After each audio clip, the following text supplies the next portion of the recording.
Chapter 1: The Daddy Instant Kill System. Parallel World, Jinling City. Starbucks. Do you own a house and a car? What's your monthly salary?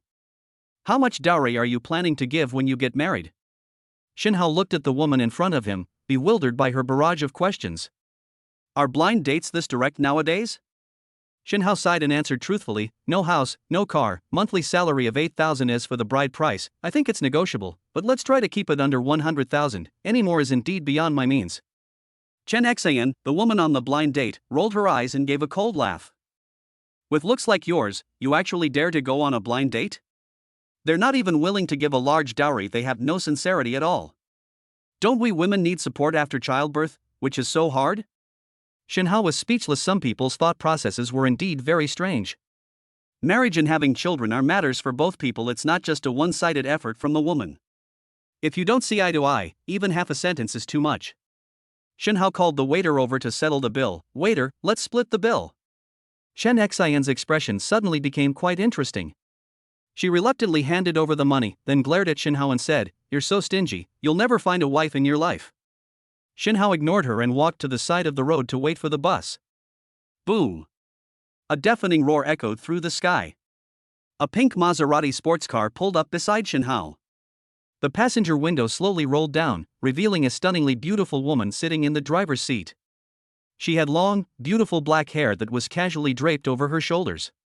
She wore a lake blue dress that accentuated her beautiful figure, giving her an ethereal air. The woman wore sunglasses, obscuring her face, but her skin was as white as snow, her lips were red, and her teeth were white. Her two willow leaf eyebrows also carried a hint of heroism. Get in the car, the woman said calmly. Shinhao was somewhat surprised and pointed to himself. The woman in the car nodded. Shinhao sat in the passenger seat and smiled at Chen Xian. Sorry, my luck with romance is here. I wish you a speedy success in finding a wealthy husband. You. Chen Xian's face turned pale with anger, but she couldn't say a word. The slap in the face came too fast. I just said this guy would never find a wife in his life, and now he's hooked up with a rich woman. Boom! The vehicle sped away, leaving Chen Xian standing there cursing. Inside the Maserati, Shinhao still looked puzzled. He racked his brains for a long time, but still couldn't remember who the person in front of him was. Hello? What can I do for you? Su Qingwan took off her sunglasses, revealing her clear eyes. 5 years ago, at the Peninsula Hotel. In an instant, memories flooded back.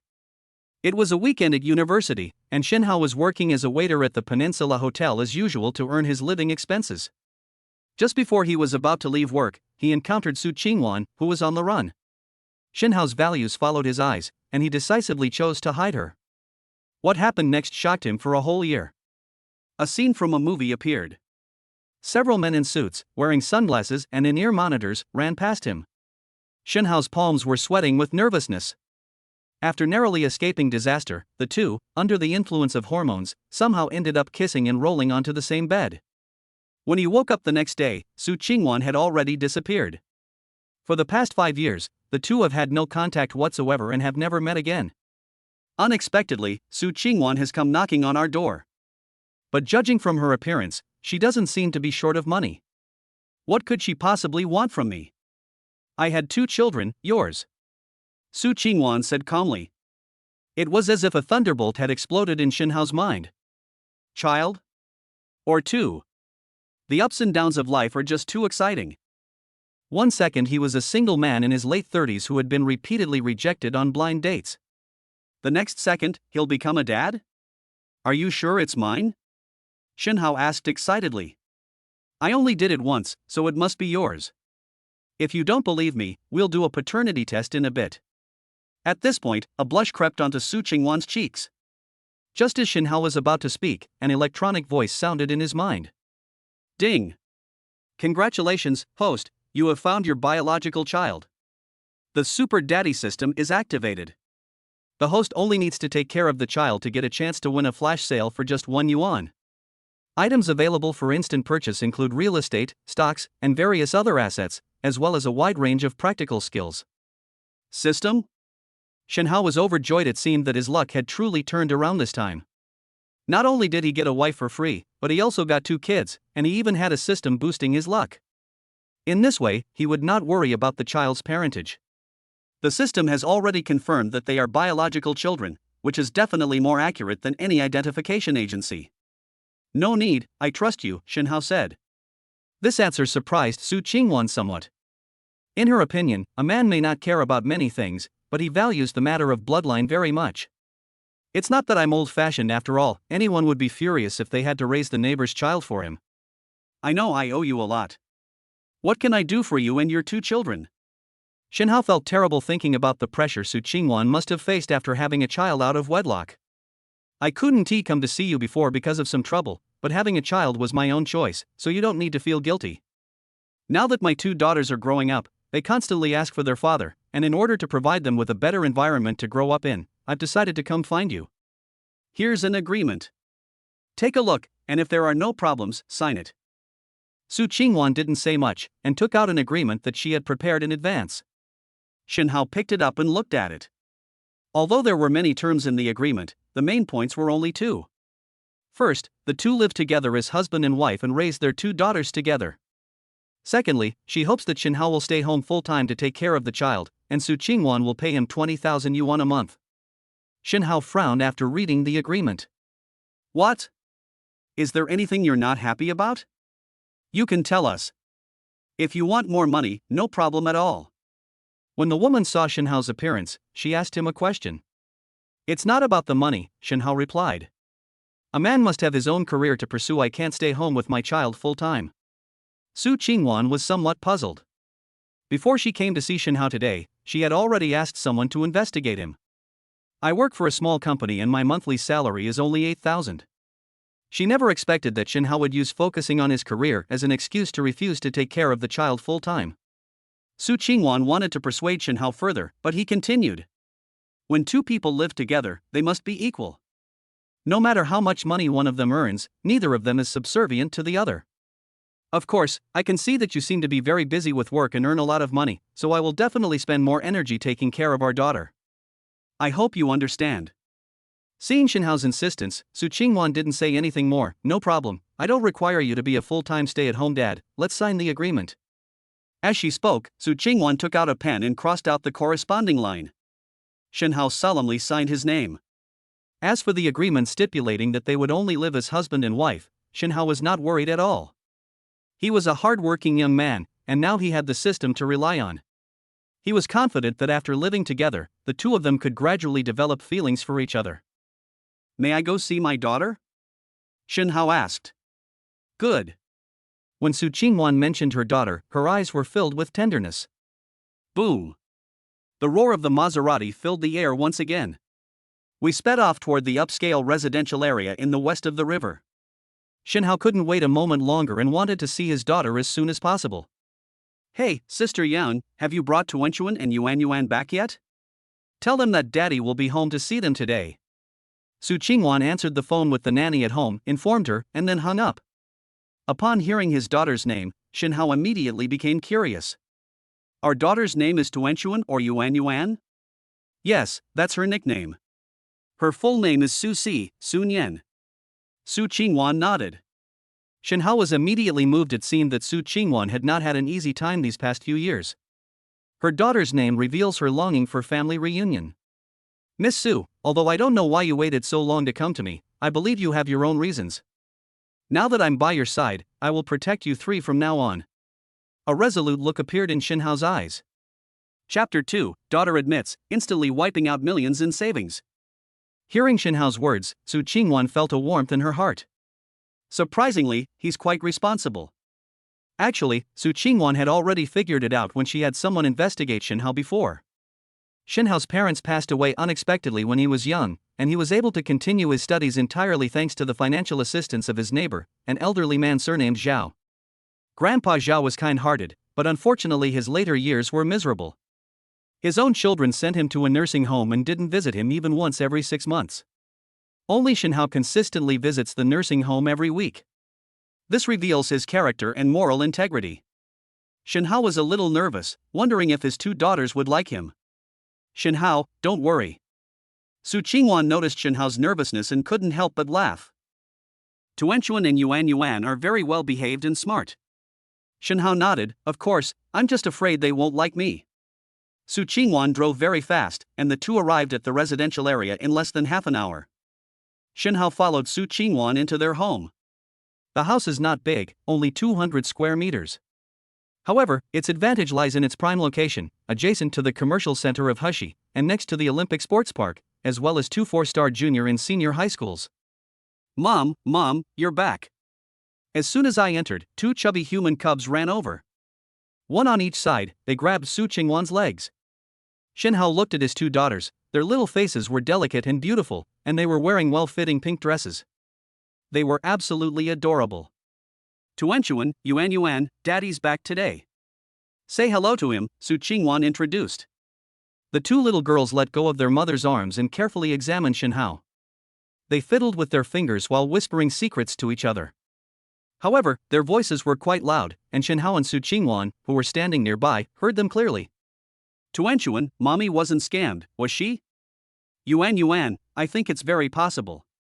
Dad has been gone for many years, how could he suddenly come back? One of the girls deliberately elongated the word good, making her tone very cute. I think this uncle must be lusting after my mother's beauty and deliberately lied to her, saying he was our father. Yuan, you're so smart. Let's ask him a few questions to find out if it's true or false. Shenhao felt a pang of panic, thinking to himself, I've only met your mother twice, including today. Su Qingwan was amused by her two daughters and sat down on the sofa to the side, clutching her stomach and laughing hysterically. Those two clever little devils. After the two finished discussing, one of them said in a childish voice, Uncle, we have a few questions for you. Only if you answer them will we believe you are our father. Otherwise, we'll call the police and have you arrested, another added. Then you can ask, Shenhao said with a wry smile. When is Mom's birthday?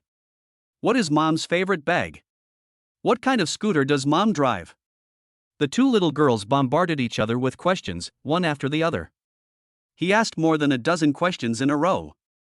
Shenhao was a little confused. He could only answer one of these questions. Su Qingwan's car was a Maserati, since she had just returned in that car. He knew nothing about the other issues. Tuanchuan, Yuan, he is your father. He is not a bad person. Mommy promises you. Once Su Qingwan recovered from her laughter, she quickly came to Shenhao's rescue. Tuan and Yuan pouted, seemingly still somewhat unwilling.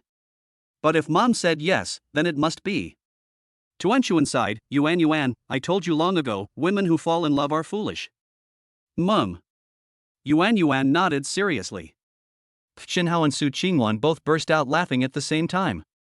Kids these days are so precocious. Tuanchuan asked reluctantly, one last question, how many moles does Mommy have on her butt? Su Qingwan's face flushed red instantly.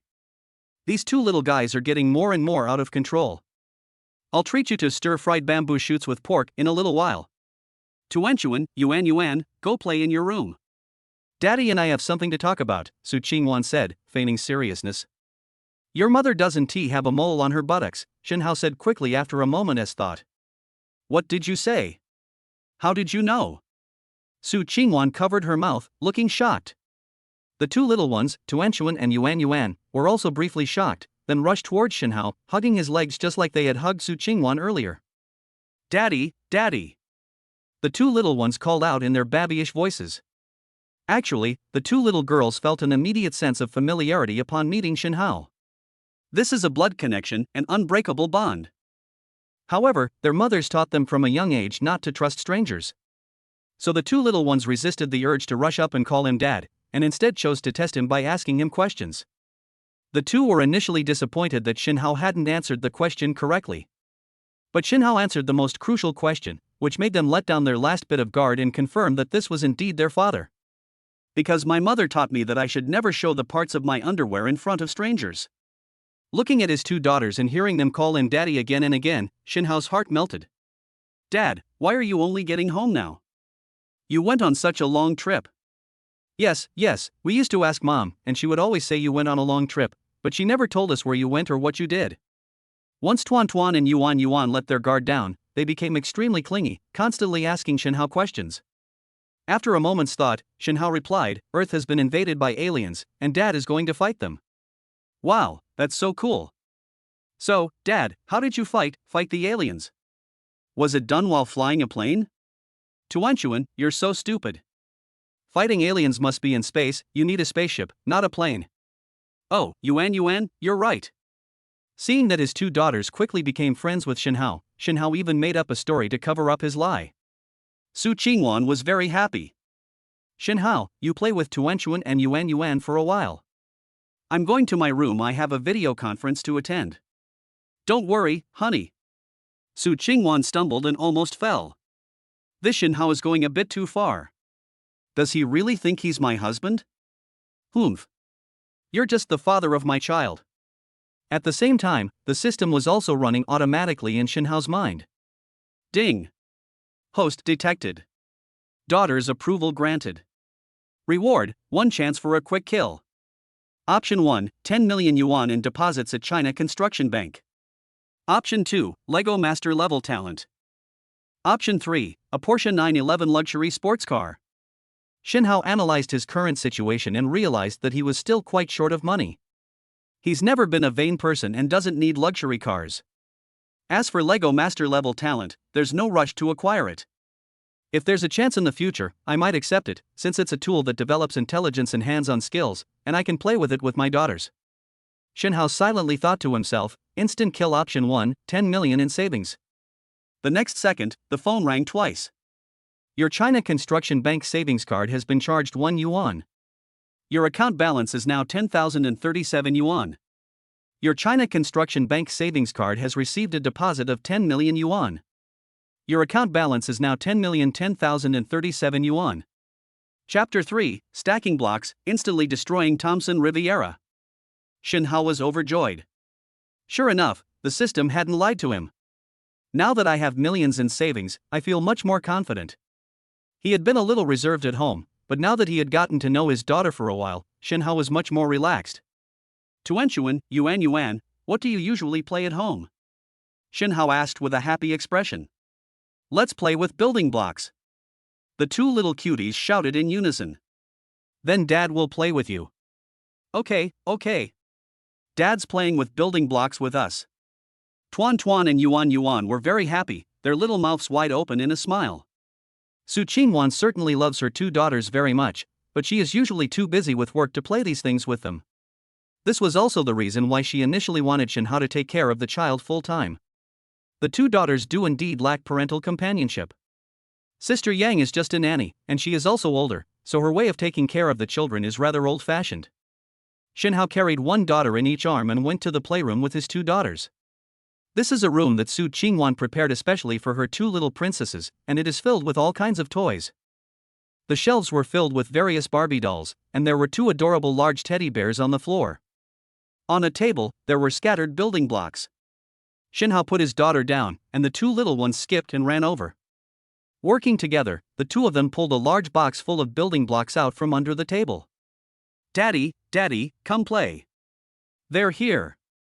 Since the table was designed for two children, Shenhao could only squat down and play with them. But he didn't feel tired at all. Seeing the two little girls so happy, Shenhao's heart was filled with joy. Ding! Congratulations, host. You have been rewarded with 1 chance to win a flash sale by playing with your daughter building blocks. Option 1, a villa in Thomson Riviera. This time, there was only one option. It seems that there aren't always multiple options. Shenhao didn't think twice and immediately bought it for 1 yuan. Ding! Successful purchase. Host has arrived at the villa, where someone will deliver the keys and property deed. A flood of information rushed into Shenhao's mind. He already knew the location of the villa and planned to pick it up when he had time. Shenhao spent a while playing with his two daughters. They stacked blocks, sometimes building skyscrapers, to see who could build the tallest and most stable one. Sometimes she would build a classical palace, put her favorite Barbie doll inside, and make her a beautiful princess. It wasn't until the nanny, Sister Yang, knocked on the door to call them for dinner that Tuanchuan and Yuan reluctantly stopped. Su Qingwan finished her work, and the family sat together for a happy meal. Tuanchuan and Yuan are both very well behaved. They sit quietly and eat on their own, without being picky about food, and they don't need to be coaxed. As Shenhao watched, he felt even more heartache for the two little ones. It seems that Su Qingwan, the mother, is very dedicated to educating her two children. However, while eating, Tuanchuan suddenly started crying. Su Qingwan quickly put down her chopsticks and ran to Tuanchuan's side, asking with concern. Tuanchuan, what's wrong? Why are you crying? Tell mommy, okay? Shenhao was about to rush over when he found that Yuan Yuan was also crying. So he sensed that Yuan Yuan was watching over him. The two little girls, once they start crying, they just can't stop. Shenhao and Su Qingwan were in a flurry of activity for a long time before they finally managed to calm her down. Why are you crying so sadly? Su Qingwan asked with concern. Having a dad is such a blessing, we don't want him to leave. Tuan Tuan's voice was still full of sobs. Yes, Daddy, don't go fight aliens anymore. Yuan Yuan chimed in to support her. Shenhao immediately understood the two little ones had taken it seriously. This was just a little story he made up on the spot at the beginning to explain why it took him so many years to come back. He looked at Tuan Tuan and Yuan Yuan and said earnestly, Tuan Tuan, Yuan, don't cry anymore. The aliens are all defeated. Daddy won't leave anymore. He'll come home every day. Really? The two little ones' eyes lit up instantly. Really, Dad loves you all and never wants to be separated from you again. Su Qingwan was moved by his serious expression. It seems he truly loves his daughter. He will be a good father. The nanny, Sister Yang, left after making dinner. After dinner, Su Qingwan bathed and changed the two little ones, which took quite a while, and she didn't finish until 9 o'clock. Shenhao waited in his daughter's room, where he was responsible for telling them bedtime stories. Children's biological clocks are very punctual. Before 9:30, the two adorable babies were already fast asleep. Shenhao tiptoed out of the room and closed the door. Turning around, I bumped into something soft. Su Qingwan, standing behind him, was only wearing a thin silk nightgown. Her beautiful figure was outlined in all its curves, and her feverish body was slightly damp, exuding a captivating fragrance. Even without makeup, Su Qingwan is still beautiful, like a lotus emerging from the water. If Su Qingwan, with her full makeup during the day, is a cold and domineering female CEO, then at night she reveals the tenderness that lies deep within her. Shenhao felt a little thirsty, even though this was his child's mother. However, the two had only been intimate once, and were still quite unfamiliar with each other's bodies. Come in, I have something to ask you. Su Qingwan ignored his gaze and said coldly. Okay. Shenhao was a little embarrassed, and he touched his nose. This afternoon, Tuanchuan asked you, I have a few moles on my butt, how did you know I didn't have any? Su Qingwan hesitated, but still managed to ask the question that had been troubling her for a long time. Didn't you say it was just that one time? Actually, it was just that one time too. Shenhao answered truthfully. So? Su Qingwan was speechless. You still haven't answered my question directly. So, I have a deep impression of that night. Yours, that, all white, really didn't have a single mole. Enough. Su Qingwan quickly stopped Shenhao. Her face was as red as an apple. For a moment, the two were silent, and the atmosphere became somewhat awkward. Ahem, you can sleep in the guest room tonight. I don't have any men's clothes at home, so you can go and get some clothes for yourself tomorrow. You'll be officially living here from now on. Su Qingwan broke the silence. The two little ones are very smart, and you spend more time with them, so you should know that. Shenhao responded. What do you mean? Su Qingwan felt that he had ill intentions. I think it's better if we sleep in the same room, otherwise they'll notice something's wrong and start making a fuss again. Shenhao was open and honest, and didn't hide his thoughts at all. Don't get me wrong, I can sleep on the floor, he quickly added. Just as Su Qingwan was about to lash out, Shenhao stopped her. Then you can sleep on the floor. Shenhao was secretly delighted. The first step was to sleep in the same room as his wife. The plan was working. Chapter 4, Making Breakfast, a master chef's skill that outshines even God-level cooking. Shenhao made a makeshift bed on the floor, took a shower, and since he didn't have any clothes that fit, he wrapped himself in a bath towel and went straight out. Su Qingwan sat on the bed, wearing a face mask, still working on her tablet. Unfortunately, her company wasn't very large, and she needed to handle many things personally, so she didn't hire a professional manager. She glanced at Shenhao and then let out a gasp. Shenhao, why aren't you wearing any clothes? You don't have any men's clothes here, I can't exactly sleep in dirty clothes. Shenhao responded somewhat speechlessly. Su Qingwan glanced at him again. Shen Hao had a well-proportioned body and clearly defined 8-pack abs, making him very pleasing to the eye. Combined with his handsome face, it made her feel satisfied. Having a child with such a handsome guy is definitely worth it. It's been so long since that time, if it happened again. Su Qingwan shook her head, and after a fierce internal struggle, she finally convinced herself to be more reserved. She pretended to be angry and said, "I don't care, what are you doing now? Are you planning to sleep naked? What's wrong with sleeping naked? Sleeping naked is good for your skin." Shen Hao started to lie with a straight face. Upon hearing the words "good for the skin," Su Qingwan, who had initially been dismissive, quietly perked up her ears. Shen Hao raised an eyebrow and deliberately said, "After a long day of work, the body needs to relax at night, and all the skin and pores can get a full rest during the night. But when you wear pajamas, the clothes cover your skin and make it hard to breathe. Sleeping naked is different. It allows your skin to breathe freely, and over time, your skin will improve. Moreover, for certain special parts of the body, sleeping naked can release the constraints and allow them to grow freely, which is beneficial to the body in every way." Su Qingwan became more and more confused as she listened, and was almost starting to believe it. She looked down at herself. She was originally only a B+, but after giving birth and breastfeeding, she had become a large C. She doesn't need to grow any bigger. If she gets any bigger, she'll become a burden. However, skin problems are something no woman can escape. Although her skin is still smooth and flawless, she is still worried about the future. "What you just said wasn't just nonsense, was it?" As Su Qingwan spoke, she opened Baidu and did some research. Sleeping naked does have some benefits, but not as exaggerated as Shen Hao made it out to be. However, Su Qingwan still couldn't let go of her pride. "Anyway, you're not allowed to sleep naked. Even if you do sleep naked, make sure you're covered up properly and don't let me see any messy things." "Okay, my dear CEO Su." The two chatted about their daughter for a while longer before going to sleep.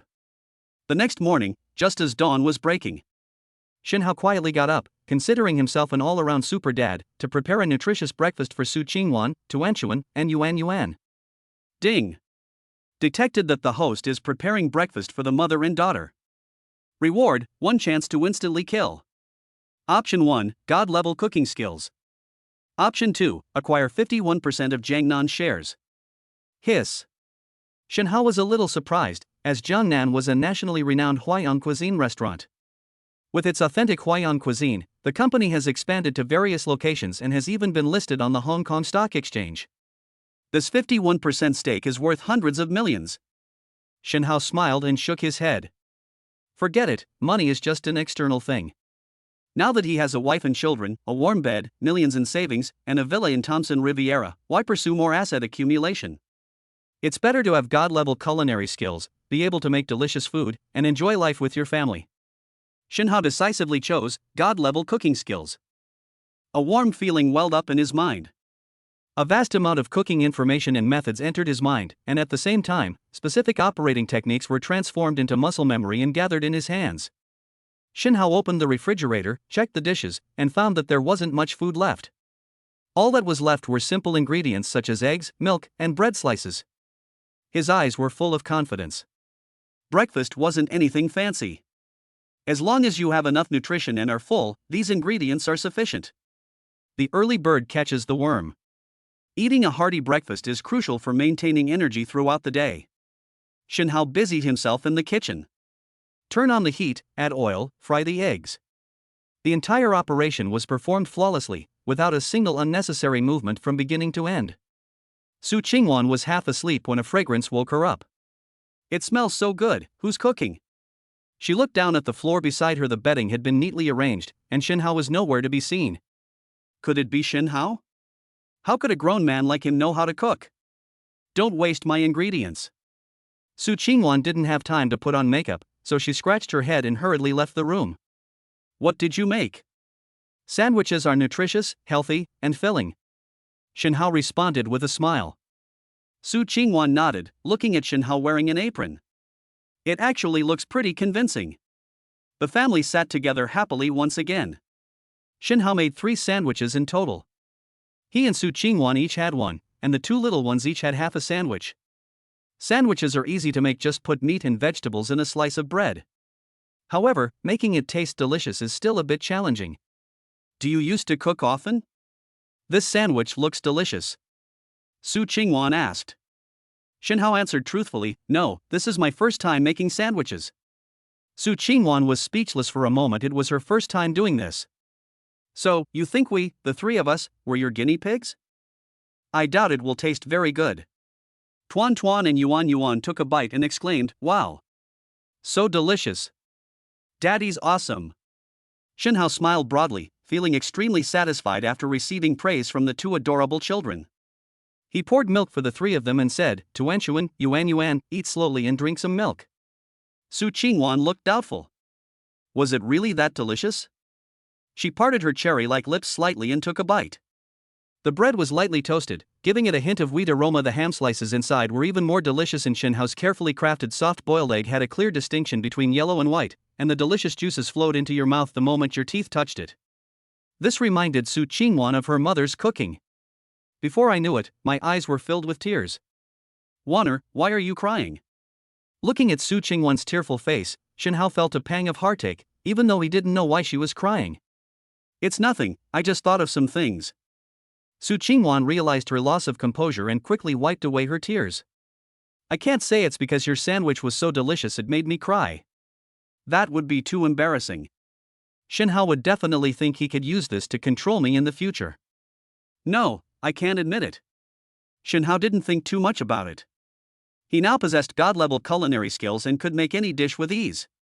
Are you afraid you won't fall in love with my cooking? There's a saying that goes, the way to a woman's heart is through her stomach. Chapter 5, Sending Daughter to School, Instantly Acquiring Shares of the Burj Al Arab Hotel.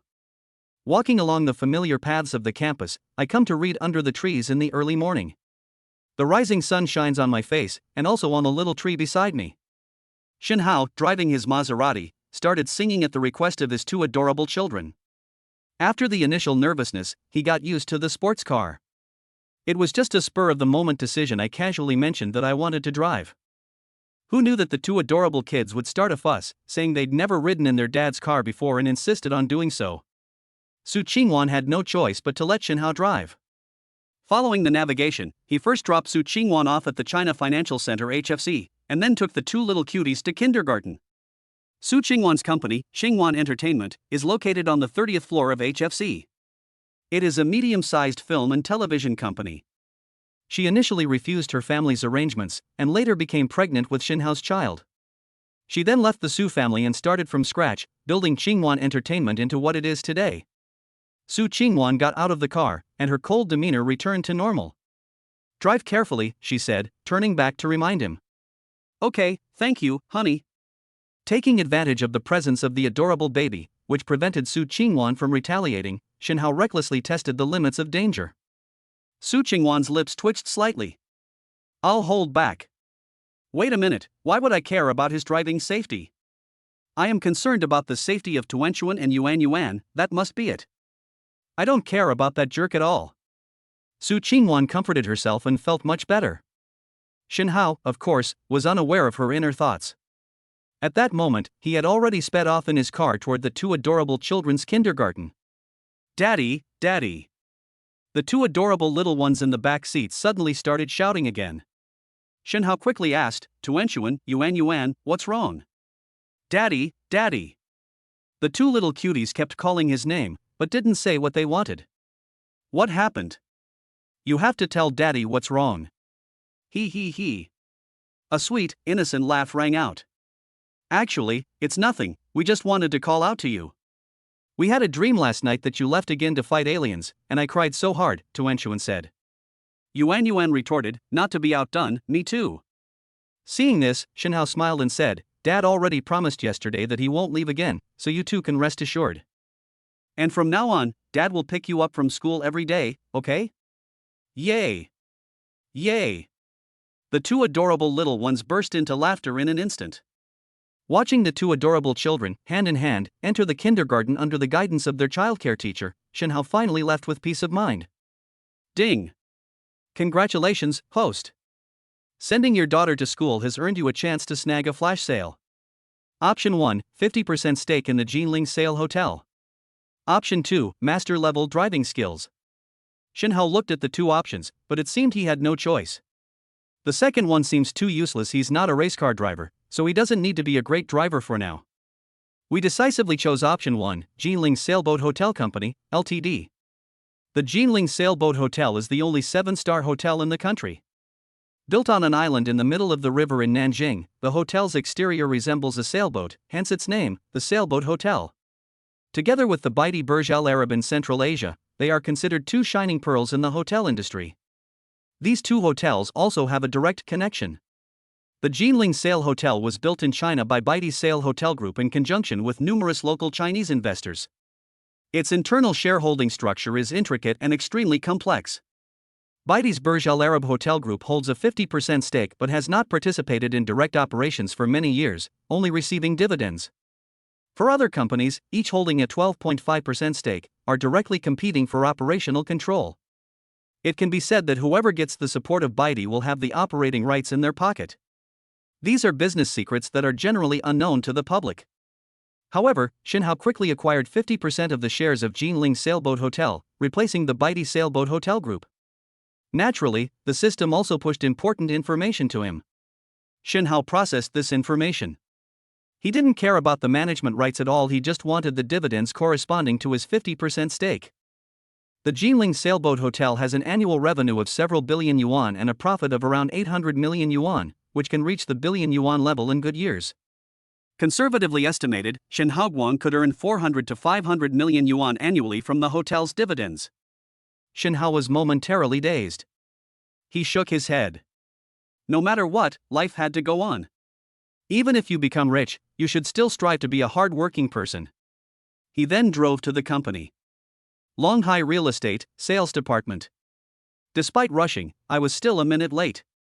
Looking at the time clock on the wall, Xinhao was somewhat annoyed.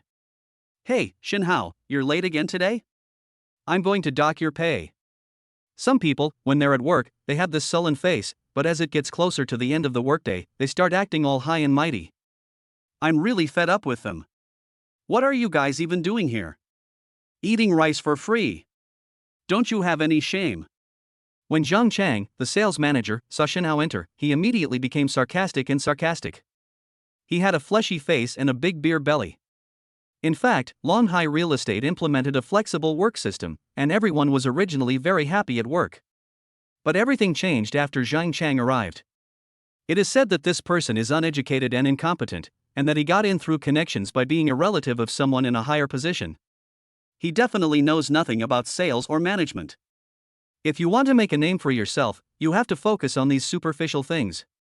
For example, there are daily clocking in and out requirements, and strict checks are placed on slacking off during work hours, especially the phenomenon of taking paid breaks to defecate.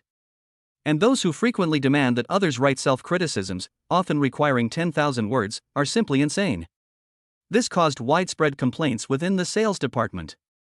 Xinhao was speechless, so what if they deduct the money? It's only 500 yuan. Zhang Chang was shocked. He considered himself the sales manager, someone whose rank was so high that he could easily overpower anyone else. In the past, those who were scolded by him would usually apologize meekly, not daring to have any intention of resisting. Xinhao's nonchalant attitude is a sign of rebellion. Zhang Chang slammed his hand on the table. What are you muttering? Are you still not convinced? Xinhao ignored him. Zhang Chang, don't go looking for trouble. You think you're something special. Just deduct the money if you should, it's no big deal, why keep whining? These words caused a slight disturbance in the office. At that moment, everything fell silent. When did Xinhao become so assertive? He used to be such a nice guy. Brother Wang, Xinhao is in big trouble now, he dared to talk back to Fatty Zhang. I think he's gotten a bit carried away. He was the top salesperson last month, does he really think he's someone important? Zhao Gang and Li Guo began to whisper to each other. In the office, besides the gloating voices, there were also many voices of regret. Oh no, Meishan male god is leaving. Wah, what's the point of this class if we can't see Xinhao anymore?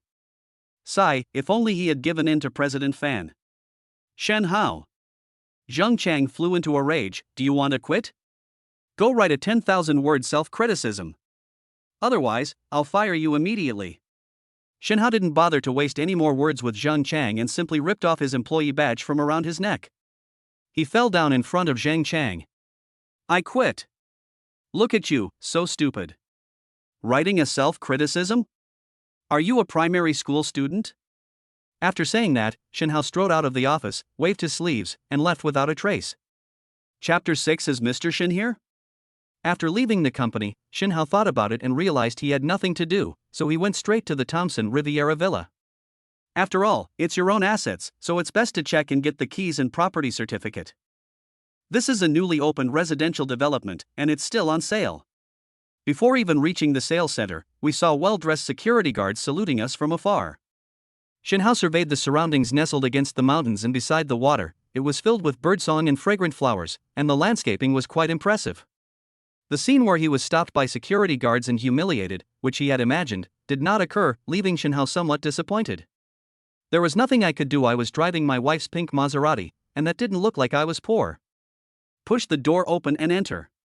A familiar face came into view. The saleswoman rushed over. Shinhao. How did you end up at my workplace?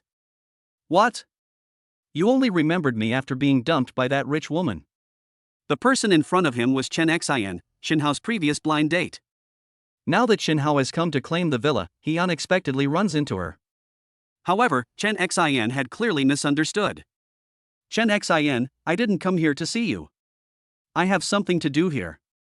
Shinhao replied with a smile. Chen Xian frowned, her face full of disbelief. Men are just so proud. What business could you possibly have here? Don't think I don't know what you're up to. You'd better get out of here. If our manager sees this, he'll dock my pay. Chen Xian hurriedly pushed Shinhao, trying to get him to leave. I really didn't come here to see you, I'm here to. Shinhao was interrupted by Chen Xian before he could finish speaking. Who are you? You're not thinking of buying a house here, are you? This is Thompson Riviera, where even a single apartment costs 8 million. Can you afford it? With your monthly salary of 8,000, you'd need to work for 100 years without eating or drinking to buy a house. Chen Xian fired off a barrage of questions, her contempt for Shinhao growing even stronger. He seemed like a handsome and talented man, but I never imagined he was such a hypocrite. In pursuit of his own desires, he even fabricated a lie about wanting to buy a house here. Who does Shinhao think he is? Is she the kind of gold digger? I, Chen Xian, am a good woman who values inner qualities very much. Chen Xian, I'm really not here to buy a house. Shinhao responded with a smile. Since acquiring the system and acquiring money, he has become indifferent to many things. Besides, he wasn't there to buy a house, but to collect it. That's settled then.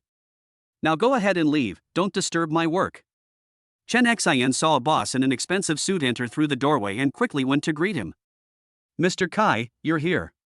How's your consideration regarding buying a house going? Mr. Kai's face was oily and his belly was big. He looked like someone who was addicted to wine and women. Come on, take me to see more. As he said this, Mr. Kai's greasy hand was already around Chen Xian's waist. Okay. Chen Xian led President Kai past Shinhao, giving him a disdainful look in the process. See that? This is what it looks like to buy a house.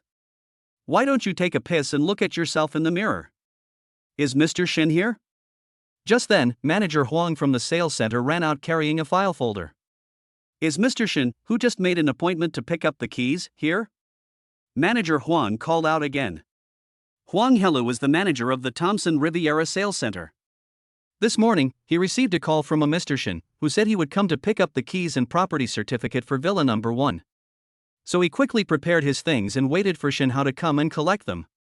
This person is no ordinary person. They didn't inquire about prices or even view the property beforehand, they paid the full amount online. Thompson Riviera is a high-end residential community.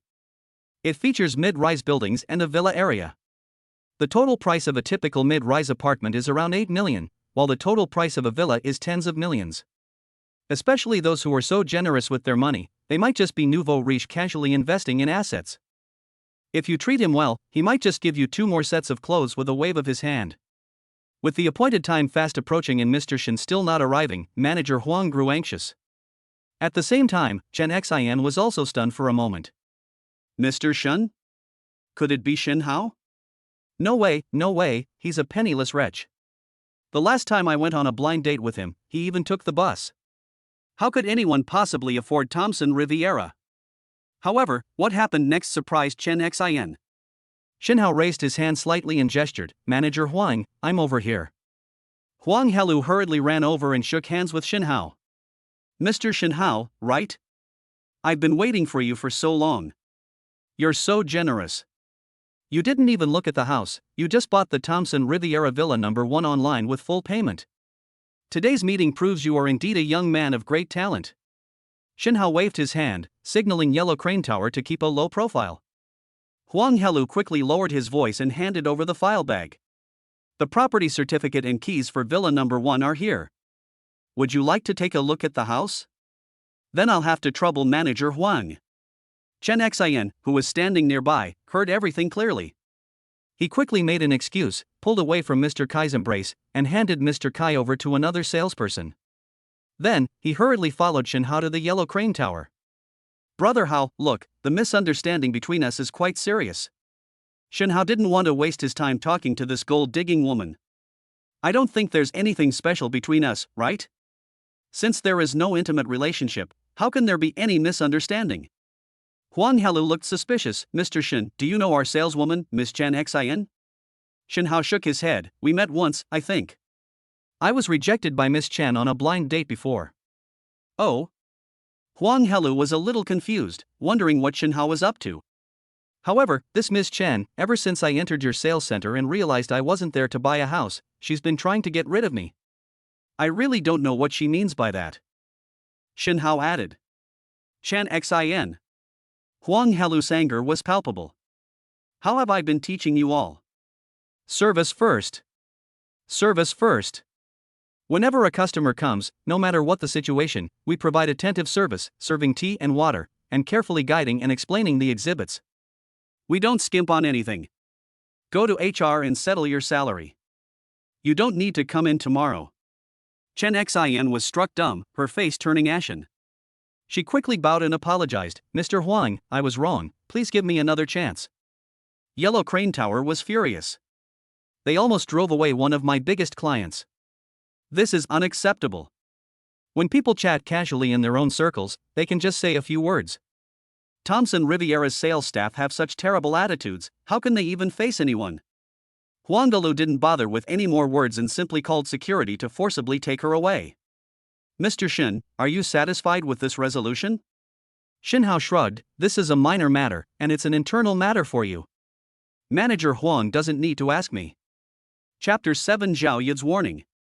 Shinhao followed Huang Helu to take a look at Villa #1. The usable area is 500 square meters, with a total of 4 floors. It also has a small courtyard of 300 square meters, where you can grow flowers and plants. The interior is also decorated to a high standard. Shinhao was quite satisfied. He was thinking that he should discuss it with Su Qingwan when he had time. The whole family can move in. It wasn't that Shinhao cared about his image, it was mainly because the Thompson Riviera Villa was closer to Tuanchuan and Yuan Yuan's kindergarten. This way, the two little ones can sleep a little longer in the morning before getting up. Just then, my phone rang.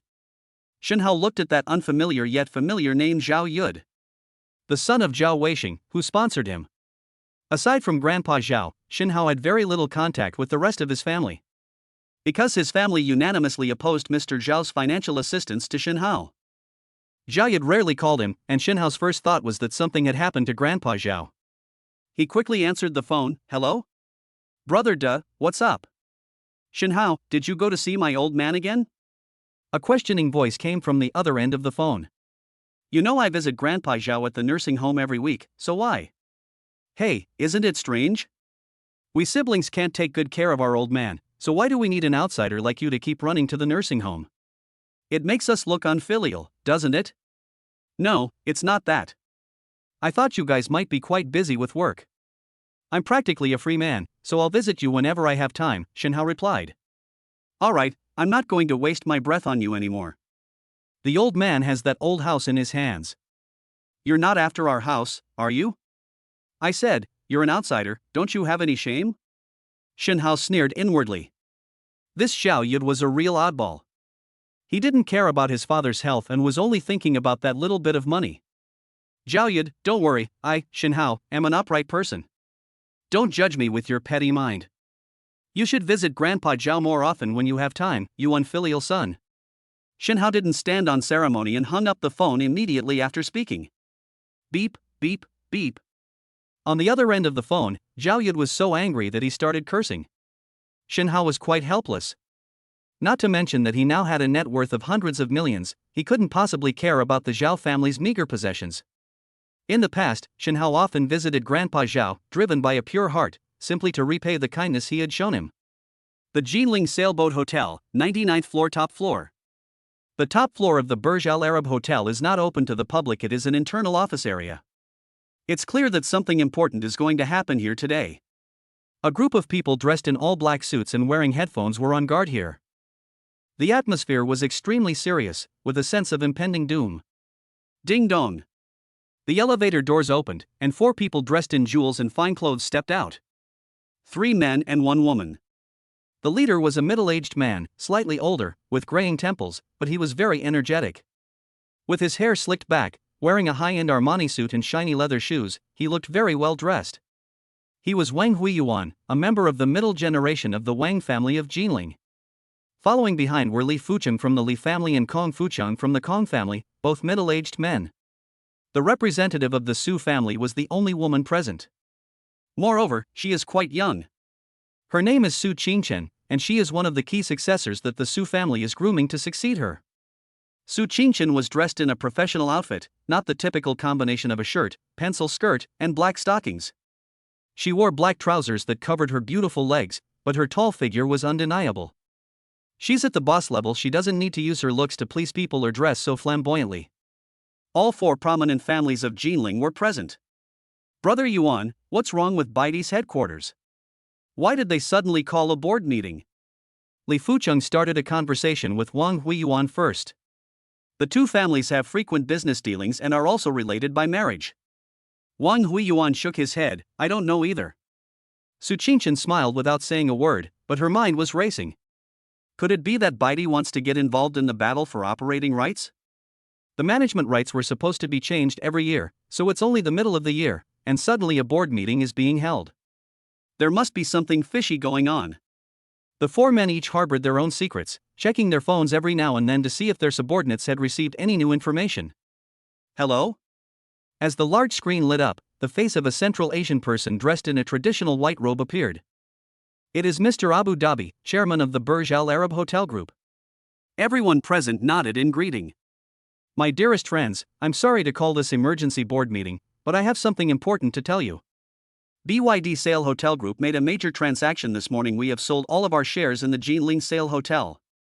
These words shocked everyone present. It's worth noting that Baidi owns 50% of the shares in the Jinling Sailboat Hotel Group, with a total value of 5 billion yuan. Moreover, the Jinling Sale Hotel is a top-tier hotel with annual profits in the billions. It's fair to say that as long as you hold shares, you're living the life of a golden goose. There's no reason for Baidi to sell all its shares, is there? Therefore, the acquiring party must have offered a high premium, otherwise BYD would not have accepted it. Which international conglomerate made the move? They have such immense financial resources. Mr. Abu Dhabi, can you tell us who the buyer is? Su Qingchen suppressed her shock and quickly asked. At the same time, she quickly sent the message to the head of the Su family, her father, Su Tianlong.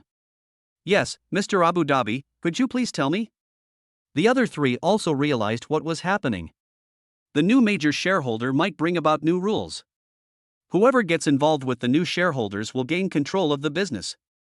Abu Dhabi's lips curled slightly upward. I don't know exactly who it is, but the information I have is that this mysterious buyer is not a consortium, but an individual buyer, and his surname is Shin, and he's in Nanjing. All 4 were shocked. The 4 wealthiest families in Nanjing were these 4 families. How did a private buyer surnamed Shin suddenly appear? Could it be an agent sent out by one of the 4 major families? Kong Fucheng was the first to speak out. Wang Huiyuan, is it meaningful for you to direct an act in this whole charade? Reveal your identity, and my Kong family will relinquish our right to compete for the management rights. Wang Huiyuan turned away in a huff and left without saying a word. He knew in his heart that it wasn't him, so who could it be? Su Qingchen was also thinking carefully. She was a smooth talker and had a wide circle of friends. Could he be a young master from a prominent family in Shanghai? Su Qingshan had no clue what to do, even as a series of suspicious individuals flashed through her mind. In any case, the most urgent task is to find a way to build a good relationship with this mysterious Mr. Shen and try to gain his support. Let's go. News of the change of ownership of the Burj Al Arab Hotel spread like wildfire among the upper echelons of Nanjing. For a time, everyone was secretly searching for the mysterious Mr. Shen. Chapter 8: Carrying Mutai to visit Old Zhao. Shen Hao hung up the phone, feeling somewhat angry. It wasn't that he was angry at Zhao Yu's suspicion of him, he was already financially independent and didn't care about such trivial matters anymore. Instead, they felt sorry for old Master Zhao, who had given birth to such an unworthy descendant.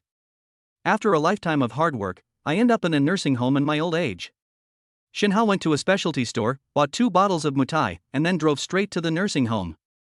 Old Zhao is destined to be a hard-working man all his life. He served on the border in his youth, fought with great enthusiasm, and later, after being discharged from the army, devoted himself to grassroots security work. After supporting the 2 college students and his family, he also helped Shen Hao out. I never imagined that now that I'm old, I won't get to enjoy any of the blessings from my children and grandchildren, and I'll be sent to a nursing home to spend the rest of my life. At this moment, in the nursing home, 2 elderly people were playing chess with great interest in front of a small table. Beside the chessboard, there were 2 small wine glasses. The 2 elderly people were none other than Grandpa Zhao Weixing and Grandpa Sun Weigua, who lived next door to Grandpa Zhao. General. Grandpa Sun, riding a flying horse, even started singing, a hindsight attack, an unsolvable killer move, 1 strike and it's dead. Old Zhao, drink. Grandpa Zhao was dumbfounded and quickly returned Grandpa Sun's horse. Wait, I haven't thought this step through yet, so it doesn't count. You keep rushing me, it's affecting my performance. Grandpa Sun was displeased. Old Zhao, this isn't right. Why are you being such a deadbeat? I'll take it back, I'll take it back. Old Zhao was shameless. He smiled and took back his move. Life in a nursing home is monotonous. They have to endure the pain of separation from their families and cannot enjoy the joys of family life. You have to get up and go to bed on time every day, otherwise there will be no food if you are late, and the food is very ordinary. Aside from having some fun with these old neighbors, there's not much else to do. The 2 old men, playing chess and drinking, were quite carefree. However, there are occasional conflicts. Old Zhao's retirement pension card was also taken by his children, leaving him with no money. The wine they drank was served by the 2 old men in turns. But Lao Sun always brings Wulianye or Finzhou, which are high class. Old Zhao could only afford a few dozen yuan worth of Red Star Erguo, a type of Chinese liquor. Old Zhao, you're not being fair. This time I bring you good wine, and you try to fool me with Erguo, a type of Chinese liquor? Next time my son comes, I'll definitely have him bring me some good wine, like mutai, okay? Old Zhao knew he was in the wrong, but he was too proud to admit it. Come on, we're old brothers, we all know each other. You don't see your son for half a year, he's not as frequent as that little mouse. Grandpa Sun picked up his wine glass again, took a sip, and exclaimed, This Finzhou is indeed fragrant. Don't just drink by yourself, let's have a drink. Old Zhao also raised his glass and took the initiative to toast Grandpa Sun. After drinking 2 ounces of liquor, Grandpa Sun was a little tipsy and started speaking without thinking. I'm not drinking with you anymore. Let's talk when you bring the better wine. Hey! You old son, you really look down on people, don't you? You think I really didn't do anything? Old Zhao was getting a little anxious. Believe it or not, I'll call my son right now and have him bring over some mutai. Go ahead and hit me. Hit me. If you can get me a bottle of mutai today, you're my dad. The 2 elderly men, slightly tipsy, got a little carried away with their argument. At that moment, a shout came from the entrance of the nursing home. Uncle Zhao. It was Shen Hao. Little mouse, what brings you here again? When Grandpa Zhao saw Shen Hao arrive, he was pleasantly surprised. Didn't you just come yesterday? Why are you coming to see me again today? Hey, speak of the devil and he appears. This little mouse is indeed coming quite often. Grandpa Sun also chimed in with a joke. It's nothing. I quit my job and had nothing to do, so I bought 2 bottles of wine to come and see you. As Shen Hao spoke, he placed the box containing the mutai on the ground to the side. Little mouse, what happened? How did you lose your job? You come to visit me all the time, but why do you bring me things? Grandpa Zhao felt a pang of heartache. This child had had a hard life, and now he had spent so much money. Mutai. Is that Mutai you're carrying? Grandpa's son didn't notice at first, but after rubbing his eyes a couple of times, he realized it was indeed Mutai. I know you two like good wine, so I specially bought some good stuff, Shenhao replied. Old Zhao hadn't noticed either, but after old son reminded him, he quickly picked up the wine bottle and started looking at it. It really is Mutai. Hey little mouse, what are you doing? Did you win the lottery or hook up with a rich woman? Grandpa's son looked suspicious, resigning from his job and buying Mutai? Something doesn't seem right to me. They say old ginger is spicier. Shenhao went through it in his mind. Obtaining the system is like winning the lottery. As for the child's mother, Su Qingwan, she is, after all, a company president and is indeed a wealthy woman. Old son's words were absolutely correct. Shenhao gave a thumbs up. Uncle son, you're the best. I've encountered both of these. Oh my god. Grandpa's son slapped his thigh. Good people get good rewards. Old Zhao, look at this, it's a perfect example. Grandpa Zhao was also curious. He had a close relationship with the little mouse and was genuinely happy for him. Winning the lottery isn't anything special, it's just good luck. Let me tell you guys about it. Old son's eyes darted around, his gossip-loving nature piqued. That rich woman thing. Ha ha ha. Seeing his comical appearance, the three of them burst into laughter. Shenhao, with a blissful expression, deliberately teased the two old men.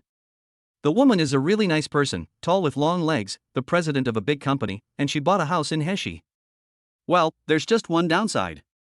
At this point, Shenhao deliberately paused. What's wrong with it? Tell me quickly. Grandpa Zhao was also anxious. He genuinely cared about Shenhao's happiness. How bad could it be? I have 2 kids, both over 4 years old. Shenhao pretended to look worried. Oh dear, this is not good. The 2 old men nodded repeatedly. Will you want to have more children with me? Shenhao shook his head. I don't plan to have it anytime soon. They won't even let me onto their bed. This left the 2 old men completely bewildered. These days, rich women all have platonic relationships? Whose children are they, her ex-husbands? Grandpa Zhao continued to ask. Shenhao raised an eyebrow. Mine. Well, you little mouse, trying to make fun of us. Your grandpa's son was worried you'd be played around with and then dumped. So she's your wife? Grandpa Zhao was a little puzzled. He hadn't heard of this before. Little mouse was quite efficient.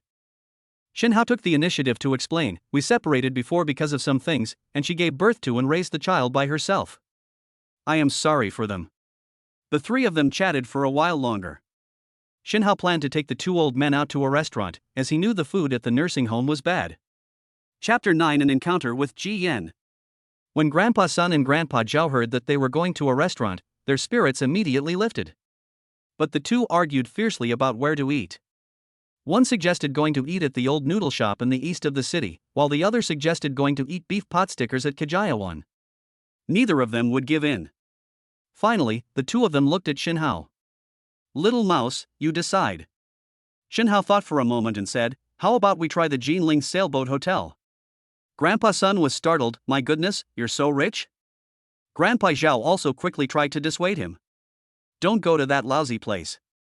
I heard it's incredibly expensive, supposedly a 7-star hotel. We ordinary folks won't go there. Shenhao smiled slightly and said, it's all right. I have some connections over there, so I should be able to get a discount on meals. I'm in a good mood today, so let's go take a look. Shenhao naturally had ulterior motives. As the largest shareholder with 50% ownership of the hotel, he naturally had to investigate it. Listen to what Lao Zhao and Lao Sun said. The Sailboat Hotel, although it bears the name of Jinling. However, due to the high prices, neither accommodation nor meals are affordable for ordinary people. It was all high-ranking officials and nobles who went to eat. Shenhao felt a pang of emotion, thinking that perhaps he could make some changes. With the 2 old men in his car, Shenhao arrived at his destination in the blink of an eye. The 3 of them entered the hotel lobby, and were all somewhat shocked. The 5 lower floors were all opened up and used as a lobby. The decoration is magnificent and appeals to both refined and popular tastes. In the very center of the hall, there is a large, pure gold Buddha statue. The lobby was bustling with people, and people frequently stopped to take photos under the golden Buddha statue. Shenhao went to the front desk and found himself seeing an acquaintance. Ji Yan, one of my college classmates. The two were in the same major but different classes, but they had a lot in common, and Ji Yan even pursued Shinhao in the past. Shinhao initially wanted to agree, but after working at the hotel and dealing with Su Qingwan's incident, he couldn't stop thinking about her and refused. Ji Yan was dressed in a business suit, a white shirt, black stockings, and a pencil skirt. Her entire figure was accentuated, making her look curvaceous and quite alluring. Ji Yan? Shinhao. The two recognized each other. Old classmates were overjoyed to see each other again. I never expected that Miss Ji would be working at the Burj Al Arab now. The salary here must be quite high. Shinhao joked. No, it's only 2 or 3 times higher than the industry average, Ji Yan said, covering her mouth and laughing. The two chatted casually for a few more minutes, mostly about old classmates catching up. But to others, this scene appeared quite ambiguous. A middle-aged man in a suit and bow tie walked over. His name is Zhou Chuan, Ji Yan's boss. Sir, I am Zhou Chuan, the lobby manager of the Burj Al Arab Hotel. I wonder if you are satisfied with Ji Yan's service. Manager Zhou, hello. Shinhao glanced at the man's name tag and greeted him in a friendly manner. Sir, what do you need? Do you need food or accommodation? It's not appropriate to just chat with our front desk staff during working hours. Zhou Chuan glanced at Ji Yan, displaying his authority, otherwise, I'll have to deduct Ji Yan's salary. Zhou Chuan looked at Shinhao, who was dressed simply, and the two elderly people behind him, who did not seem to be wealthy. His tone was somewhat impatient. We'd like to have a meal here. It was indeed Ji Yan's working hours, and it wasn't appropriate to keep chatting, so Shinhao directly explained his purpose. Mr. Shin, do you have a reservation at one of our hotels? No. Shinhao shook his head. Do you have an appointment? Or do you have a membership card with us? No, none of them. Zhou Chuan frowned, stroking his mustache. That's not a good idea. He was now certain that Shinhao was a clueless bumpkin, and his eyes held a hint of disdain. We regret that we are unable to provide you with dining services. Just cross the street there are many small restaurants and food stalls on the other side. I'm sure you'll find a suitable place to eat. Shinhao narrowed his eyes slightly. This Zhou Chuan's style of doing things didn't seem like that of a lobby manager. He glanced at Ji Yan again, only to see her face full of anxiety, yet she dared not speak. Shinhao suddenly realized that Zhou Chuan was after him. As a major shareholder of the hotel, why would I be afraid of a mere lobby manager like you? What if I insist on eating here today? Shinhao said coldly. Then you can consider getting a membership card. You just need to deposit 1 million into it to activate it.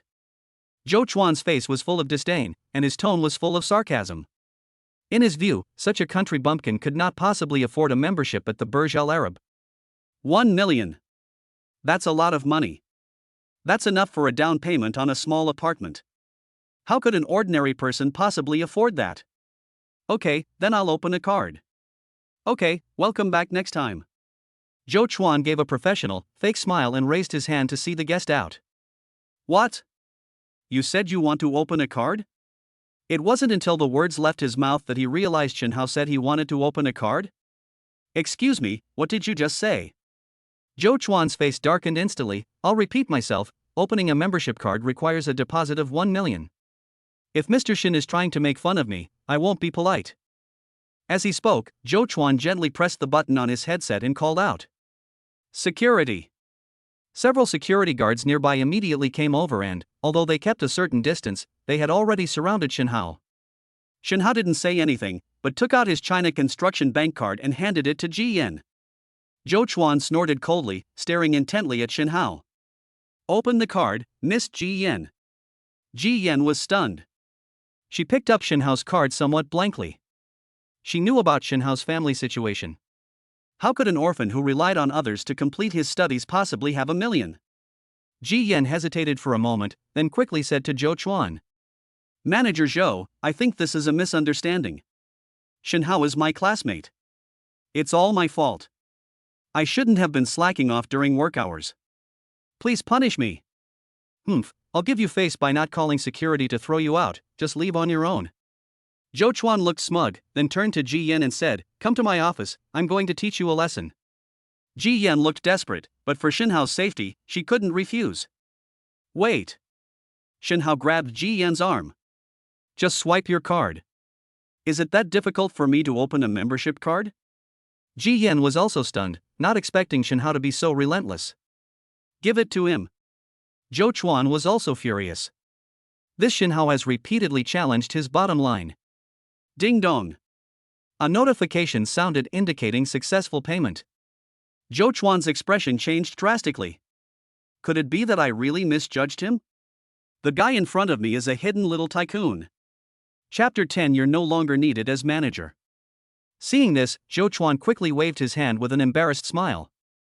The security guards nearby naturally retreated to a distance. Ha, Mr. Shen is truly a man of great talent. I have offended you greatly today, please forgive me. Mr. Shen will receive a 20% discount on all his meals at this hotel today. As he spoke, Zhou Chuan reached out his hand, wanting to shake hands with Shen Hao and make peace. Shen Hao looked at Zhou Chuan and saw that this man's expression changed faster than the weather and that he was quite quick-witted.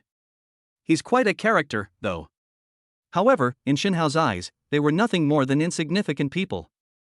Zhou Chuan, do you think this matter is just going to be over and done with? Shen Hao took out his phone, casually wiped the screen, but didn't take Zhou Chuan's hand. Mr. Shen, you are no ordinary person to be able to take out $1 million to open a membership at once. However, my Burj Al Arab Hotel is the only 7-star hotel in the country, and we have many distinguished guests. I hope you will give us face and not cause trouble here. Zhou Chuan's hand froze in mid-air.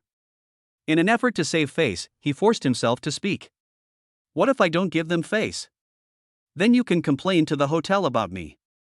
I will accept all punishments, whether it's demotion or withholding bonuses. Shen Hao shook his head, not enough. You. Zhou Chuan was furious. This Shen Hao was really pushing his luck. I have already apologized to him, given him a 20% discount on his meal, and granted him the right to file a complaint. Shen Hao was still relentless, looking like he was about to cause trouble.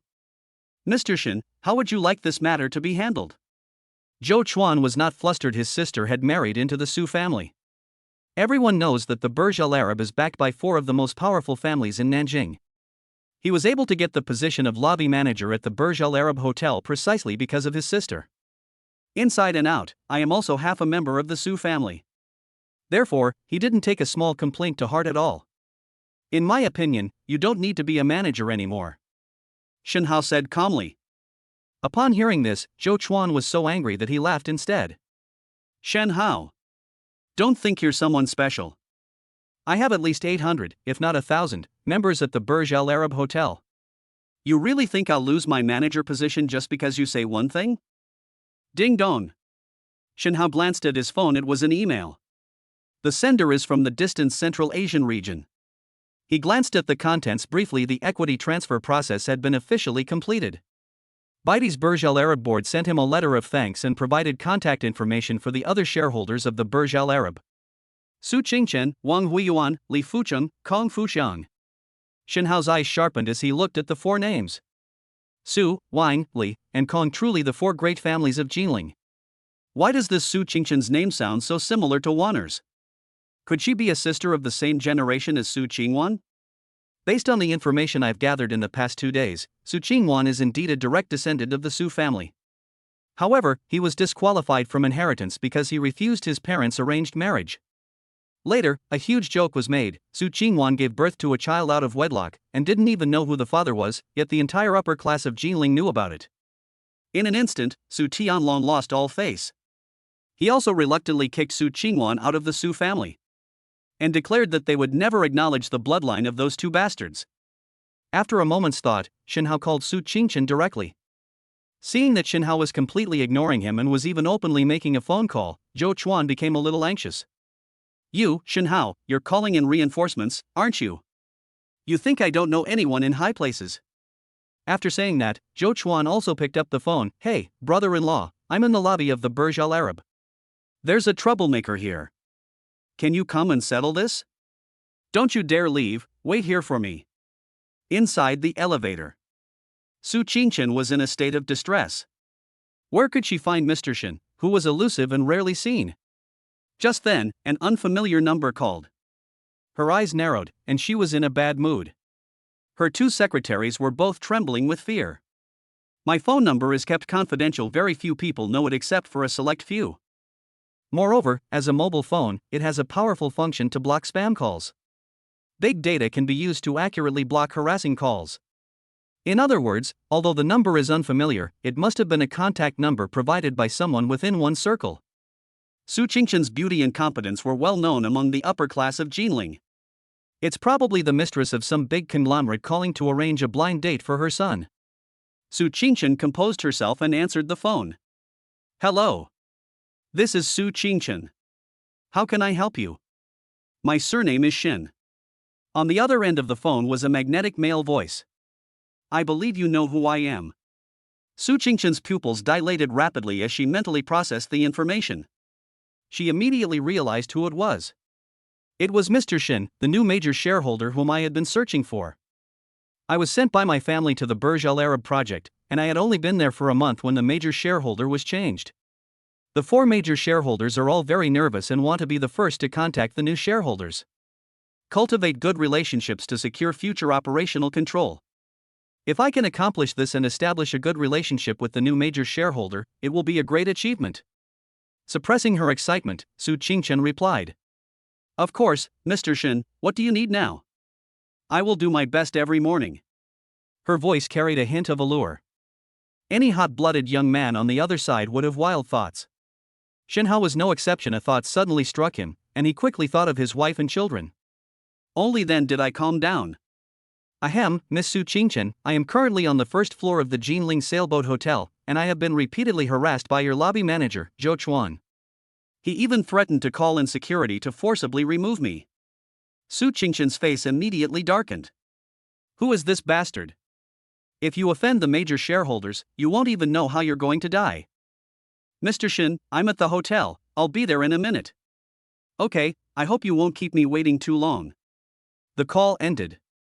Su Qingqian asked, Xiaofan, quickly find out who this Zhou Chuan is? Who arranged for him to be here? The secretary quickly replied, he is the 3rd young master's brother-in-law. That Su Jia is a good-for-nothing who's more likely to ruin things than to accomplish anything. Su Qingqian snorted coldly, stepped out of the elevator, and hurried towards the lobby. At this moment, Su Jia and his brothers had surrounded Shinhao and the others again. So you're the one causing trouble here, aren't you? He strutted around arrogantly, tilted his head, and pointed disdainfully at Shinhao. However, he was shorter than Shinhao, which made him seem less imposing. Your surname is Su, so you're a member of the Su family?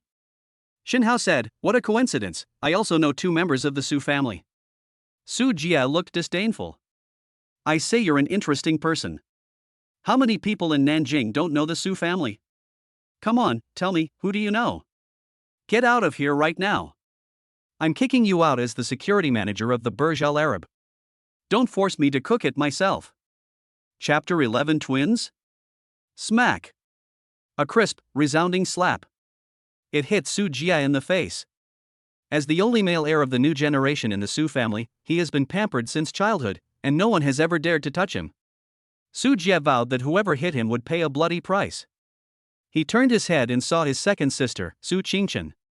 In an instant, Su Jia looked like a wilted eggplant. He was filled with grievance. Second sister, why did you hit me? This slap is a sign that you didn't recognize my greatness. How dare you offend my distinguished guest? Su Qingqian suppressed her anger. If this weren't a public place, she would have given Su Jia a good beating. Su Jia thought he had gotten into trouble again, but after racking his brains, he was still completely bewildered. Wait a minute, my credit card was suspended last month, and I had some peace and quiet for a while. Recently, he was even forcibly placed in the position of security manager at the Burj Al Arab Hotel, where he is now under the supervision of his second sister. He wouldn't have intervened if it weren't for the fact that his brother-in-law was being bullied. Second sister, I've been behaving myself lately and haven't caused any trouble. Can you give me a hint? At this moment, Zhou Chuan was extremely nervous. He had just overheard Shinhao's phone call and vaguely heard the name Su Qingqian. However, he thought the man was bluffing and trying to intimidate others, so he didn't take him seriously at all. Little did we know, it actually attracted President Su. Shinhao's heart was also in turmoil. It's all because Su Qingqian looks exactly like Su Qingwan. If it weren't for the fact that Su Qingwan had given birth, her current temperament would be more like that of a mature young woman, and because of breastfeeding, her chest would be even more impressive. Shinhao simply couldn't tell the two apart. Just like Tuanchuan and Yuan Yuan, Su Qingchen and Su Qingwan also appear to be a pair of twins. It seems the Su family has a twin gene. Su Qingchen, Miss Su. Shenhao reached out his hand. Su Qingchen turned her gaze to Shenhao. He was dressed in inexpensive clothes, all of which were domestic brands like Hongqing. He was handsome and tall. You can tell at a glance that he's no ordinary person. If Shenhao knew what Su Qingchen was thinking, he would definitely laugh out loud. He used to look the same, but no one ever thought he was anything special at most, they would just call him a handsome guy. This must be Mr. Shin. The two shook hands lightly. When big shots communicate, things become much simpler. Su Qingchen has been immersed in the business world for many years, befriending top families and being adept at social maneuvering. She is naturally a master at reading people and situations. She only glanced at it, but she already guessed most of the situation.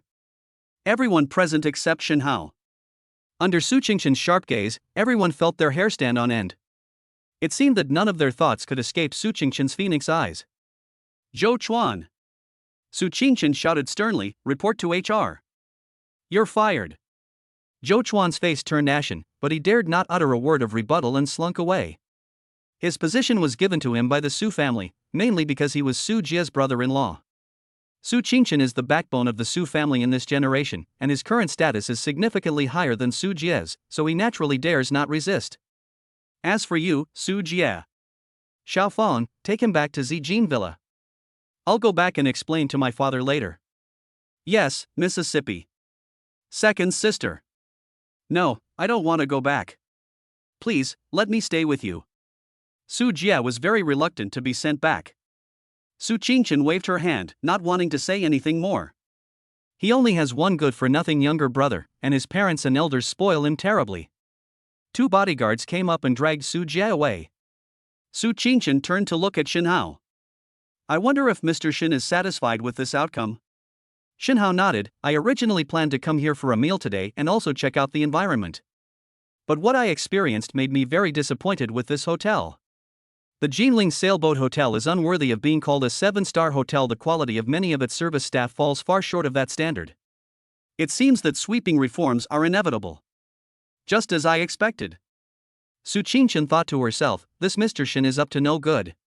He has acquired 50% of the shares, so he must be planning something.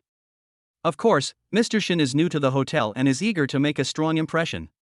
He will naturally do his best to help in the early morning. Su Qingchen first lowered her own status, hoping to win the other party's favor. Since Mr. Shin is here for a meal, and it seems to be lunchtime, why don't we have a meal together, and I can also give you an update on the hotel's current situation. Shenhao nodded. You can arrange it. The group took the elevator directly to the 30th floor. The Jinling Sailboat Hotel has 99 floors. Floors 1-5 are all high-ceilinged and used as a lobby. Floors 6 through 20 house a variety of entertainment venues, including bars, gyms, saunas, and more. Floors 21 through 30 house various restaurants. It offers all 8 major Chinese cuisines, as well as French, Turkish, Italian, Japanese, and more. Floors 31 through 90 are guest rooms. Floors 91-99 are for office use. Grandpa Zhao and Grandpa Sun, who followed him, still dare not breathe loudly. This scene is truly quite exciting. These two old men, who had lived to such an old age, had never experienced anything like this before. The two exchanged a silent conversation. This little mouse is quite cunning. As Shenhao's friend, Ji Yan was naturally invited to dine as well. Mr. Shin, what would you like to eat? Ask the two elders and Miss Ji Yan, it's up to me. Shenhao has the demeanor of a great general. Mr. Shin, there are some things I'd like to discuss with you privately. May I speak with you in private before the food arrives? Shenhao naturally agreed. He didn't want to be so ostentatious. There was no need to make everyone know about his assets. The two went to a small meeting room on the side. Ji Yan was also deeply shocked. A series of events happened too quickly.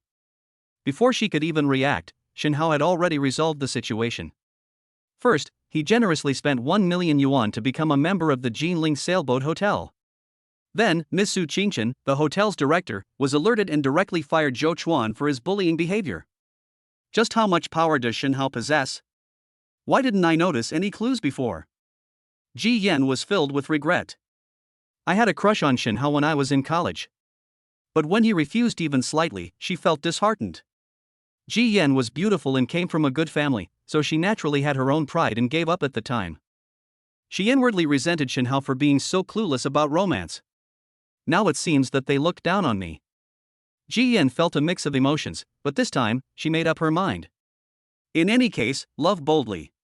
Before parting ways today, she must confess her feelings to Shen Hao. She's not the kind of gold digger. To Shen Hao, she was simply a good woman who started with his looks and ended with his talent. In the conference room, Shen Hao asked with a smile, "Are you and your sister twins?" Chapter 12, The Temperamental Sister-in-Law. "You know my sister."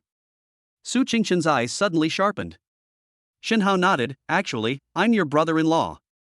Shen Hao looked on with amusement. He was quite curious to see the surprised expression on his strong-willed sister-in-law's face. Unexpectedly, Su Qingqian suddenly erupted. She was clearly wearing high heels, but somehow her movements were so fast. He delivered a sidekick directly towards Shen Hao's groin. At this moment, no matter how important business matters or the overall situation were, they were all insignificant in her eyes. She wanted to avenge her sister. "This is the man in front of me. He got my sister pregnant and then disappeared for 5 years. Not only did it cause her sister to lose her status as heir, but it also led to her being expelled from the family by her father." Shen Hao, unaware of Su Qingqian's thoughts, was suddenly attacked. Naturally, he was also a little angry. "Hey, let's talk this out."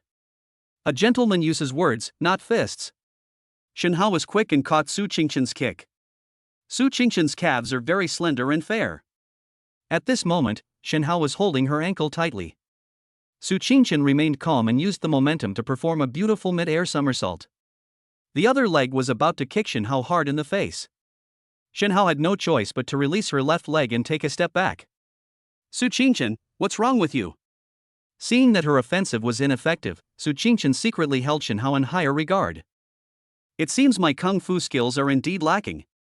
By now, she had calmed down. Snort. Su Qingqian snorted coldly and sat down in the chair, puffing out her cheeks. She leaned back in the chair, legs crossed, exuding a powerful aura. "Sister-in-law, why are you so angry?" When Shen Hao saw that she had pulled her leg back, he knew that she didn't intend to hit him anymore. "Do you know how much my sister has suffered these past 5 years? Do you know how much she suffered?" Su Qingqian's series of questions left Shen Hao speechless. "I'm sorry, I really didn't know she had my child before." Shen Hao looked guilty, but now that I know, I won't let Qingwan suffer any more grievances. Su Qingqian's face was filled with disbelief. But then she realized that Shen Hao's identity was unfathomable. They were able to persuade the Baidi Burj Al Arab Hotel Group to acquire their shares. Maybe he really can protect his sister. Su Qingqian did not forget her mission, and after venting her anger, she finally got back to the main topic. Shen Hao was certainly not the kind of person who held grudges. Moreover, Su Qingqian's anger stemmed from her care and love for her older sister, which shows the deep sisterly bond between the two. Shen Hao couldn't dwell on it too much. Now, Su Qingwan serves as a bridge between the two. It's naturally more convenient to cooperate with them than with the other three. Shen Hao didn't hesitate much and directly handed over the management rights to Su Qingqian. However, he specifically emphasized that it was for Su Qingqian, not for the Su family. The Su family is so heartless and cruel, bullying their own wife. The rest depends on his wife's attitude. If the two sides cannot bridge the rift and continue to be irreconcilable, then Shen Hao will naturally not give the management rights to the Su family out of consideration for his sister-in-law. Shen Hao and Su Qingqian finalized the important matter in just a few words. Other minor details can be handled by Su Qingqian's secretary. Shen Hao and Su Qingqian took their seats and prepared to eat. Ji Yan asked, "Shen Hao, what did you and President Su talk about?" "It's just some company collaboration, nothing much." "Let's have dinner," Shen Hao replied. At this moment, Ji Yan had already decided in her heart that she had chosen Shen Hao. So she sat down next to Shen Hao and would occasionally serve him food. Shen Hao looked at him with suspicion, thinking to himself, "What are you doing? You don't actually have feelings for me, do you?" "Although you pursued me many years ago, that's all in the past." Su Qingqian sat opposite Shen Hao, looking at him coldly. His gaze was deep and intense, as if he wanted to devour someone. "You bastard Shen Hao, having my sister isn't enough for you, you've got a dirty hand and you want other women too." Shen Hao quickly tried to avoid suspicion and said, Ji Yan, please don't put any more food on my plate. We're just ordinary classmates, our relationship isn't that close yet. Su Qingchen secretly took a photo and sent it to Su Qingwan. Morning, your husband is having dinner with another woman here. Qingwan, he's not my husband. Su Qingchen's mind was a bit blank. What was going on? Had she been tricked by Shinhao? But there's no reason for it. Everyone in Jinling's upper class knows that Su Qingwan has 2 daughters. If they weren't her biological children, given Shinhao's background, there's no reason for him to rush into becoming a father. Qingwan, he's the father of my children. We signed an agreement to co-parent Tuanchuan and Yuan Yuan. Su Qingchen finally understood, so that's how the relationship was. That won't do. My sister has already given birth to his children. I absolutely will not allow him to be fickle. Su Qingchen changed seats and sat on the other side of Shinhao. She also pretended to be very attentive and served food to Shinhao. Brother-in-law, eat more. Upon hearing this, Ji Yan thought she hadn't heard clearly. President Su, what did you say? Shinhao is your brother-in-law. Shinhao was caught in the middle of the two, feeling somewhat awkward. He quickly explained, indeed, her sister and I have 2 children. Ji Yan was filled with shock. Impossible. Shinhao, when did you get married? None of us old classmates knew about it. She couldn't accept it at first. Shinhao didn't explain in detail, and just made up a reason to get by. Ji Yan was distraught. She ate a few bites of food and then left. The group finished eating quickly, and Su Qingchen arranged for someone to take Lao Zhao and Lao Sun back to the nursing home. She got into Shinhao's car to pick up Tuanchuan and Yuan Yuan from school. Su Qingchen followed Shinhao and saw the pink Maserati in the underground parking garage. My sister's favorite car. They actually opened a shop for Shinhao. It seems that the relationship between the two is quite special, and definitely not as the sister said. The two of them are simply raising the child together. Mr. Shin, you've been gone for so long, when did you come back? Su Qingchen asked. Actually, I've been in Jinling the whole time. I don't know why Qingwan hasn't come to see me. Shinhao also sighed, I hope I can make it up to them, mother and children, in the future. I hope you keep your word. If you dare to betray my sister again, I will never let you get away with it. Su Qingchen looked serious. Shinhao looked at her face, and it was indeed exactly the same as Su Qingwan's. I felt a little strange. Don't worry, sister-in-law, I just hope you won't be so short-tempered in the future. Otherwise, you won't be able to get married, nobody will want you. Su Qingchen scoffed, it's none of your business. My sister told me that she and you are just raising the child together. She doesn't acknowledge you as her husband. You should worry about yourself. Chapter 13, Picking the kids up and taking them home, a master-level massage technique. Daddy, Daddy.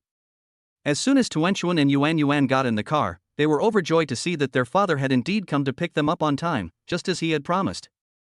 Hearing these repeated calls of Dad, Shinhao felt like the happiest man in the world. Tuanchuan, Yuan Yuan, look, Mommy's here to pick you up. Su Qingchen, sitting in the passenger seat, loved to tease the 2 adorable children. Shinhao listened but didn't expose her. It seems that Su Qingchen has a good relationship with the children. Ha! Tuan Tuan and Yuan Yuan blinked their big eyes, looking incredulous. You're not Mom, you're Auntie. Finally, after some observation, Xiao Yuan gave her own judgment. Ha ha ha. Shinhao laughed loudly, little sister-in-law, look, Tuanchuan and Yuan Yuan are so smart, they won't fall for your tricks. Su Qingchen was also very frustrated. She used to like pretending to be the eldest sister, Qingwan, to tease the 2 little cuties. At that moment, 2 mothers appeared in front of me. The little one's confused expression is just too adorable. Tuanchuan, Yuan Yuan, how did you recognize me? Su Qingchen asked curiously. Auntie, Mom's breasts are a tiny bit bigger than yours. Children are innocent and straightforward, they speak their minds directly. Su Qingchen's face immediately darkened. Kids these days are so precocious, they tell everyone everything. Ha ha ha. Shinhao laughed until tears streamed down his face. Little sister-in-law, you've just brought shame upon yourself, you know? Seeing their father smiling so happily, the 2 little ones laughed along with him. Hee hee, Auntie, don't be angry. Although your nipples are smaller than Mommy's, your face is a little bigger. Tuanchuan offered her words of comfort in a serious tone. Su Qingchen was furious, but she couldn't do anything about the 2 little ones. You wait, when we get home I'll pin you both down on the bed and spank you. Su Qingchen said fiercely. Ah! Don't spank me. No. Tuanchuan and Yuan quickly begged for mercy. Auntie, we were wrong, please don't spank us. Seeing that asking their aunt was useless, the two little cuties turned their attention to their father. Daddy, you have to protect us. We don't want to get spanked. Shenhao naturally agreed to his two daughters' requests. Tuanchuan, Yuan, don't be afraid. Daddy's here. He won't let your auntie spank you. Yay! Yay! The two clapped and cheered happily. But Dad, when you weren't around, Auntie hit us many times. Tuanchuan immediately filed a complaint. Dad, can you help Tuanchuan get revenge by spanking Auntie? Okay, no problem. Shenhao was busy watching the road and driving, and for a moment, he casually agreed. The next second, Su Qingchen suddenly sprang up and punched him in the chest. Why did you hit me? I was driving, it's dangerous. Shenhao was baffled. Who told you to spank me? Su Qingchen's face was flushed, and the way she gritted her teeth to speak was rather cute. Shenhao then realized what he had just agreed to. Hey, are you kidding me? He felt utterly wronged, having only casually agreed to the two adorable children's unintentional remark. Sister-in-law, don't be angry. How could I do such a thing, right? I'm not a pervert. Shenhao explained with an embarrassed smile. I wasn't paying attention just now, I just agreed casually. Su Qingchen stopped talking and angrily lowered her head to play on her phone. At that moment, the system's voice rang in my mind again. Ding! Congratulations, host, you have brought your daughter home. You are rewarded with one chance to instantly kill someone. Option 1, Master Level Massage Technique. Shenhao didn't hesitate, there were no other options. The only option left is a Master Level Massage Technique. Before long, the group arrived home. Shenhao wanted to play with Tuanchuan and Yuan for a while when Su Qingwan called. Shenhao, drive out. Sister Yang has something to do today and doesn't have time to cook. Let's eat out. Upon hearing this, Shenhao thought it was an excellent opportunity to showcase his culinary skills in the kitchen. He couldn't miss it. Wanner, don't worry, I'll cook. It's perfect timing since your sister-in-law is here, let's treat her well. You? Are you sure you can do it? On the other end of the phone, Su Qingwan asked suspiciously. A man should never say no in his life, especially in front of the woman he loves. I can do it. 100% no problem. Let me show you my cooking skills, okay? It seems that although Su Qingwan ate Shenhao's sandwich this morning, she is still not confident in her own cooking skills. After all, in Su Qingwan's mind, the chances of a man being a good cook are very low. Sandwiches are a simple food to make, and Shenhao's ability to make them well is probably just a matter of practice makes perfect. But seeing that Shenhao insisted, Su Qingwan said nothing more. Okay then, you go to the market to buy groceries first, I'll come back later to help you. Su Qingwan said. No need, my dear wife, you just need to rest and catch up with your sister-in-law. Su Qingchen has a good relationship with the two adorable children. The three of them quickly became friends. Shenhao said hello and went out to buy groceries. Tuanchuan, Yuan, what do you want to eat? Daddy's going out to buy groceries. I'll make you something delicious. When Tuanchuan and Yuan heard that their father was going to cook, they excitedly jumped over. I want sweet and sour pork ribs. I want to eat lion's head meatballs. I want to eat shrimp. The two little ones knew their favorite dishes like the back of their hand and rattled off all of them in one breath. And you, sister-in-law? Shenhao asked with a smile.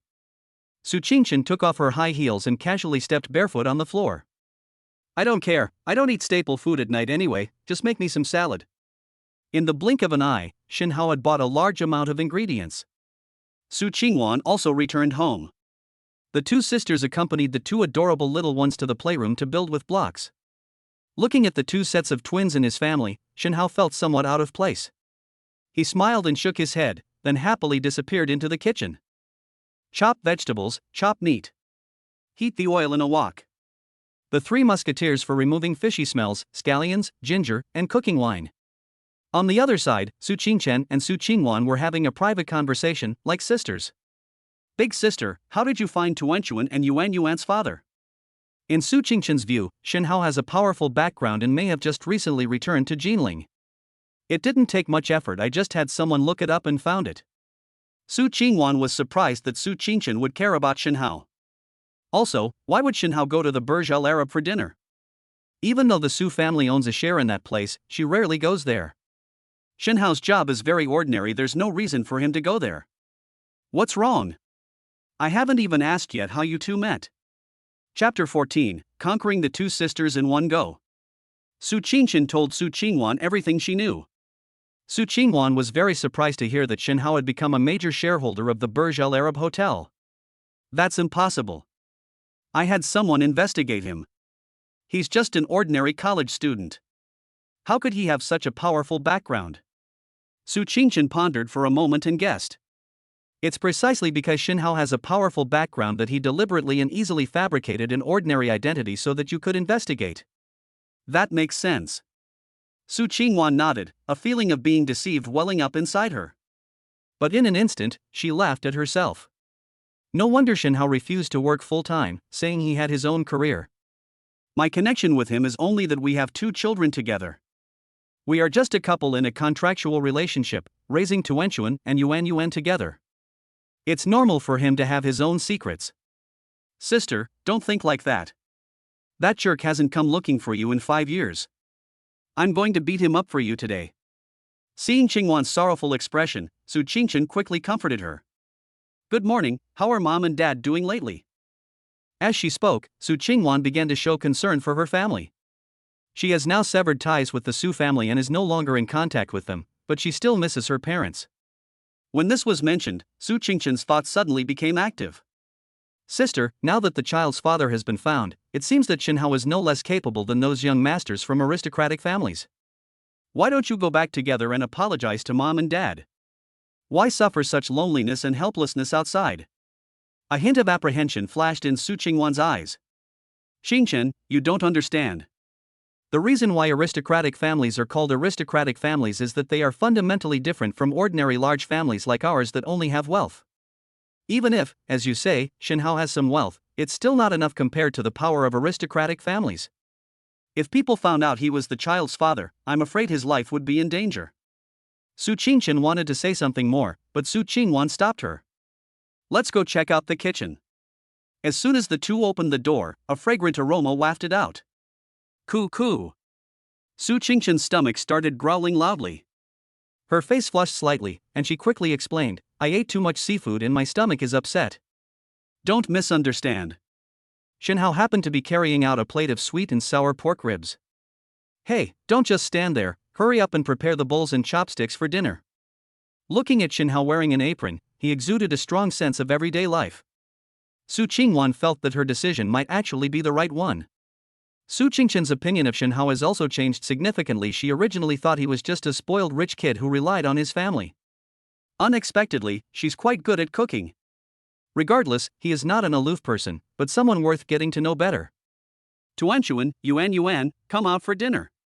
Shinhao turned around and went to call the 2 adorable little ones. Sis, this Shinhao is no ordinary guy, he's a real gem. Su Qingwan was also surprised. She thought Shinhao could only make sandwiches, but she didn't expect him to be so good at making main courses as well. A table full of dishes was quickly placed in front of everyone. Sweet and sour pork ribs, steamed lion's head meatballs, squirrel-shaped mandarin fish. Each dish exudes a unique aroma. It makes your mouth water and whets your appetite. Daddy, you're so amazing. The 2 adorable little ones stared wide-eyed at the table full of food. Of course.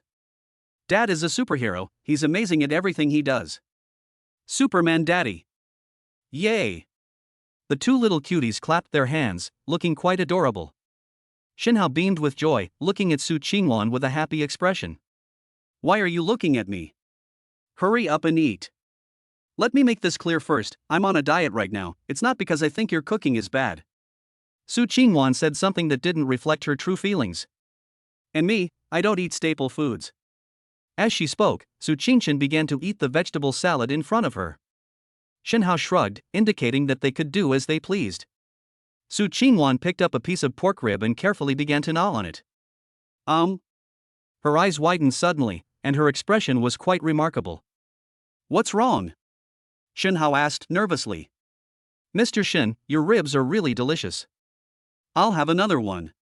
Su Qingchen looked disdainful. Is this for real? My dear sister, how could you betray me so quickly?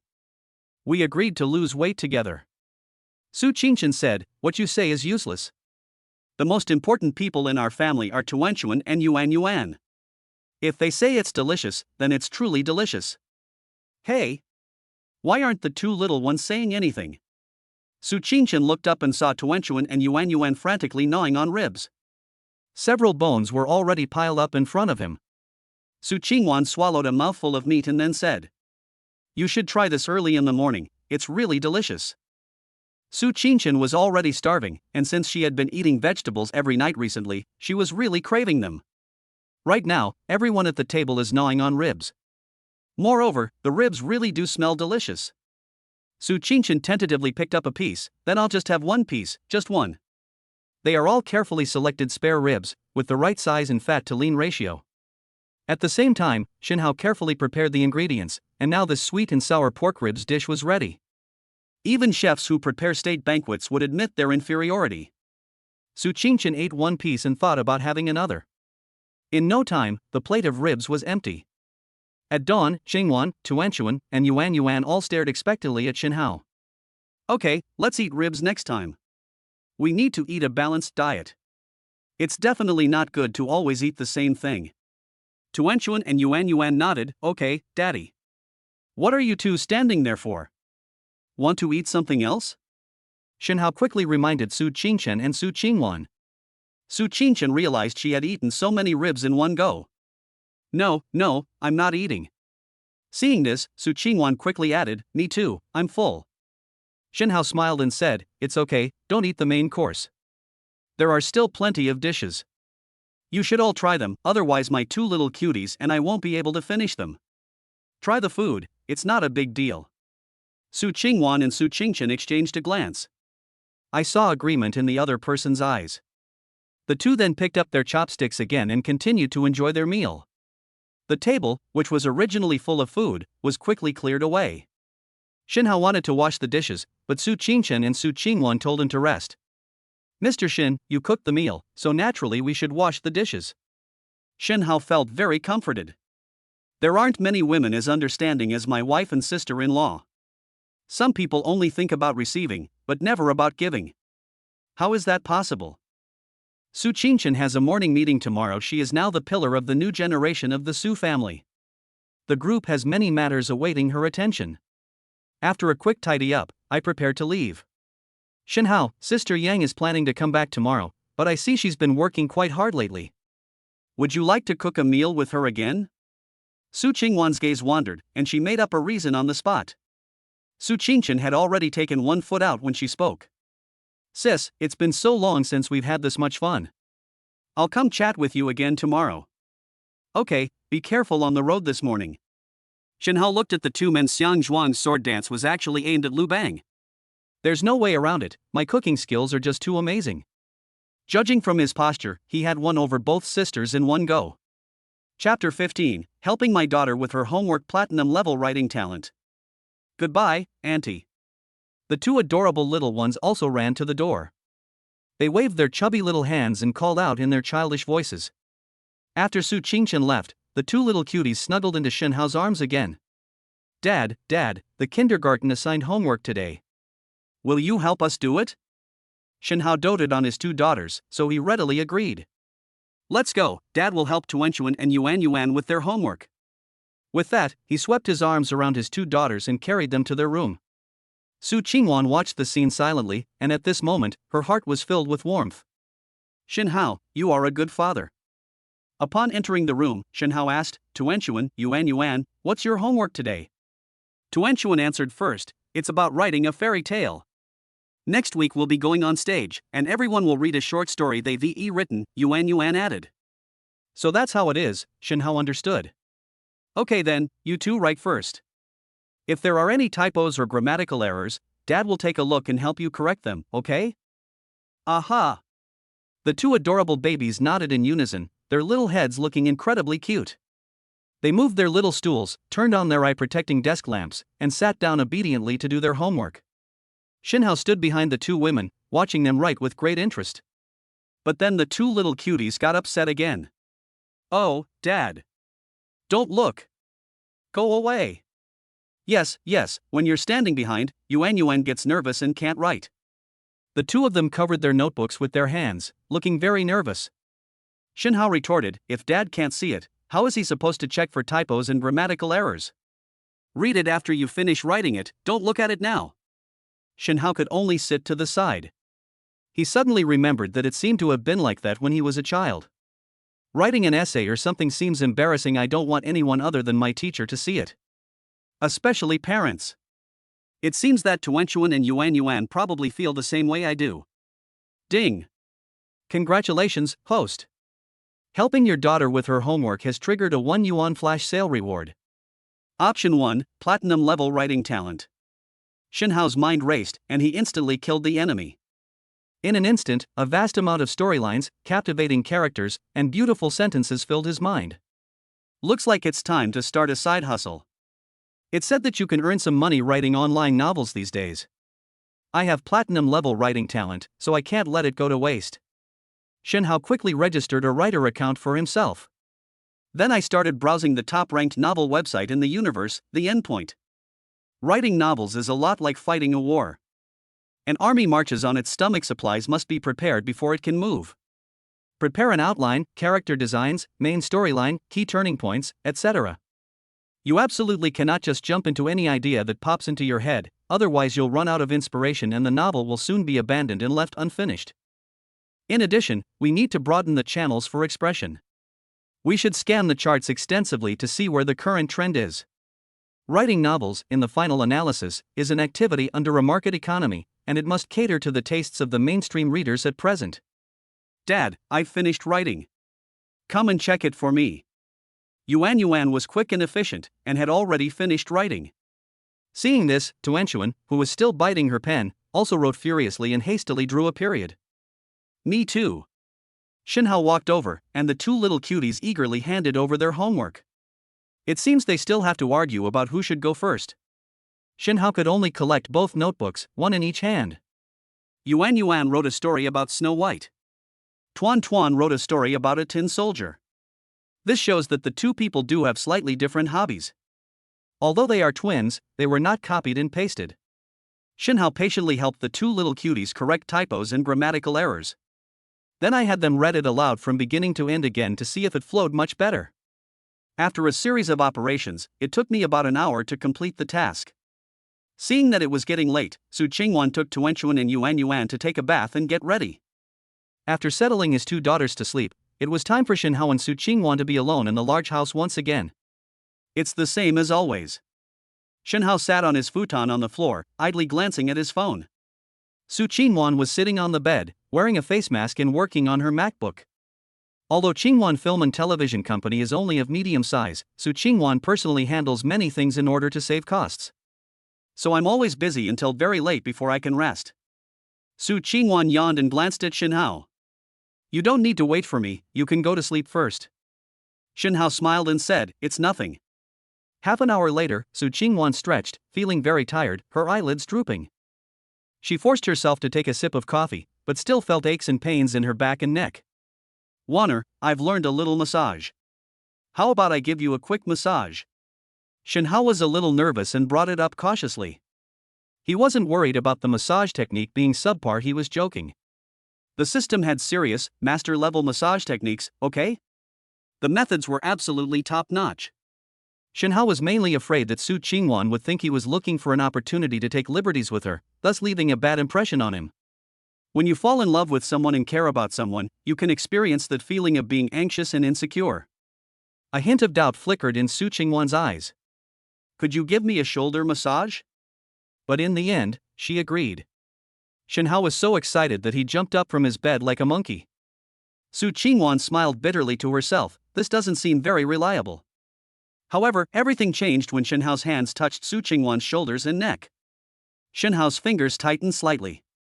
It was as if a warm current flowed into Su Qingwan's body. Her stiff shoulders and neck suddenly relaxed. Shin Hao slowly lifted and lowered his hands. With gentle touches and slow twists, she first created a rainbow-colored dress, then a green waist. Ah! Su Qingwan couldn't help but let out a soft moan. Upon hearing her voice, Shin Hao paused for a moment before resuming his massage. Her face turned bright red, and she was a little embarrassed, so she could only take the initiative to start a conversation to ease the awkwardness. Mr. Shun, your massage technique is quite authentic. Where did you learn it? His master is the #1 massage therapist in Thailand, Master Chache. He is the royal massage therapist of the Thai king. Since Shin Hao couldn't reveal the system's name, he made up a reason on the spot. It was him? Young Master Shin, you must have gone to great lengths to get Master Chache to come. Su Qingwan's tone shifted abruptly, now carrying a hint of accusation. Shin Hao said in a glib tone, no matter what, isn't it all for the day when I can give my beloved wife a massage? Let you enjoy yourself. Chapter 16, Give your wife a massage and call her husband. Mr. Shun, I don't think I've ever agreed to this. You can call me wife. Su Qingwan spoke calmly, as if she were a high and mighty empress.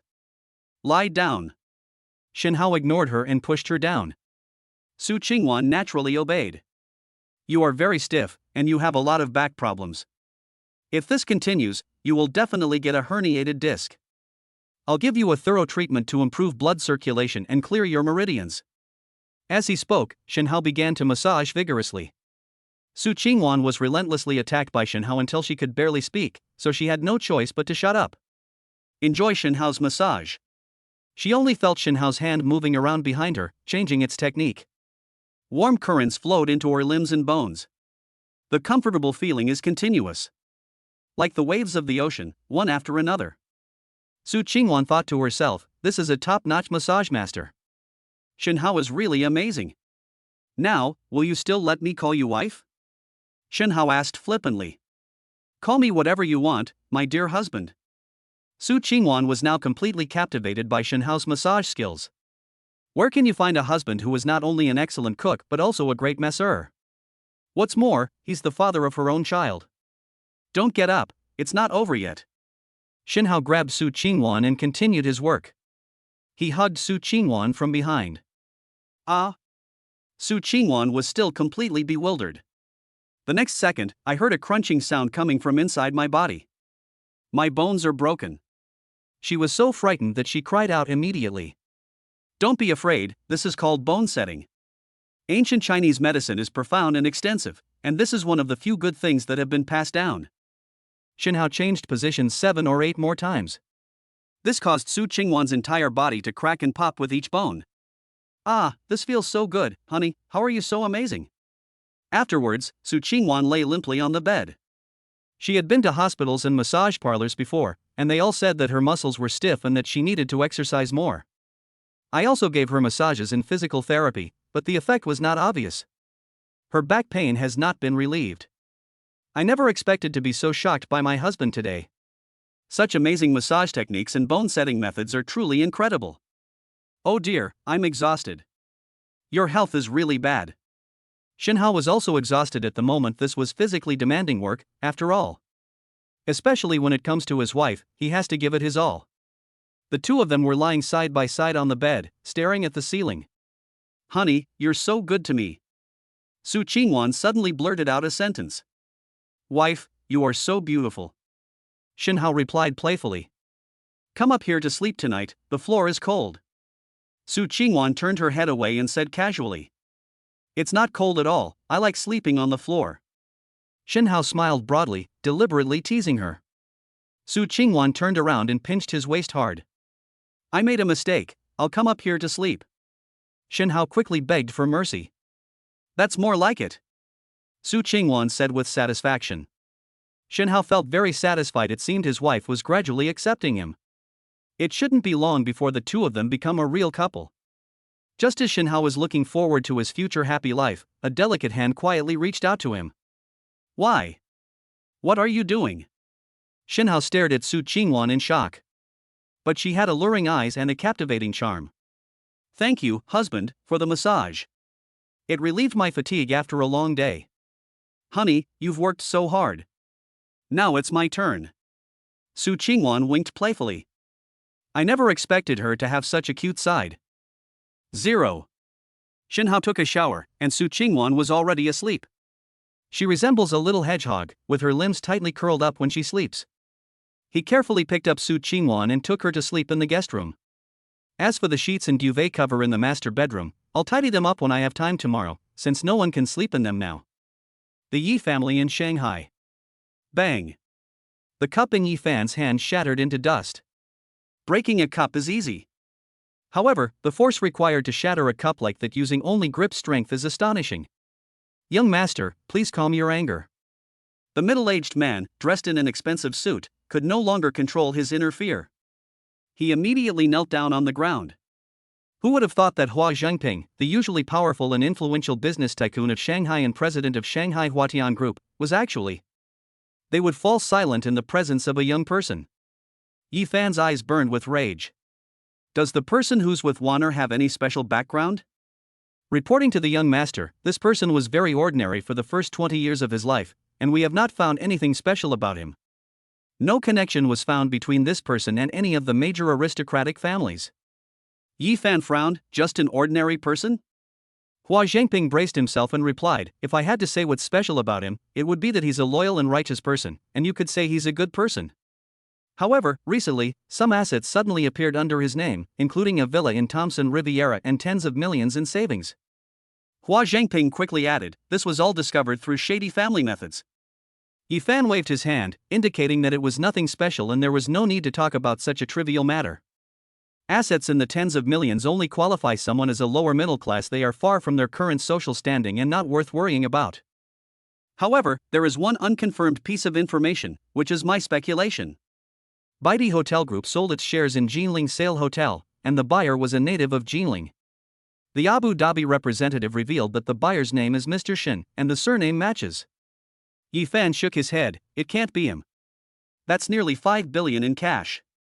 He couldn't possibly come up with that.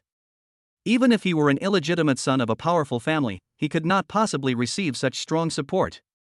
Unless he is the heir to some prestigious family, but if that were the case, his first 20 years wouldn't have been so uneventful. Hua Zhengping nodded. Young Master Fan is right. I was desperate and grasped at straws.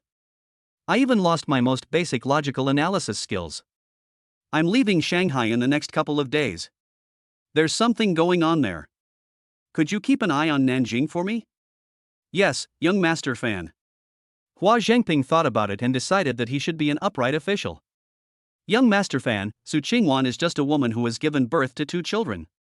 Why do you have to be so fixated on her? Yi Fan did not respond. He glanced at Hua Zhengping. That one glance was enough to put immense pressure on Hua Zhengping. He lay face down on the ground, unable to get up. I will forgive your hard work and great contributions to the Yi family, and this will not be a repeat of the previous instance. Yi Fan flicked his trench coat, a gust of wind swept by, and he was gone. Thank you for your mercy, young Master Xie. Chapter 17. Taking a cute baby on a trip, instantly defeating a grandmaster-level martial artist. On a weekend morning, sunlight streamed in through the window. It splashed onto Su Qingwan's face. Su Qingwan's small mouth was slightly open, and with her breathing, the peaks of her chest rose and fell slowly. Shinhao looked at his wife, feeling incredibly content. What a wonderful wife. How did I end up with this? I'm so lucky. Shinhao lay on the headboard, quietly watching Su Qingwan, showing no sign of leaving for a long time. He sensed something was wrong. She didn't know when it started, but Su Qingwan's breathing became uneven. A blush slowly crept onto her porcelain white face. Su Qingwan had actually been awake for a while. But she was completely naked and felt too embarrassed to put on clothes in front of Shinhao.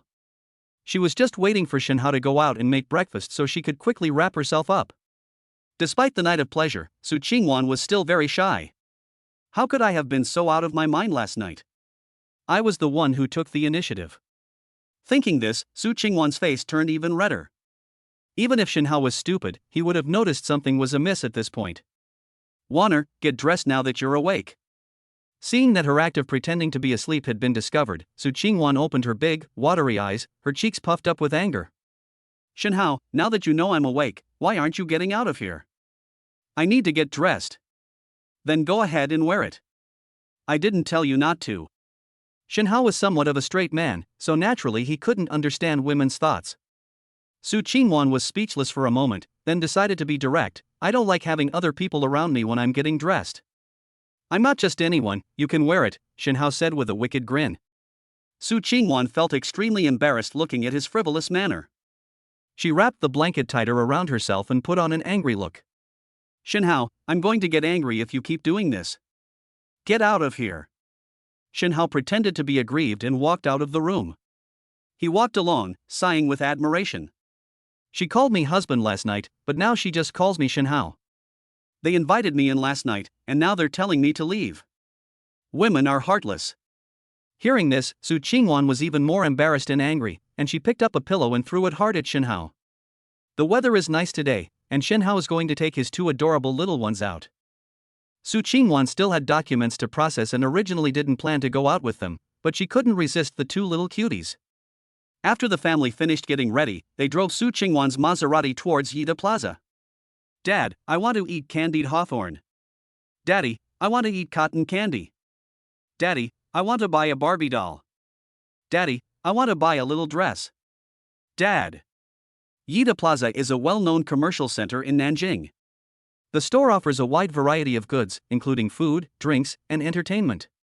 The two adorable babies were overjoyed and wanted to try every delicious food they saw. I buy anything that looks good to me.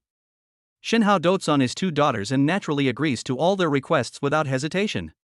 Su Qingwan frowned slightly. Shenhao, you'll set a bad example for them. You can't just give children their requests so easily and indefinitely. Shenhao didn't mind. Warner, it's okay. This isn't the first time I've brought Tuanchuan and Yuan out. I hope they're happy. I'll be more careful in the future, so don't worry. In no time, Shenhao was carrying large and small bags. It's like a human bag carrying machine. Ding! Congratulations, host, you have won a chance to snag a bargain while shopping with your daughter. Option 1, Grandmaster Level Martial Arts. Grandmaster Level Martial Arts? Does this world have a side that is unknown to most people? As a time traveler, Shenhao had never thought about this aspect of the problem. Having lived here for so many years, I know that the internet is very developed. He had browsed the forum before and had not found any martial arts realms here that were beyond the comprehension of ordinary people. It seems I haven't reached that level, so I really can't access these kinds of things. Shenhao naturally chose to eliminate the enemy instantly. He closed his eyes, and a massive amount of information flooded into his mind. About half a minute later, Shenhao opened his eyes. His eyes gleamed. So that's how it is, martial arts are indeed amazing. Shenhao, what are you standing there for? Come here quickly. Su Qingwan held a little baby's hand in each hand, afraid that the child would get lost. My husband almost got lost in a moment of inattention. She hurriedly called Shenhao to come along, but seeing that Shenhao was carrying many bags and his hands were full, she felt a little sorry for him and couldn't bear to urge him on. Wow! A little train. Mommy, we want to ride the little train. The group had arrived at the children's playground area in the mall. There happens to be a small tourist train here. Tuanchuan and Yuan were extremely excited when they saw it. The two of them ran over and quickly got into the two remaining parking spaces. The driver called out, "Hey handsome, scan the code to pay, we're off." Shenhao smiled and nodded, then rushed to the driver to scan the QR code to pay. Bite. Shenhao glanced to the side and saw a heavily made-up woman in high heels and sunglasses who had paid the money first. "Excuse me, handsome, I'll take both of these seats." After saying that, the woman turned around and called out, "Honey, let's ride the little train." A mischievous little boy rushed over and started yelling at Tuanchuan and Yuan, who were already sitting down. "Get off the bus quickly. My mom has already paid. This spot is mine." The little boy was making all sorts of funny faces. Yuan had never seen such a rude child before, and she was so frightened that she burst into tears. Tuanchuan quickly protected her younger sister. "How can you be so unreasonable? Yuan and I sat down first. Besides, my dad went to pay the money too." Shenhao's gaze turned cold, and he was about to lash out. But Su Qingwan took the initiative and launched the first attack. She stepped forward and stood in front of the woman in sunglasses. Su Qingwan is 1.7 meters tall, and even though she was going shopping today, she only wore comfortable flat shoes. But she was still half a head taller than the woman wearing sky-high heels. She looked down at the woman in sunglasses with an undeniable queenly aura. "Miss, my daughter is already seated, and my husband is ready to pay. If your son continues to behave rudely, I don't mind telling him what politeness is." Seeing this, Shenhao and Su Qingwan clearly divided their tasks. He ran directly to his daughter and used his body to separate the little boy from her. The woman in sunglasses remained unmoved. She was surprised that someone would dare to speak to her like that in Yida Plaza. "Today, I'm taking this position no matter what. Bring those two little daughters away," the woman in sunglasses shouted sharply. Upon hearing the voice, two tall men appeared directly in front of Shenhao. "Sir, please don't make things difficult for us." Shenhao is not short, standing at 1.88 meters barefoot, but he is actually half a head shorter than the two men in front of him. Coupled with their fierce expressions, they immediately overwhelmed Shenhao in terms of sheer presence. Su Qingwan also looked somewhat worried. "You dare to lay a hand on me in broad daylight? I'm contacting my lawyer right now." Seeing that Shenhao did not move, he remained in front of him. The two tall men exchanged a glance and immediately attacked. Bang! One figure was sent flying backwards. Chapter 18 Ji Jiangwo's Test. Wang Xiaoli never imagined that she would be looked down upon like this at Yida Plaza. She dares to be so arrogant because she has the confidence to back it up. Her husband is Ji Jiangwo, the general manager of Jinling Yida Plaza. Moreover, she herself was a member of a branch of the Jinling Wang family. In Wang Xiaoli's view, as long as she avoids the truly elite, she can roam freely throughout Nanjing. I never expected this couple to be so ungrateful. They dared not give up their seats when their own precious son wanted to ride the little train. "How dare you lecture me?" Wang Xiaoli looked at the two bodyguards, preparing to teach Shenhao a lesson, and thought viciously to herself. "This is the price you have to pay." Bang! A loud bang. A figure flew backward and crashed directly into the counter of a shop on the roadside. His entire body smashed a hole in the counter. The situation was quite gruesome. "Oomph, ungrateful wretch. Take the medical bills and get out with your husband." Wang Xiaoli pulled out a wad of cash from her bag, intending to have Su Qingwan leave with the others. Su Qingwan was also very nervous at first. Will Shenhao be alright? When she finally saw the situation clearly, she realized that Shenhao was standing perfectly intact in the same spot. He wasn't injured at all, and even the hairstyle I styled for him when we left in the morning wasn't messed up. He's still as handsome and dashing as ever. Su Qingwan responded by not taking Wang Xiaoli's money, and instead took out her own card from her bag. "I think it's your bodyguard who needs medical expenses, so don't be shy." Wang Xiaoli took off her sunglasses and stared in shock. "This? How is that possible? How could Shenhao's fist have such great power?" At this moment, Shenhao was somewhat surprised as he felt the immense energy within his body. The power of martial arts is indeed terrifying. We should use it with caution in the future. It's too lethal. If I were to hurt someone, I would feel very guilty. Shenhao grinned slightly and said to the remaining big guy in front of him. "What are you still standing in front of me for? Are you going to throw a punch too?" The tall bodyguard quickly shook his head and waved his hands, begging for mercy. "Wow! Daddy is amazing." Tuan Tuan and Yuan Yuan sat in the little train, clapping their little hands. Slap! Slap! Slap! Each round of applause felt like a slap in the face. It slapped Wang Xiaoli hard across the face. Seeing that Shenhao was a ruthless person, she quickly grabbed her son and ran away in a sorry state. They didn't even care about the two bodyguards anymore. Su Qingwan ran over nervously and quickly grabbed Shenhao's hand to look at it. "Honey, are you alright?" "It's alright, it's alright." Shenhao found her appearance rather endearing. "Wanner, don't worry about me. I'm very good at fighting. Even if a boxing champion comes, I can beat him." Upon hearing this, Su Qingwan quickly retorted, Pa, what's the point of fighting all day long? There are always people better than you, and there's always something beyond your understanding. Tuanchuan and Yuan Yuan finally have a father. What will we do if something happens to you? Even if you don't think about yourself, you should think about the three of us and try to avoid conflicts with others. Shenhao nodded and pulled Su Qingwan into his arms. "I understand, wife." A group of people in security uniforms surged in from both the front and back. They quickly surrounded Shenhao and his family. A middle-aged man in a suit stepped forward and said, "Mr. Shen, your actions at Yida Plaza have violated our rules. Please come with us to mediate, so as to avoid further conflict."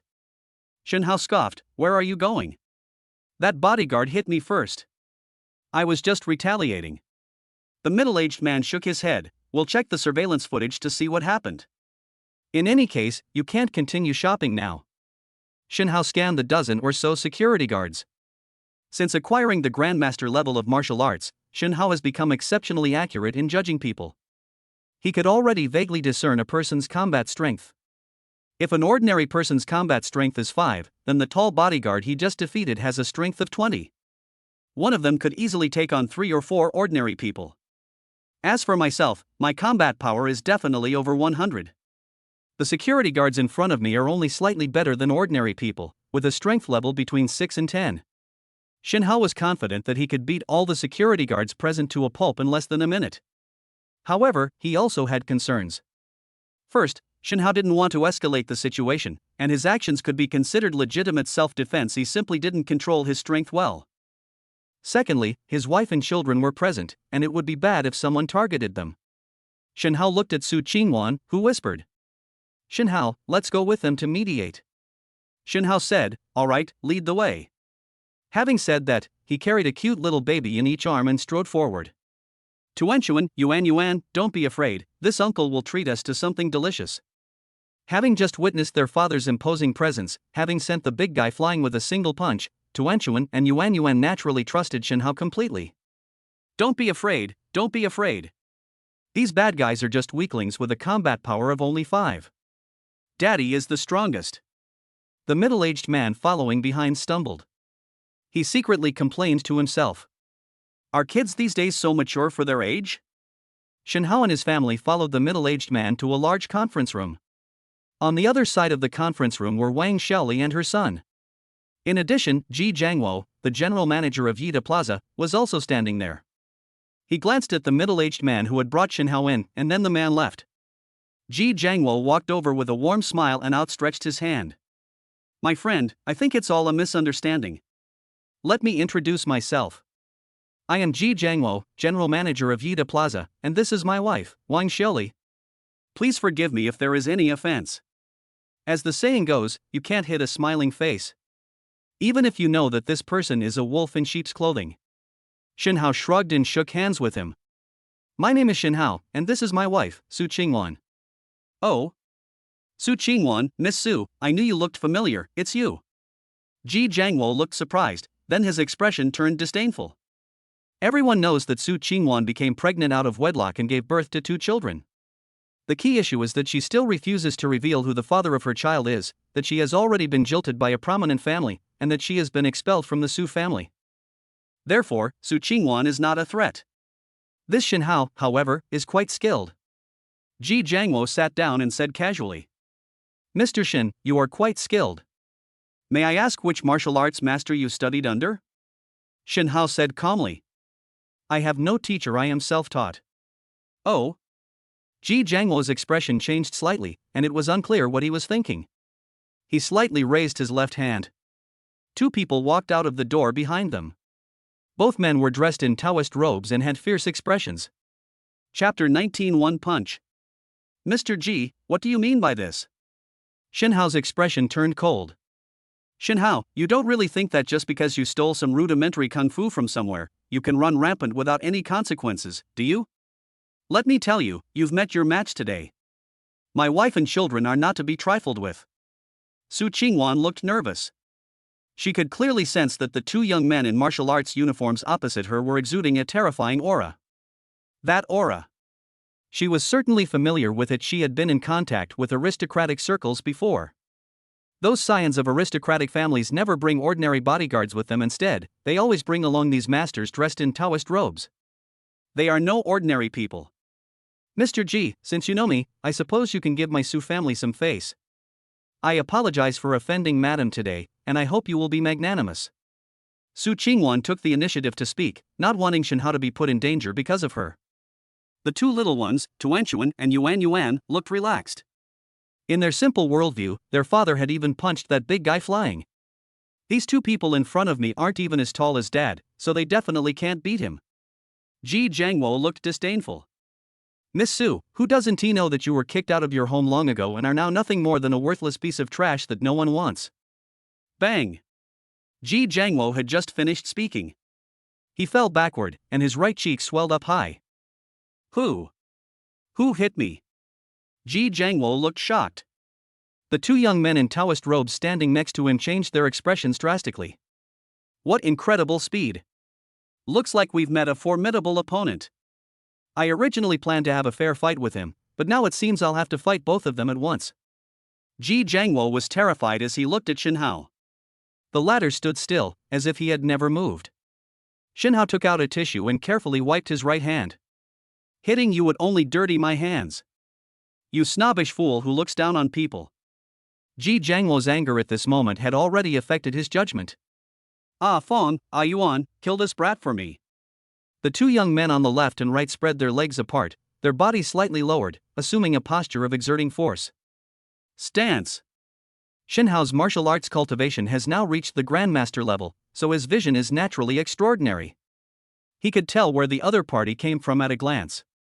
He slowly extended a finger and wiggled it from side to side. One punch. Shen Hao said. Afong and Ayuan, unable to bear such humiliation, jumped out. But Shen Hao's figure was like a ghost. He instantly moved to the right of the two men and threw a punch. Bang! A low, metallic thud. While still in midair, Afong was hit and sent flying to the left. Ayuan couldn't dodge in time, and the two collided and flew backward. In the blink of an eye, the seemingly complex action is completed in just 1 second. To the others present, all they saw was Afong and Ayuan, who had leaped up and charged straight at Shen Hao just a moment before. A moment later, the two were seen flying to the right front and falling to the ground, their fate unknown.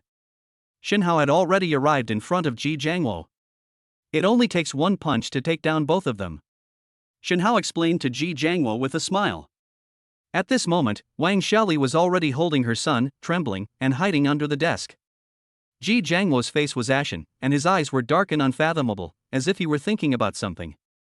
The next moment, he knelt down on the ground. Mr. Shen, I was blind to your greatness and have offended you. Please do as you see fit, but I have only one request: please do not make things difficult for my wife and children. After saying that, he immediately started kowtowing repeatedly. He's a real man, able to bend and stretch. Shen Hao didn't even glance at her, and left with Su Qingwan. At this moment, Su Qingwan's mouth was still wide open, immersed in a feeling of surprise. Honey, how are you so amazing? You're so fierce in a fight too. Honey, I told you before, you can rest assured with me here. Your husband is all-powerful. Shen Hao picked up the two adorable babies and strode out of the conference room. Wow, Daddy is awesome.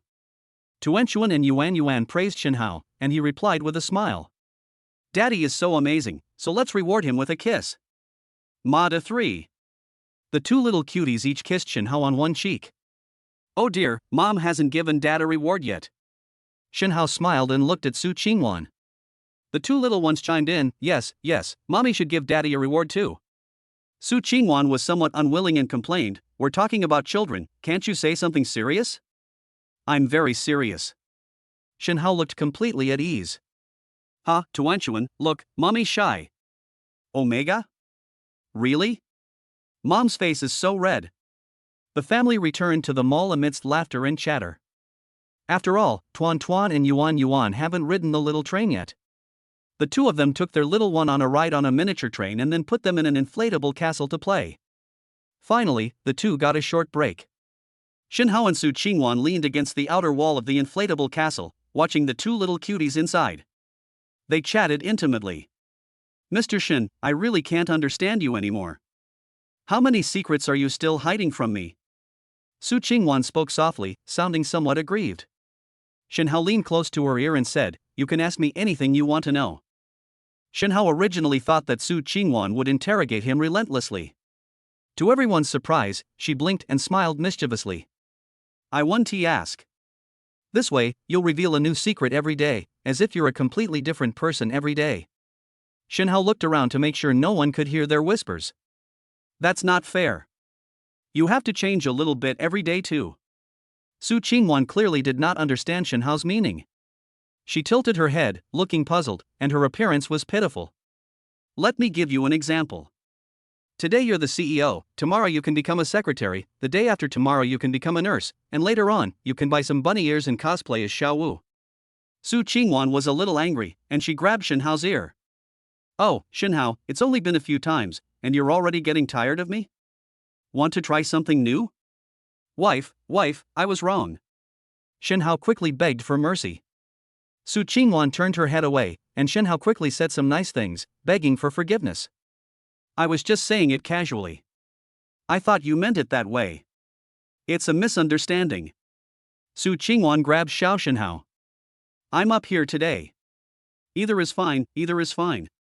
I'm just worried that you'll get tired after a while and come down on your own. Shenhao didn't care. He wouldn't let her go without making a fuss for at least 2 hours. Buzz. Shenhao answered the phone. It was Zhao Yud calling.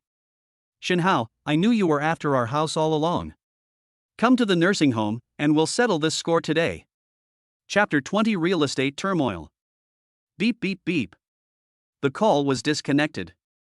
Shenhao was very anxious because he could hear crying and shouting in the background of the phone call. Honey, what happened? Seeing Shenhao's worried expression, Su Qingwan also became a little worried. Grandpa Zhao, who sponsored my schooling, has something to do over there, so I need to go over. Shenhao said. Then you go first, I'll take Tuanchuan and Yuan home when I'm done.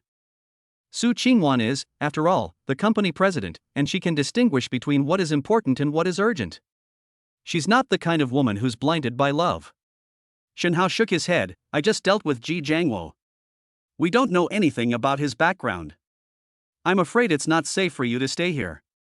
You should come with me. Su Qingwan thought about it and realized that made sense. It seems my sense of security is indeed too weak. She grew up in a wealthy family. The Su family was one of the 4 great families of Jinling, so naturally no one was foolish enough to cause her trouble. Later, even after being kicked out of the Su family, no one dared to disobey. Tuanchuan, Yuan, come out quickly. Daddy has something to do, let's go together first. The 2 adorable little ones were clearly not happy. Inflatable castles are still very attractive to children.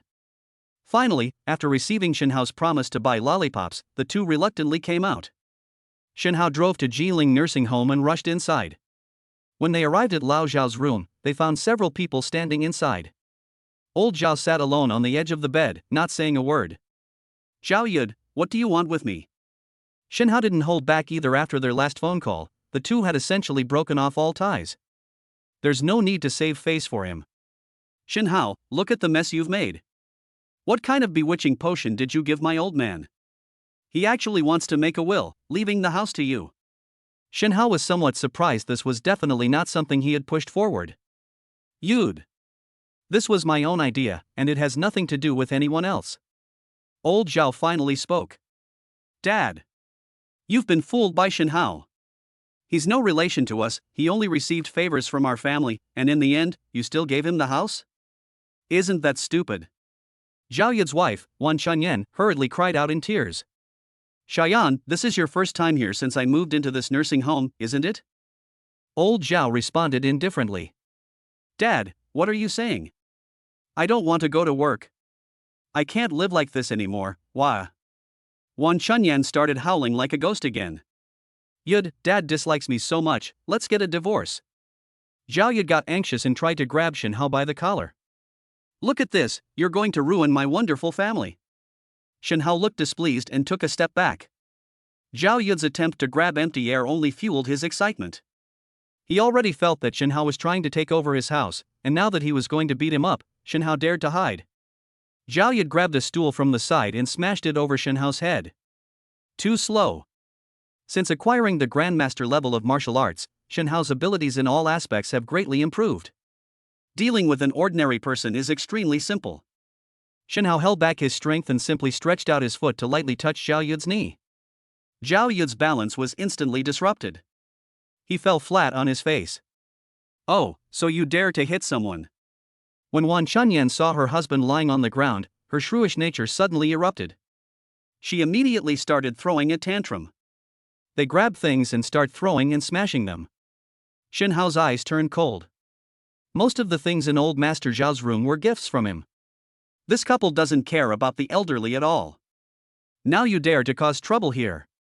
Shin Hao grabbed Wan Chunyan's hand and applied slight pressure. Wan Chunyan felt the pain and immediately released the object. Shin Hao's face was ashen. If you want to talk business, sit down and talk properly. If anyone throws a tantrum again, don't blame me for being impolite.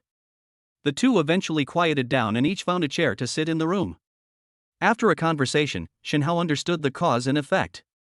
Old Master Zhao had never had any hope for his son and daughter-in-law. He was content with Shin Hao's frequent visits. Who knew that the two of them would actually set their sights on the old house? Because Grandpa Zhao's old house is in the city center and has access to a good school district.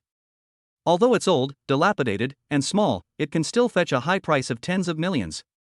The two then decided to sell the house so they could enjoy life. Old Master Zhao was unwilling. After much thought, he became increasingly disappointed in the two of them. In contrast, Shin Hao has recently been receiving drinks from him. She even took him to the Jinling Sailboat Hotel, such a high-class place.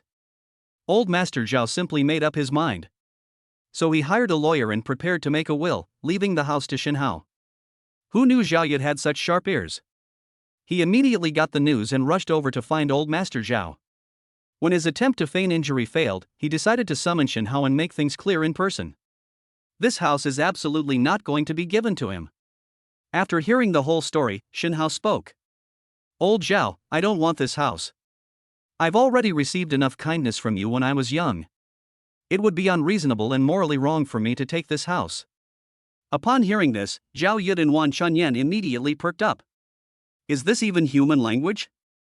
What right do you have to take it? My property should be given to a stranger instead of my son. Shin Hao blared at them, and the two stopped talking. However, this house belongs to Lao Zhao. You children naturally cannot have any objections to who he wants to leave it to. What's more, you rushed him to a nursing home as soon as you got married. Did you ever take care of old Zhao for even a single day? How can such an unfilial person inherit old Zhao's property? Shin Hao countered with a question, leaving Zhao Yud and his wife speechless. I don't need this house, but I won't let Lao Zhao suffer any injustice. Zhao Yud was still unconvinced. Shin Hao, don't make it sound so high-sounding. My wife and I would never let this house fall into your hands. Shin Hao looked at him with disdain. I don't want this house. I don't need your money. Upon hearing this, Zhao Yud immediately began to mock him. You think I don't know you work at Longhai Real Estate and earn 8,000 a month? Shin Hao smiled and shook his head. In order to prevent Zhao Yud from causing him any more trouble, he took out the property certificate for Thomson Riviera from his backpack. Zhao Yud, you work at the Housing Administration Bureau, right? Can you check if this property ownership certificate is real or fake? Zhao Yud was somewhat suspicious, so he opened the property ownership certificate. Thomson Riviera. The area is 500 square meters. A bright red official seal was stamped on it. Zhao Yud was greatly shocked, and only then did he realize that the person in front of him was Shin Hao. He was no longer the orphan who couldn't even afford tuition. He felt a burning sensation on his cheeks, as if someone was slapping him. Zhao Yud dragged his wife away in a sorry state. Old Zhao looked at Shin Hao with a face full of guilt. Little mouse, I'm sorry for causing you trouble. Shin Hao comforted him. It's okay. Why don't you come stay at my place?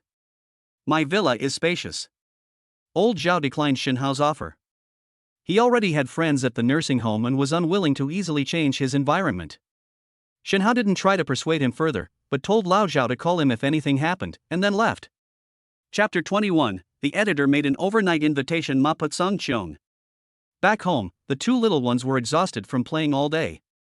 Shin Hao then coaxed the two of them to sleep. Su Qingwan also had official business to attend to, and within a single day, her OA account had several messages that required approval. New project initiation, actor management contracts, and so on. Shin Hao finally got some time to himself. These past few days have indeed been busier than my previous routine of going to work and returning home. Thinking of his platinum-level writing talent, Shin Hao felt a surge of passion in his heart, and he felt he had to write that thrilling story. Shin Hao opened a Word document and typed out the name that would later become the object of countless people's longing. Horse breaks the sky. The story of a gifted young man who suffers humiliation and is jilted at marriage, proclaiming the adage 30 years east of the river, 30 years west of the river. Never underestimate a young man's potential. The magnificent world has only revealed the tip of the iceberg. There's no fancy magic here, only the pinnacle of horsemanship. Shinhao's fingers were very nimble. In just 2 hours, he typed out the first 10 chapters, totaling 20,000 words. If anyone saw this, they would be amazed by his typing speed. A high-quality novel that can produce 10,000 words per hour, with coherent logic and an engaging plot. Shinhao looked at his masterpiece and felt quite satisfied. I would call myself a human typewriter. After closing his laptop, Shinhao naturally put his culinary skills to use and cooked for Su Qingwan and her 2 children. For Shinhao, cooking is a very therapeutic activity. Seeing Su Qingwan, Tuanchuan, and Yuan enjoying their meal so much, Shinhao felt it was all worth it. Because he lacked family affection growing up, he is a person who values family very much. Endpoint Chinese website, editorial department. At 5 o'clock sharp, everyone else left work. Only editor Gu Feng remains at his post.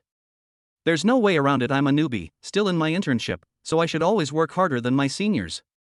Moreover, my 3-month internship is almost over. I haven't produced any books that have achieved any significant results myself.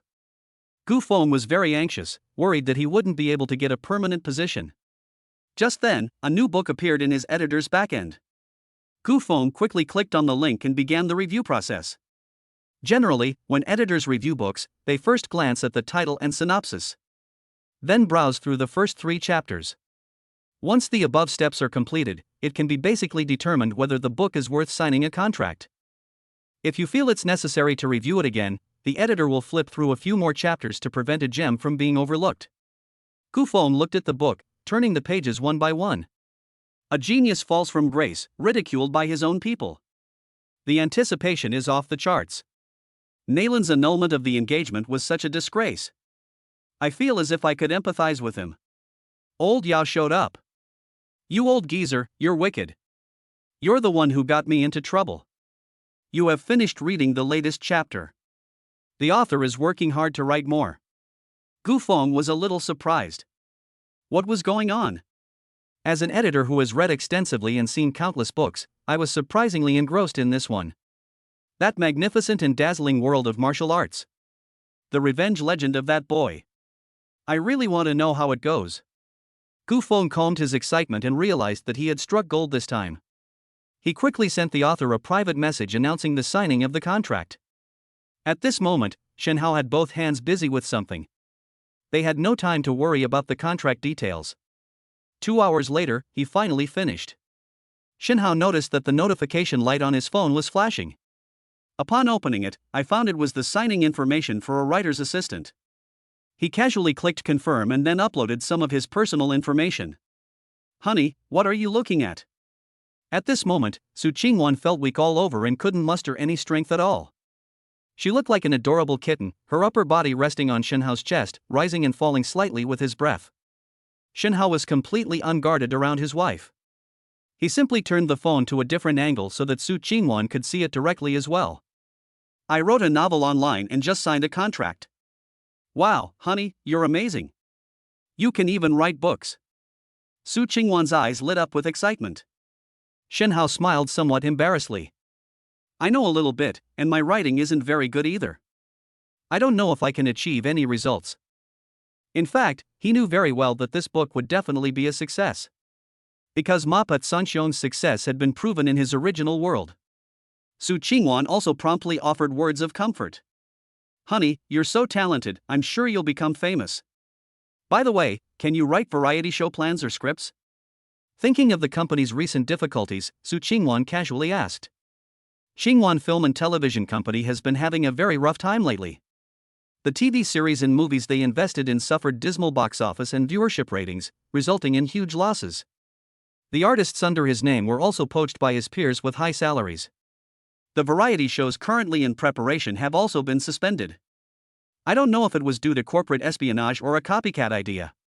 Su Qingwan originally planned to create a singing talent show, but when she was in the final stages of preparation, she discovered that a competitor had launched their own show first. This really stumped Su Qingwan. All the initial investment went down the drain. Shinhao had given her so many surprises that, without realizing it, Su Qingwan had become somewhat dependent on him. Whenever something happens, Su Qingwan always wants to ask Shinhao if he can solve it. Shinhao possesses platinum-level creative abilities, so writing a variety show plan is naturally no problem for him. In addition, he still has memories from before he traveled through time, allowing him to draw upon existing experiences. How about this? We'll make a family-friendly variety show. We can have guests and their children participate in various activities together. Su Qingwan's eyes lit up. That's great. There shouldn't be any similar programs on the market right now. I've already thought of a name, it'll be Dada's amazing, Shenhao added. I can also bring Tuanchuan and Yuan Yuan with me. Su Qingwan exclaimed how clever she was. Honey, you're so smart. Shenhao joked, then, my daughter and I are actually saving you money this way. Both of them are very proactive. Shenhao quickly turned on his computer and began writing the entire planning document. Su Qingwan then called her subordinates and began inviting suitable male celebrities. They also promised to offer relatively generous compensation. Honey, there's only one last question left. Su Qingwan's brows were furrowed, and she looked quite adorable. Where does the sponsorship for this variety show come from? Shenhao felt relieved. That's easy, let the Jinling Sailboat Hotel sponsor it. Perfect, it's one of my properties, I'll make the arrangements. Wow, honey, you're so good to me. Well, that's what happens when I'm your husband, so how are you going to repay me? Shenhao grinned mischievously. My hand has already wandered off somewhere. Su Qingwan looked embarrassed. Seriously? Again? Are you a dog? Chapter 22 Variety Show Planning, Dad's Amazing. Shenhao contacted Su Qingchen to inform her that he was preparing to convene a new board meeting. Su Qingchen then contacted the other 3 companies on her behalf. Upon hearing this, Wang Huiyuan, Li Fucheng, and Kong Fugue all exclaimed that things were in dire straits. Su Qingchen conveyed a message on behalf of the major shareholders, which means that Su Qingchen had already made connections in advance. This is very detrimental to their further struggle for control. However, since things have come to this point, they are powerless to change it. During this time, they have been trying to find this mysterious Mr. Shen through various channels. But they gained nothing. Jinling Sailboat Hotel, 99th floor. Wang Huiyuan and the others had been waiting for a long time. The elevator doors opened, and the group of people nervously peered inside. But they only saw Su Qingchen. Su Qingchen, why are you alone? Where is Mr. Shen? Wang Huiyuan was the first to launch an attack. The other 2 echoed this sentiment. Su Qingchen ignored her and produced Shenhao's shareholding certificate and authorization letter. I will exercise this 50% voting right on behalf of Shenhao. Mr. Shen has something to attend to today and will not be able to attend. I will be organizing this shareholders meeting. This conference has 2 agenda items. The first step is to determine who will be in charge of operating the Jinling Sail Hotel for the second half of the year.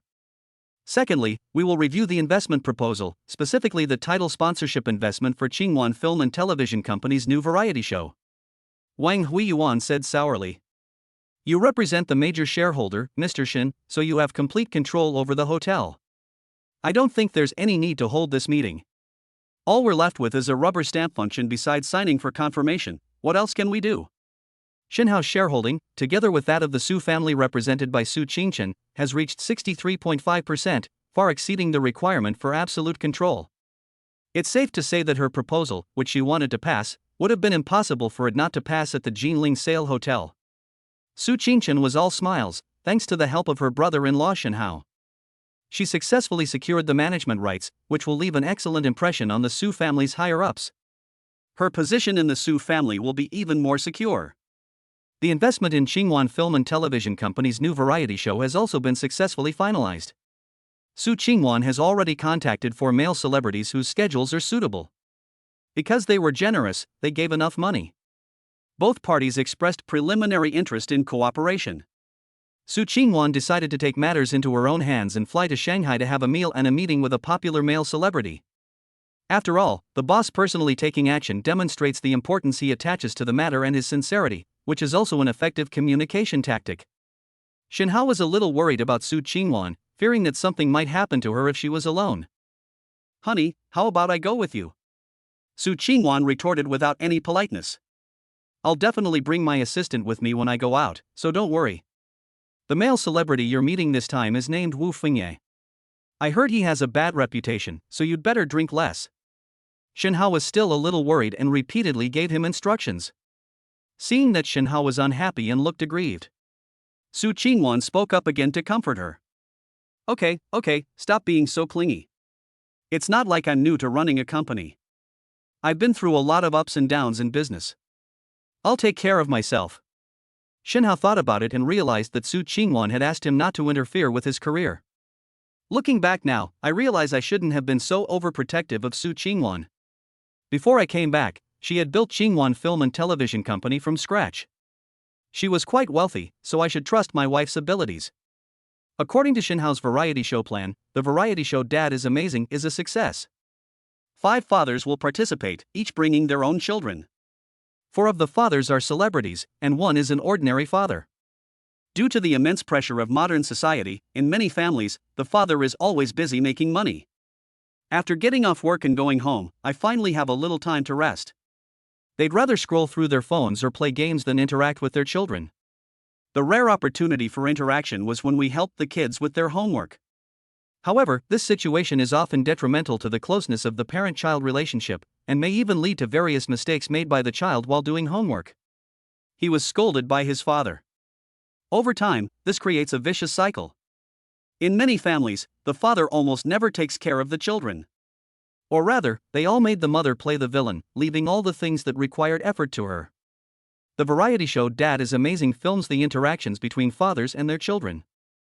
On the one hand, it is hoped that this will awaken the sense of responsibility of contemporary fathers, making them more aware of the importance of parent-child relationships and preventing them from repeating the mistakes of the previous generation. On the other hand, the program aims to spark social discussion and generate sufficient social influence, enabling parents and children to reconcile with each other and understand each other's difficulties. According to Shinhao's plan, the program began at the beginning. Each parent and child should first get to know each other. He felt this should be an opportunity for fathers to showcase their abilities. It would be best to deliberately create conflict, then the show's popularity will definitely soar. For example, conflicts between different celebrity fathers, or conflicts between celebrities and ordinary people. In the later stages, the focus should be on parent-child games, and it's better for fathers to take their children to participate in various activities. After all, this is a parent-child variety show, and it would be quite boring if it were all about scheming and infighting. Shinhao went through the entire process from beginning to end and confirmed that there were no problems. He then turned on his computer and continued writing his novel. I wrote 10 chapters in one go yesterday, and it's already on the new book chart.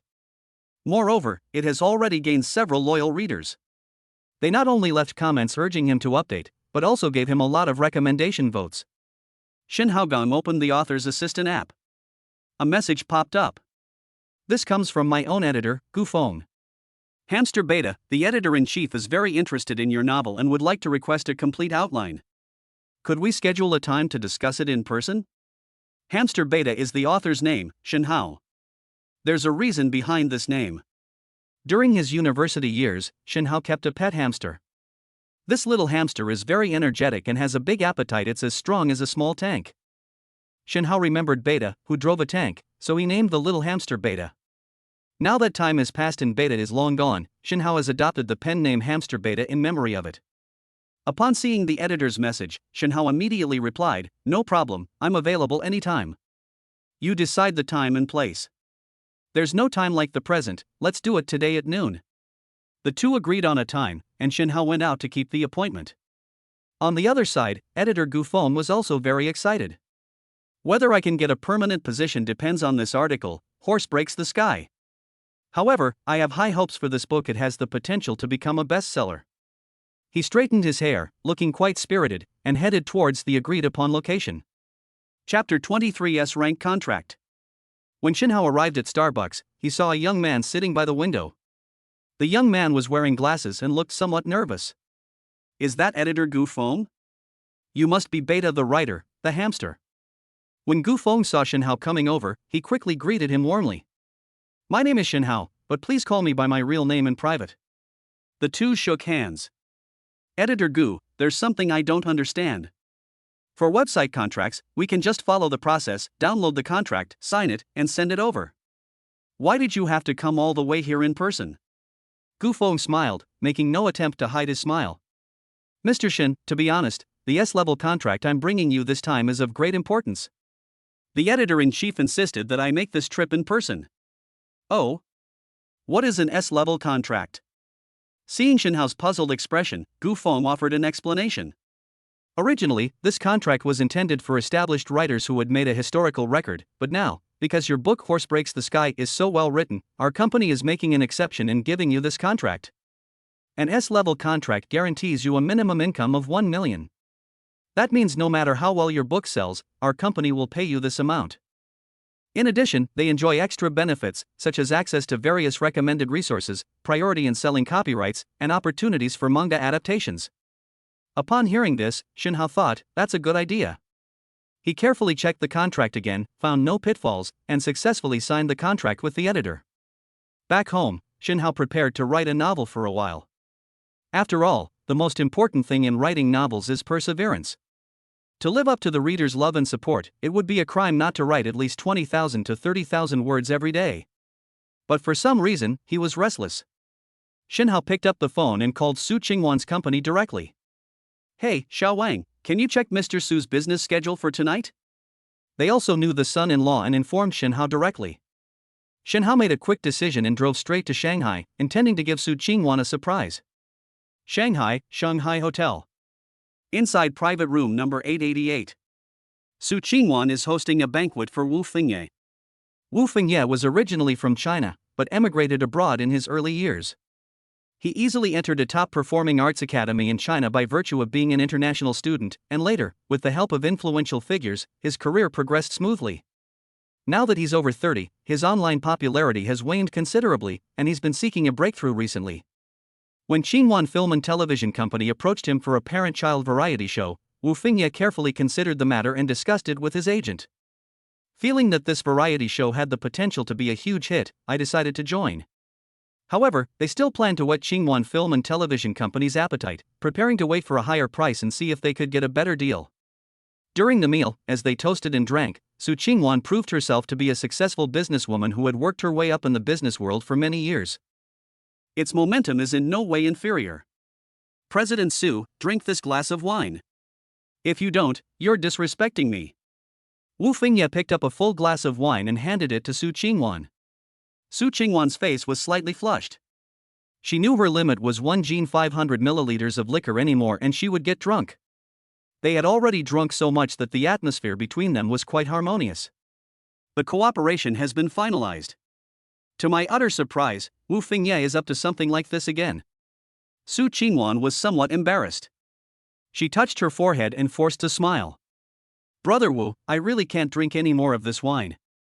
Then we might need to reconsider this collaboration. Wu Fengye put down his wine glass, his expression turning cold instantly.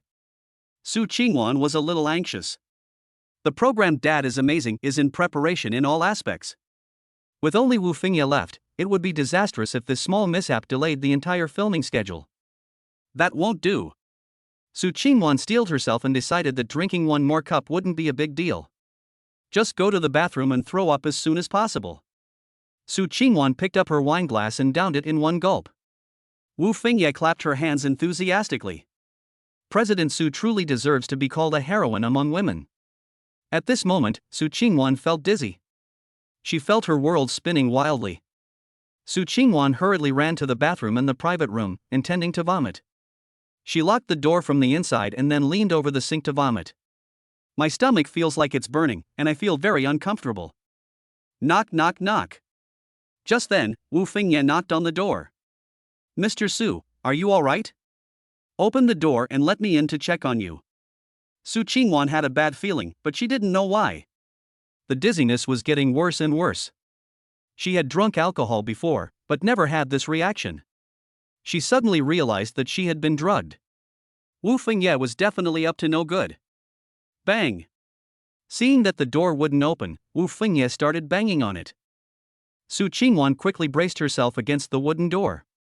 However, she was delicate and frail, so she was of no use. Bang! With another loud bang, the bathroom door was finally kicked open.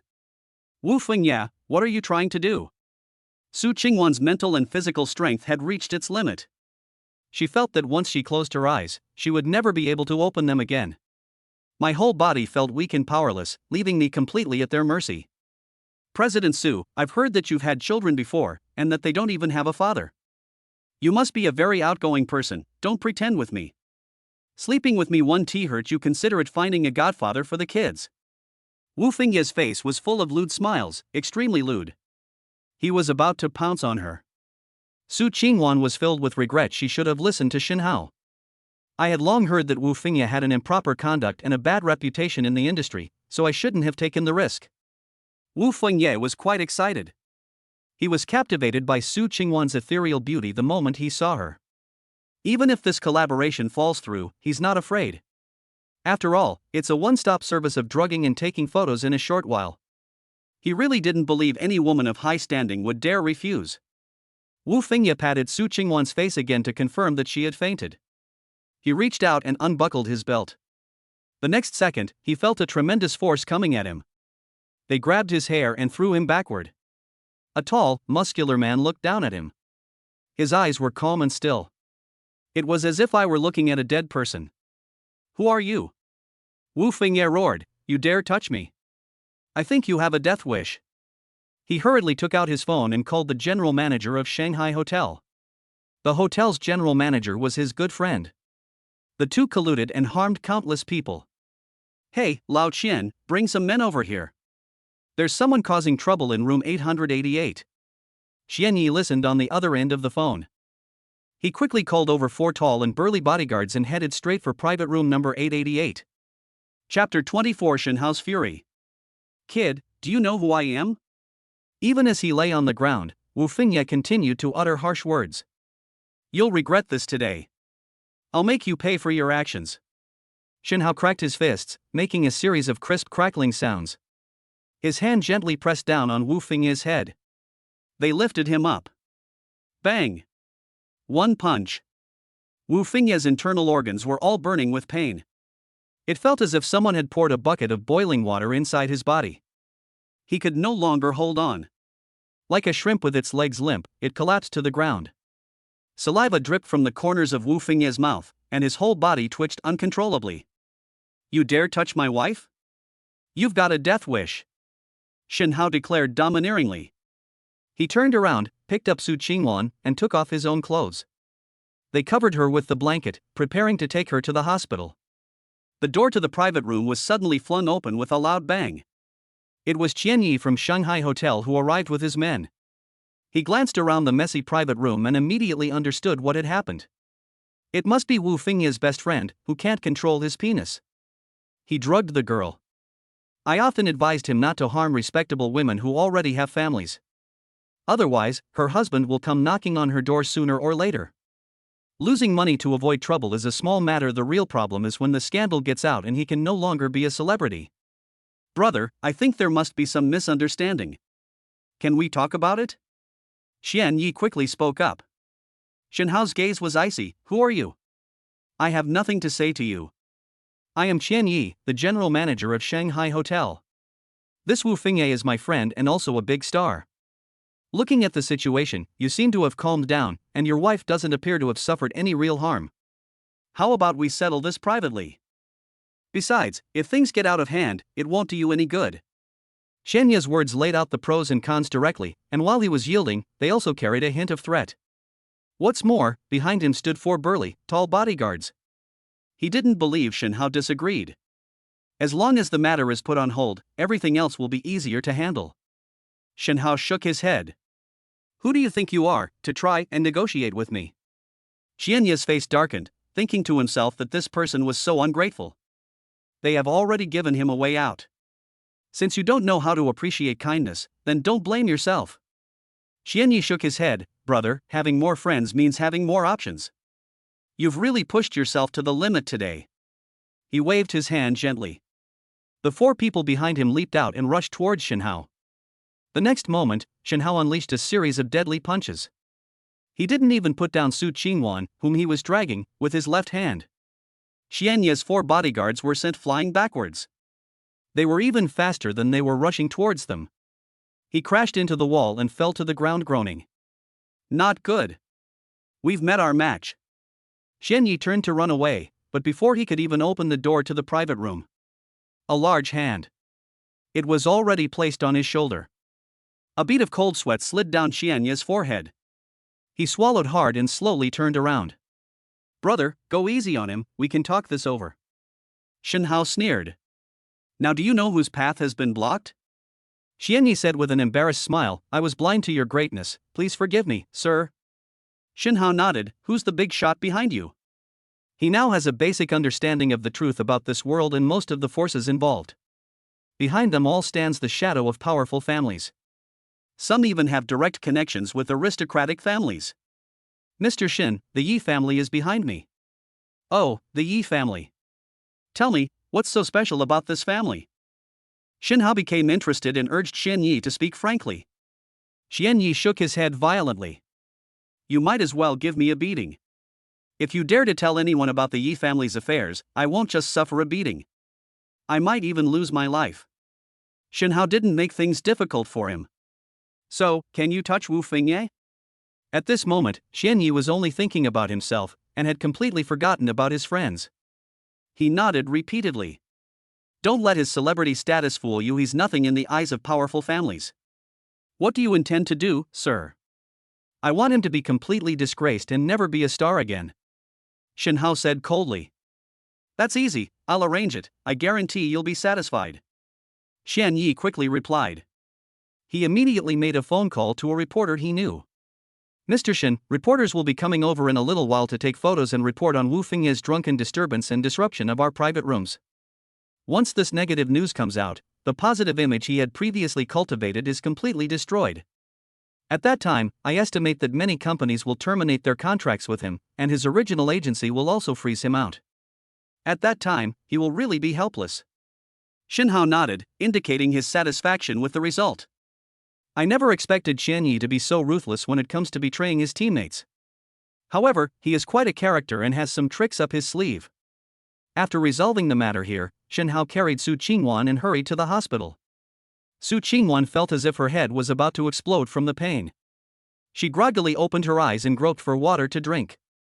Suddenly, someone grabbed her hand. She looked closely and saw that it was Shen Hao. Honey, I'm sorry. Su Qingwan hugged Shen Hao and burst into tears. Shen Hao was baffled. He quickly patted Su Qingwan on the back. He comforted her, saying, all right, your husband is right here with you. Why are you so upset, Wanner? You haven't done anything wrong to me. It's your husband's fault. I'll never let you go out on business alone again. Su Qingwan couldn't stop crying. I'm sorry,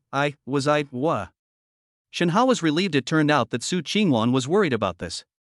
He cupped Su Qingwan's face and wiped away her tears. Qingwan, your husband arrived just in time and prevented that idiot Wu Fengye from running into you. He's completely ruined now, so don't worry. Really? Upon hearing this, Su Qingwan felt much more at ease. Honey, I'm thirsty. Shen Hao quickly brought over a glass of water. Wanner, be careful, it's hot. As she spoke, she carefully blew on it for him. After finishing a glass of water, Su Qingwan threw herself into Shen Hao's arms. They lingered, reluctant to leave. Honey, you're amazing. You managed to get here in time. Wanner loves you to death. Shen Hao hugged her and kissed her forehead twice. Silly girl, your husband wanted to protect you every moment back then. By the way, Tuanchuan and Yuan are home alone, aren't they scared? Su Qingwan immediately thought of her children again. She was genuinely worried about her two daughters. From childhood to adulthood, she has spent every day by her daughter's side. I feel fine now, let's go home early. It's all right. I asked Qingchen to take care of them. You should get some rest and go back to Jinling tomorrow morning. Su Qingwan then agreed. Chapter 25. Accompanying the adorable child to the parent-teacher conference, outshining master-level driving skills. The next morning, Shen Hao drove Su Qingwan back to Jinling City.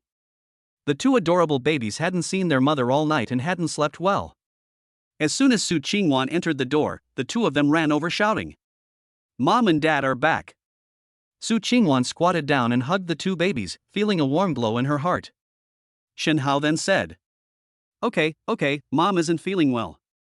Dad will take you to school. Let Mom go back to her room and rest first. Although the two little cuties were very unwilling, their faces were full of grievances, but they still nodded in agreement. Su Qingchen greeted the two of them, inquired about Su Qingwan's condition, and then went out first. She now bears a heavy responsibility, managing the daily operations of the Jinling Sailboat Hotel. In addition, she has not given up her existing business, so she is quite busy. Shinhao drove Su Qingwan's Maserati to the kindergarten gate, arriving at the perfect time.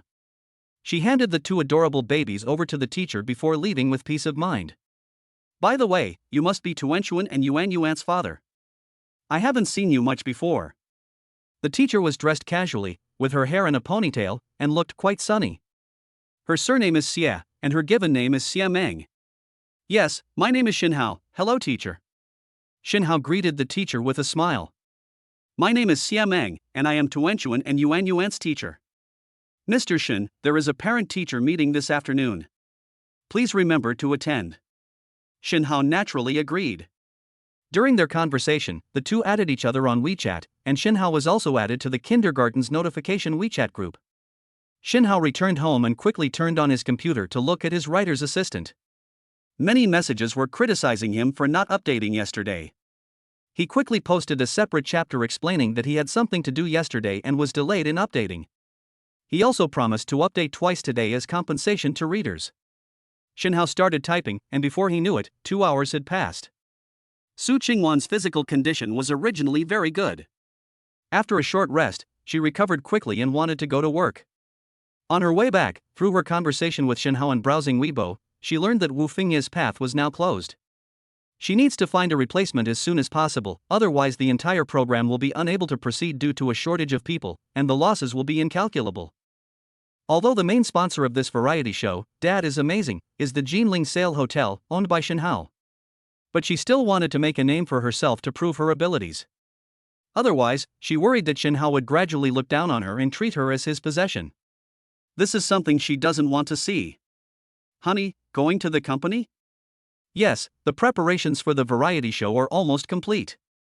We need to finalize the last person as soon as possible. Su Qingwan was already at the entrance changing her shoes. Shinhao hugged her from behind. That won't do, my wife needs to rest at home. As they hugged, Shinhao's hands had already wandered off from his waist and somewhere else.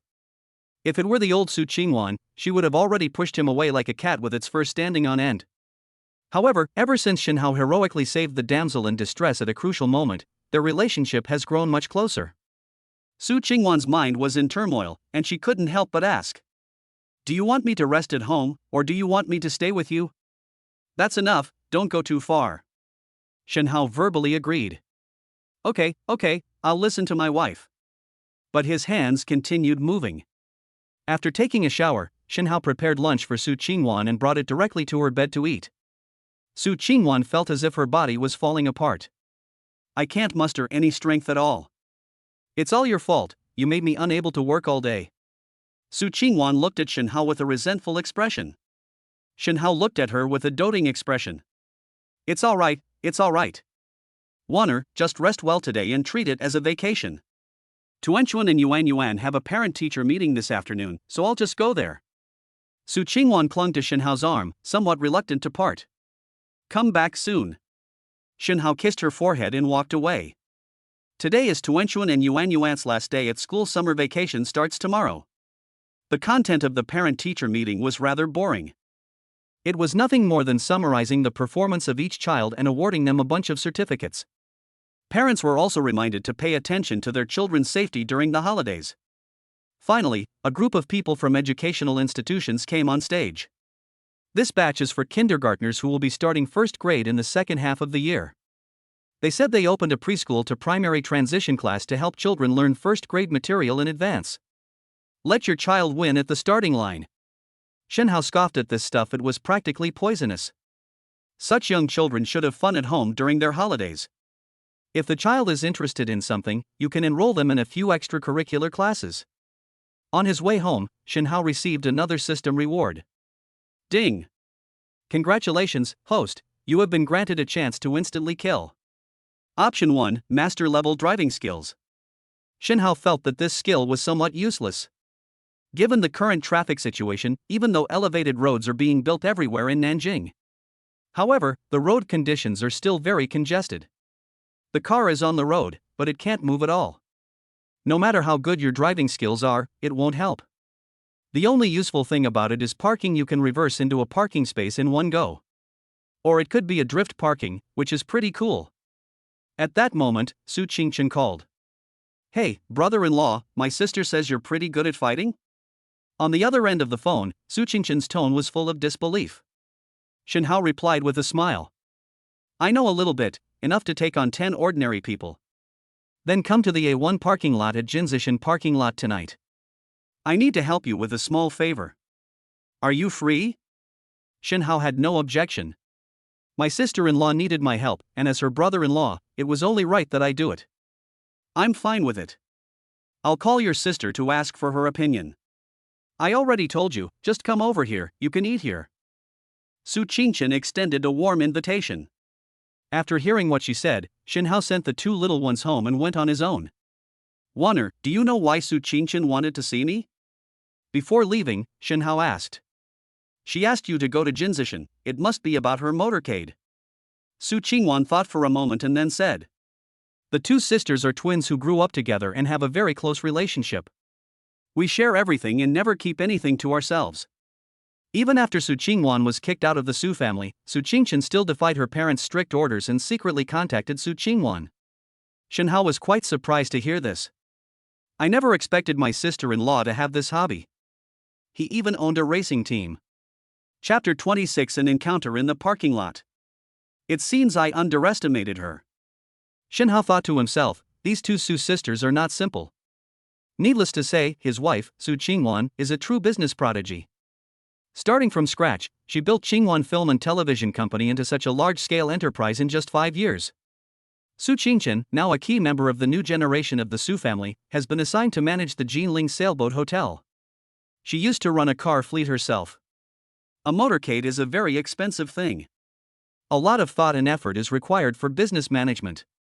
Jinzishan A1 parking lot. As soon as Shen Hao parked his car, someone came up close and called out Wanner, Wanner. Shen Hao rolled down the car window with some confusion, his face showing displeasure. Who are you? Shen Hao then got a clear look at the person's appearance. He was dressed in high-end clothes, had his hair slicked back, and wore a pair of brown sunglasses.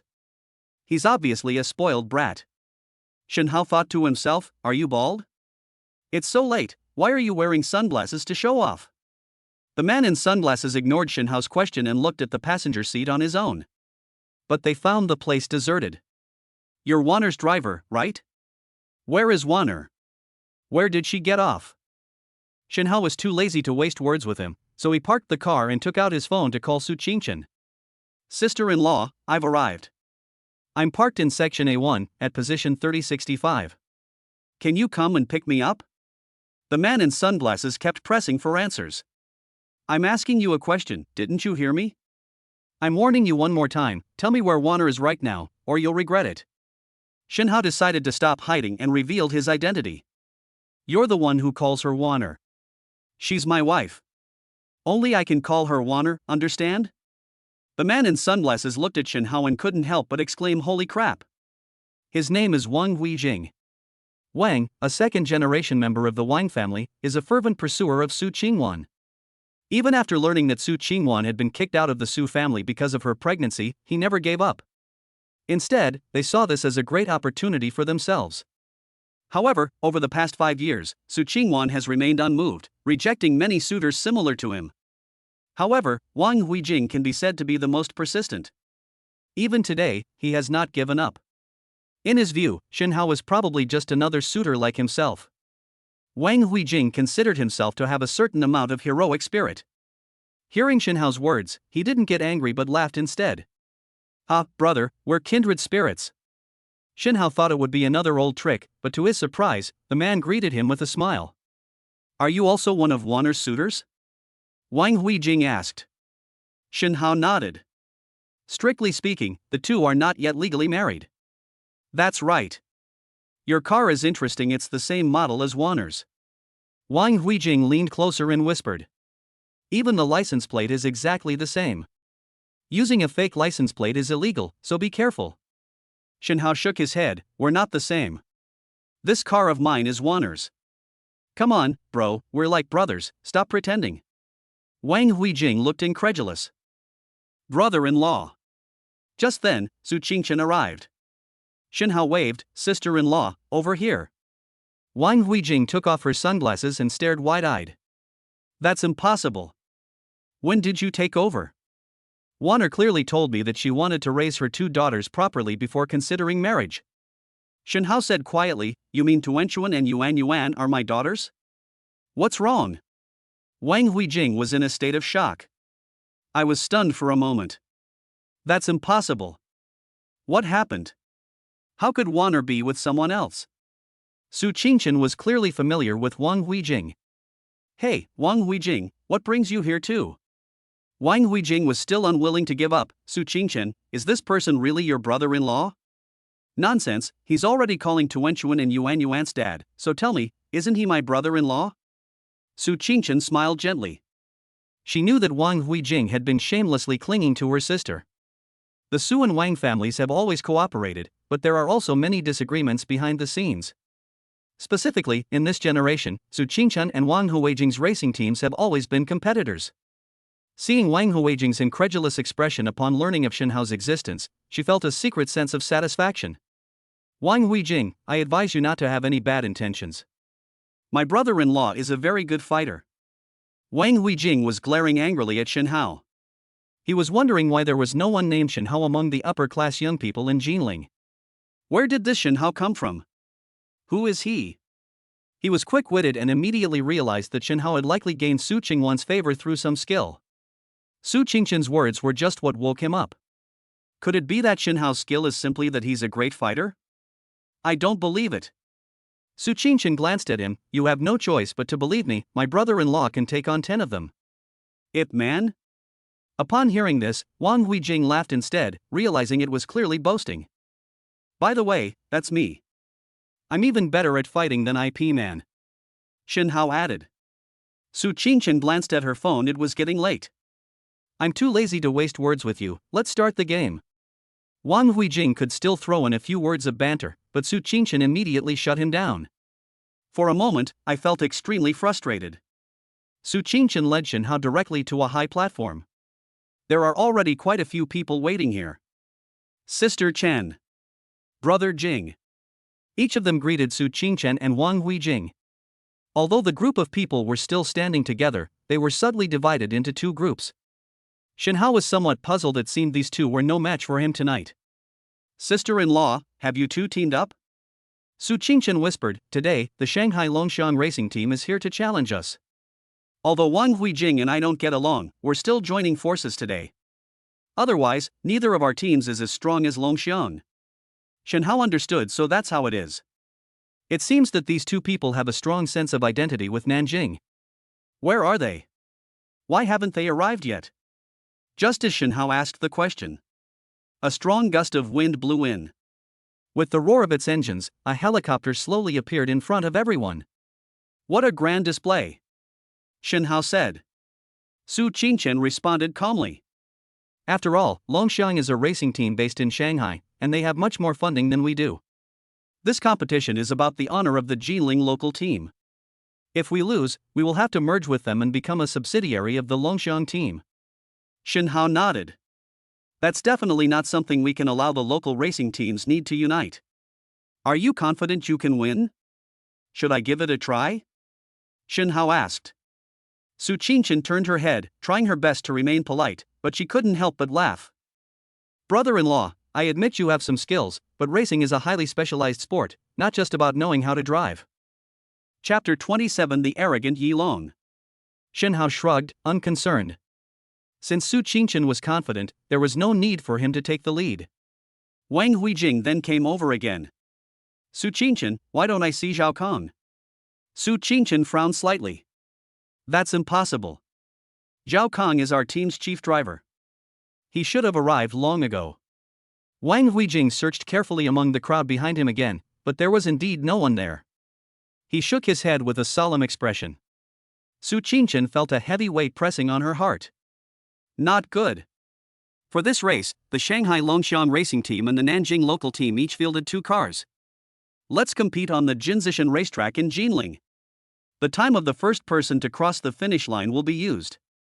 Therefore, the 2 cars on one side must have been cooperating.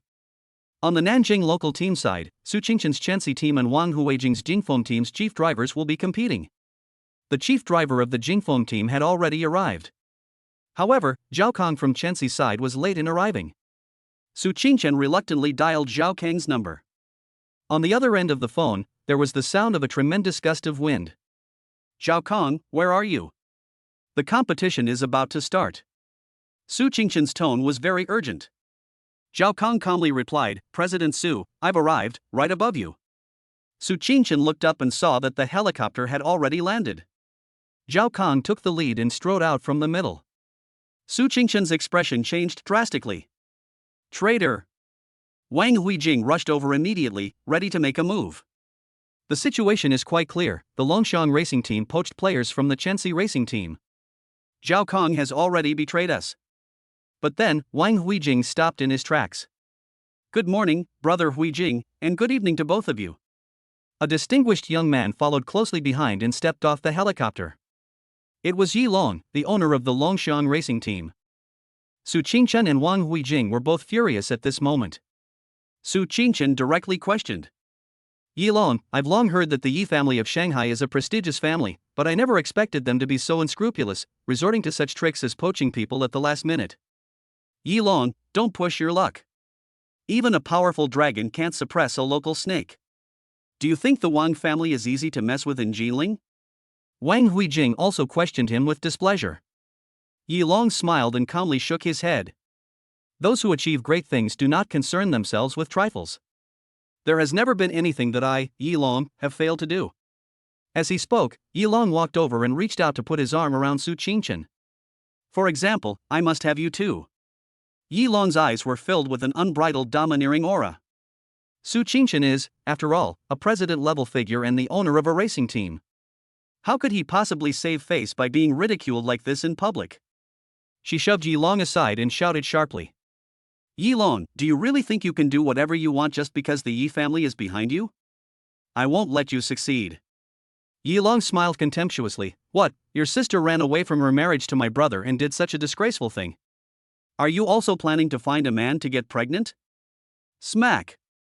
A crisp slap sounded. Shen Hao had now positioned himself between the two men and slapped them across the face without holding back. Wanner's innocence is none of your business to tarnish. Yi Long was stunned when he was suddenly slapped. Who is it? Such audacity. They even dared to hit him. You must know, he is one of the few male members of the Yi family's new generation. Wherever Yi Long went, he was always treated like a star, but he never expected that he would be beaten up today. The closest people to the two were Su Qingchen and Wang Huijing. Both of them felt a sudden tightness in their chests. It's over. Today's events are unlikely to end well. Yi Long is no ordinary person. The Yi family behind him is no ordinary family, but a powerful family in Shanghai.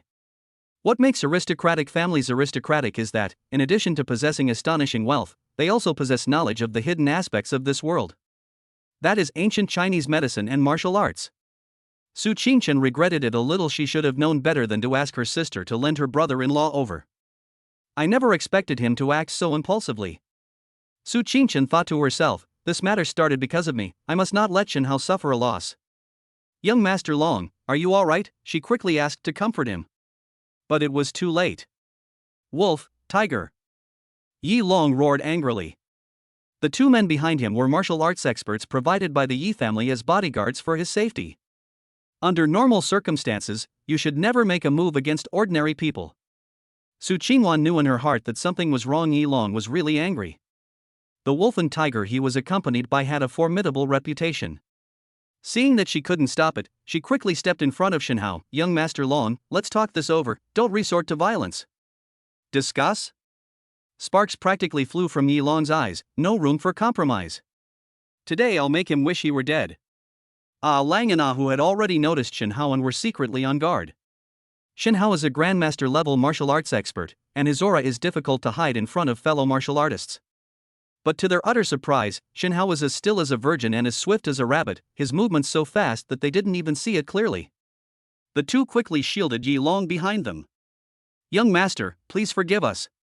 This man's martial arts cultivation is probably comparable to ours. It is not advisable to confront him directly today. Lang quickly whispered in his ear. Yi Long didn't care about any of that. No matter how strong he is, he can't take on two people at once. Cripple him. Seeing that there was no way to avoid it, Lang and Ah Hu had no choice but to bite the bullet. He leaped out. Without exchanging greetings, the two men launched their punches straight at each other. They have absolutely no sense of martial ethics. Shen Hao was not afraid at all. That's interesting. They are far superior to Ji Jiangwo's two bodyguards from last time.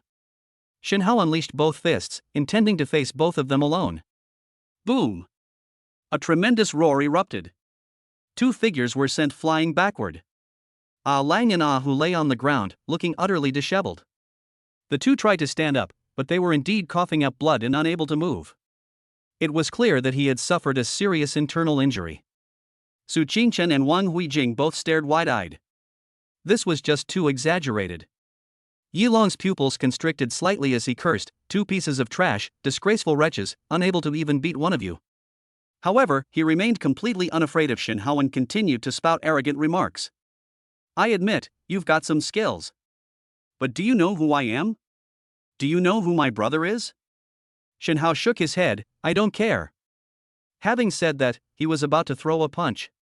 He held back his strength in this punch, ensuring that Yi Long would suffer physical pain but not be crippled. "Don't want." Su Qingchen spoke up in time to stop Shen Hao. She whispered, "Brother-in-law, I know you're good at fighting, but the Yi family is really not to be trifled with." That slap just now was already a lesson for him. He brought his team to the competition today, and as locals from Nanjing, we still need to ensure his safety. Chapter 28 Douyu Livestream. Jinling vs. Shanghai. Yi Long was initially afraid when he saw Shen Hao throw a punch. He had already staggered back 2 steps, but unexpectedly, Su Qingchen persuaded Shen Hao to stay. "Ha, you wouldn't dare hit me, would you?" Yi Long laughed loudly again, in a very unrestrained manner. Bang! The next second, Shen Hao punched him in the stomach. That punch had just the right amount of force. Yi Long was not sent flying backward, he slowly squatted down in pain. He could no longer utter a single word. Shen Hao squatted down beside him and said coldly, You mean nothing to me. Your brother is really capable. Let him come to Jinling sooner, and I'll meet him." Su Qingchen quickly called for help and carried Yi Long to a sofa to rest. Yi Long cried out in pain. Su Qingchen seized the opportunity to say, "Young Master Long, you're not feeling well right now, so how about we cancel today's match and reschedule for another day?" Upon hearing this, Yi Long became quite the man. He endured the pain and said, "No need, the match will proceed as scheduled. I admit defeat today because I'm not as skilled as him. Even if that Shen Hao is good at fighting, I'll make him pay 1,000 times over later. But today's race must be conducted according to the rules. I am determined to take over both of your Jinling teams today." Seeing this, Su Qingchen didn't know what to say. It's already quite an achievement to get Yi Long to admit defeat and suffer a loss. It would be even more difficult to forcibly cancel the match. It's hard to say what he might do impulsively. It would be bad if the Yi family were really alerted. Su Qingchen and Wang Huijing discussed countermeasures and decided that they could only send another driver to fill the vacancy left by Zhao Kong. At this moment, Shen Hao stepped forward. "Let me drive. I didn't get enough of beating people up just now, so I'll relax by driving." The two looked troubled, thinking to themselves that racing and martial arts were not the same thing. "We know you're a good fighter, but not everything can be solved with fists." "Is there a problem?" Shen Hao asked. His tone was calm, yet it carried an air of authority without anger. No, Wang Huijing quickly replied. Having just witnessed Shen Hao's strength, he felt a lingering fear. "Fortunately, this killer didn't attack me in the parking lot, otherwise even if I had 10 lives, it wouldn't be enough for him to beat me." Su Qingwan's taste is indeed unique. Jinzishan Racecourse. As the flag-waving girl waved the flag, the engines of the 4 top-of-the-line race cars were already roaring. The operations of the Chenxi Racing Team and the Jingfeng Racing Team have also opened up Douyu live streaming accounts. Let's start the live stream. Although many wealthy young people enjoy racing and support racing teams to varying degrees, this sport is still popular. However, it is still a relatively niche phenomenon in China. Therefore, it is essential to conduct appropriate promotions to attract more viewers and sponsors. Inside the Douyu live streaming room, there are 2 streamers, one male and one female. The male anchor was dressed casually, wearing black-rimmed glasses, and was nervously checking various data. The female anchor's outfit was quite distinctive, featuring a maid outfit with black stockings and cute cat ears on her head. At first glance, it's clearly meant to be a decorative piece. As the saying goes, you take care of the professional explanations, and I'll take care of being beautiful. Good evening, everyone. The race between the Shanghai Longxiang Racing Team and the Jinling Chensi Jingfeng United Team is about to begin at the Jinzishan circuit. The male host began by introducing himself. Welcome everyone to our live stream. I'm Xiao Bei from the Morning Light Racing Team. I am Xiao Nan. The female anchor followed. Su Qingchen and Wang Huijing are truly passionate about the racing team and are willing to invest heavily in it. This time, they bought a spot on Douyu's homepage and sent 100 super rockets to broadcast the message across all platforms. In a short time, more than 10,000 real people flooded into the live stream room for reasons such as grabbing red envelopes. What's going on? The top racing capital in China, Shanghai versus Nanjing. Nanjing is just a first or second tier city, it can't compare to Shanghai. Shanghai will definitely win. Those Shanghainese are incredibly arrogant. They can't even speak proper Mandarin, they just talk about being Shanghainese all the time, like sissies. Stop making regional discrimination, just enjoy the game. All sorts of strange and monstrous things appeared in the livestream. Among them are many rhythm masters. The moderators will not tolerate such regional discrimination and will promptly ban users. However, the popularity of the livestream has soared rapidly, approaching 1 million, thanks to the hype of the battle between Nanjing and Shanghai. Okay, let me first introduce the drivers. According to the latest information I just received, the Longxiang Racing Team is fielding Yuan Jianhai, a top domestic racing driver and 8-time champion. The anchor, Xiao Bei, looked at the latest news he received on his phone and explained it in a voice reminiscent of Fenggu. I know Yuan Jianhai. He's very strong. He debuted as the Rookie of the Year last year and has won 8 consecutive championships this year. He has won many awards both domestically and internationally. Why would Yuan Jianhai, a professional race car driver, participate in a semi-professional race that doesn't award points? Nonsense, it must have been a rich boss who made the offer. No matter the competition, all it takes is one word. Speak upstairs, what is it? You need to pay more. 6666 Brother Run, is that you? The barrage of comments was incredibly lively, and soon enthusiastic netizens shared encyclopedia entries to explain Yuan Jianhai's strength. Okay, the other driver for the Longxiang team is Zhao Kong, the chief driver we just poached from Chensi. The host, Xiao Bei, continued. Brother Xiao Bei.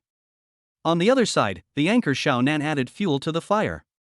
She feigned surprise, isn't this saying that Chensi is in grave danger? This Zhao Kong has betrayed us at the last minute. Xiao Bei nodded, that's right, the local Jinling team is facing tremendous pressure. I wonder if they have enough skilled drivers to match up. Okay, let's introduce the drivers of the Jinling Dan Jingfeng team. One of them is Yan Chang, the chief driver of the Jingfeng Racing Team. This Yan Chang is a retired athlete with considerable skill, but he's still not as good as the two from Longxiang's side. The other one is a mysterious amateur driver. The anchor, Xiao Bei, took off her glasses. It's said that he had never driven a race car before. I just checked again, and there's no record of him participating in any level of competition. Has the Jinling United team already given up on the match? Xiao Bei couldn't believe it. The live chat exploded at this point. The local team from Nanjing is no good, they're just messing things up. I reckon their chief driver got poached, and they're already mentally broken. They just found some amateur to fill the role so it wouldn't be as embarrassing. Pa! You're disgracing my great Nanjing. It's all over. I just got inside information from a friend in the industry. If we lose this race, the two local teams in Nanjing will be merged into Shanghai Longxiang. There are no more convoys in Nanjing. My God! Isn't that a heifer rolling its eyes? What new tricks are they up to upstairs this time? We're doomed. Chapter 29 9 hairpins in a row. Drainage ditch around the bend. Alright, let the match begin. As the race queen waved the flagpole downwards, the 4 race cars shot off like arrows released from a bow. In Douyu's livestream, many netizens started discussing it. Which rider from the Longxiang team will be the first to cross the finish line? Because the 2 riders from the Longxiang team are too strong, netizens have long given up hope for the local Jinling Chensi Jingfeng team. They believe the champion will be either Yuan Jianhai or Zhao Kong. Jinling United is probably doomed this time. I'm rooting for Yuan Jianhai to win the championship. I think Xiao Kong has a better chance. As a traitor, he personally killed his former employer to prove his loyalty. Don't say that. Yan Chang still has a chance. It all depends on whether that amateur player, Shen, can cooperate well. Yuan Jianghai is handsome and a representative of the new generation of drivers. She is very skilled at using various software such as Douyin and Weibo, and already has many female fans. He is very good at marketing himself, and his influence has extended beyond the racing world to the entire Chinese entertainment industry. Upon learning of Yuan Jianghai's participation in the competition, his fans flocked to the Douyu livestream. They moved in unison and began flooding the screen with comments. Yuan Jianghai, victory is certain. YYDS. Yuan Jianghai, your driving skills are absolutely unparalleled. Yuan Jianghai, I want to have your babies. The two anchors, Xiaobei and Xiaonan, were nervously providing commentary on the live match. Okay, on the starting straight acceleration section, we can see that Yuan Jianghai and Zhao Kong have taken a slight lead thanks to the advantage of their vehicles. Entering the first big bend, we've checked the bend. Yuan Jianghai cut into the bend first. Beautiful, he left almost no gap and wasted no time. Xiaobei used his expertise to let many netizens who only look at rankings feel the charm of motorsports. Zhao Kong followed closely behind. He went a little too far into the bend, but it didn't matter. He still maintained his advantage. Xiaonan, however, did not forget her identity. She was a member of the Dawn Racing team. He hurriedly asked anxiously, "Oh no, brother Xiaobei, what are we going to do? The Morning Light Beijing Win team is going to lose." Xiaobei calmly replied, "It seems there's no turning back. Longxiang's two drivers have already gained the upper hand. Those two are renowned experts, and the two drivers from the team were already inferior to them in skill. Now, in this situation, there is no hope of them overtaking." Xiaobei's brows were furrowed and her lips were slightly pouting, which, combined with her black silk-made outfit, made her look especially charming. The perverts in the comments section were immediately exposed. "Shut up, man. You're too loud, I can't hear my little male wife. We came here to see Xiaonan. Director, please be aware of your surroundings and don't show any footage that is irrelevant to the live broadcast." "What's your WeChat ID, little boy? Want to add me on WeChat to send some super hot gifts?" Just then, Xiaobei's exclamation rang out in the livestream. "OMG, what is this?" Shen, the temporary driver for the Jinling team, didn't slow down when going around the corner. Using the vehicle's momentum and skillful maneuvering, he hugged the curve tightly, drawing a perfect arc. This move is very risky. If you are not careful, you could hit the guardrail on the side of the road and fall off the track. Those who commit minor offenses will be forced to withdraw from the competition. In severe cases, it can lead to a fatal car crash. However, Shenhao also managed to gain some time through his skills. Shenhao cursed inwardly, "My sister-in-law's convoy is really no good. Their cars aren't as good as the ones on the other side. They can't keep up on the straightaways at all, so they can only try to make up for lost time by taking the curves." Time flies. In the blink of an eye, the competition is already halfway through. Shenhao, who was originally expected to be left behind, is now the only one who can keep up with Yuan Jianghai. That's right, Yuan Jianghai relied on his superb skills and the perfect performance of the Longxiang Racing Team's cars. They are already far ahead, leaving Zhao Kong and Yan Chang far behind. Both of them were perfect at cornering, far surpassing the other two. After the first half of the race, they were already 1 minute ahead. The outcome will be decided between Shenhao and Yuan Jianghai. The chat room was already buzzing with excitement. The story of an ordinary person defeating a master is everyone's favorite. This mysterious Shen is something else. It's hard to believe this is someone who has never driven a race car before.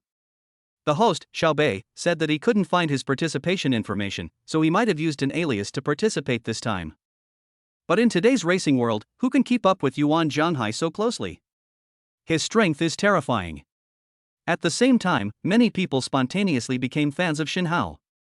The screen was flooded with comments. "Mr. Shen, keep it up." Yuan Jianghai's female fans were naturally unwilling and also retaliated by flooding the screen with comments. At this moment, the battle between Nanjing and Shanghai has become a battle between Shenhao and Yuan Jianghai.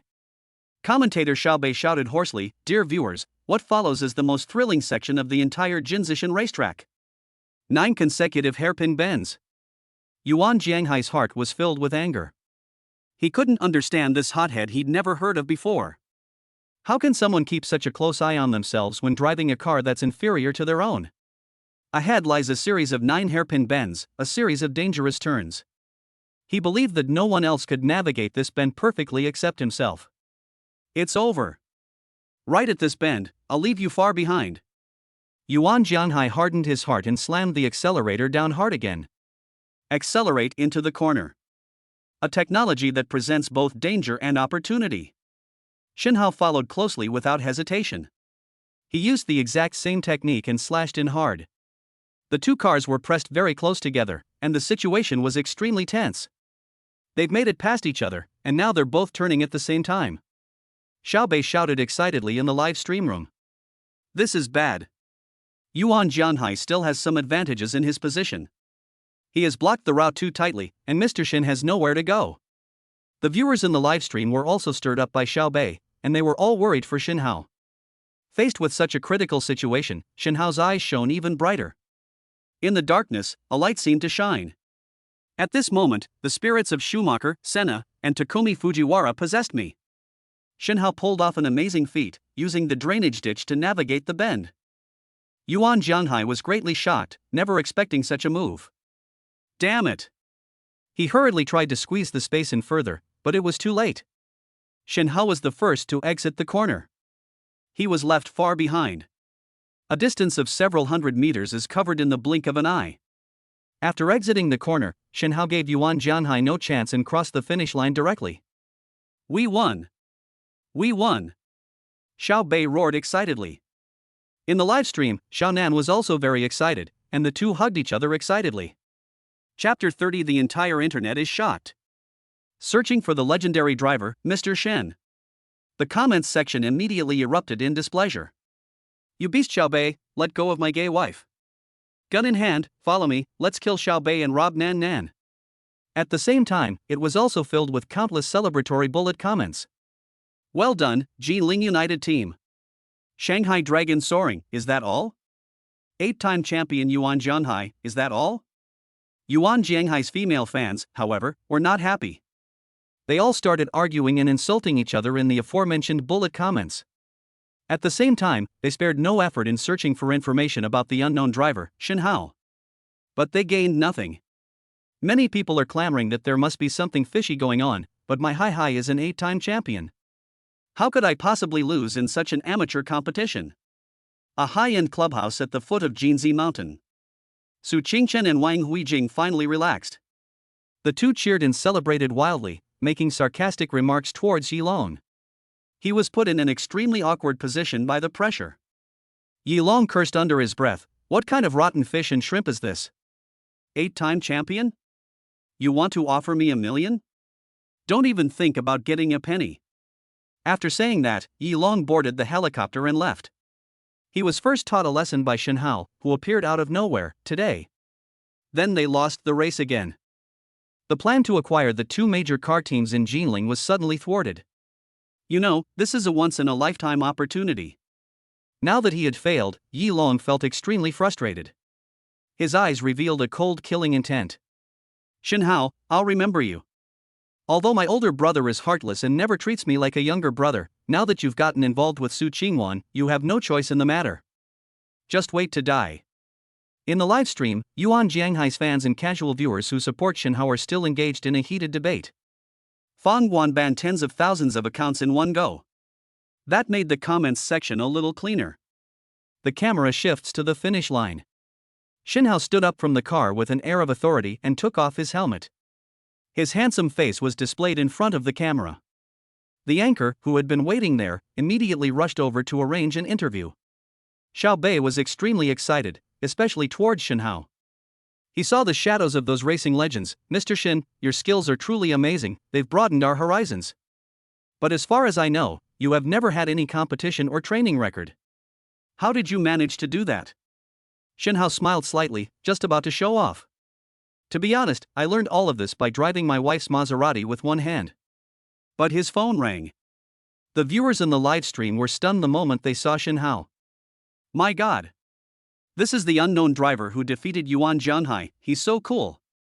Xiaohai, I'm sorry, mommy has to go and pretend to be Mr. Shin. Mr. Shin looks so young, He probably doesn't have a girlfriend yet, right? Here comes your older sister. It has to be said that some people's values are completely influenced by their physical appearance. Shinhao answered the phone. Hello, Warner? Daddy, Daddy. On the other end of the phone came the voices of Tuanchuan and Yuan Yuan. Upon hearing this, Shinhao couldn't help but smile warmly. Hey, it's Daddy. What's up, little one? We're waiting for you at home for dinner. Why aren't you home yet? I'm back, my little darling. After saying that, Shinhao hung up the phone. Mr. Shen, would you please answer some questions and grant us an interview? Xiaobei pressed on, asking the same question. Excuse me, my daughter is calling me home for dinner. I have to go now. Shinhao waved at the camera, put his helmet back on, and got back into the race car. Boom! The engine roared, and they disappeared in the blink of an eye. The live stream chat exploded. Ah! Mr. Shen even has a daughter now, and he's married. I can't accept this, he must be lying. I'll give you 100,000 yuan, can anyone give me Mr. Shen's contact information? He's so handsome. Xiaobei held the microphone, watching Shinhao surge ahead of everyone else. They had no choice but to turn their heads and look at Yuan Jianghai on the other side. The latter left without looking back. The winners have all left, so there are no losers. That makes sense for them to be interviewed. Xiaobei was quite embarrassed and had no choice but to try to smooth things over. Alright, everyone, it seems that these two top drivers have more important things to do. The scheduled post-match interview has been cancelled. This concludes today's live broadcast. Thank you for watching. Follow local racing teams in Nanjing, Shenxi Racing Club and Gingfeng Racing Club. In this competition representing Nanjing, we defeated the formidable Shanghai Dragons. Let us cheer for Nanjing. Xiaobei skillfully operated the backend and issued a password-based lottery. In an instant, the entire live stream chat was flooded with messages of Nanjing will win. Shinhao returned home. Since he wasn't there, Su Qingwan naturally called Sister Yang over. Dinner was already prepared. The family gathered together again and enjoyed a peaceful and happy dinner. Shinhao, what did they call you for this morning? Su Qingwan asked during the meal. I originally went to help him out, but then one of her drivers switched teams at the last minute, so I filled in and drove a race myself. Shinhao casually replied, picking at his food. Su Qingwan was taken aback. Racing? Can you drive? I know a little bit. I just drove around casually and got first place. Shinhao had a smug look on his face. Su Qingwan assumed it was just a small competition between friends and didn't take it to heart. The two chatted for a while longer about the variety show. Dad is amazing. After all, this variety show is about to start filming. Tuanchuan, Yuan Yuan, I'm going to take you out to play in a couple of days. Aren't you excited? You'll also meet lots of new friends. The two adorable babies clapped their hands with joy. Yay! Yay! But after a while, Shinhao noticed that they weren't enjoying their meal. The chopsticks were used to pick at the rice, but the amount of rice in the bowl didn't decrease. Tuanchuan, Yuan Yuan, what's wrong with you today? You're not eating properly, or mommy will get angry. Su Qingwan, with a stern face, began to scold the two little ones. Tuanchuan and Yuan Yuan looked quite aggrieved, gazing innocently at Shinhao. Aunt Yang's cooking isn't as good as Dad's. Shinhao chuckled to himself. These two clever little devils had apparently become quite picky eaters thanks to his cooking skills. Alright, Dad will go make you some simple egg noodles. Su Qingwan's face darkened. Shinhao, you can't spoil them like this, you'll spoil them rotten. Shinhao thought about it and realized that made sense. To everyone's surprise, Su Qingwan raised her chin and said arrogantly, I want a bowl too. Her stomach had already been conquered by Shinhao. Shinhao walked over and kissed her on the forehead. You're so naughty.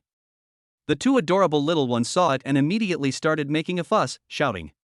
Tuan Yuan Yuan wants a kiss too. Daddy, give me a kiss. Shinhao naturally went over as well and gave each of the two little cuties a kiss.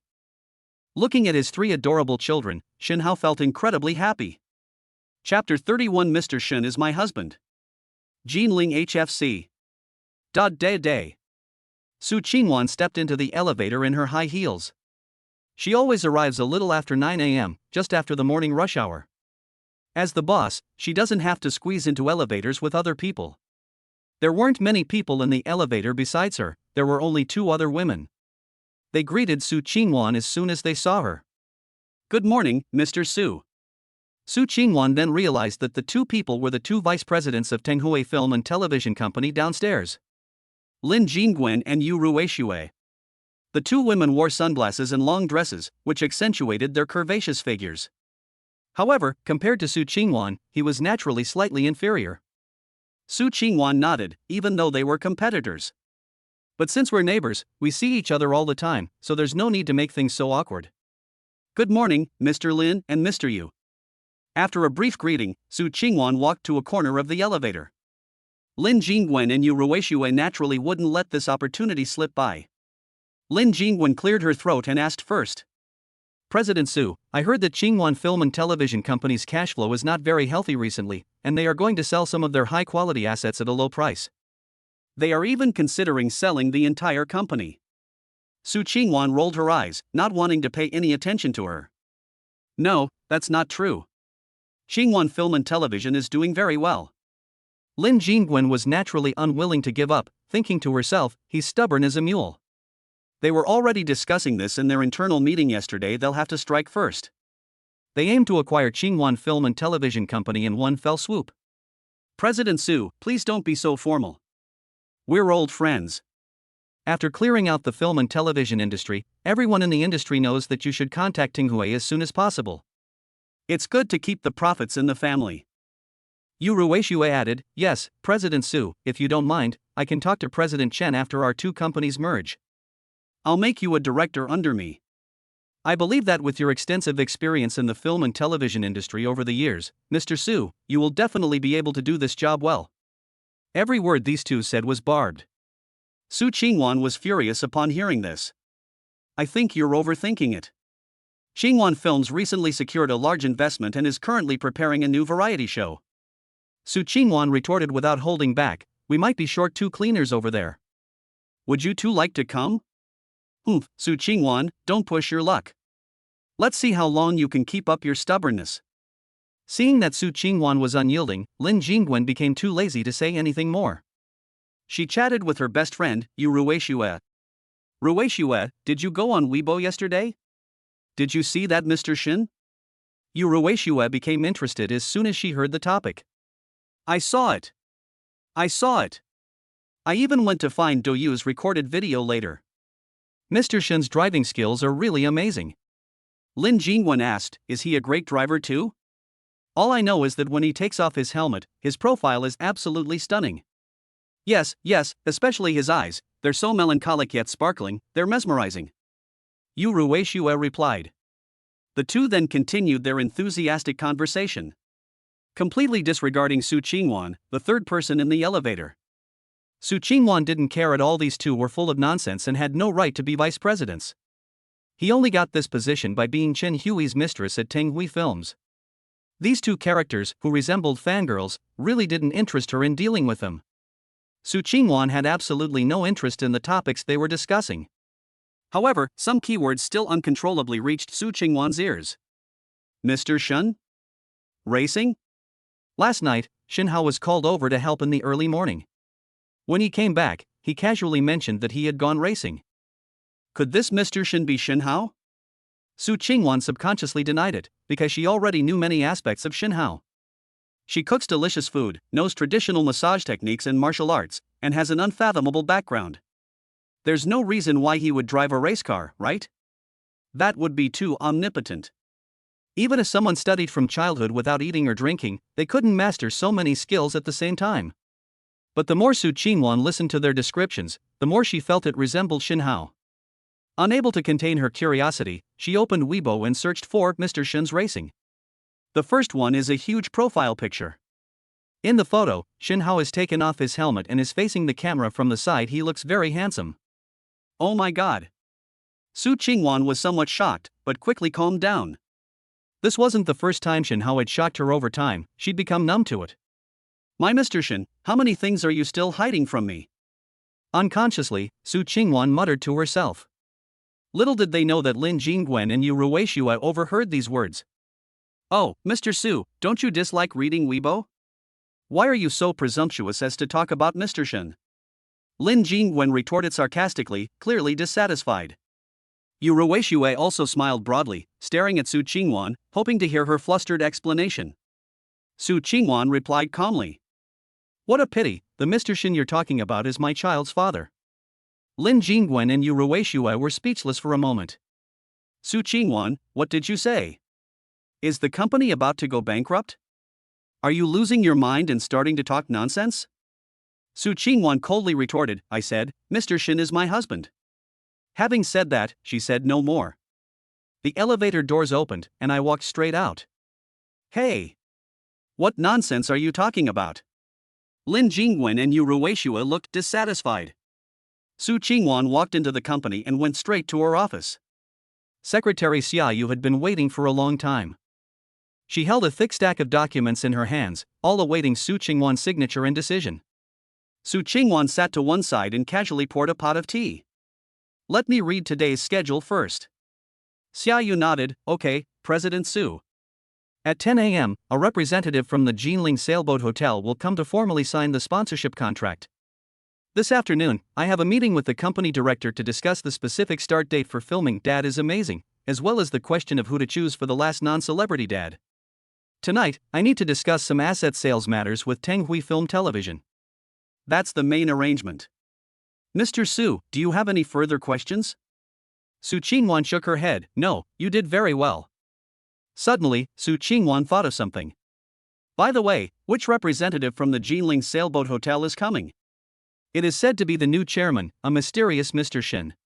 Su Qingwan was speechless. This Shinhao is interesting, he didn't come up with me just now. I really hate it that they have to come up here as a sponsor. I'll have to give him a good talking to when I get home tonight. Mr. Su, what are you thinking about? Xiaoyu asked. It's all right. Su Qingwan blushed slightly, feeling somewhat embarrassed. Chapter 32 Mr. Shin has arrived. The people from the Jinling Sailboat Hotel arrived in no time. Secretary Xiaoyu prepared the meeting room in advance. Mr. Su, the meeting room is ready. Would you like to go over there now? No need, let's talk in my office. Su Qingwan said calmly. Knock, knock, knock. Just then, there was a knock on Su Qingwan's office door. Xiaoyu hurriedly went to open the door. As expected, the person who arrived was Shin Hao. However, today he was unusual and did not wear his usual casual clothes. Instead, he put on a suit and a tie. It gave Su Qingwan a unique feeling. Shin Hao didn't bring many people with him, only Fang Chuanfei, the current general manager of the Jinling Sailboat Hotel. Fang Chuanfei is not a member of the four major families of Jinling. Yet, under the control of the four major families of Jinling, he was able to firmly hold the position of general manager of Jinling Sailboat Hotel. Besides his exceptional business acumen, what's even more important is his ability to navigate complex situations and maneuver effectively between various parties. Logically speaking, the Jinling Sailboat Hotel should be considered a top-tier company in Jinling. There's no way they would even consider a variety show developed by a small company like Qingwan Films. But who would have thought that this sponsorship order came directly from the board of directors? Fang Chuanfei, being a high-ranking official, naturally had already received news of the change of ownership of the Jinling Sailboat Hotel. The mysterious Mr. Shin has never appeared on the scene. Instead, he allowed Su Qingchen from the Su family to exercise power on his behalf. In Fang Chuanfei's view, this Mr. Shin was most likely an agent or a front for the Su family. But I never expected that upon seeing her today, I would be utterly astonished. His appearance and demeanor were unlike those of an ordinary person. The two had exchanged a few words on their way here. Fang Chuanfei's evaluation of Shin Hao consisted of only 4 words. Unfathomable. Fang Chuanfei understood immediately upon seeing Su Qingwan. I almost forgot about this. Su Qingchen and Su Qingwan are twin sisters. Although the latter was expelled from the Su family, he should not be underestimated. As soon as Fang Chuanfei entered, he greeted Su Qingwan warmly. Good morning, Ms. Su. Let me introduce you. This is Mr. Shin, the chairman of our Jinling Sailboat Hotel. President Shin, this is President Su, the chairman and general manager of Qingwan Film and Television. Fang Chuanfei introduced the two sides. But neither of them made a move. There was absolutely no intention to shake hands. His heart sank, he couldn't figure out what these two were up to. Su Qingwan stood up, a half-smile on her face. Mr. Shin? Mr. Shin, it's been a long time. Shinhao walked over with a cold expression. Put. Finally, he couldn't hold back any longer and broke down first. Haha, honey, stop acting. I just drove you to work this morning. Su Qingwan was somewhat surprised that Shinhao didn't directly point out their relationship. Everyone in the company knows she's a single mother. However, not many people know about Shinhao's situation. Xia Yu's gossipy nature was instantly ignited. When did Ms. Su get a husband? I didn't know about something this important. Oh no, I'm no longer her beloved little secretary. Am I about to lose my job? Wah-ah. Shinhao replied, looking at Fong Chuanfei. Old Fong, bring out the contract. Let's sign it as soon as possible so you can get back to work. Fong Chuanfei then realized that they were a couple. He hurriedly took the contract out of his briefcase, signed and stamped it. Su Qingwan's side had also made preparations long ago. The contract was quickly signed, and Fong Chuanfei left first. The Jiling Sailboat Hotel is busy with many tasks. We really can't do without him as general manager. Secretary Xia Yu also tactfully left the office, quietly closing the door behind her. This leaves the two of them some space to be alone. Honey, aren't you surprised to see me? Shinhao asked in a cheeky tone. What's so surprising? You're the chairman of the Burj Al Arab, I already knew about this. Su Qingwan shook her head. Shinhao moved closer and pulled Su Qingwan into his arms. Wife, give me a kiss. Move aside, move aside. It's broad daylight, there are so many people outside, what if someone suddenly comes in? Su Qingwan hurriedly pushed Shinhao away. Wasn't 3 times last night enough for you? My back and waist are aching, I haven't had a good rest. Shinhao said with a smile, then it seems I'll need my massage skills. He reclined the executive chair and let Su Qingwan lie down on it. That's not a good idea. Su Qingwan hesitated. What's wrong with that? We're husband and wife, and besides, I was just giving you a massage, I didn't do anything else. What's wrong with that? Su Qingwan thought about it and realized it was true. Shinhao's lips curled up slightly, revealing a sly smile. Su Qingwan's face was flushed, and it didn't subside until noon. She took Shinhao to the 35th floor for dinner. There is an internal restaurant on the 35th floor that only serves HFC office staff. Enter the restaurant. The two had a clear division of labor. Shinhao went to get the food, while Su Qingwan went to find a seat.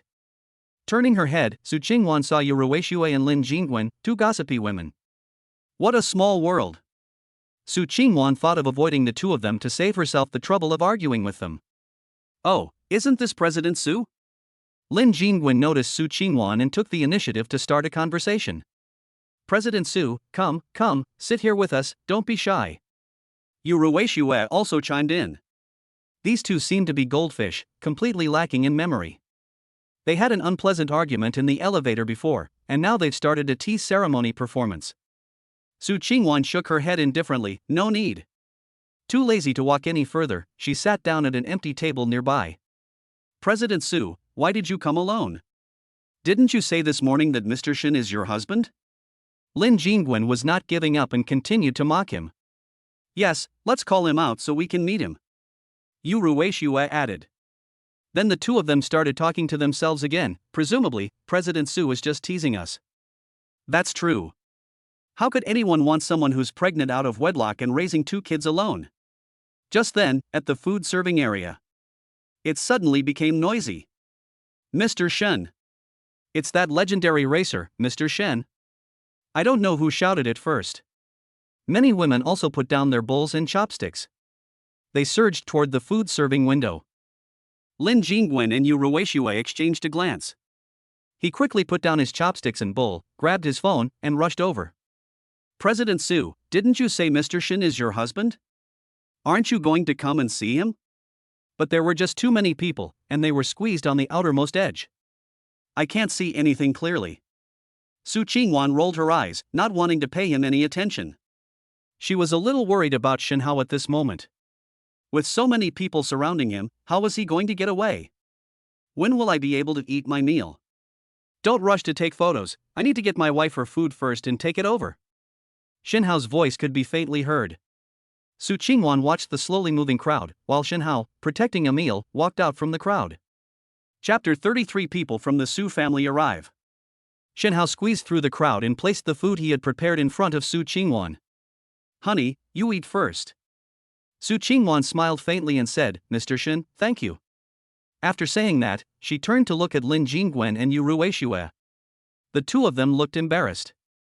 I never expected the slap in the face to come so quickly. The two were too ashamed to stay any longer and hurriedly left the restaurant. Shen Hao took photos with several enthusiastic fans, and someone else filmed the scene and uploaded it to Weibo. Seeing that the situation was getting a little out of control, Shen Hao quickly took Su Qingwan and left the restaurant. They only breathed a sigh of relief after returning to the company and getting rid of those obsessive female fans. Su Qingwan's tone was somewhat sour. Mr. Shen, I didn't expect you to be so popular. Shen Hao scratched his head. I don't even know how I became famous. It's a bit strange in this internet age. Su Qingwan slapped her forehead. Why don't you just make your official debut and sign with Qingwan Film and Television? Shen Hao replied with a smile. This is just a matter of a word from you, my dear wife. That's more like it. Shen Hao then added, besides, I originally planned to bring Tuanchuan and Yuan to participate in Dad is Amazing, but... Su Qingwan nodded. The two chatted about their ideas for variety shows when, just then, Xiaoyu, the secretary, knocked on the door. President Su, the Su family has arrived. Su Qingwan had a headache, and she rubbed her forehead. Who is it? The other party said that he was your uncle, the acting head of the Su family, Su Tianzheng. Su Qingwan frowned slightly. It was him. The patriarch of the Su family, Su Yu, is a renowned business tycoon in Jiangnan. He built the vast Su family from scratch. It has been prosperous and thriving for 50 years. The second generation of the Su family had two sons. It's Su Tianlong and Su Tianzheng. Su Tianlong is Su Qingwan's father, and Su Tianzheng is her uncle. Due to the issue of inheritance, the two families appeared to have a harmonious relationship, but in reality, there were undercurrents and frequent conflicts between them.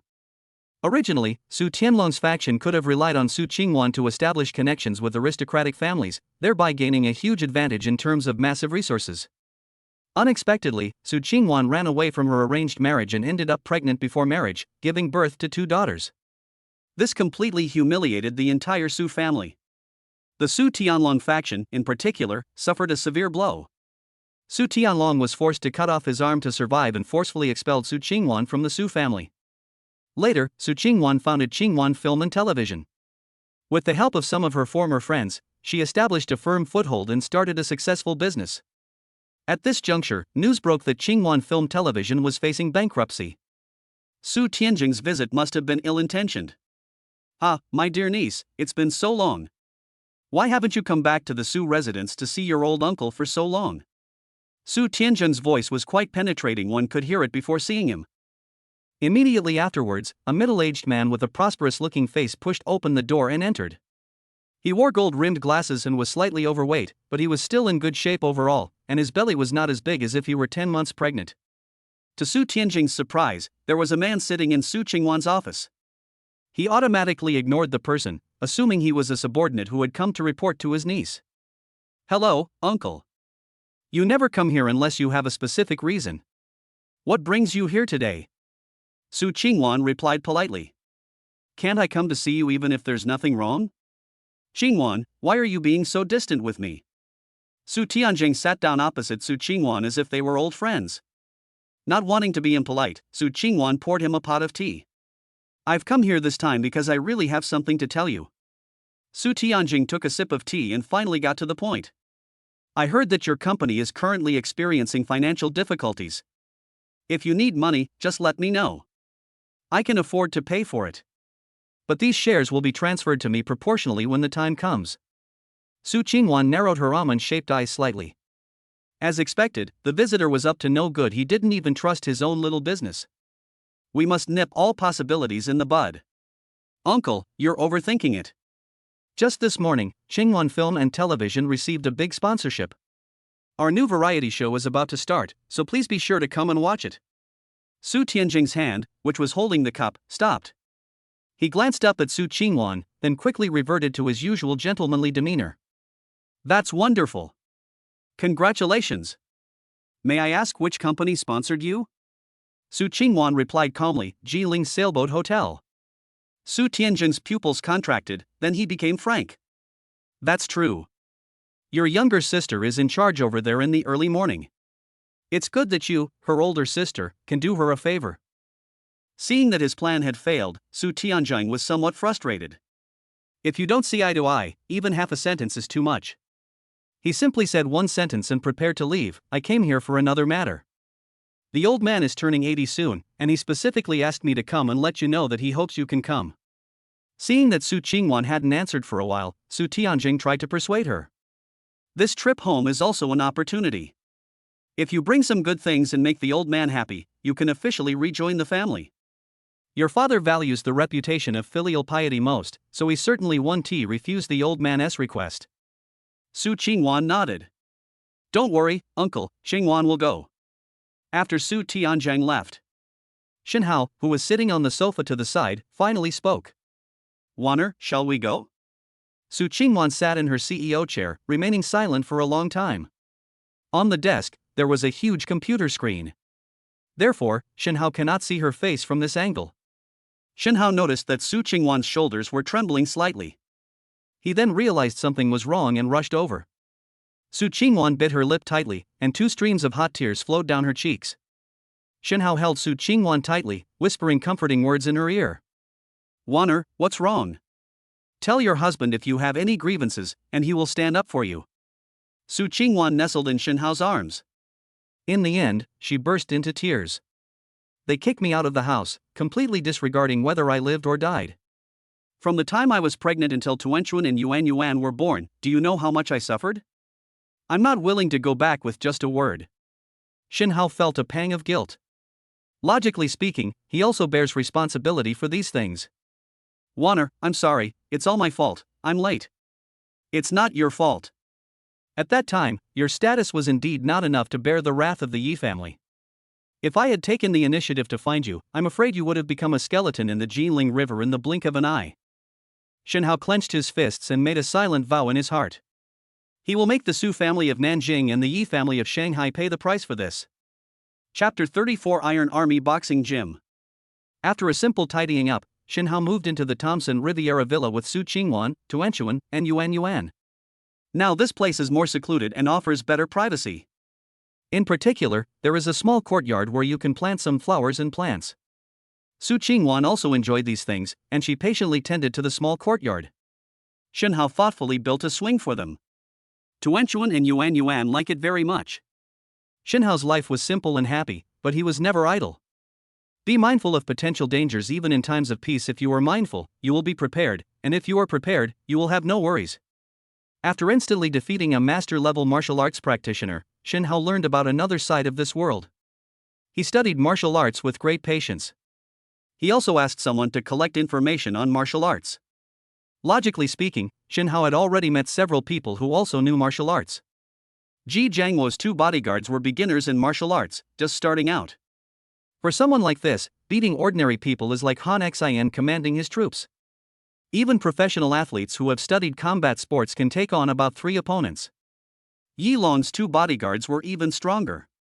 They had already achieved considerable skill in Shenhao's understanding. Such people were capable of teaching martial arts to others.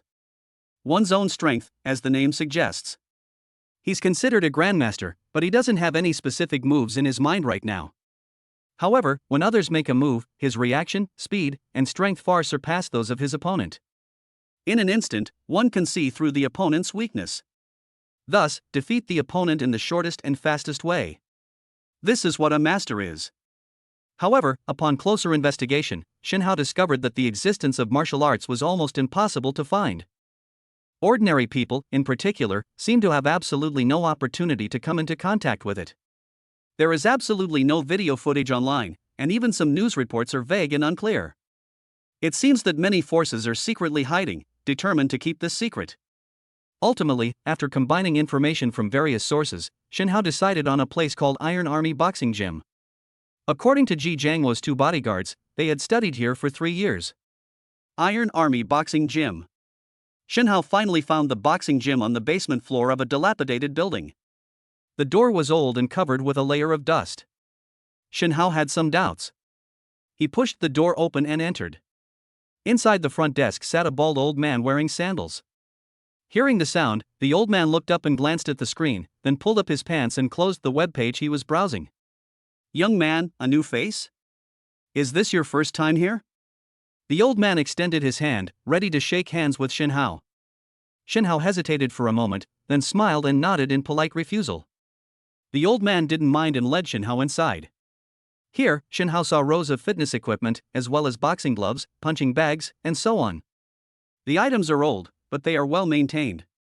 Young man, tell me, do you want to practice boxing or work out? Shin Hao scanned the entire boxing gym. There were only a few people scattered around. Sir, this boxing gym is called Iron Army Boxing Gym.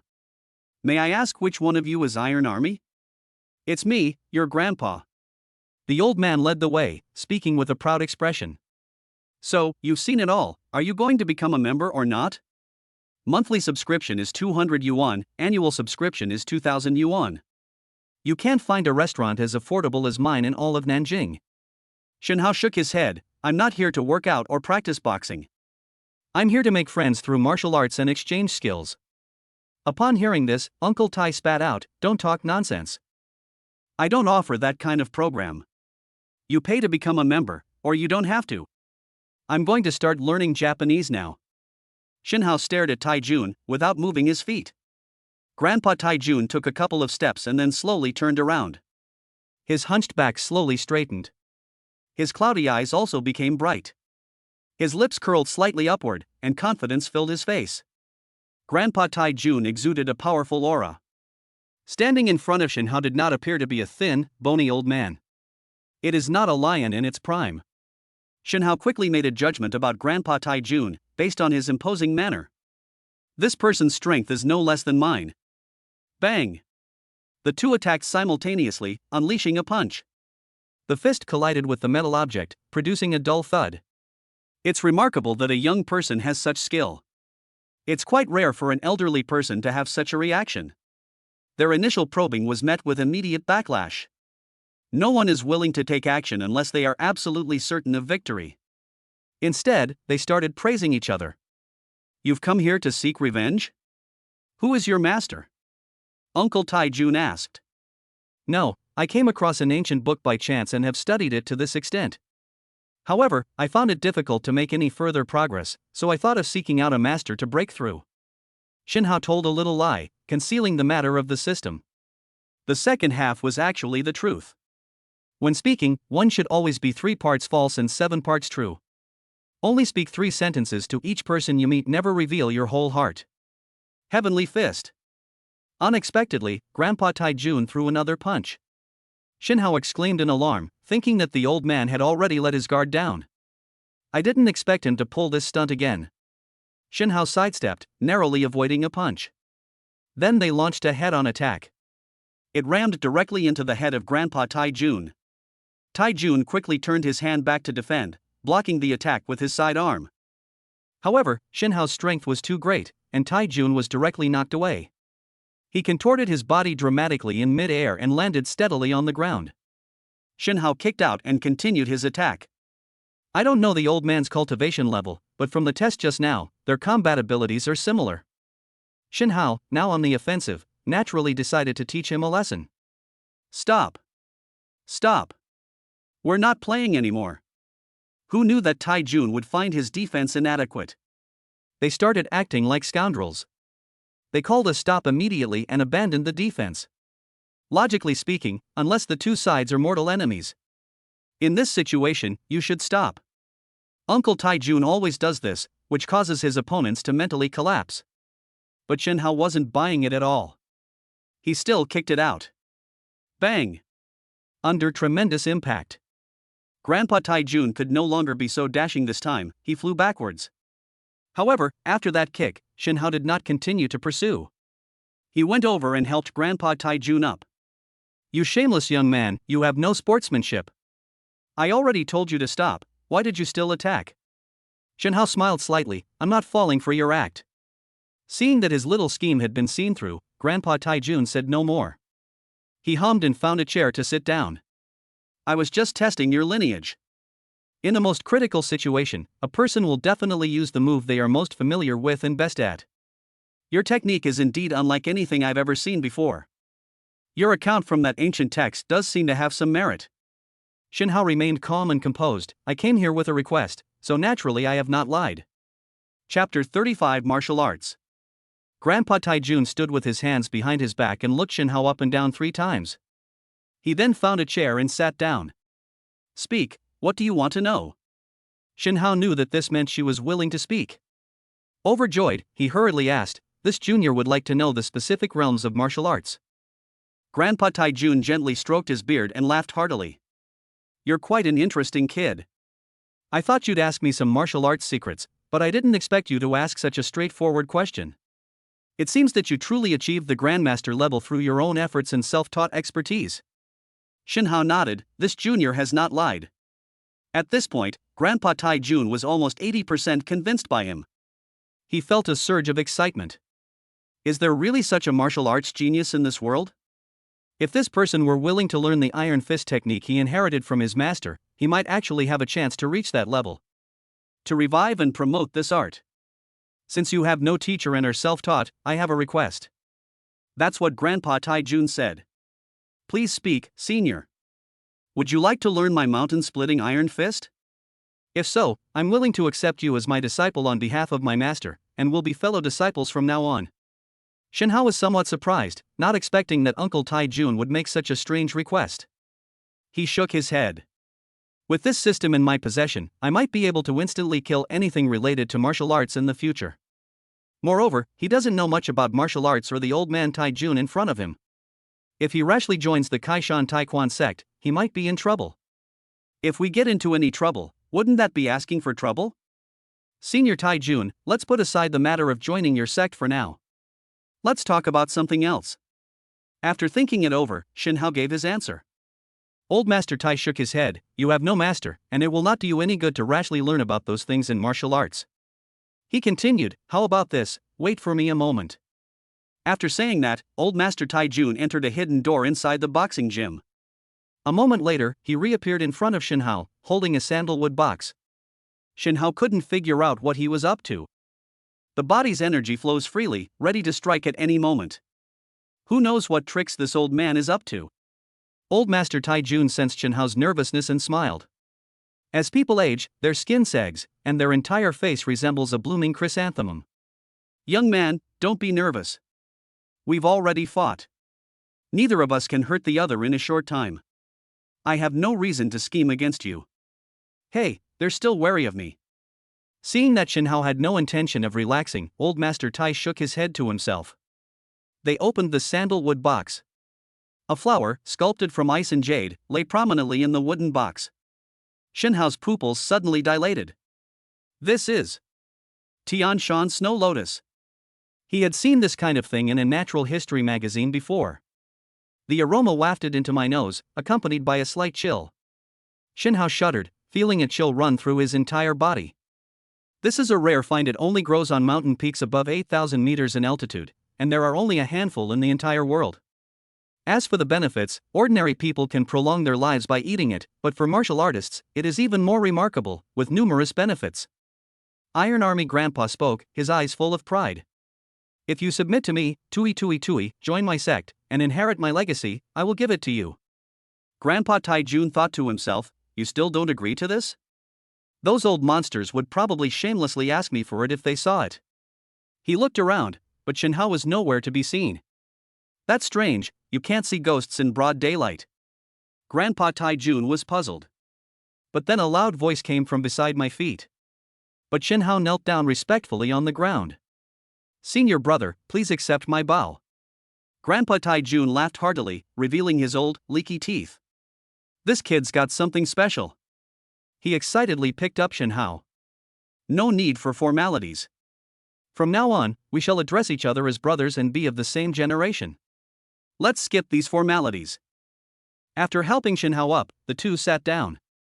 Grandpa Taijun began to answer Shin Hao's questions. The path of martial arts is to strengthen oneself, which is to defy the heavens.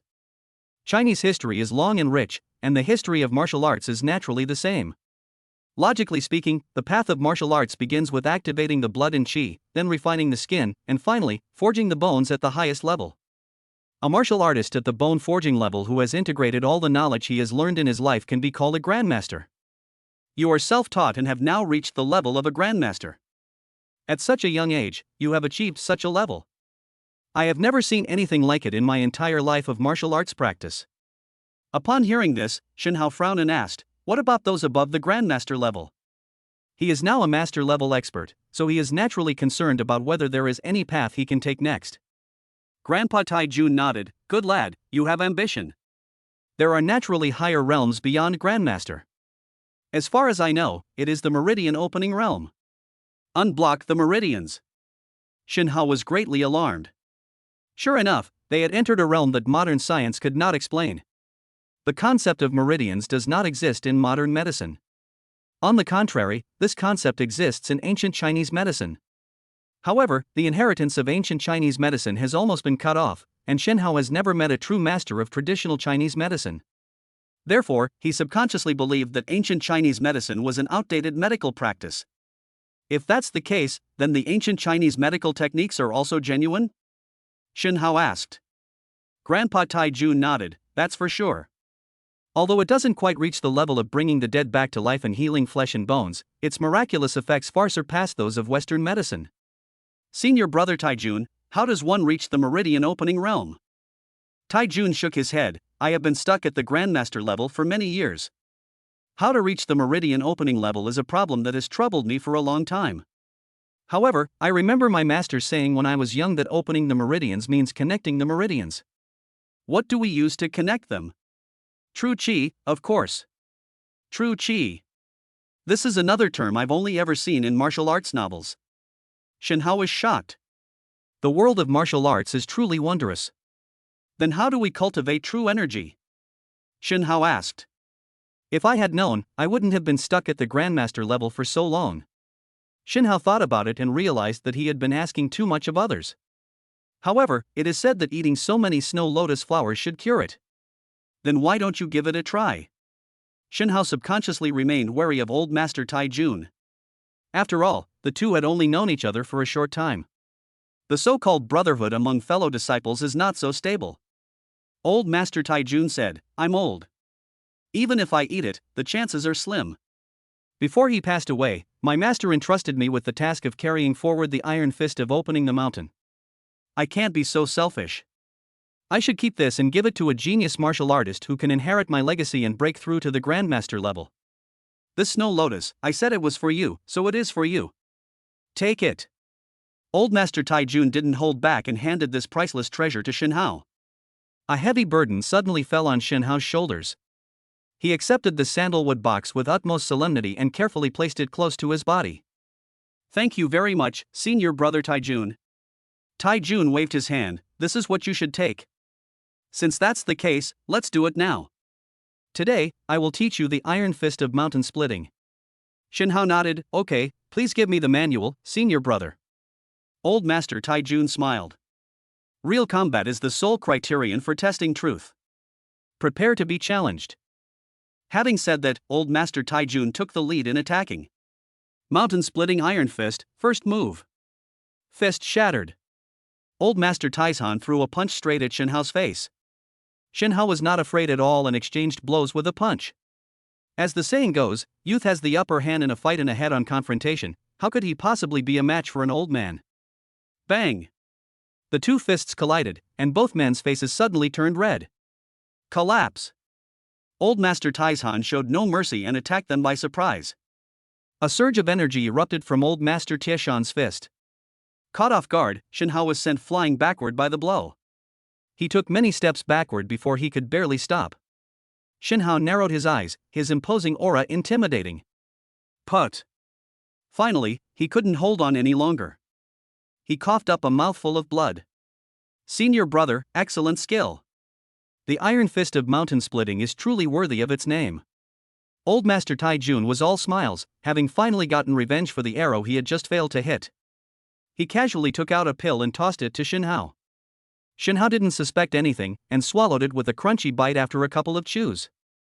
Okay, trust those you employ, and don't employ those you don't trust. Shen Hao completely trusts me now. Old Master Taijun nodded, he's a young man who can accomplish great things.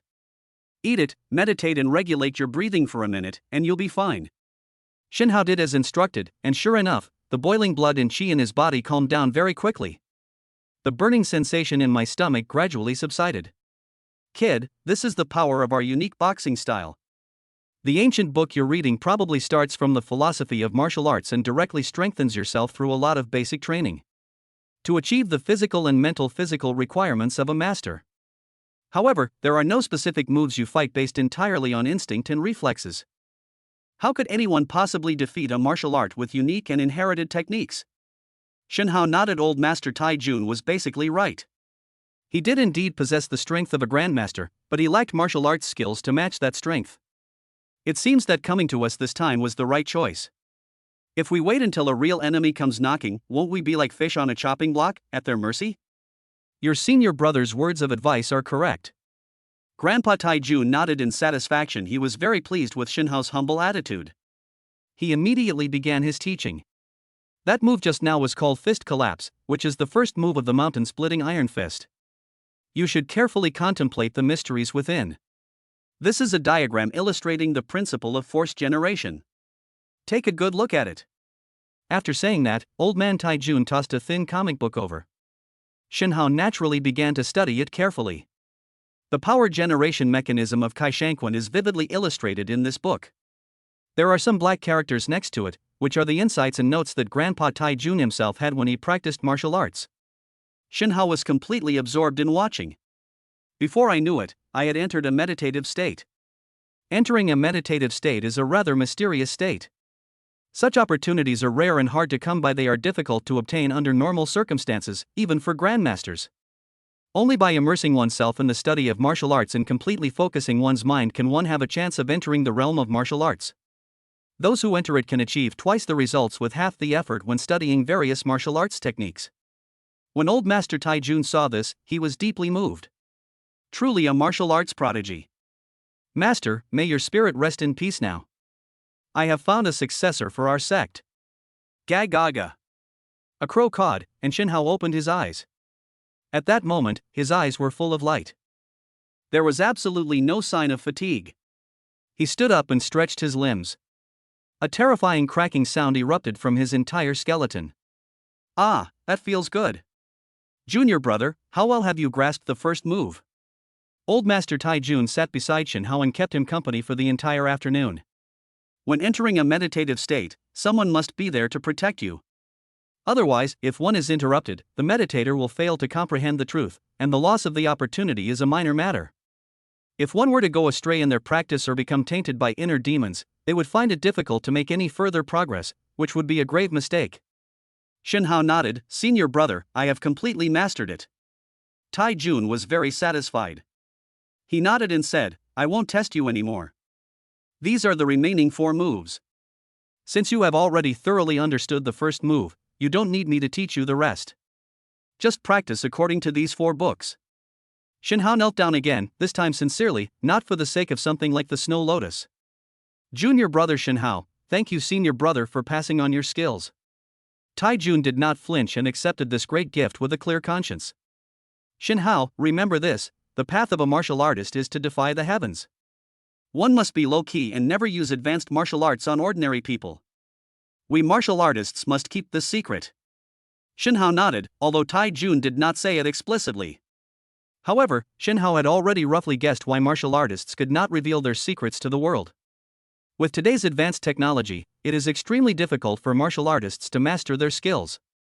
It requires 100 times the hard work and effort. Therefore, martial artists gradually disappeared among ordinary people. However, as long as there is enough money and profit, martial artists are everywhere. Among wealthy people, aside from the nouveau riche, anyone with a certain level of background knows about martial arts. They were all surrounded by martial arts guards, more or less. A prestigious family is a large family that possesses its own martial arts tradition. They are more powerful than ordinary families. The reason is that they are not only rich, but also have inherited martial arts or ancient Chinese medicine. The so-called 4 great families of Jinling were just ordinary families. It's nothing to worry about. In Shin Hao's opinion, they probably only have a little money at most. The Yi family in Shanghai, the one the Su family desperately wanted to marry into, is most likely a martial arts family. Even though Yilong is a good-for-nothing who only eats, drinks, and has fun all day, he still has two strong martial arts guards by his side. After thinking about it for a moment, Shinhao concluded that these two should be at the initial stage of bone forging. Their entire skeletal system has been initially strengthened. Therefore, although Shinhao repelled them, however, it did not cause them too much damage. These two must have martial arts skills, but they recognized my strength as that of a grandmaster and misjudged my strength, so they temporarily retreated. If they use a martial art similar to the fist collapse, I will definitely suffer a great loss. Thinking back on it, Shinhao felt a chill run down his spine. He had really been in danger back then. Chapter 36 Singing with my daughter. Her voice is so beautiful it could outshine even the best singers. Shinhao chatted with Uncle Taijun for a few more minutes, and seeing that it was getting late, he decided not to stay any longer. He also had to rush home to cook for Tuanchuan and Yuan Yuan. Shinhao's culinary skills have long since won over the stomachs of Su Qingwan and her two adorable children. The four of them faced a table full of delicious food and began to eat heartily. Shinhao, filming for Dad is Amazing starts tomorrow. Should we prepare anything? Su Qingwan put down her chopsticks and looked at Shinhao. Shinhao looked completely bewildered. Prepare what? Su Qingwan shook her head. What's wrong with you? You wrote the proposal for My Dad is Amazing, how could you forget about it? You'll be staying at the production cruise place with Tuanchuan and Yuan Yuan. Don't you need to prepare clothes for your daughters? There were also mosquito repellent sprays and other things, how could you be so careless? Su Qingwan launched into a tirade against Shinhao. Shinhao felt a little apologetic. He was a very easygoing person and hadn't really thought about these things. What should we do, my dear wife? Is it too late to prepare now? Su Qingwan's lips curled up slightly. Of course I was ready a long time ago. As she spoke, she ran into the room and dragged out two adorable suitcases from somewhere. It has two cute Hello Kitty figures drawn on it. Wow, Mom is amazing! The two adorable babies exclaimed in unison and pounced on the box. It's clear that they really like this box. Shinhao happily praised, my wife is so thoughtful. After cleaning up the dishes, Su Qingwan sat on the bed with her Mac and worked, while Shinhao went to play with the two little cuties. Tuanchuan pulled a music book out of her little school bag. Daddy, will you teach me to sing? Seeing this, Yuan Yuan was not to be outdone, so she also took her music book and ran up to Shinhao. I want to sing too. Shinhao naturally comforted his two daughters and sang with them. Let Daddy see what songs Tuanchuan and Yuan Yuan want to sing. Count the ducks. Twinkle twinkle little star. Two voices rang out at the same time. The two adorable little ones are glaring at each other. He pouted, looking like he was ready to fight the other person to the death. Shinhao hesitated for a moment. How about this, let's sing Counting Ducks together first, and then Twinkle Twinkle Little Star, okay? Good. There were no major conflicts among the children, and they quickly reached a consensus. A flock of ducks swam by under the bridge in front of the gate. Come quickly and count them, 2, 4, 6, 7, 8. First came Shinhao's rough voice. Ah, Dad, you sing terribly. Tuanchuan said with a smile. Yes, Dad, your tone has gone to the heavens. Shinhao felt a little embarrassed by these two kids. He deliberately put on a stern face. Really?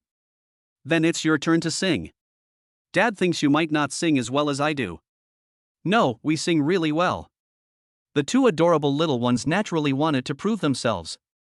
Then, a series of lovely songs came from Tuan Tuan and Yuan Yuan's mouths. Shinhao feigned surprise. You really sing better than Dad. How about another song, Twinkle Twinkle Little Star? Whoever sings it best gets a candied hawthorn as a reward. Before we knew it, an hour had passed, and both little ones were sleepy.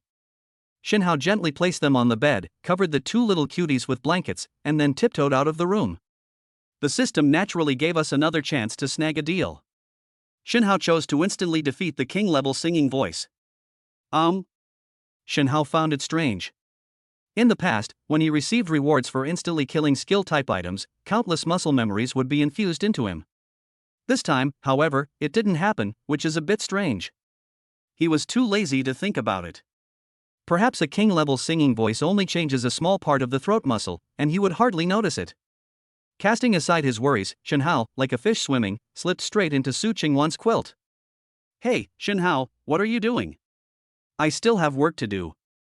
Su Qingwan was covered with a blanket and working against the headboard.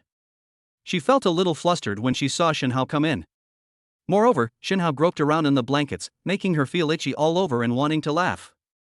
Shinhao lifted a corner of the blanket and poked his head out. I have work to do too. Let us each do our own thing and not interfere with each other. Su Qingwan rolled her eyes, whatever. With his wife's permission, Shinhao naturally went back inside. Ah. Su Qingwan blushed deeply, her embarrassment and annoyance evident in her expression. How am I supposed to work if you keep doing this?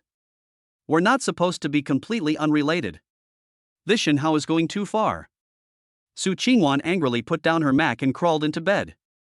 The next morning, Shinhao leaned against the wall and slowly strolled to the kitchen to cook for Su Qingwan and her 2 children. He shook his head inside. There are only exhausted oxen, not overplowed land. Our ancestors were right. In just 20 minutes, a delicious and nutritious breakfast was laid out on the table.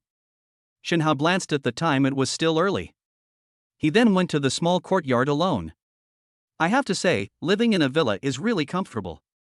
This little courtyard, in particular, gives people a unique feeling. Shinhao recalled the moves of the mountain-splitting iron fist in his mind. He closed his eyes and put his hands behind his back. Bathed in the glow of the sun, feeling the power of nature, an invisible figure appeared in Shinhao's mind. He is boxing. It was the iron fist that broke through the mountains. The move was unremarkable, but the punch it delivered was incredibly powerful. It can break rocks and split mountains. Suddenly, Shinhao opened his eyes. Boom! He threw a punch. It is extremely fast, even exceeding the limits of human capability. The sound barrier was broken. A muffled explosion echoed through the air. Shinhao felt as if all his strength had been drained in an instant. His forehead was covered in sweat. So this is the iron fist of the mountain? Interesting. Shinhao seemed to understand something. He felt a warm current flash through his lower abdomen. Before he could even fully appreciate it. Dad, come in and have breakfast. The sounds of round and round voices reached my ears. Shinhao stopped thinking about it, responded, and went back to his room. After breakfast, he drove his 2 adorable children to participate in the recording of Dad is Amazing. Tuanchuan and Yuan also knew that they would be leaving the hospital and being away from their mother for a while. She burst into tears and couldn't stop crying. Okay, Dad will stay with you. Mom will come to see you when she's done with her work. Su Qingwan comforted the 2 little cuties. But she herself was a woman of delicate nature, and her eyes were already red. Shinhao pulled the mother and her 2 children into his arms. Okay, don't worry, little cuties, Daddy's here. The family of 4 drove to a scenic resort in the suburbs of Nanjing. Chapter 37 Everything is ready, filming begins for My Dad is Amazing. Shinhao first dropped Su Qingwan off at work, and then drove to the Peach Blossom Resort, which he had arranged with the production team beforehand. Taoyuan Resort. Located in the eastern suburbs of Nanjing, this place is nestled against mountains and beside water, boasting beautiful scenery. Shinhao parked the car and led his 2 daughters toward the gate. A vast expanse of grassland stretched out before Shinhao. Having always lived in the city, he took deep breaths of the fresh air, feeling great. The 2 adorable little ones, Tuanchuan and Yuan, were also very happy and ran around like crazy. Not far away, Shinhao could already see a lot of professional photography equipment and a lot of staff. He took out the prepared identification documents and went to the photo studio. A female director is checking the equipment and watching the footage with her assistant. Shinhao learned from the information that the female director's name was Chen Li. With extensive experience, he has created many hit variety shows. This time, Su Qingwan really went all out. They are determined to take Qingwan film and television to the next level with the show Dad is Amazing. Director Chen, hello. I'm Shinhao, the ordinary father. Shinhao took the initiative to walk over and handed over his identification. Shenli was busy adjusting the equipment, and she was already a little angry. She was furious when a stranger suddenly came and introduced himself. But as soon as she looked up, her anger vanished instantly. There are such handsome men in the world. Hello, Mr. Shin. Shenli smiled and shook hands with Shinhao. She felt a little regretful. Looking at the 2 children, it seemed this ordinary father had also gotten married quite early. That's true, handsome men are always surrounded by women eager to pounce on them. Another one getting married young. A thought flashed through Chen Li's mind. Shinhao? Mr. Shun? Why does it feel so familiar? She quickly opened Weibo and found the video she had saved a couple of days ago. That perfect profile with the helmet in his hand, that's him. Shen Hao is the handsome and skilled racer, Mr. Shen.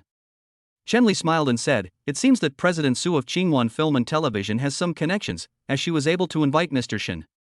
At the time, driver Mr. Shen became famous because of a picture of his profile, and people all over the internet were looking for him. However, despite extensive inquiries, paparazzi reporters were unable to find any clues. Many talent agencies wanted to contact Mr. Shen and invite him to debut, but they had no clue where to start. This mysterious man was unexpectedly invited by President Su, and he even brought his daughter to participate in Dad is Amazing. Shen Hao responded with a smile, "Director Chen is joking. Warner is my wife, so it's only right that I help her. Besides, I wrote the plan for this variety show." Upon hearing this, Chen Li became even more interested in Shen Hao. She received an invitation from Qingwan Film and Television, and after reading the proposal, she decided to join as a director. This type of parent-child variety show with a father theme has never appeared in the country before. Moreover, its concept is also very good. It calls on fathers who are away from home to earn money for extended periods to return to their families and increase their interaction with their children. Fathers need to be involved in their children's growth. What's even more creative is that the show also includes a non-celebrity father. This adds another exciting element, the clash between ordinary dads and celebrity dads, which will definitely be very interesting. Before long, 3 celebrity nanny vans arrived at the scene one after another. The other 3 celebrity dads from the show also arrived with their children. The 3 celebrities invited this time cover a wide range of backgrounds, including a singer, a boxing champion, and an idol, making it a very diverse group. After Chen Li joined the team, she added many unique games based on the characteristics of each father. She is confident that she can make this variety show a success. The singer's father, named Li Chang, is 45 years old, but he is very well maintained. He looks to be in his early 30s. Time seems to have left no trace on his face. The boxing champion's father, named Zhou Ming, is not old and has not yet retired. He is currently recuperating from an injury and took the opportunity to participate in the variety show. This can also be seen as enhancing their commercial value and national recognition. The idol's father is named Yang Yin. He recently encountered a public relations crisis when his secret marriage and illegitimate child were exposed by the media, and he was temporarily sidelined by his company for a period of time. It's fair to say that things have been quite tough for them, and this time they plan to make a comeback through a parent-child reality show. Shen Hao looked at the group of people and his first impression was that they were all rather short. There's no way around it, Shen Hao is 188 centimeters tall, you could say he has a pair of really long legs. While it's not to the point where everyone asks, "Do you play basketball?" it's certainly considered high among ordinary people. Shen Hao took the initiative to go up and greet them. After all, it would be a while before they arrived. Both sides can be considered neighbors, and it's always good to maintain a good relationship. "Hello everyone, my name is Shen Hao, and I am the only non-celebrity dad on the show." Unexpectedly, the 3 of them huddled together and chatted amongst themselves, none of them wanting to pay any attention to Shen Hao. It seems everyone already had access to all the information about the variety show and knew that Shen Hao was an ordinary father. They nodded, but did not respond. Shen Hao felt a little embarrassed. He hadn't expected these celebrities to be so aloof. But he didn't care. The main purpose of this trip was to take Tuanchuan and Yuan Yuan out to play. After the staff had lunch with everyone, they began arranging the filming. The schedule for this program is very tight, and depending on the situation, some parts may be broadcast live again. Therefore, filming began that afternoon. Shen Hao led Tuanchuan and Yuan Yuan on a stroll through the woods, where they began gathering firewood. In the evening, they would gather firewood and light a bonfire. Tuanchuan and Yuan Yuan followed Shen Hao like 2 little shadows. Shen Hao picked up the larger pieces of firewood, while the other 2 picked up the smaller ones. Before long, the 3 of them returned home laden with their loot. Shen Hao found a sheltered spot, gathered a pile of dry grass, and fluffed it up. Then he took out a small twig and demonstrated how to start a fire by rubbing sticks together. The 2 adorable little ones stared in disbelief. "Wow, Dad, you're so amazing!" Tuanchuan exclaimed in surprise. Yuan Yuan, on the other hand, was quite inquisitive and asked questions directly. "Dad, why is that?" Shen Hao patiently explained, "Dad, hold this small twig between your 2 hands and then quickly rub it." At this point, due to the presence of friction, mechanical energy is converted into internal energy. The temperature on the branches will rise sharply. Since trees have a low ignition point, once the ignition point is reached, it will catch fire. Yuan Yuan nodded and said earnestly, I understand, Dad. Shen Hao looked at her serious expression and felt both amused and exasperated. He thought to himself, what do you know? Meanwhile, 3 celebrity dads are each showing off their unique talents. Neither method could successfully start a fire. Tuanchuan walked over and said, Uncle, you're so bad at this. Do you want me to call my dad to teach you? The person who was rubbing sticks together to start a fire was none other than Zhou Ming, the father of the boxing champion. He was quite embarrassed, unsure whether to agree or refuse. Chapter 38 Bonfire Party. Shen Hao shows off his barbecue skills. You're not allowed to talk about my dad like that. At this moment, Zhou Ming's son, Zhou Xiaoming, jumped out. He yelled at Tuanchuan. In Zhou Xiaoming's heart, his father is a great man, and there is nothing he cannot do. Tuanchuan persisted, then ask your dad to start the fire. My dad already has it lit. Yuan Yuan ran over too. Yeah, why did you yell at my sister? Dad said, all talk and no action is useless. Hearing this, Zhou Ming felt even more embarrassed. However, as an adult, it wouldn't be appropriate for him to meddle in the disputes between children. Zhou Xiaoming was no match for the 2 sisters, Tuanchuan and Yuan Yuan, and soon he was brought to tears by their words. But he remembered that he was a boy, biting his lip and not crying out loud. Tears just kept falling in big drops. Zhou Ming put in even more effort, straining to rub the wood together to start a fire. But even after rubbing their hands until they were red and breaking tree branches, the fire still didn't start. He was so anxious that he was sweating profusely. Zhou Ming looked up at his son, feeling increasingly anxious. He wanted to ask Li Chang and Yang Yin for help, but those 2 were not as good as him. Zhou Ming himself was a boxing champion, with well-developed muscles and great strength. At least the drilling method is somewhat effective, but the other 2 are progressing much worse, with absolutely no clue whatsoever. Just as Zhou Ming was feeling awkward, Shen Hao came over and helped him out of the predicament. He then handed a lit piece of firewood to Zhou Ming. Please use it as you like, don't be shy. Zhou Ming nodded. He hadn't expected Shen Hao to be so generous and magnanimous, not caring at all about his previous isolation. Thanks. He took the firewood and quickly lit his own fire. At the same time, he also kindly helped Li Chang and Yang Yin. In an instant, 4 bonfires roared to life. Director Chen Li directed the cameraman to capture various shots. This type of reality show requires a lot of footage to be shot in the early stages. Anyway, we'll take it back and edit it slowly later. 1 hour of footage is enough for 1 episode.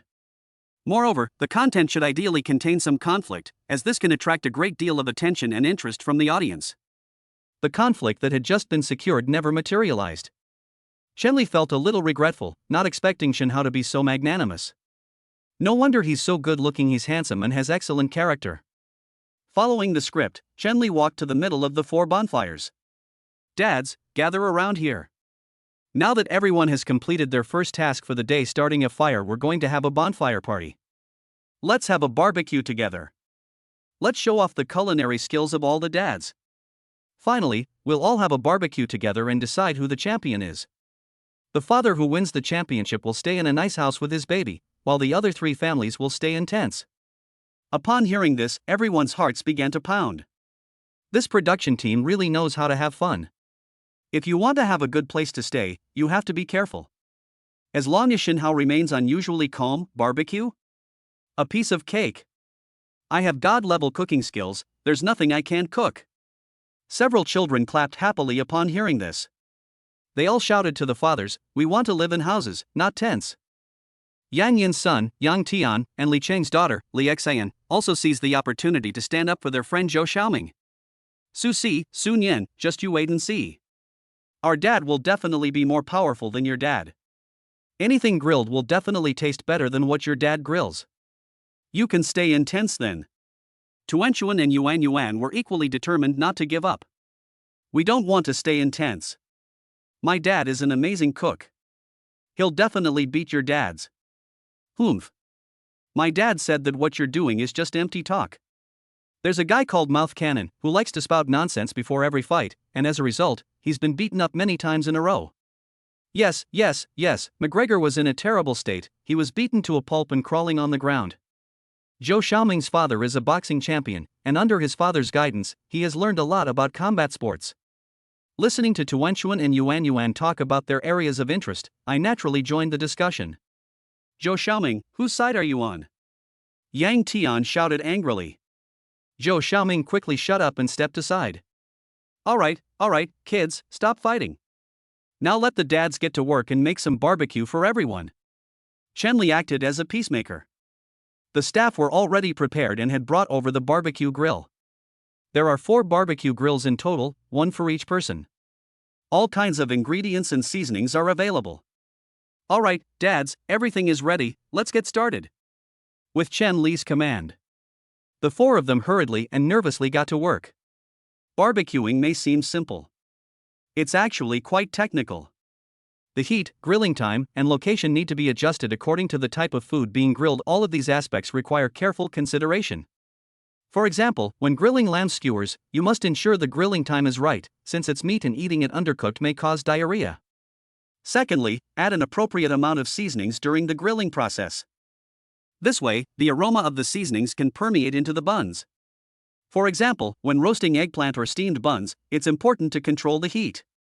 It rolls continuously to ensure even heating. Be careful not to burn it. If this stuff gets burnt, it'll be completely ruined. Shenhao calmly looked at the 2 other 3 people. These big stars never lift a finger to do housework. She's even more delicate than a woman. Besides boxing champion Zhou Ming, who managed to grill a decent amount of food, the other 2, Li Chang and Yang Yin, were in a complete flurry of activity. Soon after, the smell of burnt food filled the air. Shenhao shook his head. It seems the barbecue champion title is definitely mine. He calmly took out a bunch of meat skewers and started grilling. Shenhao took a fan and fanned himself from time to time, carefully controlling the heat. It looks like it's almost done baking. He picked up a can of pepper, flicked his wrist slightly, and sprinkled it on. The portion was just right, not too much, not too little. It's neither too salty nor too bland. Soon, a rich aroma of roasted meat wafted through the air. Wow, it smells so good. The staff in charge of filming smelled a delicious aroma and couldn't help but salivate. Director Chen, whose father is this? His cooking skills are amazing. Chen Li also smelled the fragrance and quickly used her advantages as a director. Let me, the director, go and take a look. Chen Li, carrying a camera, quickly walked into the room with the 4 fathers. Okay, let me check on the progress of all the dads. She went to Yang Yin's side first. Everything there was black and charred. It's completely inedible. How could it possibly have any flavor? Chen Li shook her head. It wasn't him. Chapter 39. Li Chang erupts. Director Chen Li then approached Li Chang. The food was barely edible, but much of it still had visible bloodstreaks and was undercooked. It's really disappointing. Director Chen, try my skewers. When Zhou Ming saw Chen Li coming over, he took the initiative to greet her. Chen Li nodded, picked up a skewer, and started eating. The taste is so-so, but if you went to work at a barbecue restaurant, you'd probably be fired on your first day. Because too much seasoning was added, it was wasteful, and it was too salty. On the other side, Shenhao had already started distributing meat skewers. The staff members also took the food and enjoyed it immensely. Chen Li rushed over immediately. A rich aroma wafted from Shenhao's barbecue grill. That's him. That's right. Lamb skewers, lamb skewers. 3 yuan a skewer, 10 yuan for 3 skewers. Shenhao deliberately imitated the barbecue stall owner and started shouting out his wares. The atmosphere in the room suddenly became very lively. That's exactly the kind of person we need, who knows how to create something interesting. Chen Li thought to herself. Just kidding, everyone come and eat, it's free, no money required. Chen Li walked over, picked up a skewer, and tasted it.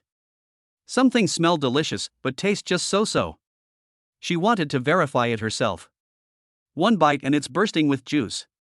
The meat is fatty yet not greasy, with just the right texture. Chen Li quickly picked up another skewer, eating it while giving a thumbs up. Mr. Shenhao, your lamb skewers are grilled perfectly.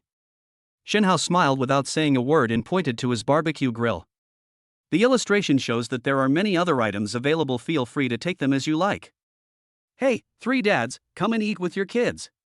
Shenhao also called out generously in the direction of the 3 celebrity fathers. On the other side, the 3 people, each with their own children, were reluctant to come over due to pride. Yang Tian said angrily, "Humph, I don't want to eat your food. I, Yang Tian, would rather starve to death than eat a single bite. Are you guys? After saying that, he looked at Zhou Xiaoming and Li Xin. Due to the wind direction, the aroma was not very strong at this time. Yang Tian and the others could only faintly smell the aroma. They weren't particularly tempted yet. Li Xin nodded repeatedly. That's right, we don't want to eat their food. Zhou Xiaoming hesitated for a moment, then bit his finger. They seemed to be struggling with their decision. At that moment, the wind direction changed. Shenhao's barbecue grill was now positioned upwind. The aroma of roasted meat immediately filled the noses of Yang Tian and the others. It smells so good. Yang Tian wiped his drool, his mind beginning to waver. Tuanchuan and Yuan Yuan were also acting on Shenhao's orders. They walked over on their own initiative. Here, this is for you to eat.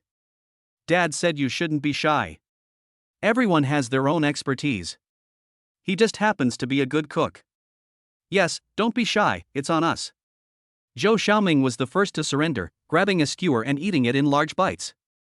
Thank you. His mouth was full of meat, and he could barely speak. Seeing this, Yang Tian and Li Chang also accepted the lamb skewers. Thank you. Yang Tian took a big bite of the lamb skewers and couldn't help but exclaim, "Wow, this is delicious." Zhou Ming also put aside his pride and went over to take a few strings of skewers without hesitation. Li Chang was unhappy and refused to eat, even though he was hungry. Dad, have a skewer, Uncle Shenhao's are really delicious. Enraged, Li Chang overturned the barbecue grill and roared. I'm not recording anymore. I'm not recording anymore. I'm not recording this lousy show anymore. Upon seeing this, Chen Li rushed over and comforted her. What's wrong, Mr. Li? Why are you suddenly so emotional? Li Chang pointed at Chen Li and cursed, is this some kind of funny thing for your production team? You hired a chef and then you want to have a barbecue competition with us? Isn't this blatant bullying? Are you going to make us stay in tents? Chen Li quickly explained, that's not how it is. Mr. Li and Mr. Shenhao used to work in a small company doing business, but he's been unemployed and staying at home as a stay-at-home dad ever since. I can confirm that he has absolutely never been a cook. Li Chang persisted, shouting, who knows? Look at his poor, shabby appearance, he's probably just selling barbecue online every day at the night market. Humph. When it comes to barbecue, who among us can beat him? The atmosphere in the room suddenly plummeted to freezing point. Chen Li didn't know how to explain it for a moment. Seeing this, Zhou Ming quickly tried to smooth things over. Mr. Li, that's not how it works. Maybe Mr. Shen just has talent. What do you think, Mr. Yang? Yang Yin pursed her lips, refusing to offer an opinion. It seems he meant it as tacit agreement. He also looked down on Shenhao, thinking that he used to work as a barbecue helper. Shenhao walked over, his face full of smiles. What's going on, Director Chen? Why is this big star flipping the table and refusing to work? Chen Li was also somewhat embarrassed by what Li Chang had just said. The sound was very loud. Shenhao must have heard it all. Li Chang, you can't accept defeat, can you? Shenhao cut to the chase and stopped beating around the bush. That's unfair. Tell me yourself, have you ever worked at a barbecue stand? Li Chang's tone remained sharp. I must be out of my mind to come back and record such a stupid show. As Li Chang spoke, he shook off the microphone that was fixed to his body. Chen Li's assistant, Zhao Na, had never seen anything like this before and asked nervously in a low voice. Director Chen, what should we do? We can't continue recording the show? Chen Li, however, remained calm. Calm down, what kind of behavior is this? All of this is being flustered. Were you recording this on camera? Zhao Na's eyes widened. Yes. These kinds of conflict scenes are exactly what the audience wants to see. Director Chen truly deserves his reputation as a top variety show director. She understands so well. That won't end well either. Zhao Na was still puzzled. What if Li Chang really quits recording? What's going on in your head? Chen Li asked, looking at her with a disappointed expression.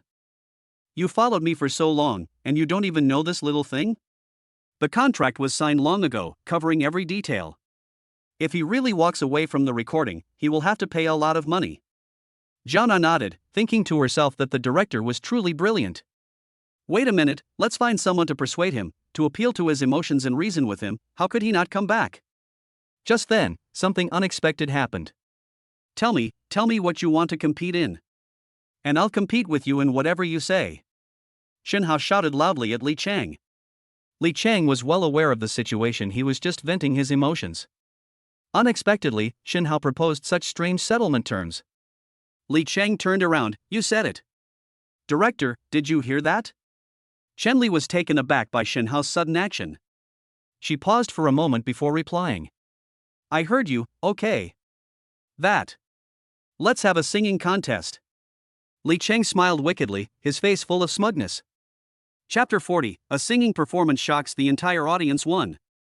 A surge of anger burned even brighter in Li Chang's heart. This Shin Hao is really arrogant. How dare they spout such nonsense, telling me to choose any competition event I want. Let's have a singing contest. I, Li Chang, am a king of the music scene, and I have never been inferior to anyone when it comes to singing. Director Chan Li was overjoyed. This is going to be interesting. I didn't expect the variety show to be so engaging. They've already started battling it out. She quickly instructed her assistant, Zhao Na, to contact staff and obtain microphones, speakers, and other equipment. Shin Hao walked over calmly. King Li, actually I grew up listening to your songs. Li Chang was somewhat surprised and felt it was absurd. He thought about it again and realized that it was actually quite reasonable. She debuted at the age of 20 and is now 40, a time when she is no longer confused. She only ended her single status a few years ago. He found a wife 10 years younger than him, who bore him children. Of the 4 fathers present, he was the oldest. Of course, there is no obvious difference in appearance among the 4. She takes very good care of herself. Shin Hao continued, so, I guess I'm half a fan of yours. Li Chang was surprised that Shin Hao would take the initiative to make amends. He chickened out. He must have chickened out. Li Chang became increasingly confident, certain that he would win this time. At night, I can bring my daughter Li Xian to stay in the house, instead of sleeping in a tent and suffering. If you say that now, I won't give in to you later. Li Chang looked at Shin Hao and said without any mercy. In a little while, you can honor your bet and give the house to me and Xin. Shin Hao smiled and shook his head. When I said I consider myself your fan, I didn't mean to get close to you, but rather in a little while. I want to sing your song, I hope you're not surprised. I'd also like to ask for your opinion. Provocative. This is blatant provocation. Li Chang's anger was reignited. This Shin Hao is simply too arrogant. It's one thing to compete with yourself in singing, but to actually dare to choose your own song. They're completely disregarding me. I'll make them pay for this in a moment. Snort. Li Chang snorted and said, suit yourself. My songs aren't something just any Tom, Dick, or Harry can cover. Shin Hao wasn't angry, he patted him on the shoulder. As long as you agree. In no time, a simple stage was set up. The children had been eating together for quite some time now, all because of Shin Hao's barbecue skewers. There is no hatred between children. We ate meat skewers together and became good friends again.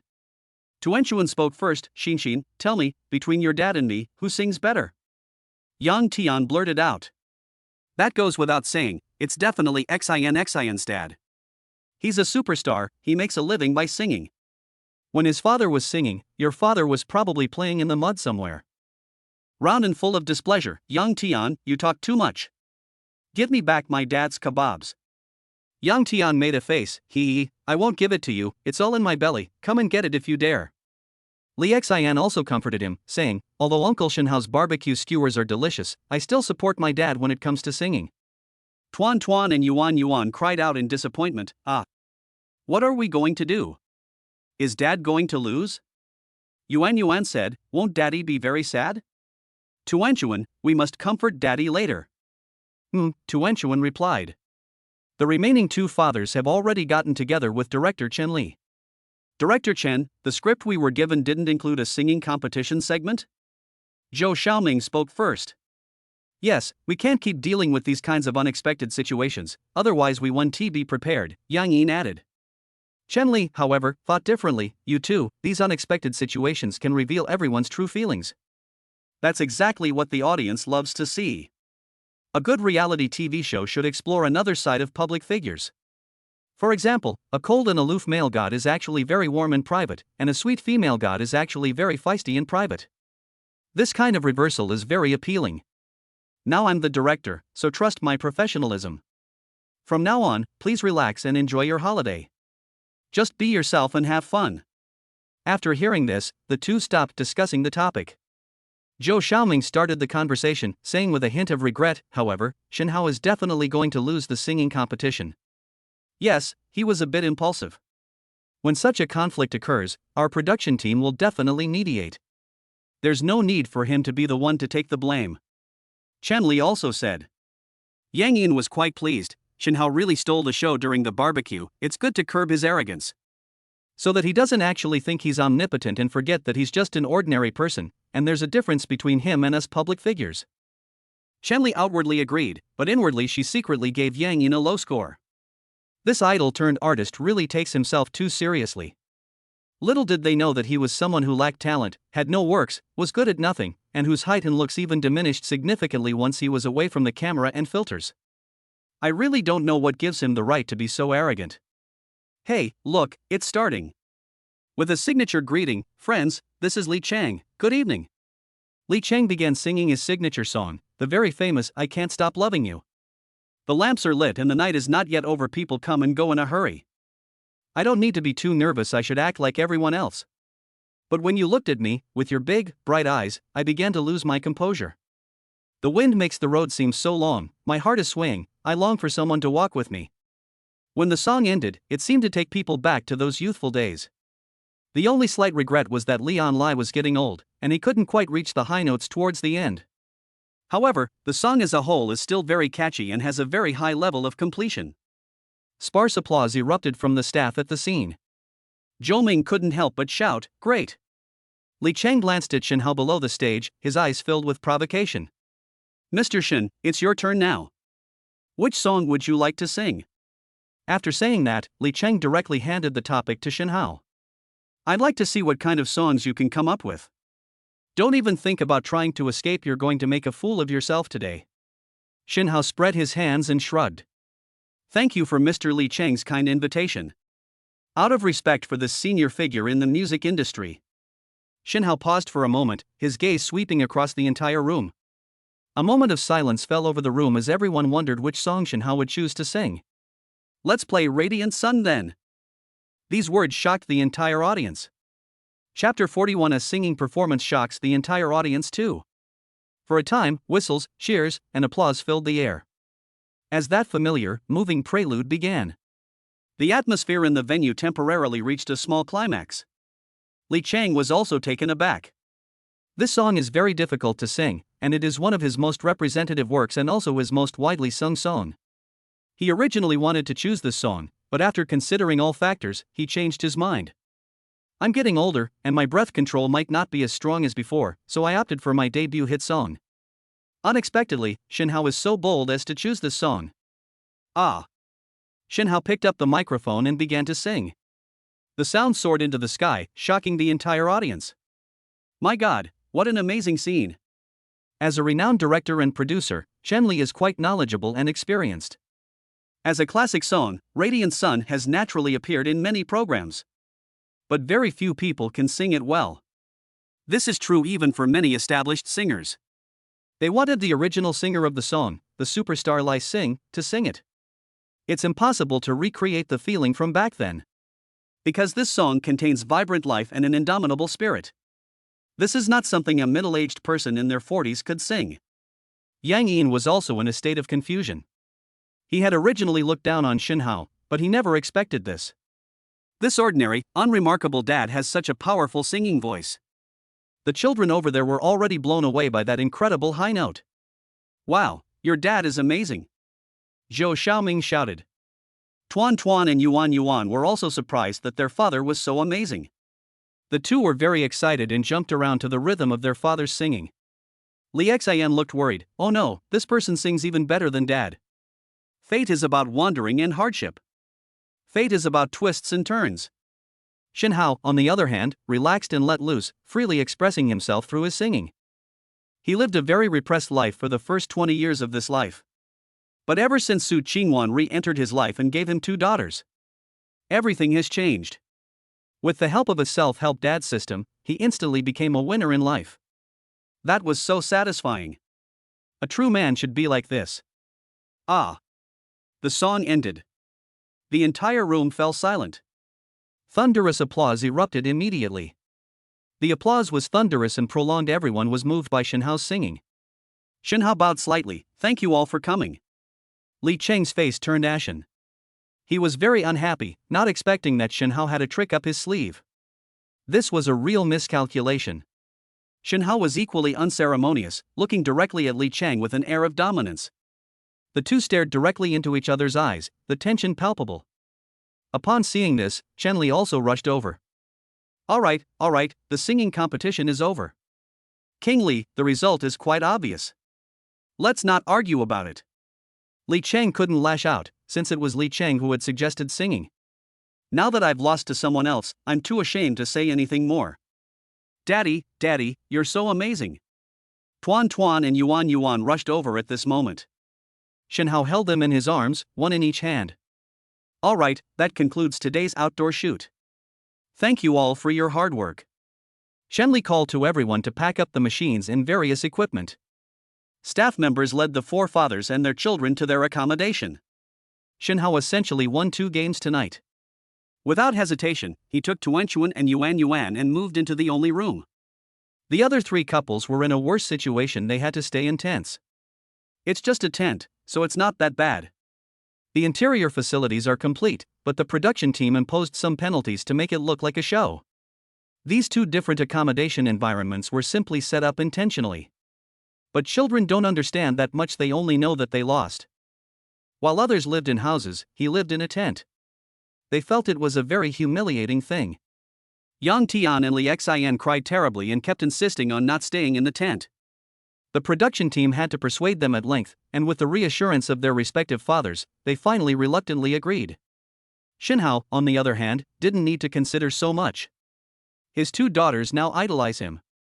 He took off the shoes and socks for the 2 children, and then washed their feet. Tuanchuan and Yuan are only 4 years old, and they are very small. Feet, of course, are included as well. It's pink and delicate, and quite small. While adjusting the temperature of the foot bath water for them, Shenhao asked. Tuanchuan, Yuan, do you miss your mom? The 2 little cuties nodded in unison, yes. We miss our mom so much. Shenhao then took out his P40 and started a video call. The P40 phone uses the world's leading and unique 6G technology. The internet speed is incredibly fast, and the signal is excellent. Even in places like the suburbs, it is completely unaffected. A moment later, the call was connected. Shenhao. Why are you calling? On the other end of the phone, Su Qingwan was wearing a face mask. Mommy. When Tuanchuan and Yuan saw Su Qingwan, they happily called out to her. My little darlings, Mommy misses you so much. Did you have fun today?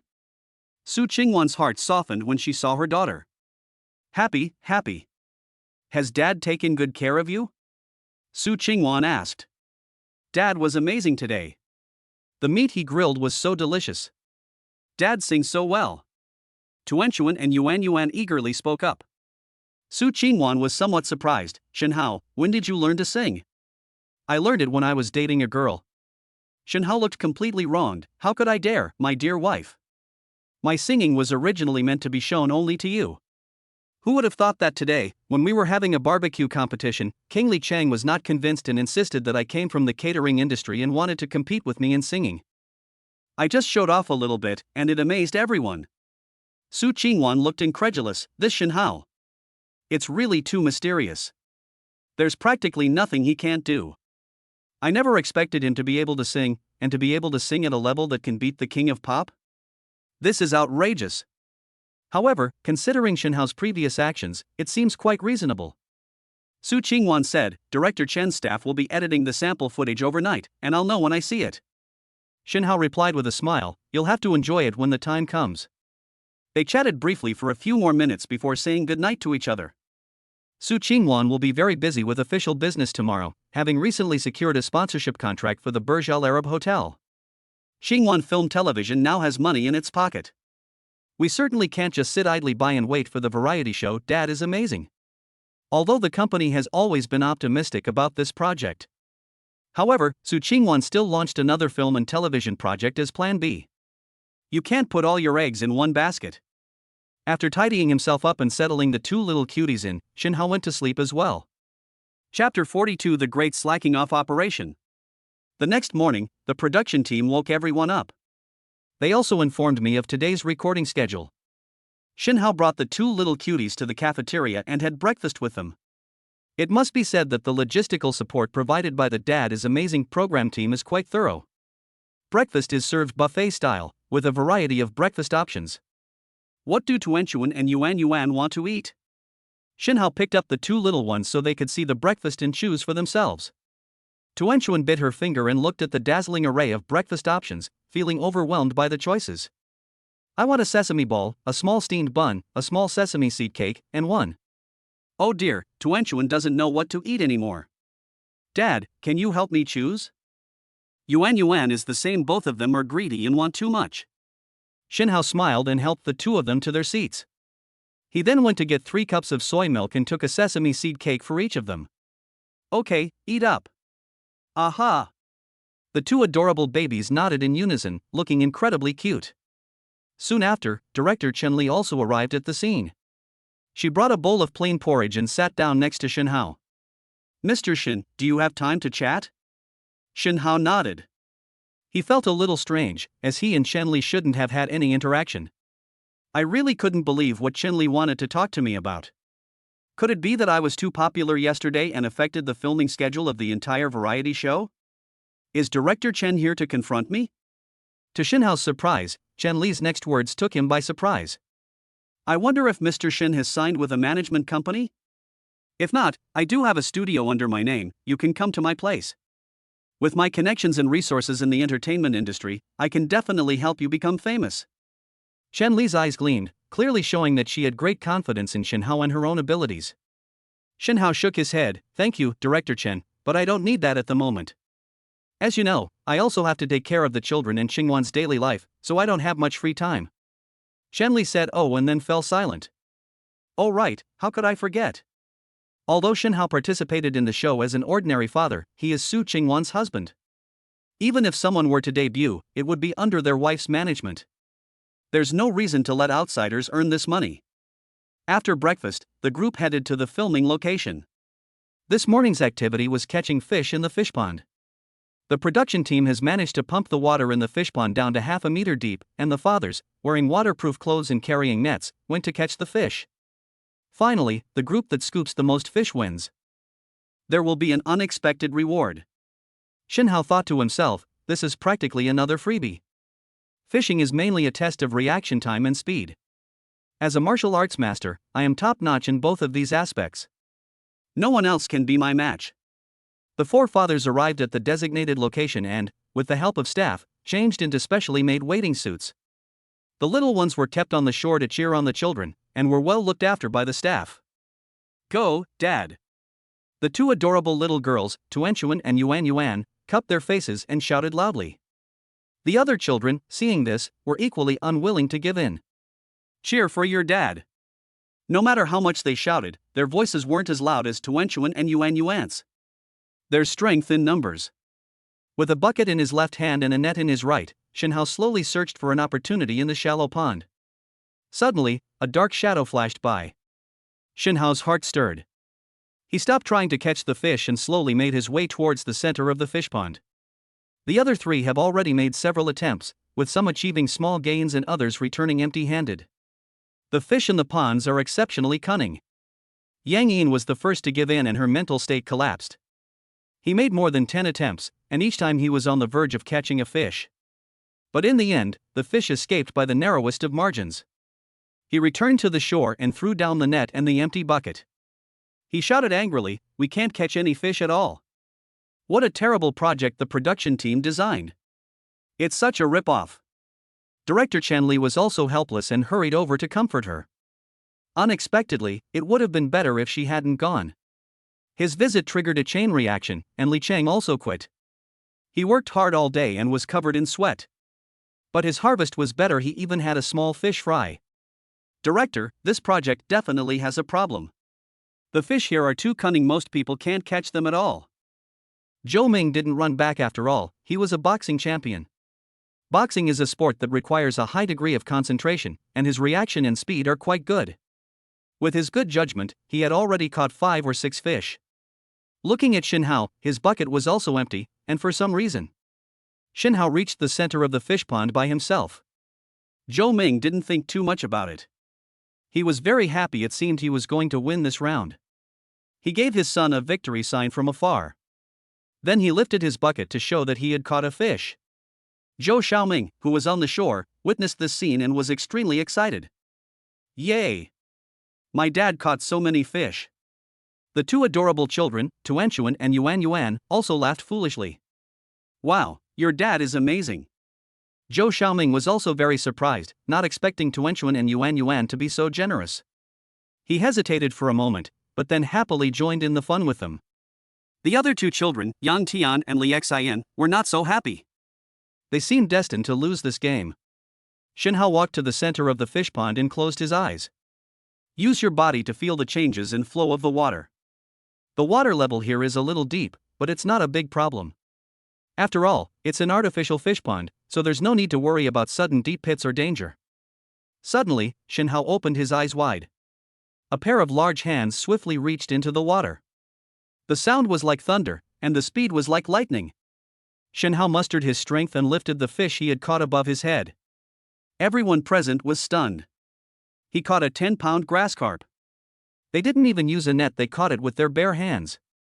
Wow! Tuan Tuan and Yuan Yuan opened their mouths wide. The fish my dad caught is so big. Zhou Xiaoming nodded repeatedly. It really is huge. This unexpected turn of events was truly surprising. Everyone thought Shin Hao was going to be in trouble this time, but they didn't expect him to pull this move. Shin Hao held the fish in one hand and waved to Tuanchuan and Yuan Yuan with the other.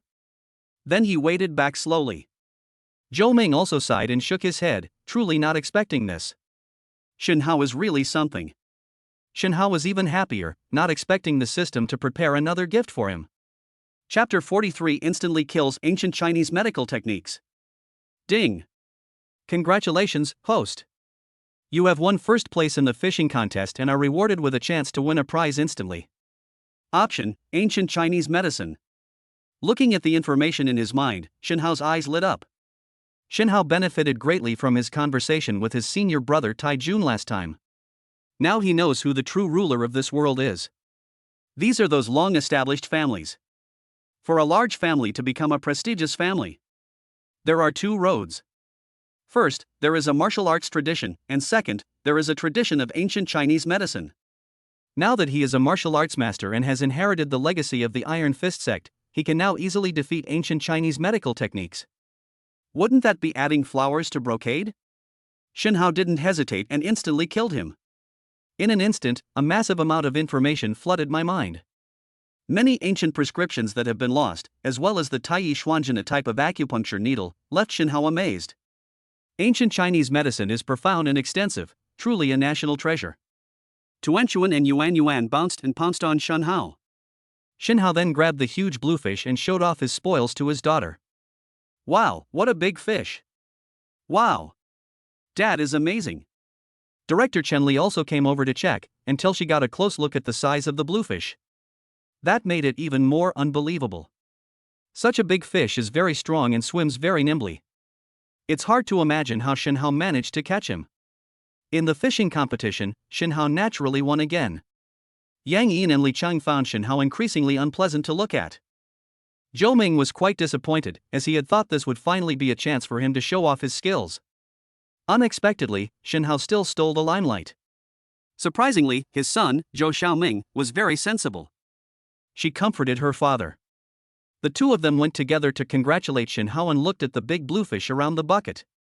Li Xian and Yang Tian also wanted to see the big fish, but they didn't dare to go after being stared at by their father. Chen Li then proceeded to plan the next activity, which was lunchtime outdoors as well. However, unlike yesterday's barbecue, the ingredients were provided by the program team. Today's outdoor picnic is all about eating whatever we can catch. Since Yang Yin's side had no harvest, Li Cheng only caught 2 small fish fry. The original plan could not continue filming. Chen Li truly lives up to her reputation as a veteran director, having experienced countless battles. She declined her assistant Zhao Na's suggestion to provide 2 more fish. They decided to change the lunch picnic to a cooperative system. Now that Shenhao and Zhou Ming have caught the fish, the two of them were responsible for killing the fish and cooking it. Li Chang and Yang Yin were assigned to pick mushrooms and make soup with them. Shenhao tied on his apron and naturally began to demonstrate his culinary skills. Hurry, hurry, hurry. Chen Li quickly called over 2 cameramen to film Shenhao cooking. Last night, everyone ate Shenhao's barbecue and praised it highly.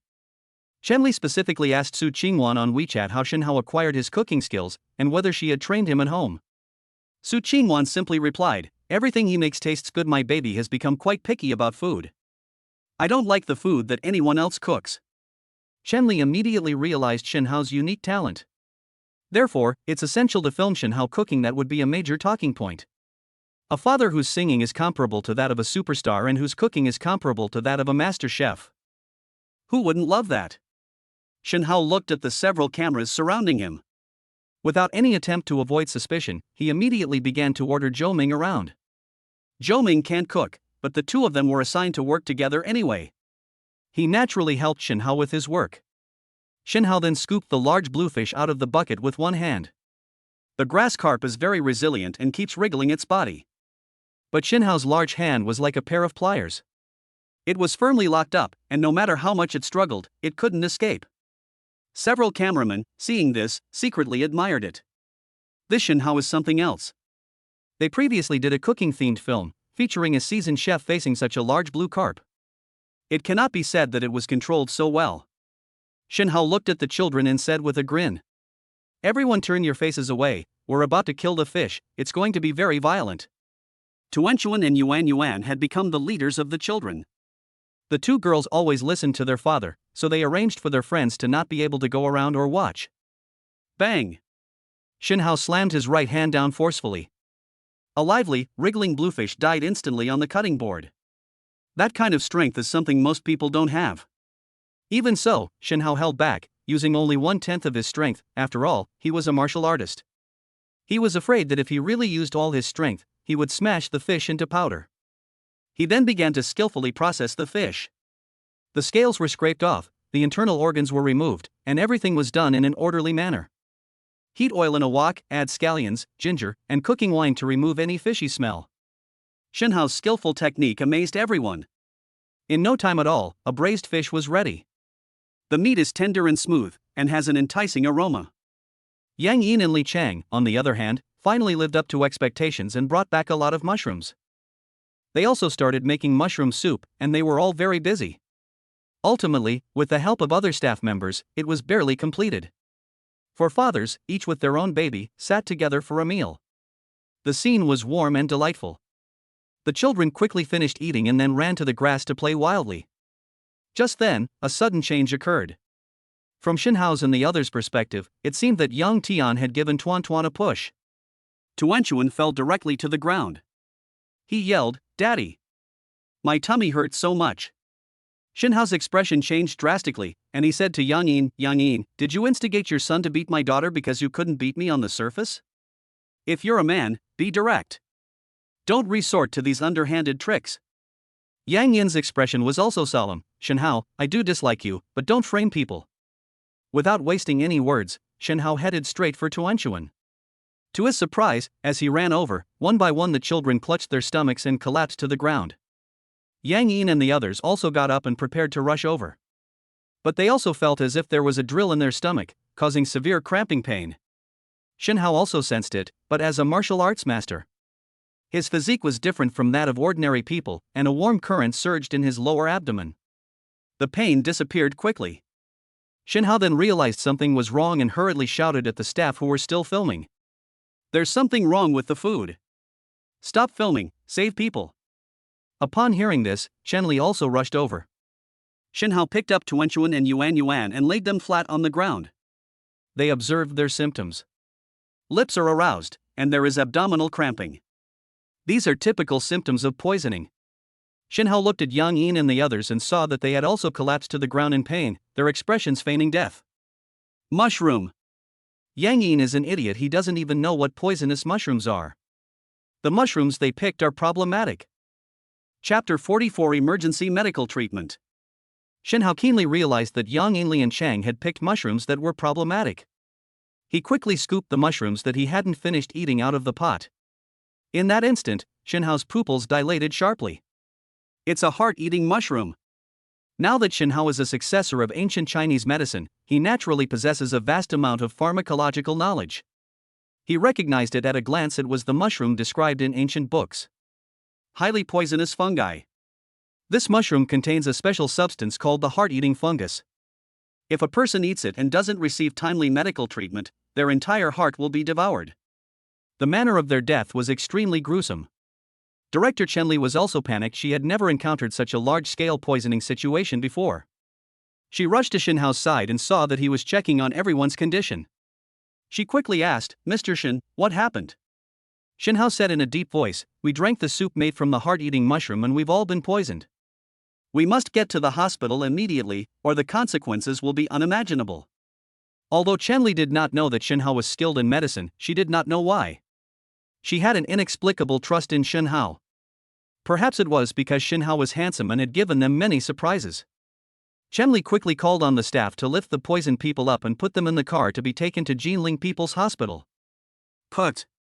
At that moment, Yang Yin and Li Cheng both coughed up blood. The staff who were carrying the two people were also startled and quickly put them back on the ground to check the situation. Not good. Shen Hao took a step forward, covering the distance of more than 10 meters in the blink of an eye. He gently placed his left hand on Li Cheng's pulse. To his surprise, the other person suddenly shook off his hand. "Shen Hao, what are you doing?" Even at this point, Li Cheng still forced himself to stay strong.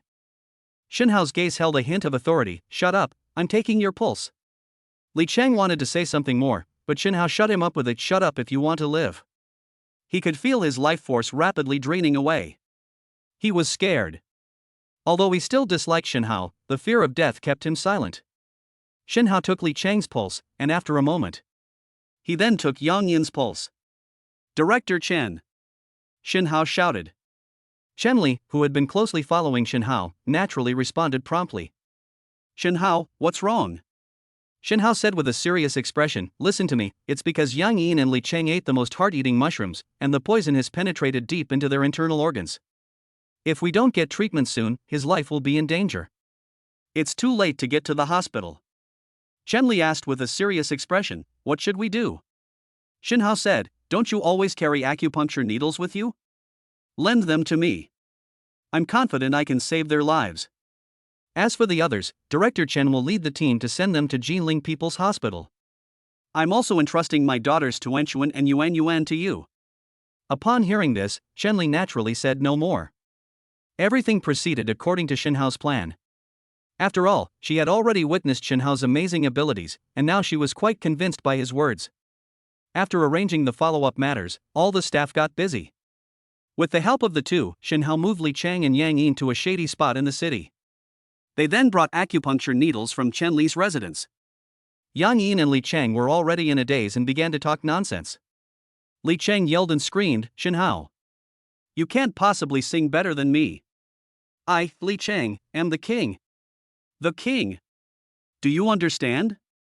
This is a height that you ordinary people can never reach in your entire lives." "Ha ha ha ha." Yang Yin retorted without backing down, "Ah. Why are you putting me on hiatus?" "It's all because I got so and so pregnant." "Ah. Wah ah."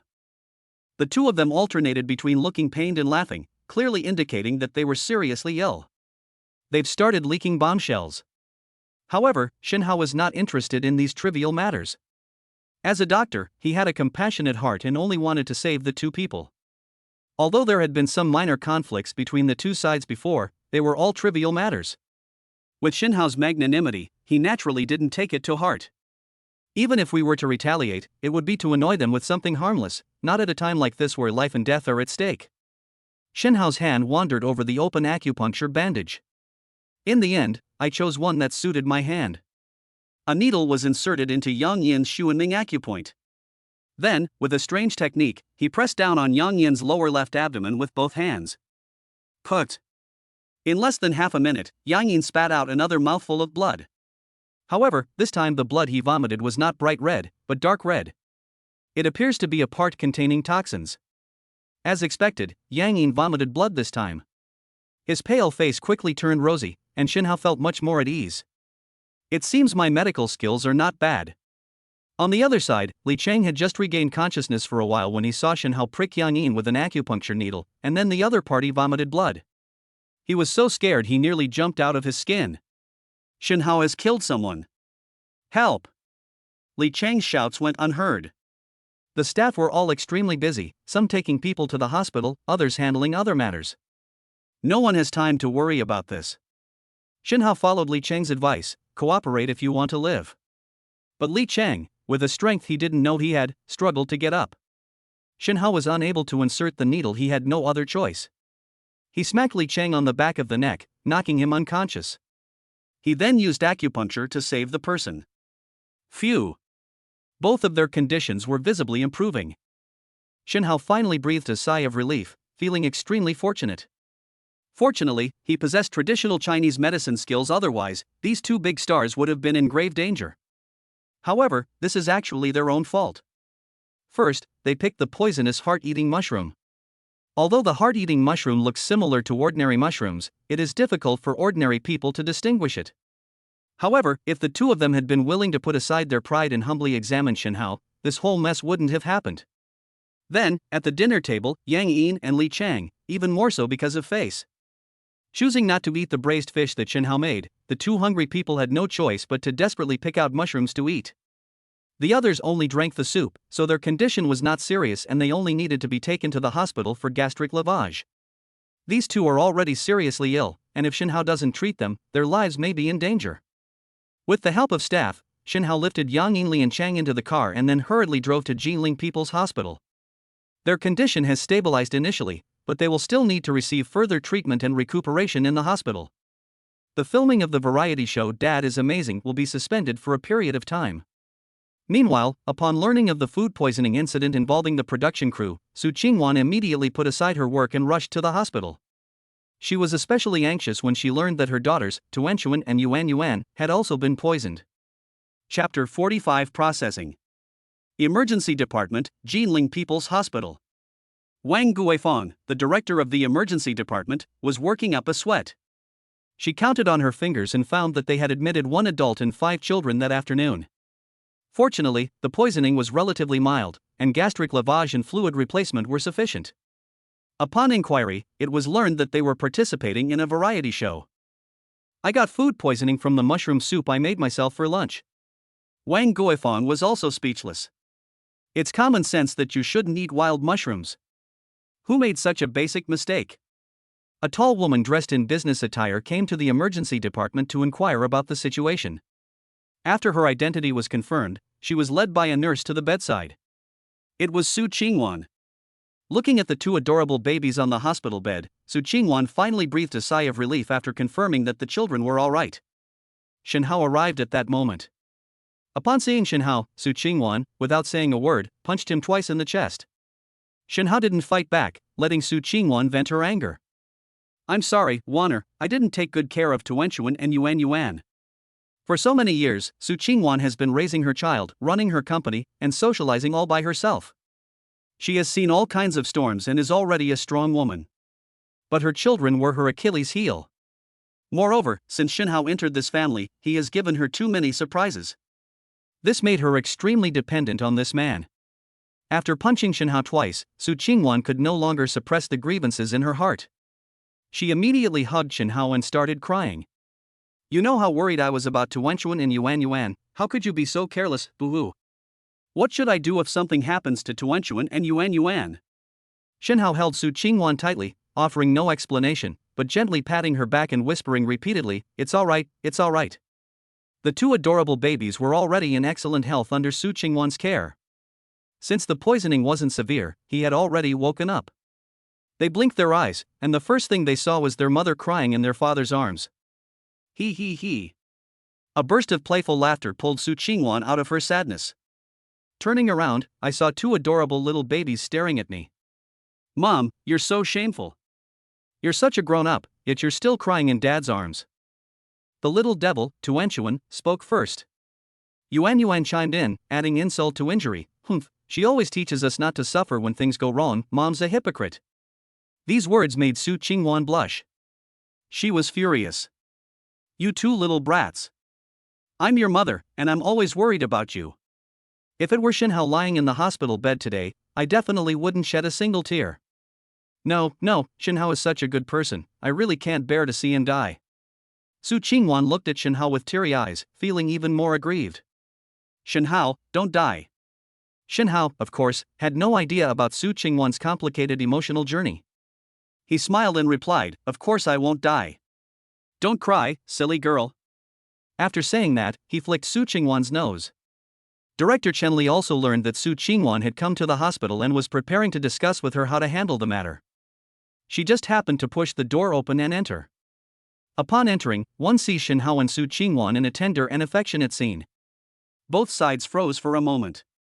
Chen Li tentatively asked, "Shall I leave?" Su Qingwan quickly tidied her hair and pushed Shinhao away. "Director Chen, let's go outside and talk." Shinhao went over to talk to his two daughters. The two had been asleep for a long time and had just woken up. They were full of energy and kept pestering their father to play. Outside the door, Chen Li frowned, her face full of seriousness. "President Su, with such a major accident, filming of My Dad is Amazing may have to be suspended." Su Qingwan nodded. "The mass food poisoning incident is indeed quite serious and needs to be stopped and rectified.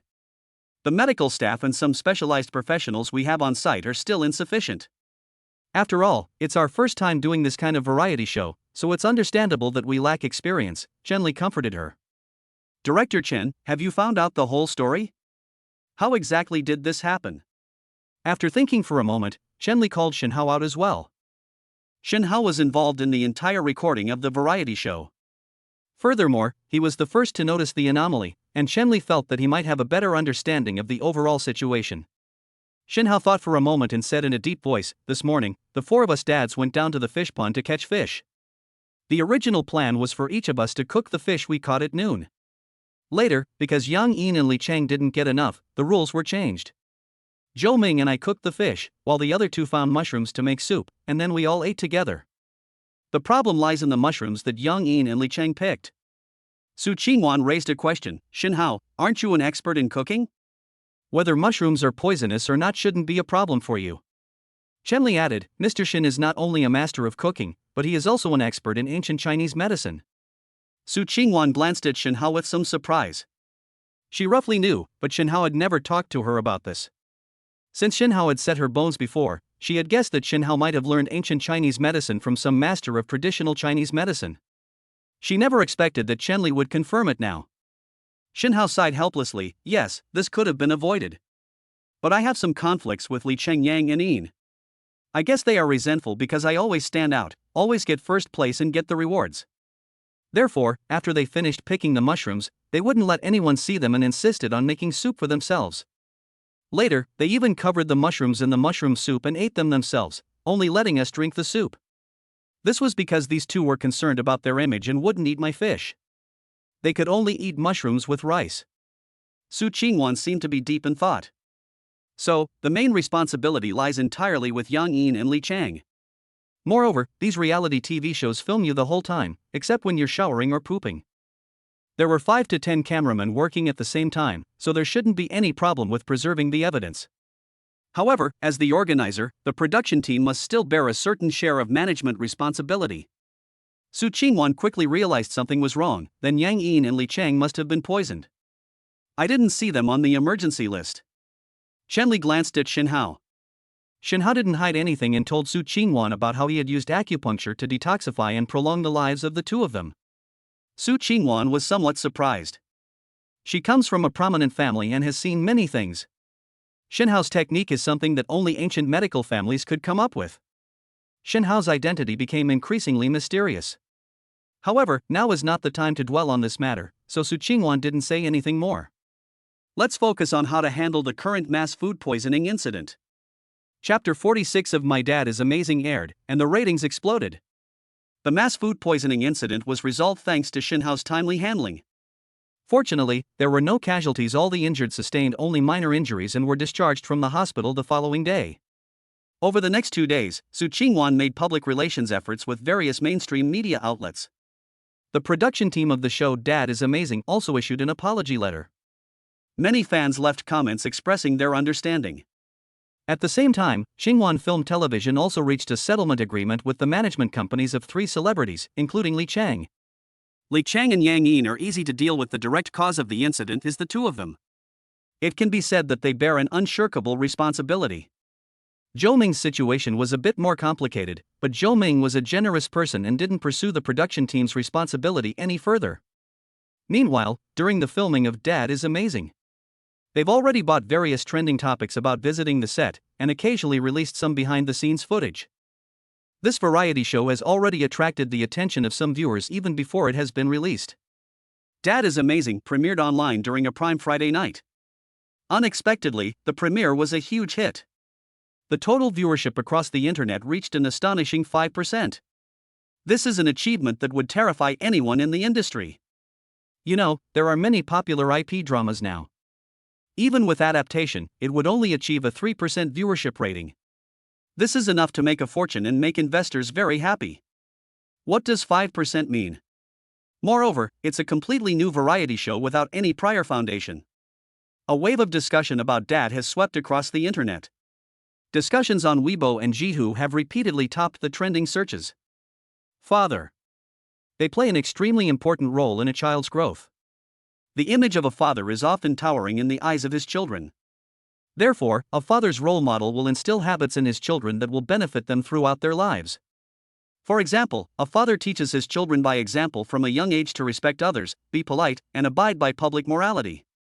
Then his children will also be subtly influenced from a young age, eventually growing into such a person. Especially for boys, the long-term lack of masculine education from their fathers can have lifelong consequences. Jinling HFC, Xinhuan Film Television. A small celebration banquet is being held inside the company. Su Qingwan was dressed in a formal suit and held a glass of champagne in her hand. Raise a glass to all employees. Thanks to all my colleagues for their hard work. Xinhuan Film Television's new variety show Dad is Amazing has been a great success. The audience erupted in applause. Shen Hao was among them. Although variety shows are successful and can make a lot of money, this money is very important to Xinhuan Films, but it's just a drop in the ocean for Shen Hao. However, he was still genuinely happy for Su Qingwan.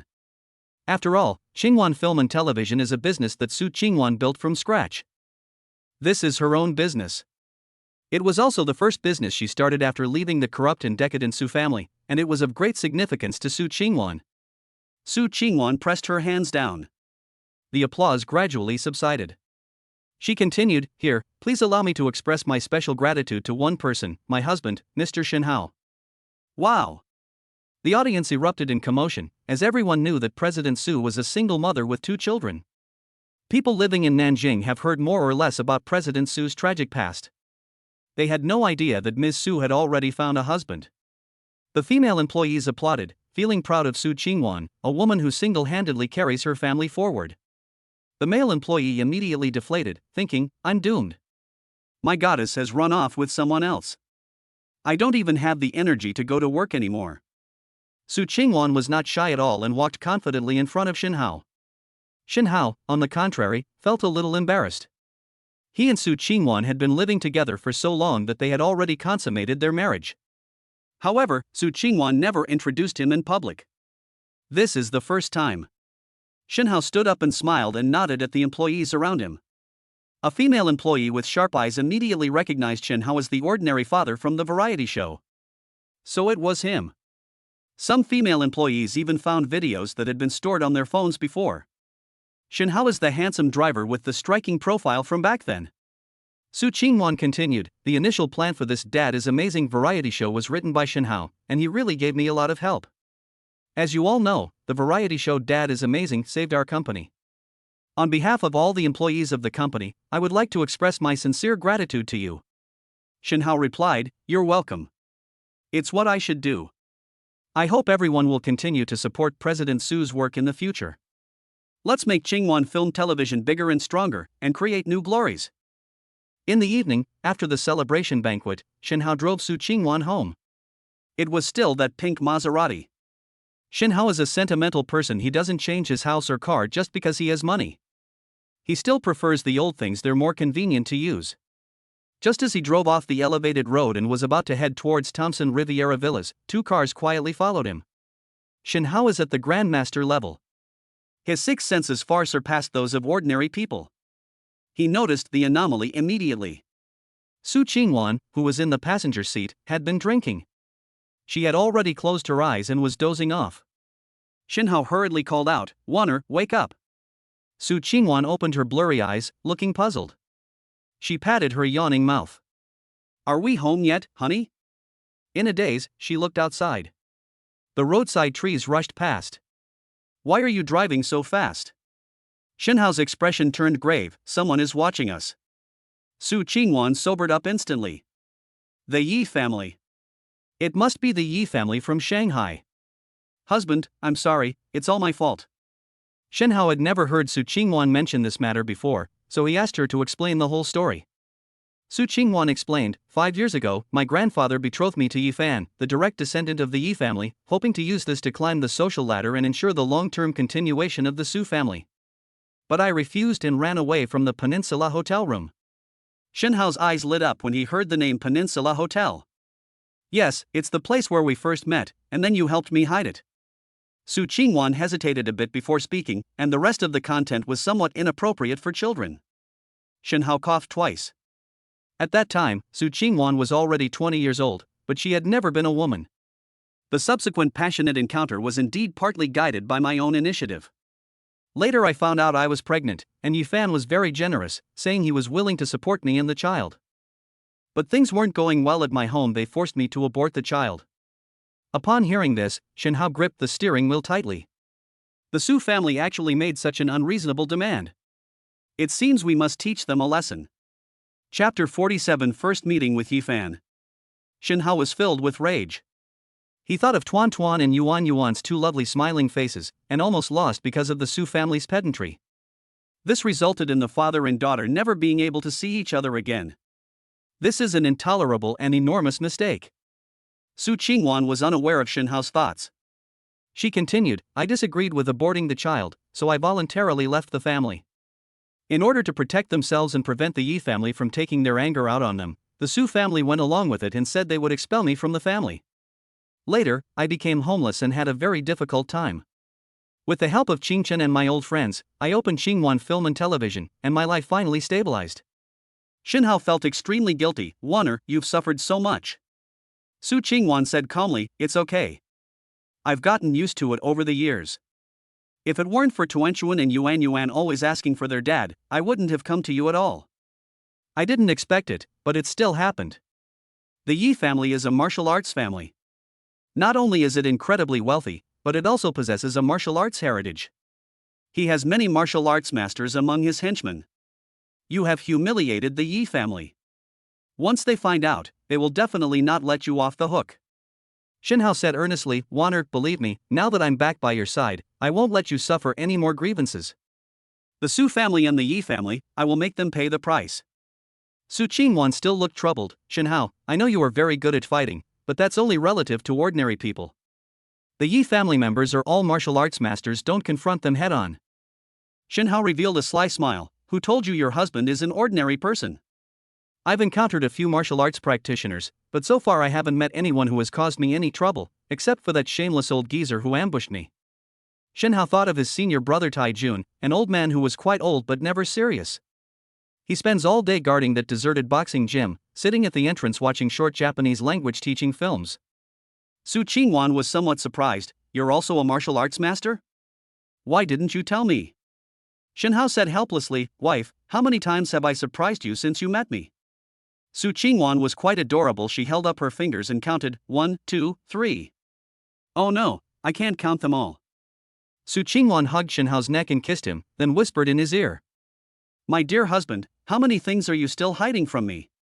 Shin Hao couldn't take this shock. He was already in good health as a martial artist, his blood and energy were abundant, and he immediately stood up. Shin Hao quickly pushed Su Qingwan away. You're driving. Reckless driving will bring tears to your loved one's eyes. And there are pursuers behind us. I'll take you to a safe place first, and then I'll go and meet them. Su Qingwan, however, was unconcerned. If they really are from the Yi family, they wouldn't dare to touch me. You don't need to worry about my safety. Even though I gave birth to your child, Yifan still declared that he wanted to marry me. His family's martial artists would never harm me, otherwise no one could withstand Yifan's wrath. Shen Hao was astonished. Originally, it was already understandable that Yifan didn't mind Su Qingwan's unexpected pregnancy. Now they've had a child together, and they're living together. It's just that I've been busy with various things lately and haven't had time to get the marriage certificate yet. I never expected that Yifan would still be like this. Does he have some kind of unusual fetish? Does Yifan have a thing for married women? This is no different from what happened to Boss Chow. Upon hearing this, Shen Hao didn't waste any more words. I exited the elevated road and pulled over to the side of the road. The two cars that had been following closely behind also stopped one after the other. A tall, slender man wearing a black trench coat stepped out of the first car. Su Qingwan whispered in her ear, "This is Yifan, the most capable person of the new generation of the Yi family. He not only has outstanding martial arts skills, but also has a strong talent for business." Shen Hao frowned. The person in front of him was indeed no ordinary person. However, Shen Hao's judgment was based on something quite unique. From the moment he offered to raise his daughter and become her adoptive father, Shen Hao realized he was extraordinary. Yifan walked over step by step and stopped 5 steps away from Shen Hao. Yifan. Shen Hao. Both parties introduced themselves to each other as a sign of respect. Yifan maintained his scrutinizing gaze, scanning Shen Hao from head to toe. Shen Hao felt very uncomfortable with that look, so he naturally glared back. You are very good. After a moment, Yifan spoke again. Of course. Shen Hao put his arm around Su Qingwan and laughed. I have such a good wife and 2 lovely daughters. I'm so happy. Of course, it's great. Shen Hao thought to himself, let you pretend. Yifan's pupils suddenly dilated, and all the muscles in his body tensed up. Su Qingwan is his weakness. Little did anyone expect that this rib had already found its true love. And she threw herself into his arms. Yifan, who always appeared calm and collected, had already broken down inside. Why? Yifan couldn't understand why Su Qingwan would give up on him and choose Shen Hao, an ordinary person with no power, influence, or ability. Yifan bypassed Shen Hao and looked directly at Su Qingwan. I wanted to see a hint of tenderness in her eyes.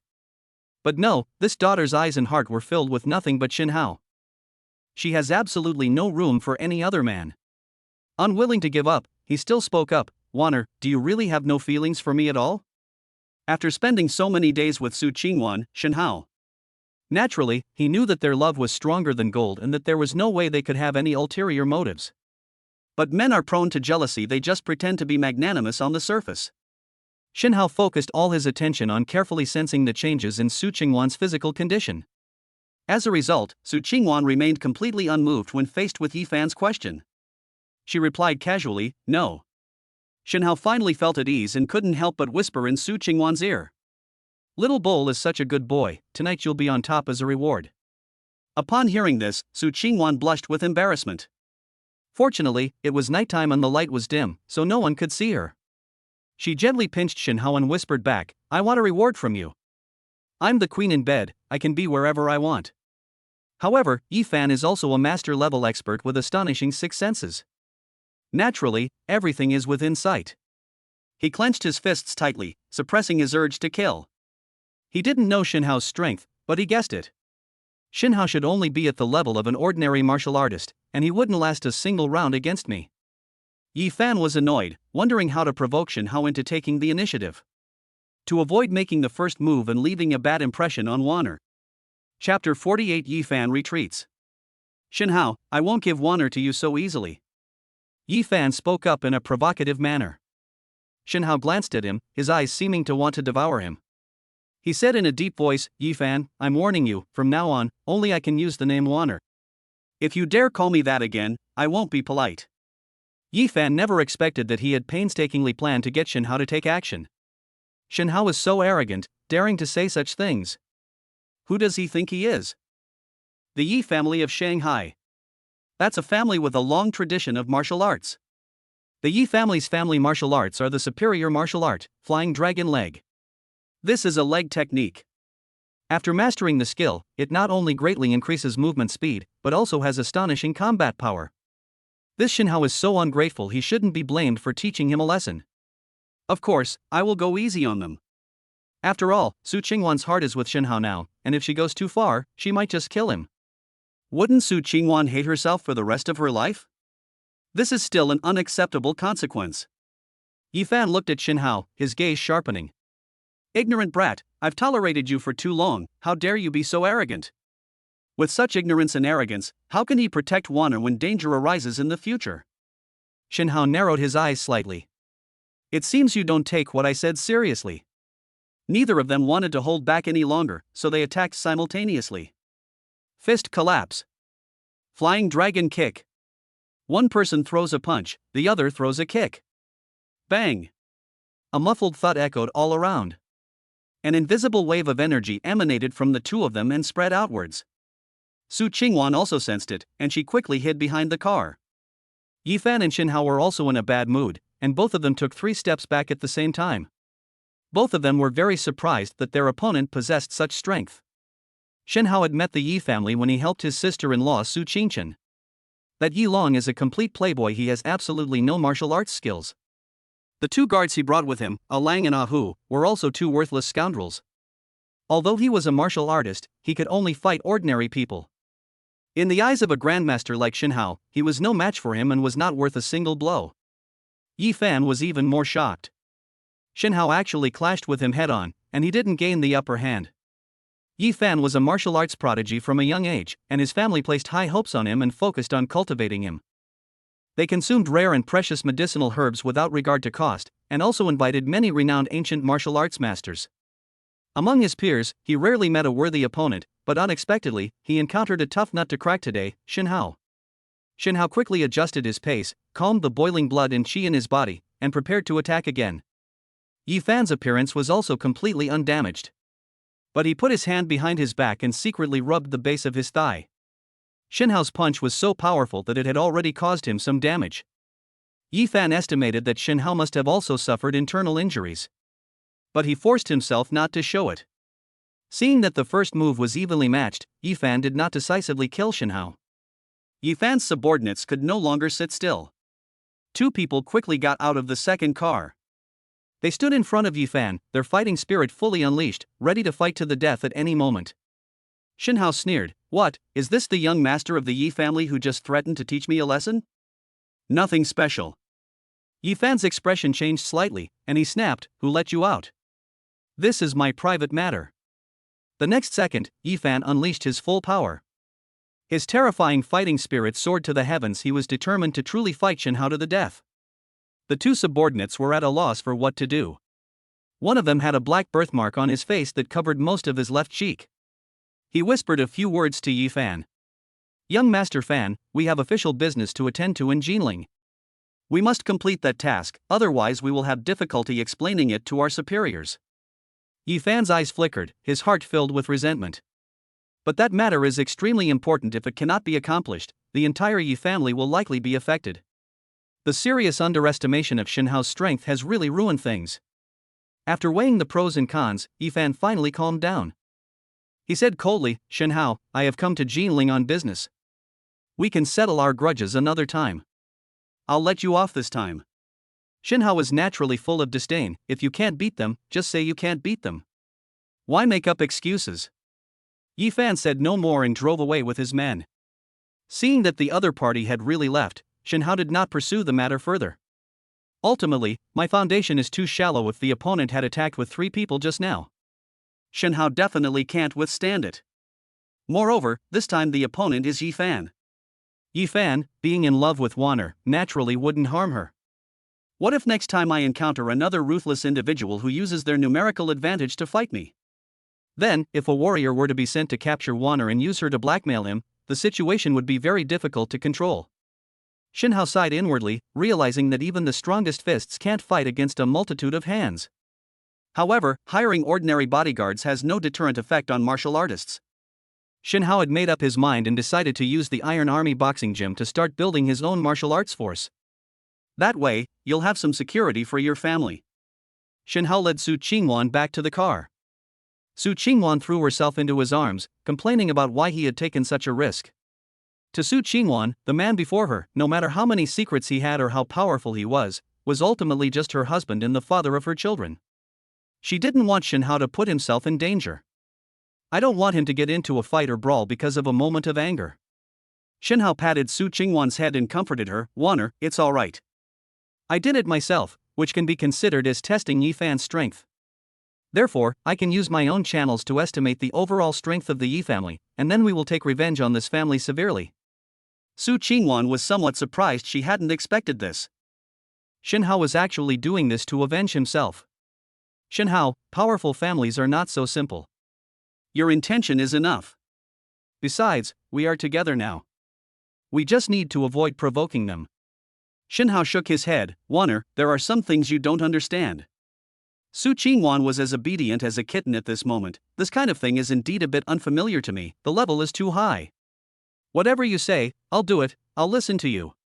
Shen Hao grinned, revealing a wicked smile. "You said you'd do whatever I say." Su Qingwan raised her head. "You bad person. Women don't love men who aren't a little bad." Shen Hao flirted with his wife, Su Qingwan, quite fond of her.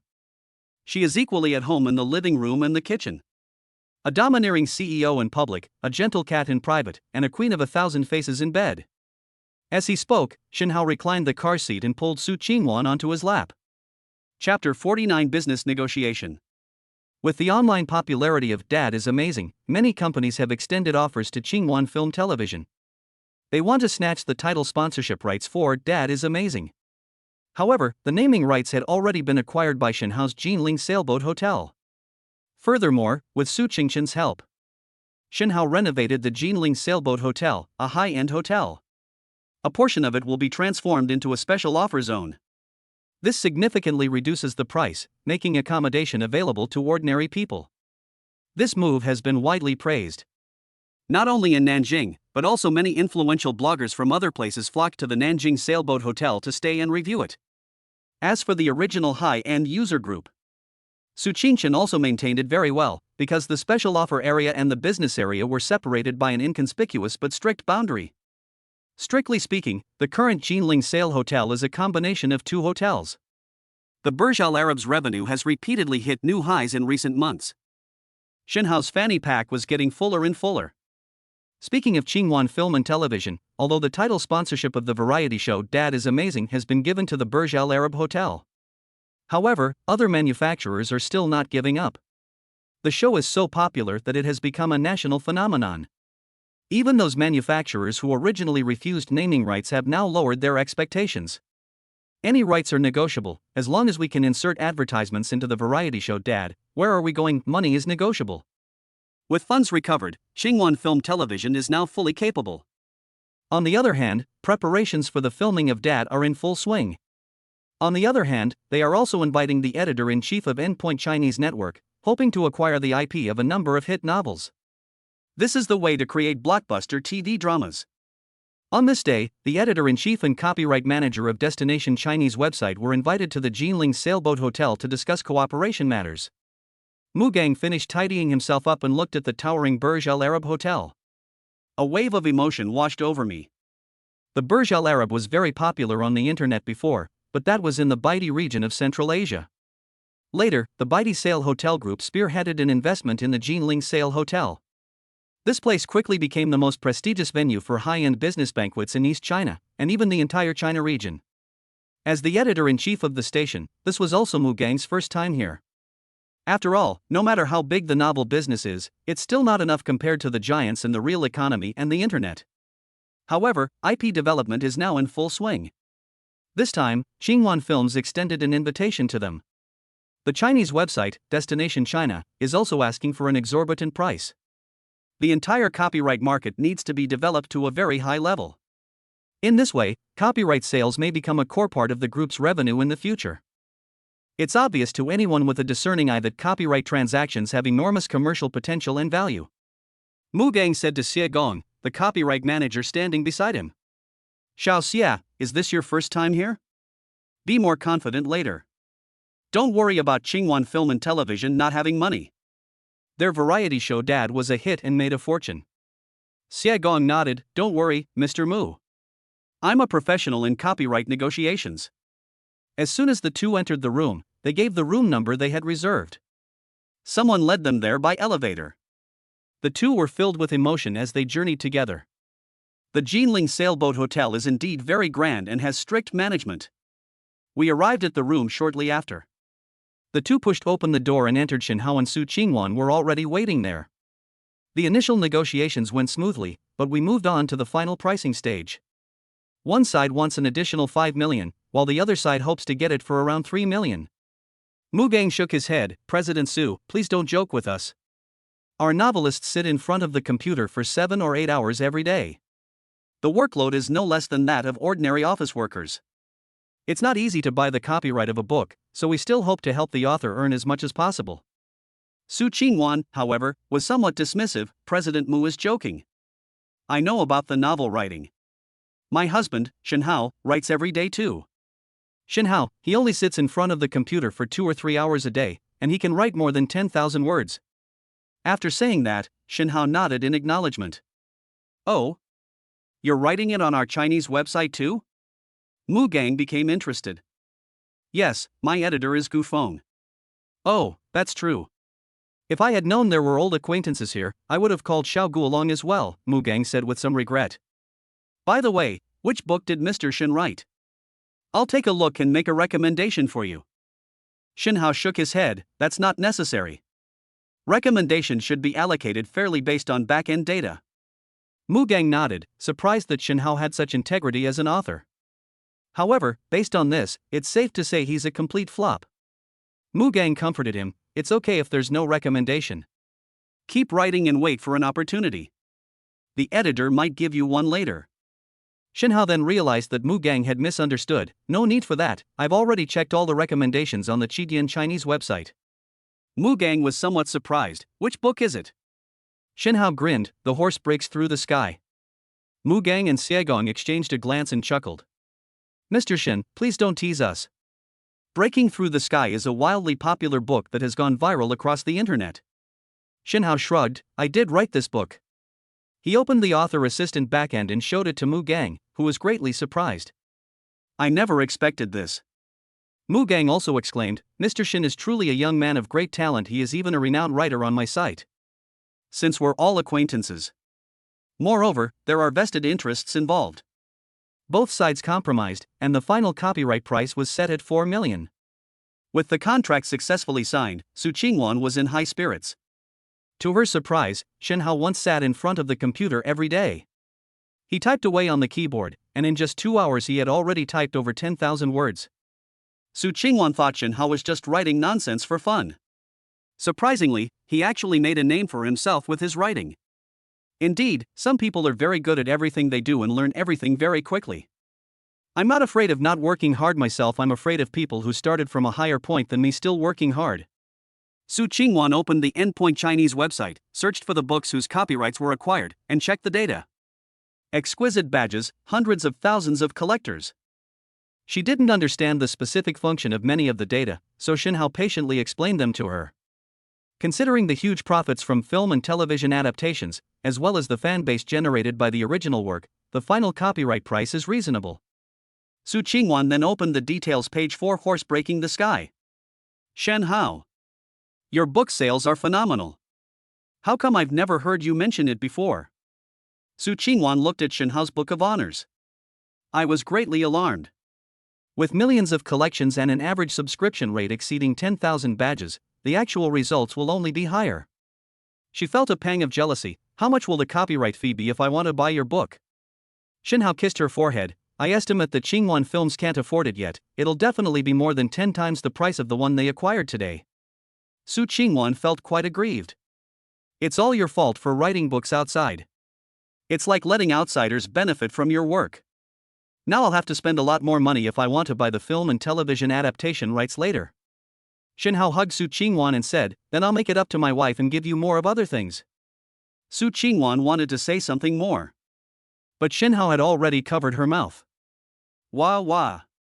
Chapter 50 The Su Family Mansion. The Su family, although not a prominent family. However, ever since Old Master Su rose to power 50 years ago, he has been a powerful figure in Nanjing. Despite the wind and rain, its position remains stable and unshakable. His two sons, Su Tianlong and Su Tianzhang, have been engaged in a power struggle for many years. As the Su family's business empire continues to expand, the two sides have deeply entrenched interests, making the situation even more complicated. 2 days later, on the 15th of August, would be Grandpa Su's 80th birthday. At that time, all the younger generation of the Su family, as well as the business circles of Jinling and the neighboring Shanghai business circles, will be involved. Even members of aristocratic families would have someone step forward. This time, Grandpa Su had other plans. Previously, young Master Yi from a prestigious family had taken a liking to Su Qingwan, but who knew that this girl would do something so disgraceful to the family? The Su family missed a golden opportunity to connect with a prominent family. Grandpa Su wants to take this opportunity to marry off Su Qingchen. He had already chosen his candidate, Yi Long, the good-for-nothing son of the Yi family. The Yi family tacitly accepted the proposal. We'll see how Grandpa Su handles things then. Beforehand, Yi Long and Su Qingchen had interacted because of the team's affairs. Therefore, the senior management of both sides also approved of this matter. Tianjiang Mountain, on the outskirts of Nanjing. The Su family mansion. Within the jurisdiction of Jinling City, there are two large mountains, one of which is Jinzi Mountain. The other one is Tianjiang Mountain. Jinzishan has been developed into a tourist attraction, and there is even a professional racetrack inside. Tianjiang Mountain, on the other hand, is purely a villa area for ladies. The Su family mansion is located here. At this moment, inside the hall, an elderly man with white hair and beard sat upright in the center. Two prominent business tycoons from Jinling, Su Tianlong and Su Tianzheng, stood below with utmost respect. This old man is naturally Su Yu, the head of the Su family. Ah Long, I don't want that embarrassing thing to happen again, otherwise, you know the consequences. The old man of the Su family cleared his throat and said. Su Tianlong nodded. Father, I will definitely handle this matter well. I will make sure that the engagement ceremony with Yi Long in the early morning goes perfectly. On the other side, Su Tianzhang appeared serious, but inwardly he was mocking his elder brother.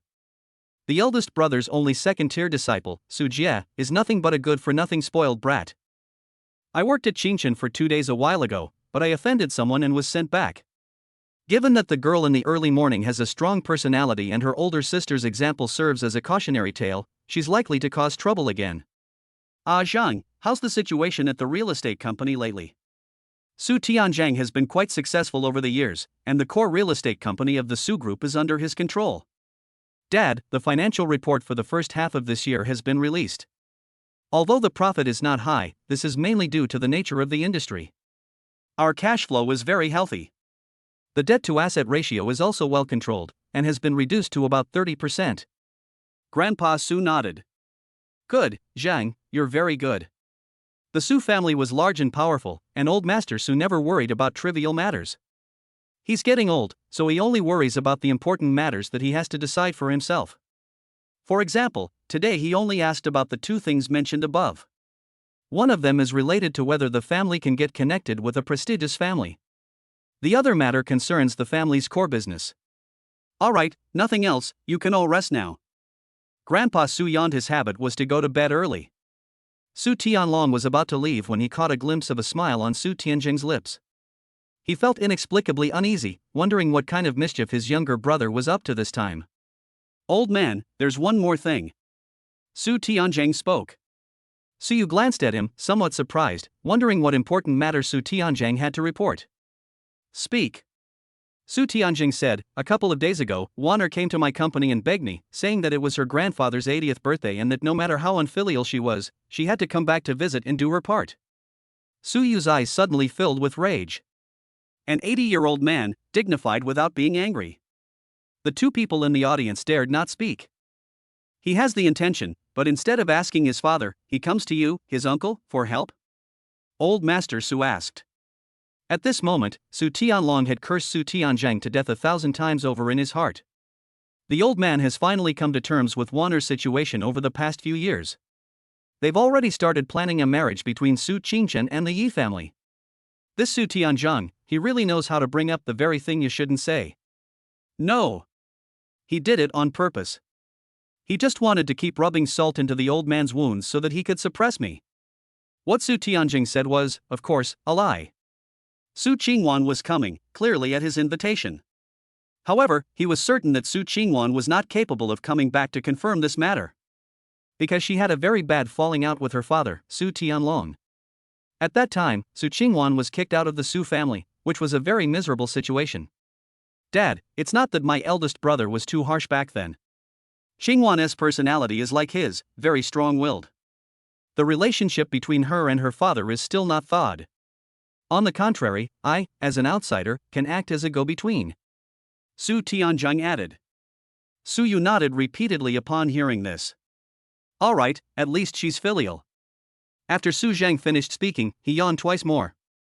He didn't speak to the two of them anymore, and with the help of the butler, he went to rest, leaning on his cane. Su Tianlong and Su Tianzhang do not live in a large villa in the suburbs. Both of them had worked hard away from home for many years and naturally had their own houses to live in. They walked out of the villa gate one after the other. Su Tianzhang, what are you up to now? Su Tianlong's face turned ashen, and he questioned in a low voice. Su Tianzhang, however, was completely unconcerned. My elder brother, I'm only doing this for your own good. This is a good opportunity for me to meet your ideal son-in-law. What did you say? Su Tianzhang laughed heartily. My good brother, you really don't care about your eldest daughter at all. She recently found a man and they've been living together without getting a marriage certificate. I don't know if it's the bastard who got her pregnant back then. Su Tianlong's expression changed drastically. Since kicking Su Qingwan out of the Su family, he has stopped paying attention to her information. This was also a thorn in his side, because Su Qingwan's pregnancy and elopement had provoked the Yi family's fury. This is why Su Tianlong's originally unshakable position as heir was shaken. Even the Su family's real estate business, which had been operating for many years, was casually taken away by his father. It was placed in the hands of the younger brother. Seeing that his elder brother seemed to be thinking about something, Su Tianzhang added insult to injury at just the right moment. I think it must be the biological father of those two bastards, otherwise, with her arrogant personality, she would have rejected someone as outstanding as young Master Yi Fan. How could she possibly accept a man who has absolutely no connection to her? Su Tianlong glared at Su Tianzhang, his fiery eyes seeming to want to devour him. Su Tianzhang wisely stopped talking. He got into his Maybach and drove off. Chapter 51. The storm is brewing. Hushi, Thompson Riviera Villa No. 1. Golden sunlight streamed down from the eastern sky, filtering through the clouds. Shen Hao had already gotten up. He was practicing the mountain-breaking iron fist in his own courtyard. The mountain-breaking iron fist has 5 forms. Besides the fist collapse technique that was directly taught to me by my senior brother Zhang Taijun at the boxing gym. The other 4 moves are, in order, subduing the tiger, subduing the dragon, breaking the mountain, and cutting the river. Zhang Taijun spent his entire life practicing only the first 3 moves. Because the 5 moves of the mountain-breaking iron fist are progressively stronger. It's not just a simple difference in techniques. The first 3 moves are still within the Grandmaster realm, but the latter 2 moves far exceed that, requiring at least the Meridian opening realm. Zhang Taijun is getting old, and with his chi and blood slowly weakening, he has no hope of ever opening his meridians again in this lifetime. Shen Hao is different. He is still young and has great potential. Subdue the tiger. Shen Hao let out a low shout and threw a punch. A strong wind was blowing, and besides that, the faint sound of a tiger's roar could be heard. Shen Hao sighed inwardly, marveling at how truly amazing this fist technique was. He wiped his sweat, feeling that his martial arts training for the day had reached its peak. To achieve something in the path of martial arts, there must be a balance between work and rest. Excessive self-cultivation will only prevent the body from resting and returning to its best condition. Naturally, it is also difficult to climb to the top. Honey, why do you get up early every day to exercise? Su Qingwan rubbed her sleepy eyes, yawned, and also came to the small courtyard. Shen Hao replied with a smile, I'm practicing boxing.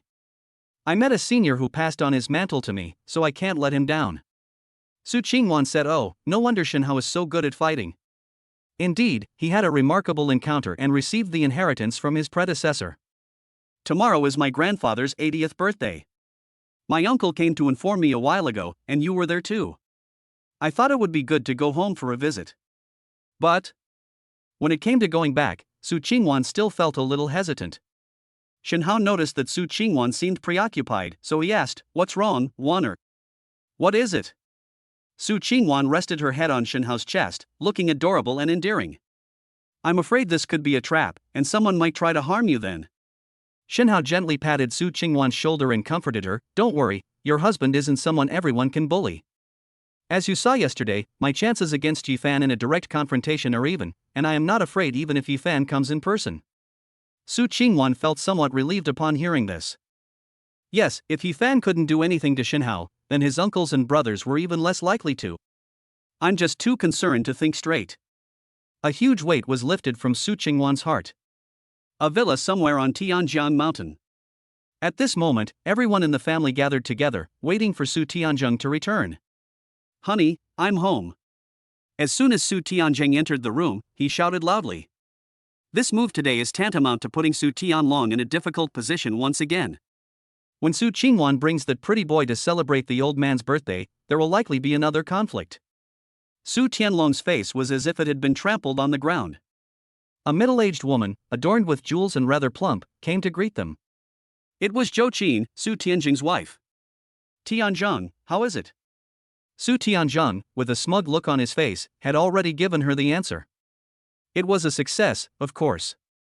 Su Tianzheng's move was truly brilliant. Su Qingwan's relationship with the Su family was tense, and it caused quite a scene at the time. Therefore, neither party will take the initiative to contact the other to verify the situation. Su Tianzheng is in the middle, deceiving both sides. If Su Qingwan is tricked into coming, conflicts will definitely erupt between her, the old man, and Su Tianlong. The old man will definitely further distance himself from Su Tianlong.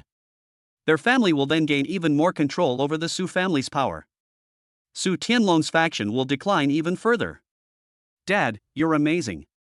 Upon hearing this, Su Tianzheng's two children couldn't help but exclaim in admiration. His son is named Su Jing, and his daughter is named Su Qingmiao. Both are around the same age as Su Qingwan. Su Tianzheng was quite pleased with himself. He walked to the head seat, sat down, crossed his legs, and continued to talk eloquently. You don't know, that girl Su Qingwan found a lover, and those two bastards she gave birth to both called that man Dad. Su Qingmiao was quite surprised. Dad, is this really true? Of course. I had someone find out who your dad is. That kid used to work at a real estate company.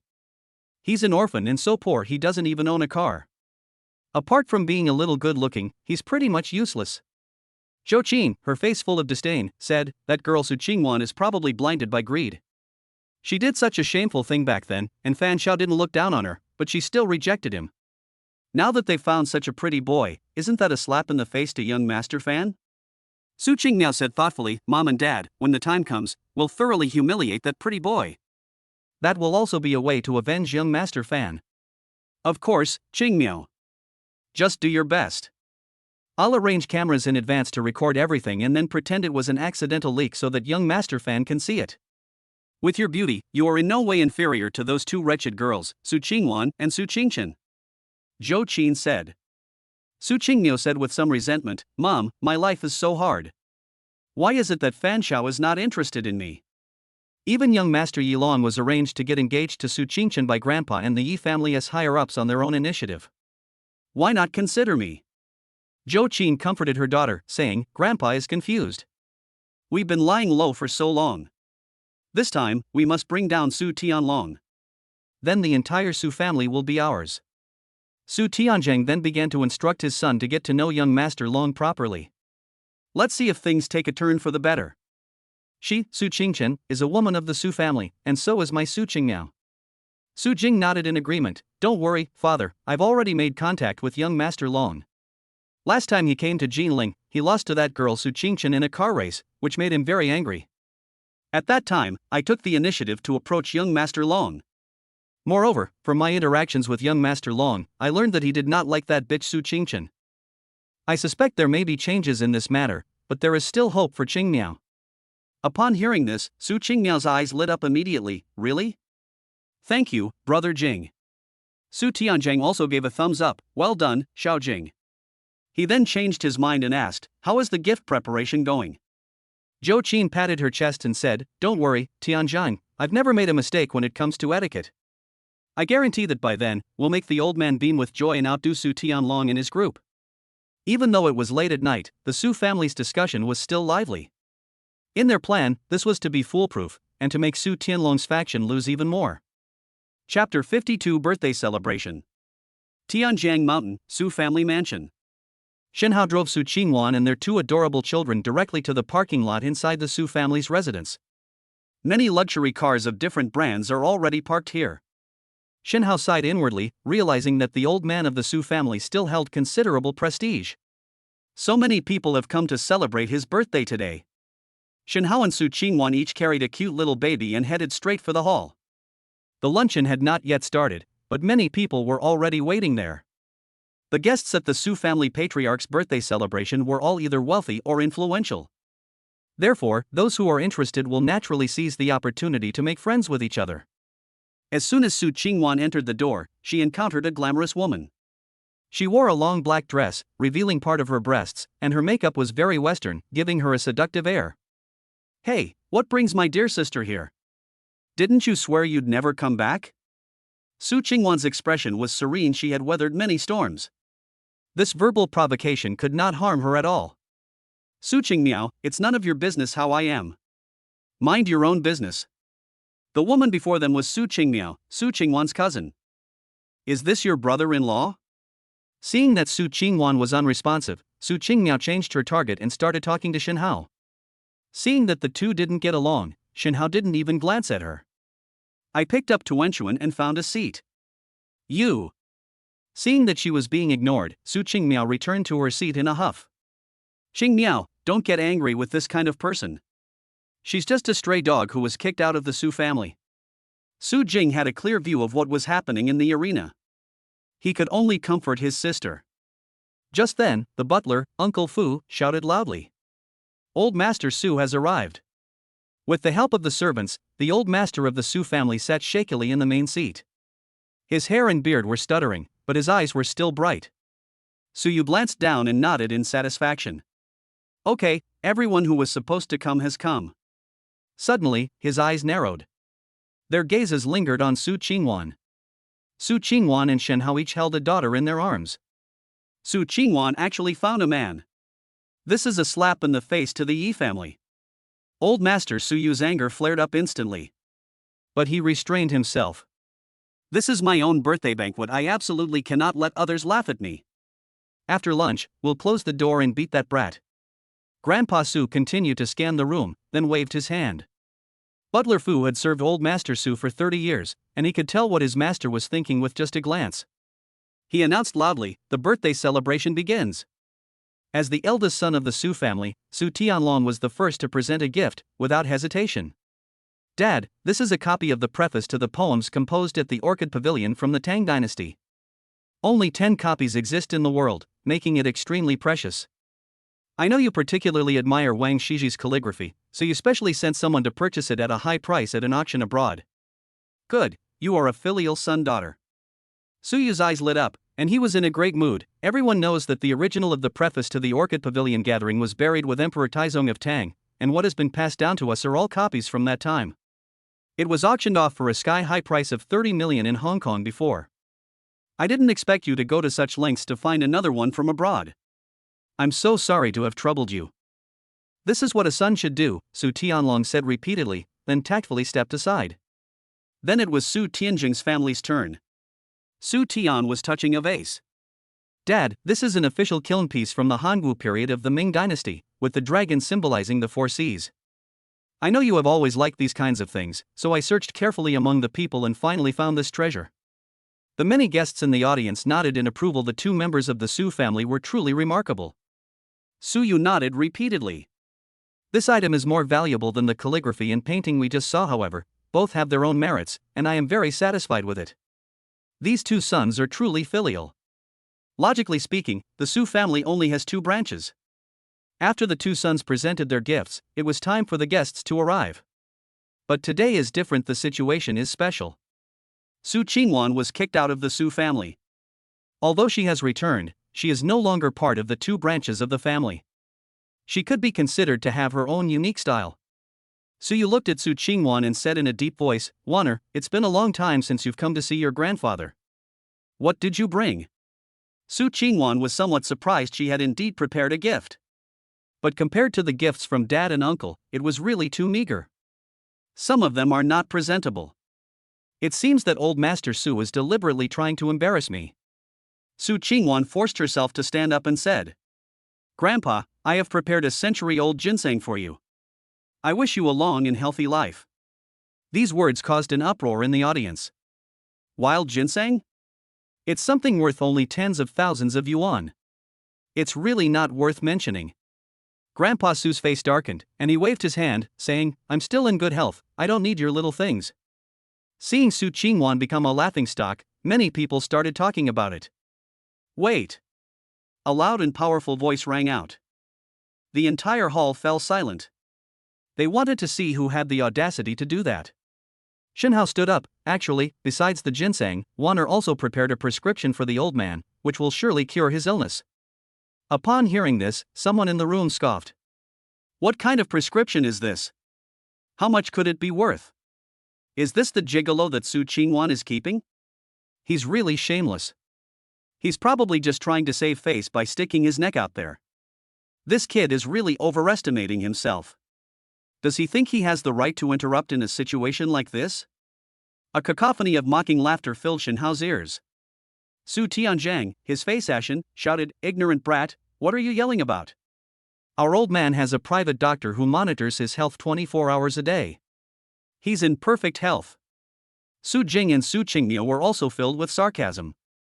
Unexpectedly, the gigolo Su Qingwan found was not only bad-tempered but also stupid. When old Master Su saw Shen Hao, he was already extremely disgusted. "I never imagined he would dare to jump out and make such a fuss." He was about to explode and wanted to call his bodyguards to beat him out. However, he vaguely sensed that he had been feeling unwell lately, but the doctor said there was nothing wrong. Could this kid have a master backing him? Let's see what he can come up with first. Bring up the prescription, let me take a look. Upon hearing this, Shen Hao breathed a sigh of relief. The worst-case scenario is that the old man won't even bother to look at her, in which case Su Qingwan's reputation will be irreparably damaged. Shen Hao took out paper and pen and began writing a prescription on the spot. His actions caused an uproar among the crowd. Is this kid really planning to make up a prescription on the spot to fool people? Old Master Su narrowed his eyes slightly, feeling that he had been fooled. This is simply treating people like idiots. This kid is only in his 20s, he's definitely not a renowned medical expert. What is a prescription written carelessly if not waste paper? Su Qingwan also looked solemn, inwardly complaining, "Shen Hao, why did you have to do this? I don't care if I lose face, but your attempt to make amends for me only makes things worse." Shen Hao quickly wrote out the prescription in a flourish and handed it to old Master Su. Grandpa Su was getting old, and as people get older, they become afraid of dying. So he has also studied pharmacology in order to regulate his body and prolong his life. He took Shen Hao's prescription, glanced at it, and then angrily threw it away. "Humph. Nonsense. You think you can fool us in front of all these guests? Bodyguards, drag this guy out." Several burly men immediately stepped forward from among the guests and quickly walked towards Shen Hao. Su Qingwan immediately shielded Shen Hao behind her. "Grandpa, Shen Hao didn't do it on purpose. If he did anything wrong, please punish Wanner instead." Shen Hao's eyes turned cold. This Su Yu was also a half-baked expert, unable to even understand his superior prescription. These bodyguards came aggressively and were quite powerful. "I didn't want to do this, but for the safety of my wife and children, it seems I have no choice but to take action." Shen Hao clenched his fists, ready to strike at any moment. Chapter 53: The Astonishment of Dr. Kong. The atmosphere was tense, and a conflict seemed inevitable. Just then, someone announced, "The Kong family of Jinling, Physician Kong has arrived." Upon hearing this, Su Yu quickly stopped the bodyguard. "Step back, don't disturb Dr. Kong over such a trivial matter." The Kong family of Jinling, although not among the 4 great families. However, it is also renowned, and the reason for this is that Kong Jimin, the head of the Kong family, has a miraculous medical skill. It is said that when he was young, he went to Yuezhang to make a living and once worked as an apprentice for 3 years in a famous family of ancient Chinese medicine practitioners in Yuezhang. After that, Kong Jimin returned to Nanjing and devoted himself to practicing medicine. At first, the wealthy upper class in Nanjing did not believe in his theories. Until one day, when Grandpa Su was struck by a serious illness, and despite trying all sorts of methods, he was still destined to die. Kong Jimin acted decisively, using acupuncture combined with his unique prescription, and actually pulled old Master Su back from the brink of death. Later, the word spread from 1 person to 10, and from 10 to 100. Kang Jimin was delighted to have the opportunity to treat the upper class in Nanjing, and the results were remarkable. The Kang family also grew in prominence in the medical community of Nanjing, becoming a large family, and Kang Jimin was also awarded the title of Miracle Doctor. As soon as Kang Jimin walked in, those nearby greeted him warmly. After exchanging pleasantries, Kang Jimin walked straight toward the old man of the Su family. Grandpa Su, how have you been lately? Ah, Dr. Kong, how have you been? Their hearty laughter echoed through the hall. Dr. Kong, please take a seat. The seat next to me is reserved for you. Suyu pointed to the empty seat next to him and said enthusiastically. Kang Jimin smiled again. I thought that old Master Su had met a new miracle doctor and had forgotten about me, an old friend. I am truly touched. May I ask, Mr. Su, which renowned physician have you invited today? Suyu was completely bewildered. For so many years, he had been consulting Kang Jimin on both Western medicine and traditional Chinese medicine. Because his physical condition was in excellent condition, he never considered seeking out other places. Today's birthday banquet naturally doesn't have a second miracle doctor present. Why do you say that, Dr. Kong?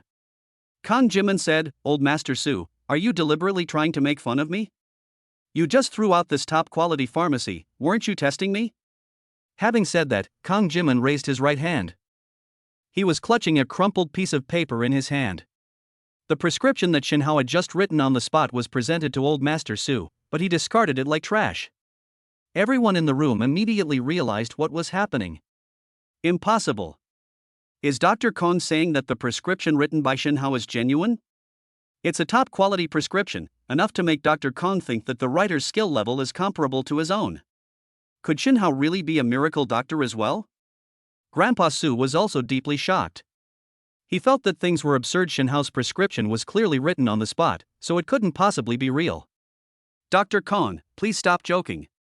This was written by my good-for-nothing grandson-in-law to annoy me. That's what Grandpa Su said. Dr. Kong then asked, Master Su, this prescription is indeed genuine. May I ask which one is your grandson-in-law? Seeing Kang Jimin's serious expression, Grandpa Su finally took it seriously. Shin Hao is so young, and I've never heard of any ancient medical family with the surname Shin. It seems he really put a lot of thought into my birthday banquet, and the prescription must have cost a fortune.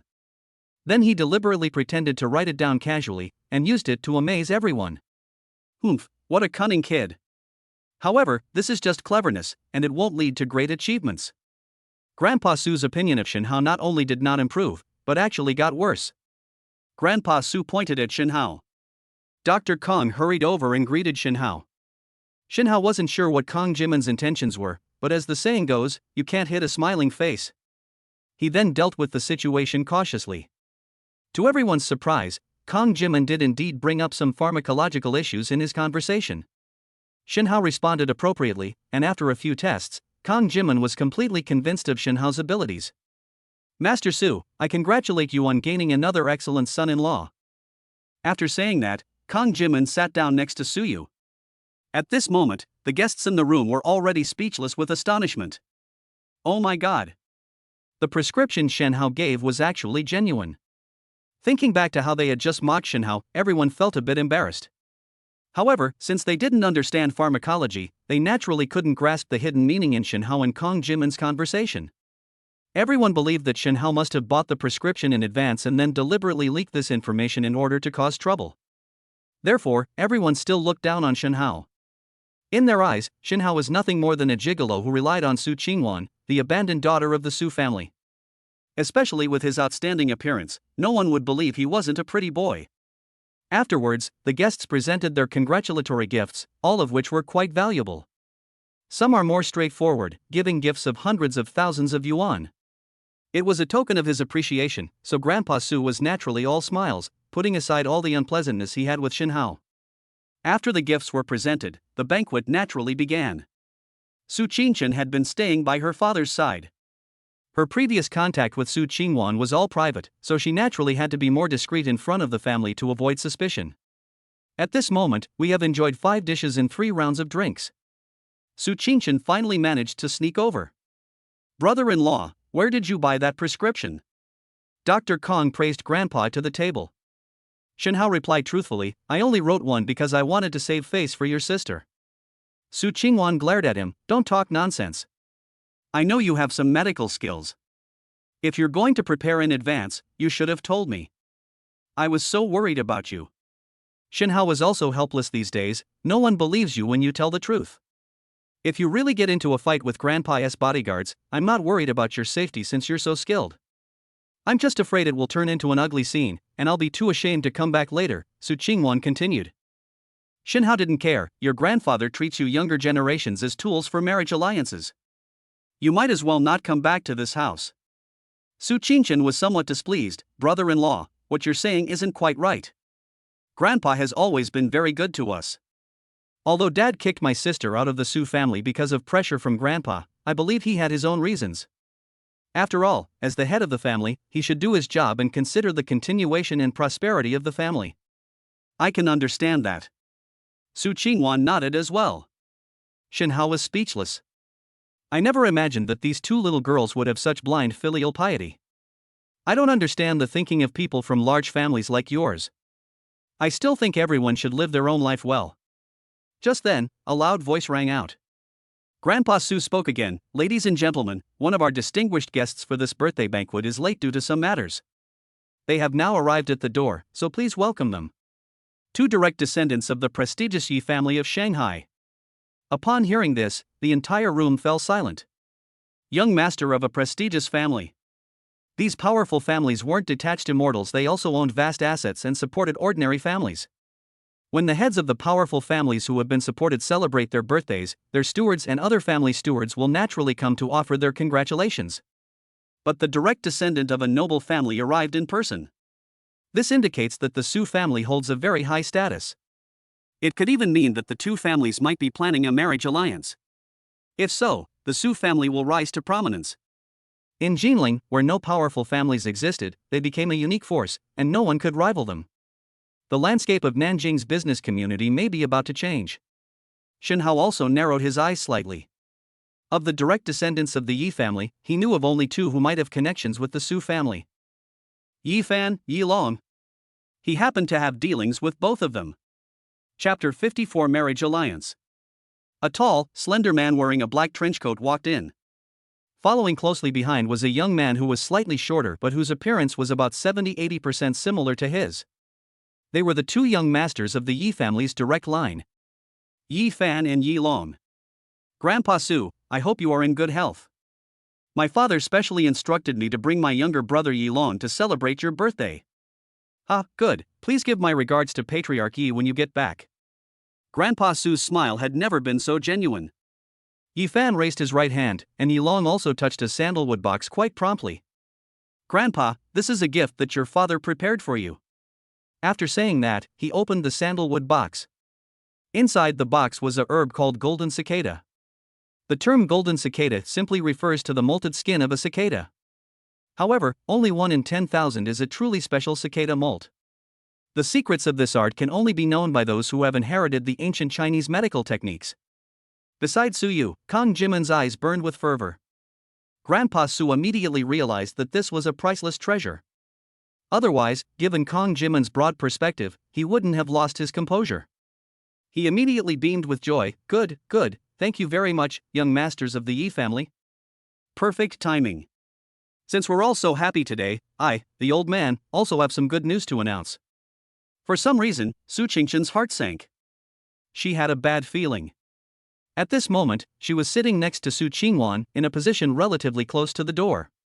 They were also quite close to Yi Fan and Yi Long. Then Yi Long turned his head and gave Su Qingchen a lewd smile. From the seat of honor, old Master Su said, today is also the day of the marriage alliance between my Su family and the Yi family. Su Qingchen from the Su family will marry Yi Long, the young master of the Yi family. Good. Someone in the crowd cheered. Then came a chorus of congratulations. Su Qingchen was struck dumb, her face turned deathly pale, and she knew that her fate had been sealed. How ridiculous. She was just debating with Shinhao, saying that people from large families must shoulder the responsibilities of the family. Therefore, although she sympathized with her sister Su Qingwan's plight, she did not blame her grandfather and father. Unexpectedly, it's her turn now. Su Qingchen disliked Yi Long from the bottom of her heart. Despite being a scion of a prestigious family, Yilong not only failed to learn any of the family's martial arts traditions, but was also proficient in all sorts of eating, drinking, and entertainment. In particular, the two had developed a grudge over the car team incident. At that time, Yilong had many frivolous intentions towards her, and Su Qingchen really did not want to accept this arranged marriage. But she didn't have the courage to rebel like Su Qingwan. She glanced at her sister, Su Qingwan's eyes filled with pity, but also with helplessness. Meanwhile, the parents and others applauded enthusiastically. They genuinely wanted to marry into that family. Even if the person she marries is a member of a prestigious family, he is useless except for his status as a direct descendant, and is a marginalized good-for-nothing. I disagree. Su Qingchen's future should be her own to decide. She shouldn't be used as a tool for political marriage. Xin Hao stepped forward amidst a chorus of congratulations. For a moment, the entire room fell silent. This grandson-in-law of the Su family has some nerve. Does he really think he's a miracle doctor comparable to Kong Jimin? Even Kong Jimin is no match for the powerful families. Moreover, he had only bought the prescription in advance to show off, and everyone present had already seen through him. Su Qingchen looked at Xin Hao, her eyes already filled with tears. She never expected that, under such difficult circumstances, Xin Hao would be the only one who dared to openly oppose the marriage. Upon hearing this, Yi Fan and Yi Long also looked over. Shen Hao. Yi Fan had just fought with Xin Hao a few days ago and knew that this person was a grandmaster. However, he held back and did not go all out because he had a mission to complete at the time. Therefore, in Yi Fan's mind, Xin Hao's combat strength was still slightly weaker than his own. Aside from his martial arts skills, Xin Hao had nothing and was no match for him at all. I wonder what Wanner saw in him. With many thoughts swirling in his mind, Yi Fan's heart was no longer at peace, and his hatred for Xin Hao for stealing his wife burned up once more. Although Yi Long had also had contact with Xin Hao and had even been beaten up, he wasn't afraid at all now that his older brother was by his side. Therefore, they were also arrogant and haughty. You? Who do you think you are? You only have the chance to sit here because of Miss Su Qingwan. Shen Hao walked straight up to Yi Long. I think you didn't get beaten up enough last time. Shen Hao. I'm still here. You dare to touch a member of the Yi family? We'll settle our old and new scores together and show you what I'm capable of. Seeing this, Su Qingwan quickly looked towards Old Master Su. She didn't want a conflict and was afraid that Shen Hao would get hurt. As the oldest resident here, Old Master Su's words naturally carry some weight. He coughed lightly twice. Yi Fan, being quite sensible, looked at Su Yu and said, Grandpa Su, today is your birthday banquet. If you give the word, I, Yi Fan, will spare his life. To everyone's surprise, Su Yu waved his hand and said, It is my honor that young Master Fan would come to celebrate my birthday. I originally intended to return the favor to the Yi family, and I have no ulterior motives. Please make your own decision, young Master Yi, and do not worry about me. This statement clearly indicates that they are not going to take any action. Shen Hao looked at Old Master Su. You old codger, you have no respect for your elders. All you do is think about is using your granddaughter's marriage to exchange for those ridiculous benefits. Why don't you wash your ass clean and send it to the Yi family? Maybe they have homosexual desires over there. When Shen Hao starts cursing, he doesn't hold back at all. Old Master Su was furious. He waved his hand and said, Help young Master Yi, seal off the hall, don't let this good-for-nothing get away. Several tall bodyguards appeared in the crowd and blocked several exits of the hall. Shen Hao sneered, and his aura slowly emanated from his body. Within 3 or 4 meters of him, one could feel an immense sense of oppression. Wanner, you take the children and hide first. The other bodyguards at the scene were not stupid either, and they quickly arranged for the many guests to go to the second floor to avoid trouble. Su Qingwan grew up in the Su family's old house, so she was naturally very familiar with the place. She and Su Qingchen each held a cute baby and also avoided the situation. They were, after all, members of the Su family, so no one made things difficult for them. Yi Fan turned his neck and sneered, It seems that I held back last time we fought, giving you the wrong signal.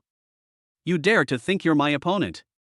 How dare you spout such nonsense in such an important setting? Enough with the nonsense, I'll try to finish you off in 3 moves. My Tuanchuan and Yuan are rushing home for their afternoon nap after lunch. Shen Hao was equally unceremonious.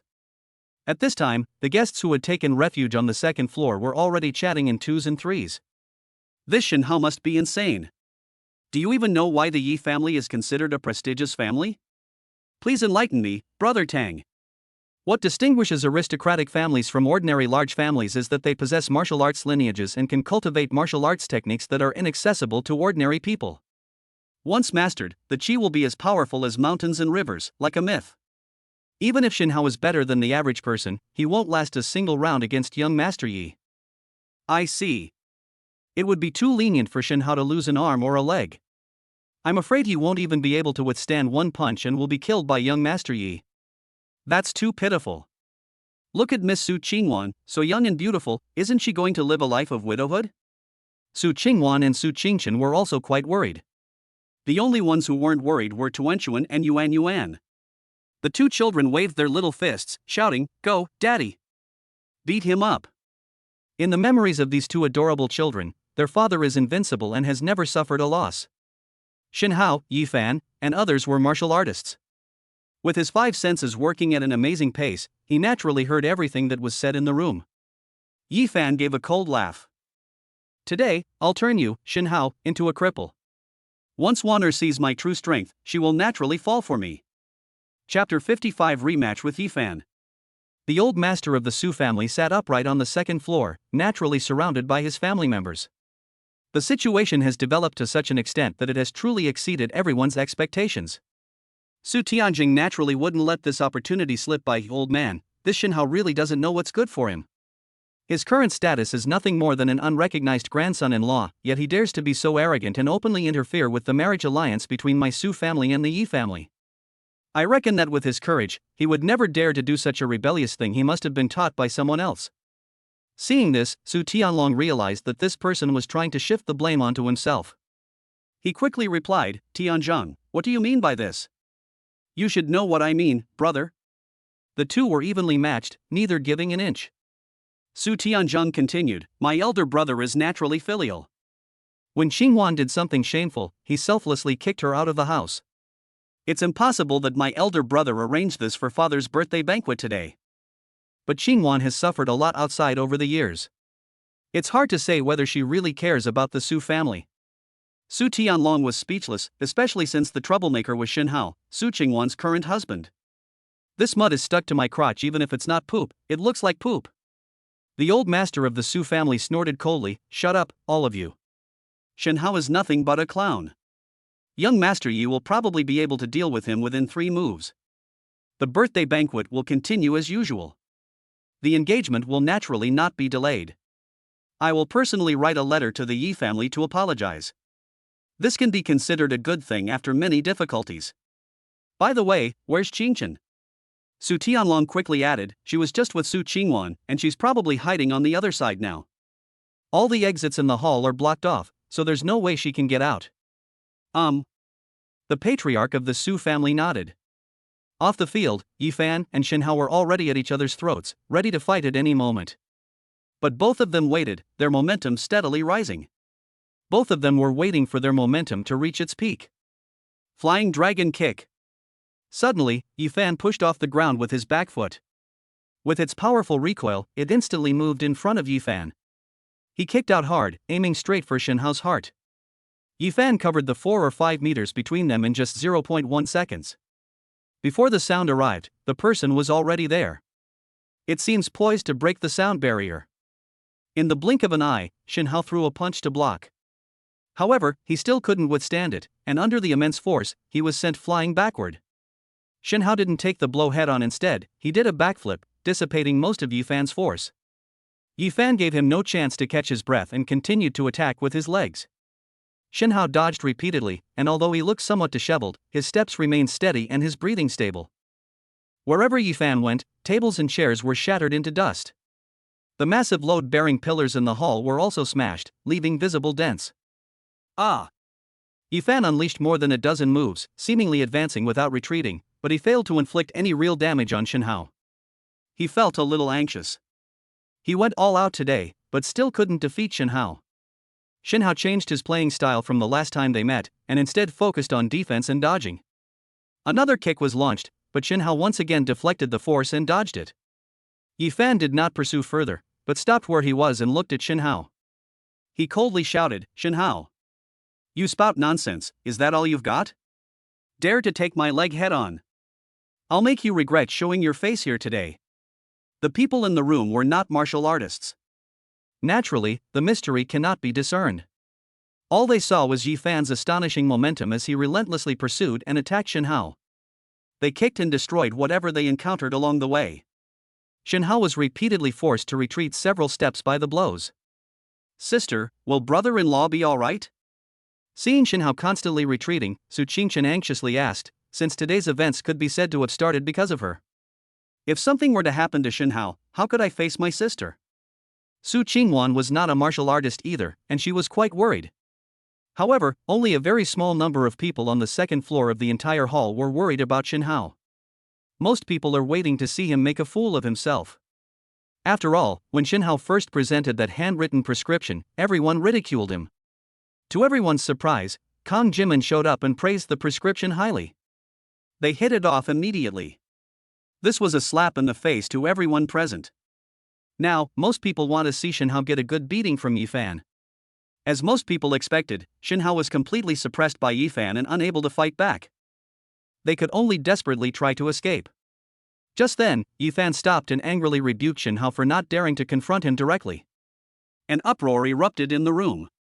The crowd booed Shen Hao. This Shen Hao seems to have only a few rudimentary skills. He can fool us ordinary people, but he'll show his true colors in front of young Master Yi. That's right. In my opinion, he's just a pretty boy who got to where he is by relying on his looks. Old Master Su is furious. He never expected that his grandson-in-law would ruin such a wonderful birthday banquet. Shen Hao remained unmoved by the sarcastic remarks. He asked, Yi Fan, did you enjoy the fight? Have you had enough? Yi Fan narrowed his eyes slightly. What do you mean? He felt a little flustered. He had been too angry and had unleashed more than a dozen moves in one go, so he was feeling a bit tired. It was a transitional phase where the old strength had been exhausted and the new strength had not yet been generated. Although he tried his best to suppress it, his breathing was already somewhat uneven. On the other hand, Shen Hao seems to still have energy to spare. His breathing remained steady and long. Shen Hao grinned, revealing a set of gleaming white teeth. Next, it's my turn. Mountain-splitting Iron Fist. Fist collapse. With a furious shout, Shen Hao attacked Yi Fan. His entire body was circulating energy, and his speed was extraordinary. Upon seeing this, Yi Fan was not angry but delighted. Good, good, good. You've been running for so long, finally you're not a coward anymore. Then I'll grant your wish. Flying Dragon Kick. Yi Fan didn't dodge, and launched a flying kick straight at Yi Fan. Bang! A wave of energy emanated from the two of them. It was very similar to their first encounter. But this time, the result was different. After several days of arduous training, Shen Hao's fist collapse move has become increasingly refined. His cultivation progressed by leaps and bounds, far surpassing that of Yi Fan. Puff! Yi Fan coughed up blood and flew backward. It crashed into a load-bearing pillar. The entire hall trembled slightly. The crowd was terrified, thinking it was an earthquake. What terrifying power! Yi Fan just kicked a load-bearing pillar, but the entire hall remained completely still. Is this really Shen Hao's power? He actually sent young Master Fan flying with a single punch? For a moment, the Su family members and the guests present were all present. They all stared wide-eyed, unable to believe what they were seeing. Chapter 56. The Su family's good days are over. The slap in the face came too quickly, like a gust of wind. The once noisy hall fell silent for a moment. Everyone looked at Shen Hao as if he were a monster. They never imagined that their seemingly useless grandson-in-law, whom they had been mocking, would turn out to be the real deal. His martial arts cultivation was so astonishing that he easily defeated even young Master Yi Fan. Shen Hao leaped and jumped directly onto the second-floor platform. The people around quickly made way. Su Qingwan and Su Qingchen, holding their two daughters, were standing right there. Shen Hao said to Su Qingwan, "Wanner, let's go. Since we've already attended the birthday banquet and delivered our gifts, we've fulfilled our obligations." Su Qingwan nodded. She turned to look at her parents and grandfather, then turned away without a trace of lingering affection. Shen Hao then looked at Su Qingchen. "Qingchen, you should be in charge of your own life. No matter what decision you make, I, as your brother-in-law, will always stand behind you." Su Qingchen was deeply moved. This is a promise. Thinking back to what had just happened, Shinhao had risked going against Yi Fan, the eldest son of the Yi family, for his own sake. Such courage is truly moving. She said, "Sister, brother-in-law, I'll go with you." I don't want to marry Yi Long. The bodyguards also made way for them. Although Shinhao only threw one punch, the terrifying power of it made everyone present unable to muster any will to fight him. Shinhao, along with the two Su sisters and their two daughters, was about to leave when Yi Long finally spoke, his voice trembling. Shinhao, you openly injured my elder brother. He is the direct heir of the Yi family. You think you can just leave so easily? Shinhao turned around and glanced at Yi Long. That look in his eyes was as if he were looking at a dead person. Yi Long took 5 or 6 steps back, tripping over something along the way. He fell directly to the ground. Upon seeing this, many people couldn't help but laugh. Yi Long was on the verge of a breakdown. His revered elder brother was actually defeated right before his eyes by an unknown nobody. How am I going to explain this to my family? Actually, the Su family members were even more nervous about this issue than he was. Grandpa Su still had some backbone, and quickly said, "Shinhao, you should leave now. We won't stop you, but don't you dare to suddenly attack and hurt someone. You have no idea what a mess you've made today." Shinhao ignored him and left without saying another word. Grandpa Su asked Kong Jimin to check on Yi Fan's condition.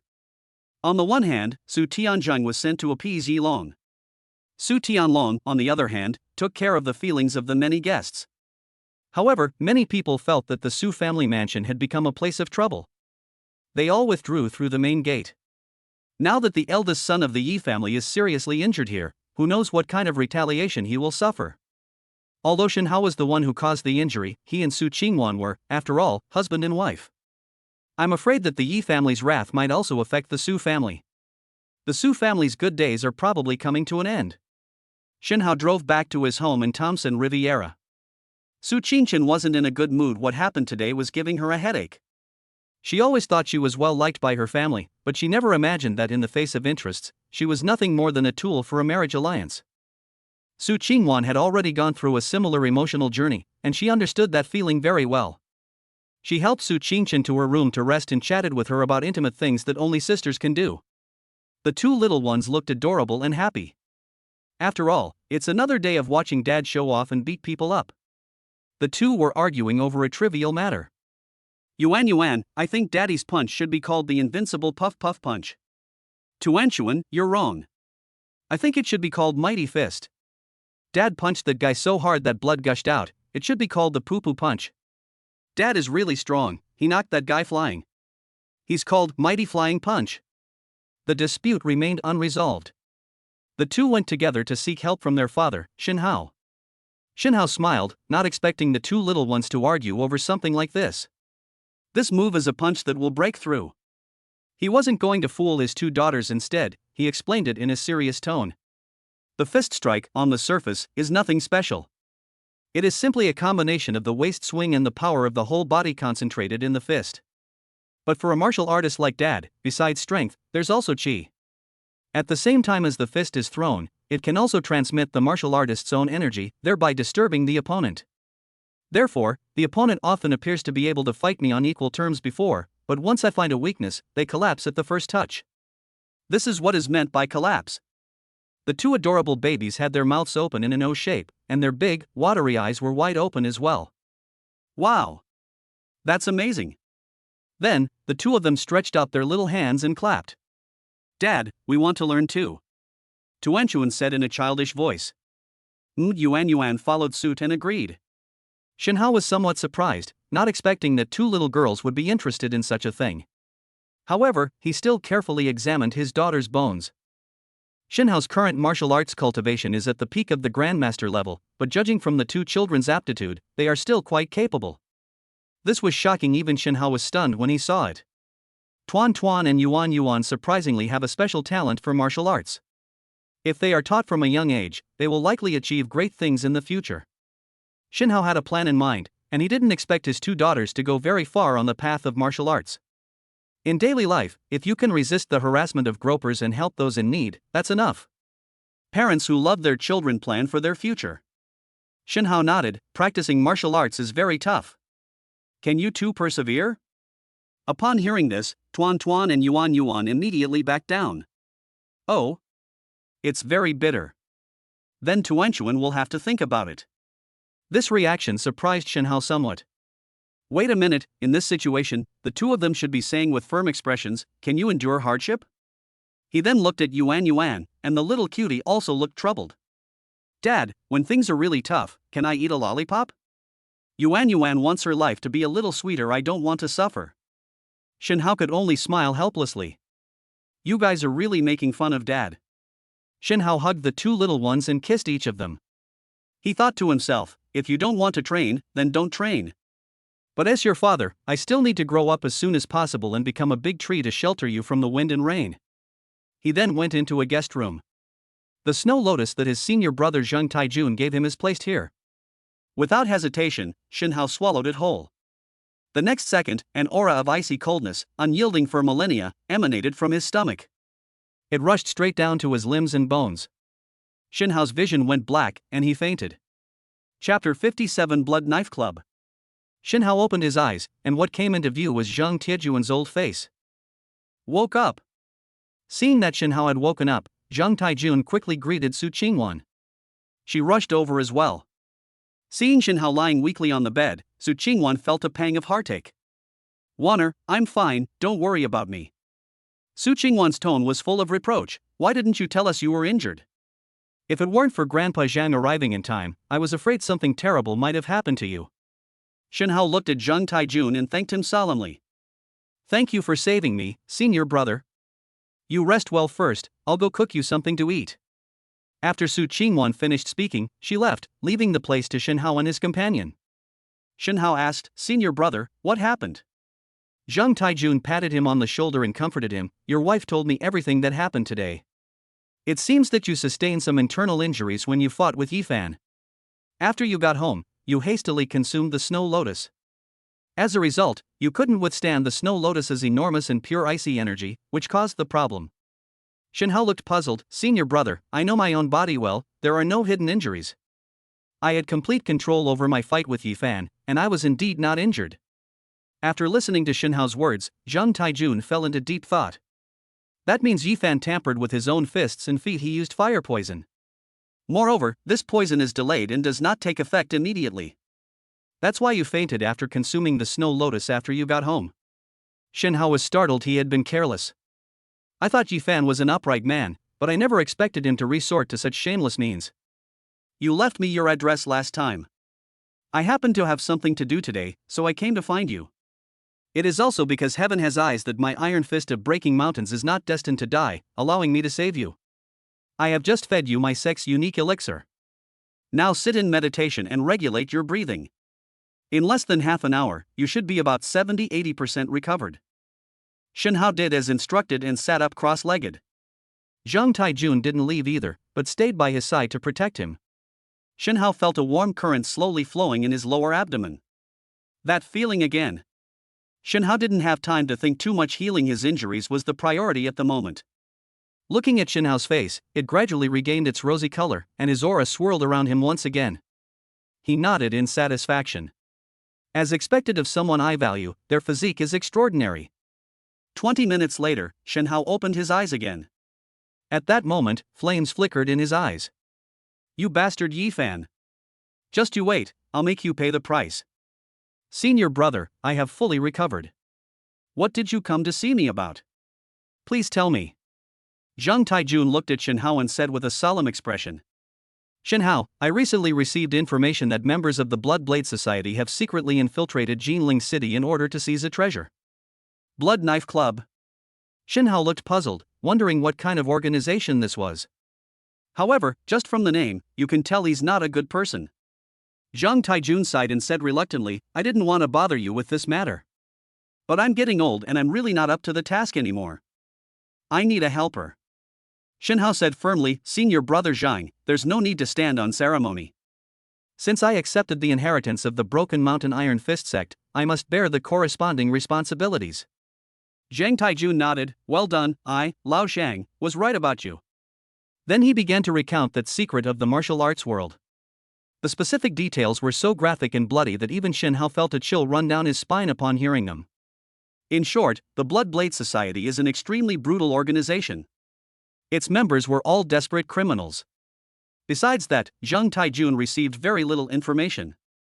I still don't know why they came to this Blood Blade gathering, or how many experts they brought.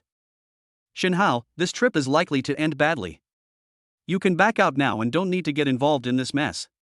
Shinhao's gaze was firm. Senior brother Zhang, there's no need to say more.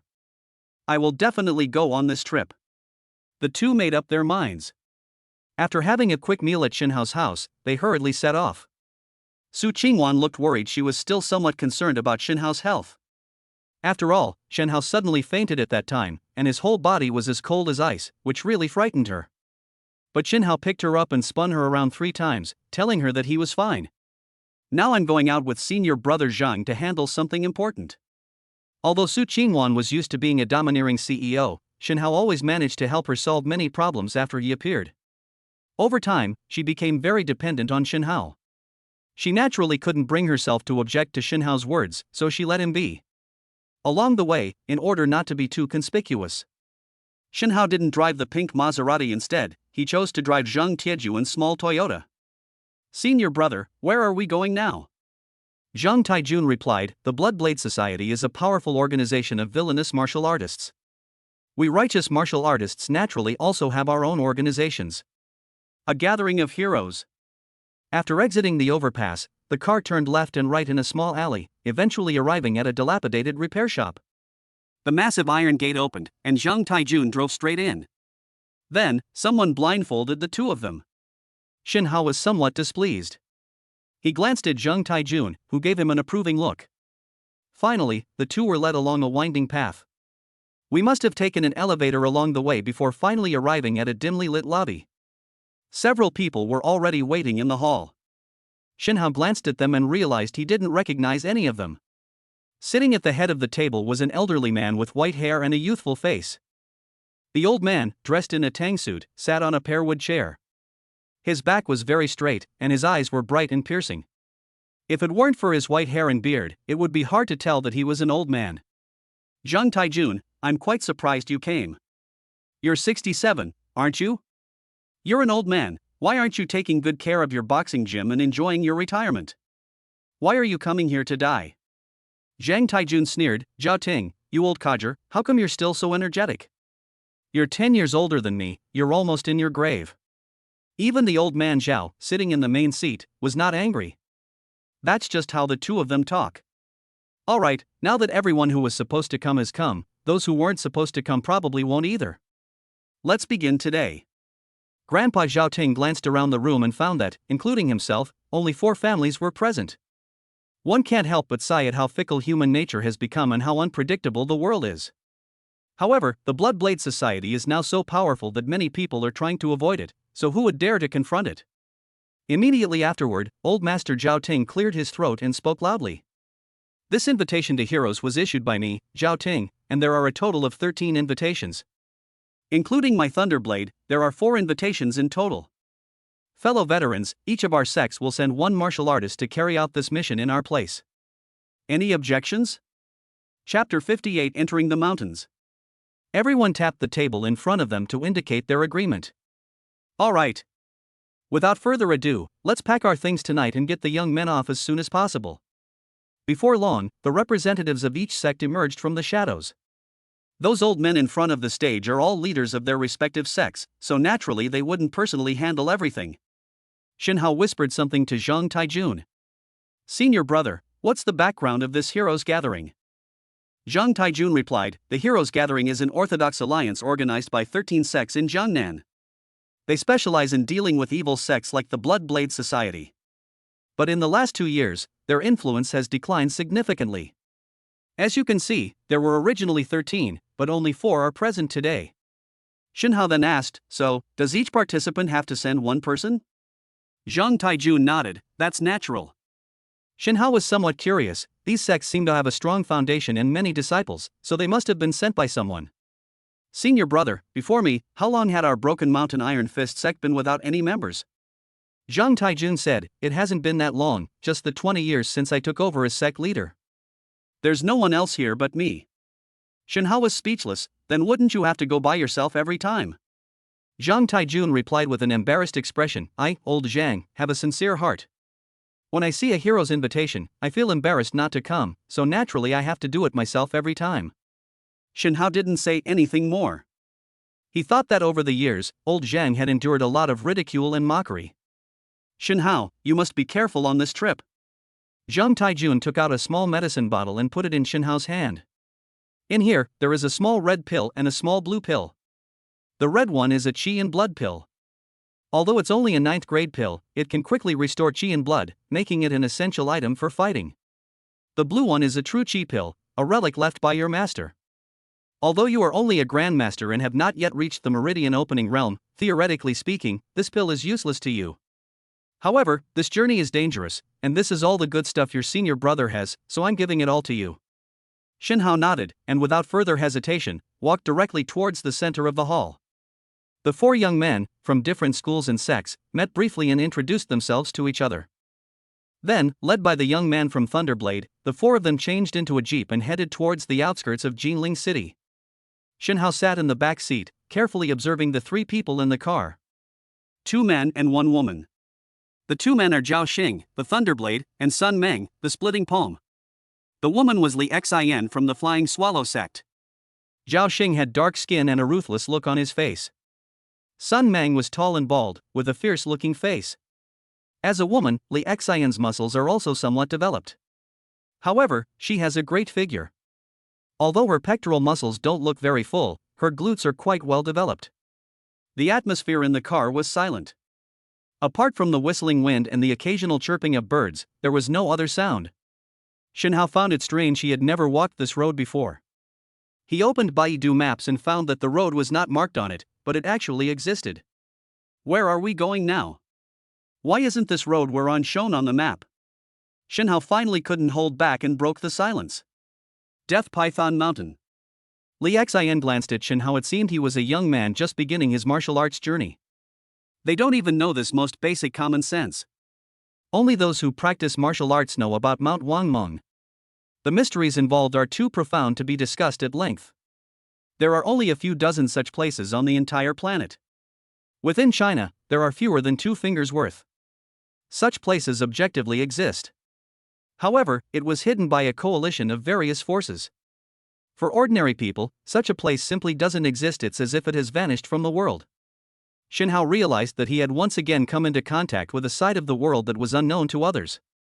At this moment, Sun Meng, sitting in the front passenger seat, sneered disdainfully. These old men are getting more and more confused. For such an important task, they sent some greenhorn to carry out the mission with us. I'm afraid they won't even know how they died when the time comes. Zhao Xing glared at Sun Meng. Stop talking nonsense and mind your own business. The 3 of us are enough. When we get there, we'll set up camp and rest. Shen Hao could sense the dissatisfaction these people had towards him. He narrowed his eyes and cursed Zhang Taijun in his heart. That old geezer, all he does is watch porn all day. Looks like there are still many important things he hasn't told me. After driving along the main road for about an hour, it turned into a gravel road. Then, it turned into a dirt road again. There was nowhere to go further. Zhao Xing had no choice but to lead the group on foot to continue their journey. The Yi family in Shanghai. Su Tian sat there shakily, unable to lift the teacup in his hand. The old man is getting on in years and can no longer endure the arduous journey. On behalf of the Su family, I apologize to Patriarch Yi. Sitting in front of him was Yi Qingtian, the head of the Yi family. Yi Qingtian's face showed neither joy nor sorrow. He picked up a cup of tea and carefully blew away the tea leaves on the surface. Then I took a small sip. Su Tianzhang, is it okay for me to call you that? No problem, Su Tianzhang replied repeatedly. Our Yi family is a prestigious family, and there was no way we could have formed a marriage alliance with your Su family. However, my son Yifan is very fond of your girl. As a father, I naturally cannot force others to do what I want. Back then, Su Qingwan's elopement scandal made my Yi family a laughingstock in aristocratic circles. However, even so, my Yi family will not hold a grudge and later agreed to the marriage between Longer and Su Qingchen. I never expected this. He was perfectly fine, but Yi Fan came back seriously injured and unconscious. Yi Long was also quite frightened. Is this how your Su family treats its guests? Yi Qingtian's tone rose from low to high, and his anger became increasingly evident. Su Tianzheng dared not reply and could only keep apologizing. If the Yi family head doesn't mind, my elder brother's 2 daughters are wild and have repeatedly committed outrageous acts. But I also have a daughter, Su Qingmiao, who is equally beautiful. I hope the Yi family head will consider her. Yi Qingtian waved his hand. We'll talk about this later. As for that Shenhao, what's his background? Su Tianzheng replied cautiously, we really don't know. All we know is that he suddenly appeared in the Jinling business world some time ago. It's said that he acquired the Burj Al Arab Hotel and then got together with that slut Su Qingwan. Some people speculate that he might be the biological father of Su Qingwan's 2 children. Yi Qingtian pondered for a moment. Along Binhu, didn't you say he was at most at the initial stage of Grandmaster? How could you beat Fanna like this? Yi Long's 2 henchmen, seeing their patriarch's anger, knelt down in fear. Master, we were unaware of the situation. Perhaps he did not use his full strength against us. Please forgive us. Immediately, the 2 began to kowtow frantically. Yi Qingtian was in a bad mood and dismissed everyone. He whispered a few words to the butler beside him, then sneered and muttered to himself. Shen Hao. I'll kill you. Chapter 59 Green Python. The crescent moon hangs like a hook, and countless stars twinkle. The 4 walked along the rugged mountain path by the starlight. Shen Hao took out his phone and glanced at it, only to find that there was no signal at all, and Baidu Maps was completely useless. This feeling of isolation from the world made him very uncomfortable. Surprisingly, there is such a secluded place on the outskirts of Nanjing. It seemed that they had noticed Shen Hao's anxiety. Li Xian took the initiative to talk to him, hoping to help him relieve some of his stress. Shen Hao, this is your first time participating in the Heroes Gathering and carrying out a similar mission. You might experience some discomfort due to the change in environment, but I hope you can adapt as soon as possible. After all, the Blood Blade Society is not to be trifled with. Once we meet, it will be a fight to the death. Shen Hao nodded. Since I've decided to come representing the Iron Fist sect, I'm naturally prepared to risk my life. I'm just not used to having too many unknowns ahead. I have a few questions, and I hope Ms. Li Xian can answer them. Li Xian said directly, I know what you're going to ask. Places like the Dead Python Mountain are known as martial arts holy lands. For certain reasons, martial arts forces have formed a tacit understanding to hide the entrance to the Holy Land through various means. Only we martial artists can enter by following the route passed down by word of mouth. Many senior martial artists, upon learning that their time is near, will return to the sacred land of martial arts and settle down there. For unknown reasons, many creatures and relics beyond the comprehension of ordinary people are hidden in the sacred land of martial arts. This time, it was rumored that some mysterious ancient creature had appeared in the Dead Python Mountain, so the Blood Blade Society sent people to investigate. Since the information is not yet confirmed, the Blood Blade Society has only sent a small team, reportedly only 3 people. The Heroes Society will also send people to organize, and if they do find traces of that creature, they will naturally come to our aid. Shen Hao was about to ask what kind of ancient creature had fallen to the ground, something so mysterious. Did this lead to a struggle between the 2 sides? Li Xian gestured with her eyes, indicating that she had said all she needed to say and that there was no need to ask any more questions. It seems this involves something at a higher level, which I am not yet qualified to know. Our mission is simply to defeat the Blood Blade Society's reconnaissance team. They should all be Grandmasters, and with our numerical advantage, we should be able to complete the mission smoothly. After walking for a long time in the mountains, the trees became increasingly dense. The already dim starlight could barely penetrate the leaves. However, Shen Hao and his 3 companions were all Grandmaster-level experts. With senses far exceeding those of ordinary people, he could still walk very fast at night in such an environment. Suddenly, Zhao Xing, who was leading the group, stopped. Shen Hao became quite vigilant and immediately focused his mind, sensing his surroundings. A rustling sound came from the darkness. The sound of dry branches and leaves being crushed was clearly audible. Snake! Countless snakes were swarming toward them. Shen Hao reacted quickly. This sacred place of martial arts was called the Dead Python Mountain. It must be related to snakes. Based on Li Xian's brief description, it's possible that some giant python is lurking here. Zhao Xing remained calm and said, It seems we have truly entered the territory of the Dead Python Mountain. This is the first barrier on the outer perimeter of the Dead Python Mountain. Because there are many snakes, the martial arts masters named it Snake Valley. After saying that, Zhao Xing handed over a package and distributed sachets to everyone. This is a Realgar sachet from the Thunder sect. If you carry it with you, most snakes will avoid us, but there's no guarantee that no snake will be blind. Please be careful. After giving his instructions, Zhao Xing continued to lead the way forward. Most of the snakes, as expected, wisely gave way, which was quite a sight. Shen Hao clicked his tongue in admiration. However, there are also some audacious and ignorant beasts that perch in the trees and lie in ambush at your feet. They wanted to launch a surprise attack on the group. However, Zhao Xing has been immersed in martial arts for many years and is at the Grandmaster level. A master of the Thunder Blade. Its sound was like thunder, and its speed was like lightning. Often, the snake that attacks suddenly is cut in two while still in mid-air. Sun Mang was equally impressive, wielding a powerful chopping palm technique that was adept at clearing paths. Shen Hao didn't get many opportunities to make a move after discovering that he was a newbie who knew almost nothing. Li Xian seemed to take extra care of him. Not only were they willing to answer his questions, but they also took the initiative to protect him. When a snake flew over to Shen Hao, Li Xian took out a hidden weapon and dealt with it for him. Shen Hao touched his nose, thinking to himself, being handsome comes with such perks, it's really great. He was happy to have some free time and to conserve all his energy and vitality. Seeing this, Sun Meng sneered and mocked, what kind of hero hides behind a woman? This time, he's probably just a nepotism hire who was shoved in to get credit. Shen Hao completely ignored him. This Sun Meng seems to have a lot of opinions about me. Shen Hao became wary of him. Bang! With a loud bang, a huge black shadow appeared in front of the four. Under the dim starlight, Shen Hao strained to see. A huge black shadow moved slowly across the ground. Its skin has a light blue color with yellow speckled patterns. A gigantic blue python. Its body is 1/2 meter in diameter and its length is immeasurable. Oh no! Li Xian said softly. Shen Hao hurriedly asked, Li Xian, is it normal to encounter this thing in Snake Valley? Li Xian shook his head, this green python rarely appears in records. It can be considered the guardian of this outer Snake Valley. It is said that when the green python appears, there will be strange occurrences in the Dead Python Mountain. We must get into the heart of the Dead Python Mountain as soon as possible and stop the Blood Blade Society. Shen Hao looked at the green python and said worriedly, I think we should think of a way to deal with this giant snake first. He used his energy to sense the blue python.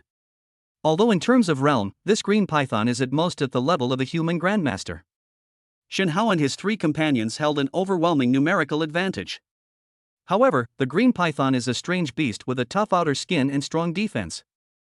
Their power is far beyond what any human master could match. It's fair to say that in this battle, the odds are against us more than we'll win. Zhao Xing also looked solemn, but as the squad leader, he had to shoulder the responsibility. He quickly formulated a battle plan. Sun Meng, you and I should attack first, one from the head and one from the tail, to keep this beast occupied. Shen Hao, attack its weak point in the abdomen. Li Xian, you stay on the perimeter and look for an opportunity to injure the enemy with a hidden weapon. See if you can kill him in one blow. Everyone present was a martial arts master, and they instantly took their positions. They charged towards the blue python. Zhao Xing was quite brave, and he directly slashed at the head of the most dangerous green python. Thunder Blade! In an instant, an electric arc flashed. A scimitar-shaped beam of light flew toward the head of the green python. Upon seeing this, Shen Hao sighed inwardly. This swordsmanship is indeed exquisite and miraculous. No wonder Thundergate was able to become the organizer of the heroes' gathering. With that thought in mind, Shen Hao rushed headlong toward the green python without regard for his own safety. Chapter 60, The Great Battle. The green python saw several tiny humans. Upon seeing him, instead of retreating, they launched a preemptive attack. It was clearly somewhat angry. Those dark red pupils gleamed with a fierce light, giving them a rather eerie appearance. Suddenly, the green python spat out a stream of venom, heading straight for Zhao Xing. Zhao Xing unleashed his thunder arc at this moment, colliding head-on with the green python's venom. Bang! With a deafening roar, the venom and arcs of lightning scattered in all directions. The venom landed on the surrounding ground, sizzling and smoking. When it comes into contact with tree branches and leaves, it corrodes them completely, leaving not even a trace of ash. Shen Hao was greatly alarmed. He hadn't expected the green python to be so powerful. It seemed he needed to be extra careful. The crowd carefully dodged, but their momentum remained undiminished. In the blink of an eye, Shinhao had already taken the lead and mounted the green python's waist. Fist collapse. With a furious shout, Shinhao threw a punch. Roar. The green python cried out in pain, and its entire body began to writhe violently. Especially in the stomach area, it sweeps directly back and forth. Several towering trees in the vicinity were swept down. Sun Meng, who was in charge of attacking the rear, was naturally suffering greatly. He carefully dodged, but still made a careless move. The python's tail swept directly across its body. Sun Meng rolled around on the ground a few times, barely managing to release the force. At this time, he was not seriously injured, only suffering some superficial wounds. But deep down, I was already a little scared. Sun Meng looked at the battle situation and then turned around and left. Li Xin, who had been circling the perimeter and constantly firing hidden weapons to support the group, shouted, Sun Meng, where are you going? Without a response, Sun Meng disappeared into the night without even looking up. Zhao Xing and Shinhao were quite angry to see that Sun Meng had run away. This Sun Meng talks a lot of tough talk and looks down on Shinhao in every way. I didn't expect to encounter such a small danger, and I wasn't seriously injured. Should they decisively choose to abandon their teammates and flee the battlefield? Zhao Xing's condition was very bad. The green python's head was the most difficult part to deal with. Here, the green python can see the enemy and confront them head-on. It can also spray venom. Zhao Xing dared not relax, and every move he made was done with all his might. Thunderblade, Arcane Fur, Flash. He fought the green python to a standstill, but Zhao Xing knew in his heart that his energy was about to run out. If this continues, I'll die at the hands of this beast sooner or later. Li Xian's roaming attacks on the periphery were of little use. The green python's skin was exceptionally tough. Any projectiles that flew at it could only manage to create a shallow cut in its skin. Some were even blasted away. Shinhao held the green python tightly between his legs, and his hands never stopped moving. Fist collapse. Subdue the tiger. Bang bang bang. He slammed his fists down hard. Just then, Shinhao realized that Li Xian's attack was not very effective, and hurriedly shouted, Li Xian, attack its eyes. Li Xian suddenly realized. She quickly adjusted the angle and sent out 2 darts with a whoosh. It lunged straight at the face of the green python. This beast is not stupid. It knows that its eyes are its weak point. It hurriedly and violently twisted its head. The first dart missed. It looked like he was about to dodge the second dart as well. Shinhao seized the opportunity and threw a punch. A tremendous pain swept through his body, and the giant python's body stiffened slightly. Just this short moment. The second dart was too much for the green python to dodge and pierced its eye. Blood splattered everywhere. Brother Zhao. This beast is desperate and has no choice but to fight to the death. Stop hiding and attack with all your might. Upon hearing this, Zhao Xing roared, They're here. Thunder Blade. Cuts through iron. Shinhao also used his trump card that he had never used before, the third move of the mountain-splitting Iron Fist Dragon Subduing. Fatally, the sound of a dragon's roar could be heard bursting from Shinhao's fist. Bang! The arc of light flickered. The massive explosion sent Shinhao and Zhao Xing flying. The green python, its flesh mangled and bloody, lay sprawled on the ground. He was already dead beyond dead. Li Xian helped the two of them to rest under a tree. I never expected that Sun Meng would desert his post in the face of battle. He's a despicable person. When I get back, I will definitely report to sect leader Paigua and have him expelled from the sect. Zhao Xing had just caught his breath when he cursed. Shinhao comforted him, Brother Zhao, it's fortunate that this kind of person was exposed early. If he had turned against us when we encountered the Bloodblade Society again, we would have suffered heavy losses and died with our eyes open. Zhao Xing nodded, Brother Shin is right. No matter what, I will not let Sun Meng go. Li Xian then suggested, Brother Zhao, a beast like this giant blue python must be a treasure trove from head to toe. Let's note down this location, retreat quickly, and call for reinforcements from our sect. We can't let such a valuable thing fall into the hands of the Bloodblade Society. After thinking for a moment, Shinhao agreed. Before even seeing anyone from the Bloodblade Society, everyone had already fought a fierce battle and suffered injuries to varying degrees. Moreover, one person escaped. If we continue forward and encounter the Bloodblade Society, the outcome will be dire. It would be better to just quit and call for reinforcements from your sect. After all, the appearance of the green python must be something supernatural. Collecting the corpse of the green python first, and then going into the mountains to deal with the Blood Blade Society, is also a good option. After saying that, the three of them quickly got up and retreated towards the outside of the mountain. After all, a battle had just taken place here, and the Blood Blade Society members might be nearby. If they rush over upon hearing the noise, they will be in danger. Interesting. I didn't expect the three of you to be able to deal with the green python. Just then, a sinister voice came from the darkness. A man dressed in a blood-red shirt, carrying a long sword, walked up to the crowd. 3 more people emerged from the shadows behind him. Both men, like him, were dressed in blood-red shirts and carried long swords. The third person was Sun Meng, who had just escaped. Zhao Xing was shocked everyone's information was wrong. It turned out that the Bloodblade sect had not been able to enter the heart of the Dead Python Mountain at all. They had also been blocked by the Green Python. They deliberately spread the word to lure the Heroes Guild into sending people into the Dead Python Mountain. We can then use the help of the Heroes Gathering to eliminate the Green Python first. Then they can sit back and reap the benefits. Their plan would have been difficult to succeed unless there was a traitor within the Heroes Gathering.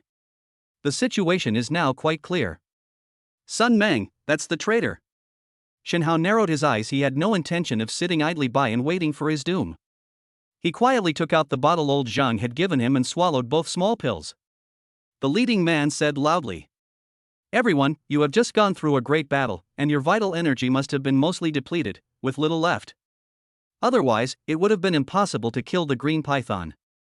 If we continue to resist stubbornly, we will only face certain death. Why not join my Blood Blade Society? There's still a chance for survival."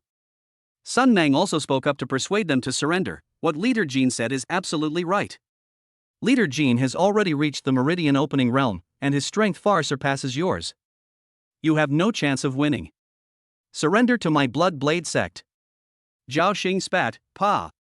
Sun Meng, you scoundrel of the righteous path. Shen Hao observed the crowd, his aura surging, quietly preparing to unleash his power. Chapter 61 Escape. The Blood Blade Society has learned that a treasure will be born in the martial arts holy land of Wangmong Mountain in Jinling. So they sent men to seize it. To ensure everything went smoothly, the 3 members of the Blood Blade Society, led by Jin Biao, a powerful leader at the Meridian Opening Realm, and 2 Grandmaster-level henchmen, infiltrated Jinling. In addition, Jin Biao also appointed Sun Meng, who had been an undercover agent in the Pai Guozhang school for many years. Sun Meng eagerly signed up to fight. He successfully gained the trust of his master and joined the Heroes Gathering team. Jin Biao and his group originally planned to enter the heart of the Dead Python Mountain first, but unexpectedly, the Green Python awakened and blocked their way in the Snake Valley. So they held their breath, hid to the side, and waited to see what would happen. The goal is to have the Heroes Guild squad weaken the Azure Python first. They can then reap the benefits themselves. To everyone's surprise, the team sent by the Heroes Gathering this time was quite strong. Li Xian's mastery of the Flying Swallow sect's hidden weapons is unparalleled and should not be underestimated. Judging from their recent combat experience, Shen Hao and Zhao Xing have almost reached the peak of the Grandmaster realm. With proper training, reaching the Meridian Opening Realm within one's lifetime is not a problem. Despite missing Sun Meng, these 3 men actually fought the Green Python head-on and successfully killed it. You should know that even Jin Biao, one cultivator at the Meridian Opening Realm, accompanied by 2 Grandmasters. None of them dared to easily attempt to kill the Green Python. Jin Biao was wary, fearing something might happen. Therefore, being cautious by nature, he naturally chose to persuade Shen Hao and the other 2 to surrender first. Zhao Xing and Li Xian both come from prestigious families. He had no desire to associate with the Blood Blade sect. Normally, even if the opponent were a Qi Convergence Realm expert, the 2 would dare to fight. If you can't win, you can always run away. But now, our side has just fought a major battle. His Qi and blood were severely depleted, and he simply didn't have the strength to deal with 3 Grandmasters plus 1 who had opened his meridians. Zhao Xing hesitated for a moment. "Master Jin, could you let us consider it?" Jin Biao sensed his wavering and continued to apply pressure. He drew the long sword he was holding. In the darkness, the blade reflected the cold moonlight, creating a rather eerie scene. "No, just one question, surrender or not? I'll count to 3. 3, 2. Zhao Xing glanced at Shen Hao and Li Xian with a troubled expression. He said, "I am willing to join the Blood Blade sect." Good, those who understand the times are wise. Jin Biao remained undeterred, continuing to stare at Shen Hao and Li Xian. Shen Hao inwardly cried out in dismay. This Xiao Xing, is he from some prestigious sect?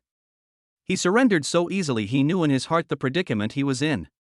However, from senior brother Zhang Taijun, I learned a lot about the Bloodblade sect's actions, which were simply inhumane. Shen Hao simply could not bring himself to submit to the Bloodblade sect. Moreover, he had sworn an oath with senior brother Zhang to ensure the successful completion of the interception mission and prevent the Bloodblade sect from achieving its goal and obtaining the treasure. Shen Hao concentrated all his energy in his lower body, having given up on counterattacking. The preparation was for fleeing. What have you two decided? Jin Biao shouted loudly. There were 5 people on their side, including himself and Zhao Xing, who had just surrendered. They all drew long swords. Just then, Li Xian also took the initiative to walk over.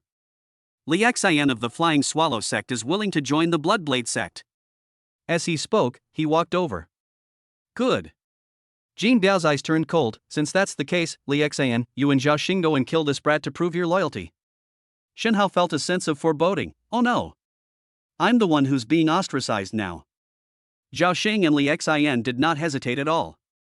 They set up their formation, ready to attack Shen Hao. Just moments ago, they were teammates fighting side by side, but in the blink of an eye, they became enemies turning against each other. Shen Hao narrowed his eyes slightly. 1 against 6. He was also in dire straits. Flying Swallow Cannon.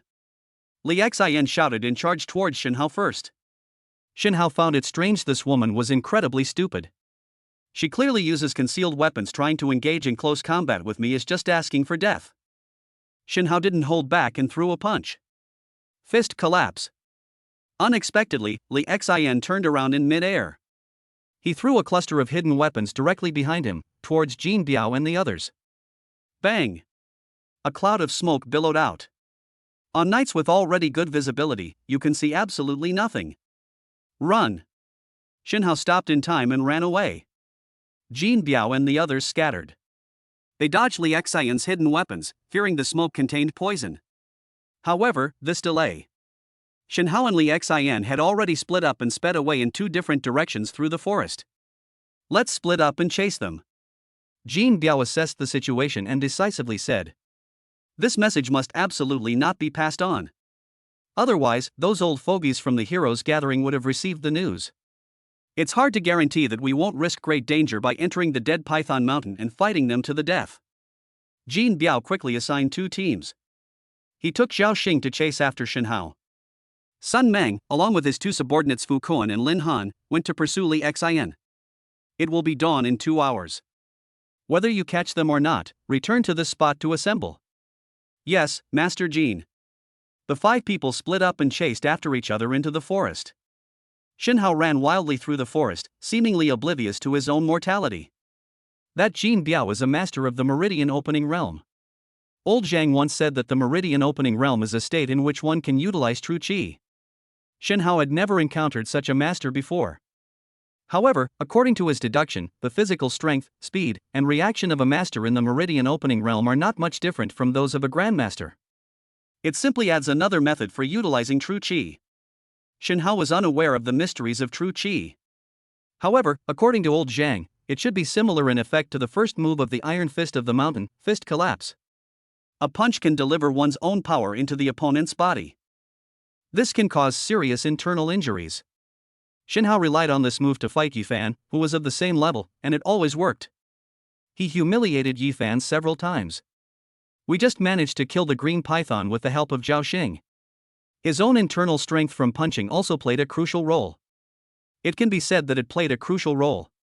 Even a master-level martial artist like himself would find it difficult to win a direct confrontation with a qi-refining realm expert. The main reason is the techniques of a master at the Meridian Opening Realm. They all contain true energy. How are you going to fight him? Without your own internal energy protecting you, other people's internal energy can easily penetrate your physical defenses. It will turn your insides upside down. At this moment, a surge of heat welled up in Shen Hao's lower abdomen again. Shen Hao exclaimed in alarm, "This is bad. They're supposed to come, but they haven't. What are you doing here at this time?" Shen Hao had felt this heat flow once before. But I never knew what it was. Shin Hao could only sense it occasionally, and he was unable to make it work for him. The last time I felt something burning hot was in my lower abdomen. It was when I fainted after eating the snow lotus last time. Shin Hao was in unbearable pain, and his running speed had decreased. Finally, he found a towering tree and climbed it. Regulate your breathing and meditate. Shin Hao had been meditating for less than a minute when the temperature in his lower abdomen began to rise. He felt like he was about to explode. Pfft, hiss. It was as if something had punctured a water-filled balloon. The warm current in his lower abdomen flowed into Shin Hao's limbs and bones. It strengthened Shin Hao's meridians. This is called unblocking the meridians. Chapter 62 Counterattack. Master Jin, this Shin Hao is just a grandmaster, and his main martial arts skills are nothing compared to my Thunder Blade. I alone am more than capable of killing him. Why trouble you to make the trip yourself? After Zhao Xing switched allegiance to the Bloodblade sect, he quickly let loose and lived life to the fullest. As someone who has surrendered, he would be eager to show himself to his new master in order to gain his trust. Jin Biao replied, "Of the people on our side, besides me, you are the strongest in actual combat. How could I dare to send anyone else with you? I'm afraid you'll run away too. Your subordinate dares not." Having joined the Bloodblade sect, I will dedicate myself to the cause until my dying breath. Zhao Xing said in a deep voice.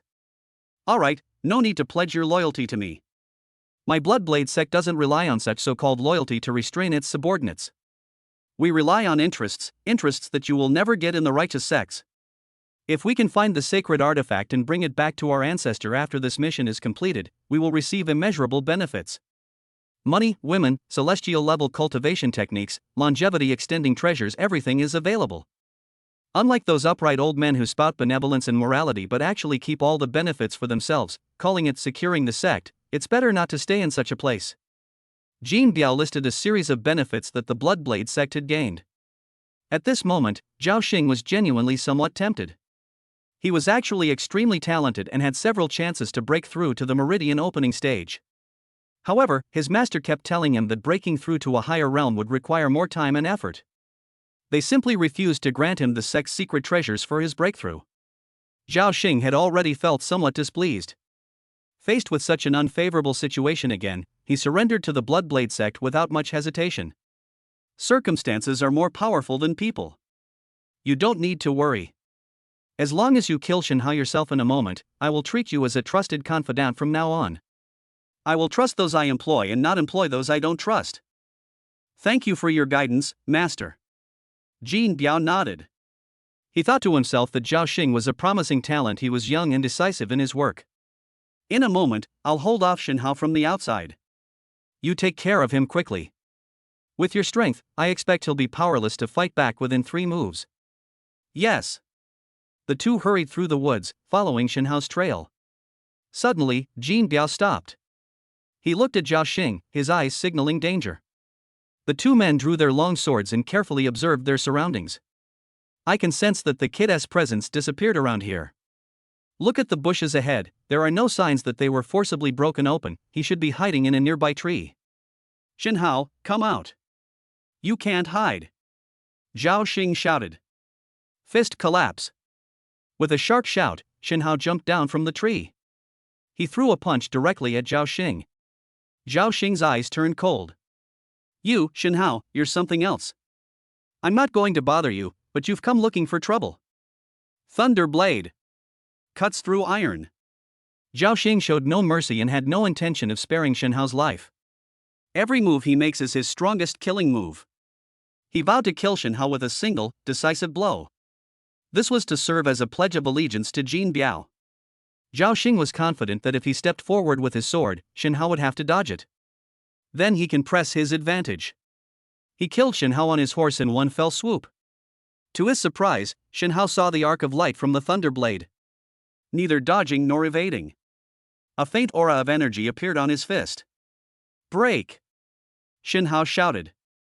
Bang! A tremendous noise. Zhao Xing's eyes widened in disbelief. Someone actually managed to break the arc of the Thunder Blade with their fist technique. Shin Hao did not give him a chance. They continued their charge forward. Dragon subduing. A dragon's roar resounded from Shin Hao's fist. You dare, kid.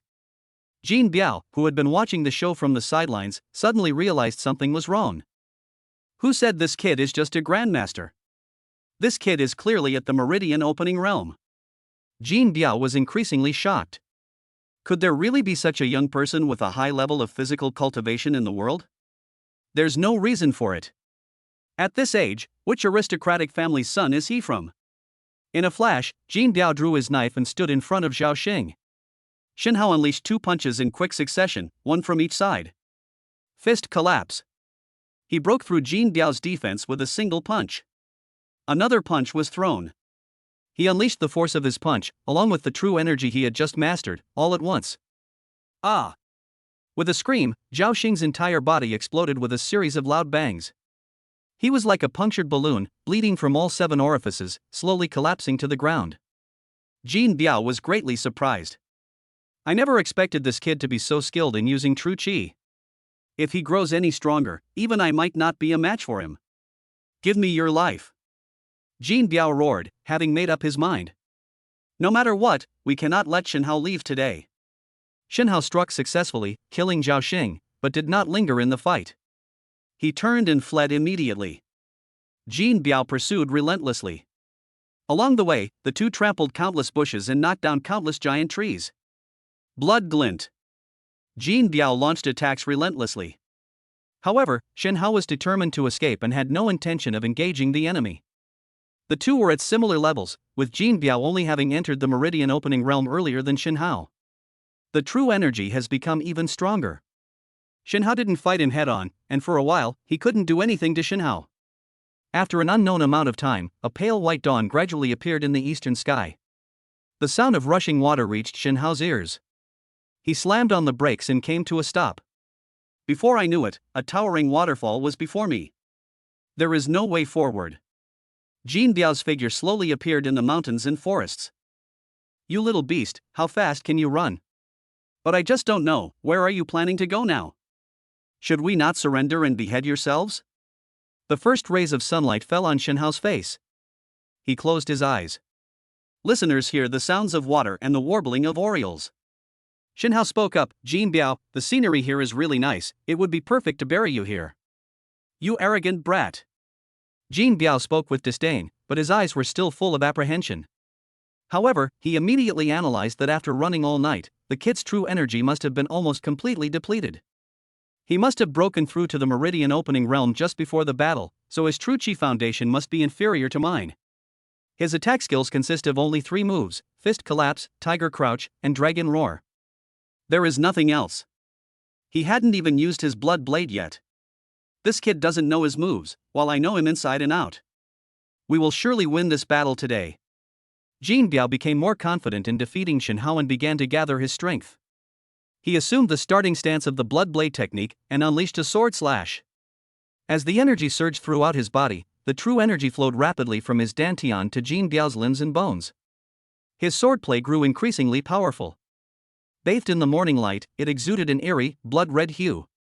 Today, I will make you the 99th soul to die by my blade. Blood blade first move, draw sword slash. A streak of red light slashed towards Shen Hao. Shen Hao felt an overwhelming stench of blood. His eyes flashed coldly, this man is a natural killer, deserving of the wrath of both gods and men. Chapter 63 Opportunity. The crimson light of the blood-red blade grew larger and larger in Shen Hao's eyes. Feeling the fierce, fishy wind, Shen Hao immediately realized that he couldn't take this attack head-on. He dodged it with a lunge to the side. Bang! The crimson light disappeared into the rocks behind Shen Hao. The rocks were directly crushed. Look at the knife. Seeing that his attack had been dodged, Jin Biao continued to pursue Shen Hao. Crimson light emanated from his blade. Shen Hao had no choice but to dodge in a sorry state. He narrowed his eyes slightly. This Jin Biao truly lived up to his reputation as the leader of the Bloodblade sect. Having entered the Meridian Opening realm for many years, his strength is not weak. We can't give him another chance to build up his strength. You must engage in hand-to-hand combat to create opportunities for killing. Take this. Shen Hao changed direction, advancing instead of retreating. With a forward roll, he narrowly avoided Jin Biao's blade. Fist collapse. Before Jin Biao could react, a punch was aimed straight at his heart. Jin Biao's eyes widened, and instead of being angry, he laughed. "Huh, good lad. You actually want to fight me? I'll make sure you die with your eyes wide open." Jin Biao felt much more at ease, having originally thought the kid would jump into the bottomless waterfall. Although in this kind of terrain, jumping off a cliff is almost certainly a death sentence. But it's better than certain death. He was initially worried about how he would hunt down the kid after he jumped off the cliff. Unexpectedly, Shen Hao stopped here, wanting to fight him. This is truly a stroke of luck. What an overconfident brat. At this moment, he was facing Shen Hao's close quarters combat. Jin Biao's longsword was too slow to be retaliated against, and it was difficult to use it effectively in the confined space. He casually discarded the knife. He also threw a punch. Their fists clashed head-on. Bang! A tremendous sound echoed through the valley. Even the sound of the cascading waterfall was briefly suppressed. Both of them took 2 steps back to dissipate the force. Shen Hao was somewhat surprised his tried-and-true punch had failed. The force of the punch, combined with his own internal energy, failed to penetrate Jin Biao's defense. Jin Biao was equally horrified. Is this kid even human? Given his age and skill level, how could he possibly exchange a single punch with me head-on and not be at a disadvantage? Jin Biao had no chance to catch his breath as Shen Hao attacked with another punch. The two exchanged several more blows, neither able to gain the upper hand. Shen Hao, in particular, is cunning in his fighting style and can control his strength at will. He would occasionally feint, making Jin Biao very uncomfortable. Jin Biao knew he still had a mission to complete and couldn't afford to waste any more time with this kid. Shen Hao, you're lucky today.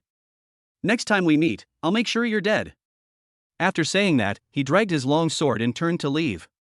Shen Hao was not about to let this opportunity slip by, and went straight for Jin Biao's lower back. Jin Biao's gait became unpredictable. He suddenly took a big step, then rolled over. The long sword followed his body, drawing a perfect arc in the air. Blood Blade Ultimate Technique. Drag Blade. By the time Shen Hao realized what was happening, it was too late. His forward momentum was irreversible. Unexpectedly, Jin Biao used a strategy of retreat to advance. He also had a hidden finishing move, a dragging knife strike. A tremendous sense of crisis washed over him, and Shen Hao's eyes reddened. Broken Mountain. This is the 4th move of the mountain-splitting Iron Fist, which Shen Hao has never used before. Zheng Taijun had also instructed him on these last 2 moves. It can only be used by those at the Meridian Opening Realm. While it is extremely powerful, it also consumes a great deal of energy from the user. Faced with such a life-or-death crisis, Shen Hao couldn't care less about anything else. Boom! With a loud bang, both of them were blasted away by the massive energy wave. Unfortunately, behind Shen Hao was a towering waterfall. Behind Jin Biao was a mountain forest. While in mid-air, Shen Hao lost control of his body and fell directly off the cliff. Ah! After an unknown amount of time, no sound of Shen Hao falling into the water was heard. Jin Biao went to the edge of the cliff to check, but there wasn't a trace of anyone there. The cascading waterfall is so powerful that only the thunderous sound of the water can be heard between heaven and earth. Put! Jin Biao wiped the blood from the corner of his mouth, feeling a wave of powerlessness wash over him. He himself was seriously injured, and Shen Hao wasn't much better off. Now, having fallen off a sheer cliff, he is unlikely to survive. Jin Biao dragged his badly injured body and limped into the mountains. Shen Hao lay on a huge ice bed. He was doing what he loved with his wife, Su Qingwan. For some reason, Su Qingwan was unusually capable today. Shen Hao, who used to do whatever he wanted, was sweating profusely today, feeling quite burdened. Finally, he leaned against the wall and walked out of the room. Shen Hao, take me away.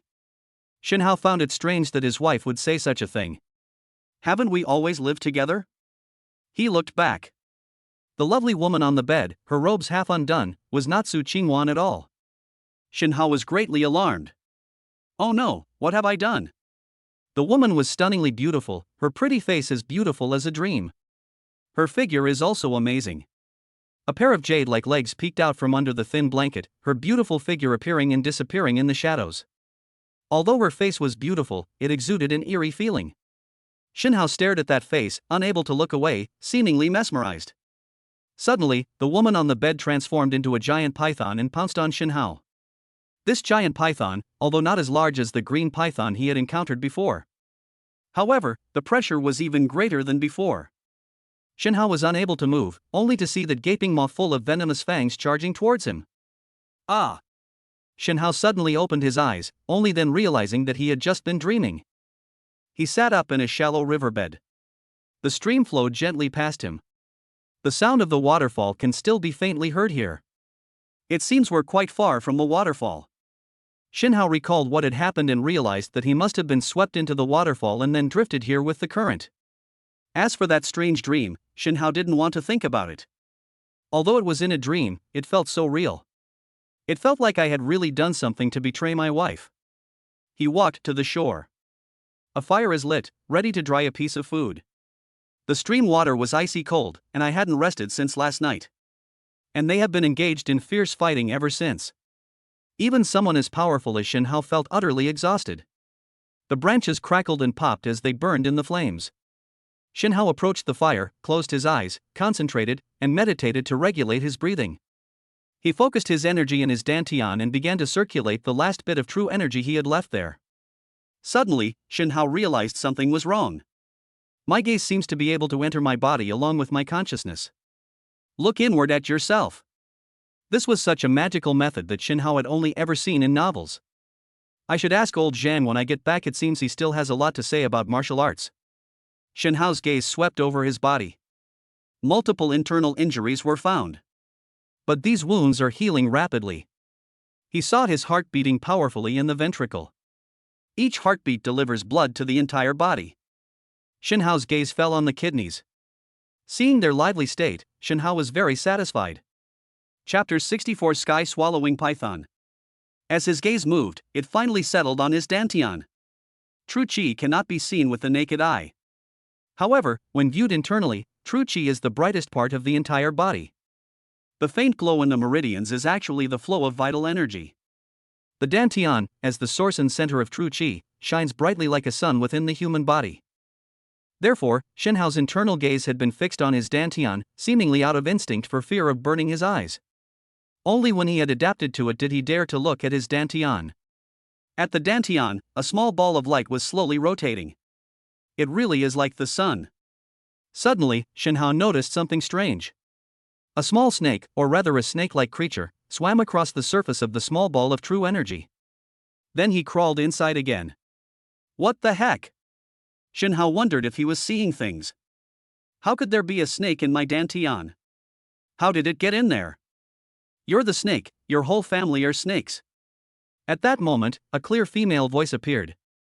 Shenhao quickly opened his eyes, raised his fist, and looked around warily. To be precise, he is still not out of danger. He was deep within the dead Python Mountain, and Jin Biao and his men were also chasing him there.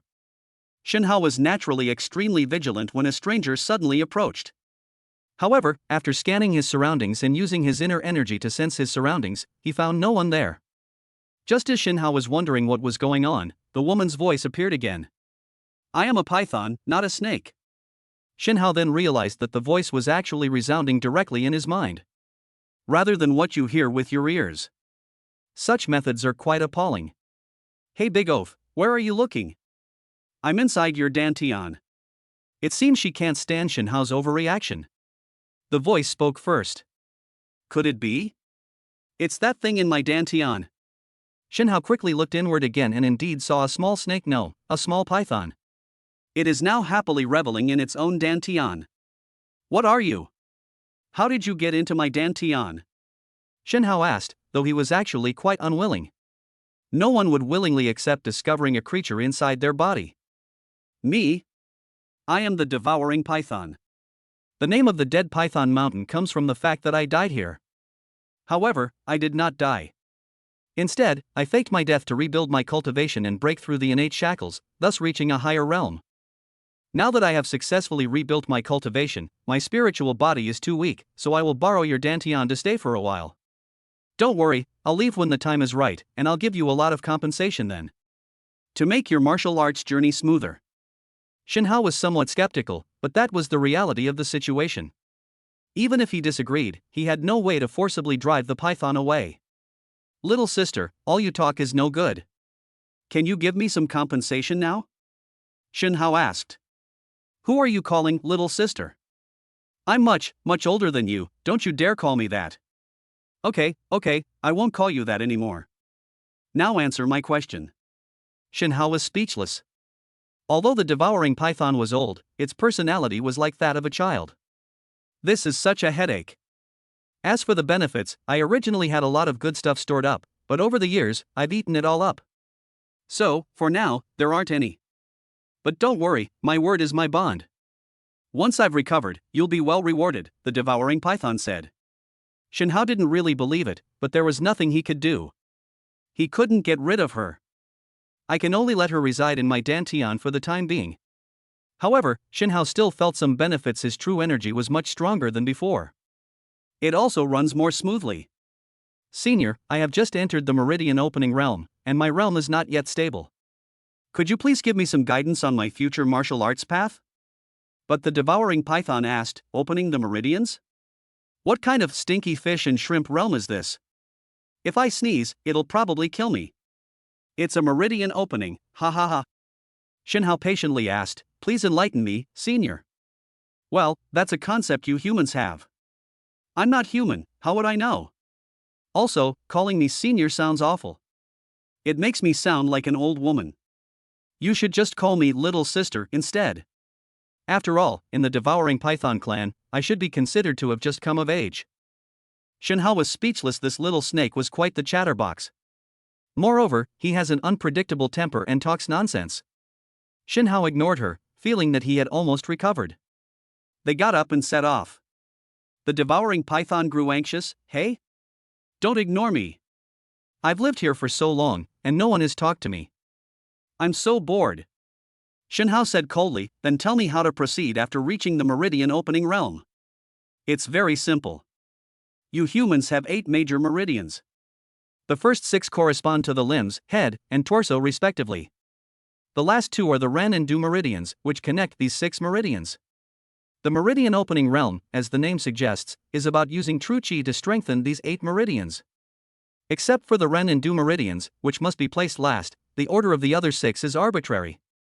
Strengthening each meridian will also strengthen the corresponding part of the body, understand? Shin Hao nodded repeatedly, I see. He looked inward and realized that this misfortune had turned into a blessing in disguise. I don't know when, but the meridians in my right arm have been fully strengthened. He glanced at the devouring python in his dantian and suspected it was related to her. At this moment, Shin Hao recalled the scene of his fight with Jin Biao. Although Jin Biao had been practicing the meridian opening technique for many years, he was stuck at the initial stage of meridian opening. There was no further progress, not even a single level of the meridian connection. Otherwise, I wouldn't have had a chance of winning if we had fought back then. Therefore, my current combat strength far surpasses that of Jin Biao. Shin Hao, who had originally planned to withdraw from the dead Python Mountain, suddenly felt a surge of killing intent. Releasing a tiger back into the mountains is not his style. Since the Blood Blade Society had murderous intent towards him, and Jin Biao had been chasing him for so long, he was now in a predicament. It seems it's time to teach them a lesson. Oh no! I just sensed someone breaking into my house. Just then, the devouring python in the dantian suddenly shouted. Shin Hao had already deduced that the Blood Blade Society's visit was likely for the devouring python. She must be the sacred object that is to be fought over. But for some reason, the devouring python has now moved into its own dantian. It is likely that at this moment, the devouring python sensed that someone had intruded due to its special perception. Shin Hao knew that those people must be members of the Blood Blade Society. He quickly asked, Little Python, where do you live? The devouring python replied, it's about 2 kilometers from here, in the northwest direction. Shin Hao took off quickly. Where are you going? My house is empty, there's nothing left. Let's just leave. No, I'm going to get revenge. Chapter 65 Slaying Jin Biao. Inside the nest of the devouring python. Jin Biao's eyes were cold and sharp as he scanned the room. The entire nest was very empty, with only a huge ice bed. The top part is a snake's shed skin. Looking at the colorful patterns, it resembles a work of art. Jin Biao said, it seems we are too late. According to the map provided by the Blood Blade Society's higher-ups, the sacred artifact is located here. Sun Meng spoke up, Master Jin, there is a 5-colored snake molt left here. Could the sacred object be a python? Lin Han and Fu Kuan were also quite curious. Jin Biao said, it should be. I once heard a senior say that Wangmeng Mountain got its name from a python that died here. It seems that this python has undergone some kind of change. That's why the outside world has sensed the strange phenomena, which is why the Bloodblade Society's higher-ups sent us here. But we were still too late. Jin Biao was also a decisive person. He simply stacked the 5-colored snakeskins together and put them in his backpack. The snake molt was small in size and as thin as a cicada's wing. Therefore, when stacked together, they don't take up much space. Sun Meng and his 2 companions also failed in their attempt to kill Li Xin. Although this girl is seriously injured, it is still very likely that she will manage to escape. If she informs the old man of the Heroes Association, things will get bad. There's nothing of value here anymore, let's leave as soon as possible. The group left their lair and headed straight for the way they had come, preparing to evacuate from the dead Python Mountain. Dragon subduing. Subdue the tiger. The sounds of tigers roaring and dragons howling appeared simultaneously. Lin Han and Fu Kuan, who were at the back of the group, didn't even have time to get into a defensive stance. He was sent flying by Shen Hao's punch. Shen Hao didn't hold back and immediately unleashed a deadly move. The 2 men lay on the ground, their heads already cracked open. Red and white liquid spilled all over the ground. Jin Biao reacted first, pushing off the ground to create distance. The same applies to Sun Meng. Shen Hao. You're not dead. Jin Biao's pupils suddenly contracted. Impossible. No one could fall from such a high waterfall without dying. Even if they were lucky enough to survive, they should be crippled. Shen Hao's blood and qi are so abundant, and his true energy is overflowing. He looks incredibly vigorous. With 2 punches, he killed 2 of his men. Although these 2 are not strong, they are still Grandmaster level experts. Even if you fight it yourself, it will still take some time. Shen Hao smiled slightly, Jin Biao, you're not dead, so how could I be? Today, I will take your head. Jin Biao laughed loudly, what an arrogant brat. Sun Meng, Shen Hao has just entered the meridian opening stage, and his true qi is not as abundant as mine. When we fight, I can suppress him in all aspects. You look for an opportunity to ambush him from the outside. If you succeed in one strike, you can get his nickname. Sun Meng glanced at the 2 of them. He turned and ran into the dense forest without looking back. Shen Hao burst into laughter upon seeing this. Jin Biao, it seems your subordinates aren't so loyal after all. But that's understandable. Sun Meng is a 2-faced man who has been an undercover agent in the Paigua Men for many years. He's a master of double dealing, and now that the situation is uncertain, he's choosing to flee. Jin Biao was furious. Originally, I planned to do it my way, with Sun Meng assisting me. He could easily kill Shen Hao. I never expected these kids to be such cowards. They just ran away.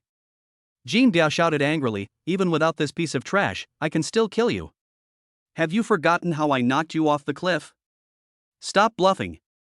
You're just pretending to be relaxed. Watch me chop you down and expose your true colors. Blood blade first move. Draw sword slash. Jin Biao slashed out with his sword. Another burst of crimson light, mixed with a foul stench, rushed towards Shen Hao. Shen Hao thought to himself, it's still the same old trick. Can't you come up with something new? Broken Mountain.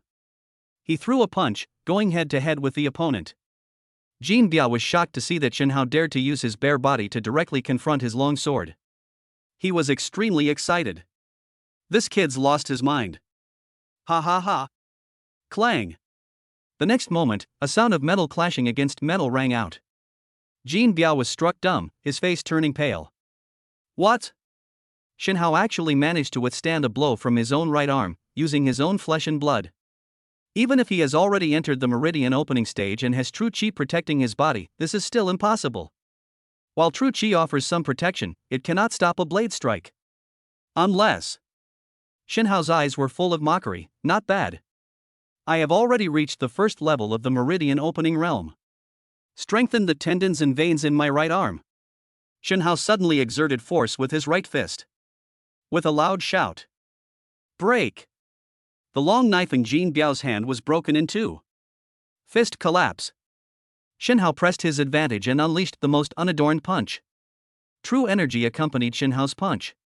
It broke through Jin Biao's thin true chi defense. It broke through his skin. It penetrated directly into his body. Bang! Jin Biao was like a punctured balloon. It exploded on the spot. He bled from all 7 orifices and knelt on the ground. I just can't understand why Xin Hao, who was at a disadvantage in the previous battle, was still struggling. Why did it become so powerful in the blink of an eye? Xin Hao slowly walked over. His body was filled with a swirling aura, and he remained constantly vigilant. They were afraid that Jin Biao might have some means of retaliating or self-destruction. However, Jin Biao seemed to have already given up resisting. All the tendons and veins in his body were severed, making him a cripple. Lord Xin, please don't kill me. I'm still useful. I know many secrets of the Blood Blade sect. Over the years, I've used my position for personal gain, hiding numerous businesses all under the name of a company called Kunpeng. As long as you have the company seal, the company is yours, and all the assets under your name are at your disposal amounting to tens of billions. Jin Biao watched as Xin Hao drew closer to him. He knelt down repeatedly, begging for mercy and revealing his trump card. A monster like him, even if he kills without blinking an eye. But what I fear most is death. Xin Hao said, "You know some secrets about the Bloodblade sect, tell me about them." Jin Biao saw that his pleading for mercy had a chance of success. He hurriedly replied, "As long as Lord Xin doesn't kill me, I will tell you everything and I am willing to serve you like a dog or a horse." Bang! Xin Hao Bang punched him twice. As a result, Jin Biao was defeated. You're so long-winded, do you think you can survive? Fine, don't talk then. Anyway, your Bloodblade sect, this kind of evil sect, will be wiped out by me sooner or later.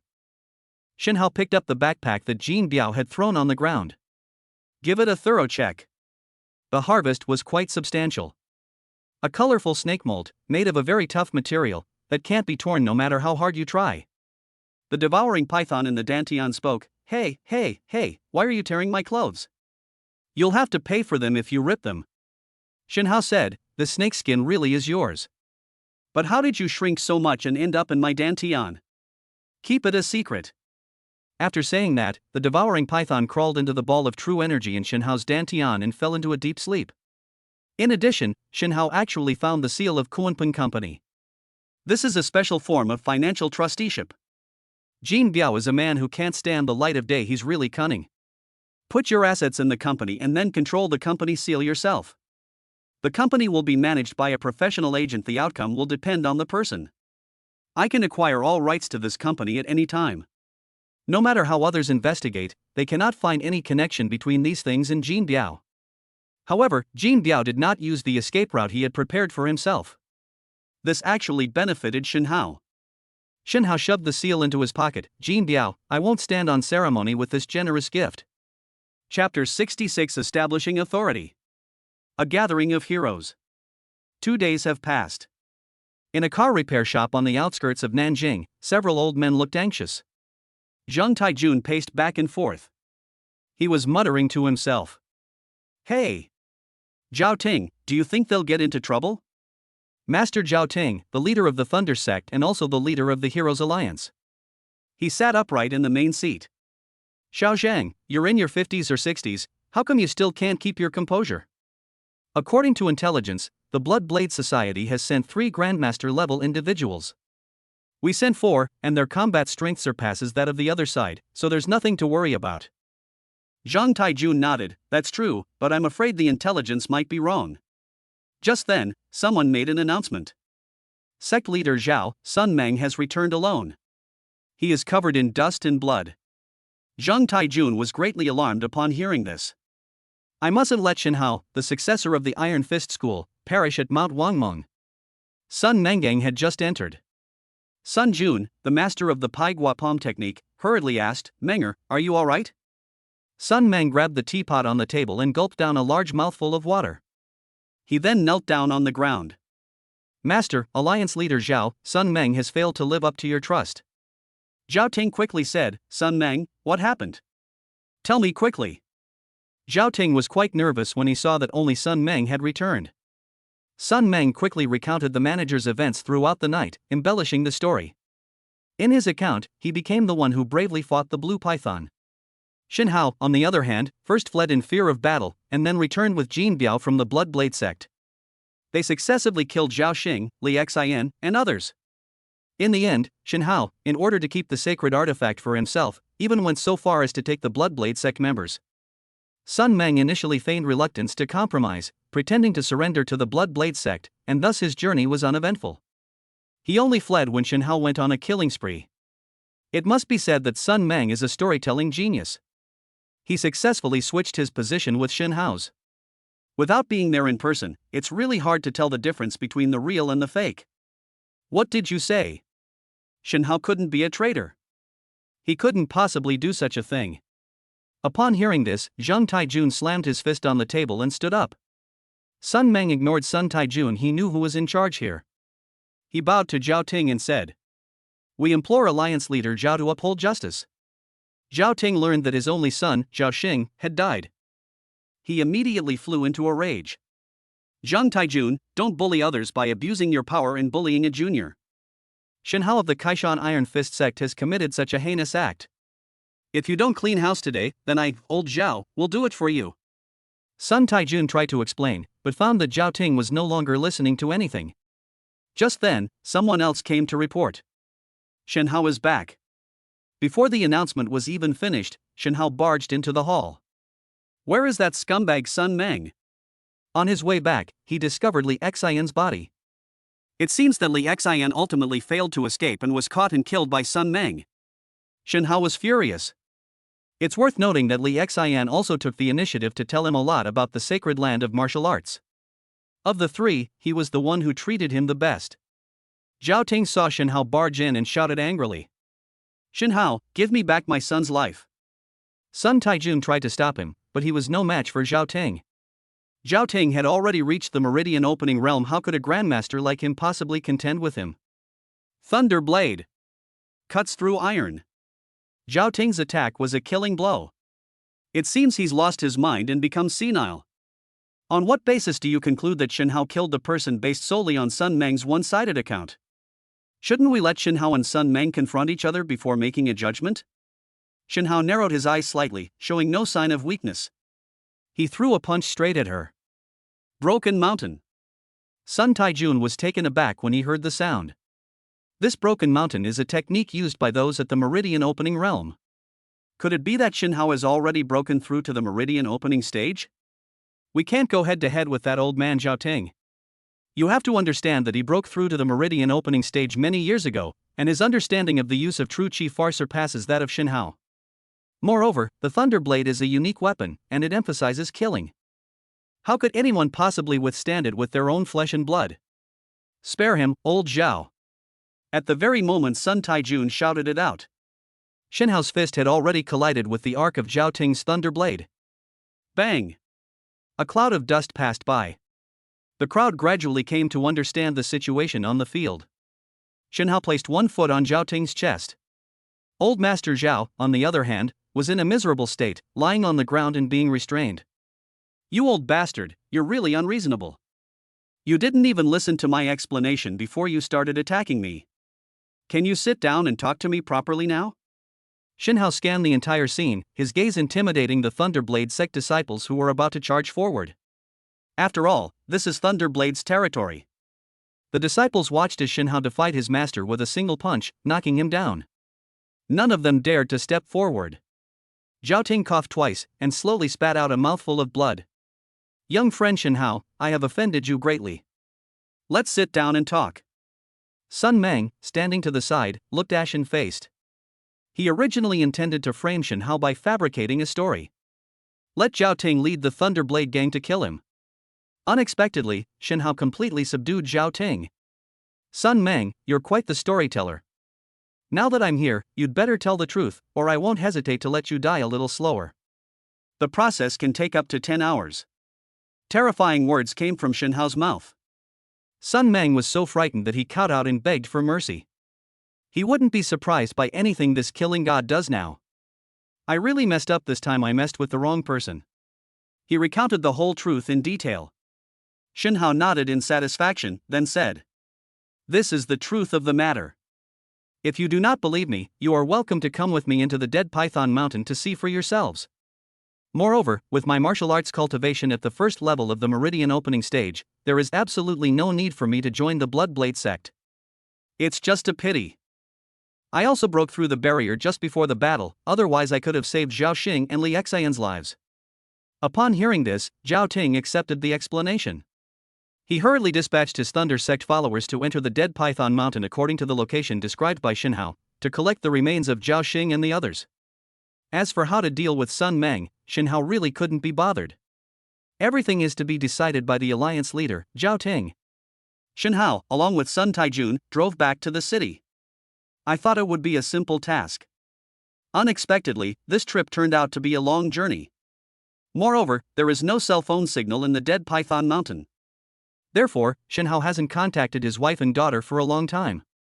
Zhang Taijun was driving, and Xinhao quickly made a video call. Dad, you finally called us. The two adorable little girls, Tuan Tuan and Yuan Yuan, filled the entire frame. Xinhao was quite pleased. My little darlings, Daddy will be home soon, be good.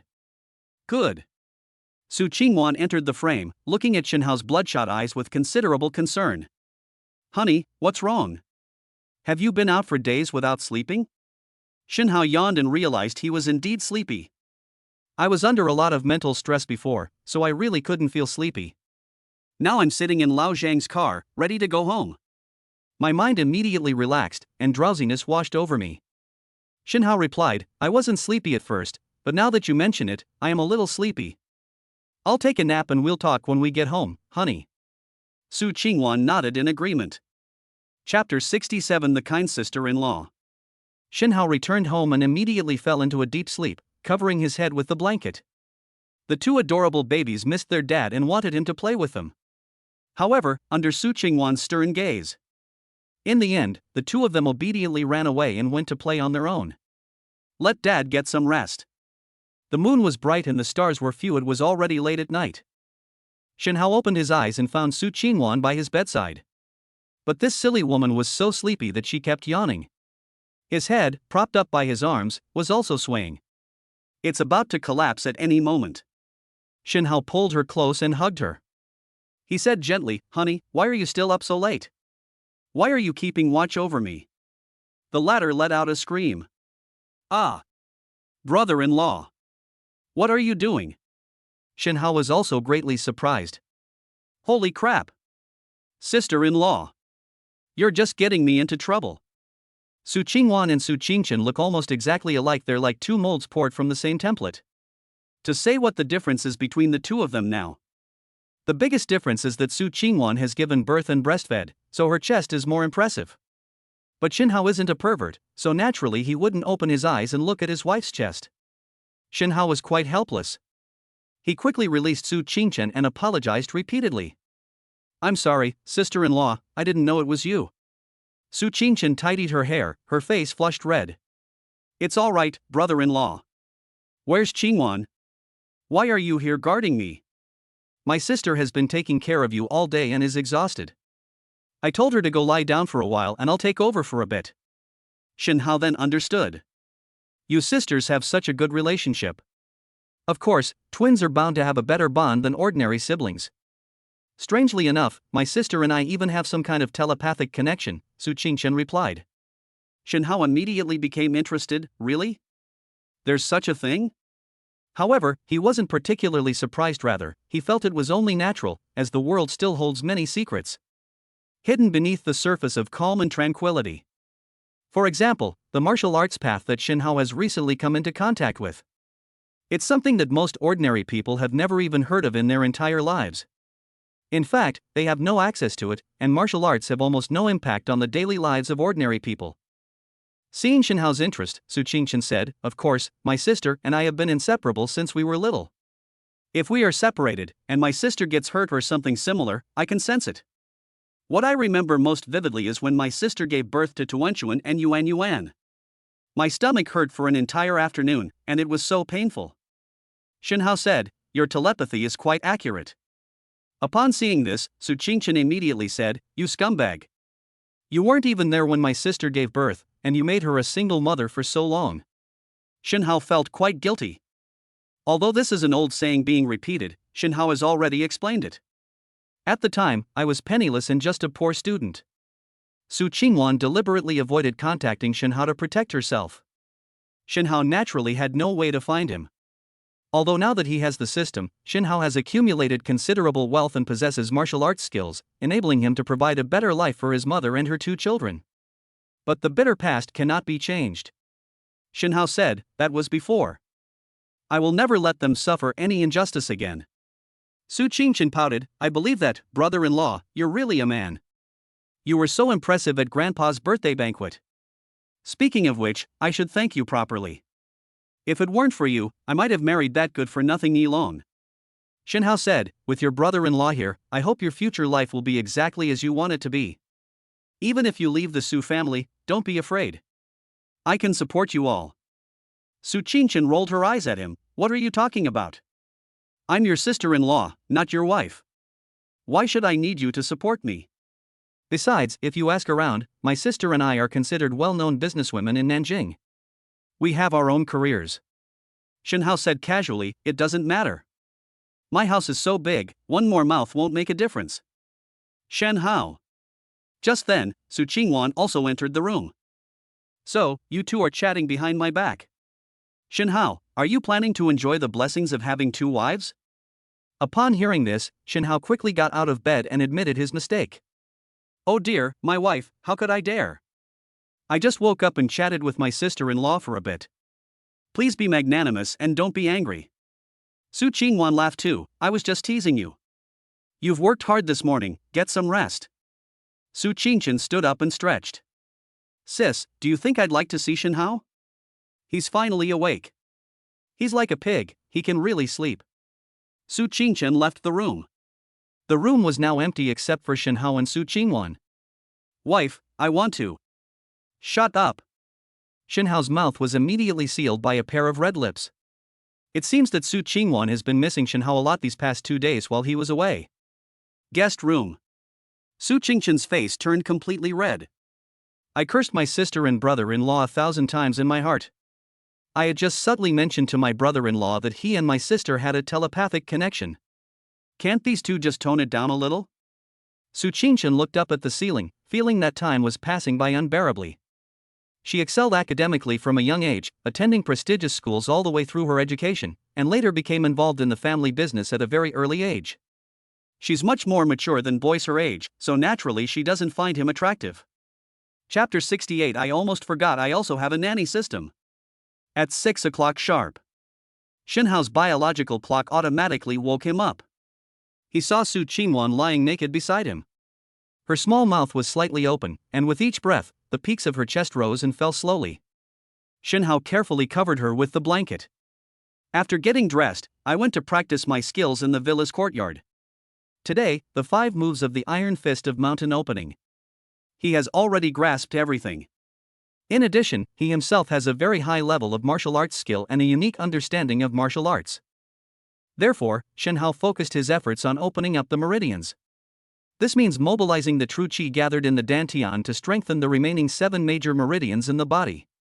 His right arm has now been fully strengthened. Shin Hao also realized the power of the meridian opening technique. With only the first level of the meridian opening stage, one can use fist and foot techniques to fight against a master swordsman who has just entered the meridian opening stage. Jin Biao of the Bloodblade sect was unaware of this and was tricked into a direct confrontation and killed. The fist collapse move is an even more powerful weapon in actual combat.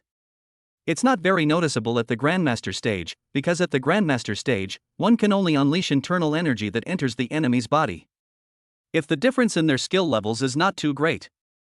Or perhaps the opponent practices external martial arts, making them physically strong. There's nothing we can do about that. However, Shin Hao has now entered the meridian opening stage, and his dantian contains true qi.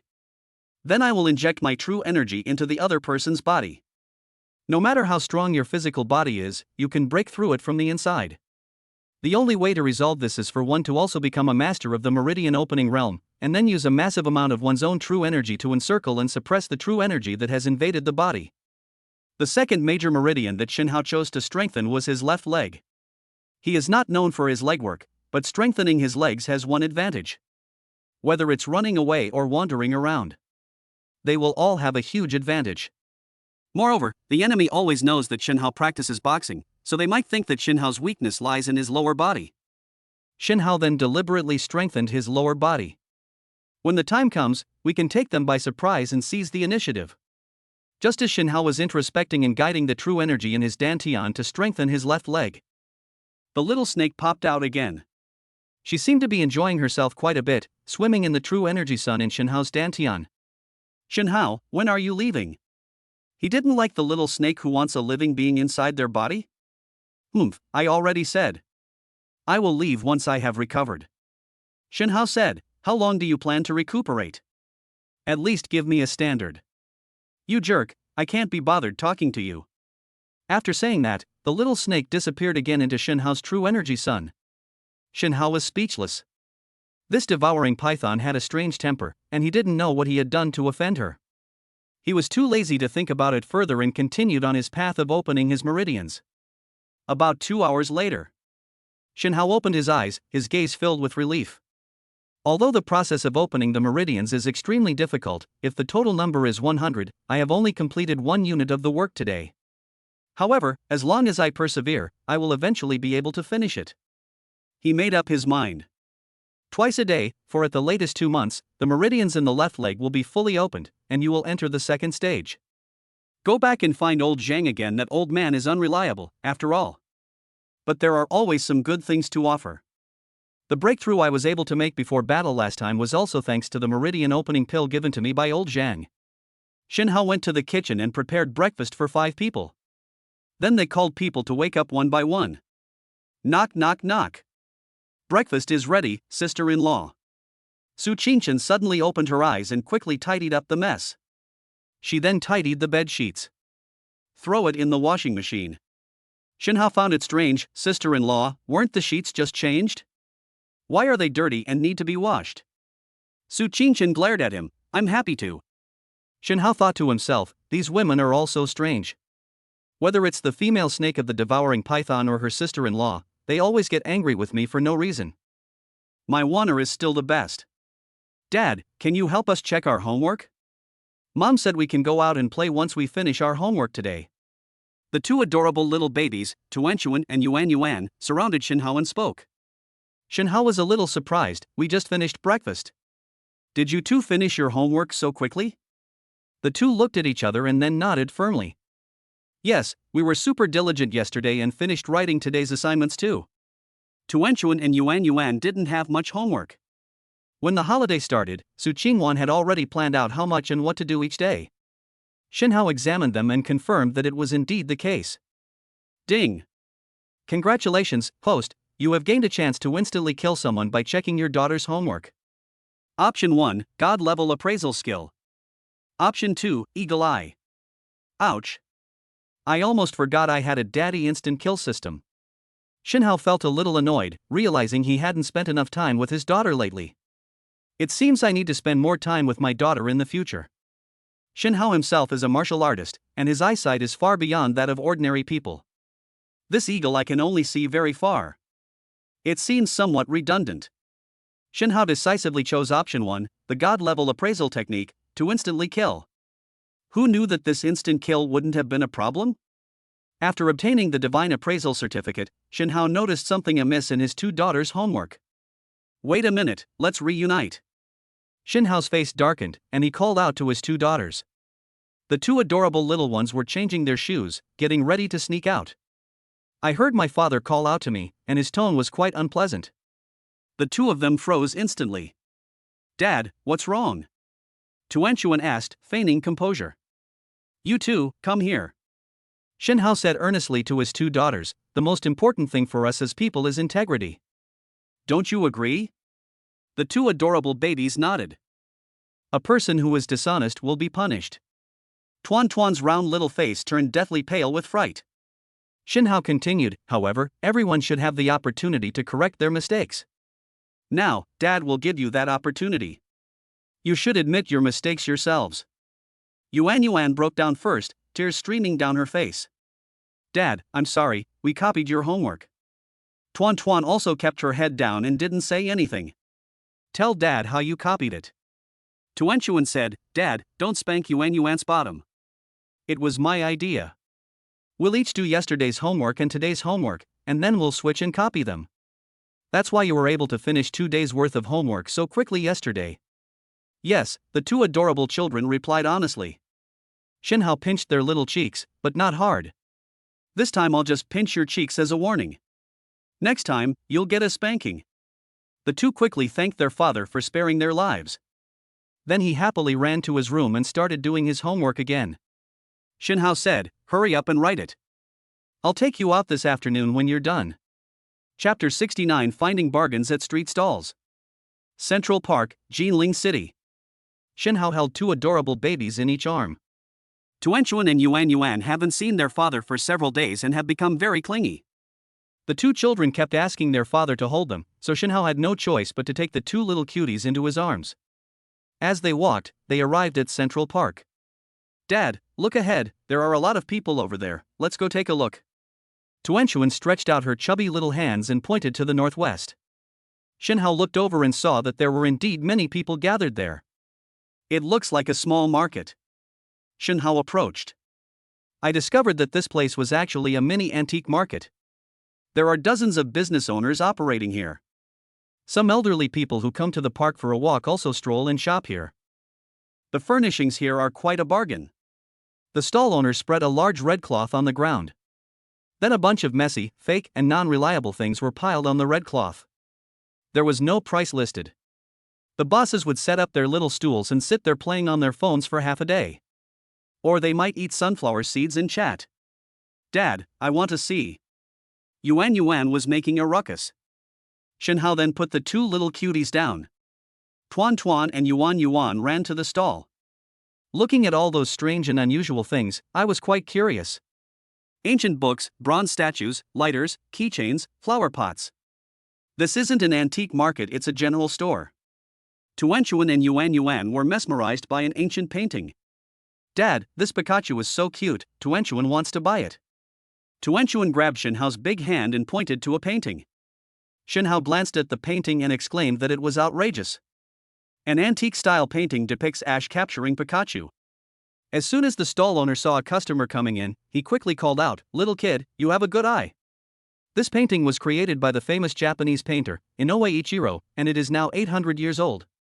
Shinhao rolled his eyes. Boss, you're exaggerating way too much. Is that Pokemon in your painting? Alright, I'm not going to waste my breath on you. Just name your price.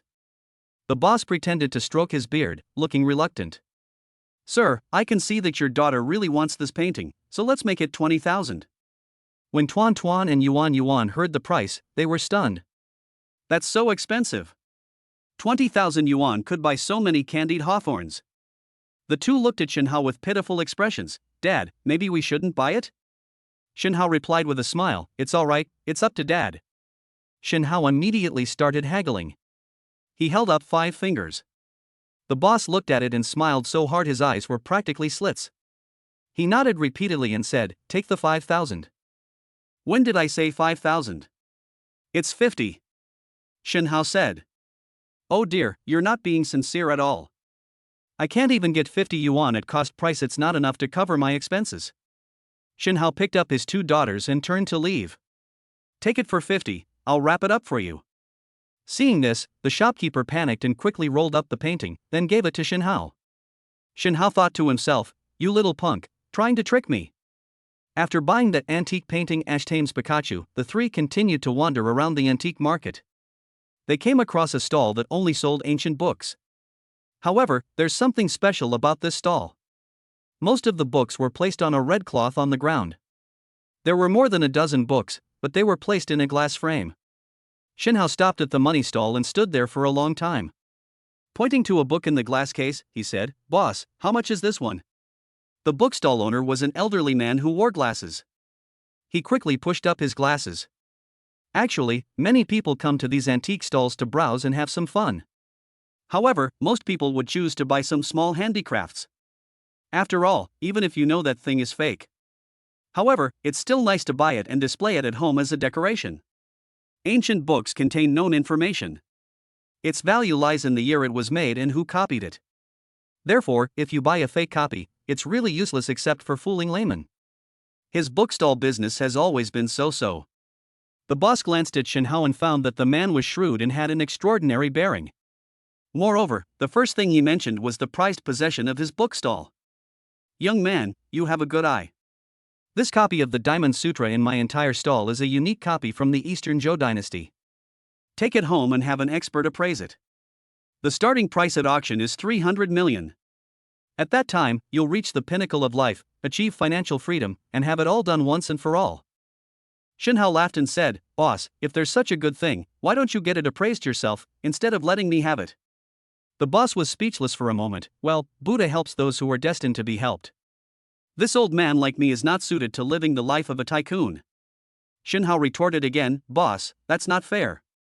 Buddhism was only introduced to China at the end of the Eastern Han dynasty. Where did you get this Diamond Sutra from the Eastern Zhou dynasty? I think it was from last week. The boss was dumbfounded when he heard that. Oh my god, I overlooked this basic cultural knowledge and went overboard. He was a little embarrassed. He quickly coughed twice to cover it up. Ha, not bad, young man. I was just testing you. It seems you have a connection with this Diamond Sutra. Actually, it's a unique copy from the Tang dynasty, brought back from India by the monk Xuanzang. Shen Hao was too lazy to continue bragging to him. This old man was full of nonsense, and not a single word of his could be believed. Name your price, I'll buy it and take it home to look at. The shop owner seemed a little guilty, just give me 200. Shen Hao glanced at him. The shop owner continued to lower the price, then it's 100, I can't go any lower, otherwise I won't be able to do business. 2 books for 100 yuan each, and I'll just put another one on the red cloth underneath. Okay, take whatever you want. The ancient books placed on the red cloth were mostly tattered and unattractive. Many of the threads have broken. Ancient books are different, the year they are dated is correct. Shen Hao picked up a book at random. This is the one. The boss nodded repeatedly, please feel free to do as you please. Shen Hao picked up 2 books, took his 2 daughters, and left happily. At this moment, Shen Hao casually picked up an ancient book from the red cloth. The real information had already been identified by the system and implanted into his mind. Ancient book, a collection of letters by Song dynasty worthies Wang Engshi's works, 1 volume, dated 900, valued at 20 million. Shen Hao was overjoyed. This divine appraisal technique was indeed very useful. You can find bargains just by strolling down any street. Shen Hao pretended to be interested in a book in the glass case and then bought it. I casually picked up a book. In this way, one does not reveal one's true intentions. Avoid being ripped off. His initial goal was actually the collected works of Wang Wangong on the red cloth. He didn't feel embarrassed at all about taking such a big opportunity. The boss buys his books in bulk, so he can't tell which ones are genuine. Once Shen Hao got his hands on the original ancient book, he would naturally take great care to protect it. It will not allow its brilliance to be obscured. Chapter 70 The Jewelry King of Jinling. Shen Hao brought his 2 daughters to HFC, Xinguan Film and Television. The 2 little cuties had only spent half a day with their dad when they started complaining about missing their mom. He was speechless. Children's minds change so quickly. She used to pester her father, asking Su Qingwan every day why her father hadn't come back yet. Who knew that after spending so little time with her dad, she would miss her mom again? Is this what they mean by distance making the heart grow fonder? As soon as Shen Hao arrived at the company, he saw a man walking out of the president's office. Wang Huiyuan. A representative figure of the Wang family of Jinling. Shen Hao had an amazing memory, so he naturally remembered this person. He once represented the Wang family in an attempt to seize the operating rights of the Jinling Sale Hotel. Later, due to the change in major shareholders of the Burj Al Arab Hotel, it became Shen Hao. Shen Hao didn't attend the meeting to decide on the management rights, he directly gave his voting rights to Su Qingchen. The daily operations of the Jinling Sailboat Hotel were handed over to his sister-in-law. It seems that apart from his wife and sister-in-law, no one else knows that he is the major shareholder of the Jinling Sailboat Hotel. Hello, Mr. Shen.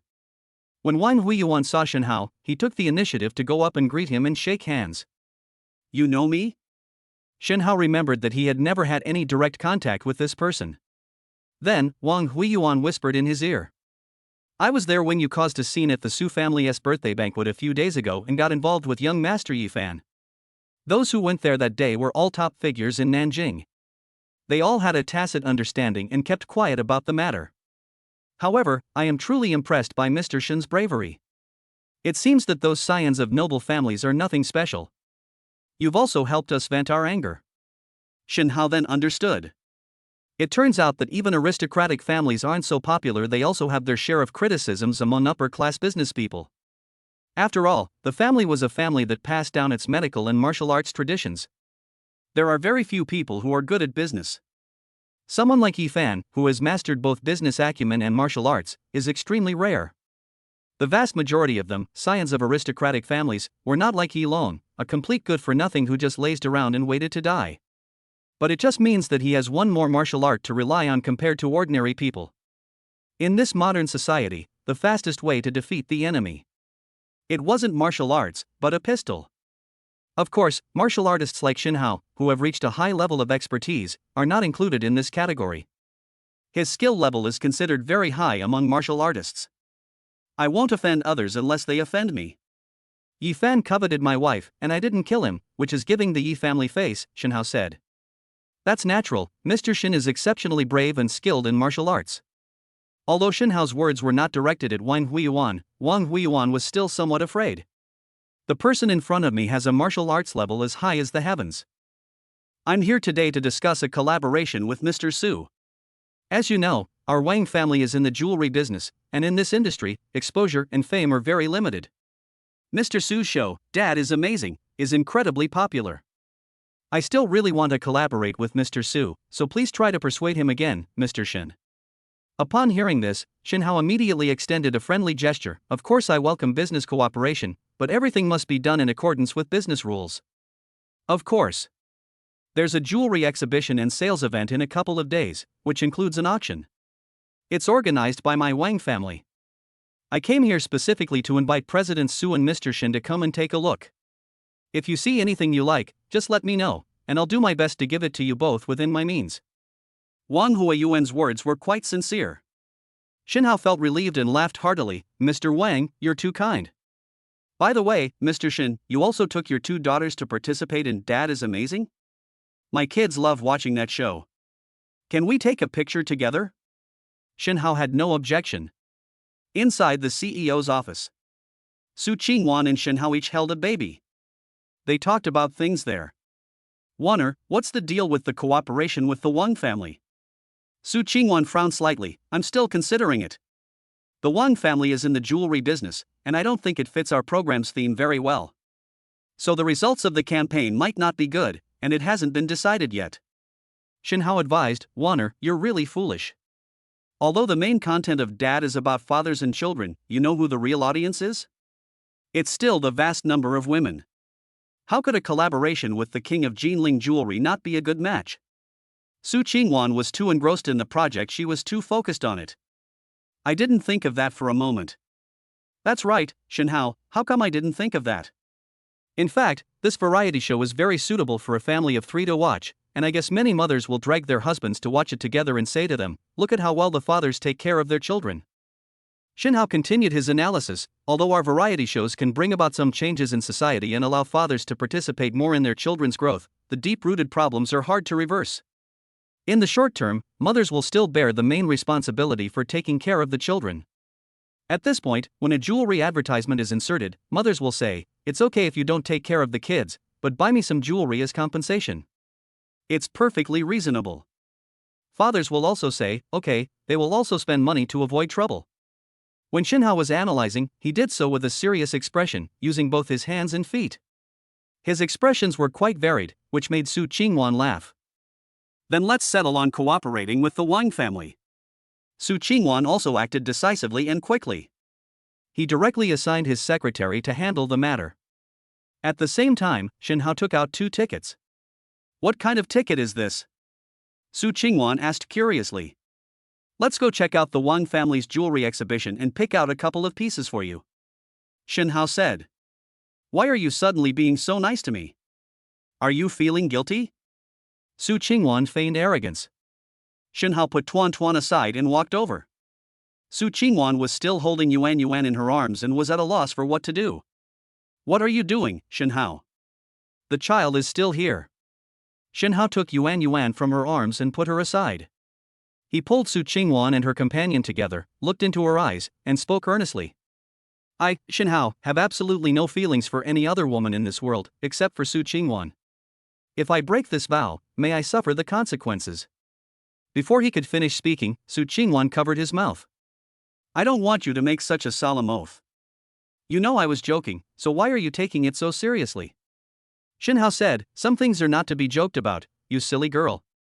Su Qingwan nodded, okay, I understand. The two adorable babies were left aside, whispering among themselves, clearly dissatisfied. Yuan Yuan, look, I knew those two were up to something. Yuan Yuan nodded seriously, Tuanchuan, you're right. Shenhao was left speechless, both amused and exasperated by the two little ones. Su Qingwan, however, refused to tolerate it. She raised her hand and said, come here, I'll treat you to some slaps. Chapter 71 Jewelry Fair. Jinling Convention and Exhibition Center. This is Nanjing's largest international exhibition hall, where many large-scale events are held. Shenhao looked around and realized that the Wang family truly lived up to their reputation as professionals in the jewelry business. The entire venue was decorated in a very stylish manner. Su Qingwan was dressed in business attire and carried a classic LV bag, keeping a very low profile. Shenhao was even more casual, he wore the same Hongqing sportswear wherever he went. Just as the two were about to show the tickets given to them by Wang Huiyuan, a series of rapid high-heel sounds came from behind them. Oh, isn't this Sister Su Qingwan? Shenhao and Su Qingwan also looked in the direction of the sound. A woman in an evening gown, with a large expanse of white exposed at the front, walked seductively beside the two. What? Is this handsome young man your new gigolo? Shenhao frowned slightly, wondering where this monster had come from. Su Qingwan replied dismissively, this is my husband, his name is Shenhao. Watch your mouth, Li Yener. Shenhao immediately realized that this must be someone from the Li family of Jinling. Li Yener scoffed, what? You did such a disgraceful thing and were kicked out of the Su family. You shouldn't be qualified to participate in such a high-class jewelry exhibition. You should know that everyone at this trade fair needs an invitation to enter. Ah, I get it. You're the kind of person who brings an assistant, pretends to hang out with other big shots, takes a couple of photos, and then goes back to get someone to promote and hype it up, right? Su Qingwan didn't bother talking to this kind of person. Watch her perform quietly. Shenhao stood to the side, also finding it laughable. He naturally had no intention of making a move. Watching such a foolish clown perform was just entertainment. Just then, a blonde, blue-eyed man walked over.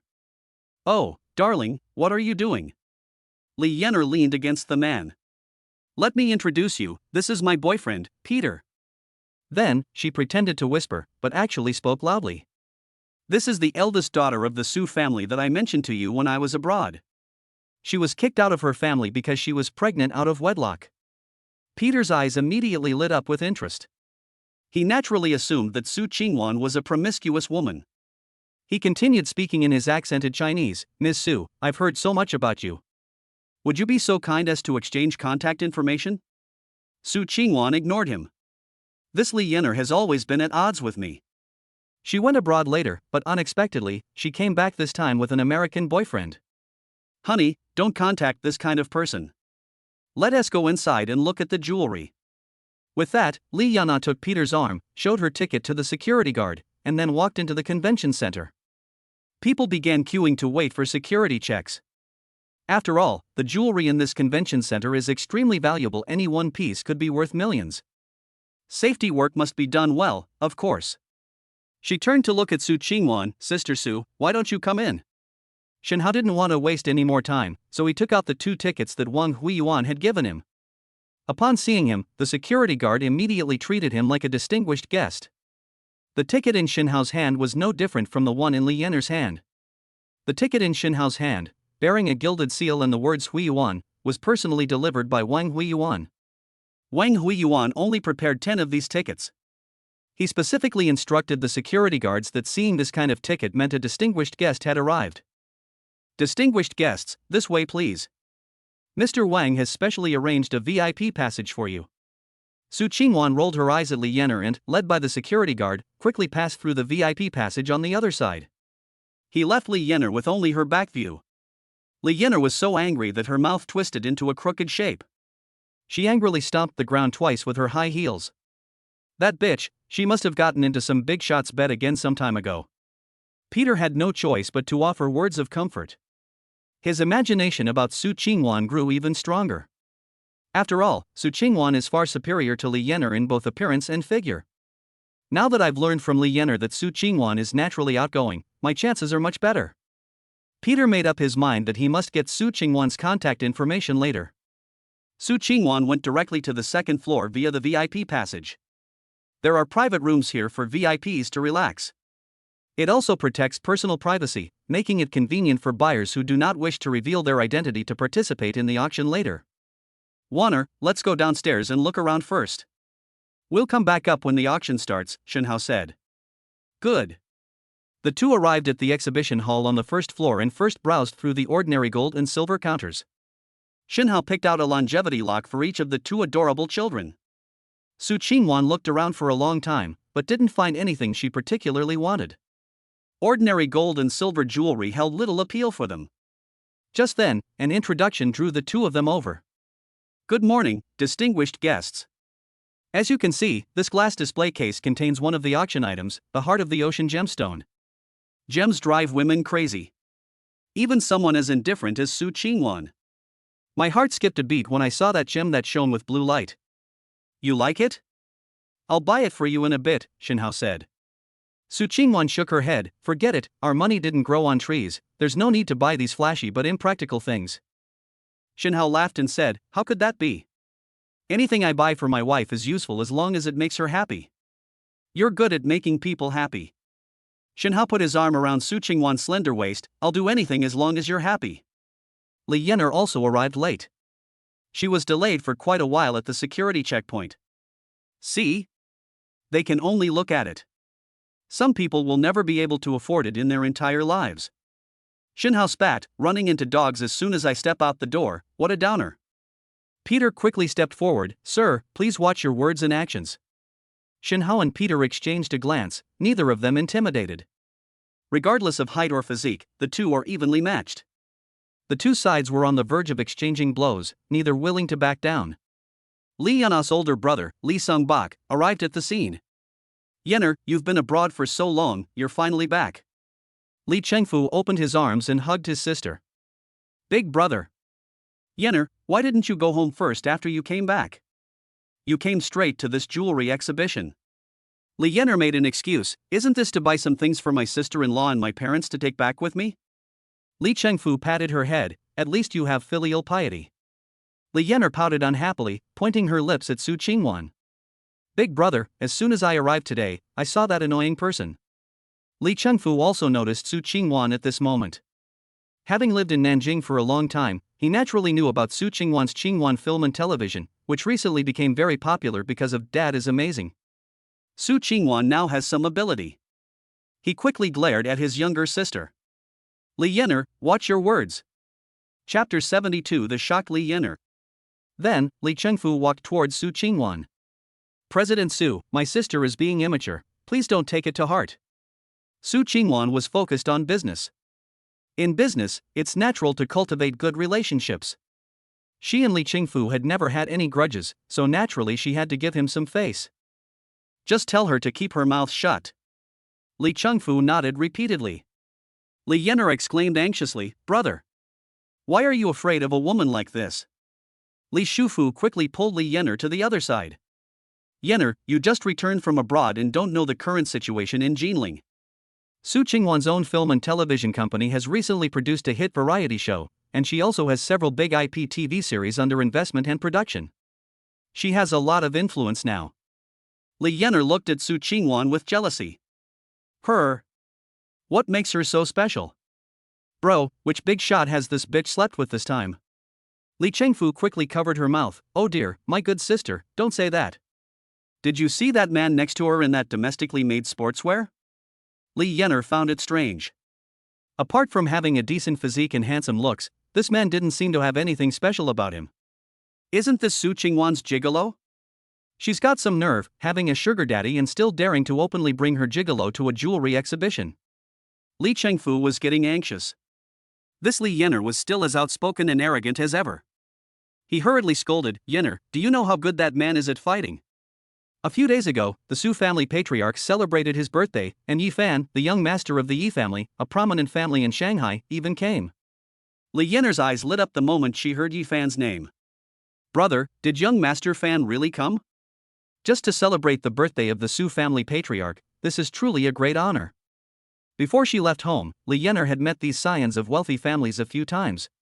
It could be said that she fell in love with Yi Fan at first sight, and became even more devoted upon seeing him again. Later, news spread that Yi Fan was also engaged to Su Qingwan, leaving Li Yener heartbroken.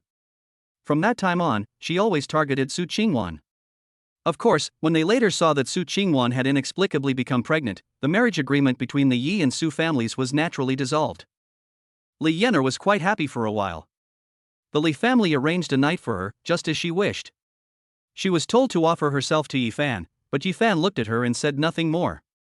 "I will only love Su Qingwan in my life, even if she is pregnant with another man's child." Then he left gracefully. Li Yener was left alone, secretly heartbroken. However, Yi Fan still remained in her heart. Li Qingfu continued, "Young Master Fan did come. But there's no need for young Master Fan to come in person for a birthday celebration. He came this time as an elder of his younger brother Yi Long, to discuss Yi Long's marriage with old Master Su." Upon hearing this, Li Yener's face was filled with resentment. She spat and said, "Pa! What kind of luck did the Su sisters have to be so favored by the Yi family?" Li Qingfu said, "But the engagement still hasn't been finalized." Li Yener wore a smug expression. Could it be that Su Qingchen is also pregnant out of wedlock? Then the Su family will become the laughingstock of the entire Jinling. Ha ha ha. Li Qingfu shook his head. "This is the main point I wanted to make to you." He gestured towards Shenhao's direction with his lip. "That man next to Su Qingwan," she publicly declared him to be her husband, and the two even moved into the Thompson Riviera Villa No. 1. Li Yener asked in surprise, given Fan Shao's personality, how could he possibly tolerate this? How has that Shenhao survived until now? Li Qingfu said, "We didn't know before, but at the Su family patriarch's birthday banquet, Shenhao publicly jumped out and opposed the marriage between Su Qingchen and Yi Long, cursing Yi Long as a good-for-nothing and saying that the Su family patriarch arranged the marriage. Then young Master Yi Fan and Shenhao started fighting."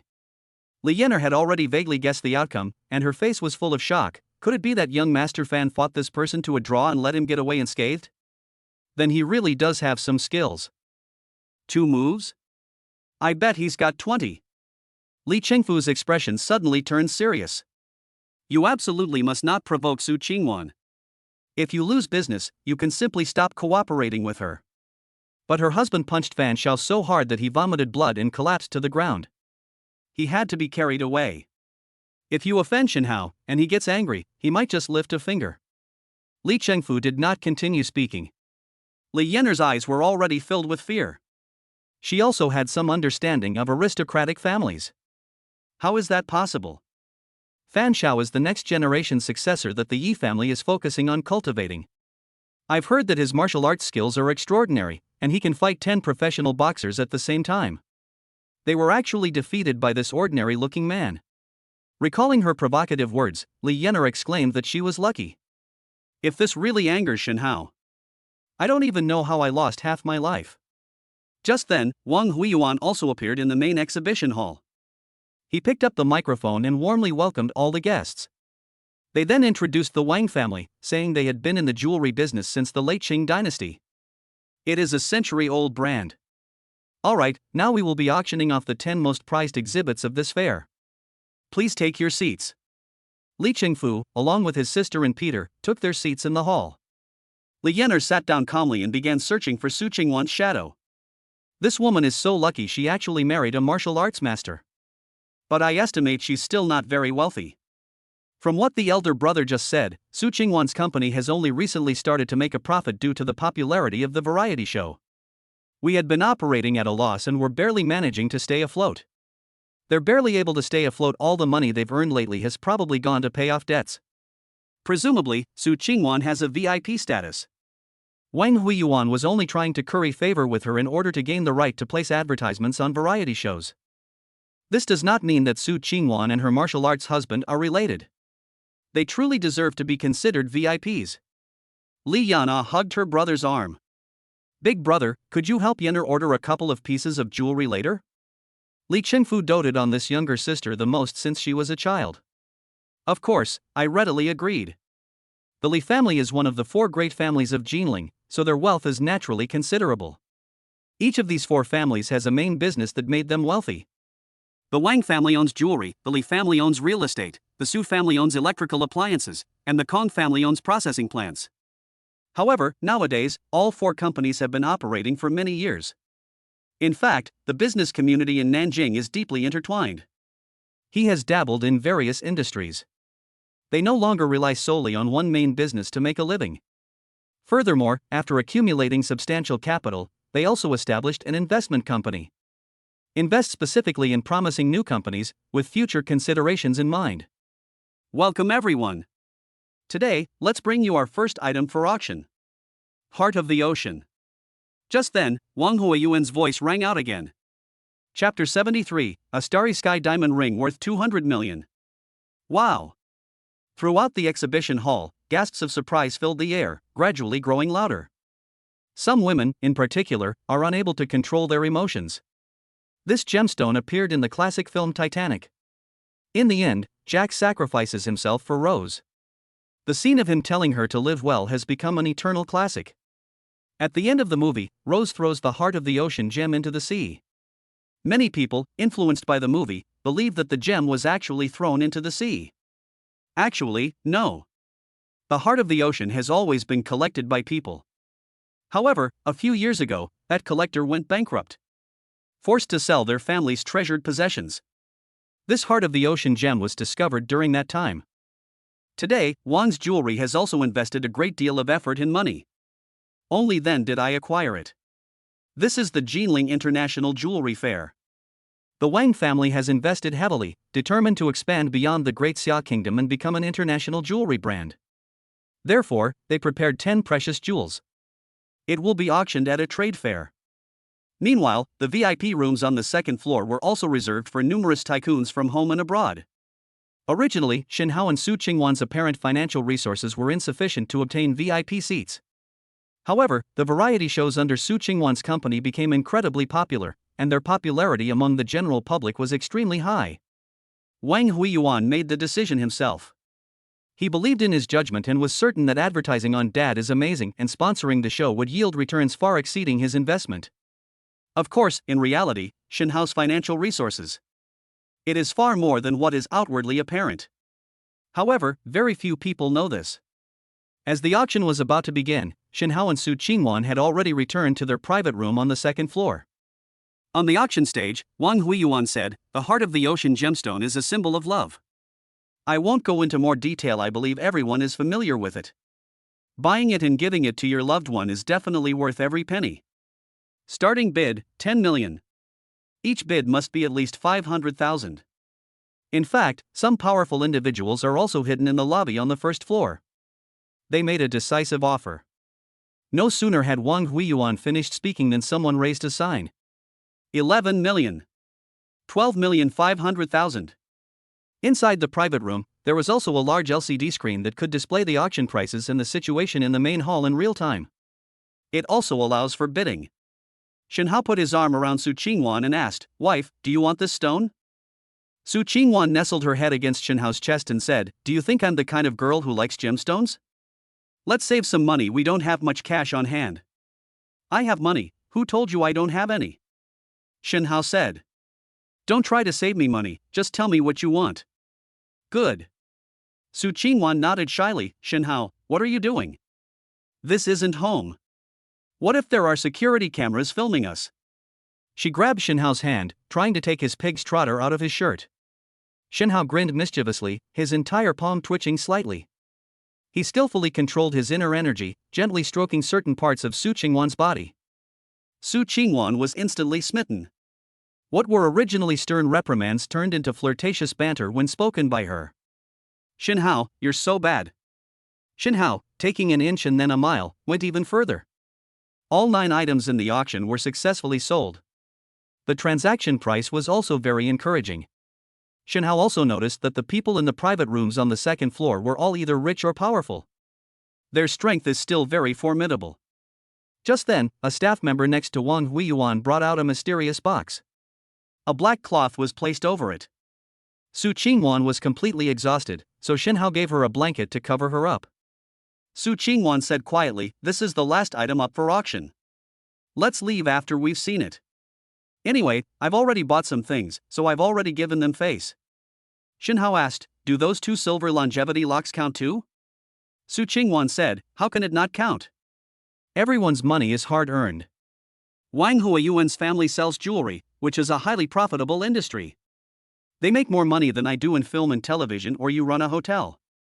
Furthermore, we have already agreed to let their jewelry company place advertisements in our variety show and give them some naming rights, so it's fair to them.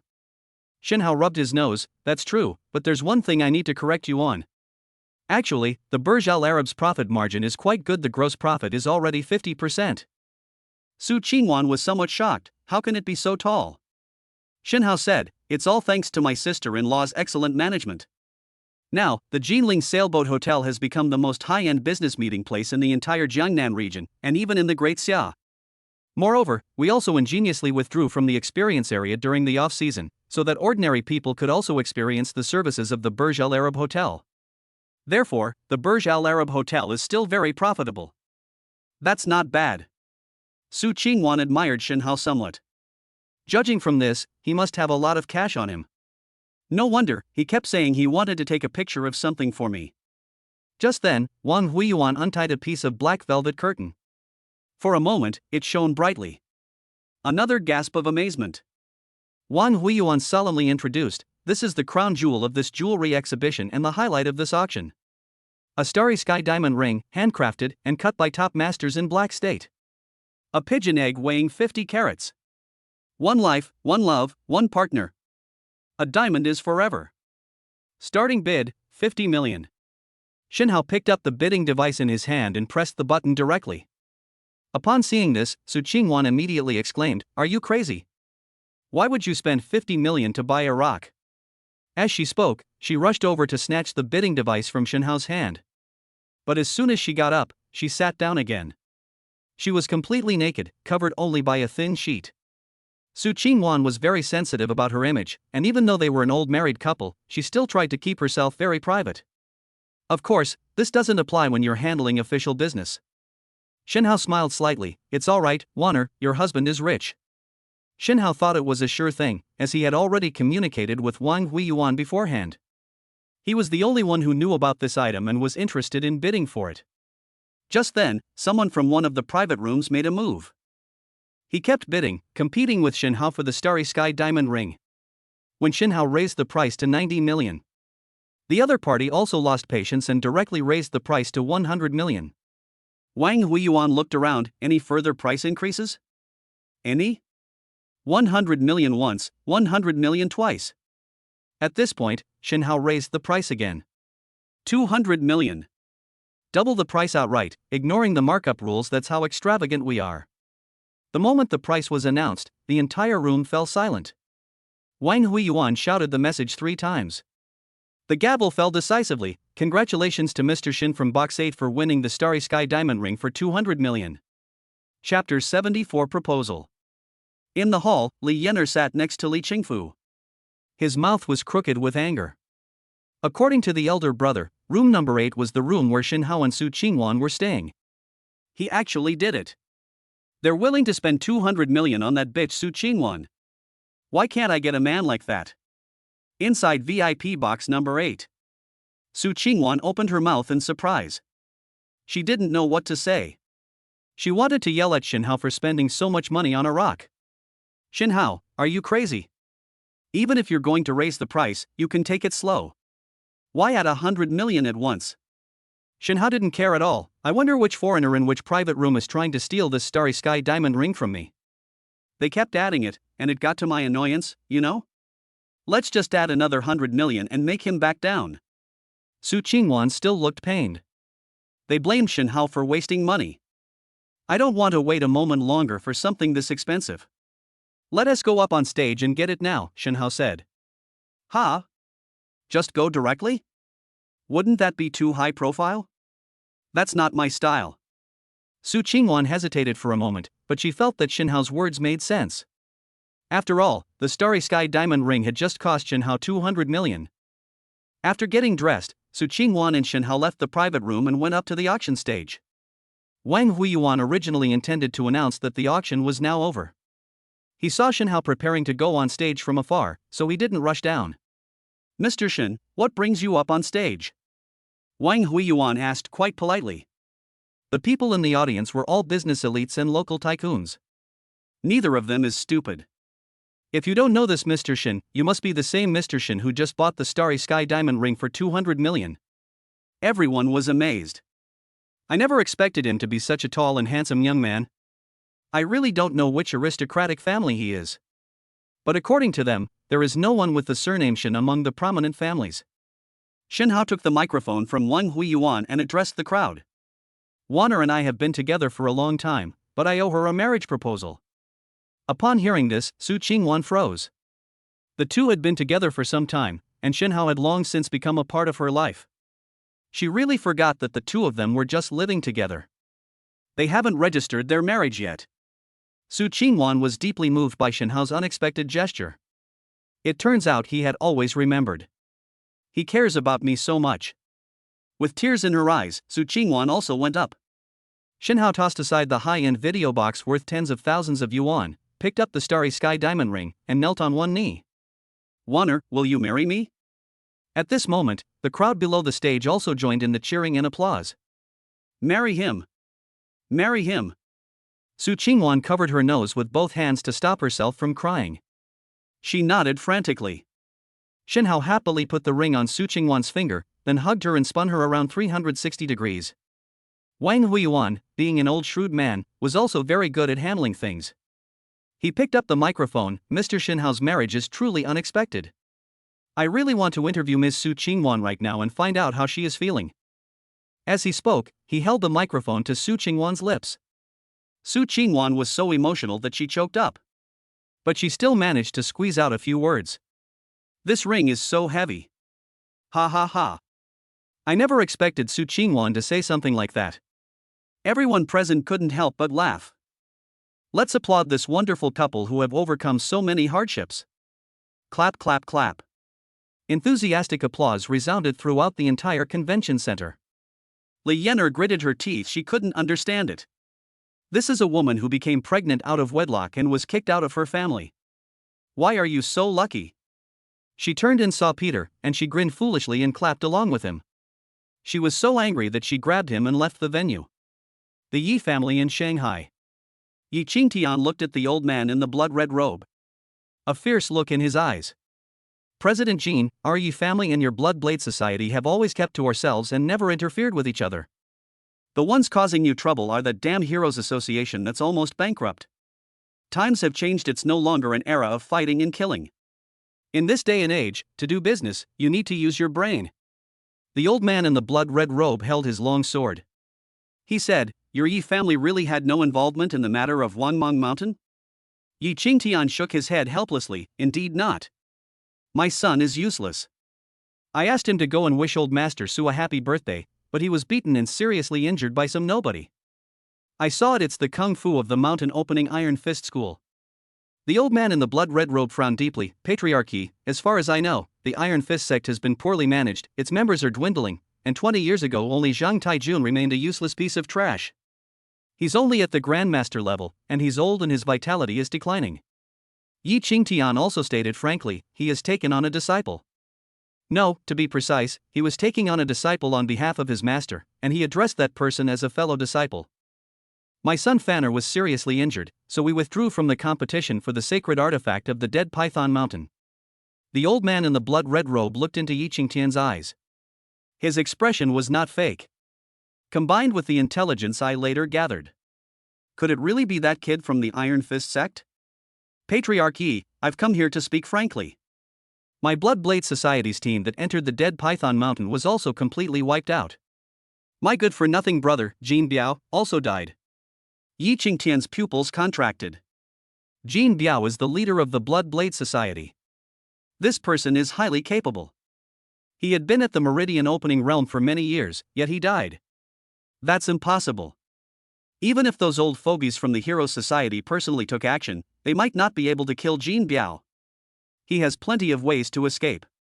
That's the truth, I have no reason to lie to you.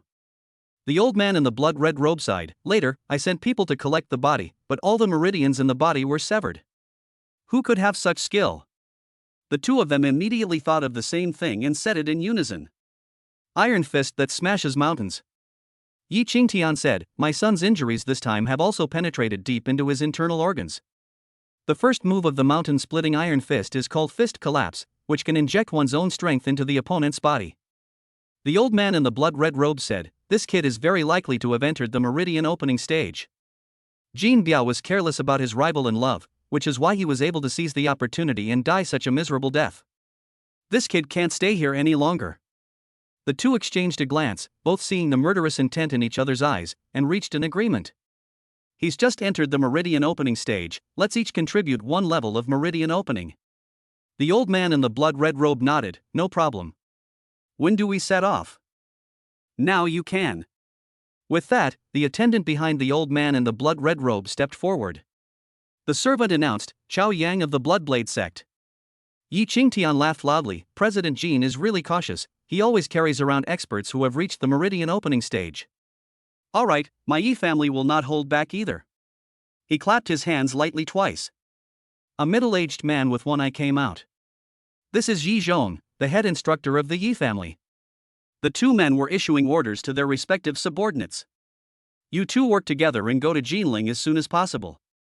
With two experts at the first level of the meridian opening realm, they should be able to deal with Shinhao quickly. The old man in the blood-red robe was not in a hurry to leave, so he stayed at the Yi family manor. Waiting for good news. Chapter 75. Our mom and dad got married.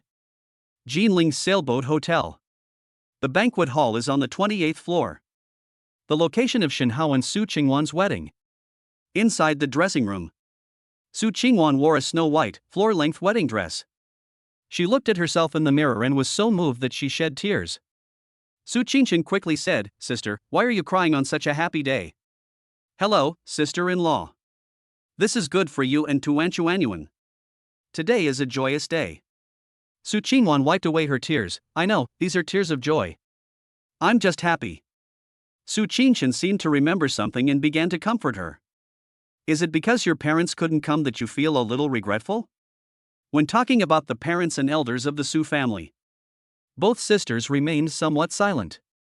A pampered young lady who has been loved by everyone since childhood learns that she is just a tool for her family to arrange a marriage.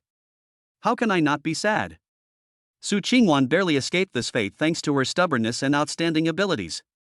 Su Qingchen almost suffered the same fate. She was forcibly taken away by Shinhao. Su Qingchen was still very grateful to Shinhao. If it weren't for him, she might have already married that useless Yi Long. Su Qingwan finally spoke up. When my parents and grandfather decided to send me to the Yi family for a marriage alliance, I realized that I wanted to live for myself. Of course I still consider them family, but if they don't come, I can't force them to. Su Qingchen nodded in agreement. Sister, I support you. I am your family. Su Qingwan said, it is said that at the last old man's birthday banquet, we completely offended the Yi family. They have already arranged some business tactics to suppress the Su family. Even my second uncle's personal plea was of no use. Doesn't my second uncle's family have a woman named Su Qingmiao? She really wants to marry into a prestigious family, so why not let her go? Su Qingchen didn't have a good look when Su Tianjing's family was mentioned. After all, this family is treacherous and cunning. I've been fighting them openly and secretly since I was a child. A faint smile flickered across Su Qingwan's melancholy face. Unfortunately, the Yi family doesn't think much of Su Qingmiao. Sister, they're urging us over there. Let me touch up your makeup. Let's hurry up and go out, so as not to keep your brother-in-law waiting.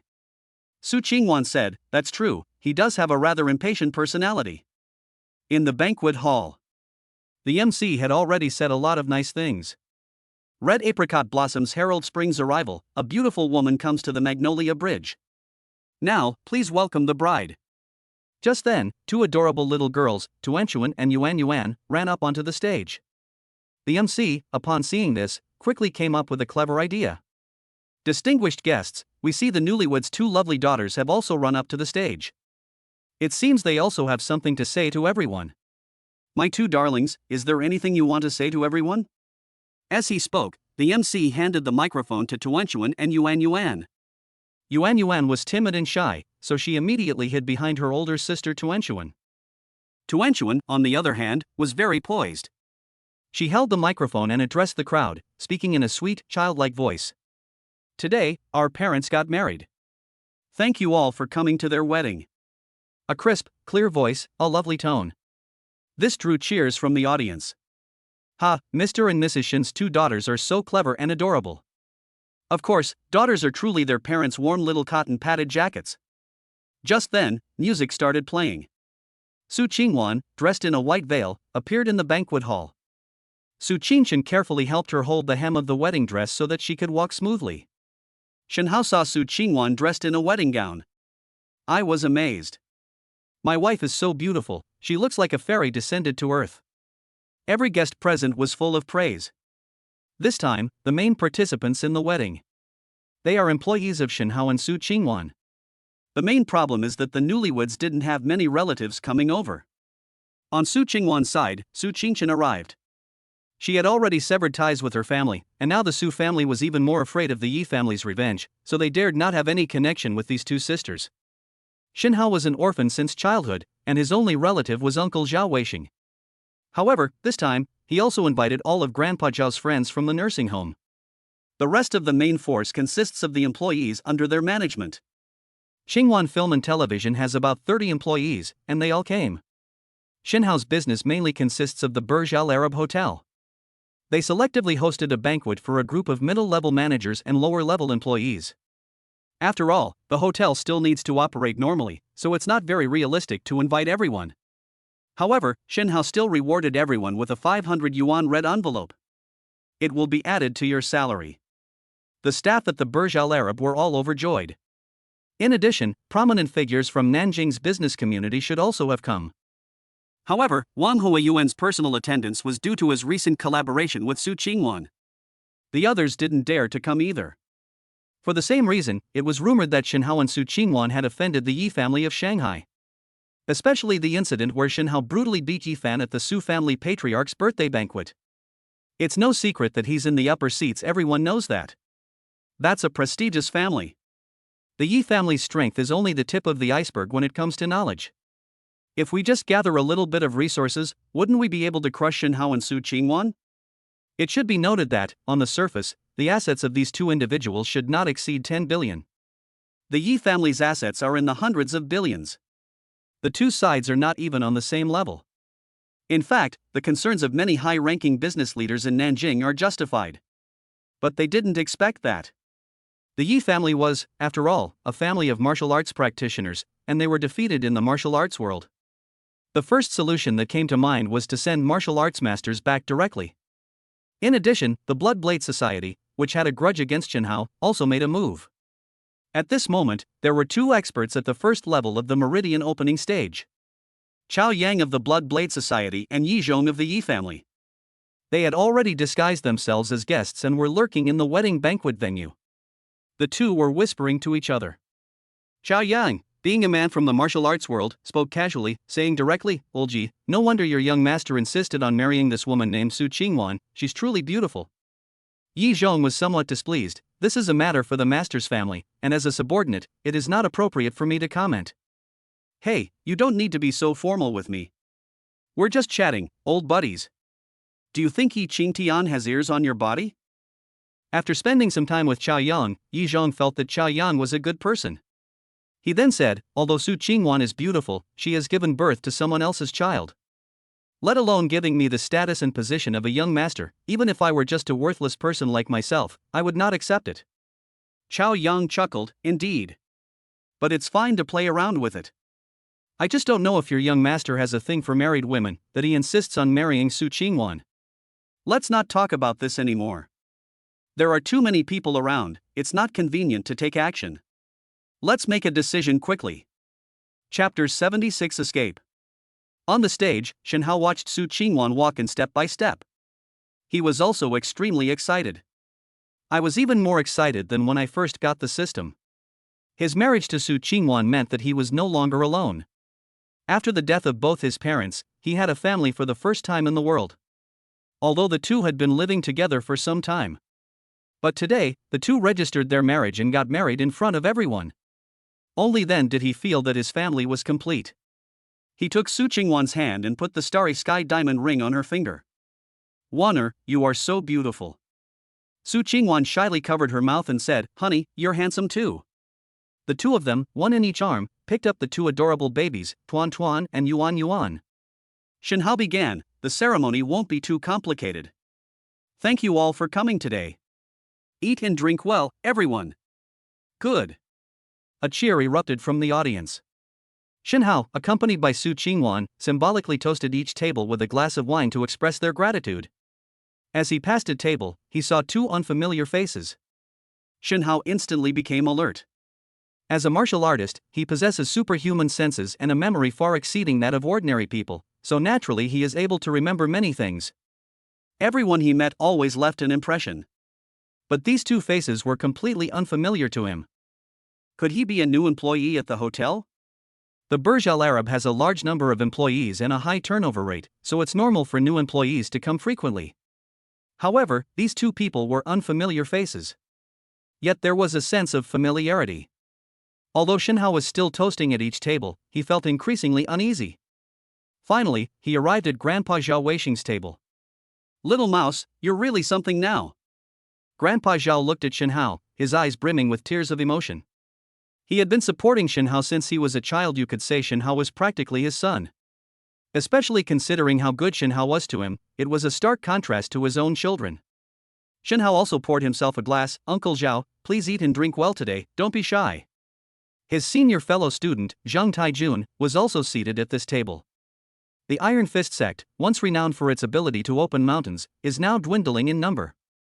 There is only one leader, Zhang Taijun. He whispered to Zhang Taijun, "Senior brother, there are two unfamiliar faces at table number 3. I have a bad feeling about it." Zhang Taijun, who was drinking his old wine, was also taken aback upon hearing this. He has been a seasoned veteran of the martial arts world for many years and is a shrewd old man in his 50s or 60s. The world was much more chaotic when he was young than it is now. Upon hearing Shenhao's words, he immediately became more vigilant. "Shenhao, what do you need me to do?" "In a little while, I'll arrange for you to take my daughter, my wife, and my sister-in-law to hide on the 99th floor. I've modified that place now. It's not a place that ordinary people can attack. If there is any special circumstances, there is a helicopter on the roof. You can evacuate to a place you think is safe." Zhang Taijun grabbed Shenhao's arm. "No, if I leave, what will you do?" Shenhao reassured him, "Don't worry about me, old man. I'm now at the second level of the Meridian Opening Realm. No matter how many ordinary martial artists come, they can't beat me at all." "When did you become double?" Zhang Taijun was quite surprised. "That brat, he secretly broke through without telling me." It's true what they say, comparison shopping makes things worse. I've been stuck at the peak of the Grandmaster level for so many years and haven't been able to break through. Not only did Shenhao achieve a breakthrough just before the battle, but his subsequent path was also smooth sailing. Zhang Taijun pondered for a moment and said, "If the other side also sends out a cultivator with the transcendental realm, then you will be in danger." Shenhao calmly analyzed, "Based on my current combat record, even if all the information is found by someone with ulterior motives, they will only think that I am at most at the first level of the Meridian Opening Realm. Even a martial artist who has just entered the Meridian Opening stage can be a master who can become the leader of a sect. Going further up, it's even more unimaginable. To invite such a person, what a huge price would it take? Therefore, even if someone wants to deal with me, the person they send will not exceed the first level of strength. I can catch them off guard and kill them directly. Moreover, our mountain-splitting Iron Fist is decisive and ruthless, with incredibly powerful punches." "I am confident." Upon hearing this, Zhang Taijun said no more. "My junior brother is truly remarkable. It seems my investment was the right one. The Iron Fist School will surely rise to prominence under his leadership." "Okay, take care." After Shenhao finished toasting, he hurriedly left the banquet hall through the side door with Zhang Taijun and his wives and children. "Shenhao, what happened? Why are we hiding on the 99th floor?" Su Qingwan was naturally aware that Shenhao had created a secret refuge on the 99th floor of the Burj Al Arab Hotel. There are definitely no secrets between a husband and wife. However, she still didn't know that danger would occur on her wedding day. "Wanner, I don't know the specifics yet, but I'm sure there are two unfamiliar faces with ill intentions who have infiltrated the area. Tai Jun is my senior brother. We are brothers who have risked our lives for each other. You can completely trust him if anything happens. They escorted everyone onto the elevator. Shin Hao said, "Senior brother, I'm begging you." Zhang Tiejuan's gaze was also firm. "Junior brother, don't worry, even if I have to risk my life today, I will ensure the safety of your wife and children." Bite. The elevator doors closed. Shin Hao prepared to walk back to the banquet hall. "Right there in the stairwell," he said coldly, "stop hiding, come out." Chao Yang and the one-eyed Yi Zhong realized their whereabouts had been exposed. They simply and openly went out. At this moment, Chao Yang was holding a long, narrow black package in his arms. The two men, one in front and one behind, blocked Shin Hao's path. Chao Yang said, "Shin Hao, I'm giving you a choice, either tie your hands and come with us, or I'll cripple you and then kidnap you." "Are you a member of the Blood Blade Society?" Shin Hao said directly. Chao Yang wasn't annoyed that his identity had been exposed so quickly. "How did you know?" Shin Hao scoffed, "You Blood Blade Society people are all the same." "It's cool to be holding a knife, but it actually makes you look like an idiot." "You." Chao Yang never expected that his long-standing habit of carrying a knife would betray him. Shin Hao turned to Yi Zhong, "What about you? You're not a member of the Blood Blade Society, you don't have that bloody aura about you." Yi Zhong, the one-eyed man, smiled calmly, "Shin Hao, you're quite capable." "I certainly am not." Shin Hao stroked his chin, "Since they're not from the Blood Blade Society, could they be from the Yi family?" Yi Zhong's eyes suddenly turned sharp. "I was right after all." Shin Hao said, "Then let's stop talking nonsense and get started." The three of them moved swiftly and agilely in the narrow stairwell. Bang! Bang! Bang! To everyone's surprise, Shin Hao did not attack in either direction. The stairwell is a spiral type, with a space in the middle. You can go directly to the first floor. Shin Hao leaped down the stairs and descended rapidly from the middle of the staircase. Chapter 77 1 against 2. Chao Yang and Yi Zhong exchanged a glance. Neither of them expected it. This Shin Hao is so bold, this is over 20 floors. It is about 60 or 70 meters above the ground. The tremendous impact of landing can cause serious damage to the legs and even internal organs. Chao Yang is a member of the Blood Blade Society. He is at the first level of the meridian opening stage and chose to strengthen his right arm. This is his hand holding the knife. Yi Zhong learned the Yi family's flying dragon leg technique. He reached the first level of the meridian opening stage, so naturally, his right leg was strengthened. Both sides had already revealed their true intentions to each other. A single glance is enough to understand what the other person means. Yi Zhong followed Shin Hao and jumped down. Chao Yang, on the other hand, hurried up the stairs. Yi Zhong was disdainful in his eyes. Shin Hao was nothing more than a novice who had just entered the qi refining stage. They're so audacious to jump from such a height. Yi Zhong guessed that Shin Hao was probably trying to use his internal energy to withstand the impact. But it's no use. He will definitely be injured and slowed down. At that time, Yi Zhong will catch up directly and finish off Shin Hao with one kick. Bang! Shin Hao was the first to land. He glanced back and saw that Yi Zhong had jumped down right after him, while Chao Yang had taken the stairs. Without hesitation, Shin Hao ran straight to the underground parking garage. As expected, this Yi Zhong must have enhanced one of his legs. That's why I dared to follow. So, Yi Zhong should be at the first level of the meridian opening stage. There is no clear class distinction between the two. They appear to be acting together. Therefore, Chao Yang should also be at the first level of the meridian opening stage. Shin Hao ran to an open space in the parking lot. Yi Zhong followed closely behind. Suddenly, Shin Hao stopped in his tracks. Yi Zhong also stopped, maintaining a distance of 10 meters. Shin Hao, you must have used some strange and ingenious trick to sneak up on my young master at the birthday banquet that day, and that's how you managed to win by sheer luck. Now do you dare to fight me? Shin Hao turned around and sneered, "No rush, your companions haven't arrived yet." Yi Zhong narrowed his eyes, his gaze cold and stern. What an arrogant brat! Does he intend to fight 2 against 1? Yi Zhong stopped wasting words. He was a veteran of the martial arts world who had been around for many years. How could he tolerate being looked down upon by a mere youth? Flying dragon kick! Yi Zhong roared and sent a flying kick flying. Shin Hao's eyes gleamed, and he was equally unceremonious. He threw a punch, subduing Tiger. A tiger's roar followed. Shin Hao was like a ferocious beast. He rushed towards Yi Zhong. Yi Zhong was secretly delighted. Good lad, he actually chose to confront us head-on. Let me show you the power after your meridians are opened. Yi Zhong was strengthening his right leg. It can be perfectly combined with his martial art, the flying dragon kick. Shin Hao, a young man who has just entered the chi refining stage. There wasn't time to strengthen any limb. There's absolutely nothing to fear. Bang! Punches and kicks clashed. A muffled thud. Both of them took several steps back. Shin Hao sensed something was wrong. This Yi Zhong was quite capable. There are countless people far superior to Yi Fan. When he fought Yi Fan that day, he was only at the Grandmaster level. With its punching power, it can still easily defeat. However, Yi Zhong, whom I recently fought to a draw with, was only able to do so even with the added power of my chi from the meridian opening realm. He is truly a formidable opponent. Yi Zhong was also greatly shocked. He was able to take a kick from himself. Doesn't this mean that Shin Hao is also at the first level of the meridian opening stage? It seems the intelligence was wrong. Both the Patriarch and the Blood Blade Society leader made mistakes in their judgments. Just then, Xiao Yang arrived. Old Yi! What's going on? Shin Hao has just entered the meridian opening stage. Shouldn't you have finished him off in one move? He saw the two men facing off in the arena.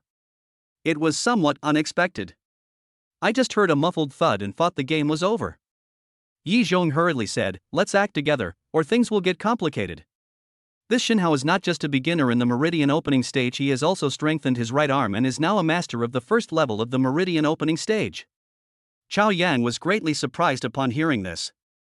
The two originally thought that the head of the family and the chairman were just old people. Being overly cautious. They're just beginners at the chi refining stage, any one of them could easily handle them. Unexpectedly, Shin Hao has already reached the first level of the meridian opening stage.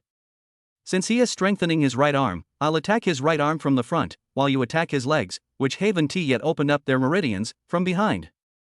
Xiao Yang quickly made a judgment.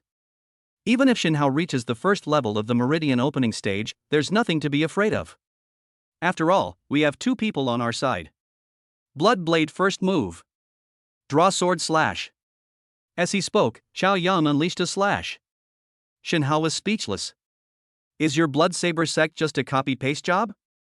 Not only are their postures very similar, but their moves are also remarkably alike. Shin Hao didn't hesitate and immediately unleashed his strongest move. Break the river. A loud shout. Shin Hao unleashed a punch. At the same time, Yi Zhong circled around and launched a flying dragon kick attack directly from behind. Shin Hao realized he was facing a pincer attack from both sides. I realized that I couldn't back down now. In such a desperate situation, only by fighting separately can we have a glimmer of hope. In an instant, the flow of chi within his body began. All his inner energy was poured into his fist. This Xiao Yang is just like Jin Biao, whom he killed. Shin Hao is not the same Shin Hao he was back then.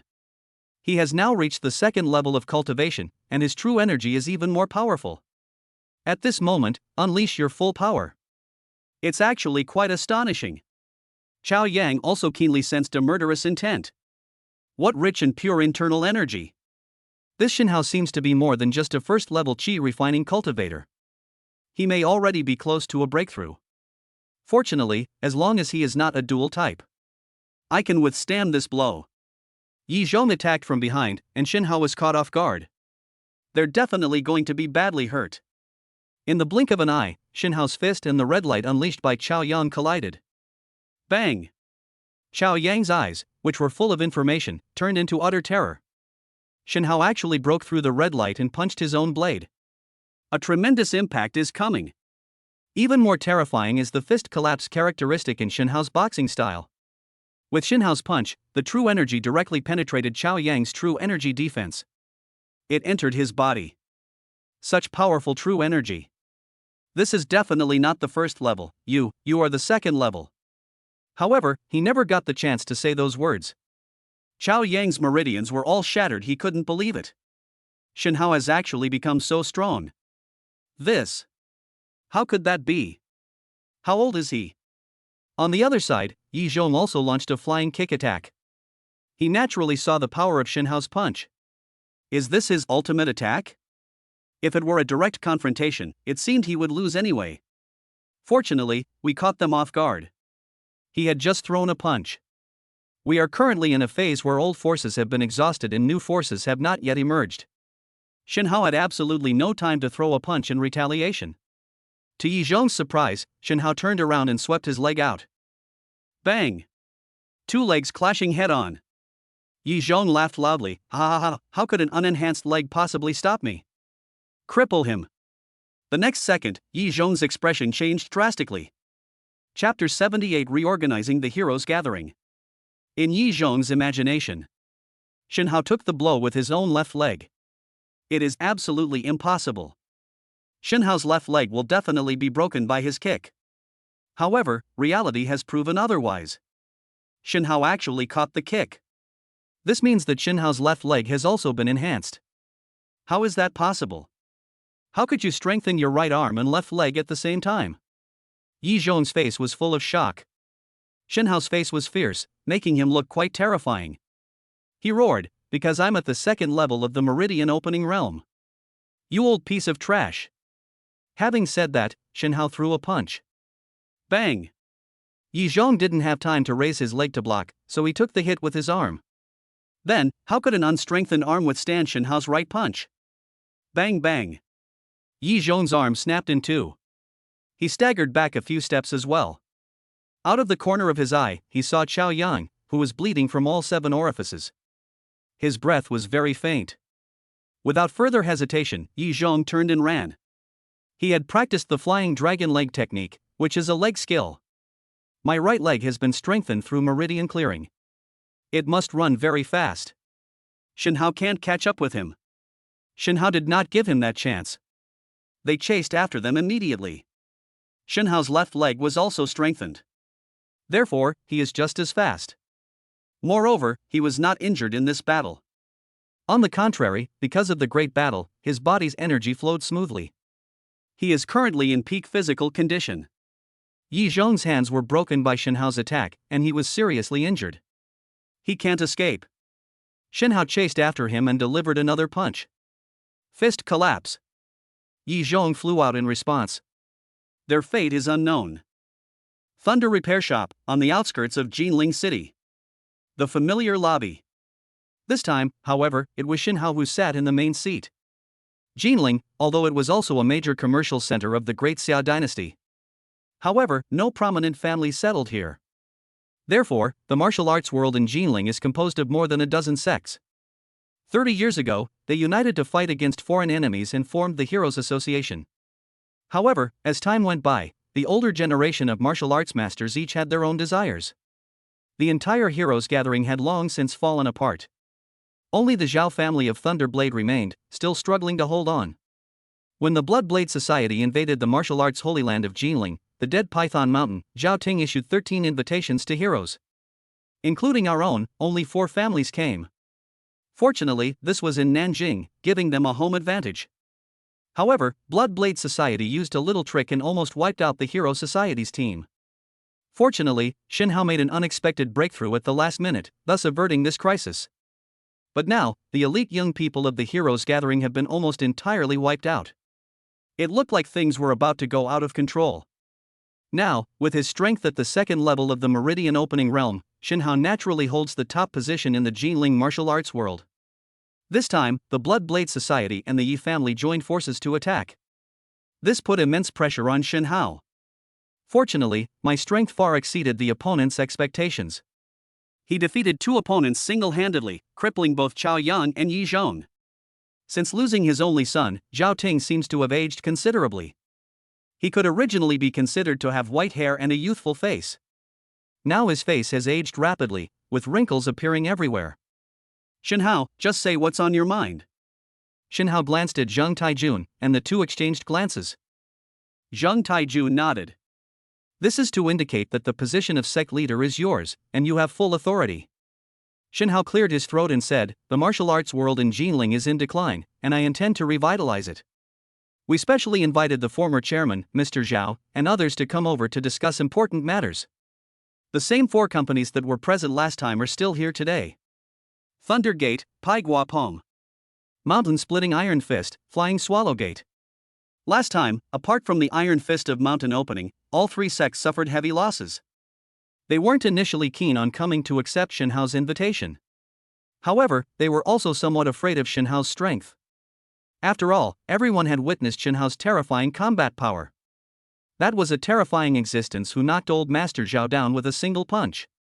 Although it is said that youth and strength are the greatest strength in martial arts, even the best kung fu master is no match for a kitchen knife. Shenhao actually ignored this rule, which is truly terrifying. When Zhao Ting saw Shenhao, he still treated him with some respect. Sect leader Shen, we are all getting old, and we don't really want to get involved in the affairs of the martial world anymore. The other 2 also nodded in agreement. Shenhao sneered, do you think you can escape? The Blood Blade sect has returned with their attack. What? Zhao Ting was quite surprised to hear this. May I ask, sect leader Shen, where did you get this information from? Bring them up.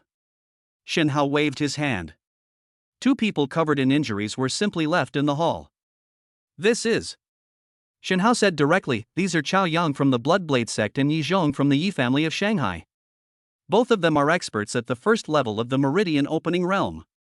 One strengthened the right arm, and the other strengthened the right leg. The shock in Zhao Ting's eyes deepened. Sect leader Shen? He captured 2 people all by himself? Shenhao said, I defeated both of them head-on. I have already reached the 2nd level of the Meridian Opening realm. These words were spoken. The entire audience was astonished. If Shenhao had originally been at the 1st level of the Meridian Opening stage, there might still be some dissatisfaction among those present. Or rather, after the last battle, all the sects were somewhat disheartened and were unwilling to continue the heroes' gathering. But now that they know Shenhao has reached the 2nd level, no one dares to raise any questions anymore. I, of the Pai Gua sect, am willing to obey Sect Master Shen's orders. My Flying Swallow sect is the same. Sect Master Shen is avenging my daughter, which is a debt of gratitude to me, so naturally I will support him. Shenhao was quite satisfied with everyone's response. He said, in that case, I will serve as the new president of the Heroes Association. The other sects in Jinling have been expelled from the Heroes Gathering since they have repeatedly failed to participate. Upon hearing this, the heads of each household. It was somewhat unexpected again. What was Shenhao's intention in doing this? Shenhao seemed to have seen through everyone's thoughts, and his next words immediately answered everyone's doubts. Mount Wangmang is the sacred ground of martial arts in Jinling. The Heroes Association was established to unite forces against evil sects like the Bloodblade sect, and also to protect Mount Wangmang. After all, martial artists will have excellent results when they enter the Dead Python Mountain area to cultivate at different times. In addition, Mount Wangmang is also rich in natural treasures. Sects that have been expelled from the Heroes Gathering will naturally no longer be eligible. Zhao Ting paused for a moment, then said, Sect leader Shen, no, President Shen, such radical actions may provoke fierce resistance from the 9 sections. After all, they haven't come for so many years, and we 4 sects have barely managed to manage the Heroes Gathering. Shenhao slammed his hand on the table, no way. To reap the benefits without putting in any effort, what kind of logic is that? Where were these bastards when I was risking my life against Jin Biao at Wangmang Mountain? We've repelled the Bloodblade Society, so they can continue to enjoy the benefits of Death Python Mountain? Dream on. Chapter 79 Undercurrents. After Shenhao finished speaking, he scanned the entire room. Zhao Ting and the others all bowed their heads. We will follow Chairman Shen's lead without question. Shenhao knew in his heart that his repeated reorganizations of the Heroes Gathering were just the beginning. There are still a series of troubles to deal with. But he had no choice. Both the Yi family and the Bloodblade Society are behemoths. Although his own combat power is high-end, he can be considered invincible. However, the Yi family and the Bloodblade Society had too many people. If those 2 go crazy and reveal all their cards, then Shenhao only has one senior brother, Zhang Taijun, who is a master-level expert. How can he protect his wife and children? Therefore, he had no say in any of this. He must establish his own martial arts force. The Heroes Gathering, which was leaking from all sides and on the verge of collapse, presented Shenhao with a perfect opportunity to take control. As soon as he moved into the Heroes Guild, he set up a framework in no time. They now have a martial arts force that obeys their commands. Moreover, Shenhao also embodies the righteousness of the martial arts world in Jinling. That is to preside over the heroes gathering and protect the dead Python Mountain. Mr. Zhao, there's something else I need to trouble you with, Shen Hao said, standing up. Zhao Ting was flattered. Please give your instructions, Chairman. Shen Hao said, the Thunderblade sect, and you, have also contributed to the Heroes Association for many years. You have all worked hard to build it up over the years. Now I am only occupying the position of president. The position of vice president is still occupied by Elder Zhao. At the same time, all personnel matters within the association will remain unchanged for the time being, and you will be in charge of all matters, large and small. Zhao Ting was utterly shocked. This won't do. Shen Hao shook his head. I'm usually very busy, so I'll have to trouble you with these things. By the way, I'll send out 9 invitations to the other 9 sects today to inform them of my decision. If anyone disagrees, feel free to come and find me. Spread the word that I have reached the 2nd level of the Meridian Opening Realm. Zhao Ting nodded in agreement. Send out a team of disciples, led by a Grandmaster, to guard the entrance of the Dead Python Mountain. If any of the other 9 sects disobey orders and try to force their way into the Dead Python Mountain to search for rare treasures or to cultivate, those who can be defeated should be beaten on the spot. Those who cannot be defeated should be allowed in and then come to inform me immediately. Shen Hao continued. A new broom sweeps clean. If he's going to do something, he's determined to get it done. We must use swift and decisive measures to prevent those below from harboring any illusions. A deep sense of admiration appeared in Zhao Ting's eyes. This Shen Hao. They're about to do something big. At the same time, a hint of worry and apprehension lingered in his eyes. I wonder if he will absorb other sects after he strengthens and expands the Heroes Guild. Alas, it has come to this. His martial arts skills were simply too high. There was nothing that could be done about it. Let's take it one step at a time. Night falls. The moon is bright and the stars are few. The sky is full of stars. In the martial arts world of Jinling, Shen Hao issued another invitation to heroes, expelling the 9 major sects from the heroes gathering. It caused a small commotion. Although these 9 major sects no longer take the heroes gathering seriously. But they didn't expect that the Heroes Association would have some unknown new president. How dare they provoke us and get them removed from the list? If that were all, verbal provocation would suffice. He actually wants to simultaneously strip the 9 major sects of their right to enter the Dead Python Mountain? This is absolutely outrageous. The leaders of the 9 major factions quickly gathered together to discuss countermeasures. In particular, there were rumors that came from who knows where. The newly appointed president of the Heroes Guild, Shen Hao, has already reached the 2nd level of the Meridian Opening Realm. No one in the martial arts world has ever heard of such a person. The only scattered information that everyone heard was that Shen Hao was a disciple of Zheng Taijun of the Kaishan Iron Fist School.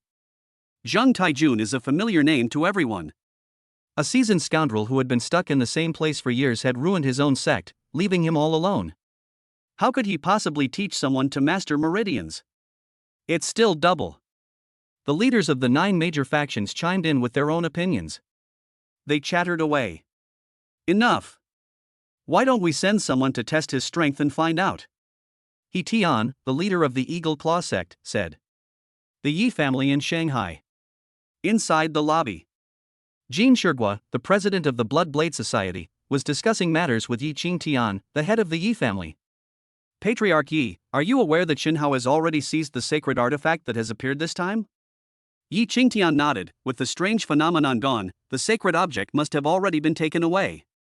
Since Shen Hao was the only living person who came out of the Dead Python Mountain that day, then this thing must have been taken by him. Jin Shiguo's eyes flashed fiercely. The martial arts world in Jinling is in a state of disarray, and the Heroes Association is exhausted. How about my Blood Blade Society joins forces with the Yi family? Then we can naturally drive away those minor sections. As for the invincible Holy Land of Death Python Mountain, let's split the spoils 50-50, what do you say? Yi Qingtian stroked his beard, quite satisfied with the suggestion. However, since his Yi family prided itself on being a prestigious family, he was naturally embarrassed to bring up such a sordid matter.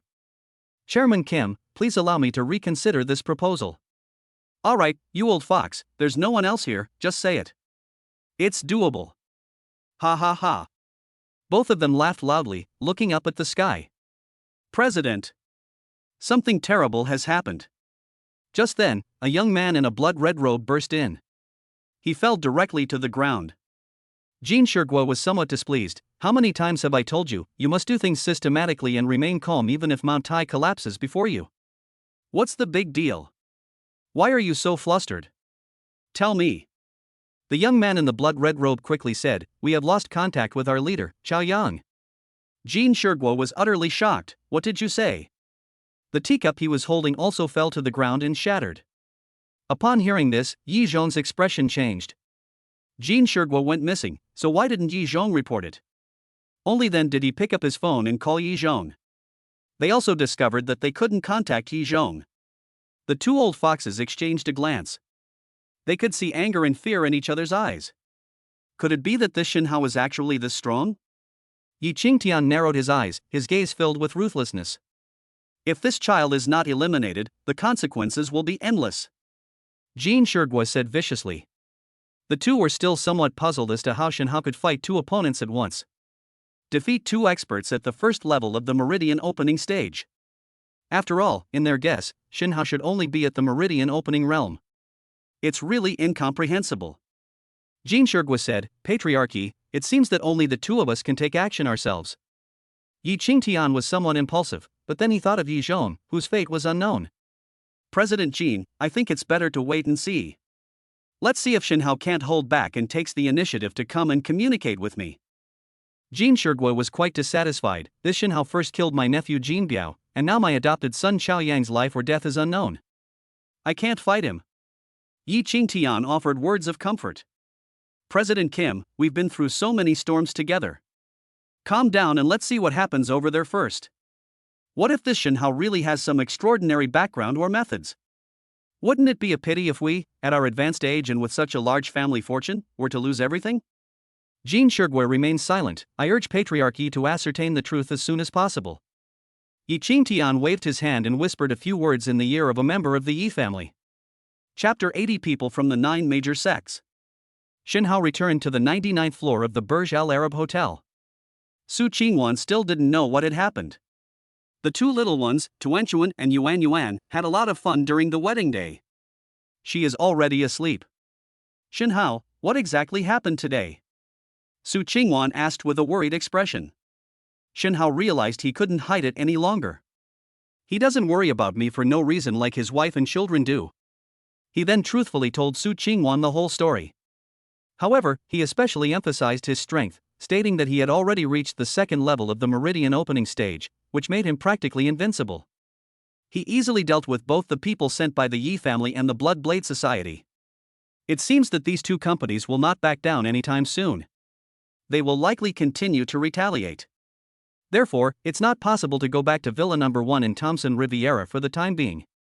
Shinhao then arranged for his family to sponsor a room on the 99th floor of the Burj Al Arab Hotel.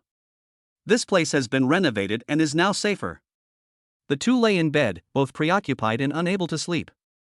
Shinhao broke the silence. I'm sorry, wife, I made you so nervous and worried about me. Su Qingwan said, it's all right.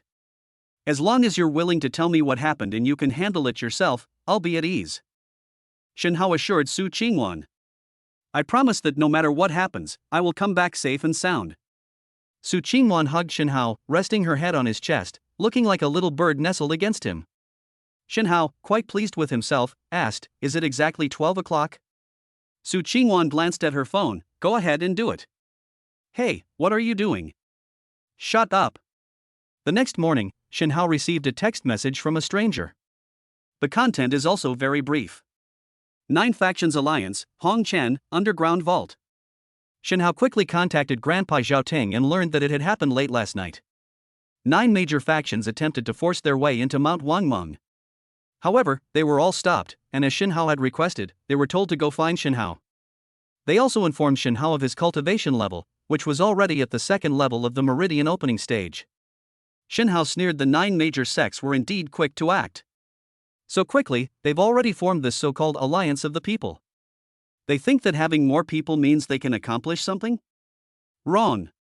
In the world of martial arts, a top-tier fighter can improve many things. After confirming that the text message was genuine, Shinhao immediately took the elevator to the underground parking garage. He followed the other person's directions and arrived at an open space. A person completely shrouded in a black robe appeared in Shinhao's field of vision. Originally, the Heroes Gathering had 13 major sections. Among those who practiced fist techniques, besides your mountain opening iron fist, there was my Hung family fist. Shen Hao twisted his neck and looked over with great interest. This must be Hong Chen who sent me the message. This person should not be underestimated. The Heroes Gathering is already a rotten mess. I don't know if you got lucky or were fooled by those old men. Hong Chen continued, want to come out and act like a big shot? Shen Hao said coldly, you say heroes decay? Let's not talk about others, just look at my senior brother Zheng Taijun. Over the past 20 years, he has participated in dozens of missions, big and small, and is covered in injuries. Leaving aside distant examples, just look at the recent appearance of this sacred artifact from the dead Python Mountain. Only 4 families accepted the challenge, but I broke through my limits in the heat of battle and killed all 4. What have you all done all these years? How dare you come here every year to grab a share of the pie, continuing to hog the benefits of Wangmong Mountain without doing anything? Dream on. Shen Hao's barrage of words left Hong Chen speechless. He was naturally reserved and not good with words. Upon hearing this, Hong Chen sighed softly. I can't win an argument, let's settle this with our fists. He gently pulled, and the robe he was wearing slowly fell down. His firm muscles were on full display. Shen Hao is 1.88 meters tall, which is considered tall among ordinary people. I never expected Hong Chen to be so big. It's almost 2 meters tall. Combined with his explosively muscular physique, the visual impact is extremely powerful. Tiger Fist. Hong Chen roared, his whole body like a tiger unleashed from its cage. A swift and fierce attack is coming. Hungar Kung Fu is divided into 5 styles: dragon, tiger, leopard, crane, and snake. Its power is astonishing. Shen Hao had already learned this information from Zheng Taijun. He dared not be negligent, and his body was filled with energy. Go all out. They charged straight at them. Dragon subduing. The two quickly closed in and exchanged a straightforward, unadorned punch. Bang! The air blast was deafening. Shen Hao narrowed his eyes slightly. Both sides already knew what was going on.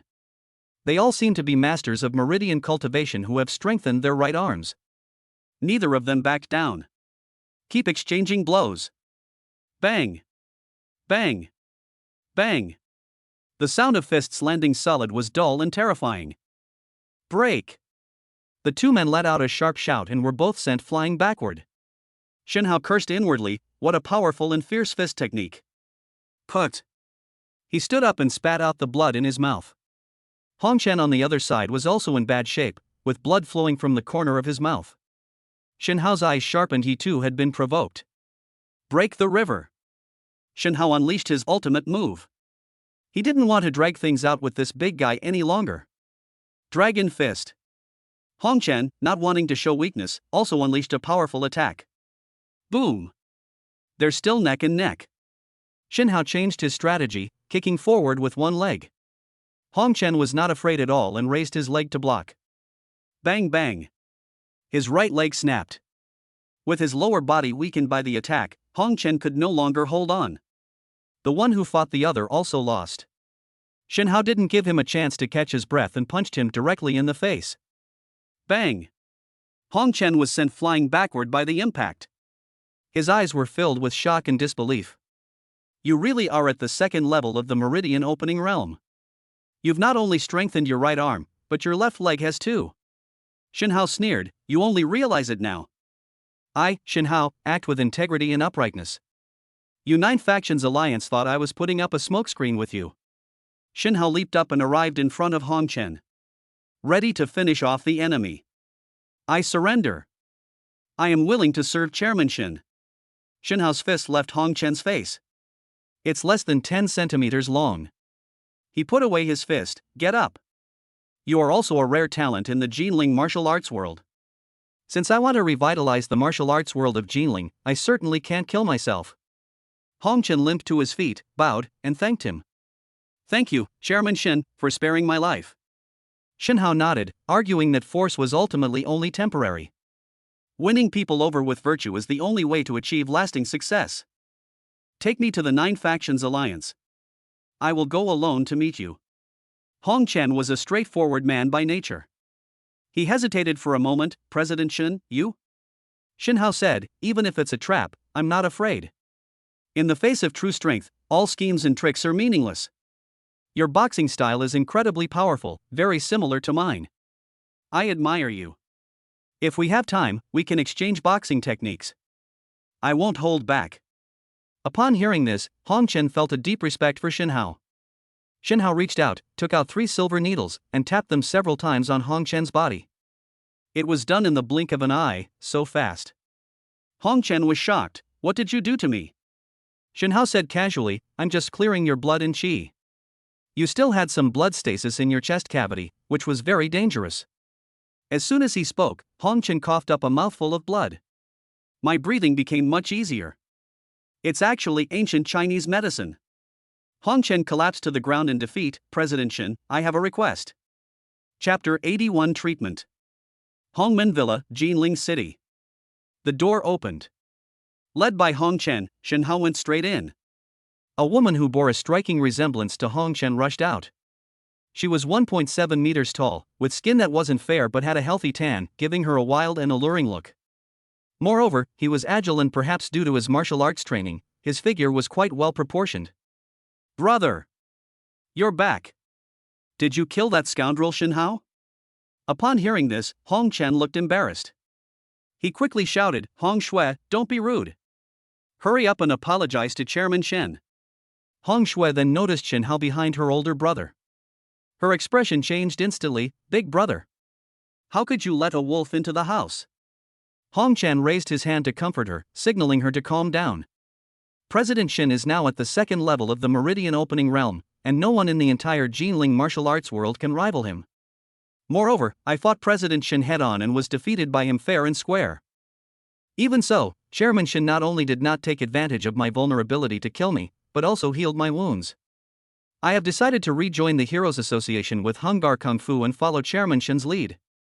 Hong Shui was still unconvinced after hearing this. But there's nothing we can say. My father, Hong Jintao, is currently bedridden due to a recurring illness. As the acting head of the family and also the leader of the Hong family fist, the eldest brother, Hong Chen, truly had the final say on all major matters. What is Chairman Shen doing at our house? Hong Shui still harbored some wariness in her heart. Hong Chen said, I have observed that Chairman Shen is quite skilled in acupuncture treatment, so I invited him to examine my father. Upon hearing this, Hong Shui frowned deeply. No. So many renowned doctors have come to see father, and even Dr. Khan was helpless. You should let father rest and recuperate properly, and stop torturing him. Hong Chen was furious and about to explode. Xin Hao spoke first, Hong Chen, if your family doesn't trust me, then there's no point in me making this trip. Goodbye. Hong Chen quickly stopped Xin Hao, President Shen, please don't be angry. My sister has not witnessed your medical skills in person and has offended you. Please forgive her. He said sternly to Hong Shui, I am now the acting head of the family and the acting sect leader. I will take responsibility if anything goes wrong. Besides, I was just treated by Chairman Shen myself, so I am naturally aware of his medical skills. Hearing this, Hong Shui didn't say anything more. She had no choice but to angrily give way. Xin Hao followed Hong Chen into the 2nd floor. Walk through the narrow staircase. Even before getting close, you can smell a strong medicinal odor. Cough, cough, cough. A series of coughs could be heard. Xin Hao thought to himself, this Hong Jinxing is quite seriously ill. This is a bit tricky. Pushing open the door, Hong Chen dismissed the nanny. He said, Father, your son has returned. Hong Jinxing, lying on his hospital bed, opened his eyes. It's good that you're back. So, does that mean Xin Hao has already been killed by you? Xin Hao felt a little annoyed. Why do all the members of the Hong family want to die? However, after a moment's thought, he understood. The Heroes Gathering has been going on for so many years that these 9 major factions have become accustomed to being undisciplined. Now, a powerful figure has suddenly appeared, expelling them from the list and banning them from entering the Dead Python Mountain. This will naturally arouse rebellious sentiments. The members of the 9 factions alliance all wished for Xin Hao's death. Therefore, they dispatched their strongest fighting force. Hong Chen was in the prime of his life. Although the news of Xin Hao's 2nd level Qi refining stage had been released, the 9 sects alliance did not believe it at all. They just thought it was a smokescreen put out by Xin Hao. Hong Chen would be enough to deal with him. Who would have thought that Xinhao's information was true, and Hong Chen unexpectedly crashed and burned. In order to save his life, he has resumed leading the Honggar Kung Fu and joined the Heroes Society. Hong Chen was quite embarrassed at this moment, so he had no choice but to repeat what he had said to his sister to Hong Jinxing. Hong Jinxing glanced weakly at Xinhao, taking the initiative to show weakness. He made a gesture as if to get out of bed and kneel down. Xinhao had no choice but to pretend to hold him back. "Grandpa Hong, I am a junior, there is no need for such a grand gesture." Hong Jinxing then lay down with a clear conscience. "President Shin is very righteous. On behalf of my son Hong Chen, I thank you for sparing my life." Xinhao said, "My goal is to revitalize the Heroes Association, not to become a tyrant and a traitor. Naturally, I will not indiscriminately kill innocent people. Hong Chen is a leading figure among the younger generation, and I will naturally consider him my brother." Hong Jinxing could tell from Xinhao's expression and tone that he was not lying. Her wariness of him lessened somewhat. He said, "Now, Hong Chen is in charge of Hong Family Fist, and everything is arranged by him. Chairman Shin, please don't ask for my opinion. As for my illness, I hope Chairman Shin will take the time to examine it." Xinhao nodded and reached out to take the pulse. Hong Jinxing's pulse was very erratic, like a tangled ball of yarn. There was absolutely no clue. Xinhao held his breath and listened attentively. Half a minute later, he asked, "Old Master Hong, could you please describe in detail the origin of your old injury, who your opponent was that day, where you were injured, and what medications you have taken to treat it over the years?" Upon hearing this, Hong Jinxing realized that Xinhao was quite professional. His medical skills should not be underestimated. He then explained everything in detail. Xinhao prescribed the right medicine and administered acupuncture to Hong Jinxing. Outside the door, Hong Chen knelt down and said, "President Shin, thank you so much this time." After Xinhao's actions, Old Master Hong Jinxing coughed up a mouthful of black blood and fell into a deep sleep. However, her complexion became noticeably rosy, and her breathing became smoother. Xinhao also left behind a prescription, instructing the patient to take it once a day. A full recovery can be achieved after taking the medicine for half a month. Hong Chen was naturally very grateful to see that his father's old injury, which had troubled him for many years, had been healed. Xinhao quickly helped him up. "Hong Chen, I hope you and I can still be brothers. You don't have to keep calling me Chairman Shin. It makes you seem important. Just call me by my name." "How can that be?" "I'll call you Brother Hao then. From now on, we should at least show some respect for each other." Seeing that Hong Chen insisted, Xinhao did not refuse. He still had a lot to do. "Hong Chen, since that's the case, I'll entrust you with the full authority to persuade the other 8 factions in the 9 Factions Alliance. We hope they will rejoin the Heroes Association, and that every family will contribute to protecting the martial arts community in Nanjing." "Absolutely not. From now on you should always hide in the back like a coward." Hong Chen nodded repeatedly. "Brother Hao, don't worry, I will definitely do it." Xinhao grinned. "If anyone is determined to be a parasite, just tell them that they will never be able to enter the Dead Python Mountain. Those rare treasures and cultivation holy sites will be out of their reach." "Of course, I'll set off immediately." Thanks to Hong Chen's mediation, mainly because he and Xinhao were too strong in actual combat, they were already invincible in the Jinling martial arts world. 8 of the 9 factions in the alliance have rejoined the Heroes Gathering. They also strictly abide by the rules of the association and work together to resist foreign enemies. The Heroes Gathering has finally returned to its former glory. The Yi family and the Blood Blade Society had no choice but to temporarily cease their actions and wait for an opportunity. The turmoil in the martial arts world of Jinling has temporarily subsided. Chapter 82 My Dad is Amazing Refilming Preparations. HFC, 28 Layers. Qingwan Film Television. Su Qingwan is very busy. The show Dad is Amazing experienced a mushroom poisoning incident last time, which had a significant impact. Fortunately, Xinhao intervened in time to save lives, preventing serious consequences, and the subsequent public relations efforts were quite effective. Although Yang Yin and Li Chang are directly responsible for picking poisonous mushrooms, the production team should still bear some responsibility for safety. After negotiations with the various celebrities, it was decided to return and resume filming. Everyone has also seen the huge potential of Dad is Amazing. We want to continue producing this phenomenal variety show. As for Xinhao's affairs in the martial arts world, he said they had come to an end. The family also left the 99th floor of the Burj Al Arab and moved back to Villa No. 1 in Thompson Riviera. Su Qingwan was also pleased that she could go to work normally without worrying about her personal safety. President Su, we're meeting with Mr. Wang from Royal Jewelry at noon to discuss the specific details of the product placement in the advertisement, said Xiaodong, the secret expert. Su Qingwan nodded. Have the schedules of Yang Yin, Zhou Ming, and Li Chang been arranged? Xiaodong replied, Zhou Ming and Li Chang are both alright, but Yang Yin is a different story. He's become popular again because of the first episode of Dad is Amazing, and he's gained a lot of fans. They're trying to raise their fees on the spot. Su Qingwan frowned slightly. This Yang Yin was really going too far. The contract was already signed, and filming was about to resume, but he suddenly raised the price. Isn't this just taking advantage of someone's misfortune? How much money does he want? It was originally 5 million for the whole package, but now he wants to raise it to 40 million. What? Su Qingwan slammed her hand on the table and stood up abruptly. Shinhao sat to the side, his face gloomy, also very unhappy. You can go out now. Help me make an appointment with Director Chen. I'm taking her out to dinner tonight. Su Qingwan rubbed her forehead. Xiaodong left sensibly, closing the door to the president's office behind him. Honey, look at this, it costs 40 million.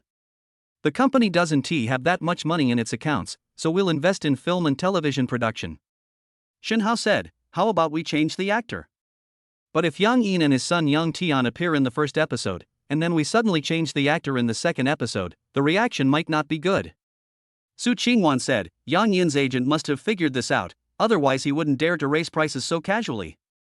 Moreover, judging from the current online popularity, among the four fathers, Yang Yin is the highest, you are second, Li Tianwang is third, and Zhou Ming is at the bottom. It seems we really can't abandon Yang Yin. Shinhao shook his head, not necessarily. There might be an element of manipulation in online popularity. Yang Yin is an idle artist with no real talent. All he has is a face that looks good with filters. His team is best at creating hype and getting people to vote. Su Qingwan suddenly realized, you mean Yang Tian's popularity is fake? It's not entirely fake. With the popularity of Dad is Amazing, we dads and kids have definitely become famous. But Yang Yin's popularity won't be that ridiculously high. Shinhao analyzed it in a very serious manner. Su Qingwan asked, husband, do you have any conclusive evidence? Of course I'm second. Shinhao said matter-of-factly. Su Qingwan was speechless. Hey, are you kidding me? You're way too narcissistic. Shinhao smiled and said, I'm not just talking nonsense. I came prepared. Think about it, my height and looks are better than Yang Tian's. I was also trending on Weibo because of the racing incident before, so I do have a fan base. Given his performance on the show, Yang Yin was quite unlikable. He didn't have any standout moments, while I was the one who kept barbecuing, singing, slacking off, and even showed off my acupuncture skills. There is still a lot of discussion about me online. My popularity should not be lower than his, so I suspect that he is likely artificially inflating his popularity. Su Qingwan rested her chin on her hand and nodded repeatedly. Shinhao's analysis is indeed very reasonable. So what do we do now? Su Qingwan asked. Just announce the replacement directly, don't give Yang Yin any time to react. As long as the core team of Dad is Amazing and I am the face of the show, this variety show will continue to be a hit. Shinhao was full of confidence. Su Qingwan didn't hesitate and called Xiaodong, asking her to contact other suitable artists. Replace Yang Yin directly. Just find another one with a similar positioning. There are many irreplaceable people in the world, but idol-type artists can be replaced at will. The Yi family in Shanghai. Looking at Yifan, who had recovered, Yi Qingtian felt quite gratified. Yifan knelt on the ground. Father, let your son lead the Yi family's elite warriors to seek revenge. Yi Qingtian shook his head. Son, I know you feel deeply ashamed, but Shinhao's martial arts cultivation has far surpassed yours. What? Yifan was puzzled. How is this possible? Could it be that during the time my son was injured and recuperating, he had already entered the Meridian opening stage? Yi Qingtian said, it's not just that he has entered the Meridian opening stage, he has already reached the second level of the Meridian opening stage. Previously, Bloodblade Guild Master and I jointly dispatched Xiao Yang and Yi Zhong, both of whom were at the first level of the Meridian opening realm. Both of them were severely injured and crippled, and it was Shinhao who sent them back. Is Uncle Zhong alright? Yifan's eyes were full of worry. Yi Qingtian also sighed. How can a martial artist who has been competitive all his life be in pain when he is crippled? His meridians are shattered, and he can no longer practice martial arts. He keeps threatening to kill himself, but I've arranged for people to take good care of him. Once he calms down, he should be fine. Yi Fan's eyes were filled with resentment. Father, what should we do? Yi Qingtian said, right now, we can't force things in terms of martial arts.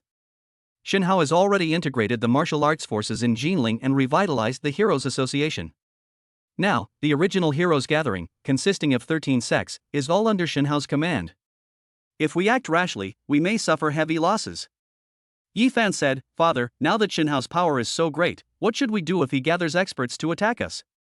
Yi Qingtian said, I had already thought of this. I have already tied up Jin Shirgui of the Blood Blade Society and sent him to Jinling to be dealt with by Shen Hao. Yi Fan was quite surprised. He hadn't expected his father to be so decisive. Former allies, betrayed without hesitation. I definitely couldn't do it. Yi Fan said, but I am unwilling to let Shen Hao go like this. My child, you must learn to be patient. If martial arts don't work, let's try civil methods. My Yi family has abundant financial resources and is a powerful family that can make waves in the business world. I've already arranged for Hua Zhengping to go to Nanjing. You can secretly follow him and manage everything from behind the scenes. This world is ultimately not the world of fighting and killing. No matter how fierce Shen Hao is, can he be above the law? Yi Fan replied, yes, father, I understand. Chapter 83 Reunion with an Old Friend. Jinling, the 30th floor of the Burj Al Arab Hotel. The core creators of Dad is Amazing gathered here.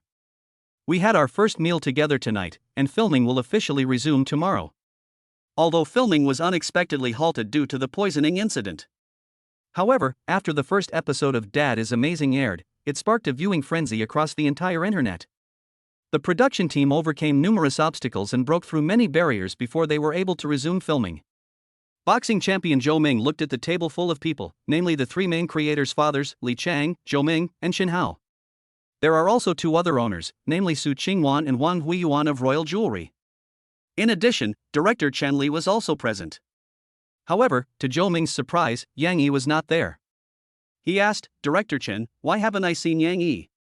Su Qingwan smiled and said, Mr. Yang has withdrawn from the recording of Dad is Amazing due to scheduling conflicts. We are very sorry about this. Zhou Ming nodded. After all, he was a boxer and didn't know much about the entertainment industry. However, Li Changchen keenly sensed something was amiss.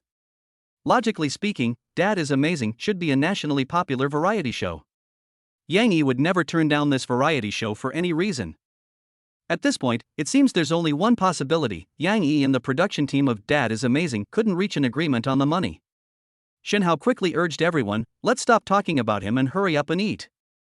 Just then, there was a knock on the door. Shen Hao said, please come in. A man of unparalleled elegance and refinement entered through the door. Li Cheng's eyes narrowed sharply. Isn't this the currently popular middle-aged heartthrob, Sha Jun? When Su Qingwan saw Sha Jun arrive, she also warmly stood up to welcome him. Let me introduce you all. This is Sha Jun, a new dad who will be joining us starting from the second episode.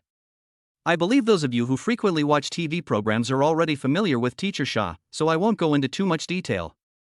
Sha Jun was also very enthusiastic, rushing over to shake hands with everyone at the table in turn. Zhou Ming was somewhat annoyed. It turned out they had changed personnel. After exchanging pleasantries, the group sat down to eat. The dishes on this table today are absolutely amazing. Alaskan king crab, Buddha jumps over the wall soup prepared by a renowned chef from Fujian province, and various delicacies from the mountains and the sea.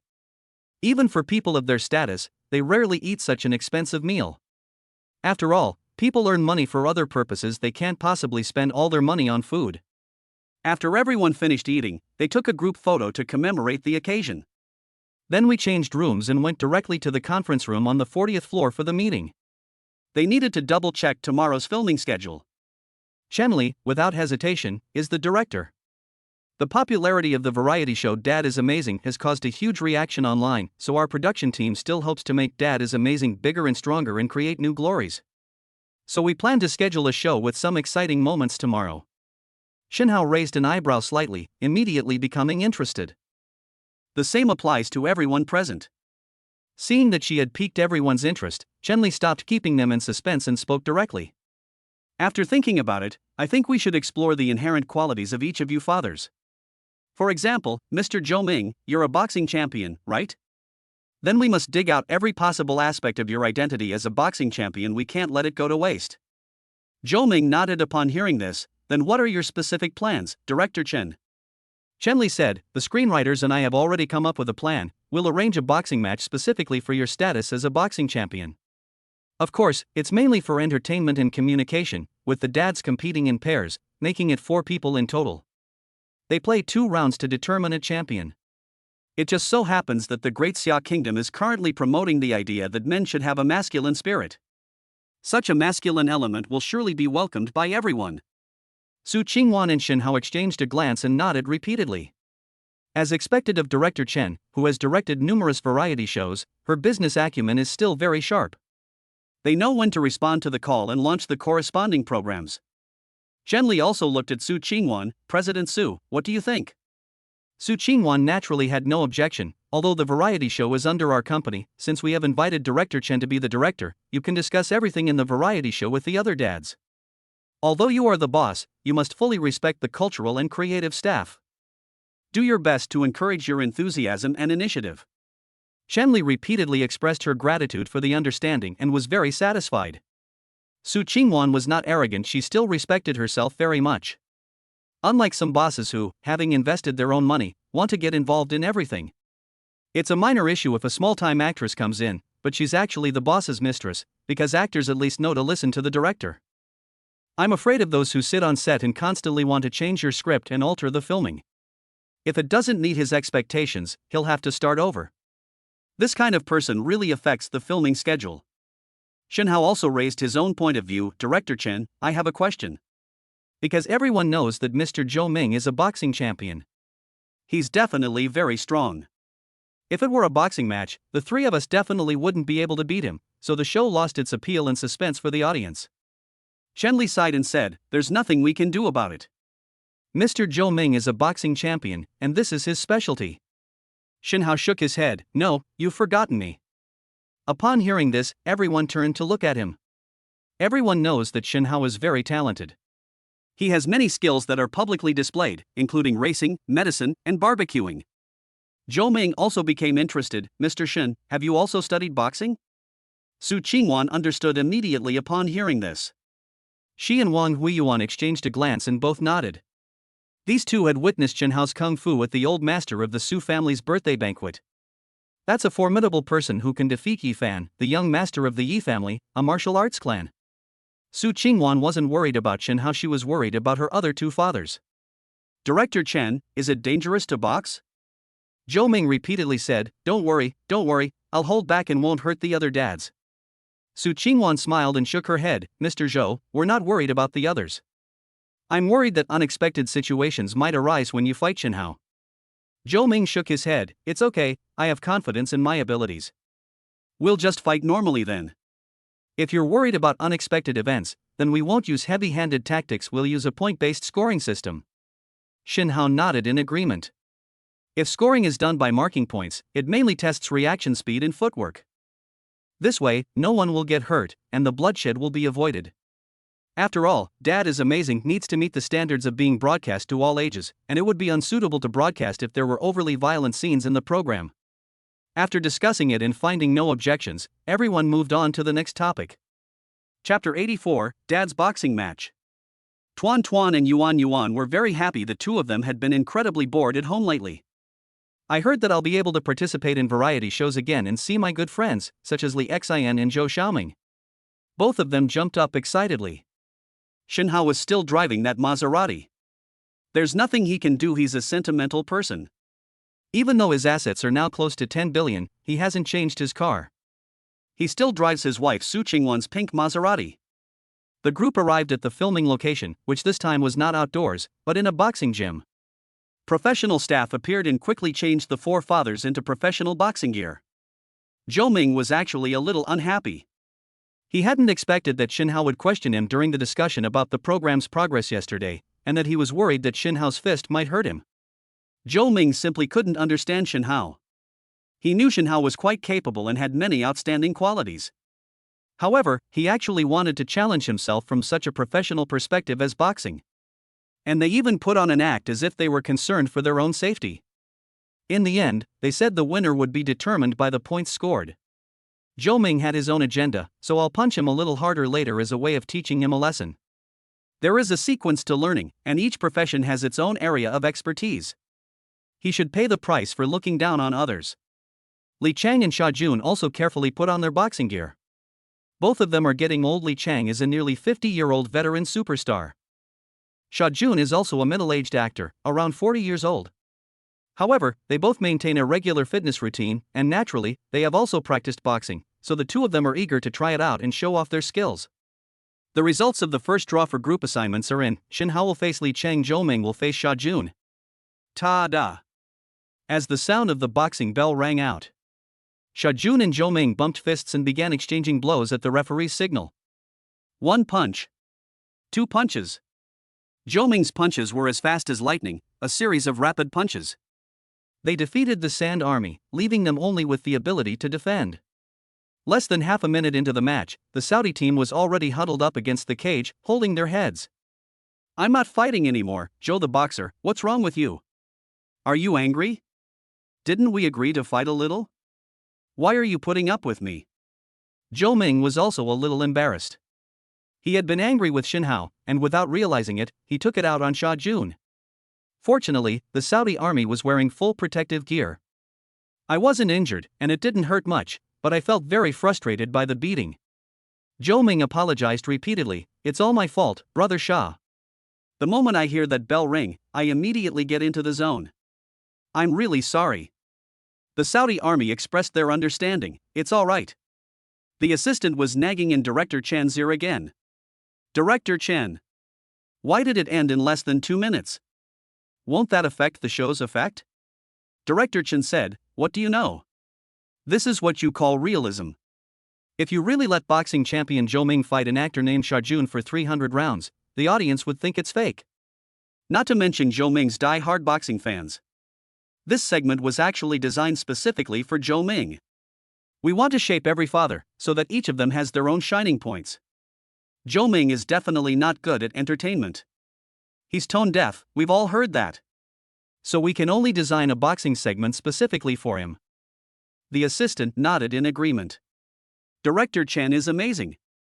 Next up was Shin Hao and Li Chang's turn to fight.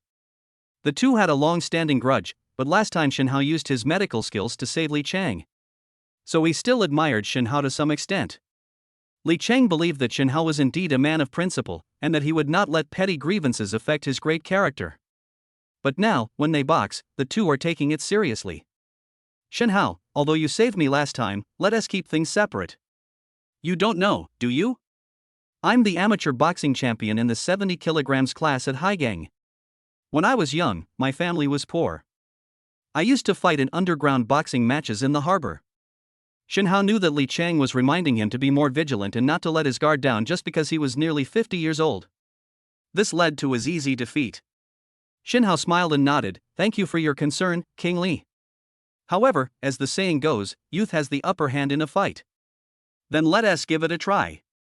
Li Chang nodded. The punching bells rang again. As soon as the fists collided, Li Chang immediately launched an attack. His steps were very rhythmic, which Zhou Ming, watching from the audience, greatly admired. It seems that Lian Lai was not lying. He has received professional training and is not some clueless greenhorn. A beautiful triple strike. Although the combo was very beautiful and fluid, Shin Hao easily dodged it. Li Chang was somewhat annoyed. This shouldn't be happening.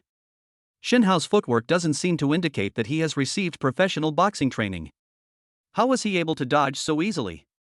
If Shin Hao knew what he was thinking, he probably wouldn't be able to help but laugh. Faced with absolute speed, faced with absolute reaction speed. Your punches are too slow. I can easily dodge them without even needing to move. Bang! Shin Hao threw a punch. The punch wasn't heavy, but it was very fast. It struck Li Chang's abdomen directly. Li Chang stumbled and almost fell to the ground. He leaned against the cage and quickly picked up the defensive stand with both hands. He swayed from side to side, trying to dodge Shin Hao's chasing punches. After shaking for a while, he realized that Shin Hao had no intention of pursuing him at all. Shin Hao smiled and said, "Continue, King Li." Li Chang was somewhat embarrassed. If Shen Hao had just pursued him, he would have had a chance to counterattack. Unexpectedly, Shen Hao didn't fall for it at all, or rather, he didn't care about the opportunity to pursue him. He actually stood still and waited for him to catch his breath. Li Chang rushed forward again. Bang! Another punch. He refused to give up and charged forward again and again. However, they were all easily defeated by Shen Hao. Li Chang sighed and surrendered immediately. Although he held out for 3 rounds, Shen Hao's defense was simply too tight. He had absolutely no chance to attack, and instead took a lot of punches for nothing. Zhou Ming, sitting in the audience, still didn't take Shen Hao seriously. He felt that Shen Hao was still benefiting from his age, as could be seen from the slacking off competition back then. Shen Hao's reaction speed and attack speed are exceptionally fast. However, these are not advantages when it comes to oneself. Because he is a professional boxing champion. Ta-da! Shen Hao and Zhou Ming defeated their opponents without much effort. Both of them were in excellent physical condition. There is absolutely no need for rest. They quickly stepped into the boxing ring, ready to determine the champion. Zhou Ming stepped forward and said to Shen Hao, "Mr. Shen, I didn't expect you to be so capable. I underestimated you before. Shall we really fight?"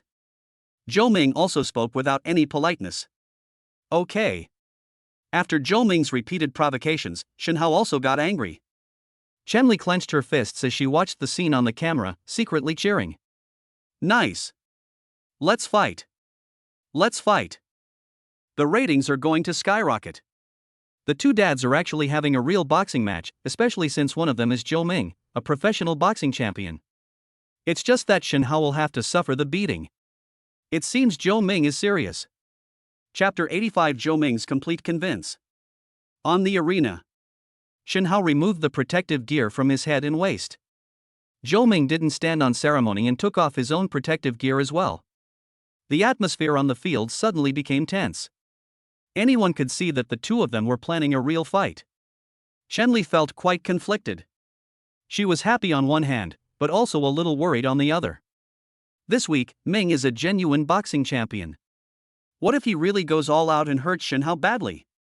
A fierce internal struggle raged within her, and Chen Li quickly called for a halt. Wait a minute, dads. I think you should still wear protective gear. Zhou Ming looked at her, his tone rather arrogant. Director Chen, I am a professional. You can trust my professionalism. I don't need to be accompanied. I believe that Mr. Shen might not even touch me for a while. Moreover, even if his fist hits me in the face, I'm strong enough to withstand the blow. Chen Li said worriedly, Shen Hao, you should still put on your protective gear. Shen Hao also shook his head, that won't do. I told Mr. Zhou that we're going to fight for real. He's not wearing protective gear, so what's the point of me wearing it? Isn't that bullying him? Don't worry, I've trained too. Just now, you saw that I barely moved my feet and still defeated King Li Chang. Don't forget King Li Chang, he's trained as well, so my skill level is sufficient. Both of them insisted on removing their protective gear. Chen Li was helpless. Things had developed in a way that exceeded her expectations. She could only complain to herself, why is Shen Hao so stubborn, like a donkey? Tuan Tuan and Yuan Yuan, however, were not nervous at all, and the two little cuties clapped their hands and shouted. Go, Dad! Go, Dad! On the other side, Zhou Xiaoming showed no schadenfreude. Instead, a hint of worry crossed his face. Tuan Tuan and Yuan Yuan, since I'm good friends with you, why don't you try to persuade your dad too? My dad is a professional boxer, and he is really good at hitting people. I'm worried that your dad might get hurt. Tuan Chuan and Yuan Yuan pouted, feeling a little unhappy, and said angrily, Zhou Xiaoming, don't talk nonsense. My dad is also very good at fighting. However, the two girls were not unreasonable people. They knew that Zhou Xiaoming's tone was quite sincere. He was also worried about his father. Zhou Xiaoming shook his head and sighed inwardly. Sigh, they'll be heartbroken when they see their dad get beaten up. Zhou Xiaoming grew up watching his father box. His father also had a very difficult life before becoming a boxing champion. He has been knocked down in the boxing ring by several people. Zhou Xiaoming cried his heart out at the time, so he could understand the pain his father felt after being knocked down. After all, in most children's hearts, their father is an omnipotent figure. The referee signaled for the two to bump fists. Shen Hao smiled, and Zhou Ming also showed a confident smile. It seems that both of them are determined to win this match. Ta-da! The punching bell rang.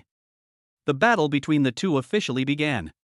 Shen Hao also adopted a slightly more assertive attitude. He cannot use his martial arts techniques in the boxing ring. If that's the case, even 10 Zhou-Mings wouldn't be enough for him to fight. And it's easy for things to go wrong. You should know that if you throw your fist with all your might, the force could be more than a ton. This is the strength of a martial arts expert at the meridian opening level. However, Shen Hao does not use martial arts true chi when interacting with ordinary people. To fight the opponent using only their physical bodies. Zhou Ming had just watched the fight between Shen Hao and Li Chang, and knew that Shen Hao and Lu Lian were both skilled. Therefore, he did not underestimate the enemy or act rashly. Zhou Ming kept shifting his footsteps, maintaining a safe distance from Shen Hao.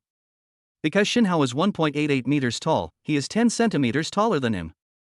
Therefore, Shen Hao's wingspan is also an advantage. Zhou Ming tried a few steps but found no opportunity. He decided to go close and fight Shen Hao hand to hand, confident in his ability to withstand blows. As long as you get close enough to fight, Shen Hao's reach advantage will be negated. As long as you don't wear him down, you can easily take him down. Seeing that Zhou Ming's gait had changed, Shen Hao knew that he was planning to engage in close combat. Huff, huff. By changing his rhythm, Zhou Ming successfully approached Shen Hao. His head dodges were very agile, allowing him to get past Shen Hao's 2 attempts. They successfully approached him. At that moment, he noticed a sly smile on Shen Hao's lips. We've been tricked. This was Zhou Ming's first reaction. Bang! The next second, Shen Hao's fist appeared like a ghost, directly in his left abdomen. One punch. Liver blasted and abdomen struck. Zhou Ming collapsed to the ground in pain. The referee is still counting down. Shen Hao has already started taking off his boxing gloves. 10, 9, 8, 7. Halfway through the count, the referee noticed that Zhou Ming's facial expression was extremely painful. There was absolutely no chance of them getting up. He decisively waved to indicate that the game was over, and then the bell rang. Shen Hao won first place once again in the boxing match segment specifically designed for Zhou Ming. The two children were reunited, which was unexpected. My dad is such a good fighter. Although the two had seen Shen Hao fight several times before, this time their opponent was Zhou Ming, a professional boxing champion. Not only Tuan Yuan, but everyone else present was also shocked. Zhou Xiaoming's mouth was wide open. He hadn't expected that Tuan's father would be so powerful.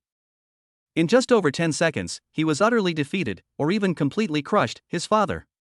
Although there is a difference in height between the two, they both weigh around 75 kilograms, so they are in the same weight class.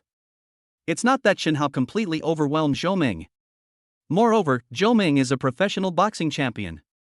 Chen Li, watching from the monitor, was also stunned.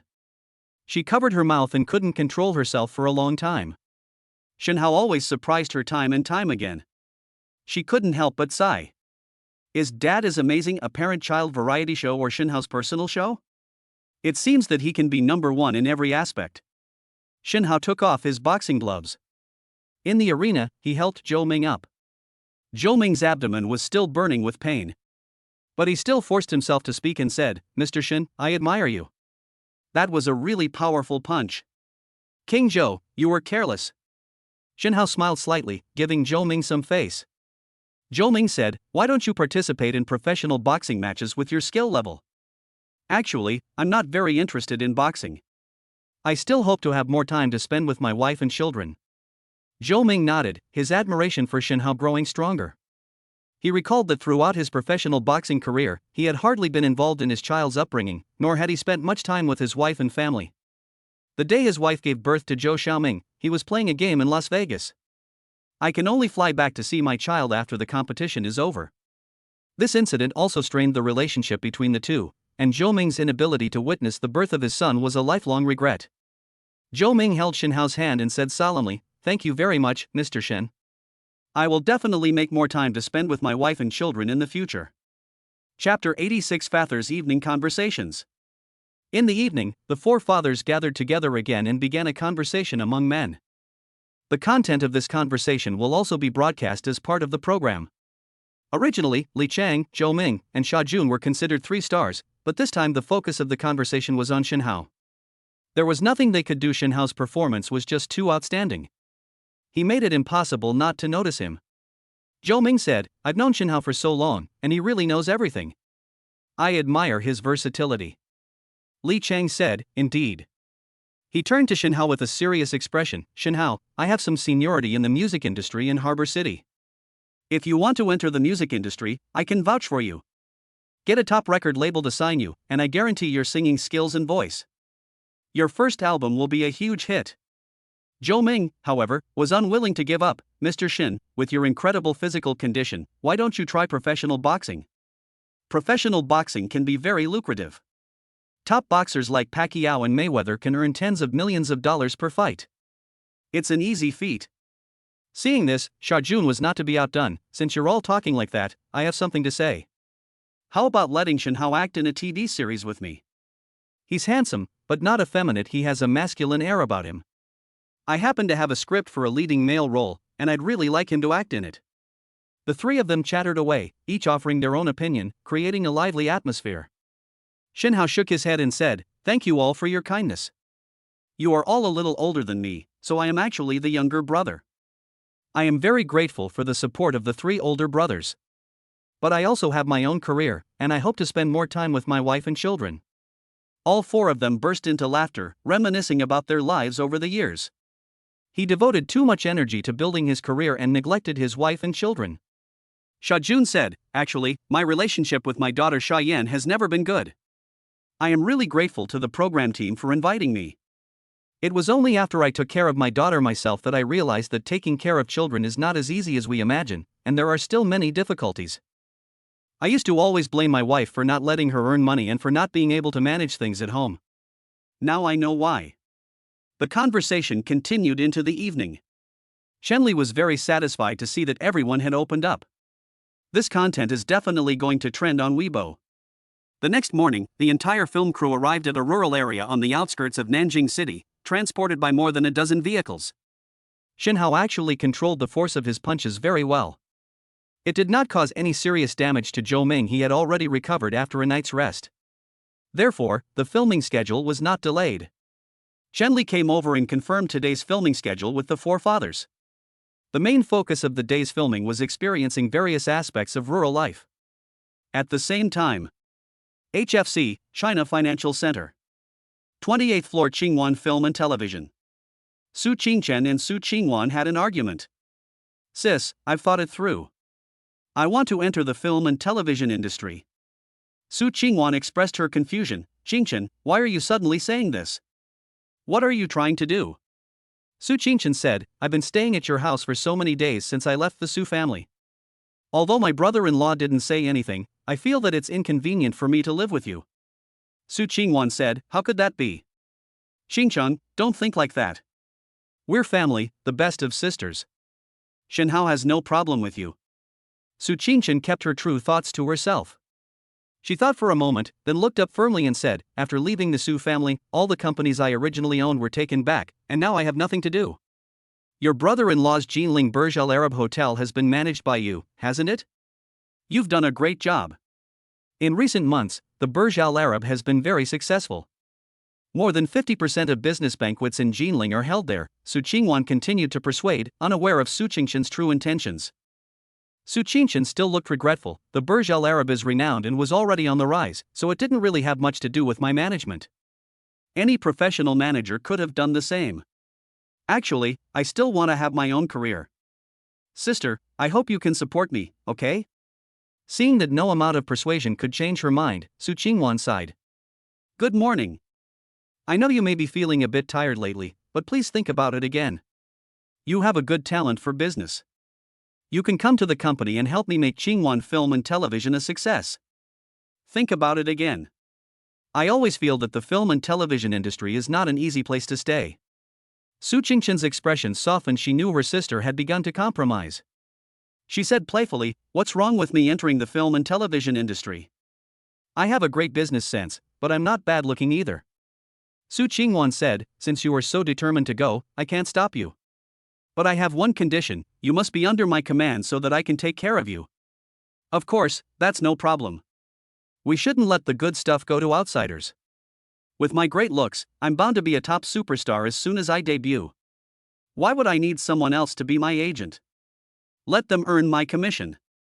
I'll definitely be affiliated with your company, sister. As she spoke, she hugged Su Qingwan from behind.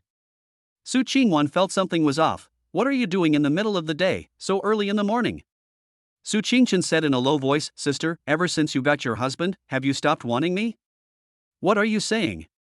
Your brother-in-law and you are completely different people. The two of you are irreplaceable to each other. Su Qingwan was somewhat embarrassed and annoyed.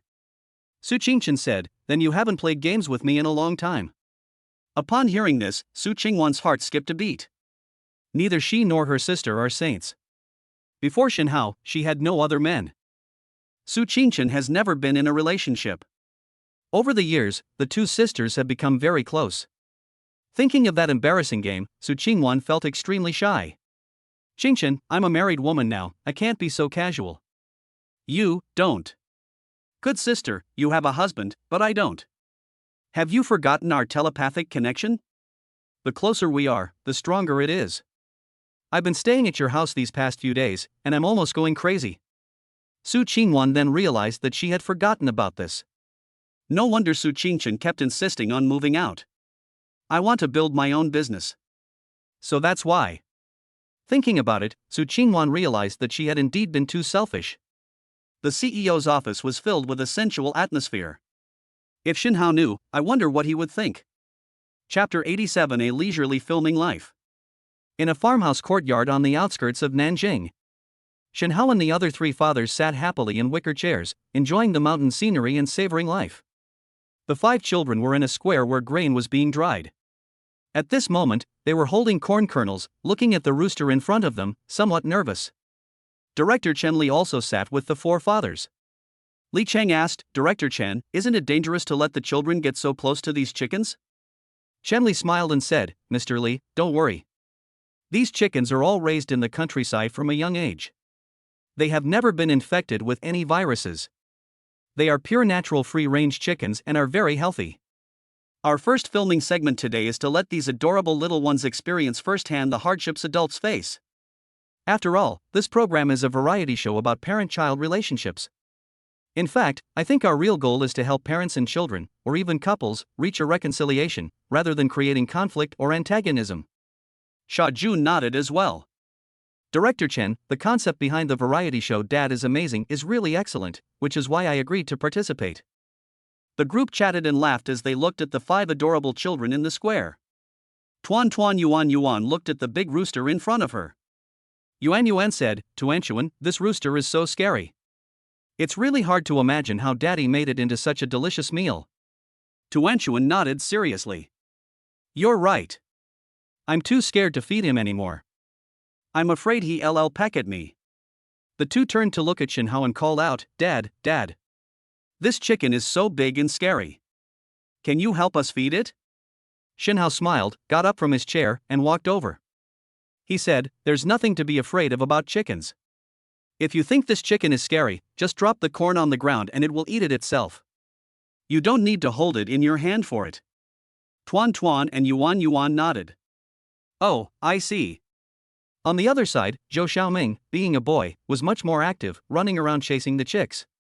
In an instant, chaos erupted, with chicken feathers flying everywhere. Zhou Xiaoming shouted, Tuan and Yuan, come and play together. The children quickly became friends, their laughter filling the air. Shenhao breathed in the fresh mountain air and looked at the beautiful scenery, feeling great. He thought to himself that he couldn't stay in the city all the time.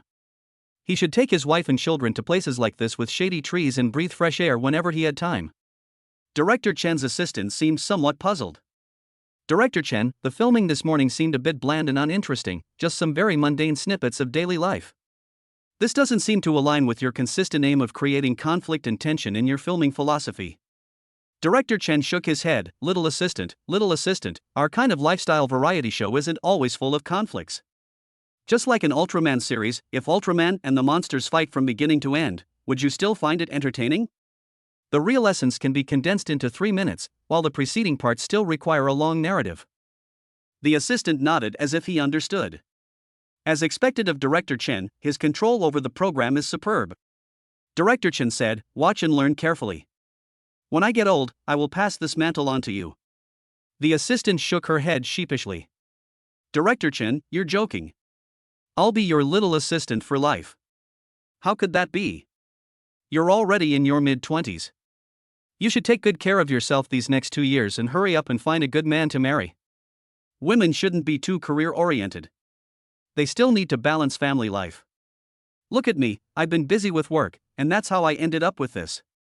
The assistant quickly replied, that's because Director Chen is so outstanding. It was almost noon. Chen Li said, all right, dads, please go and catch 2 chickens. We'll have chicken for lunch today.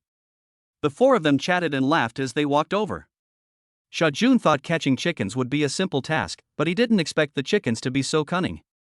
He had barely arrived when the other person flew away. Sha Jun was a little angry. Hey? This chicken can fly.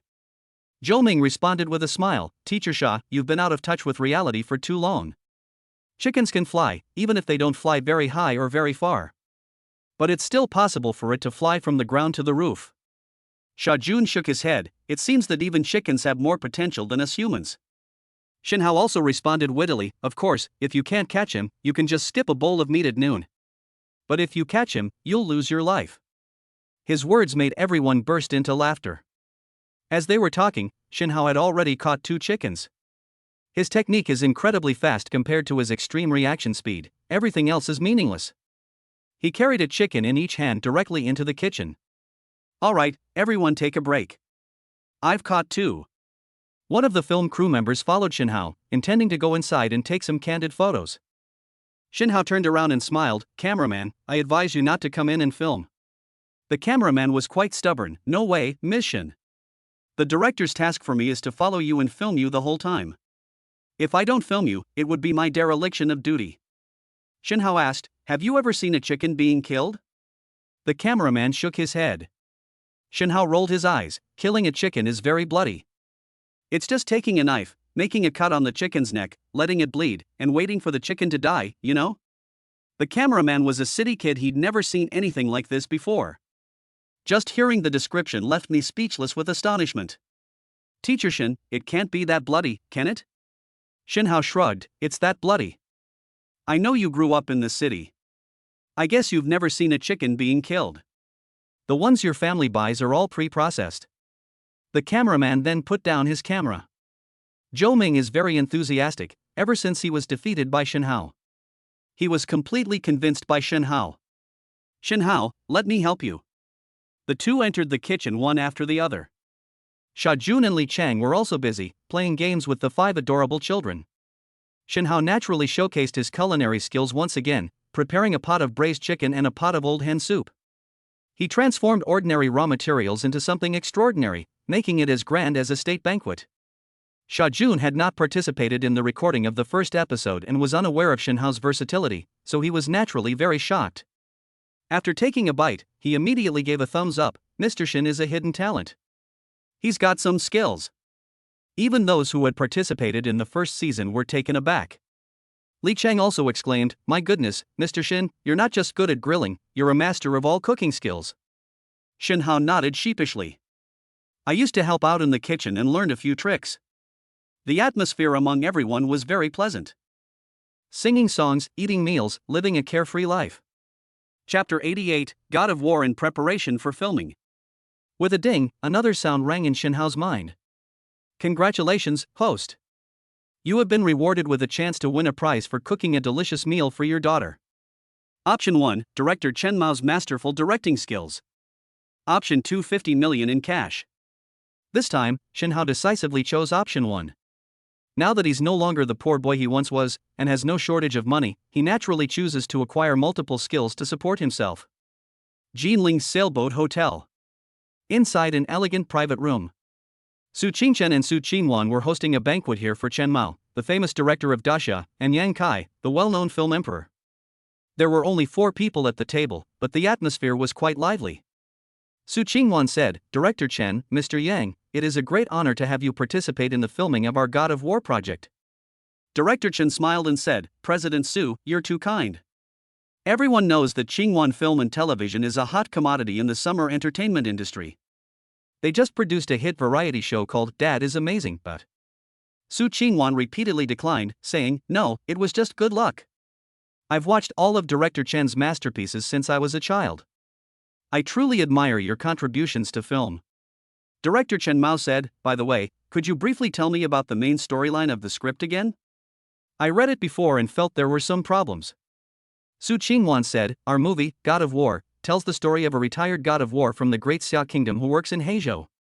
A war breaks out in a country in the Black Sea, and a rare disease also breaks out. The protagonist, a war god, single-handedly protects countless people, ensuring the success of the evacuation operation." Director Chen Mao quickly interrupted her. "Wait, Ms. Su, are you saying that the protagonist of this film is a person from Great Xia? And that he has to fight from beginning to end, complete so many impossible missions, and save hundreds or thousands of people?" In response to Chen Mao's series of posts, Su Qingwan was a little confused. "Director Chen, is there a problem with this plot?" Director Chen said, "There are successful precedents for this kind of subject matter and plot pattern. But not in China, but in the United States, where I went to study directing. Your script for God of War is fine, it just needs one small change." Su Qingwan quickly replied, "Please enlighten me, Director Chen." Chen Mao didn't mince words, just changed the male lead's identity to that of a retired elite member of the U.S. Marine Corps.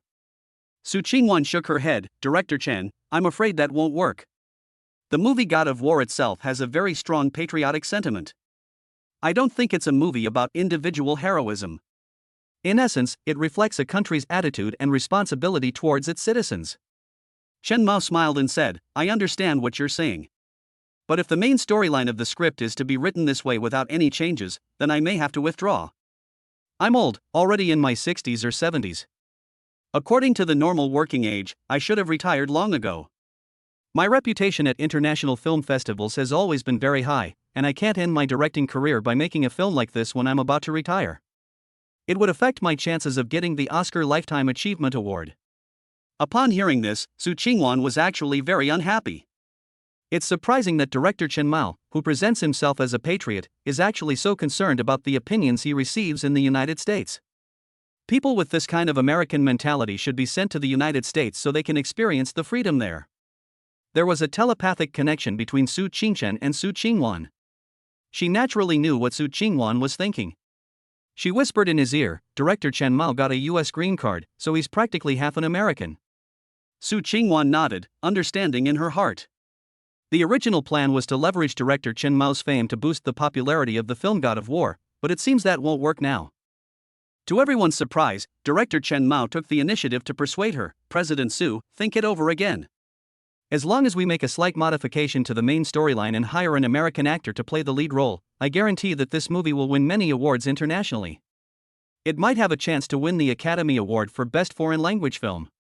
Su Qingwan shook her head. "Director Chen Mao, if we don't see eye to eye, there's no point in exchanging a single sentence. I can't possibly change the script. I really love the content of this script, and there's absolutely no need to change the protagonist's nationality just to cater to Americans.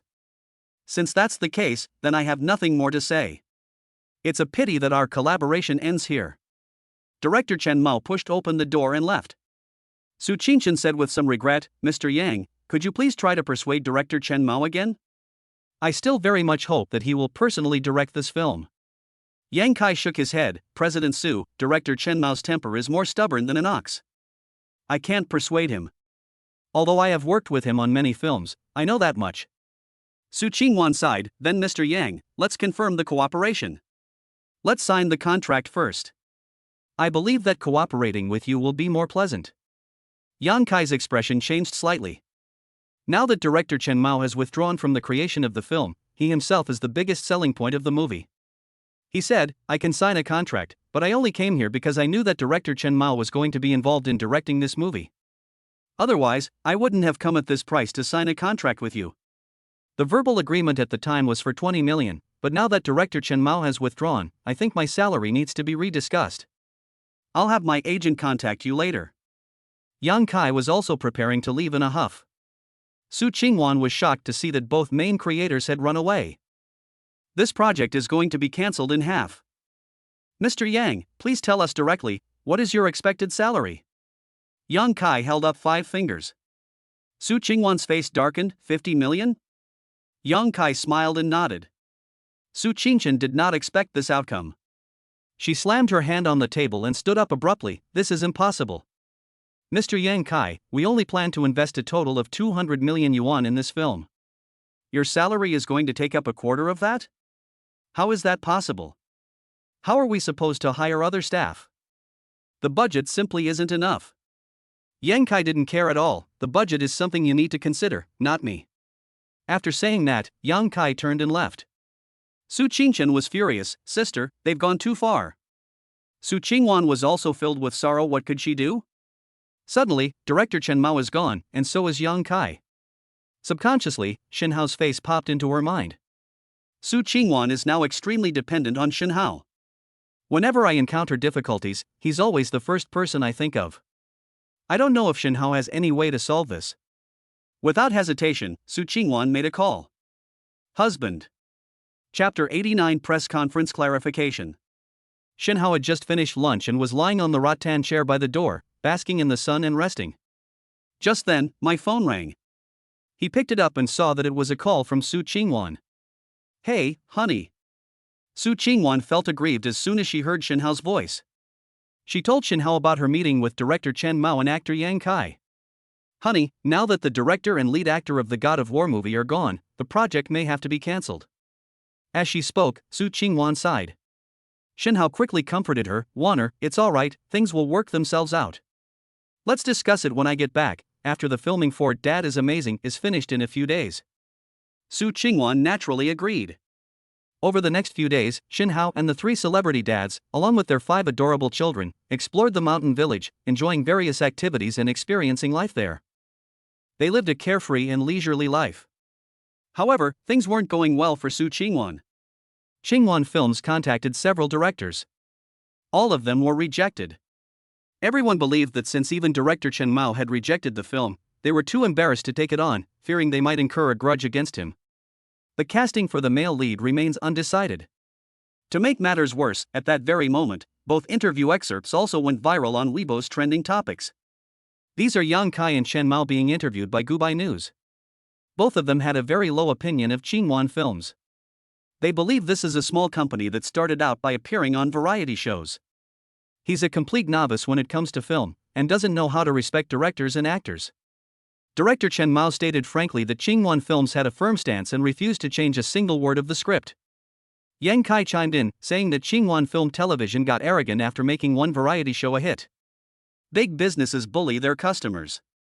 The exploitation of actors is extremely severe. Salary levels are kept very low. Seeing the trending topics, I noticed the 2 of them chatting animatedly. Su Qingwan was so angry that she couldn't eat.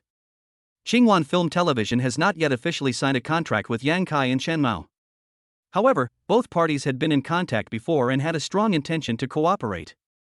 They also signed a memorandum of understanding. The negotiations broke down when it came to signing the contract. One problem was that Chen Mao insisted on revising the script, and Yang Kai wanted to pay more money. It could be said that the 2 sides simply couldn't reach an agreement on cooperation. Unexpectedly, these 2 struck first, smearing Qingwan Film and Television online. Shen Hao has finished recording this phase of Dad is Amazing. She returned home with her 2 adorable children. He naturally also noticed the online discussions. In an instant, Qingwan Film Television became a company universally condemned. Many people criticized him for disrespecting the director and actors and breaking the rules of the film and television industry.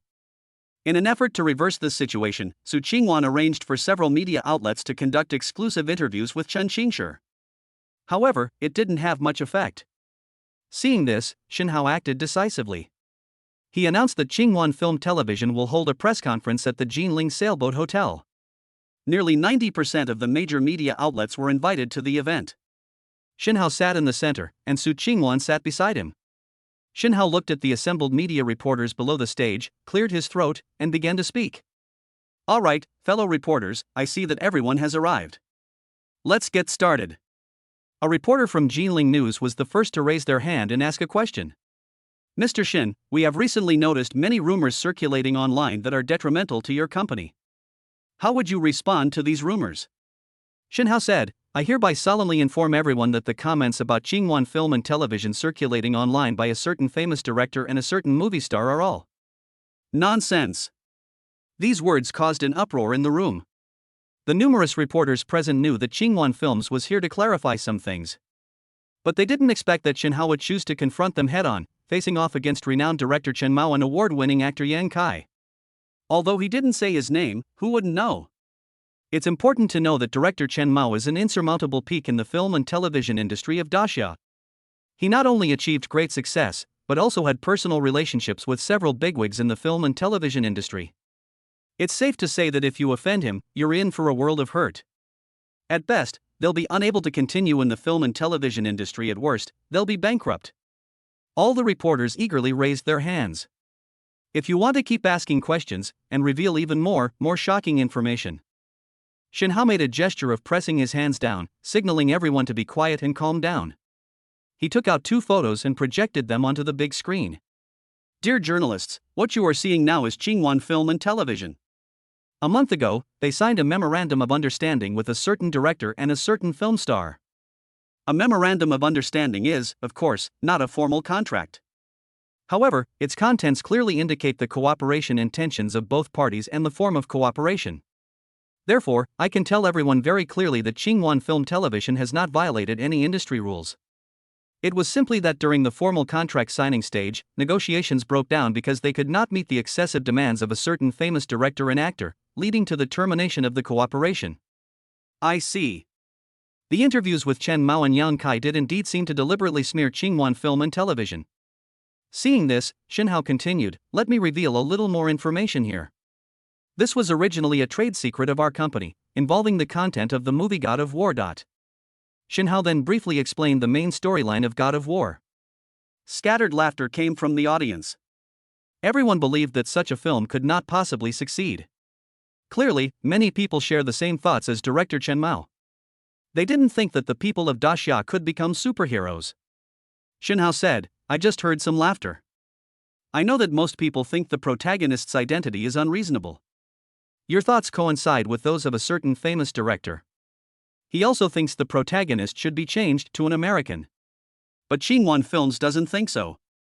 Great Xia is one of the greatest countries in the world. Of course we can make a movie about a Great Xia person being a superhero." As for that certain actor, he demanded a much higher price. As you can see from the memorandum of understanding, the agreed upon fee was 20 million yuan. He then demanded 50 million yuan. At the same time, we have filed a civil lawsuit to hold a certain director and a certain actor accountable for spreading rumors and defaming Qingwan Film and Television. Please pay attention to the announcements from Qingwan Company for further information. That concludes the press conference. We hope you will report the facts truthfully and refrain from embellishing or taking things out of context. Shen Hao's voice was loud and penetrating. The reporters present were all silent, momentarily intimidated by his imposing presence. After the press conference ended, everyone rushed to finish their drafts. With so many major announcements, of course they had to be the first to release them. Chapter 90 Heading to the Black Continent. Jinling, inside a villa. Chen Mao angrily slammed his phone down, his eyes filled with rage. He looked at the news reports. Qingwan Films actually chose to confront itself head-on. I want to ban this movie. I'll see how you make a movie without a director and a male lead. Yang Kai also comforted him, saying, "Director Chen, calm down. I don't think they'll succeed this time. They got lucky and became famous with just one variety show, and now they think they're something special." Shen Hao, Su Qingwan's husband, is also a man with great ambitions but little talent. He actually revealed the main plot of the movie God of War. Will anyone still want to watch this movie? Chen Mao nodded. Of course no one wants to watch it. Everyone knows what the movie is about, so why would anyone want to watch it? Yang Kai also said, "The other party is still impatient and too young." Chen Mao slammed his hand on the table. "It's this case of Qingwan Film and Television suing us for spreading rumors and defamation that's a bit tricky. I miscalculated. I wanted to use online public opinion to force the other party to compromise, but I didn't expect this outcome." Yang Kai was sitting on the sofa, scrolling through Weibo, when he suddenly came across a strange trending topic. Promote our national power. Looking forward to the early release of God of War. Director Chen, what's going on here? When Chen Mao saw this, he was surprised to find that the trending topic had already garnered 1 million views. He stroked his beard and pondered for a moment. It must be a smokescreen released by Qingwan Film and Television. The script of this movie has logical flaws.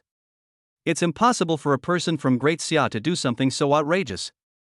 This trending topic must have been bought. Yang Kai felt relieved after hearing Chen Mao's analysis. However, they didn't know. Xinhuan Films has always prioritized the quality of its content. They wouldn't waste their time doing these fancy things. Therefore, this is a trending topic. It was spontaneously pushed to the top by netizens. In a previous press conference, Shen Hao revealed the main storyline of God of War. This type of film has never appeared before in the Great Xia Kingdom. This immediately sparked a heated discussion. Many people in the mainstream film and television industry are not optimistic about this movie. Of course, they dared not state the reason openly. They always dodge the question and talk about trivial matters. For example, Xinhuan Film Television only has experience with a hit variety show, but no experience in producing mature large-scale commercial films. And so on. Conversely, a large number of supporters of God of War have emerged on platforms such as Weibo, Zhihu, and Douyin. This phenomenon is completely opposite to that of mainstream film and television industry and online public opinion. That's quite interesting. On the other hand, Shen Hao has taken over all the roles of director, producer, and male lead in the God of War production team. It can be said that he shouldered all the heavy responsibilities. Fortunately, he had the director skills provided by the system, otherwise he really wouldn't have been able to solve the problem this time. The indoor filming is proceeding at a rapid pace. It was initially completed in less than a month. Only the later stages remain. However, the most important location shooting has yet to begin. Shen Hao wanted to film on location in Black Africa, but that would greatly increase costs. Ultimately, he achieved this through his connection with the Jinling Burj Al Arab Hotel. They contacted the Burj Al Arab Hotel Group in Baidi. Because when Shen Hao acquired shares in the Jinling Sailboat Hotel last time, he offered a generous price. We've also forged a good relationship with the Baidi Burj Al Arab Hotel. Both sides also intend to cooperate in other areas. An international long-distance call. Hello, Mr. Abu Dhabi. Mr. Shen, how have you been? You made me a fortune last time. Looking at the man in the long robe in the video. Shen Hao smiled. Mr. Abu Dhabi, I am currently filming a movie called God of War, but it is set in Africa. I don't have the resources for that right now, so I would like to collaborate with you to see how things should go next. Abu Dhabi said, Mr. Shen, you are a straightforward person.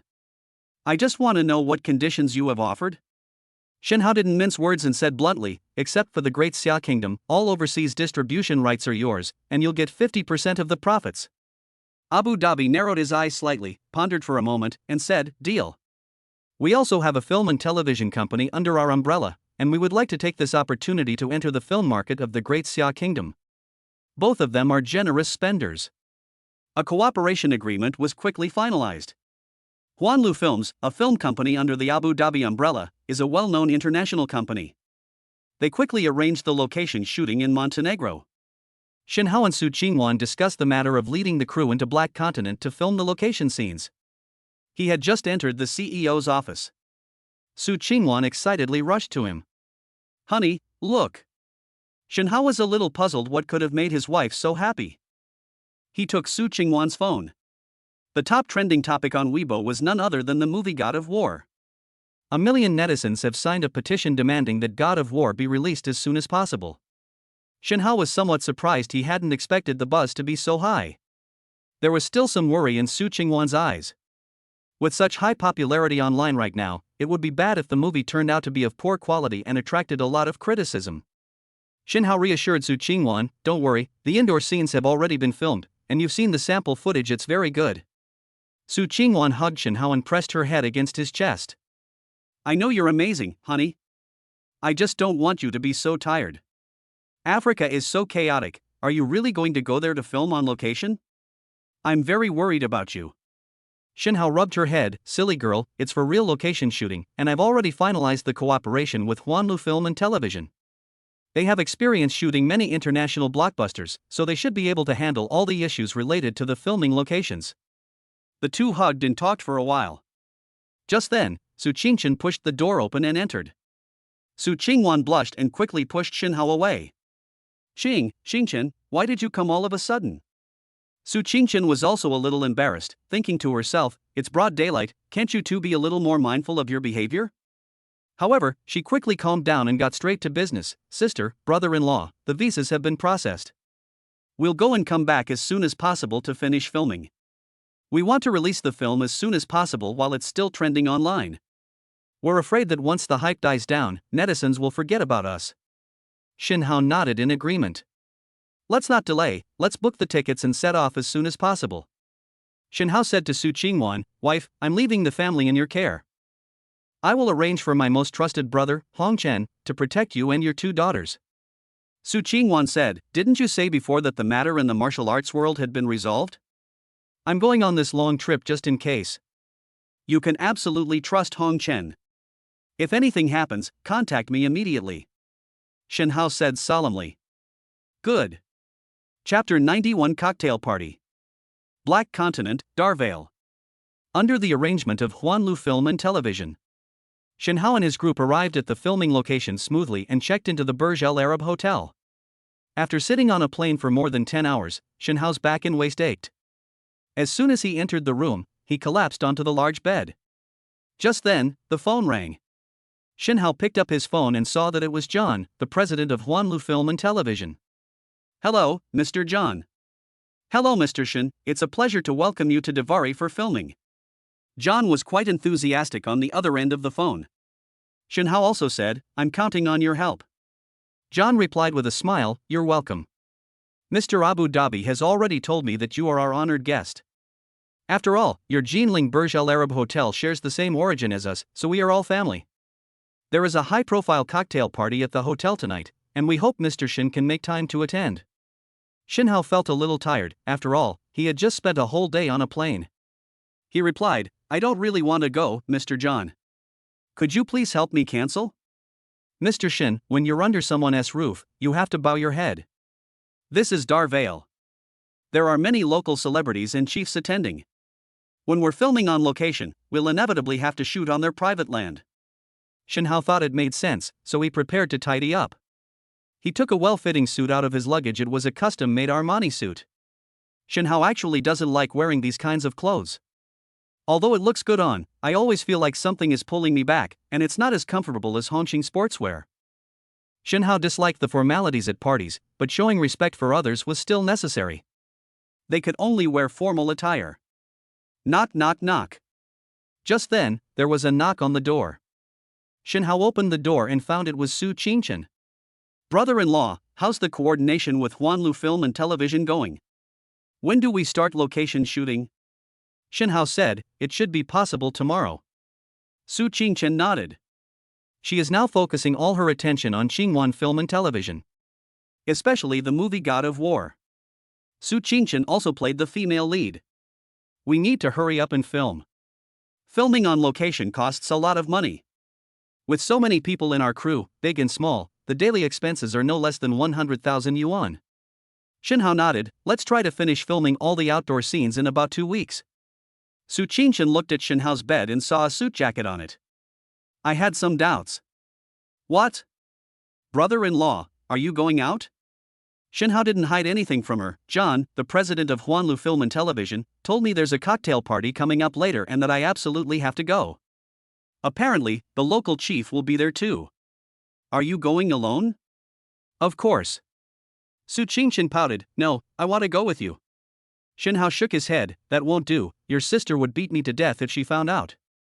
Su Qingchen said, I knew it. You were definitely going to go look at pretty girls behind your sister's back. Shin Hao was speechless. When Su Qingchen saw that he didn't speak, she assumed that he had agreed.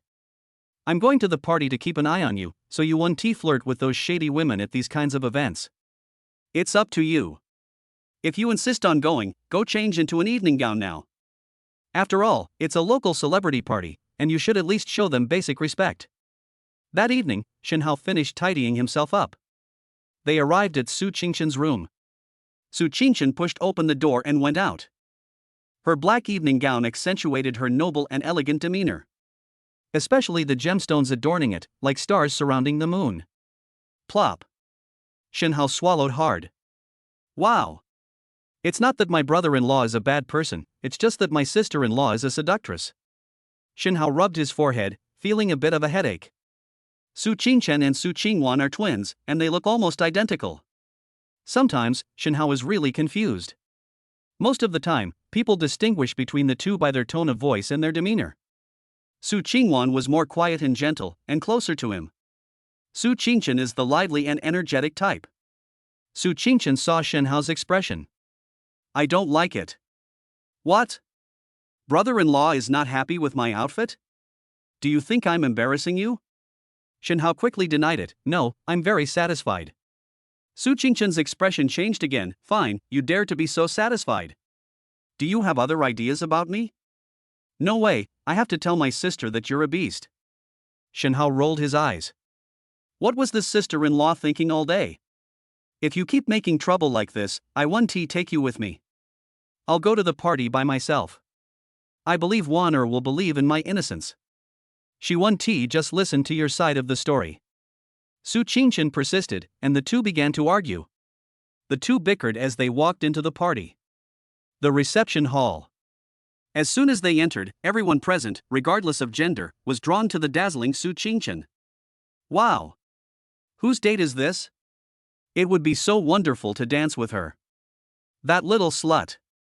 She's obviously here at the party to pick up men. The man next to her looks unfamiliar. He shouldn't be anyone important. Should we?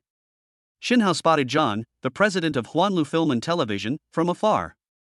He was drinking champagne with a richly dressed man. John and his guest were naturally attracted by Su Qingchen's beauty. However, John also noticed Shinhao next to her at that moment. He waved, Mr. Shin. This way. Upon learning that Shinhao was John's friend, many petty scoundrels who were preparing to make a move were secretly alarmed. Luckily, I was slow. Otherwise, if we offend Mr. John, we won't even know how to spell death. The two approached. Hello, Mr. John, this is Su Qingchen, the female lead in the movie God of War. John then introduced the people around him. This is Mr. George, the son of the chief of the Davari region. George stared at Su Qingchen without any attempt to conceal his gaze, as if he were inspecting a piece of merchandise. His eyes held a strong sense of possessiveness. This made Su Qingchen very uncomfortable. He said, Beautiful lady, may I have the honor of inviting you to dance tonight? Su Qingchen didn't want to talk to him. However, considering that we're filming a movie on someone else's father's turf. Only one professional driving school was visible. I'm afraid not. I already have an appointment with this gentleman, and I won't dance with anyone else. Shinhao was naturally unwilling to see his sister-in-law being harassed by other men in this foreign land. It was placed in front of him as a shield. Yes, this is my dance partner. Mr. George, please find someone else. George straightened his suit, somewhat displeased. John quickly stepped in to mediate. Chapter 92 Su Qingchen is kidnapped. Shinhao and Su Qingchen found a small table. He sat down. Thinking back to George, Shinhao still didn't have a good impression of him. He complained, Look at George this morning. His forehead is dark, and his tongue is white. He looks like he's been drained by wine and women. Su Qingchen chuckled as well. Brother-in-law, that's racist. People are born looking like that. Shinhao exclaimed, Really? There's such a thing? John walked to the microphone on the stage and tapped it lightly. Ladies and gentlemen, welcome to this social gathering organized by Huanlu Film and Television Company. Now, I'll take a moment to invite Mr. George, son of Chief Dawari, to give a speech. Sparse applause rang out from the audience. George walked over to the microphone. When I was a child, my father often took me to cocktail parties. Ever since then, I've hated the long and boring speeches that precede the parties. So today, my speech ends here. Enjoy your night. Upon hearing this, a round of enthusiastic applause erupted from the audience. Su Qingchen smiled and said, Brother-in-law, I didn't expect this George to be so unique. The party began, with glasses clinking and the atmosphere lively and cheerful. Shinhao stood up. You sit here, I'll go get 2 glasses of wine. Su Qingchen naturally nodded in agreement. She took out her phone. I turned on the 360-degree wide-angle lens, took a short video, and sent it to my sister. Sister, my brother-in-law and I are attending a local celebrity party. Don't worry, I'm keeping an eye on him for you. Su Qingwan replied with Be careful. Shinhao, carrying 2 glasses of Lafite, returned to his seat. He noticed that Su Qingchen was not in her seat. Where did this little girl go? Did she go to the toilet? Shinhao waited in his seat for a while, then looked around, but there was no one there. He picked up his phone and made a call. Sorry, the number you dialed is. Just then, he discovered it under the table. There is a tiny rhinestone. Shinhao picked it up and examined it carefully. Isn't this from Su Qingchen's clothes? He immediately realized something was wrong. Su Qingchen's clothes are also custom-made designer brands. Although the evening gown was covered in rhinestones, they were all carefully set in place. It could never have fallen down for no reason. It could only be that someone wanted to control Su Qingchen, and she resisted fiercely. He quickly asked the people around him. But no one answered his question. People would avoid him as if he were a plague god. Shinhao went straight to John. He angrily asked, Mr. John, where did George, who was drinking with you the whole time, go? John looked completely innocent. Mr. George is an adult, and I'm not his parent. How would I know where he went? Looking at this cunning old fox with a forced smile. Shinhao also smiled. A surge of true energy began to emanate from his dantian. He used a fist-smashing technique to slowly insert it into John's chest cavity. The next second, it felt as if a fire was burning in John's lungs. His breathing became rapid and labored. In 1 minute, your lungs will be completely destroyed, and you will die from suffocation, Shinhao said with a smile. But every word he uttered was like a sharp blade, piercing John's heart. John's expression changed drastically. He then realized that the young man in front of him was no ordinary person. He is not a foolish, easily exploited sheep. It is a vicious wolf disguised as a fat sheep. John quickly begged for mercy. Mr. Shin, I'll talk, please let me go. It was Mr. George. He sent men to arrest Miss Su. Shinhao quickly asked, where are they now? John said, it should be on the top floor of this Burj Al Arab hotel. Mr. George has a long-term suite here, and there's a helicopter on the roof, which makes it easy for him to leave. Shinhao snorted coldly and turned to leave. John followed behind, panting heavily. Mr. Shin, I can hardly breathe anymore. Shinhao ignored him and strode quickly toward the elevator. We arrived at the top floor. The elevator doors opened. 2 tall bodyguards dressed in black and wearing sunglasses. He stood in front of Shinhao, blocking his way. Sir, the top floor has already been booked. Please leave. Shinhao punched him twice.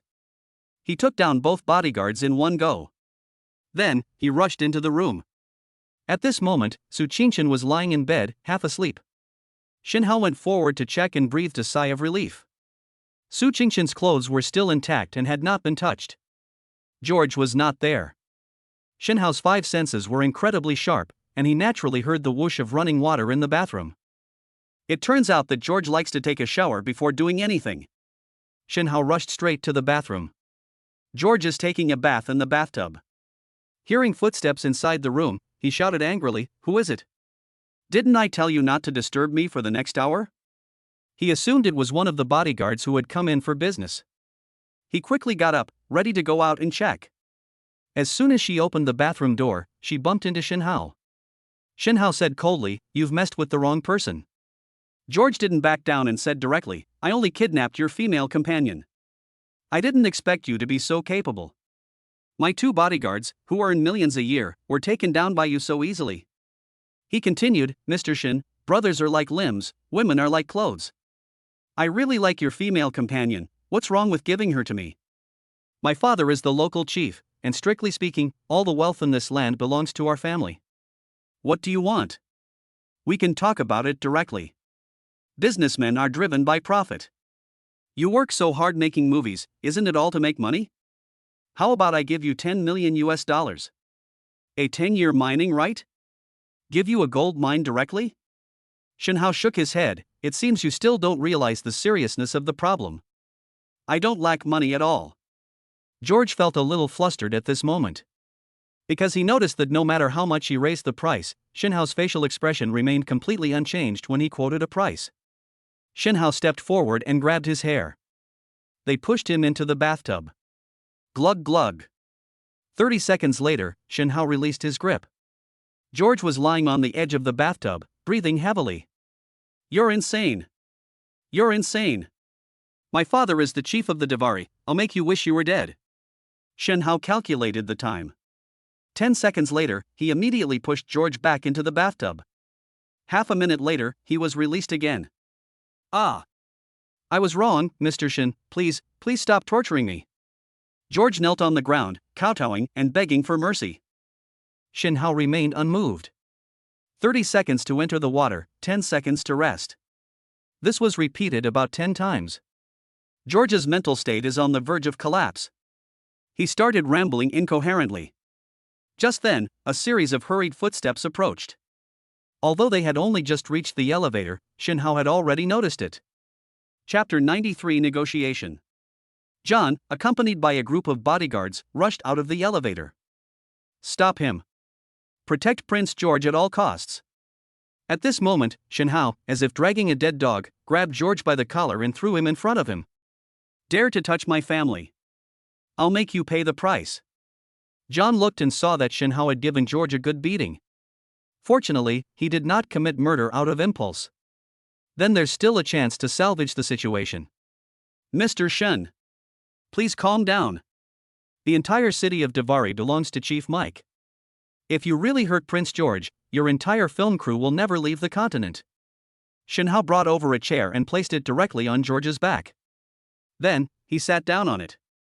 He crossed his legs. Shen Hao's face was full of hostility. Are you threatening me? John shook his head, knowing that this matter was unlikely to end well. However, the most urgent task is to rescue Prince George from Shen Hao's clutches. Mr. Shen, we can discuss compensation for you and your family. Please hand over Prince George to us first. I'll talk about your mother. Shen Hao replied dismissively. I don't want to talk about it now. I need to torment him for another 2 hours before I calm down. John was shocked to hear this. This won't do. Prince George before me looked haggard and was having difficulty breathing. If I let you play for another 2 hours, you'll be half dead. He observed that Shen Hao was not carrying any sharp weapons. He simply waved his hand lightly. John's bodyguards then leaped out. At this moment, his eyes also turned slightly cold. If you refuse a toast, you'll have to drink the penalty cup. This Shen Hao, relying on his martial arts skills to take down Prince George's 2 bodyguards, thought he was invincible? It's ridiculous. In the absence of firearms, 2 fists can't beat 4 hands. My dozen or so bodyguards swarmed forward. You can't possibly beat them all. Bang! Bang! John didn't even have time to feel smug. The overwhelming black shadow blocked his view. The dozen or so bodyguards in black who had just rushed out. It flew backwards at an even faster speed. It came crashing down in John's direction. He hurriedly and clumsily dodged away. In an instant, cries of agony filled the air. John looked at Shen Hao, who remained calm and composed, and a bead of cold sweat trickled down his forehead. Shen Hao smiled and said, "You seem to have some doubts about my strength?" John quickly replied, No, Mr. Shen, I was being presumptuous. Please, give me a definite answer. If Mr. George is really injured or disabled, I can't bear the responsibility. Even if you're incredibly fierce, you still have to consider the dozens of people in your crew. Shen Hao felt that what he said made some sense. He nodded. You should inform Chief Mike and ask him how he wants to handle this. John shakily took out his phone. They immediately notified the chief's residence and told him everything. First, Prince George, lusting after Shen Hao's sister-in-law Su Qingchen, ordered her to be drugged and forcibly taken away. Then, Shen Hao stormed the top floor of the Burj Al Arab Hotel and tortured Prince George. 10 minutes later, the 2 sides finished communicating. John said, Mr. Shen, Chief Mike asked me to convey his apologies to you. We are willing to give you a gold mine. At the same time, as long as you release Mr. George immediately and guarantee his safety, Chief Mike will also guarantee the safety of all your personnel. Shen Hao asked, Do you think the chief's words are credible? John quickly replied, Mr. Shen Hao, I assure you of this. Chief Davari is a man who values honor above all else. He would never go back on his word. Although Shen Hao was still somewhat skeptical, he was on someone else's turf. Having the chief's guarantee of safety is enough. John looked troubled, as if he had something else to say. Shen Hao said, What is it? What else is it? Speak quickly. John said, Mr. Shen, I haven't finished explaining the chief's conditions. He guarantees the safety of everyone in your crew, except for you. Shen Hao frowned slightly. What do you mean? Explain yourself. John said, as I just said, the chief of the Davari region values honor very much. He said he would guarantee safety, and he meant it. Similarly, by hitting Prince George, you have also slapped the chief's family in the face and trampled on their honor. You must accept the challenge from the warriors they send, and only if you win can you leave safely. Shen Hao rolled his eyes. He was speechless. However, upon closer reflection, this style of doing things is in line with the local customs and traditions of the continent. Shen Hao stopped talking nonsense. Take me there. He escorted Su Qingchen back to her original room and asked her colleagues in the crew to take good care of her. Alone, with one hand holding George, he followed John into the car. The residence of Chief Jibeng, the Diwali Palace. This place is heavily guarded. Fully armed guards protected the chief and his family. Inside the main hall, looking at that magnificent golden throne, Shen Hao was somewhat dazed. I feel like I've gone back to the feudal era. Mr. Shen Hao, my conditions have already been conveyed to you through Mr. John. Do you accept the challenge of our warriors? Chief Mike said loudly. His voice was loud and authoritative. Shen Hao said, Chief Mike is a true hero of the Black Continent. He values honor above life, and I admire him. I believe you. Then, he pushed hard. George was then sent away. There were people there to meet him, and they quickly took Prince George downstairs for a medical checkup. Chief Mike sat upright above, seemingly lost in thought. Shen Hao remained completely calm. He was a martial arts expert at the Meridian Opening Realm, and even if the guards around him used guns, they couldn't hurt him in the slightest. His fighting prowess far exceeds what ordinary people can imagine. Chief, please send out your warriors quickly. Once this is over, we can consider the matter settled. We still need to continue our cooperation, as my movie God of War will be filmed on your esteemed land. Shen Hao said. Chief Mike was somewhat surprised. This Shen Hao is frighteningly calm. Logically speaking, even the strongest person would feel some fear venturing alone into a tiger's den. Why is Shen Hao so calm?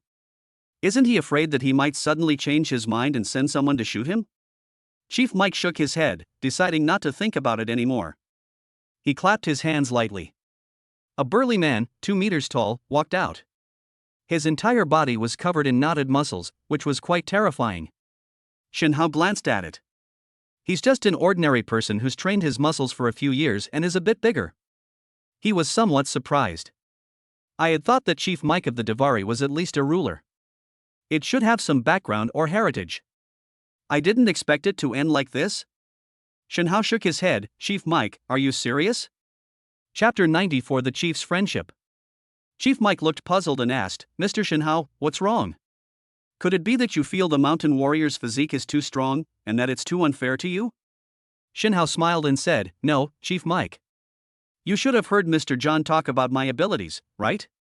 Chief Mike nodded. That's natural, Mr. Shen. You easily knocked down more than a dozen bodyguards that Mr. John was with, 1 punch each. Our warrior, the mountain, also possesses such strength. Shen Hao said, Chief Mike, it seems that this Mr. Mountain is not only well-muscled, but also a great actor. Hearing the blatant sarcasm in Shen Hao's words, the mountain was very unhappy. He charged straight at them. 1 punch. It slammed down heavily on Shen Hao. It was as powerful as thunder and as fast as lightning. Chief Mike was quite satisfied that Shen Hao was, after all, still a young man. They don't understand the saying, there are always people more capable than you, and there's always something beyond your understanding. When Emo Shan saw Shen Hao, he didn't even make a defensive move. He was secretly delighted. You scoundrel! Prepare to die. Bang! Shen Hao raised his right hand and effortlessly caught the punch. Chief Mike narrowed his eyes and nodded. It seems there's going to be a big battle today. However, the 2 people in the field, as if frozen in place, neither of them moved. Demon Mountain was terrified. How could that be? His power was so immense. The mountain actually wanted to move, but he discovered his arm was firmly held by Shen Hao, and he couldn't move. Take this. Demon Mountain roared and swung his other hand at Shen Hao. Shen Hao didn't want to waste any more time with him. An ordinary punch was thrown. Bang!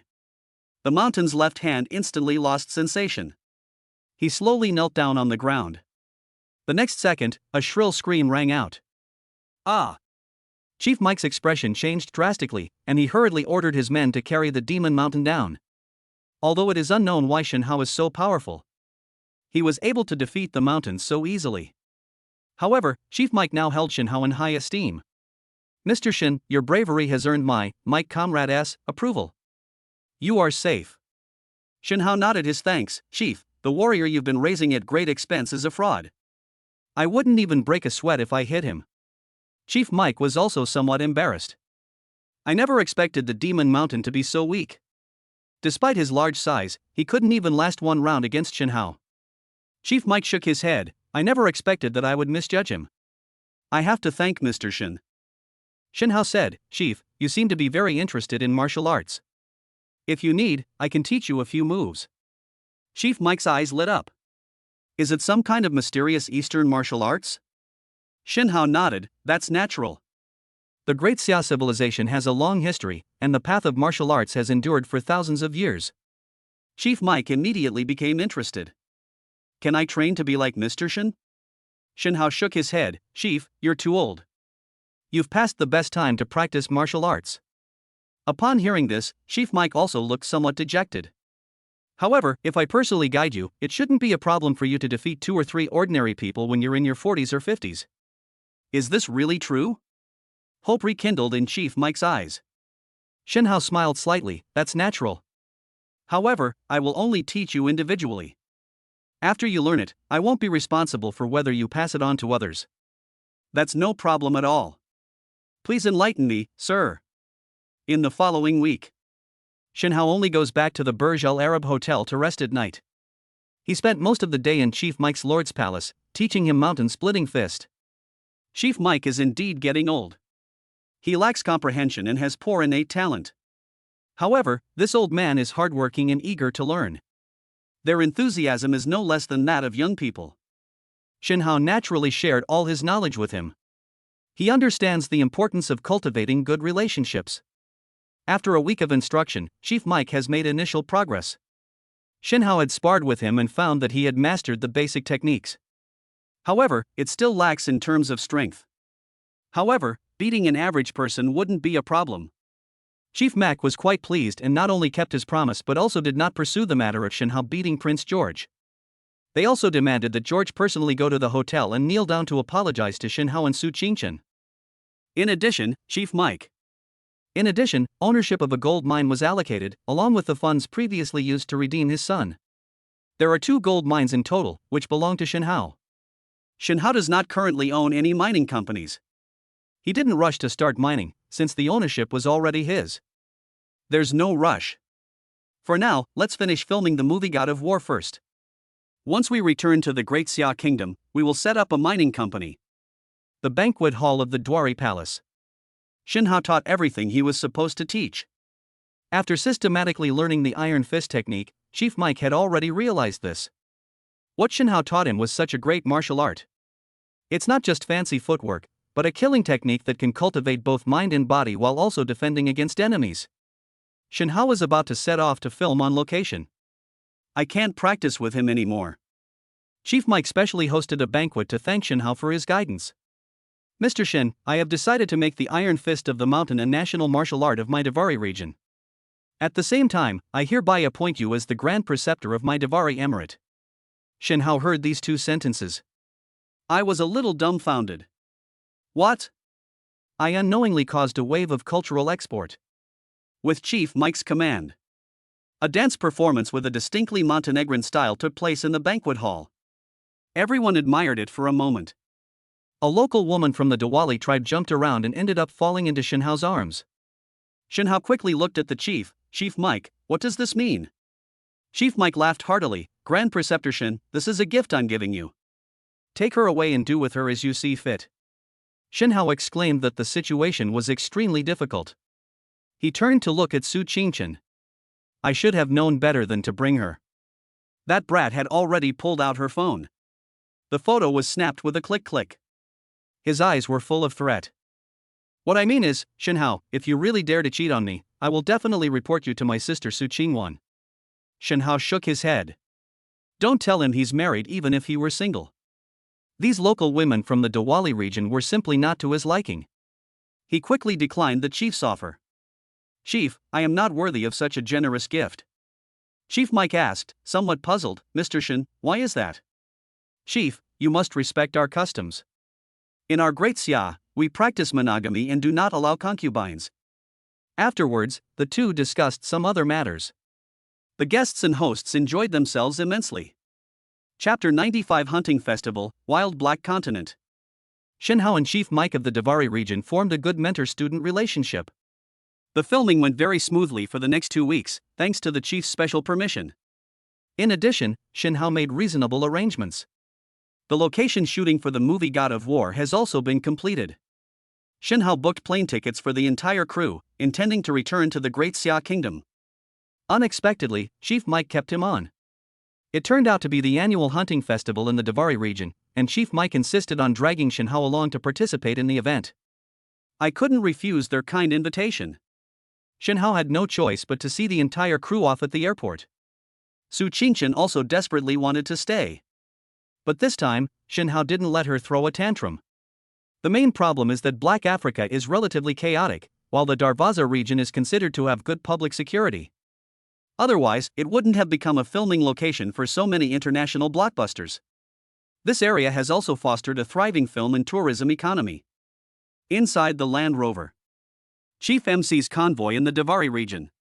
They set off in a grand procession. Because of his title as the Imperial Advisor, Shin Hao rode in the same car as Chief Mike. The two chatted idly. "Chief Mike, could you tell me more about this hunting festival?" Shin Hao has always had a strong curiosity about all kinds of folk customs. Chief Mike stroked his beard and said, "The hunting festival is a traditional festival on the continent of Black Continent. We are going to participate in this hunting festival, which is jointly organized by our Davari tribe and another Wakata tribe. Our two tribes have had land disputes since ancient times. Later, both sides compromised and designated the disputed territory in the middle as a public joint national park. Every year, the two sides also hold a hunting festival in the national park, which serves as both an alliance and a demonstration of their martial spirit." Shin Hao nodded. "That's good. After all, the general trend of the world is peace and development. The Wakata and Davari tribes are of the same origin. It is good that they use the hunting festival as a way to resolve disputes and avoid bloodshed. Generally speaking, the alliance meeting is divided into two parts, a hunt and a martial arts competition. The reason I asked you, Grand Preceptor Shin, to stay is for the martial arts competition. You crippled the warrior Demon Mountain that I had previously trained in one move," Chief Mike said. Shin Hao could only reply with a wry smile, "There's nothing I can do about it. That big guy, Demon Mountain, was too weak. I took care of him in one move." "I believe that with your mountain-splitting fist training, Chief, you are now capable of facing off against the Demon Mountain head-on." Chief Mike asked, "Grand Preceptor Shin, I asked you to stay and participate in the hunting festival, but you seemed very reluctant. Could you tell me why?" Shin Hao smiled and answered truthfully, "Chief Mike, I've been away from my hometown for almost a month now. I just miss my wife and kids." "Ha ha." The two exchanged a smile, appreciating each other's kindness. Time flew by during the conversation. The convoy. We have reached the entrance to United National Park. Here, there is a company of soldiers, armed to the teeth, stationed. Shin Hao asked with some confusion, "Chief Mike, who are these soldiers?" Chief Mike said, "United National Park is a vast area with many rare and protected animals. Despicable international poachers often risk entering United National Park, so it is natural for us to station soldiers here." Shin Hao nodded. "I never imagined that international poaching was still so serious." This forced the Diwali tribe to send troops to garrison the area. Boom! A roar sounded, and Shin Hao looked in another direction. A more luxurious convoy, led by tanks, drove towards them. Chief Mike whispered in his ear, "This is the vehicle of the Wakata tribe chief. He loves to drive this tank around." Shin Hao smiled. It's surprising that these chiefs in the Black Continent have such unusual interests. In no time at all, the tanks had already driven up close. A tall, imposing black man jumped out of the cockpit. He wore unique makeup, looking like a vengeful ghost. Following closely behind was a middle-aged man of similar age to Chief Mike. He was adorned with expensive gemstones of various colors, exuding an air of authority. Shin Hao guessed that this must be the chief of the Wakata tribe. The middle-aged man with the jewel stepped forward, as expected. He greeted Mike. "You look older than I have in a year, my brother comrades. May the Holy Lord bless you, my brother Wakata." The two exchanged polite greetings with forced smiles. "Please." Chief Wakata gestured. Chief Mike said politely, "Let's go together." The two walked side by side into Union National Park. Behind them, two lines of people stood clearly separated. Shinhao followed closely behind Chief Mike. Now, as the Grand Master of the Diwali Kingdom, he still receives a salary of 100,000 miles gold per person, although he is not short of the money. The main purpose was to establish a good relationship with Chief Dewari. At the same time, it will facilitate my future gold mining business here. After all, he was paid by others, so he was quite cautious. Pay attention to the movements of the people around you. Protecting Chief Mike's safety is also Shinhao's responsibility. The tall, black man with the ghostly makeup followed closely behind Chief Wakata. Shinhao had a guess in his mind. This must be the warrior who represented the Wakata tribe in the duel. Enter Union National Park. Shinhao was amazed. Groups of black hyenas roamed the area. Along the riverbank in the distance, groups of wild animals gathered, waiting to drink. The rising hot air blurred the view in the distance. Shinhao felt somewhat dazed, as if he had traveled back to the Animal World program he watched as a child. The two chiefs walking at the very front. At this point, the mask of kindness had been removed. No more small talk. The two began to probe each other's background. Chief Wakata spoke first. "Brother Dewari, that pretty boy following behind you, could he be one of your Dewari warriors?" Chief Mike said, "Of course, this is Mr. Shinhao from Great Xia." Chief Wakata couldn't help but sneer. His height is alright, above average, but he's still far from being a warrior, isn't he? What, your warrior's mountain lost last year, so you're just tanking this year? You can't even field a decent warriors player? Chief Mike shook his head. "Brother Wakata, you can't judge a book by its cover." Wakata asked, somewhat puzzled, "What does that mean?" Mike said, "You don't understand. This is something Mr. Shinhao taught me. It's a proverb from Great Xia, which means that you shouldn't judge a person by their appearance, but rather by their inner qualities and true abilities." Wakata laughed. "I've long heard that the Easterners from Great Xia like to play tricks and charlatans." You don't actually believe their so-called Great Xia Kung Fu, do you? Chapter 96 One Punch. Upon hearing this, Shinhao frowned slightly. Throughout his life, he loved his country, Daxia, and the cultural achievements it nurtured most. He was already very unhappy that someone was casually defaming him. Chief Mike's expression also changed. "Wakata, you will pay the price for your words." "Alright, I'll wait and see." Chief Wakata smiled, his face full of disdain. The group walked onto the altar that had been prepared beforehand.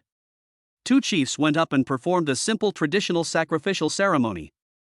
"Thank you, Holy Lord, for giving us land, food, and life." "May the Holy Lord be with you and me." Shinhao didn't believe in that. The people of Daxia bow to heaven and earth first, and to their parents second. "I don't believe in ghosts or gods, but I believe in the common people. But since we're under their roof, we had no choice but to pretend to pray as well." The brief ceremony concluded. The two chieftains withdrew. An elderly man dressed as a priest stepped forward. The announcement was loud and clear. The first event of the hunting festival is the Battle of Warriors.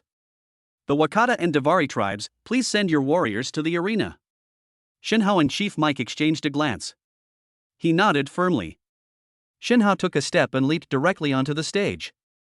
His clothes fluttered in the fierce winds of the African continent, giving him a somewhat chivalrous air. On the other side, the burly warriors of the Wakata tribe also took to the stage. A commotion erupted from the audience. My God, is the Dewari tribe out of people? Why did they send out such a weak and pale-faced guy? I think the chief of the Dewari tribe is getting old and is starting to become senile. Judging from this person's appearance, he seems to be from the Great Xia, the country that's rumored to have martial arts masters who are all frauds. Shinhao stood on the stage and announced his name, Shinhao. The other person looked at him with disdain and said coldly, "Hyena. Kid, I advise you to be smart and jump off this fighting platform now, otherwise if I accidentally injure or kill you, you won't even have time to cry." Shinhao smiled and shook his head. His five senses were fully activated, and his entire body was brimming with energy. They had already thoroughly investigated the strengths and weaknesses of the opposing side. The hyena opposite, like the mountain, was just an ordinary person who was a bit bigger. At most, he's just stronger than the average person. Even if you learn some fighting techniques like boxing or kickboxing, they were no match for someone as skilled in martial arts as him. Shen Hao extended his right index finger and waved it at the hyena. One move. The hyena's expression changed drastically. What? What did you say? Shen Hao said casually, one move, and I'll defeat you. The atmosphere in the audience suddenly became enthusiastic. Even those on Diwali's side had some doubts. Many people have not witnessed the battle between Shen Hao and Demon Mountain, and therefore do not know Shen Hao's strength. Most people haven't really convinced Shen Hao yet. After all, in their eyes, all of Shen Hao's great Xia Kung Fu was just something for show. They lacked practical combat skills. I wonder what kind of spell Chief Mike was cast on by Shen Hao. I practice boxing with him every day. On the Diwali side, there are actually quite a few people who are dissatisfied and are already plotting to take down Shen Hao. Now, hearing Shen Hao's arrogant words, she looked down on him even more.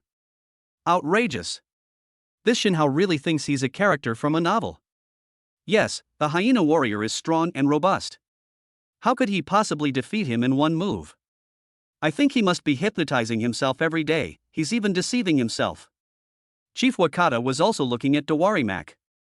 My brother, what is about to happen might be a little cruel for you. Meanwhile, the hyenas had already taken the lead. Strike first. He charged headlong toward Shen Hao. Shen Hao's eyes narrowed slightly. This hyena's attacks were completely haphazard, such a flying collision. You can easily dodge it by simply turning slightly to the side. But Shen Hao remembered that Chief Mike had told him that the most important thing to compete in during the hunting festival was bravery. Therefore, he decided to confront it head-on. Bang! Shen Hao's waist and horse stance are perfectly integrated. An ordinary punch was thrown. The speed of the punch was so fast that it broke the sound barrier. A loud explosion was heard in the air. Below the stage, Chief Mike, who had already learned boxing from the instructors, naturally had a keen eye for the art. He recognized at a glance that this was exactly what Shen Hao had taught him. The basic moves of the iron fist of mountain splitting. It's not even among the 5 major moves like fist collapse. Chief Mike was shocked. Sure enough, when martial arts are practiced to a high level, even a seemingly ordinary basic punch can be mastered. They all possess such immense power. Ah! The hyena was sent flying backwards with a thud. It fell off the altar. Puff! The hyena coughed up a mouthful of blood and immediately fainted. The medical staff from Wakata rushed to the hyena's side. They provided emergency treatment for his injuries. An uproar erupted from the audience. That's impossible. Why does Shen Hao possess such immense power? Shen Hao twisted his neck and wrist. He addressed the people in the direction of Wakata, saying, anyone else who disagrees is welcome to come and challenge me. The martial arts of my great Xia dynasty are not something you petty people can comment on at will. Wakata's eyes were filled with resentment and malice. But he also had to admit it. In terms of individual combat strength alone, Shen Hao is indeed ridiculously strong. Hyenas are warriors forged through countless trials in their tribe. Unexpectedly, he couldn't even withstand a single move from this person. Judging from his relaxed expression, he seemed to have gone easy on him. If Shen Hao really used his full strength, the hyena would probably be dead. Chief Mike was all smiles. Ha ha, my brother Wakata, I've already secured victory in the first round of the competition. I hope you won't be so easily defeated in the second round, the hunt. With that, Chief Mike led his group, including Shen Hao, directly to the campsite. The chief of Wakata was left behind, his face contorted with rage, yet with nowhere to vent his anger. At night. Inside a tent in the Dawari tribe. Chief Mike, Shen Hao, and his cabinet ministers sat down for a meal. Many cabinet ministers initially did not believe that Shen Hao possessed such abilities to become the imperial advisor. And as a warrior, he represented the Dawari in battle. After this battle, everyone was completely convinced of his superiority. The secretly planned purging of the court of corrupt officials to eliminate Shen Hao, the treacherous and wicked teacher who brought disaster to the country, was also cancelled. Chief Mike said, Master Shen, the power of the mountain-splitting iron fist has truly broadened our horizons once again. My ministers all want to learn boxing. I wonder if you would be willing to teach them. Shen Hao said, Chief Mike, I have already taught you everything I know without reservation. You can use it to teach them. Chief Mike nodded with satisfaction. Before that, At my Imperial Council meetings, these old fogies all disbelieve in the martial arts of Great Xia. I wanted to promote it throughout the country, but they still disagreed. Now that they've seen it with their own eyes, we can finally shut them up. Everyone felt somewhat ashamed. They all stepped forward to clink glasses with Xin Hao. Grand Preceptor Shen, you are a magnanimous person who will not hold a grudge against a petty person. From now on, we are all willing to regard you as our master. Shen Hao was also very generous. To err is human, to forgive divine. From now on, Chief Mike will teach you properly. Just then, a loud bang suddenly came from outside the tent. Chapter 97 Assassination. Shen Hao immediately rushed to Chief Mike's side. He realized that it was the sound of a rocket. Someone actually used heavy weapons. Shen Hao shouted, "Everyone, get out of here. The tent is too conspicuous, it will become a target for concentrated fire." Everyone scattered and fled for their lives. Xin Hao, on the other hand, pulled Chief Mike along. A dark and windy night is the perfect time to commit murder. In the darkness, Xin Hao's body was filled with energy, and all 5 senses were activated. His eyes were like those of a wolf in the wilderness. Bright. Xin Hao could see everything around him clearly, unaffected by the darkness. "Chief Mike, stay close to me," Shen Hao said. Chief Mike nodded repeatedly. The entire camp is now in chaos. Flames and scattered gunshots were everywhere. It was an impossible task to gather the guards and organize a counterattack. Shen Hao decisively abandoned this option. He led Chief Mike through a gap in the northwest of the camp. He slipped out. The two trudged through waist-high grass. Shen Hao led Chief Mike over a low hill and hid in a sparse forest. The two men were positioned on a higher vantage point, looking down at each other. Looking down at the camp, Shen Hao said, "Chief Mike, can you tell where these attackers' weapons came from, and who might be using them?" Chief Mike's expression changed drastically. There was a hint of sadness in his eyes. "I am very familiar with these weapons. I bought them from the United States at a high price. In the entire Davari Emirate, only my chief S-Guard has American equipment."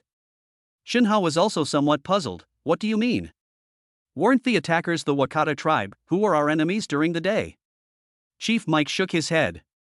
"It's the Emirate of Davari, there's been a rebellion." The two exchanged a glance and immediately thought of a name. They had access to the chief's guard and the opportunity to turn them against their cause. There was only one person, and that was George Comrade. That unfilial son. Mike clenched his fist and slammed it hard into the ground. Shen Hao sighed and said, "It seems that Prince George still holds a grudge against me for hitting him back then. I also bear some responsibility for this. Grand Preceptor Shen, this is not your responsibility. This unfilial son drugged you first and tried to harm your family. The whole thing started because of him, and it is clearly his own fault. Moreover, logically speaking, you have already defeated the warrior demon mountain of the Davari. Later, you even became the national advisor I hired. This rebellious son is completely driven by personal ambition, he wants to usurp the throne." Seeing that Chief Mike didn't blame him at all and even spoke up for him, Shen Hao felt a warmth in his heart. Chief Mike is a reasonable person. Shen Hao asked, "Chief Mike, what do we do next?" Chief Mike shook his head helplessly. "We don't know how much armed force George controls. The army in the Davari region is commanded by 4 generals. They had all sworn allegiance to me, but I fear this time, this rebellious son has made promises of great benefits. The others have already hailed him as the new chief. If things have already come to that point, there's nothing I can do to change it. This time, we came to Union National Park only to participate in the hunting festival, and we didn't bring many armed forces with us. Now we've been attacked. I have almost no men left to use." Looking at the camp ablaze with fire, Chief Mike sighed with emotion. "I never imagined that I, Mike Davari, who have dominated the continent for a lifetime and built such a vast empire, would be defeated by my own son." Shen Hao remained non-committal. He said, "Our immediate priority is to leave this place and return to Darvale City. This area of Union National Park is basically the wilderness, there are no fierce battles, our cell phones can't connect to the internet, and we know nothing about the outside world. We cannot stay here and wait to die." Chief Mike nodded. "Then let's do as Grand Preceptor Shen says." Just then, Shen Hao leaped up and tackled Chief Mike to the ground. The next second, a series of gunshots rang out. A burst of bullets struck the spot where Chief Mike had just been standing. In the darkness, Shinhao's eyes shone even brighter. He moved like a ghost, and in the blink of an eye, he appeared behind the two assassins. Bang! 2 karate chopes knocked both men unconscious. Chief Mike's heart rate spiked to 120 in an instant. His heart was pounding so hard it felt like it was about to burst out of his chest. He never imagined he would be so close to death. Thank you so much, Imperial Preceptor Shin, for risking your life to save me. Chief Mike quickly expressed his gratitude. Shinhao was still a little scared. I was too careless. I didn't expect there would be someone lying in ambush on this small hill. They seemed to be wearing some kind of special clothing, which concealed their presence very well, and I didn't notice them at first. Camp direction. Some people have already heard the gunshots from the hill. Small groups of 2 or 3 people had already formed and were approaching this side. Shinhao said, "We shouldn't delay, let's go quickly." Without further hesitation, the two hurried towards the city of Davari in the darkness. Although Chief Mike is middle-aged, he is fortunate to have recently been practicing mountain splitting Iron Fist with Shinhao. Cultivate oneself through martial arts. Their physical fitness has also improved significantly. Therefore, the two were able to escape quickly in the dark. Of course, even though Chief Mike was frail and weak, Shinhao could still hold him with one hand. Walking with incredible speed. Shinhao's strength has also improved recently. He has already reached the 3rd level of the Meridian Opening Realm. His left and right legs have both been enhanced. It's safe to say that even a fully fuel-filled SUV might not be able to outrun him. The Dwari Palace. George comrades received news that his father, as well as the so-called national advisor Shinhao, had perished in the fire. Ha ha ha. George laughed heartily. He thought viciously to himself, "Shinhao, aren't you supposed to be a great fighter? A dozen bodyguards, you can take them all down with one punch. You knocked down the Demon Mountain with a single punch. Today, we face rockets and the firearms of humanity in the industrial age. Can you still win?" They perished in the flames. And that old man, he's really getting old and senile. He actually got along very well with a person from Daxia. They still believe in his so-called great Xia martial arts. This is absolutely ridiculous. George wasn't stupid. He immediately notified the 4 generals of his Davari region. Tell them that the old chief, Mike Darwari, has been killed by the treacherous sorcerer of the Great Xia dynasty, and the 2 of them perished in the fire. Now, I have inherited the position of chief. The 4 generals, despite trying various methods, were unable to contact the old chieftain and had no choice but to accept the news. They all swore allegiance to the new chief, George Dawari. Chapter 98 One Man's Strength.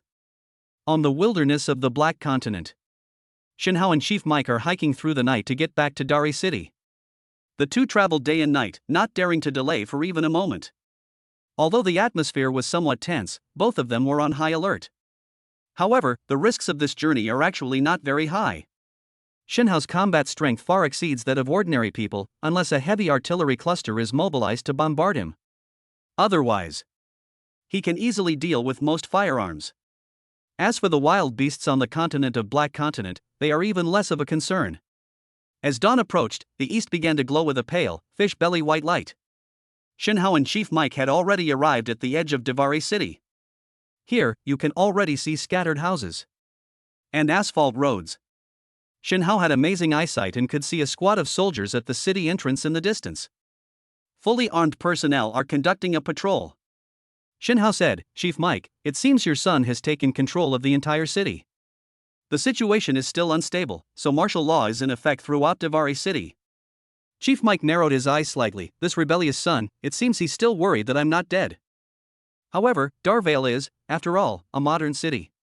Unlike ancient cities, which were surrounded by massive walls and could be easily secured by troops guarding the 4 main gates, this city was much better off. In Shinhao's eyes, the seemingly impenetrable blockade of Davari City was riddled with loopholes. He led Chief Mike past the group of soldiers and easily infiltrated the town of Davari. The 2 of their phones finally received a signal. Chief Mike quickly browsed the local news in Dawari. The Eastern sorcerer brought disaster to the country and its people, plotting to murder the old chief Mike Darvale. Both of them perished in the flames. The new chief, George Davari, has been appointed, and all 4 generals have pledged their allegiance to him. A curfew will be imposed in the city of Davari for 1 week. All residents are requested not to leave their homes except for essential activities. If anyone is found sneaking into the city of Davari, please report it to the military immediately. Chief Mike said, my unfilial son has really gone too far. Even if I survive by sheer luck, I have no chance of turning the tables. Even if I went to the military right now and shouted that I was Chief Mike Davari, I'd probably be mistaken for an imposter and shot dead. Shin Hao said, what if we infiltrate the residences of the 4 generals directly? Don't the 4 generals recognize you, old chief? The moment you show up alive, George's legitimacy to rule will collapse instantly. Chief Mike shook his head and sighed, it's no use. The 4 generals have already sworn allegiance to George.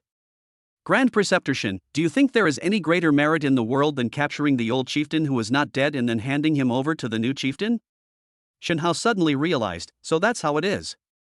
Chief Mike lowered his proud head, Grand Master Shin Hao, we are powerless to reverse the situation. Your martial arts cultivation has reached a state of perfection. I imagine it should be easy for you to leave on your own. You may go. Shin Hao disagreed. It wasn't that he was particularly determined to maintain the old chief's rule. This new Chief George is someone I have a grudge against. If he really becomes the master of the Davari region, wouldn't the 2 gold mines that the old chief bestowed upon him be wasted? Shin Hao said, Chief Mike, do you remember the first lesson I taught you in boxing? What did I teach you? Do you still remember the essence of martial arts training? What is it for? Chief Mike replied thoughtfully, the first lesson I learned in martial arts was from the Grand Master. There is only one path in martial arts, and that is to keep climbing, never to rise again, like a cliff, where if you turn back, you will find yourself in a bottomless abyss. Practicing martial arts is naturally about breaking through the limits of the human body and reaching a higher realm. Shin Hao said, actually, these 2 points can be summarized as nothing more than a spirit of never admitting defeat and never giving up. We still have a chance to turn things around. Chief Mike asked, does Grand Preceptor Shin have another solution? Shin Hao smiled slightly, then Chief Mike, you'll need to take a risk and use yourself as bait. Chief Mike, after being instructed by Shin Hao. At that moment, a fighting spirit was ignited in my heart. It all depends on Grand Tutor Shin's plan. Shin Hao nodded, have confidence in yourself. Let's do it this way. The Dwari Palace. The new chief, George Dwari, had barely settled into his throne. That is, they received the news. A man resembling the old chief is live streaming online. We condemn George's heinous acts of regicide and patricide. He was greatly alarmed. George roared hysterically. Useless idiots. The chief's guard is a bunch of useless idiots. Even when they were prepared, they had such a hard time killing an old man. No wonder the captain of the guard told me he was buried in a sea of fire. It turns out the old man got away. Seeing George's fury, everyone knelt down and dared not utter a word. What are you all waiting here for? Quickly organize some men and drag the old man out. The entire Davari palace was in chaos. The remaining chieftain's guard also set off fully equipped. Based on the buildings appearing in Chief Mike's livestream, they quickly located them and went to capture him. George Darvale was feeling somewhat exhausted. After venting his anger, he sat alone on the chieftain's throne. That's interesting. Shin Hao appeared in the main hall with a smile on his face. George heard that familiar voice. His expression changed drastically. How is this possible? Shin Hao, you're not dead. George was actually a little afraid of Shin Hao. The torment Shin Hao had inflicted on him on the top floor of the Burj Al Arab left an indelible shadow on him. Calling you a pig is an insult to pigs.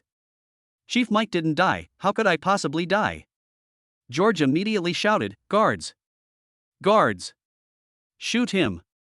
Shin Hao said with a mocking expression, stop shouting, you've sent all the guards out to find the old chief.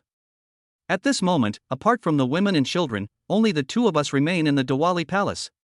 Only then did George realize that he had fallen for a diversionary tactic. You! Shin Hao! You can't kill me. I am the chief of the Davari. Killing me is tantamount to declaring war on the entire Davari region. You will never be able to leave this land again. Shin Hao chuckled, with your level of skill, I can come and go as I please. It's like I'm in an empty place. George was still not giving up, and his hand quietly reached for his waist. Shin Hao didn't give him another chance to talk nonsense. He rushed forward in one stride. Bang! He threw a punch. This time, Shin Hao didn't hold back. He unleashed a devastating punch. True energy, accompanied by the force of Shinhao's punch, flowed into George's body. His meridians were all shattered. George bled from all 7 orifices, and his body, as if made of mud, slowly collapsed to the ground.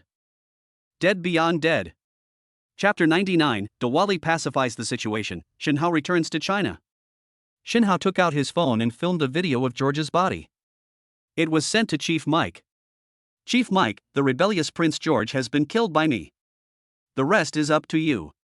He then sent a voice message. On the other side, Chief Mike received the news. Facing the soldiers who surrounded him, he raised his arms and shouted, My people, the traitor George Diavari is dead.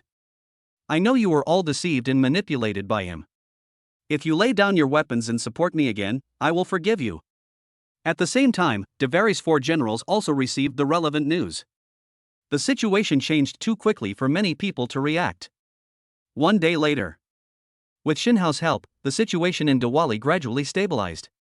The 4 generals of the Divari region found that George was dead.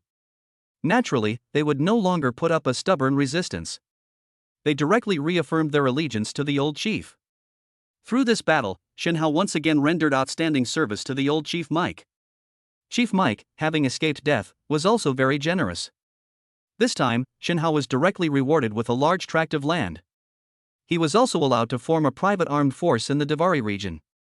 Although Shinhao wasn't really interested in private armies, he was already a powerful martial artist at the Meridian Opening Realm. A small private army may not necessarily be stronger than him in actual combat. But in the end, she gladly accepted it. After all, no one dislikes having too many cards up their sleeve. Shinhao was very satisfied with the land that had been granted to him, although most of that area is still undeveloped and untouched. However, the economy on the continent of Black Africa is not very developed. Even if people live in the development, it doesn't necessarily bring much profit. On the contrary, these undeveloped and wild areas might contain treasures such as mineral deposits. However, Shinhao wasn't in the mood to check it at the moment. He had been away from home for over a month, and all he wanted was to return home as soon as possible to see his lovely daughter and beautiful wife. That evening, inside the magnificent Lord Vale Palace, Chief Mike held a grand farewell ceremony for Shinhao. Meanwhile, the major generals and powerful figures in the Divari region, they all received secret information released by Shinhao. It was Shinhao's protection that allowed the old chieftain to escape danger. Under George's meticulously planned rebellion, they were able to turn the tide. Most terrifyingly, Shinhao, along with the old chieftain, not only traveled 200 miles at night but also easily passed through the blockade and entered the city of Diwari. They easily infiltrated the heavily fortified Communion Palace and, without lifting a finger, killed Prince George. Everyone was completely in awe of Shinhao's strength. From the bottom of her heart, she formally acknowledged Shinhao's status as the imperial advisor. Shinhao also founded the Black Continent branch of the Kaishan Iron Fist sect. He also appointed Chief Mike Divari as the first leader. He was entrusted with teaching him boxing techniques. All the princes and nobles enthusiastically signed up to participate. Practice is always the best criterion for testing truth. Chief Mike raised his glass and shouted, "To the great Eastern Master, my lifelong mentor and friend, Mr. Shinhao, cheers!" Everyone raised their glasses enthusiastically. Shinhao nodded in acknowledgement. He then boarded the chief's private helicopter and headed directly to Diwari Airport. Nanjing Airport. Shinhao, carrying his suitcase, saw Su Qingwan and Su Qingcheng from afar, each holding a cute little baby and waiting for him. Tuanchuan and Yuan Yuan's eyesight is significantly better than that of the 2 adults. I spotted my dad in the crowd of people leaving the station right away. The 2 immediately twisted their bodies and shouted, "I want to get down." Su Qingwan asked, somewhat puzzled, "Why don't you want to be hugged anymore?" Tuanchuan shouted first, "Daddy's here. Daddy's here." The 2 adorable babies broke free from their mother and aunt's arms and rushed straight into Shinhao's embrace. Shinhao was also very happy, patting the 2 of them on the head. He gave me 2 big kisses. He picked up the 2 adorable babies, one in each arm. She asked, "Tuanchuan, Yuan Yuan, while Daddy was away, did you 2 behave well and listen to Mommy?" Both of them nodded and said in their childish voices, "We're super good, Daddy." Shinhao looked at Su Qingwan and said, "You've worked hard." Su Qingwan looked at Shinhao, who had returned safely. She couldn't help but hug him tightly. "Don't take such risks again. I was heartbroken when I heard about the Dawa coup and your death. Tuan Tuan and Yuan Yuan looked completely bewildered. Mom, what are you saying? Dad isn't dead. He's holding us both right here. Su Qingwan wiped away her tears and said, Mom had a nightmare. Dad is fine. Shenhao also felt quite sorry for Su Qingwan. It's really not right to make her worry. Shenhao said, Wanner, have you encountered any other troubles while I was away? Su Qingwan shook her head. Your friend Hong Chen rented a villa and lives next door to us. He has always protected me and Tuanchuan and Yuan Yuan, so no one dares to come to our door to cause trouble. Su Qingwan thought for a moment, then suddenly remembered something and said. One day, Yi Fan came to see me again, but Hong Chen beat him up and then he ran away. Shenhao laughed. I didn't expect Yi Fan to be in such a sorry state. After I injured him, his ambition in martial arts weakened all at once. Hong Chen was already slightly stronger than him, so Yi Fan really had no chance to fight back. Su Qingchen was still a little worried because her sister only reported good news and not bad news, so she spoke directly. Brother-in-law, you can't be complacent. The Yi family has invested most of its business resources in Jinling. Looks like they're outmatched in martial arts, so they're turning to diplomacy. We still need to be careful. The Yi family's capital is really too strong, possibly reaching hundreds of billions. Shenhao frowned slightly. He then chuckled and said, That's interesting. Does the Yi family think they've got the upper hand? He can use force if he wants, or he can use rhetoric if he wants? There's no reason to be so reasonable. Shenhao sneered, I'll grab Yi Fan and beat him up another day, so he'll know that Wanner is my wife, and even thinking about it will get him a beating. Su Qingchen said sourly, Brother-in-law, you're so violent. Su Qingwan also scolded Shenhao, Don't do that, you'll scare Tuan Tuan and Yuan Yuan. Shenhao asked, Tuanchuan, Yuan Yuan, do you like watching Daddy fight bad guys? Like. The two adorable little ones spoke in unison. Look, they're not scared at all.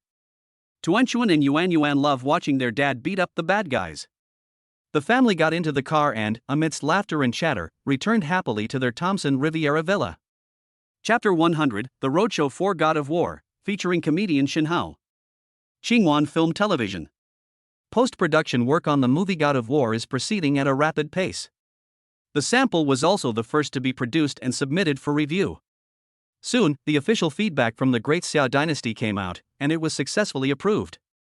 Su Qingwan then began contacting major cinema chains, hoping to gain their support. However, the result was not smooth. Many theater presidents were not optimistic about the movie God of War. Many people, despite offering numerous high-sounding reasons. They didn't want to increase the number of screenings, but there was actually a hidden meaning in their words. It's nothing more than saying, if you change the male lead in your God of War script to an American, the movie would definitely be a huge hit.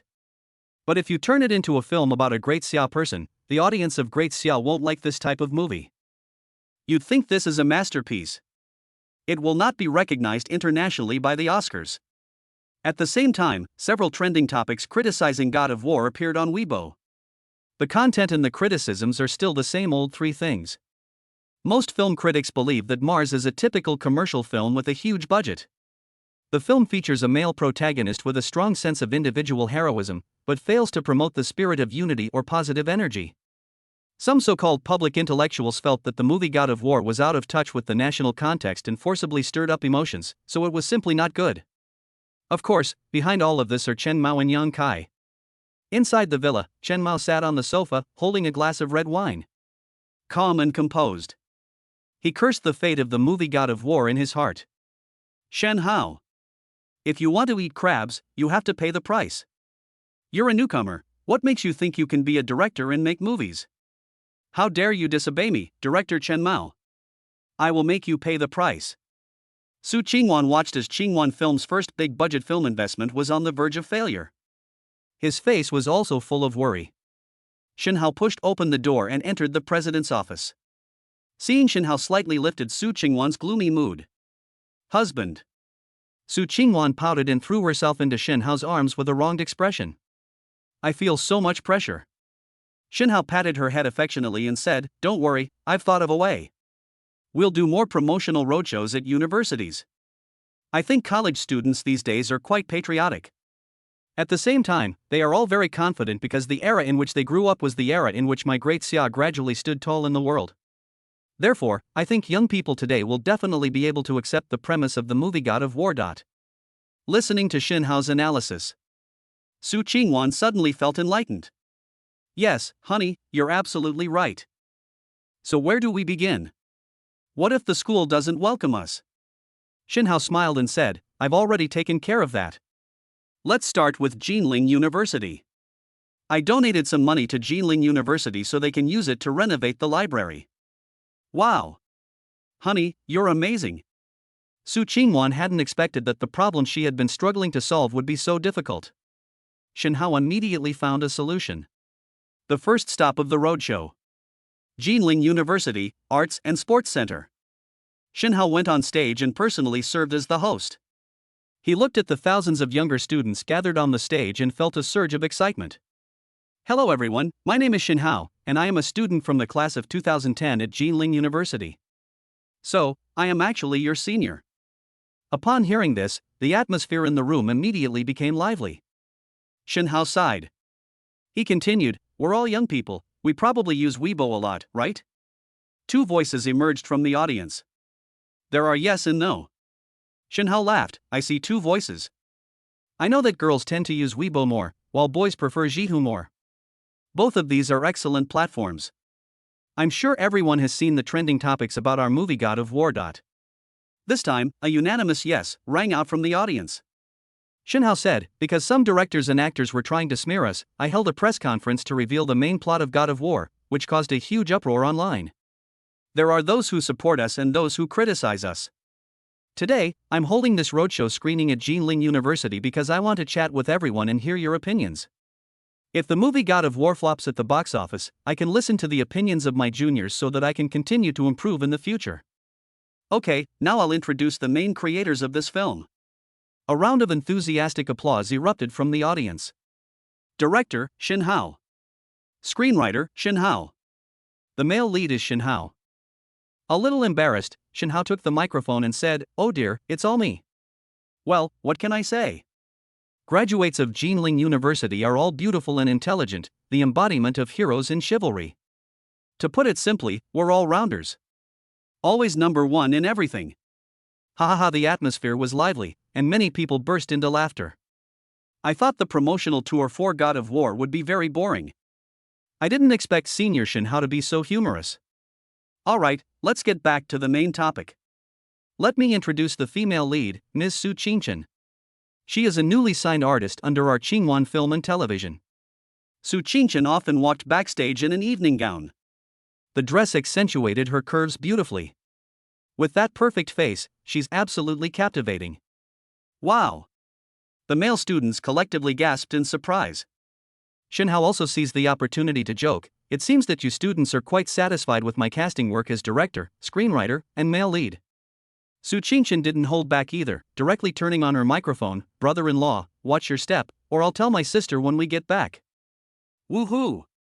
The atmosphere off the field grew even more enthusiastic. I never expected the two of them to have this kind of relationship. Xinhao pressed his hands down, signaling the students to be quiet. Alright, let's get back to the main topic. Now, a few students will ask questions and talk to us about the movie God of War. What do you want to know? Soon, the microphone was handed to a male student. He was a little nervous and asked, Senior Xinhao, how did you write the screenplay for the movie God of War? There is a lot of controversy online, but there is a consensus that this film is a typical Hollywood-style movie. If the background is changed slightly and the male lead is replaced with an American, it will definitely be successful in the international film scene and even win an Oscar. Xinhao paused for a moment, then said, interesting, you're giving me a tough challenge right off the bat. Chapter 101 Preparations before the premiere of God of War. Xinhao continued, alright, let's get back to the main topic and have a serious talk with everyone about why I wrote a script like God of War. I grew up watching movies like Captain America, Spider-Man, and James Bond. Back then, I asked my elders, why do these superheroes and secret agents live abroad instead of in our great Xia? No one can give me a straight answer to this question. They either evade the question and can't give a clear answer, or they tell me that I'm just a kid and shouldn't think about it and should just watch the movie. But Senior Xinhao is as stubborn as an ox, I don't agree. So, I've been thinking about this question since I was a child, but I still haven't figured it out, and I've never seen a work similar to Captain Xia. So I decided to make a movie with the great Xia people as the main characters, and let them turn the tide. That's the origin of the original script for the movie God of War. The student who asked the question nodded thoughtfully. Senior Shinhao, after listening to your explanation, I think I understand it a little better. Shinhao smiled and replied, okay, the microphone is for the next student. The staff member handed the microphone to a very lively female student in the front row. Senior Shinhao, if I'm not mistaken, you're the ordinary dad Shinhao from My Dad is Amazing, right? Shinhao nodded, it's me. Upon hearing his admission, the girls in the audience screamed. It's worth noting that Shinhao was the most popular dad on the reality show Dad is Amazing. However, considering that the movie God of War has little connection with the variety show Dad, we didn't do any promotion in that regard, Shinhao explained. The latter nodded in understanding. Shinhao then answered a few more questions from the students. After he finished answering, Su Qingchen took over. The half-hour warm-up session ended quickly. Shinhao said, alright, everyone, if you have any questions, please feel free to email our company, Qingwan Films. Our movie God of War also has an official Weibo account, so please feel free to leave a message. Now, let's take 2 hours of your time to watch the movie God of War. All the lights in the hall suddenly went out. The movie started playing. A fast-paced plot and intense, visceral fight scenes. The authentic location shooting in Montenegro allowed viewers to experience the exotic atmosphere of the region. The entire movie was almost non-stop entertainment. The acting of the two leads, Shinhao and Su Qingchen, is also impeccable, perfectly matching the characters they portray in the film. Shinhao plays a retired war god. Su Qingchen plays a doctor at the United Nations. The story begins in a small country on the continent of Black Africa. 2 hours later, the movie ended. The entire audience erupted in enthusiastic applause. Enduring and uninterrupted. The first roadshow screening of the movie God of War was a great success. It received unanimous praise from the participating university students. These young people spontaneously organized themselves. They posted their movie reviews on various online platforms. Jinling Sailboat Hotel. 88 floors. Top-tier private room. Su Qingwan is negotiating with Huang Shang, the general manager of Yida Cinemas. Mr. Huang, we hope you can give us more support for the movie God of War and schedule more screenings. Huang Shang indeed didn't respond. He said with a smile, President Su, eat your food, it'll get cold if you don't eat it soon. Su Qingwan had no choice but to continue drinking with him for a few more cups. Huang Xingyi looked at Su Qingwan with a smile. Su Qingwan was displeased. But there was nothing they could do. Although Shinhao said he had decided to hold multiple screenings at various universities. As for the cinemas, if there are few films being shot in the early stages, then there will be fewer screenings. It can rely on word of mouth and popularity to rise in the future. However, Su Qingwan did not want to miss any opportunity, so she still arranged to meet Huang Shang, the general manager of Yida, the largest cinema chain in Daxia, at the Burj Al Arab Hotel to see if they could talk again. But this old fox just wouldn't budge. Su Qingwan was getting impatient and said directly, President Huang, I hope you can answer my question directly, is there any way to discuss this film scheduling cooperation? Qingwan Film Television can invest some more money, 30 million or 50 million, it's all acceptable. Huang Shang shook his head, that's too little, President Su. This amount of money is negligible for the cinema chain. In the Great Xia region, the daily trading volume can reach around 500 million at its peak. The little money you've thrown in one tea even make a ripple. Su Qingwan was in a dilemma. At present, Qingwan Film and Television's cash flow could only be mobilized up to 100 million yuan. She tried offering a price again, 100 million, how many more screenings can that get? Huang Shang rolled his eyes and let out a fake sigh. On top of your existing 10% screen time, add another 5%, no more than that. Also being released at the same time are big Hollywood films from the US, as well as a new film by director Mao Chen, and several other films with strong staying power that are currently on the rise. I really don't have any extra screening slots for you. Su Qingwan was quite pleased to see this. Although 5% is not much, it adds up to the original 10%. The screening share of God of War has reached 15%. Looking at it this way, it's quite impressive. It ranks second only to the American blockbuster Rhino Hero at 30% and director Chen Mao's new film Dream Chaser at 20%. Su Qingwan quickly expressed her gratitude, thank you, President Huang, for your trust in our God of War movie. Huang Shang waved his hand, no need to be polite, President Su. Is the room ready? Help me in to rest. Su Qingwan's expression changed. President Huang, what do you mean by this? Huang Shang was somewhat surprised. It seemed that Su Qingwan still didn't understand the situation. He then scoffed, you really think that the little money you're offering is enough for me to change my mind and increase the number of screenings? How could you possibly do that without offering something extra? Su Qingwan was completely unfazed by him. Huang Shang, I think you're overthinking it. Forget it, there's no point in arguing. You greasy, middle-aged sleazy man, just leave. Huang Shang suddenly became furious. Su Qingwan, do you know where this is? This is the Jinling Sailboat Hotel, the most upscale business banquet venue in the entire Jiangnan region of Great Xia. I'm a VIP member here. Do you know that it costs $1 million just to activate a VIP membership here? You, the president of a small film company, dare to talk to me like that? You're letting me leave? Su Qingwan smiled and shook her head. Effective today, your premium membership has been cancelled. Chapter 102 Box Office Breaks Records. A film critic's slap in the face. Huang Sheng sneered, Su Qingwan, what do you mean? Who do you think you are? Su Qingwan called out, security, come in here. This person is not a VIP member of the Burj Al Arab. Please ask him to leave. Several tall security guards immediately walked in. Huang Sheng shouted, who are you? I'm a VIP member here. Look at this card. The head security guard replied with a smile, this Burj Al Arab hotel is, after all, Mr. Shin's private property. Ms. Su is his wife. If you think your card is invalid because Ms. Su says it is, then it is invalid. Huang Sheng's face turned ashen, as if struck by lightning. How could that be? Isn't Su Qingwan the president of a small film and television company? Her husband is so rich? Huang Sheng still didn't believe it, but the security guard ignored his shouts.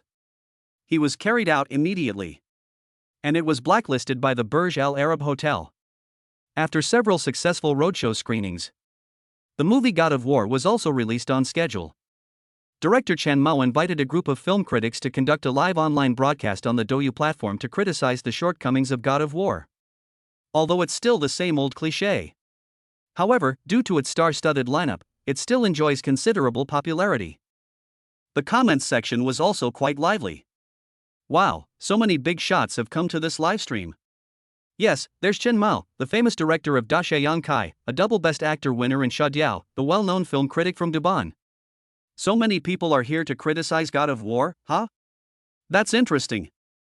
That lousy movie, I saw it at school before, it was terrible, no one would watch it. I heard the male lead is Shin Hao, the ordinary person who starred in Dad is Amazing before. Oh? It's him. I quite liked his performance in Dad, but now he's switched to making movies to make money so quickly. Looks like he's gotten too big for his britches? People need to know themselves. I think there's no hope in this movie. Of course. Offending so many big shots in Great Xia, it's bound to be an epic disaster. Shen Hao also noticed Chen Mao's movements immediately. He went to the live stream room and glanced at it. They discovered the three people, along with an unknown, obscure host from some second-rate TV station. They started finding all sorts of ways to criticize the movie God of War. The comments section was also terrible, mostly criticizing God of War. Shen Hao found it strange, how could this be? A moment later, he realized the problem. Chen Mao's live stream attracted 1 million viewers in less than a minute. Logically speaking, although he is a famous director, doing live streaming is a cross-industry endeavor. It's impossible to gather so much popularity and comments all at once. In other words, this is a slander against God of War. Shin Hao ignored him. Apparently there was no need to worry about the comments inside, as they were just some bots and online trolls arranged by Chen Mofang. The seconds ticked slowly, turning past the number 12. Midnight. The box office results for God of War on its opening day were quickly compiled by computer. It was compiled into a report and sent to the President's Office of Qingwan Film and Television. Su Qingwan, Shin Hao, and Su Qingchen did not go home to sleep. Wait here. Upon receiving the report, Shin Hao immediately began reading the most crucial data. The average occupancy rate is 78%. The box office reached 230 million on the first day. The two Su sisters exchanged a glance, their eyes filled with joy. It's done. It's worth noting that negotiations with several cinema chains to increase screenings fell through. The movie God of War has a 10% screen share. It took the top spot at the box office on its opening day. This is an absolutely terrifying result. The next day, seeing the high attendance of God of War, major cinema chains increased the number of screenings. By this time, there were already many viewers who were entering the cinema for the first time. He wrote a high-quality film review. They all exclaimed that a new era for Daxia cinema had arrived. People of Daxia can also be superheroes. It can also turn the tide and save the world. Online public opinion can explode at the slightest provocation. Many netizens stepped forward and spoke out righteously. Rhino Hero and Dream Chaser, which were released at the same time as God of War, received a flood of negative reviews. The trick is too old. Comments frequently emerge that the director and screenwriter treat the audience like fools. Director Chen Mao's previous livestream content has also been dug up and watched repeatedly by netizens. The content creators on Dilly fully demonstrated their abilities. The comments from film critics and director Chen Mao were edited into a meme. This is in stark contrast to the phenomenal opening day box office performance of God of War. Director Chen Mao and many so-called professional film critics have become a complete joke. Meanwhile, the box office of God of War was boosted by overwhelming public support. The next day, the total box office exceeded 500 million. On the third day, the total box office exceeded 800 million. After 10 days of release, the total box office has exceeded 2 billion yuan. After 1 month in theaters, the total box office has exceeded 4 billion yuan. The box office record for domestic films in Great Xia is 3.7 billion. God of War has been easily defeated. Furthermore, the official Daxia government has granted permission to extend the film's release date by 1 month.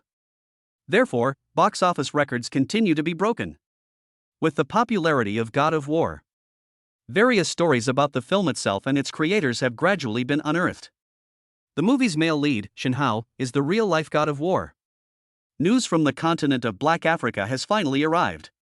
During filming in the Emirate of Davari in Africa, Shen Hao not only impressed Chief Mike Davari with his superb martial arts skills, he became the chief advisor of the Davari.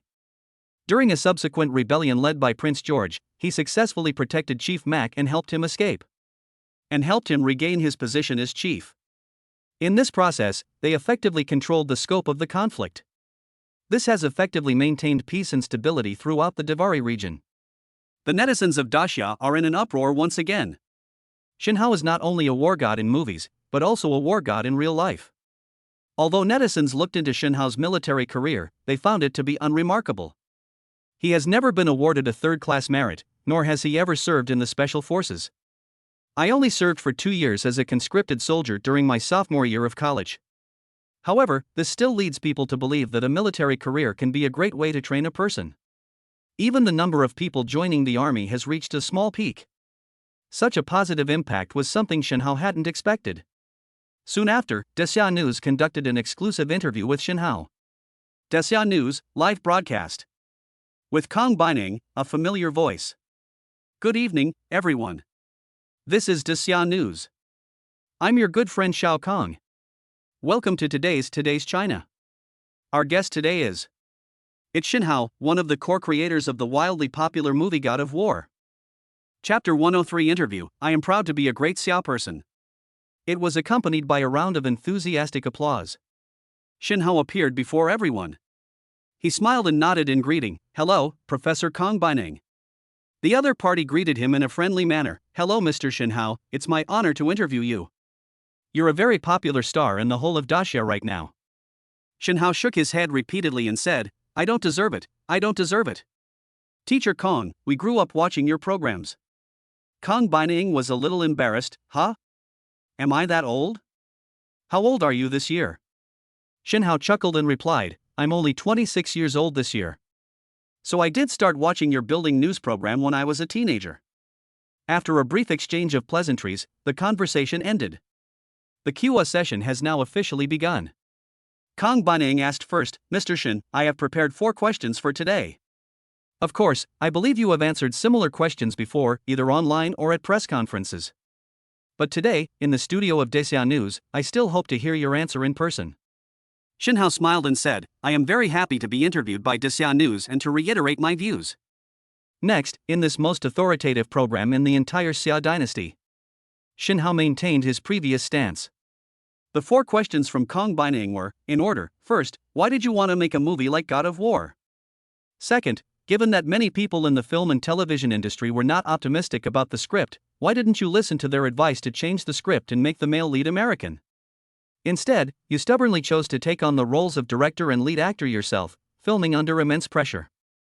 Third, how should we view the rumors circulating online that Qingwan Film Television has fallen out with renowned director Chan Mao and double best actor Yang Kai? Fourth, could you talk about your experience in the Davari region of Black Africa, where you are now revered as a hero? The Davari Emirate has even sent a diplomatic note to the Ministry of Foreign Affairs of Great Xia to express their gratitude to you. Xin Hao smiled and answered in turn. Professor Kong, I've answered the first question before, but I'll briefly reiterate it here. My point can be summarized in one sentence. That is, the people of Great Xia can also be superheroes and turn the tide. I won't go into more detail, I've already explained it before. Regarding the second question, please allow me to be a little proud, because I believe my script is top-notch and doesn't need any changes.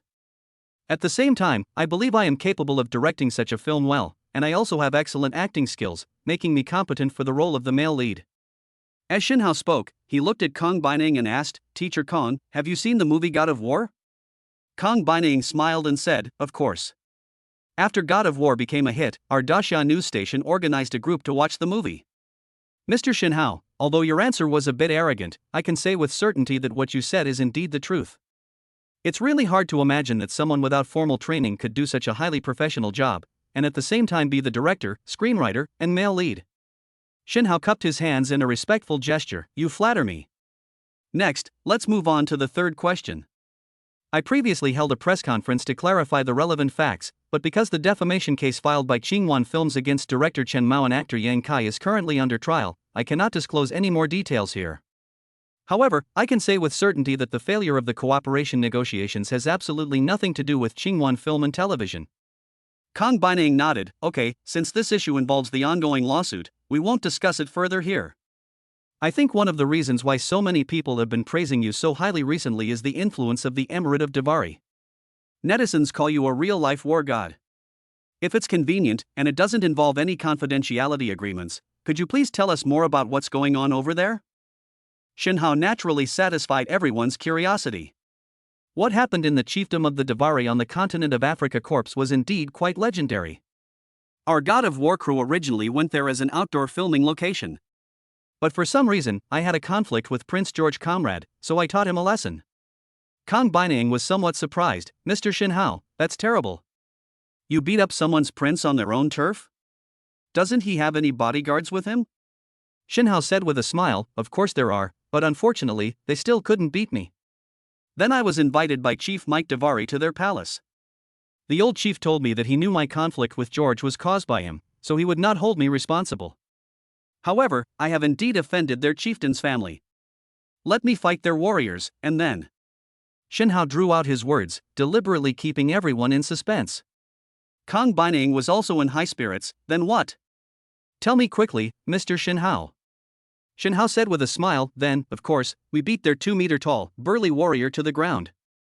Kong Binang was somewhat surprised. You defeated him purely with strength? You don't look that strong to me? Xin Hao said, but that's the truth. Chief Mike saw it with his own eyes, so he couldn't help but believe it. He also asked me how I did it, and I told him that I practiced the traditional martial arts of the Great Xia. Then the chief believed it and appointed me as the royal advisor, to teach him in the Davari palace. Kong Binang nodded. And then what? Xin Hao said, naturally, it was as reported in the news. Prince George launched a coup, and the old chief, under my escort, safely returned to the city of Davari. Then, a group of people came to lure the tiger away from the mountain. I took advantage of the lack of guards at Davari Palace to launch a decapitation operation. Chief Mike was thus successfully reinstated, and the chaos in the Davari was quickly stabilized. Kong Binang couldn't help but marvel. Although you put it simply, there must have been considerable difficulties involved. The audience responded with enthusiastic applause. The footage and content of Xin Hao's exclusive interview with Daxia News. It spread rapidly through the internet and gained widespread attention. Many netizens are aware of the difficulties in making the movie God of War. Someone has compiled a timeline, along with the negative trending topics on Weibo. The influential film critics on Douban collectively gave the film negative reviews. They all concluded that this was a conspiracy by someone to deliberately sabotage this excellent domestic film. For a time, the online public opinion shifted from a stalemate between the two sides to one-sided support.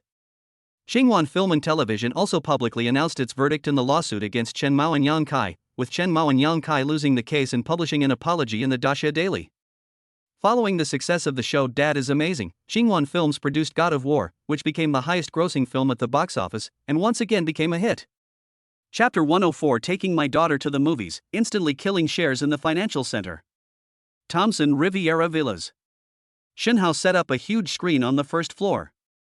Right now, he is peacefully watching a movie with his two adorable little ones. Xinhao sat on a beanbag chair, holding one little cutie on each side. The three of them were watching the movie God of War. Tuan Yuan really likes this movie now because the dad in the movie is so handsome. It can also fight all sorts of bad guys. The movie scene shows the moment when Xinhao and the female lead first meet. Yuan drank a can of want milk and muttered, "Look, mommy's here." Tuan was speechless. Yuan, how many times have I told you, that's your aunt? Yuan said with a hint of grievance, "Oh? But my aunt and my mom look exactly alike. It's so hard to tell them apart through the screen." Tuan said, "Have you forgotten? Auntie's baby is smaller, you can just look over there." "Okay. Got it." Su Qingshan was resting at home today. She carried a glass of milk and walked behind the three of them. I happened to overhear this embarrassing conversation. I almost spat out a mouthful of milk. She grabbed Tuan's ear and yelled, "You little brat. If you talk nonsense again, believe me, I'll hit you." Tuan was indignant, "I'm telling the truth." Su Qingshan snorted, "Do you have any evidence? Besides you, who else would think that way? Dad, do you think Auntie's breasts aren't as big as Mom's?" Xinhao. "Well, I really don't know." Su Qingshan blushed slightly. These two little ones had no sense of propriety when it came to their words. I'm too lazy to argue with them anymore, lest they say something weird again. Ding. Congratulations, host, for winning a flash sale opportunity while watching a movie with your daughter. Xinhao heard a ding in his mind. I was quite pleased. Option 1, Huaxia Financial Center, 51% equity stake. War God? The Huaxia Financial Center is the very building where Xinhuan Film and Television is located. That's a landmark building located in the center of Nanjing. The overall valuation is over 10 billion. With this instant kill, wouldn't he have absolute control? This building would essentially become his private property. A phone call came in right away. Xinhao answered the call immediately. "Hello, is this Mr. Shen?" Xinhao said, "It's me." "What's the matter?" "Here's the thing, I'm Zhao Xiaoya, the legal director of Huaxia Financial Center." You've acquired 51% of the center's shares, becoming its largest shareholder. Currently, under Mr. Han's leadership, Huaxia Financial Center is thriving, with its leasing and leasing operations proceeding smoothly and its annual revenue reaching tens of billions. "When would you like to come and complete the equity transfer procedures?" Xinhao said, "I'll be there in a bit. I'll call you when I'm almost there." Tuan asked, "Daddy, where are you going?" Xinhao smiled and said, "I'll go pick up your mother from get off work and bring her back for dinner." The two adorable babies reluctantly got down from Xinhao's arms. He obediently sat down in the chair. "You two watch a movie for a while, what do you want to eat for dinner?" "Dad will buy groceries and bring them back on the way." "I want to eat." The two little cuties stretched out their chubby fingers. "Start announcing the menu." Xinhao noted everything down, then greeted Su Qingshan and went out. China Financial Center. Xinhao drove his ever-present pink Maserati directly to pick up Su Qingshan. On the way, he made a phone call and asked Su Qingshan to come downstairs. Just get on the bus and leave when the time comes. Xinhao drove to the front entrance of the Huaxia Financial Center. But then they saw a young man standing next to Su Qingshan, talking about something. "Who are you? Why are you harassing my wife?" Xinhao immediately strode forward and pushed the young man aside. When Su Qingshan saw Xinhao, she quickly ran to him and said, "Honey, I'm fine. Let's go home." Xinhao is a tall man of 1.88 meters, and his imposing presence is quite impressive. The man straightened his hair. Looking at Xinhao, he smiled slightly. "Xinhao, right? You've become quite popular lately, but you're just an actor after all." "Do you know who I am?" Shen Hao rolled his eyes. I'm not interested. The man curled his lip. That's a real shame. Your wife's Qingwan Films is very popular recently, and its valuation is skyrocketing, but it's still just a tenant in our Huaxia Financial Center. My father is Han Dajiang, the president of this building. I am his only son, the king of Han. Upon hearing the name, Shen Hao burst out laughing. You're the Cold King, aren't you? You brat, what a corny name. Upon hearing this, the other person's previously cool demeanor crumbled. Damn it. You're being incredibly disrespectful. I've already given you a chance. I'll make you pay for your words. Shen Hao was somewhat displeased. I clearly want to keep a low profile, but all I get are these pretentious dramas every day. He didn't want to take action. However, the king of Han was relentless in his demands.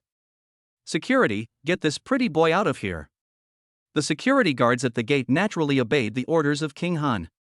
They looked fierce and charged straight at us. Shen Hao frowned slightly. It seemed a conflict was inevitable. He estimated that he should hold back, otherwise, with his super high martial arts level of the third level of the Meridian Opening Realm, if he exerted too much force, it might cause a fatal accident. King Han. You little bastard, what are you doing? Just then, a rough and powerful male voice came from behind. The king of Han immediately deflated, as he had been afraid of his father's Hermes belt since childhood. Now, watching his own father rush over in front of outsiders, whipping his belt around his neck, he was truly astounded. The shadows of my childhood resurfaced. Dad! What brings you here? There stood a middle-aged man who looked 7 or 8 parts like Hikue, dressed in a suit and leather shoes. A woman wearing black stockings and a bodycon skirt walked briskly over. Han Dajiang took a step forward. He rushed straight up to the king of Han and lashed the king's arm with his belt. The security guards who were about to rush over were all stunned. Dad, why did you hit me? King Han clutched his arm and put on a mask of pain. Han Dajiang has a lot of strength. He didn't hold back at all just now. The king of Han's arm immediately became red and swollen. Han Dajiang didn't even glance at King Han, and went straight to apologize to Shen Hao. Mr. Shen, I have failed to raise my son properly, and I am sorry to have made you laugh at me. Upon hearing this, the king of Han was struck dumb, his face turning pale. This. How is that possible? How could his godlike father be so subservient to this actor? Shen Hao smiled slightly and said, It's all right. You came just in time, otherwise I would have broken his legs. Han Dajiang broke out in a cold sweat. This King Han, he really has no choice but to mess with whoever he wants. They've offended Shen Hao. Just now, this nationally renowned superstar actually acquired 51% of the shares of China Financial Center. Han Dajiang, accompanied by his legal director Zhao Xiaoye, learned that Shen Hao was coming soon. He hurried downstairs to greet the new chairman. The woman in black stockings behind him also seized the opportunity to take out a stack of agreements from her briefcase. Mr. Shen, these are the equity transfer and other related agreements. You just need to sign them. Su Qingwan looked at Shen Hao beside her, somewhat surprised. Where did my husband get such a large sum of money? Chapter 105 Shen Hao cooks, life is sweet. Shen Hao picked up the pen that Zhao Xiaoye handed him. He signed his name on it. Zhao Xiaoye pointed out the places where Shen Hao needed to sign. Soon, it was all over. Zhao Xiaoye was overjoyed. Mr. Shen, all the equity transfer procedures have been completed. Congratulations on officially becoming the owner of China Financial Center HFC. Shen Hao nodded and didn't say anything more.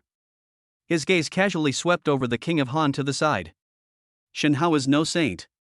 If anyone offends me, I will repay them 100-fold. Han Dajiang quickly grabbed Han Wang by the hair and forced him to kneel on the ground. At this moment, Han Dajiang felt nothing but fear.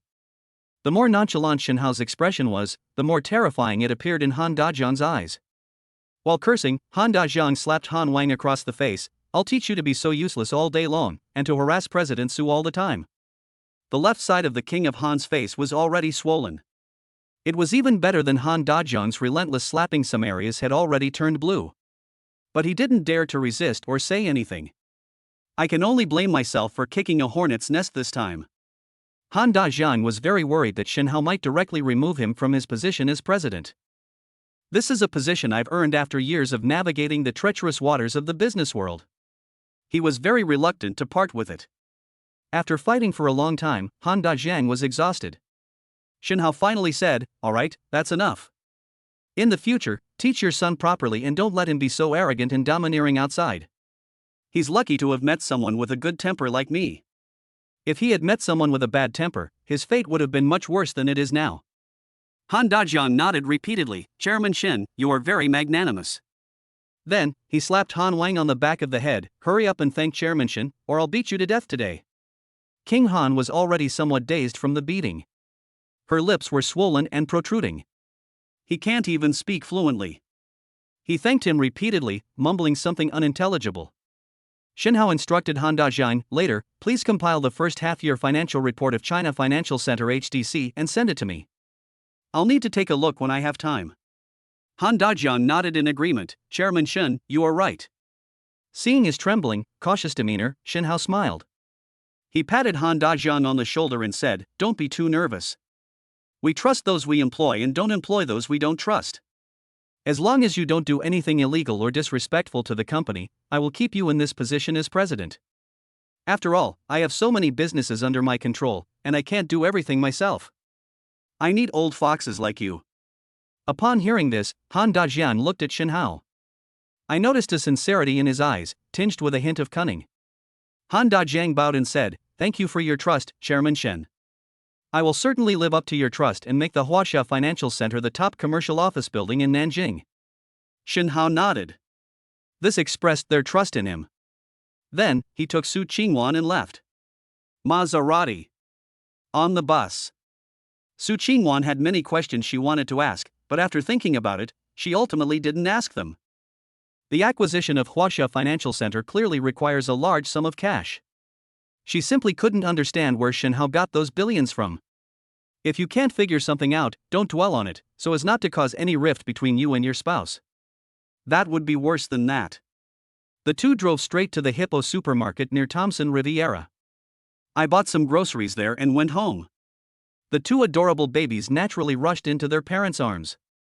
Su Qingwan gave the little cutie 2 quick kisses. Su Qingchen then pulled him into the room to talk. The two were preparing for a new project. Qingwan Film Television is currently enjoying great success. Especially in the fields of variety shows and movies, they have created 2 blockbuster national-level projects in succession. Many investments have also poured in. Both Yida Pictures and Tingfei Pictures have extended olive branches to them. We hope that both parties can collaborate and co-produce a film. Shin Hao couldn't be bothered with your affairs in this regard. To be honest, he wasn't very interested in the entertainment industry. He wouldn't have ventured into this area so easily if he hadn't happened to acquire several skills in a single hit. I think it's better to go into real business. However, when Su Qingwan was talking to others, the other party not only specified that Shin Hao should play the male lead. Su Qingwan once called to ask Shin Hao for his opinion. Shin Hao replied that it was perfectly acceptable for him to make a movie for his wife, so he left the decision to Su Qingwan. However, there is one condition. That means Su Qingwan must choose good scripts. Shin Hao will absolutely not participate in those money-grabbing, bad movies. Wow! The children, all around the large crab, were very curious. Tuanchuan was quite daring. She even touched one of the crab's large claws. "Dad, why is this crab so big?" Shin Hao explained with a smile, "Because this is an Alaskan king crab, and that's how big it is." The 2 adorable little ones still looked completely bewildered. They still didn't understand. "We've seen crabs before, and crabs are only this small." The 2 men then clasped their fists together to indicate the size of the crab. Shin Hao had no choice but to continue explaining, "That's right, there are different kinds of crabs, so some crabs are very small and some crabs are very large." Tuanchuan seemed to be thinking about something, and she nodded. "Just like Auntie and Mom's Nana, Auntie's is small and Mom's is big, is that right, Dad?" Shin Hao was amused by the situation. He was just about to take the opportunity to back down, so he pretended to nod. But then they saw Su Qingchen, who had somehow appeared behind the 2 adorable little ones. Shin Hao quickly said seriously, "Tuanchuan, that's not right. You should use a different example, like some people are very dark-skinned and some are very fair-skinned." "That's because they are different races. Tuanchuan, you're such a little cutie." Su Qingchen suddenly attacked, grabbing Tuanchuan's face from behind. I gently pinched it twice. Tuanchuan immediately raised her hands in surrender. "Auntie, I was wrong, please don't pinch my cheeks anymore." "It's because you always pinch my cheeks that my face is bigger than Yuan's." Su Qingshan said resentfully, "You're always talking bad about me behind my back, I'll pinch your little cutie." Shen Hao took the opportunity to escape. He grabbed the Alaskan king crab and slipped into the kitchen. "Ahem, I'm going to start cooking now. You guys can chat all you want." Su Qingshan glared at Shen Hao. "As a father, can't you set a positive example? Look at the state you've raised your daughter to be." Shen Hao cried out in protest, "Sister-in-law, I swear to God, I am a father, how could I say anything inappropriate to my own daughters? These are all things my two little darlings learned from watching TV. I'm going to kill some crabs, it'll be very violent, so don't come in." Bang! Soon, the sounds of pots and pans clattering filled the kitchen. Shen Hao began preparing a sumptuous seafood feast for his family. Chapter 106: Wang Huiyuan's Invitation. Thompson Riviera Villas. Ring ring. Shen Hao's phone rang. He opened his sleepy eyes and sat up. "Hello? Who is this?" "Mr. Shen, this is Wang Huiyuan." A familiar voice came from the other end of the phone. The image of a steady, middle-aged businessman appeared in Shen Hao's mind. The two parties have collaborated before, so they naturally know each other. "Mr. Wang, what's the matter?" Wang Huiyuan said, "A batch of stones has arrived at the Ningjiang Raw Stone Market. Would you like to come and take a look and have some fun?" Shen Hao immediately perked up. Gambling on stones? Men cannot resist this temptation. Gambling on stones is like opening blind boxes. The unknown feeling and the excitement of finding something good are intoxicating. "Okay, give me the address, I'll drive over in a bit." Wang Huiyuan sensed Shen Hao's impatience and smiled. "Drive a little east out of Jinling City, to Ningjiang New City." "Okay, wait for me." After hanging up the phone, Shen Hao rubbed his head, wondering where his underwear had gone. He searched around the bed. Still haven't found it. Su Qingwan, on the other hand, couldn't sleep soundly. She stretched and asked lazily, "Honey, where are you going?" The thin blanket slid off her smooth skin, revealing her perfect figure. Shen Hao leaned down and kissed her. "Shut up, you little vixen." After realizing that resistance was futile, Su Qingwan began to indulge in pleasure. The large bed in the master bedroom made rhythmic sounds. A beautiful melody was played. Ningjiang New City. Wang Huiyuan looked at the Maserati that had stopped here. He launched into a tirade of blame. "Hey, my goodness, you said you'd be right there. How late are you? It's been at least 2 hours. What are you doing?" Shen Hao chuckled and said, "I got up this morning and did some exercise before coming." "Sorry, brother Wang." Wang Huiyuan watched as he held his waist and made 2 hip-twisting movements. "Use it to help yourself relax after a long day. I have a rough idea of what's going on." With a beauty like Su Qingwan, it's no wonder Shen Hao got to sleep with her. He gave me a knowing smile and said no more. The two entered the huge steel dome side by side. Wang Huiyuan explained as he walked. This used to be a factory, mainly producing special steel. Later, the steel business became difficult, and the country wanted to reduce overcapacity, so it was left idle and abandoned. 60% of the jade business in the entire Jiangnan region is in the hands of the owners here. Ningjiang New City, located in the center of Shanghai, Nanjing, and Hangzhou, has become the largest jade distribution center in the Jiangnan region to facilitate jade and jadeite merchants from all over the world to obtain goods. I'm in the jewelry business, so I naturally have some experience with jade and emeralds, which is why I was among those invited. A large batch of rough stones has arrived this time, and I specially invited you to come and help me take a look. Shen Hao nodded, his opinion of Wang Huiyuan rising even higher.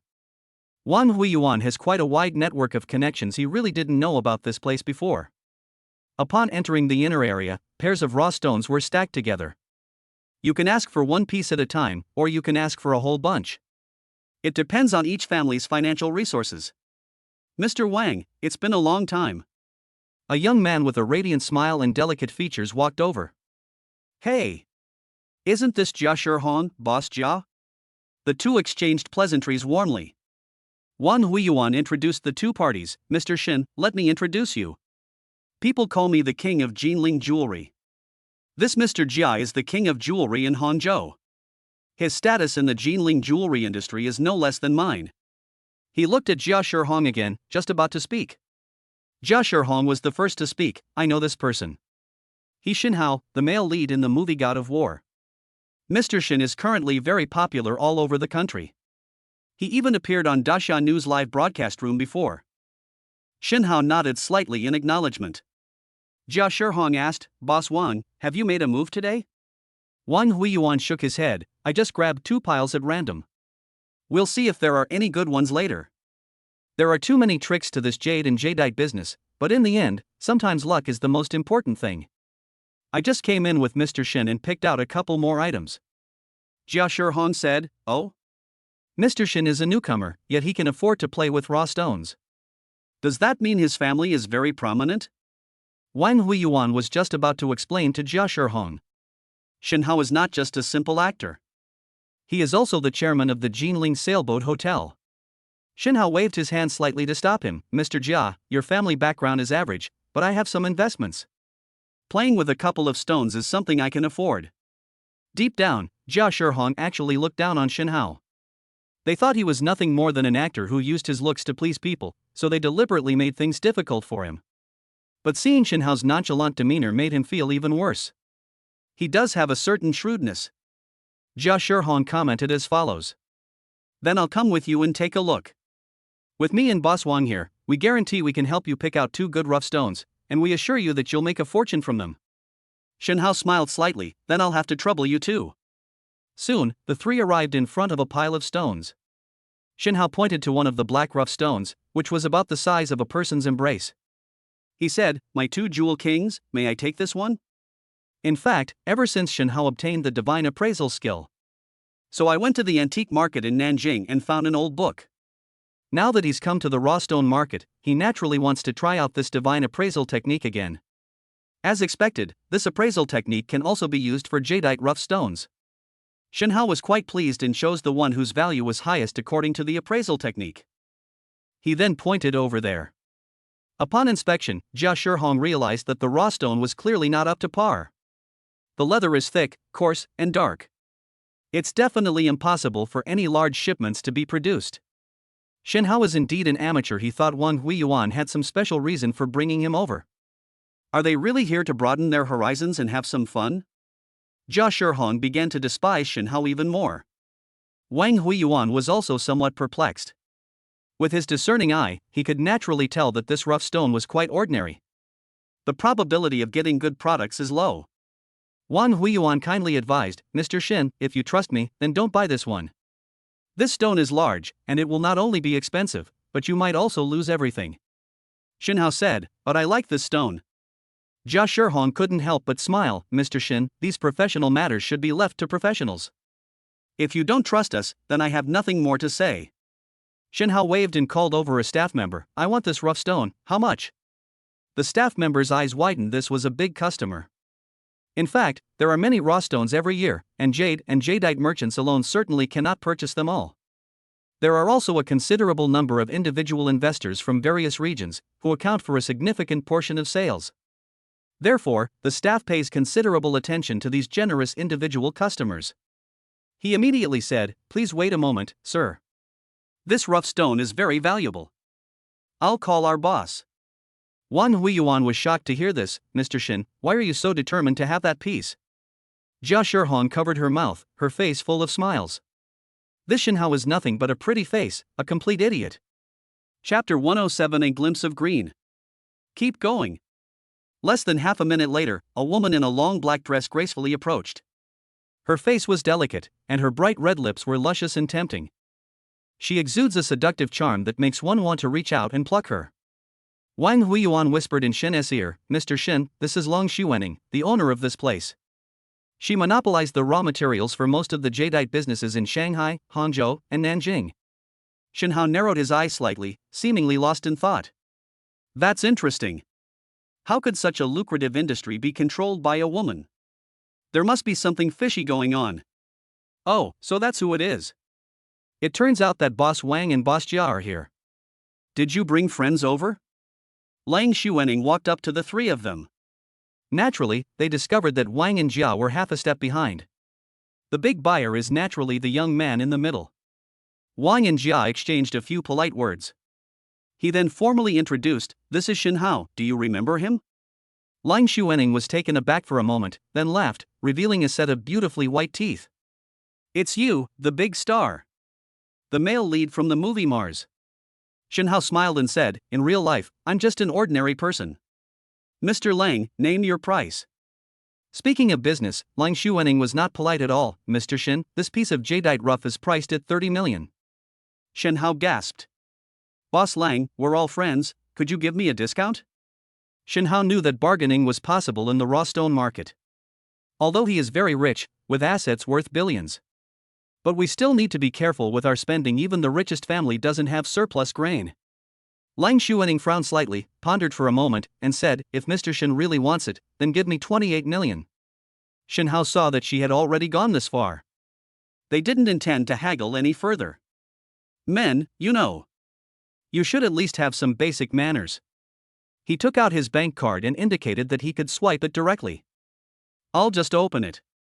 I want to see if my 28 million will make a sound. After Lang Xuening left, the staff took out a POS machine and swiped the card directly.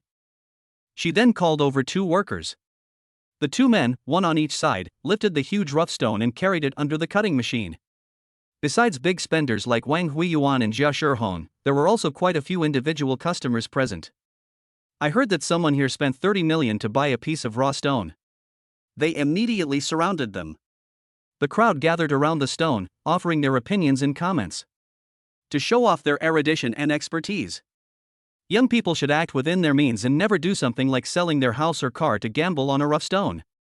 This young man was obviously acting impulsively. Yes, even an experienced craftsman like me doesn't dare to make a move easily. Selecting raw stones is a technical job, and you have to observe and learn a lot. The jade trade is incredibly complex. As the saying goes, a trade is like a mountain to someone outside it.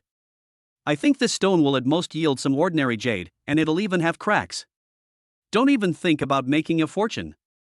I'm afraid he'll lose everything, even his underwear." I don't think much of this young man either.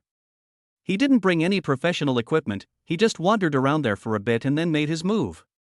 30 million. That's probably bankrupt them. So pitiful. These are sarcastic and mocking words. To Shen Hao, it sounded like a fart. It has absolutely no effect on him. A faint smile remained on Shen Hao's face. These people have no idea that they possess God-level appraisal skills. He had seen through the true nature of this rough stone. Although Shen Hao didn't know anything about jade, he was certain that he wouldn't lose money if he cut open this rough stone. Zzz. The rapidly spinning blade fell, accompanied by a sharp cutting sound. Water splashed as the blade pierced the surface. The onlookers also seemed to be bewitched. They all started to worry about Shen Hao. Jade gambling, jade gambling. The most thrilling moment in jade gambling is the second before the cut is made. Even watching others gamble has a unique kind of thrill. The operator was also very careful. Suddenly, he shouted, "It's out! It's out! Green! What?"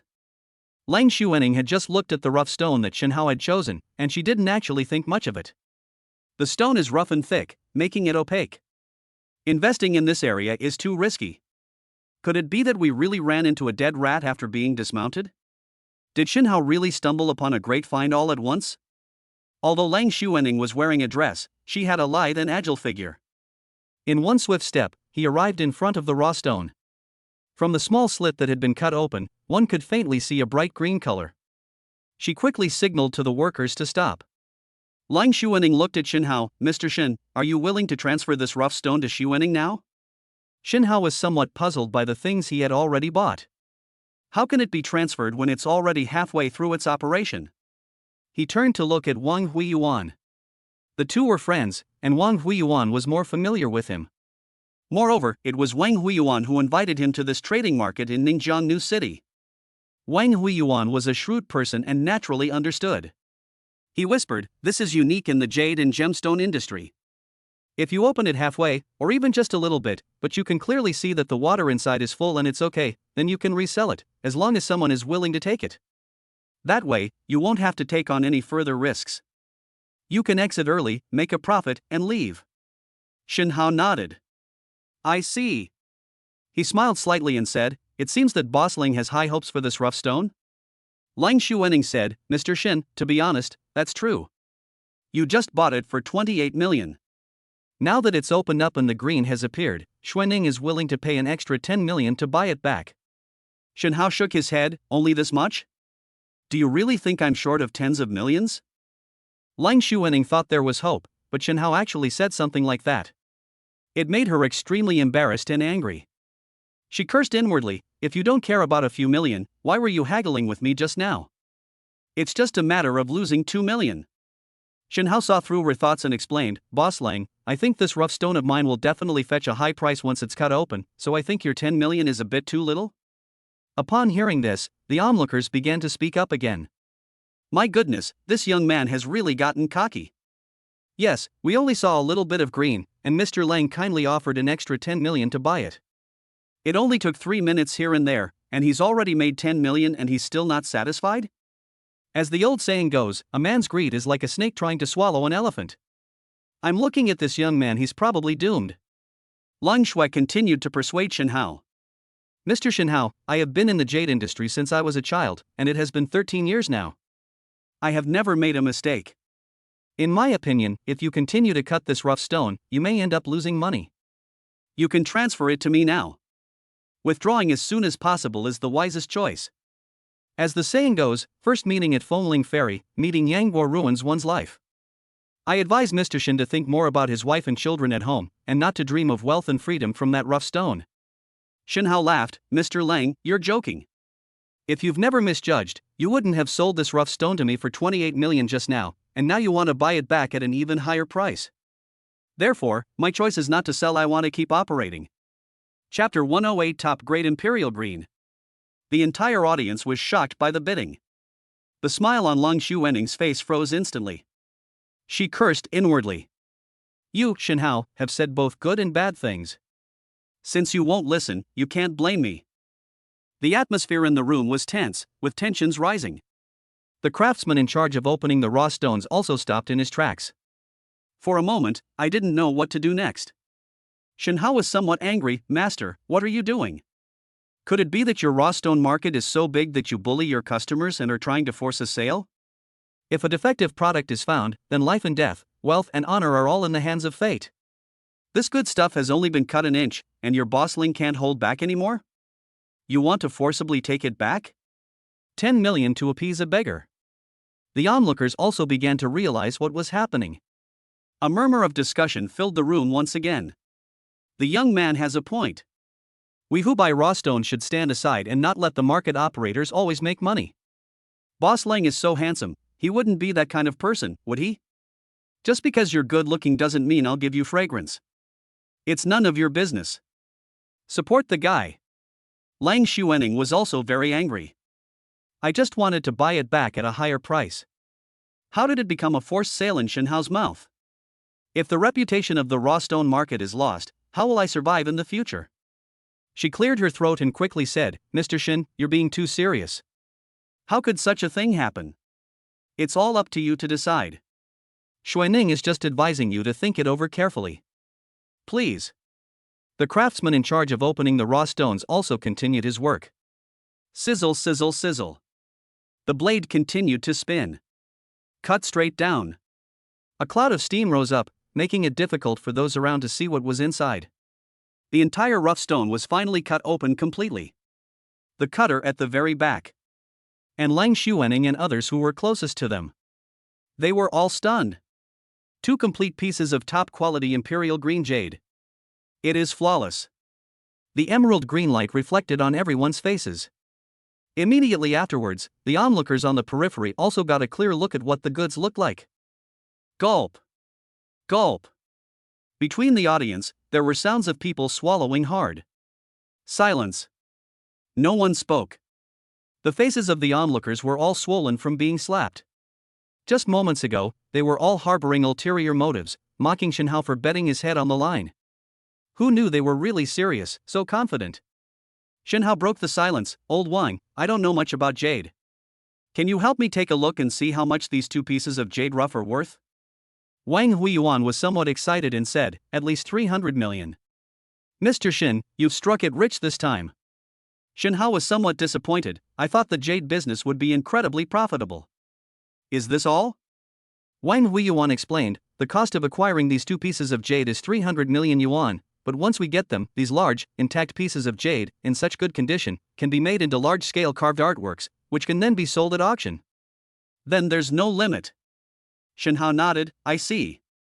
On the other side, Jia Shihong kept patting his old face. This time, he was truly blind. Such a fine piece of raw stone right in front of me, yet I couldn't see it at all. To let Shen Hao, someone who was here for the first time, pick out such a big piece of good stuff right in front of me. Lang Xuening's heart was also filled with regret. If I had known better, I would have raised the price more aggressively. Maybe we can persuade Shen Hao. Even if you just triple the price and get it for 100 million. They've already made a net profit of 200 million. What a pity. However, Lang Xuening is not such a naive person. They quickly recovered from the shadow of their recent defeat. She continued, Mr. Shen, as far as I know, you are not in the jade business, nor do you have a suitable company to help you with further processing. This jade needs to be processed before it can be sold at a price. Xuening apologizes for her rudeness just now, and hopes that Mr. Shen will be magnanimous and not hold a grudge against a woman like me. Shen Hao still wore a faint smile on his face. I never argue with women. Boss Lang, I'll give you another chance. Name your price. Lang Xuening looked behind Shen Hao. Wang Huiyuan and Jia Shihong, who were itching to make a move. He said directly, Mr. Shen, Mr. Wang just mentioned that the jade is worth at least 300 million. So, Xuening will give you an auspicious number, 388 million. Wang Huiyuan was prepared and immediately said, Brother Shen, we're friends, so I'll give you a fair price, 400 million. Let's round it up to avoid any trouble. Lang Xuening's eyes were filled with rage. This Wang Huiyuan. He usually looks smiling and is very polite to everyone. I never expected that he would insist on meddling in this situation today. This is not an attempt to slap myself in the face. She was about to angrily confront Wang Huiyuan and tell him not to inflate prices. Jia Shihong spoke up again, Old Wang, I don't think you're being sincere. These 2 top-grade imperial green jadeite pieces, if properly crafted, can yield 4 top-tier works of art, plus over 100 bracelets. Sales figures should be at least 1 billion. Jia Shihong pulled Shen Hao's hand, trying to get closer to him. Brother Shen Hao, although this is our first meeting today, I have known you for a long time. On the first day of the release of God of War, I rented out a whole theater with my family to watch it. I feel that the spirit and ideas you conveyed in the movie really moved me. It would be a disgrace to the award if your acting skills didn't earn you an Oscar for Best Actor. Jia Shihong spouted a bunch of nonsense. He assumed Shen Hao's main profession was acting, so he tried his best to get close to him in that respect. Little did they know that their decision to act and direct God of War was driven by necessity. In fact, Shen Hao's ambitions lay elsewhere. Therefore, Jia Shihong's attempt to flatter backfired spectacularly. Shen Hao said tactfully, Mr. Jia, let's get straight to the point and skip the formalities. He was speechless. Jia Shihong is really good at getting things done. If you don't interrupt him, he can start talking about the creation of the world by Pangu and then go on to the Trisolaran invasion of Earth. Jia Shihong gave an awkward smile and then said, I'll offer this price. Then, he stretched out a large hand. 500 million. The onlookers were also amazed. If only I could find this rough stone. How wonderful that would be. Lang Xuening's face was flushed red and pale in turns. I'm so angry. Wang and Jia really don't give themselves any face at all. That's such a huge price increase. That was a slap in the face, a blatant slap to one's own face. Looking at Lang Xuening, Shen Hao found her rather cute. Boss Lang, my 2 good brothers here have no sportsmanship, fighting over a woman. I'll give you the chance. Name your price, whatever it is, it's yours. Chapter 109. The deal is completed. Lang Xuening was somewhat surprised to hear this. I never expected Shen Hao to be so courteous. She pondered to herself. I still don't quite understand what Shen Hao means. However, given the current situation, Shen Hao had already given me enough face. If I were to offer a lower price now, given Shen Hao's personality, he would definitely agree. However, for Lang Xuening, although it seems like she has gained something, she will actually lose Shen Hao's friendship permanently. Moreover, this Shen Hao, although he claimed to be a novice in the jade business, who would be so lucky on their first try and succeed so easily. A top-grade imperial green jadeite was found. He must have unique and exceptional skills in identifying jadeite rough stones. I must befriend this person. Lang Xuening made up her mind. So, Boss Lang, have you made up your mind? Shen Hao asked when he saw that Lang Xuening hadn't responded for a long time and was still frowning in thought. Lang Xuening smiled gracefully. That fleeting moment of charm was truly captivating, any man would be moved. Shen Hao was no exception. However, he quickly changed his mind, for sages judge by actions, not intentions. Shen Hao himself is a person who values family very much. He poured all his love into Su Qingwan and his 2 daughters. Under no circumstances will he fall in love with someone else. Lang Xuening said, since Mr. Shen is so magnanimous, Xuening will also try to be a man of great spirit. First of all, the price I pay for these 2 top-quality imperial green jadeite pieces will be the same as Mr. Jia's. 500 million. Shen Hao nodded slightly. He was fairly satisfied with Lang Xuening's approach. After all, 500 million was a price that Jia Shihong had carefully considered. It's acceptable to copy Lang Xuening's original price. Unexpectedly, Lang Xuening continued to speak. In addition, after I acquire these 2 top-quality imperial green jadeite pieces, I will commission a top jade carving master to craft them into works of art and auction them at Sotheby's. The profits after deducting costs will be split 50-50 between Mr. Shen Hao and me. These words shocked everyone present. Hiss. The individual travelers present all gasped in shock. With such a large scale of effort, the profits are practically limitless. Because anything is possible at an auction. Moreover, Shen Hao has already secured a guaranteed income of 500 million yuan. In other words, he's guaranteed to make a profit on this deal. Wang Huiyuan and Jia Shihong exchanged a glance, both understanding the situation. Even if Shen Hao allowed them to continue bidding, the 2 wouldn't follow suit. The jadeite raw materials will be purchased from Shen Hao, the jade carving masters will provide the materials, they will participate in the auction, and Shen Hao will receive half of the profits. Wouldn't that be equivalent to working for Shen Hao for free? However, it seems that Lang Xuening intends to use this highly lucrative deal to befriend Shen Hao. Shen Hao was even more satisfied with this offer. He shrugged. With such an offer from Boss Lang, I have no reason to refuse. These 2 pieces of top-quality imperial green jade are yours. Lang Xuening called over the staff and happily took the 2 pieces of jade away. Mr. Shen, would you do me the honor of having lunch together? Shen Hao nodded, of course. He turned to look at Wang Huiyuan. Wang Huiyuan replied with a smile, we were originally going to participate too. Shen Hao said, that's perfect, let's go together. Ningjiang Hotel. 888 private room. Jade and gemstone merchants from the Jiangnan region all gathered here. In addition, there were also local celebrities from Ningjiang. Everyone was already seated. Shen Hao and his group of 4 arrived late because they had just finished trading raw stones at the raw stone market. They were the last to sit down. At this moment, a middle-aged male boss with a prosperous face and a protruding beer belly immediately started to jeer. This person's name is Huang Yao. He is a local bigwig in Ningjiang New City, engaged in the real estate business. Hey! Boss Lang, you've kept us waiting for ages. Come on, let's start with 3 cups of penalty wine.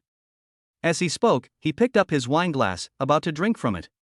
Lang Xuening politely declined, Mr. Huang, that's not very nice of you. I was just attending to a customer who was buying raw stones. Huang Yao glanced at Wang Huiyuan and Jia Shihong. He wasn't in the jade business, but he had heard of the 2 jewelry kings. The latter smiled and nodded in greeting. Everyone took their seats and began to eat and chat.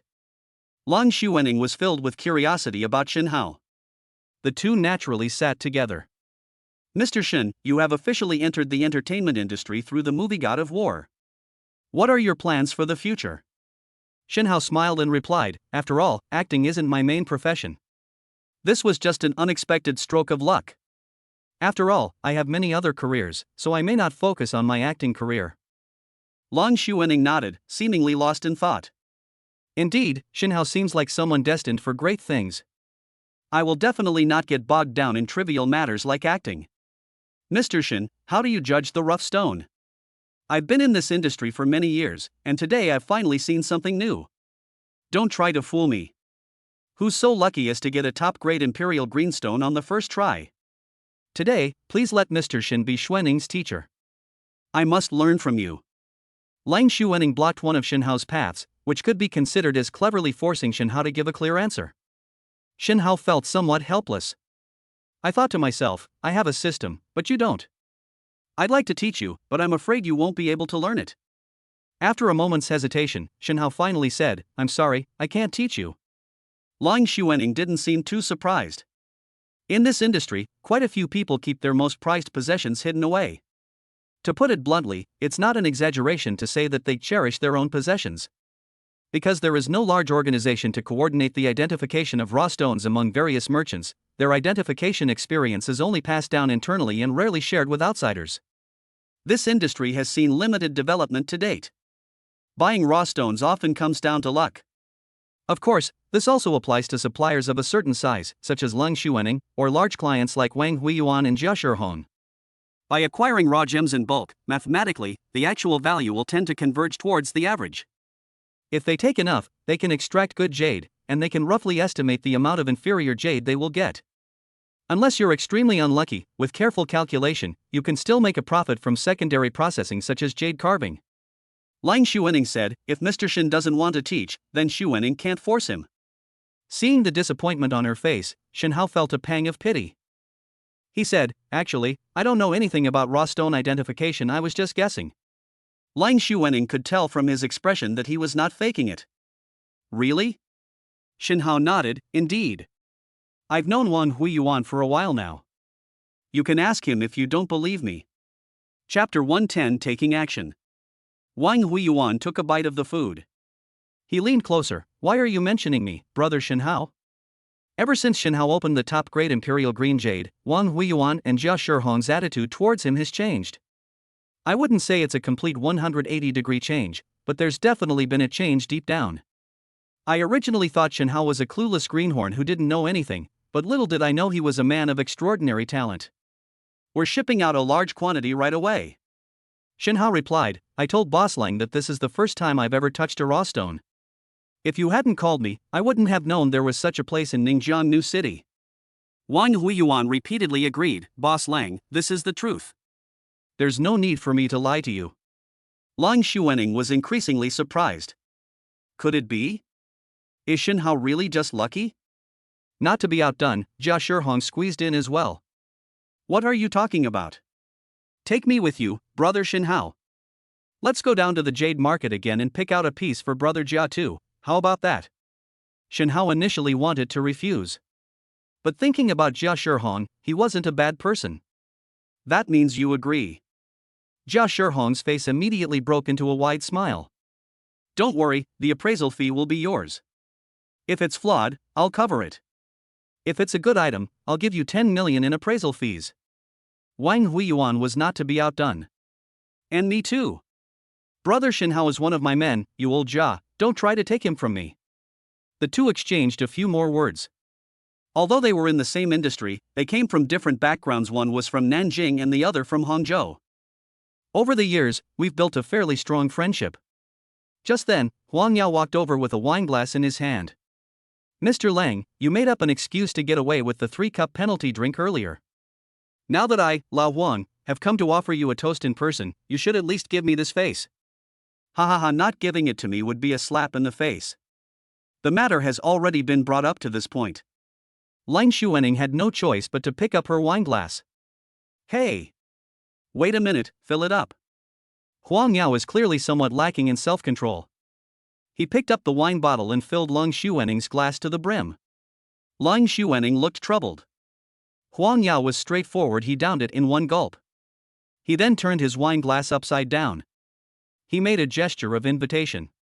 Lang Xuening can drink a little alcohol, but she obviously doesn't have a high tolerance. If she were to actually finish the entire glass of wine in front of her, she would definitely get drunk. She is very clear about her alcohol tolerance. Shin Hao noticed Lang Xuening's embarrassment and asked in a low voice, Boss Lang, what's wrong? You can't drink this much. Lang Xuening glanced at Shin Hao and nodded. Shin Hao said calmly, drink as much as you can. Don't take some people too seriously, or they'll take advantage of you. Upon hearing this, Lang Xuening seemed to suddenly gain confidence. She took a small sip and said with a smile, Boss Huang, Xuening can only hold her liquor this much, so please don't make things difficult for her. Huang Yao's face was now as black as a dark cloud. Although Shin Hao's voice wasn't loud, everyone around him could hear it clearly. Who is this pretty boy? He was just a lackey of Wang Huiyuan or Jia Shihong. Lang Xuening actually listened to her and didn't take her seriously? Who are you? How dare you be so arrogant? Do you even know whose territory this Ningjiang new city is? Huang Yao shouted angrily at Shen Hao. Shen Hao rolled his eyes and said, I don't care. He didn't even glance at Huang Yao. He was nothing but an ant in terms of both wealth and strength, he could crush his opponent. Lang Xuening also didn't expect Shen Hao to be so tough. She gently shook Shen Hao's arm. Seeing that the latter did not react, he wanted to get up and apologize to Huang Yao. She never intended to make a big deal out of it. Unexpectedly, Shen Hao held her down. She shook her head, indicating that she didn't need it. Huang Yao rubbed his hands together, rolling up his sleeves. Shen Hao remained nonchalant, looking at Huang Yao without even bothering to stand up. The atmosphere in the private room suddenly became tense. Many of the people sitting close together began to whisper among themselves. The whispers, like the buzzing of mosquitoes, slowly entered my ears. Oh, this young man is really arrogant, daring to speak to Boss Huang like that. That's right, doesn't he know his place? Boss Huang is the local tyrant of Ningjiang New City. I think he was trying to show off in front of Boss Lang. Now he's in trouble. He didn't expect to kick a hornet's nest. Get out of the way for a bit. Boss Huang should have learned some Sanda Chinese kickboxing a while ago. I'm afraid we'll get caught in the crossfire. Listen to these whispered discussions. Huang Yao, his face full of arrogance, shouted, apologize to me, then down a bottle of baijiu, and I, old Huang, will be magnanimous today and let you off the hook for Boss Lang's sake. Huang Yao was shocked. This is completely disregarding their own dignity. It looked like Huang Yao was about to lose his temper. Jia Shihong looked at Wang Huiyuan and hurriedly tugged at his sleeves twice. Brother, say something. I know brother Shen Hao is no ordinary man, but this is his territory after all. If we really start fighting, we're bound to suffer. Wang Huiyuan was someone who had attended the birthday banquet of the Su family patriarch. Naturally, he had witnessed Shen Hao's prowess firsthand. That was terrifying. Don't even mention one Huang Yao, even 10 Huang Yaos wouldn't be enough for Shen Hao to beat with one hand. Wang Huiyuan laughed and said, you have no idea how good brother Shen Hao is at fighting. You didn't know about the news coming from Black Continent? Jia Shihong was somewhat surprised. What?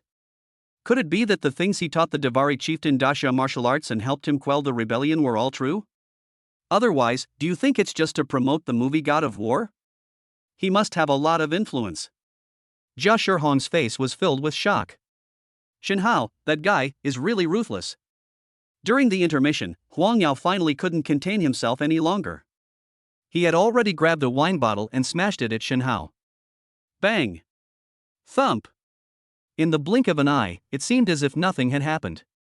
The next second, Huang Yao was already lying on the ground. Foaming at the mouth, his fate is unknown. Sitting next to Shen Hao, Lang Xuening seemed to see a fleeting shadow. The next moment, Shen Hao remained seated in the chair as if he had never moved. Jia Shihong's head was covered in question marks. What happened? I didn't see anything. He looked at Wang Huiyuan, wanting to find out. Wang Huiyuan was not surprised. He clapped his hands and said, waiter, Boss Huang is drunk. Carry him out. For a moment, everyone in the private room. It was as if God had pressed the mute button on them. The private room was completely silent. You could hear a pin drop. But the next second, everything returned to normal, and everyone ate their food, drank their drinks, and chatted. It was as if nothing had happened. The atmosphere in the room immediately became harmonious again. No one dared to underestimate Shen Hao anymore. Everyone knew that Shen Hao's strength was extraordinary. Chapter 111 Arithmetic Game, Instantly Defeating Stock Prediction Cards 1. The group finished their meal. Shen Hao greeted Lang Xuening, Jia Shihong, and Wang Huiyuan and said goodbye. He drove back to Jinling by himself. As soon as I got home. She has 2 daughters, Tuan Tuan and Yuan Yuan. She threw herself into his arms. Tuan Chuan blinked her big, bright eyes and asked, Daddy, where did you go today?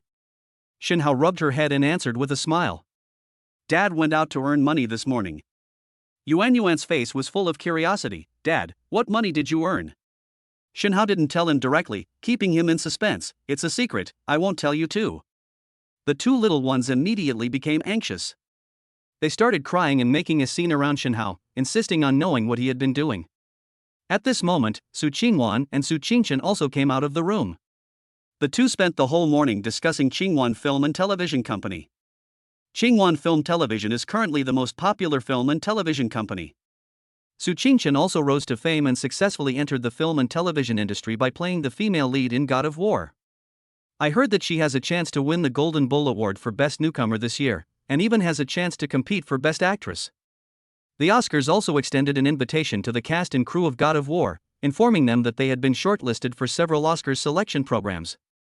Meanwhile, several film and television companies within the Great Xia region extended cooperation invitations to Qingwan Film and Television. I want to make the next movie together. Therefore, Su Qingwan and Su Qingchen were indeed quite busy, with various things keeping them extremely busy. The two were clearly very unhappy that Shenhao had gone out so early in the morning. Su Qingchen put her hands on her hips and said, "Brother-in-law, you left without even having time to make us breakfast this morning." "Yeah, what's the rush?" Su Qingwan pouted, looking displeased. "You have no idea how good your cooking is. It has spoiled the palates of the three of us, including Qingchen. We don't have much of an appetite for anything else except your cooking." Shenhao also felt a little apologetic and quickly said, "Wanner, I'm sorry, it's because my cooking skills are too good." Su Qingwan didn't waste any more time with him and said, "Alright, let's not talk about anything else. What did you do this morning? You still haven't told us." Wang Huiyuan participated in a transaction at a raw stone market and asked me to go and take a look, Shenhao replied truthfully. Su Qingwan's expression changed slightly. She quickly asked, "Why do you need to go? You're not in the jadeite rough business." Shenhao scratched his head. "We're friends, so they asked me to come over and take a look." "Did you spend money to buy the rough jadeite? I've heard that the rough jadeite business is very complex. If you're not a professional, you can easily go bankrupt if you get involved in this stuff." Su Qingchen was also quite dissatisfied. "Brother-in-law, I'm not saying this to be mean, but aren't you getting a little cocky now? You dare to touch something like raw stones." Shenhao smiled and didn't hide it from the two of them. "I did pick out a piece of raw stone and bought it for 50 million. Su Qingchen's face was full of surprise. "Brother-in-law, are you crazy? Spending so much money on a piece of junk? You've probably lost it all." Su Qingwan also shook her head. "Shenhao, I never question what you do. You've always been mature and steady, so why did you do something so childish this time?" I never said I lost money," Shenhao explained. "Not only did I not lose money, I actually made a fortune." Seeing that no one believed him, Shenhao had no choice but to take out his phone and pull up the bank's payment records. "See? This 500 million was transferred to me by a boss named Leng. She supplies all the jadeite rough stones in the Jiangnan region. Wang Huiyuan also gets his goods from her." Everyone was somewhat surprised. Su Qingwan said, "Honey, are you really that lucky? You made money on your very first purchase of raw stones. And such a large sum at that?" Shenhao shook his finger. No. This is my strength." Tuan's round mouth opened into an O shape. "Wow, Dad, you're so amazing." In the eyes of the two little ones, there is never anything their father cannot do.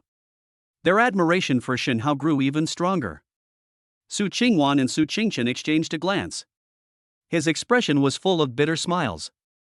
"I never expected Shenhao to be so capable." Thinking back to that period, everyone at Qingwan Film and Television was busy with various tasks related to the movie God of War. I don't know how much pressure they went through in the process. Although the final box office reached 5 billion, after deducting the share of profits from various parties, the net profit attributable to the company was only about 1 billion. Shenhao has earned nearly 500 million yuan in just one morning. It's true that comparing yourself to others is infuriating. Shenhao asked, "Have you had lunch yet?" "It's getting late." Su Qingwan said quietly, "Of course I've eaten. This afternoon, Qingchen and I have a new film and television project to prepare. You stay home and take good care of the child, we're leaving." Shenhao naturally nodded in agreement. Recently, Tuanchuan and Yuan have started first grade.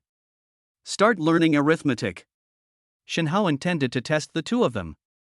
He said, "Tuanchuan, Yuan, how well are you memorizing the multiplication tables?" Both children were nodding their cute little heads. "Dad, we've memorized it perfectly. If you don't believe me, test me." Immediately, Tuanchuan stepped forward and began to memorize from the beginning of the book. Shenhao tried to stop him. He said, "What's so hard about memorizing multiplication tables? How about Dad teaches you a fun game?" The two adorable babies naturally clapped their hands repeatedly. "Great! Great!" Shenhao said, "This game is quite difficult. Most kids can't play it well." Tuan Yuan's interest suddenly intensified. Children are generally quite competitive. Hearing Shenhao say that the game was difficult, the two became even more energized and determined to play it well. Shenhao continued, "Dad will play with you first and teach you how to play. After that, you can play with other children at school. This game is called 24 points. You choose 4 numbers and then use addition, subtraction, multiplication, division, and other methods to get a final result of 24. Hence the name 24 points." The two little ones were a bit confused for a moment. After all, the rules of this game were still somewhat complicated for them. It's quite difficult to understand something solely through language. Shenhao stopped teasing them and said directly, "It sounds complicated, but it's not hard to play. Let me give you an example. Let me demonstrate for you. For example, if I'm given 4 numbers, 1, 1, 1, 8, how do I eventually get 24? Chapter 112 Arithmetic Game, Instantly Defeating Stock Prediction Cards 2. The two adorable little girls, Tuanchuan and Yuan, were counting on their fingers. I was at a loss for what to do. Shenhao said with a smile, "Watch closely. First, we add 3 ones together, and the answer is 3, right? Next step." Just then, Yuan was the first to react. He shouted, "Next, take 3 times 8, and that equals 24. Right, Dad?" Shenhao gave Yuan a thumbs up and praised, "Yes, Yuan is really smart." Tuanchuan pouted, clearly a little unhappy. "Humph, it's that simple. I can do it now. Dad, can you give me a few more questions?" The two little ones actually started competing a little. Shenhao smiled and shook his head. So he continued with more questions. Listen carefully, next question. 1, 2, 6, 6. This question is quite difficult, think about it carefully. The two little cuties had their brows furrowed. He would occasionally use his fingers to help with the calculations. He was muttering incantations to himself. 1 plus 2 equals 3. 4 6s equal 24. I know the answer. This time, Tuanchuan shouted first. Shenhao said, "Then tell me. 1 plus 2 equals 3, 3 times 6 equals 18, and adding another 6 makes 24. Shenhao nodded in satisfaction. "Well done, Tuanchuan is making great progress." Seeing Yuan's disappointed expression, Shenhao patted her head to comfort her. Shenhao said, "Dad has many more questions here. You two keep up the good work." The next question is a very classic one. Listen to the question. The two little ones immediately tensed up. 24 points not only tests a person's calculation ability, but also their reaction speed. The question is 1, 2, 3, 4. The first person to write down 2 answers wins. Time flies. I spent an afternoon playing with 2 children. It not only improved the two little ones' proficiency in addition, subtraction, multiplication, and division, but also fostered the bond between parent and child. Shenhao felt that this was a worthwhile investment. Although he could earn a lot more money in the same amount of time, family always comes first to him. You can never earn all the money in the world. We should enjoy life to the fullest. Just then, a ding sounded in Shenhao's mind. Congratulations, host. You've played 24 point with your daughter and are rewarded with 1 chance to win a flash sale. Option 1, Stock Market Prediction Card. Option 2, Fund Market Forecast Card. Shenhao pondered for a moment. Fund investments typically require a long time frame. In many cases, funds can be understood as a type of demand deposit with slightly higher risk and slightly higher returns. But stocks are different. Making money and losing money in the stock market can be terrifying. In the most extreme case, according to the Dashia exchange, there is a 20% circuit breaker mechanism. A single move from limit up to limit down can cause a 40% fluctuation.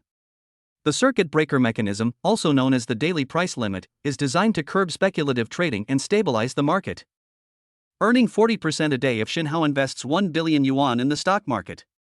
In the most ideal scenario, that would be a net income of 400 million yuan per day. Stock trading is inherently very risky.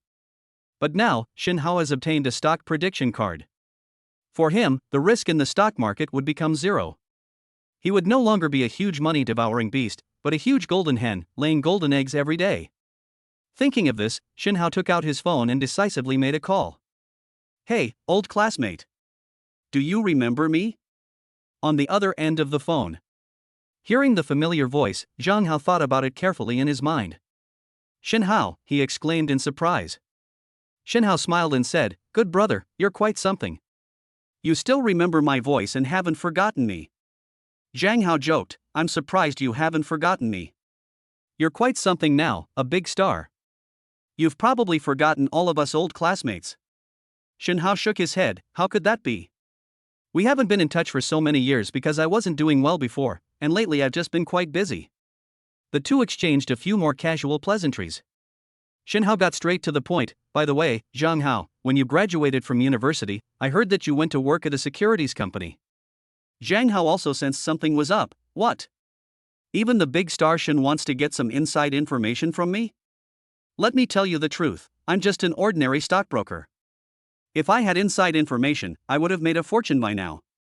No, it's just that I haven't traded stocks before, and I'd like to ask you to help me open an account. The paperwork will be handled through you." Upon hearing this, Zhang Hao perked up. These were all direct performance indicators.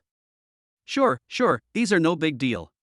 Why don't you come to my company and we can talk in person? Shin Hao naturally agreed. It's quite a coincidence. Zhang Hao's company, Kunpeng Securities, is also located in the Huaxia Financial Center. Shin Hao then took his two daughters and drove there directly. He first placed Tuan Yuan with Qingwan Film and Television, and then went to find Zhang Hao. Kunpeng Securities office. Old classmate, long time no see. Tonight we must drink until we drop. Zhang Hao greeted Shin Hao with a warm hug as soon as he saw him. Friendships between men are usually quite direct. If you dislike someone, you'll wear it on your sleeve. You won't resort to underhanded tactics behind their back. If you get along well with someone, you're like brothers. You could even swap underwear and socks. Shin Hao was also very happy. After all, he hadn't seen his bunkmate for a long time. Zhang Hao, it's been so many years, you're still as skinny as a monkey. You didn't do anything, you're still so handsome. When the movie God of War was released, I went to see it and immediately recognized you as the male lead. Alright, let's not talk about that anymore, let's get down to business first. Zhang Hao has been a stockbroker for many years, so he is naturally very professional. Soon, Shin Hao's stock account was opened. Nowadays, many things have corresponding apps, and stock trading is also very convenient. Zhang Hao asked, "Why do you suddenly want to invest in stocks? Which stock do you want to buy? Tell me and I'll give you some advice." Based on the clues provided by the stock market prediction card, Shin Hao gave the code UHH9527. Zhang Hao frowned. This code sounds so familiar. He then started searching on the computer. "Shin Hao, I advise you not to buy this stock. It's a stock of a traditional coal company. The market for bulk transactions has been bad lately, and UHH's stock has been falling for a long time." Shin Hao smiled slightly. "It's okay, I think his stock price might just take off." Zhang Hao shook his head. "Shin Hao, think about it again. I think you'd better listen to the opinion of a professional like me. As the saying goes, there is a sequence to learning, and everyone has their own area of expertise." Chapter 113 Zhang Hao's sad story. Shin Hao smiled. "Stick to your own opinion." Zhang Hao didn't try to persuade him any further. After all, he was just a stockbroker. They were simply following their employer's orders. Shin Hao was determined to go down a dark path, and naturally, there was nothing else he could do. "Alright, then so be it," Zhang Hao said. Shin Hao put his arm around his shoulder. Alright, I won't blame you for the loss." "Don't look so unhappy." Zhang Hao said, "Let's have dinner together later." "There's a college reunion today." Shin Hao pursed his lips. "I think I'd better not go. I haven't received any news." "It seems the organizers never intended to invite me." Zhang Hao said, "It's alright, who would dare to look down on you? You're a big star now." Zhang Hao repeatedly invited him, and Shin Hao did not refuse, so he agreed to go together. "By the way, where are we eating?" Shin Hao asked. "It's quite high-end, it should be the Jinling Burj Al Arab Hotel," Zhang Hao replied. Shin Hao was somewhat surprised. "It's actually on my own turf?" The Jinling Sailboat Hotel is now the highest standard business hotel in the entire Jiangnan region. The fact that the organizer could invite everyone to a dinner party suggests that he must be someone of considerable status. Who organized this? Shen Hao asked. Our class monitor in college, Feng Yulong. Upon hearing this name, Shen Hao's eyes narrowed slightly. The two had many unpleasant experiences during their university years. It seems that Feng Yulong deliberately didn't invite him to this class reunion. Zhang Hao quickly advised, Shen Hao, please don't get angry. That's just how Feng Yulong is. He's narrow-minded. Let's not stoop to his level. Shen Hao thought about it and agreed. All right, tonight's main purpose is to drink with you, my good brother. We won't leave until we're drunk. Shen Hao sent a text message to Su Qingwan, informing her that he would not be having dinner with them that evening. Su Qingwan naturally couldn't help but complain. However, they still let Shen Hao go. The two have been together for quite a while, and Shen Hao rarely goes out to eat or drink alone. Since he took the initiative to bring it up, I shouldn't be too stingy. Su Qingwan told Shen Hao that he must not drink too much, otherwise she would not let him go to bed that night. Shen Hao readily agreed. He and Zhang Hao walked out of the office side by side, chatting casually about things from the past. Zhang Hao was quite interested in Shen Hao's path to stardom. After asking more questions about the filming of God of War, Zhang Hao admired Shen Hao even more after learning that Shen Hao was also the screenwriter and director. Just as I was about to leave the company, a glamorous woman walked towards me. She was wearing a business suit. A white shirt and a black pencil skirt accentuated her curves. Zhang Hao, how's your performance this month? If you don't meet the target, you might be forced to quit. The woman walked straight up to Zhang Hao. He said coldly. Zhang Hao tried to avoid her, but he was eventually cornered. He was somewhat angry, and shouted with a red face and thick neck, I don't need your concern. Just follow the company's rules and regulations when the time comes. The woman was somewhat annoyed to hear Zhang Hao speak to her in this tone. I was just asking because I noticed your performance wasn't up to par. I have plenty of clients, I could introduce you to a couple. You're ungrateful. I don't need it. Zhang Hao didn't say anything more and simply pulled Shen Hao away. You! The woman stomped her feet in anger. Shen Hao and Zhang Hao arrived at the underground parking garage. He noticed that Zhang Hao's mood was clearly off. He then offered, let me drive, you calm down. Zhang Hao nodded. Shen Hao drove Zhang Hao's Mercedes straight to the Jinling Sail Hotel. Old classmate, you don't need to hide this from me, do you? Why were you so emotional just now? Zhang Hao slammed his fist on the car seat twice. He said directly, her name is Zhaoying. I met her after we started working together. Shen Hao nodded, I know you two must have something on your mind, so what? You know, I was very shy in college, focused on my studies, and would play sports whenever I had free time. I didn't have much contact with girls, and I never dated. That is true. You were quite well behaved in college. Shen Hao recalled his youthful days in college. He couldn't help but sigh. Zhang Hao continued, after we started working, Zhaoying was the same age as me, but she started school early, so she had already worked for a year and was considered a senior employee. At that time, she was my mentor and was specifically responsible for guiding me, a newcomer. I did make a lot of mistakes at the beginning, and she always took responsibility, spoke up for me as a newcomer, and took care of me like an older sister. Over time, I naturally developed feelings for her. Especially when she dresses, she is so beautiful. Zhang Hao hesitated for a long time, but still couldn't say the word seductive. How could I possibly resist? One night, we worked late, and after I took her home, we went upstairs together. Shen Hao interrupted Zhang Hao, stop, that's enough. Why don't you start from the beginning of the creation myth? Zhang Hao scratched his head, realizing that he had fallen into his old habit of not being able to grasp the main point when he spoke. Get to the point, Shen Hao said.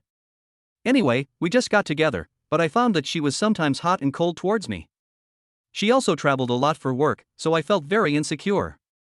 Later I gradually discovered that, in addition to maintaining a relationship with me, she was also the mistress of our company's general manager. Shen Hao clicked his tongue twice. Zhang Hao looked aggrieved. Don't make fun of me, handsome Shen. You're good looking and have had many relationships, so you have a good attitude. I'm different. She was my first love, my first kiss, I gave them all to her. When I found out about these things, I completely lost it.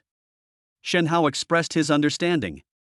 Later, it took me a long time to get over it, but I still find it hard to face her and the general manager. But my parents got me this job through connections, so I can't just quit like that. I have to keep working here. I felt so disgusted. Shen Hao patted him on the shoulder. Just treat her like she's invisible, don't pay any attention to her. Zhang Hao said with a wry smile, I would like to do that, but she disagrees and insists that I maintain that kind of relationship with her, which I cannot accept. She always finds some excuse to talk to me. I'm going crazy. My life is a mess right now, and I can't do my job well either. You just heard it too, my performance is indeed terrible. If I don't meet my target this month, I'll be let go. I don't really care. I've wanted to leave for a long time, but I'm afraid of upsetting my parents. They always thought that their son was a top financial talent working at a securities company and earning a lot of money every year. But actually, this industry is very stressful. Chapter 114 Class Reunion. After a moment's thought, Shen Hao realized that Zhang Hao was, after all, his best friend from university. We should still help if we can. Shen Hao asked, what conditions are required for you to meet the performance targets? Zhang Hao looked troubled, knowing that Shen Hao was trying to help him. However, he didn't want his good brother to take risks for him. We're like family, don't be shy. Just tell me what you need. Besides, I came to you today to open an account. I was planning to get into the stock market anyway. Tell me, how much do you need? Shen Hao punched Zhang Hao on the shoulder, indicating that he didn't need to be polite. Zhang Hao breathed a sigh of relief and made a big decision. This month, we need another 2 million yuan to enter the stock market through me. Shen Hao, that's it? Seeing Shen Hao's surprised expression, Zhang Hao quickly said, it's alright if it's a little difficult, but please don't let this ruin our brotherly relationship. Shen Hao shook his head. No, you little rascal, why didn't you tell me about such a trivial matter earlier? Zhang Hao was somewhat surprised. 2 million is nothing to Shen Hao. It's nothing serious. Although Shen Hao truly became an overnight sensation with the movie God of War. However, as far as Zhang Hao knows, he doesn't seem to have taken on any advertising endorsements or the like. Moreover, making money as a celebrity isn't so easy these days. Daxia has always had a policy of salary caps. Although Zhang Hao was surprised, he still said, since this is a small amount of money for you, then I won't stand on ceremony. Just enter the stock market through the account I set up for you as soon as possible. No problem. Time flies when you say these things. In the blink of an eye, we had arrived at the Jinling Sailboat Hotel. As luck would have it, I ran into my classmates at the hotel entrance. Shen Hao and Zhang Hao walked side by side. Over there, Feng Yulong was with 2 men and 2 women. Upon seeing Shen Hao, Ge Baofa and Kong Zuejuan couldn't help but tease him. Hey, isn't this the big star Shen Hao? Shen Hao ignored their sarcastic remarks and simply nodded politely. Feng Yulong narrowed his eyes slightly, realizing that he and Shen Hao did not get along. Zhang Hao didn't intentionally call out Shen Hao's name, but it seems that he did so on his own. Since everyone was already there, he couldn't very well turn them away. Shen Hao, long time no see. How have you been? I always said you had a handsome face and that you might make a living off your looks. But instead of finding a rich woman, you became a star because of your face. Feng Yulong's first words were sharp sarcasm. A smile that hides a dagger. These words truly belittled Shen Hao. Shen Hao deliberately teased him, squad leader Feng, what you said isn't entirely wrong. My wife is indeed quite wealthy. She's the chairwoman of Qingwan Film and Television, and she invested in and produced the movie God of War this time. Seeing Shen Hao was not a disgrace, but an honor. Feng Yulong was also somewhat speechless. Shen Hao's response was something he hadn't expected. That really left him speechless, not knowing what to say. Alright, we're all classmates, let's not talk at the door, let's go inside quickly. Of the 2 women, the one with the heavy makeup spoke. This person's name is Chao Xiaoyu. Another woman, Nia Fingxia, echoed, yes, let's go in quickly. The group didn't say anything more. They entered the lobby of the Jinling Sailboat Hotel together.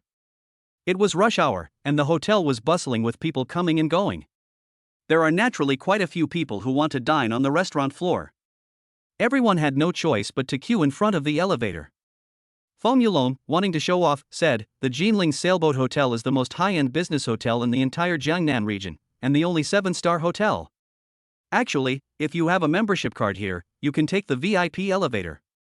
You don't need to queue. Niefasha's eyes sparkled. Wow, squad leader Feng, you really know a lot. Feng Yulong looked at Shen Hao and smiled contemptuously. That's natural. When a man goes out into the world, he relies more on his strength. He can't just rely on his looks. If he tries to please people with his appearance, his love will fade when his looks are gone. It's not a long-term solution. Go Bafa and Kong Zhuojuan nodded repeatedly. Squad leader Feng is right. Seeing their expressions, Shen Hao could only smile and shake his head. I wanted to take the regular elevator with you all, but... Slap, slap, slap. Shen Hao also clapped. Squad leader Feng is right. It's strange, isn't it? Even I, who has a VIP membership card, don't know as much as him. As he spoke, Shen Hao pulled a gold VIP card out of his pocket. Feng Yulong's expression suddenly became quite interesting. Zhang Hao couldn't help but burst out laughing. Let's go, Zhang Hao, let's take the VIP elevator to avoid queuing. Thanks for the reminder, class monitor. Nia Fengxia and Xiao Xiaoyu also quickly changed their expressions. The two followed behind Shen Hao, trotting along happily. Shen Hao, take us with you. Shen Hao had no objection. Go Bafa and Kong Zhuojuan exchanged a glance, also wanting to follow. But seeing Feng Yulong's murderous gaze, he finally stopped in his tracks. Feng Yulong sneered, aren't you all envious? That card of his definitely isn't his own, it must belong to that rich woman who's keeping him. Go Bafa and Kong Zhuojuan nodded repeatedly. What squad leader Feng said makes sense. He's just an actor, how much money can he make? He can't dance for more than a few days. 28th floor, 288 private rooms. 3 classmates have already arrived. Not many people have come to this class reunion. There were only 10 people in total, just enough for one table. Shen Hao and Zhang Hao arrived first in the VIP elevator and pushed open the door to enter. A familiar face came into Shen Hao's view. It was her? Zhuangli was the most beautiful girl in Shen Hao's class during college. Shen Hao was somewhat surprised. Back in college, Zhuangli had always pursued him. However, Shen Hao's family was not well off at the time. I kept refusing because I didn't want to burden others. Later, while working at the Peninsula Hotel, he met Su Qingwan, and that incident happened. He had even less interest in having ambiguous relationships with other women. Shen Hao, long time no see. Zhuangli has had several relationships over the years. However, he has never gotten married. Currently, it is in a period of inactivity. We had previously created a small group chat for our get-together, but there weren't many people. Zhuangli felt a little disappointed when she didn't see Shen Hao's WeChat account. Unexpectedly, Shen Hao still came in the end. When Zhuangli saw Zhang Hao, she understood. The two were best friends back then. It was normal for Zhang Hao to come and Shen Hao to come as well. Shen Hao replied politely, hello, Zhuangli. By the way, didn't Feng Yulong say they were downstairs? How come you guys came up first? Where is he? Xiao Xiaoyu sat down next to Zhuangli and whispered a few words in her ear. Zhuangli's face flushed red instantly. Chapter 115. The wine here is bad. Shen Hao naturally noticed Zhuangli's unusual behavior. It seems that after all these years, Zhuangli still has feelings for him. However, Shen Hao did not intend to have any entanglement with her. Now that he has a happy family with 2 daughters, Shen Hao's current principle regarding other women is to keep his distance. The melon fields do not accept shoes, and the plum trees do not have their crowns trimmed. Now the old sayings are all true. Before long, Feng Yulong finally arrived at the private room with Go Baofa and Kong Zhuojuan. Shen Hao, wanting to tease him, quickly said, Squad leader Feng, you finally arrived. We've been waiting for you for so long. Feng Yulong's complexion was particularly bad. He coughed twice. That membership card of yours isn't even your own. I don't know what you're so arrogant about. Yeah? Feng Yulong was quite displeased. You dare to ask me a question back? Don't you realize it yourself? It must be your rich wife's. You're just an actress, how rich could you be? Didn't I know that a VIP card for the Jinling Sale Hotel requires 1 million yuan to activate? Feng Yulong snorted coldly, enough of this useless talk, let's order. Shen Hao smiled and said, Squad leader Feng, I heard from Zhang Hao that you organized this meal. Are you planning to treat us? Feng Yulong's eyes lit up. I feel like I've grasped the key points. This Shen Hao is indeed just a pretty face with no substance. He's not worth worrying about at all. The fact that he brought up the fact that he was treating everyone suggests that he doesn't have much money. If they split the bill, Shin Hao will feel bad about the money. Feng Yulong said, I've treated all the other classmates, but you, Shin Hao, I see you're a big star now, so I don't need to treat you, right? Shin Hao looked at Feng Yulong and knew that he was deliberately targeting him. However, he didn't seem to care much. In other people's eyes, Feng Yulong might be considered a wealthy second-generation heir with some means. However, Shin Hao found it utterly unacceptable.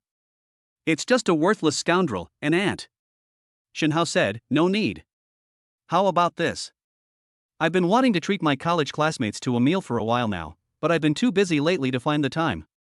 It just so happens that our class monitor, Feng Yulong, is organizing a class reunion, so I'll take this opportunity to treat everyone. Feng Yulong slammed his fist on the table. Shin Hao, what do you mean? This class reunion was originally organized by me. Now you want the strong to pay the bill? Aren't you just shitting and peeing in my face? Shin Hao grinned, revealing a set of gleaming white teeth. Then tell me, what should we do? After a moment's thought, Feng Yulong said, how about this, since you, Shin Hao, also want to treat everyone to dinner? How about we split the bill? No matter how much it costs in the end. Shin Hao nodded, I'm definitely fine. Then please hurry up and order your food. Feng Yulong's face was gloomy. Today, he's determined to make Shin Hao bleed a fortune. Let him know that offending him will not end well. Or pay a heavy price. Zhuangli intentionally sat down next to Shin Hao to exchange a few words with him, hoping to rekindle their past relationship. However, Shin Hao did not have this idea. This placed Zhang Hao between the two of them. The group of people each scanned a QR code to order their food. Abalone, Australian lobster, Wagyu beef. You can order the most expensive ones. After ordering all the dishes, the total amount came to nearly 100,000 yuan. Feng Yulong also felt a pang of heartache. It was agreed beforehand that Feng Yulong and Shin Hao would be treating everyone.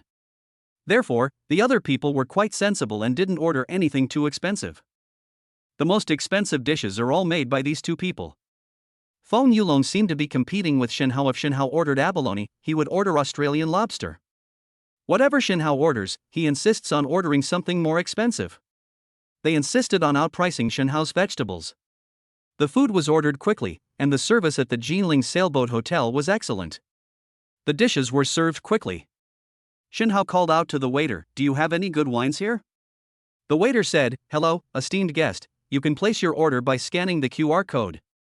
There are many wines to choose from on the menu. Shin Hao said, I don't want those drinks, they taste terrible. This statement surprised everyone. This Shin Hao is really something else now. You're really getting out of control when I say you're fat? The menu has everything from champagne to Mao Tai, with prices ranging from several thousand to tens of thousands of dollars. You're still complaining that it doesn't taste good? The waiter seemed a bit embarrassed. Honorable guest, what type of wine would you like to drink? I'll have the manager come over, and you can talk to him about it. We will do our best to provide whatever our restaurant can offer. Shin Hao nodded and said, we do need to call your manager over. You can't handle the drinks I need. At this moment, Feng Yulong's face was full of displeasure. Shin Hao, that's enough. Aren't these Mao Tai champagnes and stuff enough for you? What's the use of calling the manager? Does he think he can provide different wines? Shin Hao looked at him, smiling without saying a word. Feng Yulong felt a chill run down his spine from the look in his eyes. But he can't back down, or he'll lose. So he glared back fiercely. Neither of them ate any of the food, and the stalemate continued. A moment later, a middle-aged man dressed in a black suit and with shiny leather shoes walked in. Hello, distinguished guests. I am Huang Xiancheng, the manager on duty for this floor. How can I help you? Shin Hao simply waved. Huang Xiancheng immediately went over and said, hello. Shin Hao took out his VIP card. The wines on the menu I saw by scanning the code aren't very good. I want the wines from the wine cellar. Huang Xiancheng was initially a little impatient. I wondered why a customer in a regular private room would complain about the drinks on the menu. He wanted to see who this person was. Unexpectedly, the other party produced a VIP card. Honorable VIP Mr. Shin, something must have gone wrong. We have made poor arrangements. Please come with me, and I will upgrade your private room. Huang Xiancheng said, his voice filled with trepidation. The VIPs at the Jinling Sailboat Hotel are all extremely wealthy and powerful. He's not someone a mere duty manager can afford to offend. There must be something wrong here. VIPs usually book at least a second-class suite, but Shinhao is sitting in a regular suite. Isn't this a slap in the face to the Burj Al Arab Hotel? Shinhao shook his head, no need. This private room was reserved by that gentleman, so it's correct that you arranged a regular private room. There's no problem with the hotel management. As I just said, the reason I took out the VIP card was to get you to bring up the hidden drinks menu for me. I'd like to have some good wine. Huang Xianqing immediately responded, took out an iPad from his person, and after a few operations, the hidden beverage menu was brought up. Chapter 116. Simply get 2 bottles of Lafite. Seeing Huang Xianqing's attitude towards Shinhao, everyone present was very surprised. They finally realized just how useful Shinhao's VIP card was, and what significance it represents. Feng Yulong's face turned pale. He hadn't expected Shinhao's VIP card to have this effect. It seems I'm still quite ignorant. Shinhao looked at the wine menu and shook his head repeatedly. Forget it, I haven't found anything suitable after looking for so long, so let's just get 3 bottles of 1982 Lafite. Huang Xianqing nodded repeatedly. Okay, Mr. Shin, please wait a moment, it will be delivered to you right away. Huang Xianqing had just left. Feng Yulong asked coldly, Shinhao, what did you just say? 1982 Lafite? That's a bottle that costs 100,000 yuan. Give me 3 bottles, that'll be 300,000. You know, we just ordered so many dishes, and it only cost a little over 100,000. You. Shinhao frowned. What's wrong, squad leader Feng? It's okay if you can't afford it. I won't ask you to split the bill. Just give me whatever you have in your pocket. I'll take care of the rest. Feng Yulong slammed his hand on the table. No need. We agreed to split the bill, you don't need to act like a big spender. A short while later, Huang Xianqing personally brought in the wine. And he opened the wine for everyone to help them sober up. Mr. Shin, please call me if you need anything. Shinhao waved his hand, and Huang Xianqing withdrew with utmost respect. Feng Yulong quickly poured himself a drink and gulped it down. This is a bottle of wine that costs 100,000 yuan. There's no way to save that money today. You should drink more. Looking at him like that, Shinhao really wanted to laugh. Why bother? If you don't have the ability, there's no need to pretend to be a big shot. Now that the truth has been revealed, it makes people laugh. Go Baofa and Kong Zuojuan were equally impressive. The two of them ate like they hadn't eaten at all, stuffing themselves with food. Zhuangli silently observed everything that was happening in the room. It's still unclear what's going on. Shinhao's relaxed and carefree demeanor, along with his VIP card, all spoke volumes about his status. Feng Yulong's organization of this dinner was indeed intentional. But at this moment, he was only focused on drinking Lafite to recoup his losses. He no longer cared about the beauty beside him. Zhuangli's interest in Shinhao grew stronger. He seemed to be deliberately avoiding me. As Zhuangli swallowed a sip of Lafite, a radiant blush rose on her cheeks. Alcohol emboldens people. Zhuangli picked up her wine glass and walked past Zhang Hao. She went straight to Shinhao's side. Shinhao, why are you avoiding me? Shinhao was somewhat surprised, not expecting her to be so direct. Avoiding you? Me? No. Zhuangli said, then why did you let Zhang Hao sit between the two of us? I wanted to talk to you. Shinhao realized there was no way to avoid it. Let's just make things clear. Zhang Hao, already aware of the situation, quickly took Zhuangli's seat. Zhuangli sat down nearby. He began, I haven't had a good life all these years, and I've never been able to forget you. The implication in these words is quite obvious. If Shinhao agrees, Zhuangli can leave with him tonight.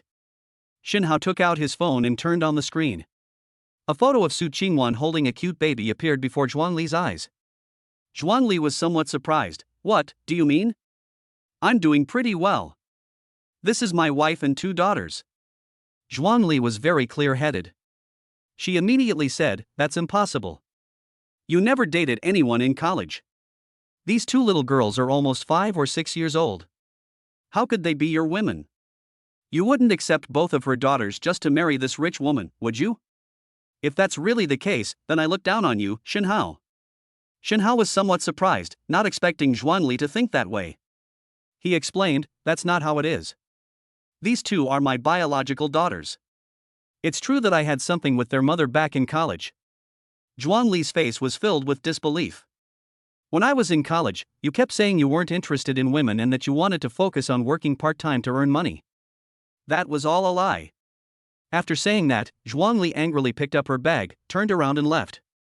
Shenhao was too lazy to chase after him. Seeing this, Zhang Hao nudged Shenhao. You just made her leave like that? Aren't you going to go after her? Shenhao rolled his eyes. I've never even dated her. I'm doing just fine now, with a wife, kids, and a warm bed. Why would I make myself uncomfortable? Zhang Hao gave Shenhao a thumbs up. Well done, Shenhao, I admire you for that. Logically speaking, at a class reunion, you should break up a couple, but you're completely unmoved. Shenhao smiled and said, a man who can't control his lower body has no future. After he finished speaking, he realized he had spoken out of turn. Zhang Hao didn't blame him, but he was reminded of his own messy affair with Xiaoying. He started sighing again. Don't think about those sad things anymore, let's have a good drink together, brother. Shenhao patted Zhang Hao on the shoulder to comfort him. Just as I was about to pour the wine, I discovered that Feng Yulong, Gobafa, and Kong Zhujuan had already finished the fight without me even realizing it. Feng Yulong, what's wrong with you?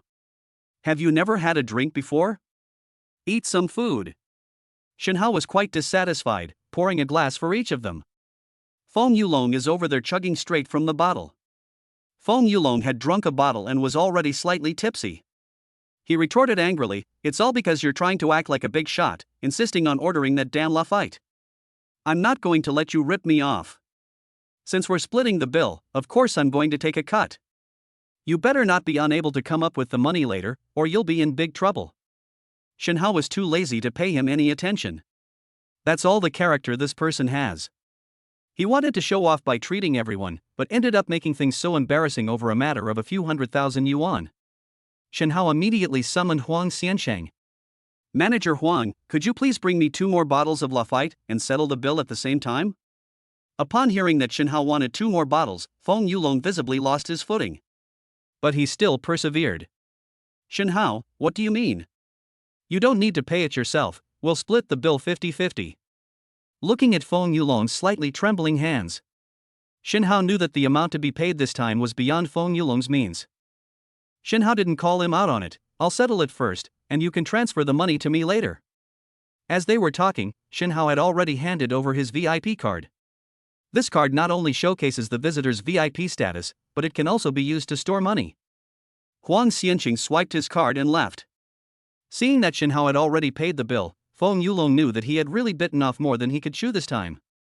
Don't get cocky. I didn't bring enough money this time. Who would have thought that you, a big star like Shin, would be eating so high-classly now, insisting on drinking 1982 Lafite? My uncle is the general manager here. I'll ask him to transfer some money to me, and I'll transfer it to you right now. Chapter 117 Mr. Shin, what brings you here? Shenhao smiled and said, no need to get so worked up.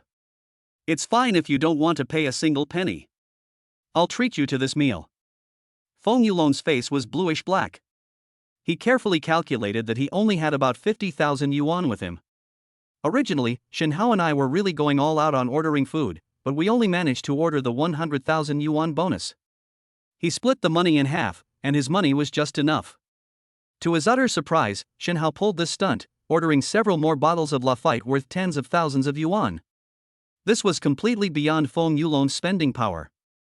At this moment, he finally realized what was happening. Shenhao came prepared this time. They're just waiting for themselves to make a fool of themselves. Feng Yulong was furious at the current situation. It seems there's no other way but to ask my uncle for help. Feng Yulong took out his phone. Shenhao, you wait here. Hello, uncle, it's me, Yulong. I'm in a private room at the Jinling Sailboat Hotel. I don't have enough money with me today. Could you come over for a moment? Okay, thank you, uncle. Although he got a scolding from his uncle, Feng Yulong felt it was worth it. After all, I called them over to pay the bill, so getting scolded a couple of times isn't a big deal. Feng Yulong felt that his confidence had returned. His uncle was Xiong Fangyun, the deputy general manager of the Jinling Sailboat Hotel. However, when Feng Yulong introduced it to the public, they always intentionally dropped the word deputy because it sounds better that way. At this moment, Feng Yulong's gaze fell on Zhuangli again. I originally wanted to take advantage of the class reunion to showcase my abilities. This is likely to backfire. Zhuangli had always been interested in Shen Hao. She had worked so hard for 10,000 years, only to have her efforts benefit someone else. A short while later, Xiong Fangyun arrived at the private room. Since Shen Hao had already paid the bill, it was already on the table. As soon as Xiong Fangyun entered, he went straight to Feng Yulong. He grabbed Feng Yulong by the ear and yelled, "You good for nothing, what kind of trouble have you gotten into this time?" Feng Yulong pleaded repeatedly, "Uncle, this is a class reunion, please give me, the class monitor, some face." Xiong Fangyun glanced at everyone present. He greeted everyone with a smile, "Enjoy your meal and drinks, everyone. Don't worry about paying the bill, please continue eating. Yulong is treating us, and with me, his uncle, covering the costs, everyone please don't feel uncomfortable because of any worries about money." Feng Yulong replied, "Uncle, the bill has already been settled. Look, the bills are all over there." Xiong Fangyun was somewhat surprised. "You little rascal, if you have money to pay the bill, why did you call me here?"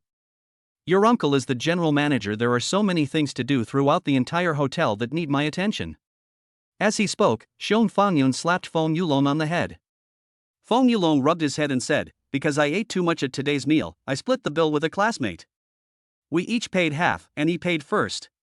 I called you here because I wanted you to lend me some money so I could transfer my half of what I owe to my classmate."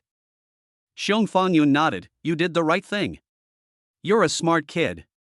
Xiong Fangyun pushed up his glasses and picked up the bill on the table.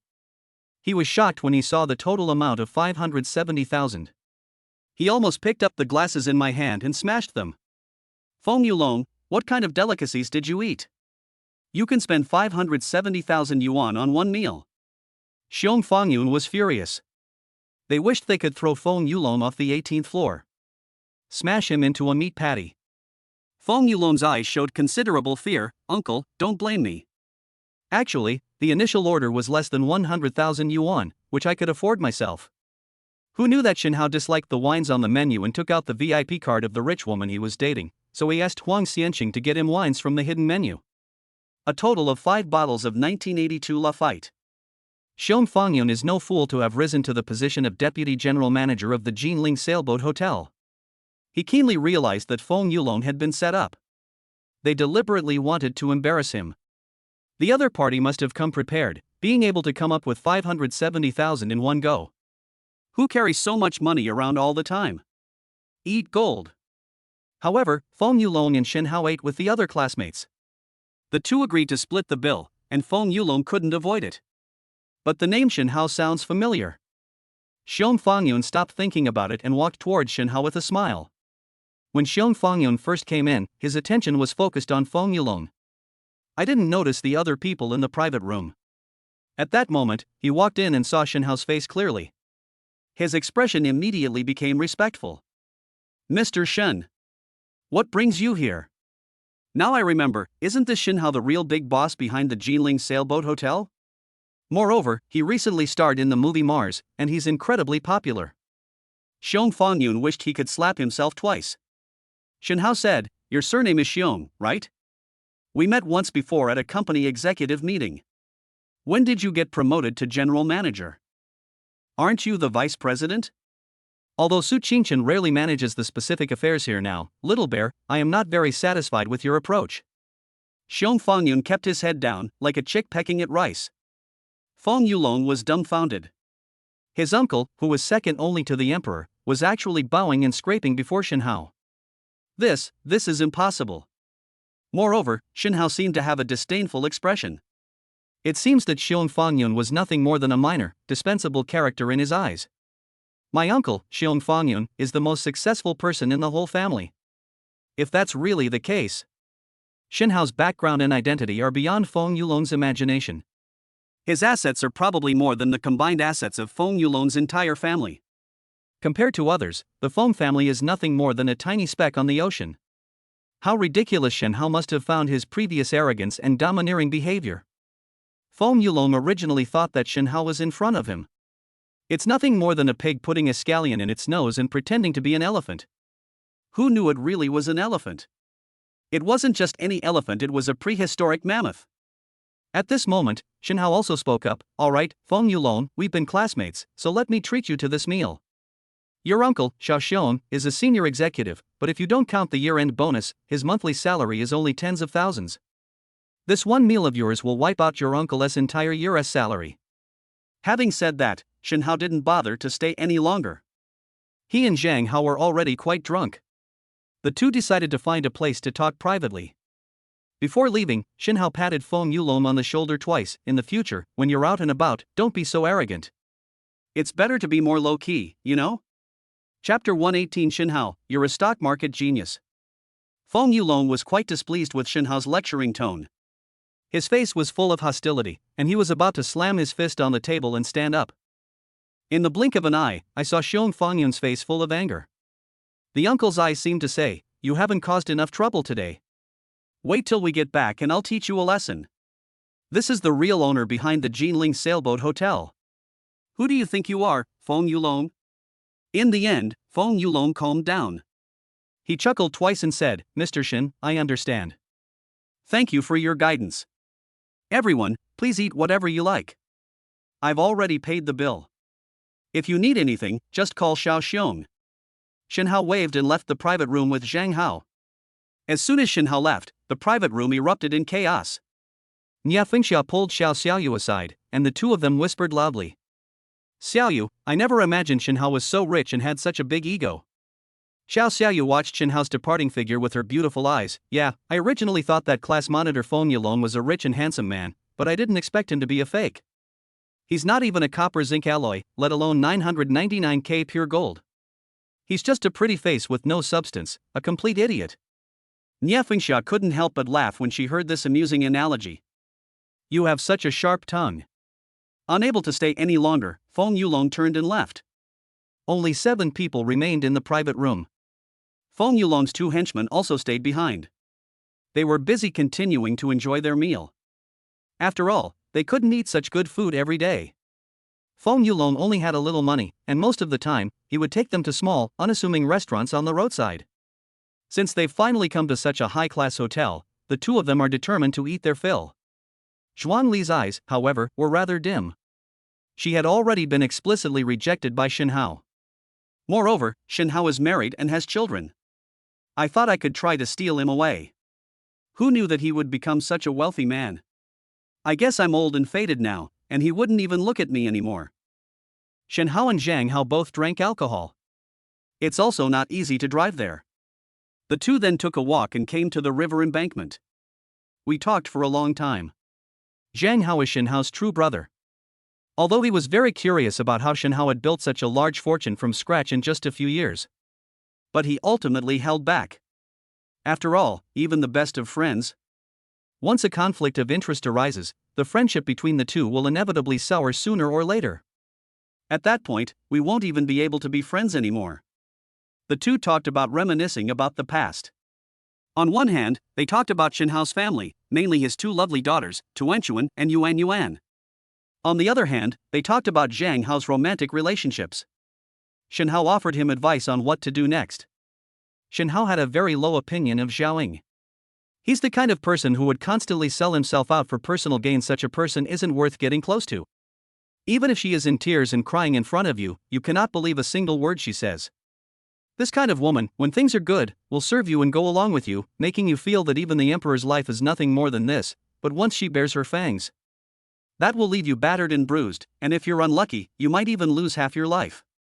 After listening to Shen Hao's advice, Zhang Hao felt much more at ease. He made up his mind to cut ties with Xiaoying completely and resolutely refused to have any contact with her other than work-related matters. They chatted until almost 11 or 12 o'clock before parting ways and taking separate taxis home. The following day, sunlight streamed through the huge floor-to-ceiling windows. It splashed onto Shen Hao's face. Buzz buzz buzz. The vibration of his phone woke Shen Hao up. He looked at the caller ID. It was Zhang Hao who called. "Hey, Zhang Hao, what's up?" On the other end of the phone, Zhang Hao's joy was almost uncontrollable. "Shen Hao, you're amazing. I wasn't optimistic about UUH's stock before, but after you bought it yesterday, it hit the daily limit up at the opening today. You're a true stock market genius." Shen Hao chuckled twice. He dared not accept such praise. This is all thanks to the stock prediction cards obtained through the flash sale. Zhang Hao, can you help me invest another 200 million?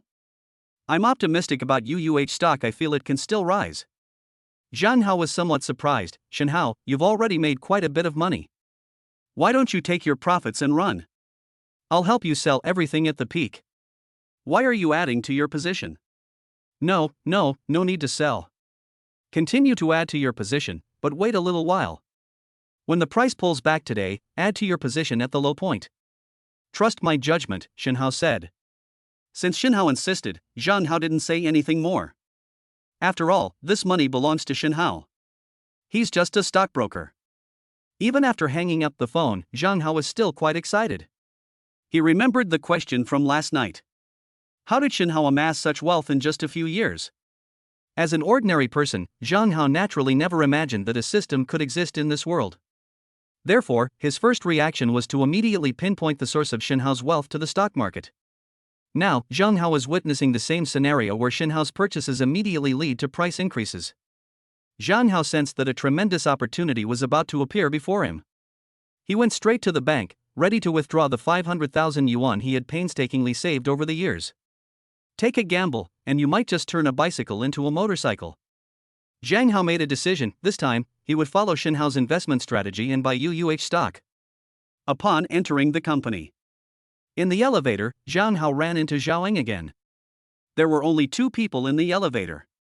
Zhao Ying immediately hugged Zhang Hao. Zhang Hao, everything that happened before was a misunderstanding. Don't listen to those rumors. My heart has always been with you. Trust me, isn't your performance not up to par? I have an extra 2 million that I can transfer to your name.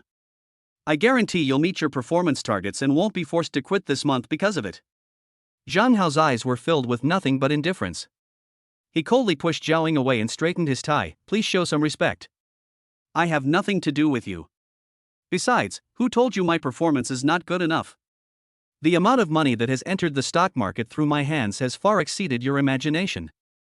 Zhao Ying was unaware of Shen Hao's situation.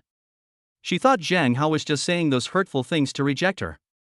She stopped her foot and said sternly, Zhang Hao, you need to think about your future. A securities company is such a good place, not just anyone can get a job there. If you are asked to leave or even fired because you don't meet your performance targets, it will be too late to come back to this industry. Don't say such hurtful things. I'm willing to help you. Just give me a chance, and I'll agree to anything you ask. Bite. Just then, the elevator arrived at the target floor. The door opened. Zhang Hao didn't even glance at Zhao Ying before walking straight out. Unnecessary. Chapter 119 Zhang Hao's Achievements. Zhao Ying watched Zhang Hao's departing figure. It was so resolute. A surge of hatred welled up in her heart. She's almost 30, and she looks pretty even with makeup on. But age doesn't lie. Whether it's the wrinkles around the eyes or the increasing lack of energy. It's my body reminding me that I'm getting older and can't keep up the same pace I did when I was younger. Therefore, Zhao Ying also had her eye on it. For so many years, I've been working as Sun Balian's mistress, the general manager of Kuanping Securities. Although I've made a lot of money these past few years. She indulged in pleasure, spending a lot of money on cosmetic surgery and luxury goods. Therefore, she is nearly 30 years old. In a big city like Nanjing, it still doesn't really matter. Sun Baliang didn't really love or cherish her most of the time, he just used her as a tool to vent his most primal desires. It's impossible for him to divorce his wife and marry her. Zhao Ying really wants to settle down. Find a local, preferably someone you can easily control. She quickly focused her attention on Zhang Hao, with whom she had a past entanglement. Who knew, this Zhang Hao? Surprisingly, she was quite principled after learning about his past. She simply refused to be friends with him anymore. Zhao Ying's wishful thinking of finding an honest man to take over her business failed, and she was somewhat embarrassed and angry. This morning, she made up her mind again to have a serious talk with Zhang Hao. She planned to use the same tricks and rhetoric she had used to deceive countless men to persuade Zhang Hao. Who knew, Zhang Hao wouldn't even give her that chance. Hey! Zhang Hao! You'll regret this. Zhao Ying roared hysterically from behind. Zhang Hao turned his head, glanced at her, and his eyes were full of disgust and loathing. Zhao Ying's heart sank. This was the apprentice I used to take care of, the little puppy I used to easily trick. Why would someone look at me with such disdain? Zhao Ying found it hard to accept. In her heart, she made a fierce vow to make Sun Baoliang expel Zhang Hao. In any case, his performance was definitely far from meeting the target. This Zhang Hao is so ungrateful he actually rejected my advances. They even shamelessly claimed that they didn't need to rely on themselves to achieve their performance targets. I'd like to see what you're capable of. With that thought in mind, Zhao Ying walked into Sun Baoliang's office. Mr. Sun, it's almost the end of the month, and it's time to review our performance soon. Sun Baoliang watched as Zhao Ying walked gracefully towards him. That alluring figure also stirred up his desires. But when he reached in and fiddled around a bit, he found there was no movement down there. He could only shake his head helplessly. I'm getting old, in my 50s or 60s. When there's work to be done, my secretary can't do it when there's nothing to do. He coughed twice and said, Yeah, Xiao Ying, your performance has always been excellent. Why are you so concerned about the performance review? Zhao Ying casually said, President Sun, I heard that someone in our department has failed to meet performance targets for 2 consecutive months, not even reaching the minimum standard. If he doesn't meet the target this month, he'll meet the criteria for being dismissed. I feel that my colleagues have been a bit lazy and not focused on their work lately. Shouldn't we dismiss 1 or 2 people as a warning to others? Just because our company and you, the general manager, are generous and that working at a securities firm is lucrative doesn't mean we can just coast along like this. Sun Baoliang thought Zhao Ying was up to something again. This woman is no pushover. She had previously tried to deceive him by faking her pregnancy, hoping to force him to divorce his wife. Fortunately, Sun Baoliang was cautious and asked his friend to check the so-called ultrasound report.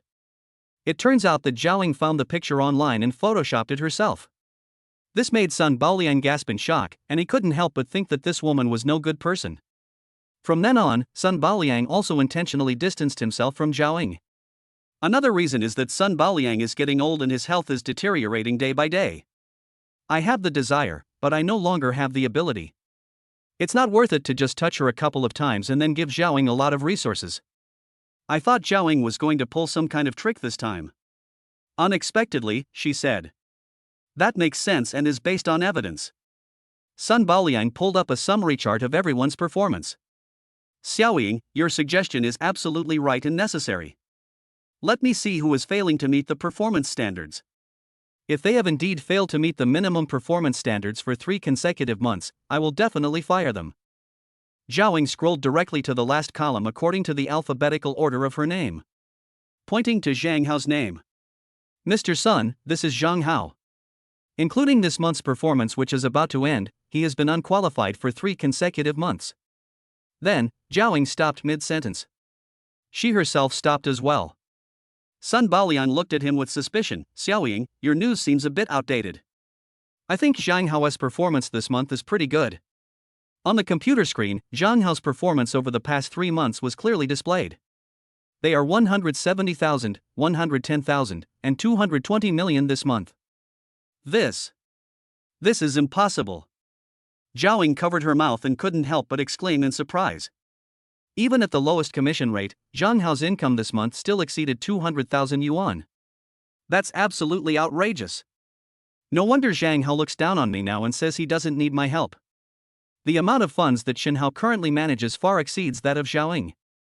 He not only met his performance targets, but he is also very likely the person with the highest performance growth this month. And he's the person with the best overall performance this month. Sun Baoliang also realized what was going on. Why was Zhao Ying targeting Zhang Hao for no reason? Could there be some kind of secret, special relationship between the two of them? Sun Baoliang grabbed Zhao Ying with his large hand. Is there something going on between you and this Zhang Hao? Although the lower functions are no longer working, Sun Baoliang is, after all, a man. He still has a lot of strength. Zhao Ying couldn't break free for a moment, and she cried and screamed, You're hurting me, Sun Baoliang. Let go of me. You watch, you've been with me for so many years, have I mistreated you? I've spent at least 800,000 to 1 million a year on you, and you dare to have an affair with another man behind my back? Sun Baoliang was also quite angry. I thought Zhao Ying was my one and only mistress. Now, I think about how I will die sometime in the future, and that my head will be covered with green grass and clouds. How could Sun Baoliang not be angry? Chapter 120 Charity Gala, 7-Star Mobile's Greater China Regional President. Zhao Ying realized she couldn't break free. It then bit down on Sun Baoliang's hand. Ah! You bitch! How dare you bite me? Sun Baoliang felt the pain and immediately let go. But he didn't let Zhao Ying off easy either, slapping her across the face. Smack! You dare hit me! You old bald monk, I'll fight you to the death. Zhao Ying was not one to be trifled with. She thought about how her youth, her best years, had all been wasted on this old, bald, and ugly man in front of her. She also missed out on Zhang Hao, the cute and adorable guy she really liked, because of this man. Now, time has proven its worth. This proves that Zhang Hao, this little puppy, is not only energetic but also in great physical condition. And finally, after 3 years of working, he proved himself. The commission income in 1 month reached 200,000. I can't believe I missed out on such a promising stock. Memories flashed through Zhao Ying's mind like a movie. Overwhelmed with grief and anger, she grabbed an ashtray from the table and smashed it at Sun Baoliang. Oh dear, you crazy woman! The two exchanged a barrage of vulgarities. The cries and screams were deafening. Colleagues in the large office heard the noise. They rushed in and separated the two. Zhao Ying was still howling. Things like old beast and shameless. Sun Baoliang covered his bleeding forehead and angrily cursed, calling her a crazy woman and the like. Zhang Hao stood aside, observing everything with a cold eye. He was puzzled what had caused the two to fight. Zhang Hao naturally had no idea why the two were fighting. Ultimately, it was all because of himself. Qingwan Film Television. Shen Hao sent the two children to school. With nothing to do, he came to Qingwan Film and Television to stay. Spending time with his wife. Shen Hao, I've received an invitation to a charity gala tonight, Su Qingwan said. Shen Hao raised an eyebrow. Go ahead. I'm not that kind of chauvinist, I won't restrict your freedom. Su Qingwan was somewhat displeased. Humph. You don't care about me at all. Shen Hao, what the hell? You have to wear an evening gown to the charity gala. It's very revealing. Aren't you coming with me? Su Qingwan thought Shen Hao was a bit of a straight man, so she didn't beat around the bush with him. I spoke to him directly. Shen Hao smiled and said, oh, I think so. Then I'll definitely go with you. That's more like it. Su Qingwan finally smiled.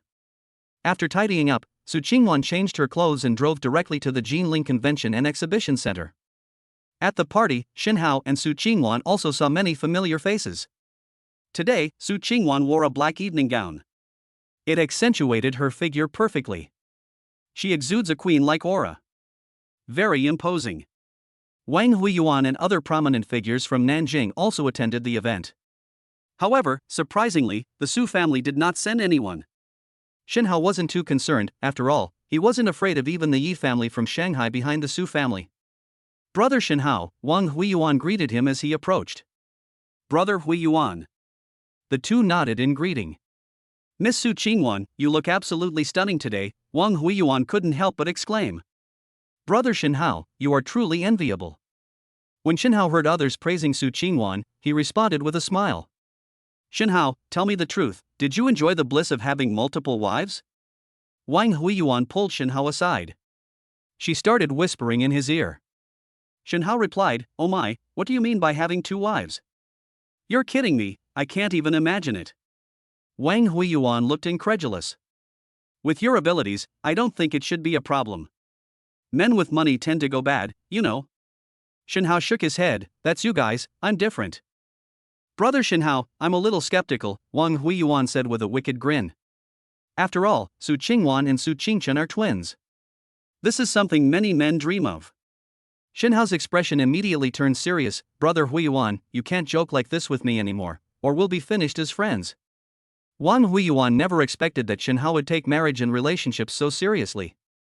It's important to know that Shen Hao's assets and background are terrifying. I never imagined he valued marriage, family, and relationships so much. No wonder Shen Hao didn't have any further thoughts about Leng Xuening back then. If it were me, I probably wouldn't have been so polite. Wang Huiyuan apologized repeatedly, I'm sorry, Brother Shen Hao, I was being presumptuous.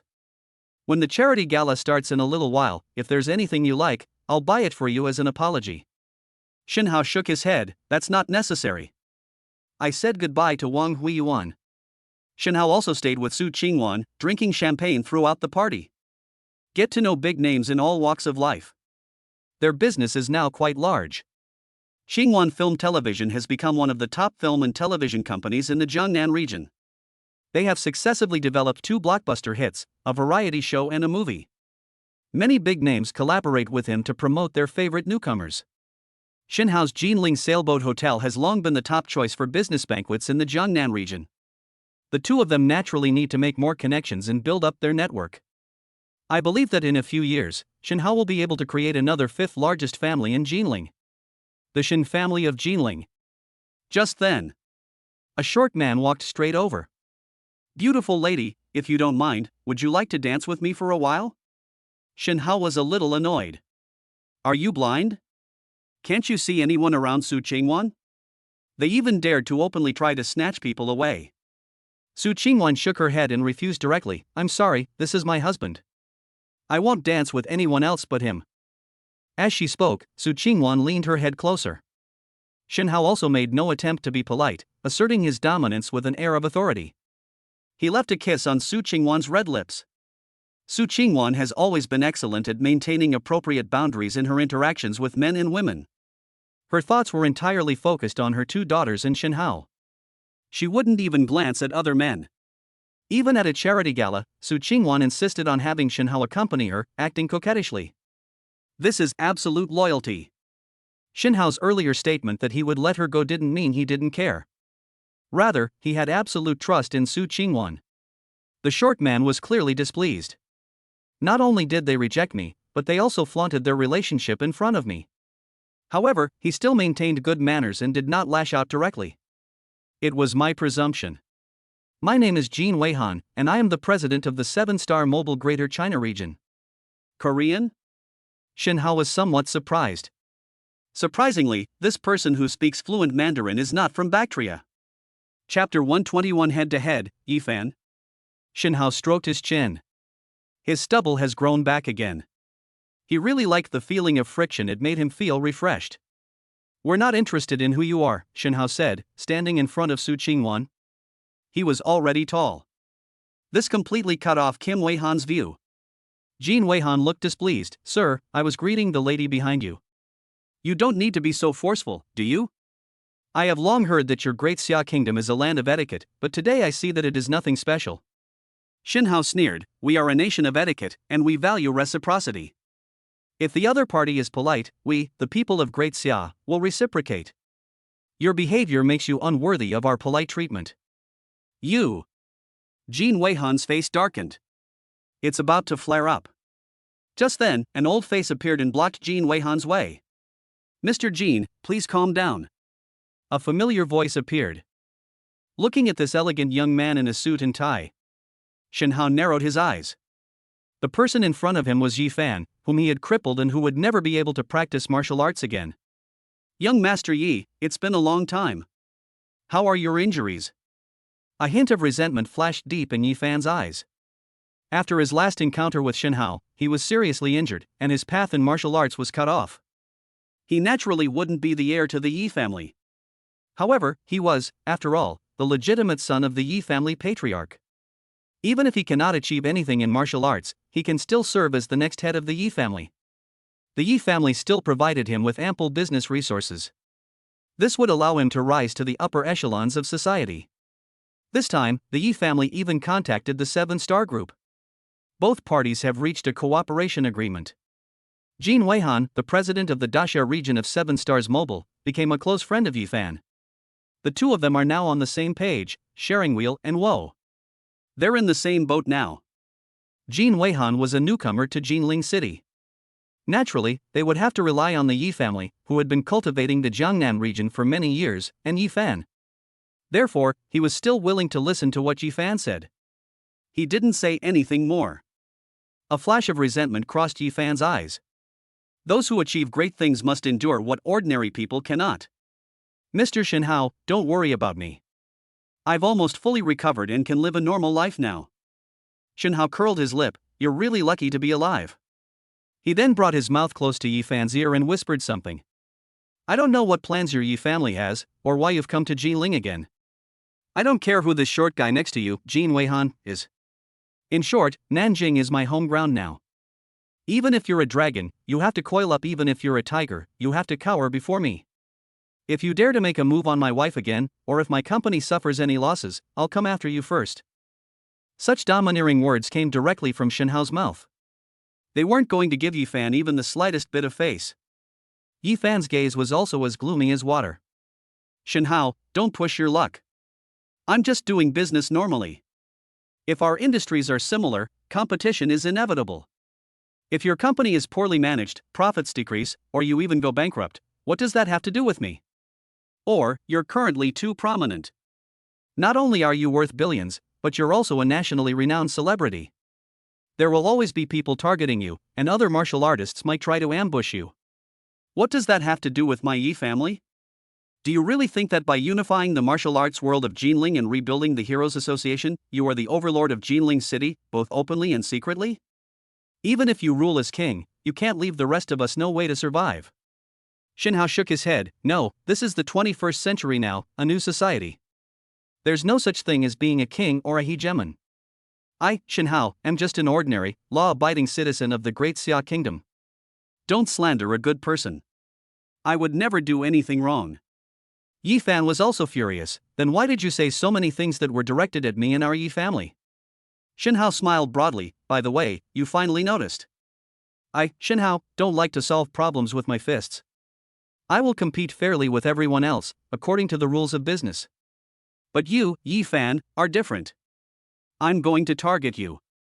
If I'm unhappy, I'm going to hit you. Yi Fan's face turned pale and then flushed.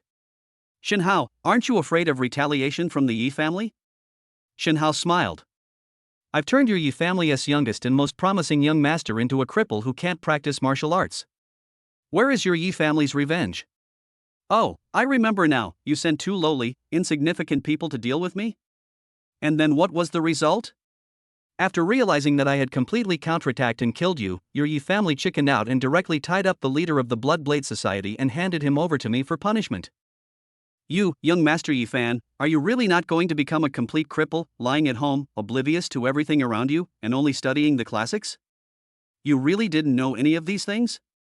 Yi Fan was speechless after being rebuked. In the end, he could only manage to utter one sentence.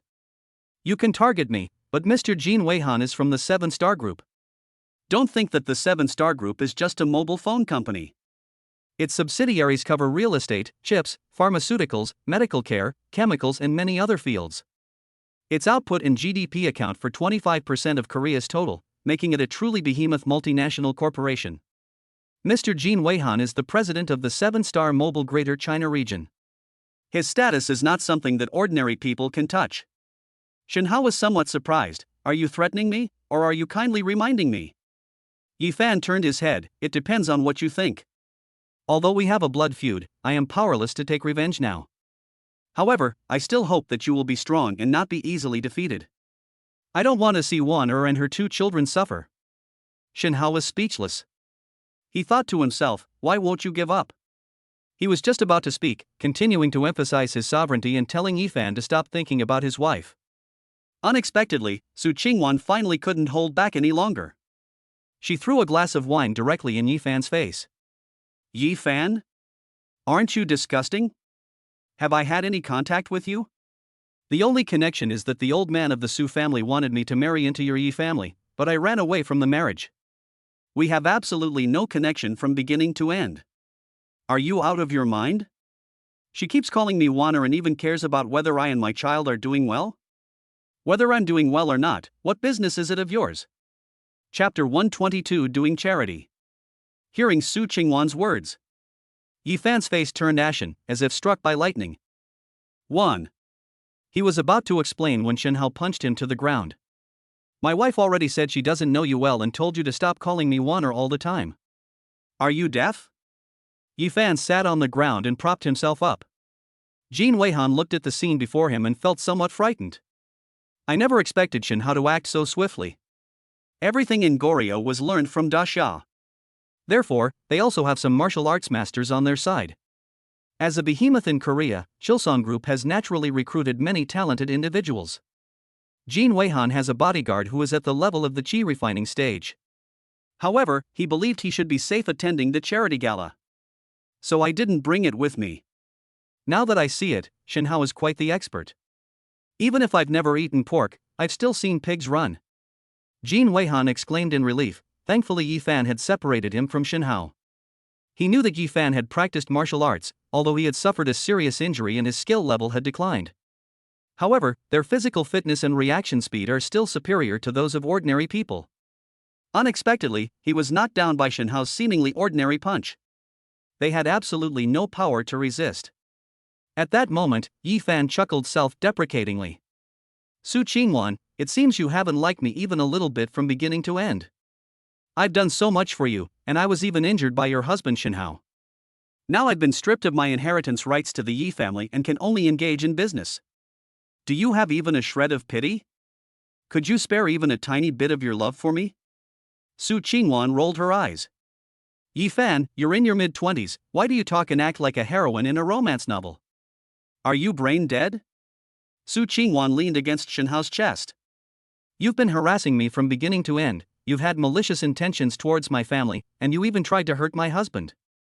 Now that you're less skilled, you're trying to gain sympathy? You're just being overly compassionate. Su Qingwan looked disgusted. Shinhao also shook his head. Let's go, Wanner. I don't want to see this person putting on such a melodramatic show. The two then embraced and left. Jin Weihan helped Yi Fan up.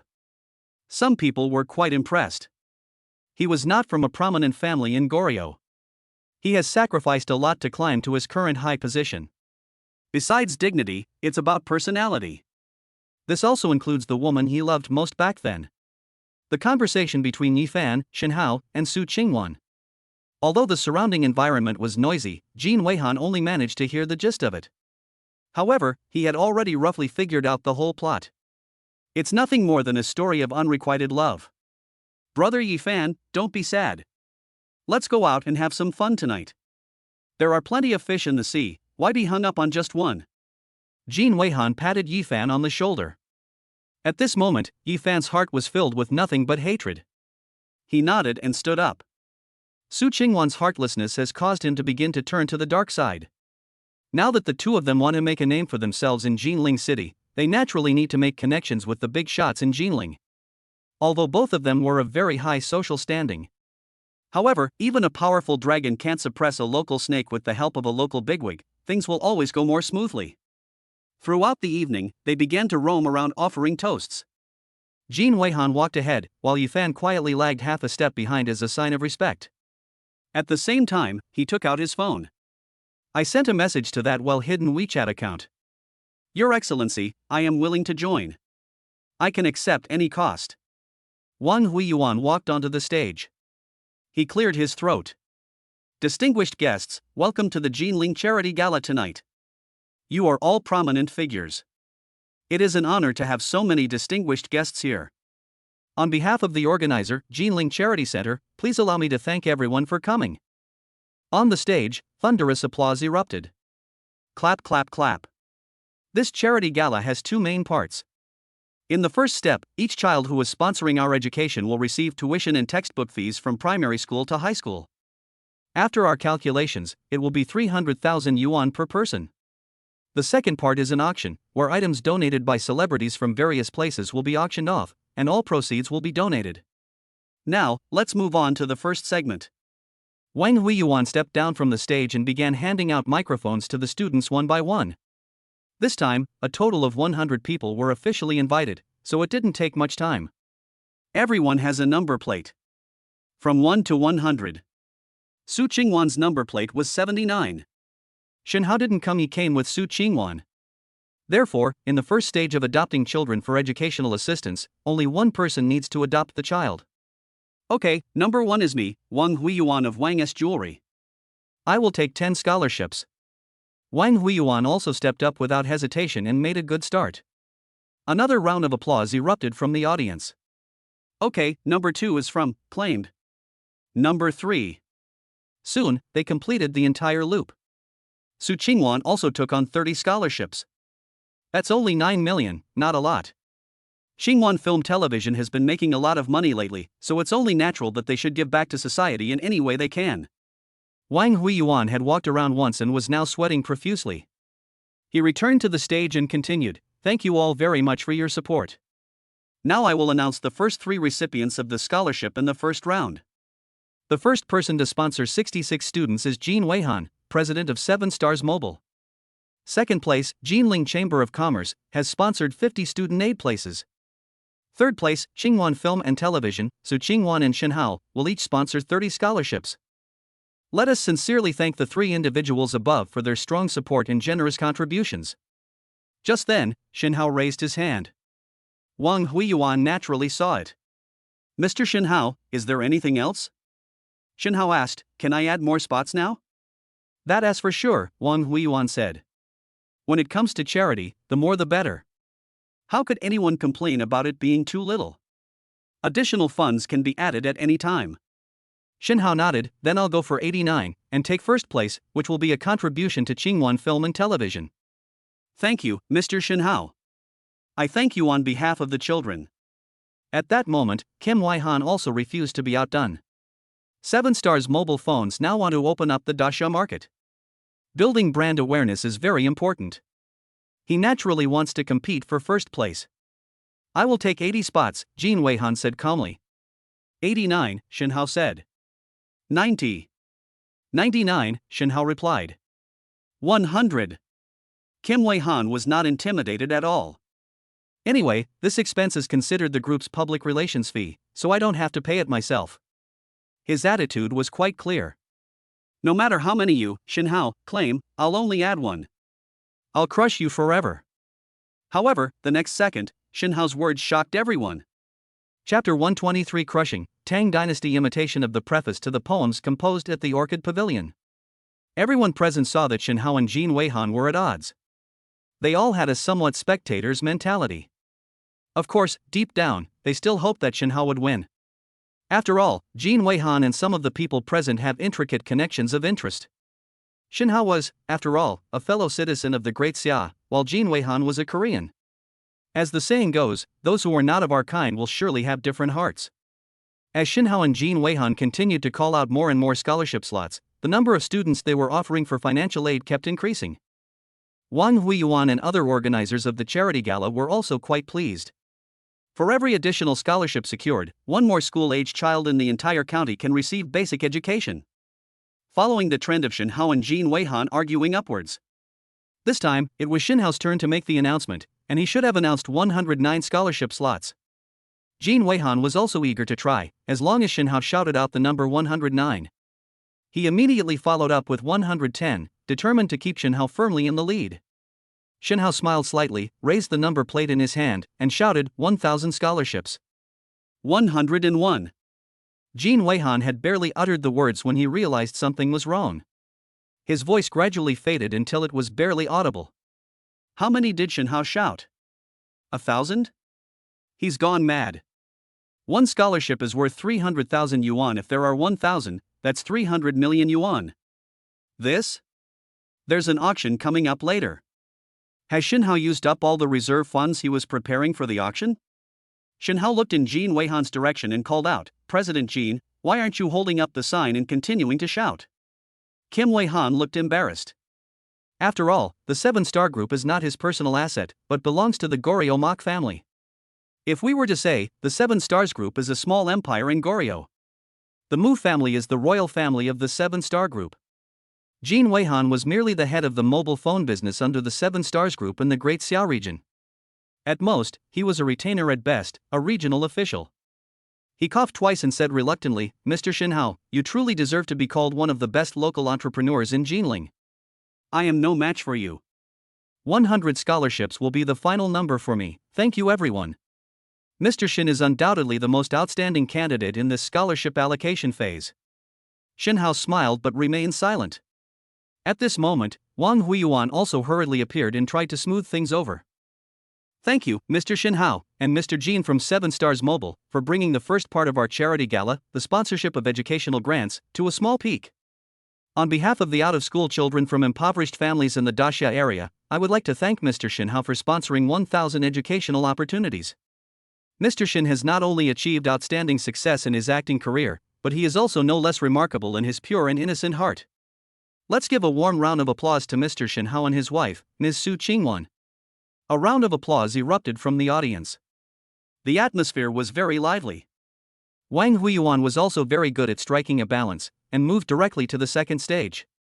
Charity auction.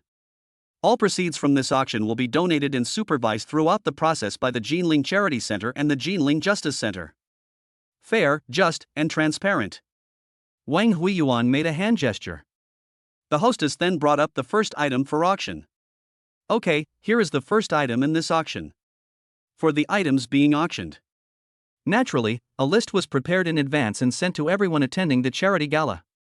The first few items up for auction were all insignificant trinkets. It's not very valuable.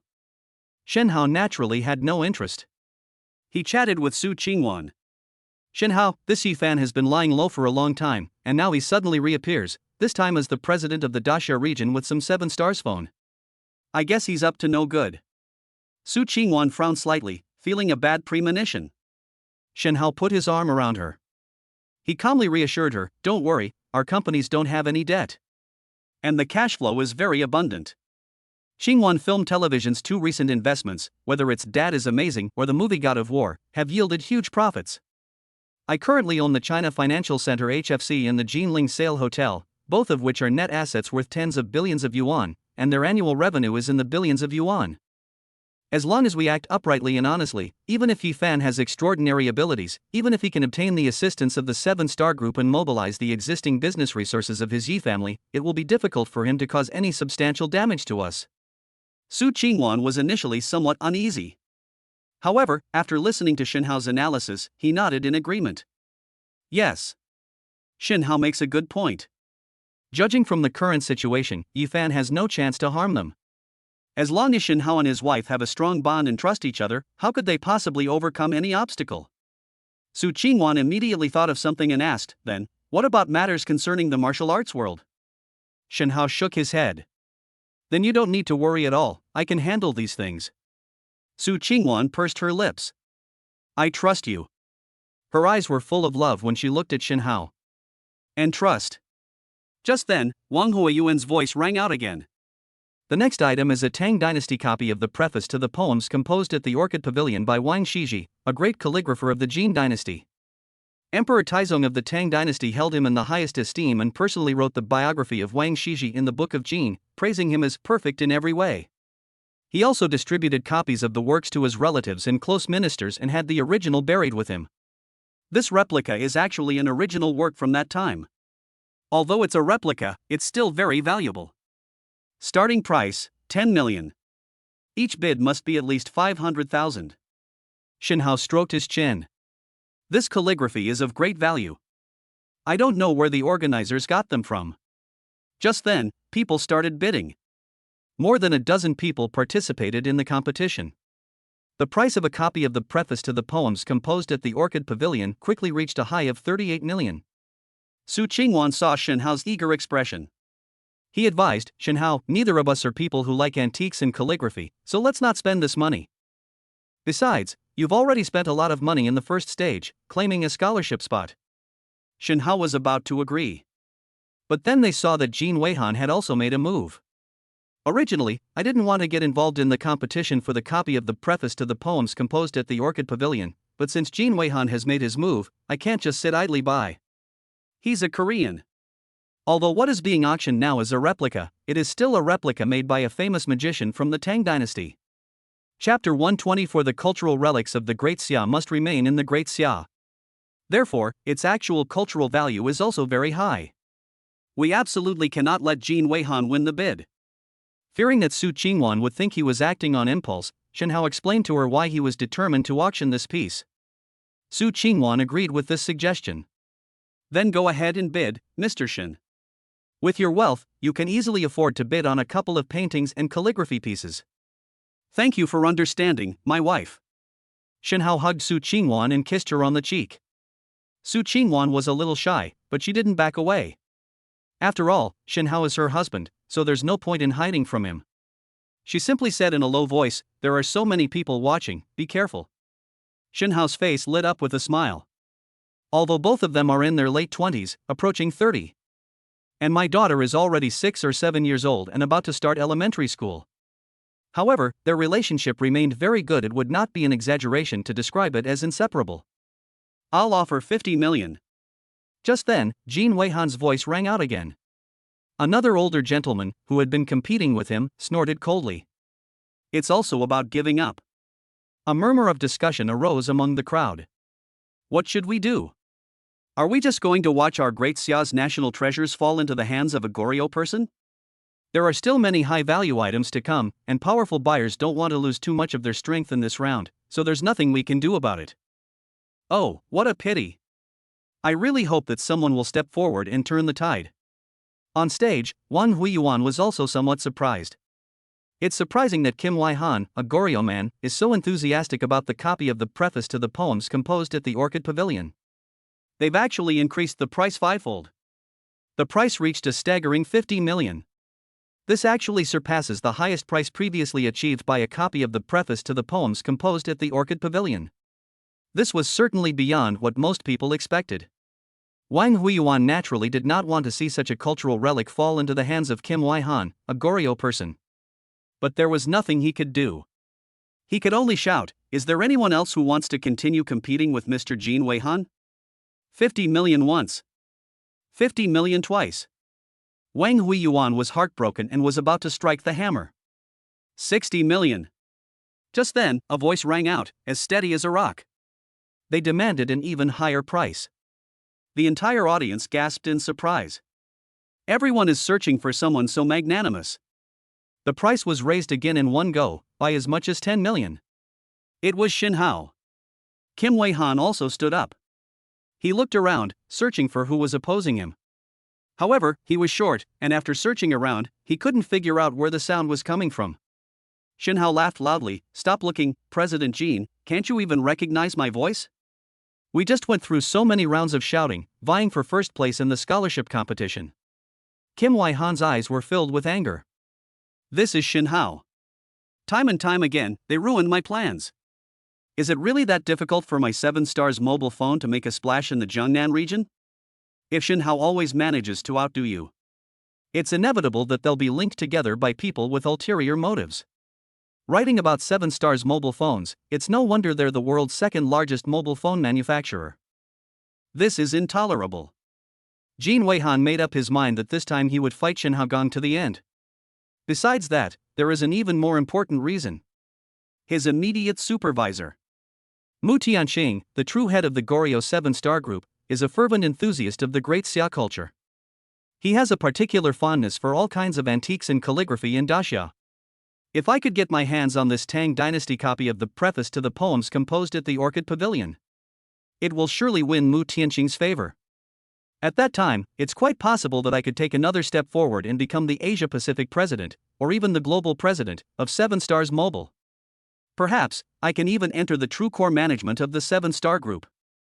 I've made up my mind. A resolute look also appeared in Jin Weihan's eyes. Brother Yifan, how much cash resources do you have at your disposal in Jinling? Yifan glanced at Jin Weihan. I know that he decided to acquire the Tang Dynasty copy of the preface to the poems composed at the Orchid Pavilion. Now that the two are in a cooperative relationship, he naturally offers his full support. They lacked any sense of national righteousness whatsoever. Yifan also said, in terms of cash, we should be able to raise 200 million. Jin Weihan immediately said, "Lend me all of them." In the future, the 7-star group will provide a substantial reward. Yifan nodded, naturally agreeing, "Okay." Jin Weihan calculated the funds he could mobilize from the 7-star mobile Xia district. The total is around 750 million. In addition, Yifan lent him 250 million. In other words, he can mobilize funds in the billions. Let's confront Shin Haogang to the very end. In this way, Kim Wai-han felt more confident. With 2 major reasons supporting him, he was determined to acquire this calligraphy. So he started to raise the price boldly. He hoped that his powerful presence would deter Shin Hao from making a move. If Shin Hao gets scared, he can simply withdraw from the competition. That way, I can save some money. After all, 7 Stars Mobile is about to join forces with the Yi family to make a big splash in the Great Xia region. We still need to save cash flow. Since Mr. Shin is also interested in this calligraphy, we should, in principle, give it to him. However, today is a charity event, so of course the higher the price, the better. I'll offer 120 million. Jin Weihan declared domineeringly. Shin Hao couldn't help but chuckle. It seems that Jin Weihan still has some confidence. How dare they play double the bet against me? Shin Hao also declared domineeringly, 240 million. These words caused a stir among the audience. Are you crazy? They spent over 200 million yuan to buy a piece of ancient calligraphy? It's still an original. Or is it a copy from the Tang dynasty? Is Shin Hao really that rich and powerful? Jin Weihan took a deep breath and said directly, Mr. Shin, I won't beat around the bush with you. I'll reveal my trump card directly, 1 billion. If you can offer a higher price than I am now, then I will give up. Shin Hao narrowed his eyes slightly. Interesting, Jin Weihan has put him in a difficult position. The two had been doubling the price. According to the rules, Shin Hao needs to put up at least 2 billion in this round. Otherwise, it would disrupt the tacit understanding between the two. However, Shin Hao is a man destined for great things. Naturally unconcerned with trivialities. He would never let such unimportant things hold him back. 1 billion and 1 million. Shin Hao said coldly. Kim Weihan narrowed his eyes, his gaze dark and unfathomable. This calligraphy is yours now. He snorted coldly and sat down directly. Wang Huiyuan was also quite excited, and he said loudly. 1 billion and 1 million once. Twice. Make a deal. The audience erupted in enthusiastic applause. Wang Huiyuan also said quite appropriately, Thank you, Mr. Shin, for your generous donation. It's not just about doing charity, it's about giving back. More importantly, he left the cultural relics of the Great Xia dynasty in the Great Xia dynasty. Chapter 125 Taking the Kid to the Temple Fair. With Wang Huiyuan's words, the atmosphere at the scene reached a climax. The applause lasted for a long time. It seems that the people of Daxia still harbored an instinctive aversion to the people of Goryeo. Kim Weihan was proven wrong once again. 1 billion is the limit he can afford. Even if he could come up with a single extra penny, it would be impossible for him. He had no choice but to grit his teeth and clap his hands fiercely. The charity gala continued, and Shin Hao had already spent a considerable amount of money, though not enough to cripple him. But nothing that followed interested him. He naturally didn't take any more pictures. With each high-priced item being distributed, the charity gala came to a successful conclusion. Backstage, Wang Huiyuan warmly shook hands with Shin Hao. Brother Shin Hao, we owe you a lot this time. Otherwise, this Tang dynasty copy of the preface to the poems composed at the Orchid Pavilion would probably have ended up in Goryeo. Shin Hao shook his head, no. I believe that even if I don't take action, other patriots will. This Tang dynasty copy of the preface to the poems composed at the Orchid Pavilion is a treasure of our great Xia kingdom. We must not let it be lost. It just so happened that I quoted a high price, which shocked everyone and allowed me to win the bid by chance. Wang Huiyuan laughed and said, You're still being modest. The two exchanged a few more pleasantries. Seeing that it was getting late, Shin Hao took Su Qingwan home to rest. Thompson Riviera. At Shin Hao's home. On a rare weekend, Shin Hao practiced his iron fist in the yard early in the morning. Then I gently nourished my meridians. Then I would go to the kitchen to make breakfast for the 4 mouths in my family. Su Qingwan, Su Qingchen, and 2 adorable little girls, Tuanchuan and Yuan Yuan. The 4 of them have become quite picky eaters thanks to Shin Hao's spoiling. As long as Shin Hao is home, you have to eat the meals he cooks. Shin Hao had no choice. I cook them all sorts of delicious food. Shin Hao actually enjoys cooking. Watching others enjoy their food is quite satisfying. At the dinner table. Dad, let's go hiking today. Yes, it's the weekend, let's go out and have some fun. The 2 adorable little ones, Tuan Tuan and Yuan Yuan, were slurping their porridge. They started shouting. Shin Hao naturally agreed. He looked at the 2 sisters, Su Qingwan and Su Qingchen, and asked for their opinions. Waner, Qingchen, what do you 2 think? You 2 should take a break this weekend and stop being so busy with work all the time. We should balance work and rest, otherwise we'll all be exhausted. Where do you want to go? This handsome guy will drive you there. Su Qingchen said, I'm fine with anything, brother-in-law and sister, you decide. As long as you don't mind that I'm a third wheel, that's fine. Su Qingwan pushed her. What are you saying? We're like sisters, right? Now that you've left the Su family, of course I, as your older sister, will take care of you and stay by your side. You are not a third wheel. Shin Hao nodded in agreement. If we're talking about third wheels, these two little ones are the real problem. It would be good if you could go out with us in the morning and help us take care of the kids. What? Su Qingchen was displeased. You called me out so that I could share the burden of taking care of the baby with you. Well, I'm not really keen on that. Tuan Tuan and Yuan Yuan blinked their big eyes. What happened? Where are the light bulbs? Aren't they all installed on the roof? Looking at the two adorable children, Shin Hao couldn't help but smile. He quickly replied, No, the light bulb we were talking about is a street lamp, the kind that's installed by the roadside. Oh. Tuan Chuan nodded seriously. Yuan Yuan looked puzzled and said, I always feel like you guys are lying to me and Tuan Chuan. Ha ha ha, the three adults also burst into laughter. These two little cuties are just too adorable. Soon, the group decided on their travel destination. After finishing his meal, Shin Hao tidied up the table. Traveling by car. Because of the large number of people, Shin Hao had already bought a Mercedes-Benz G-Class. This car is big and convenient for carrying passengers. Su Qingwan used to only drive her favorite Maserati when she went to work. For this kind of weekend outing, a Mercedes-Benz G-Class is the perfect choice. The four of them soon arrived at a temple fair. Shin Hao and Su Qingwan each had one. She strolled around with her two adorable little ones in her arms. Since Su Qingchen didn't have the burden of carrying the baby, she was very happy strolling around ahead by herself. Wow! Dad, there are so many people. Lots of delicious food and fun activities. Tuan Tuan and Yuan Yuan looked at the various delicacies at the temple fair and their mouths watered. Dad, I want to eat a sugar figurine. Okay. Shin Hao walked up to the sugar figurine stall and bought two tiger-shaped sugar figurines. It was handed to the two adorable little ones. Because both of them were born in the year of the tiger. Here you go. Shin Hao said. Yes, thank you, Daddy. The two adorable children nodded repeatedly. He picked up the sugar figurine and started eating it. Su Qingwan pouted, pretending to be angry. Dad, why does everyone in the reunion ceremony have candy figurines, but I don't? Shin Hao was somewhat surprised. He quickly covered Su Qingwan's mouth. He whispered in her ear, My dear Wanner, it's one thing to call me that in bed at night, but you can't do it in front of the child. Su Qingwan broke free, her face also flushed. She spat at Shin Hao. Pa, you bad guy whose head is full of unhealthy things. I was just calling you dad in the tone of a child, how could you have thought of that? Shin Hao was extremely embarrassed. This. How embarrassing.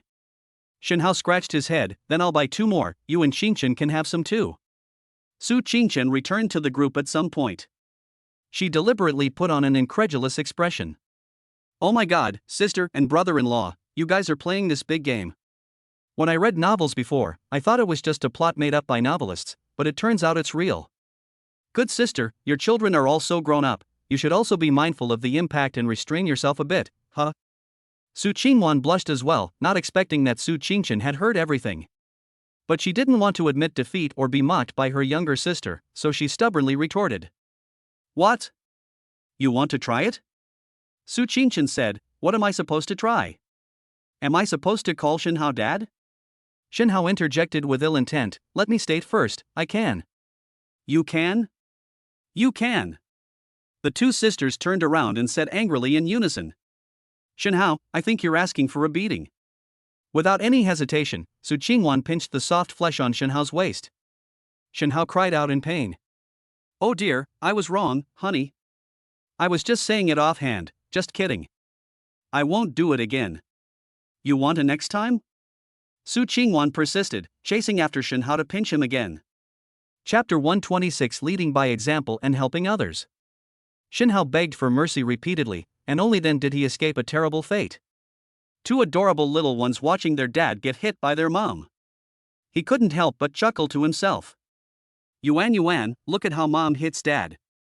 Doesn't it look like how you hit Xiaoming? Tuan Chuan asked. Yuan Yuan thought about it carefully for a moment, then nodded and said, it looks a bit like it. Shen Hao also overheard their conversation. He immediately asked, "What Xiaoming?" Yuan twisted her hands together and said shyly, "Xiaoming is a good friend we met in class." Shen Hao shook his head repeatedly, exclaiming that something was wrong. He looked at Su Qingwan, "Wanner, this is not good. Our girl is only in first grade and she already has someone she likes." Su Qingwan laughed and said, "It's none of your business. Don't you know girls mature early?" Shen Hao didn't take it to heart. It's normal for children to talk about what they like or dislike. Just then, a commotion arose ahead. "Stop thief! Stop thief!" Su Qingwan and Su Qingchen also held the two children tightly, afraid that they might get hurt. Shen Hao turned around and glanced at Su Qingwan. Their eyes met, and they understood each other perfectly. No further words are needed. This is the unique understanding between husband and wife. Su Qingchen was naturally not worried. During her trip to the Divari region of Montenegro, she truly witnessed Shen Hao's capabilities. That's far beyond what ordinary people can achieve. Seeing Su Qingwan's worried eyes, she comforted her, "Sister, we all know how capable my brother-in-law is. There won't be any danger. You don't need to worry." Su Qingwan nodded and said, "I know all that, but I can't help but worry about him." Su Qingchen was also somewhat tempted. This is what it means to love someone. No matter when, where, or what the circumstances, I can't help but think of him.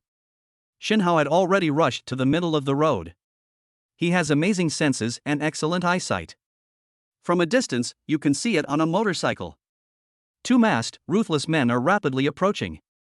Shen Hao narrowed his eyes slightly and frowned slightly. The sun shines brightly in the sky, under a clear and bright heaven and earth. This isn't a thief, this is Ming Xiang. Is there no law anymore? A surge of anger welled up in Shen Hao's heart for no apparent reason. On the motorcycle, one of the riders had already spotted Shen Hao blocking the middle of the road. The street where the temple fair is held is a pedestrian street. Now that the temple fair is here, there are many more temporary stalls. At this point, the distance in the middle of the road that is still passable is already quite narrow. With Shen Hao blocking their way, it really became difficult for some to get past. The man roared, "Get out of my way! You blind fool, don't you want to live?" At the same time, he urged his companions to rev the engine and speed away. Boom! The roar of a huge motorcycle engine filled the air. The surrounding crowd also made way for them. Shen Hao remained calm as the motorcycle drew closer. "Get out of my way! I'll kill you!" Inside the car, two masked men were still shouting. The onlookers couldn't help but start discussing it. "This young man is crazy, he even dares to stop a motorcycle. If we hit him, he'd probably have to stay in the hospital for 10 days to 2 weeks. Young man, get out of the way. The things being stolen belong to someone else, but your life is your own. Look at this young man, tall and thin. Even if he gets off the bus, he still can't beat him. You should report it to the police as soon as possible and stop meddling in other people's business." The next second, what happened shocked everyone. Bang! To everyone's surprise, the two masked men had also assumed that Shen Hao would hide on the side of the road just before they were about to collide. Therefore, they did not take any evasive action. Bang! The two collided head-on without any buffer. The scene of Shen Hao being knocked away, which was imagined, did not occur. The motorcycle was firmly held in place. Shen Hao stood in front of the car, the ground around his feet cracked inch by inch. On the contrary, the two masked men were sent flying due to the immense inertia. He fell heavily to the ground. Shen Hao is like a demon god. He twisted his neck on the spot. He let go of her hand. He picked up a bag from one of the men. At this moment, the woman who had been chasing after them, wearing high heels, also rushed up to them. "Miss, is this what was stolen from you?" The woman nodded, "Thank you." The woman was clearly exhausted from running, and she was panting as she supported Shen Hao. Shen Hao initially wanted to give her the item directly, but after thinking about it, he felt it was inappropriate. "Let's report this to the police station and get to the bottom of things to avoid any unexpected situations."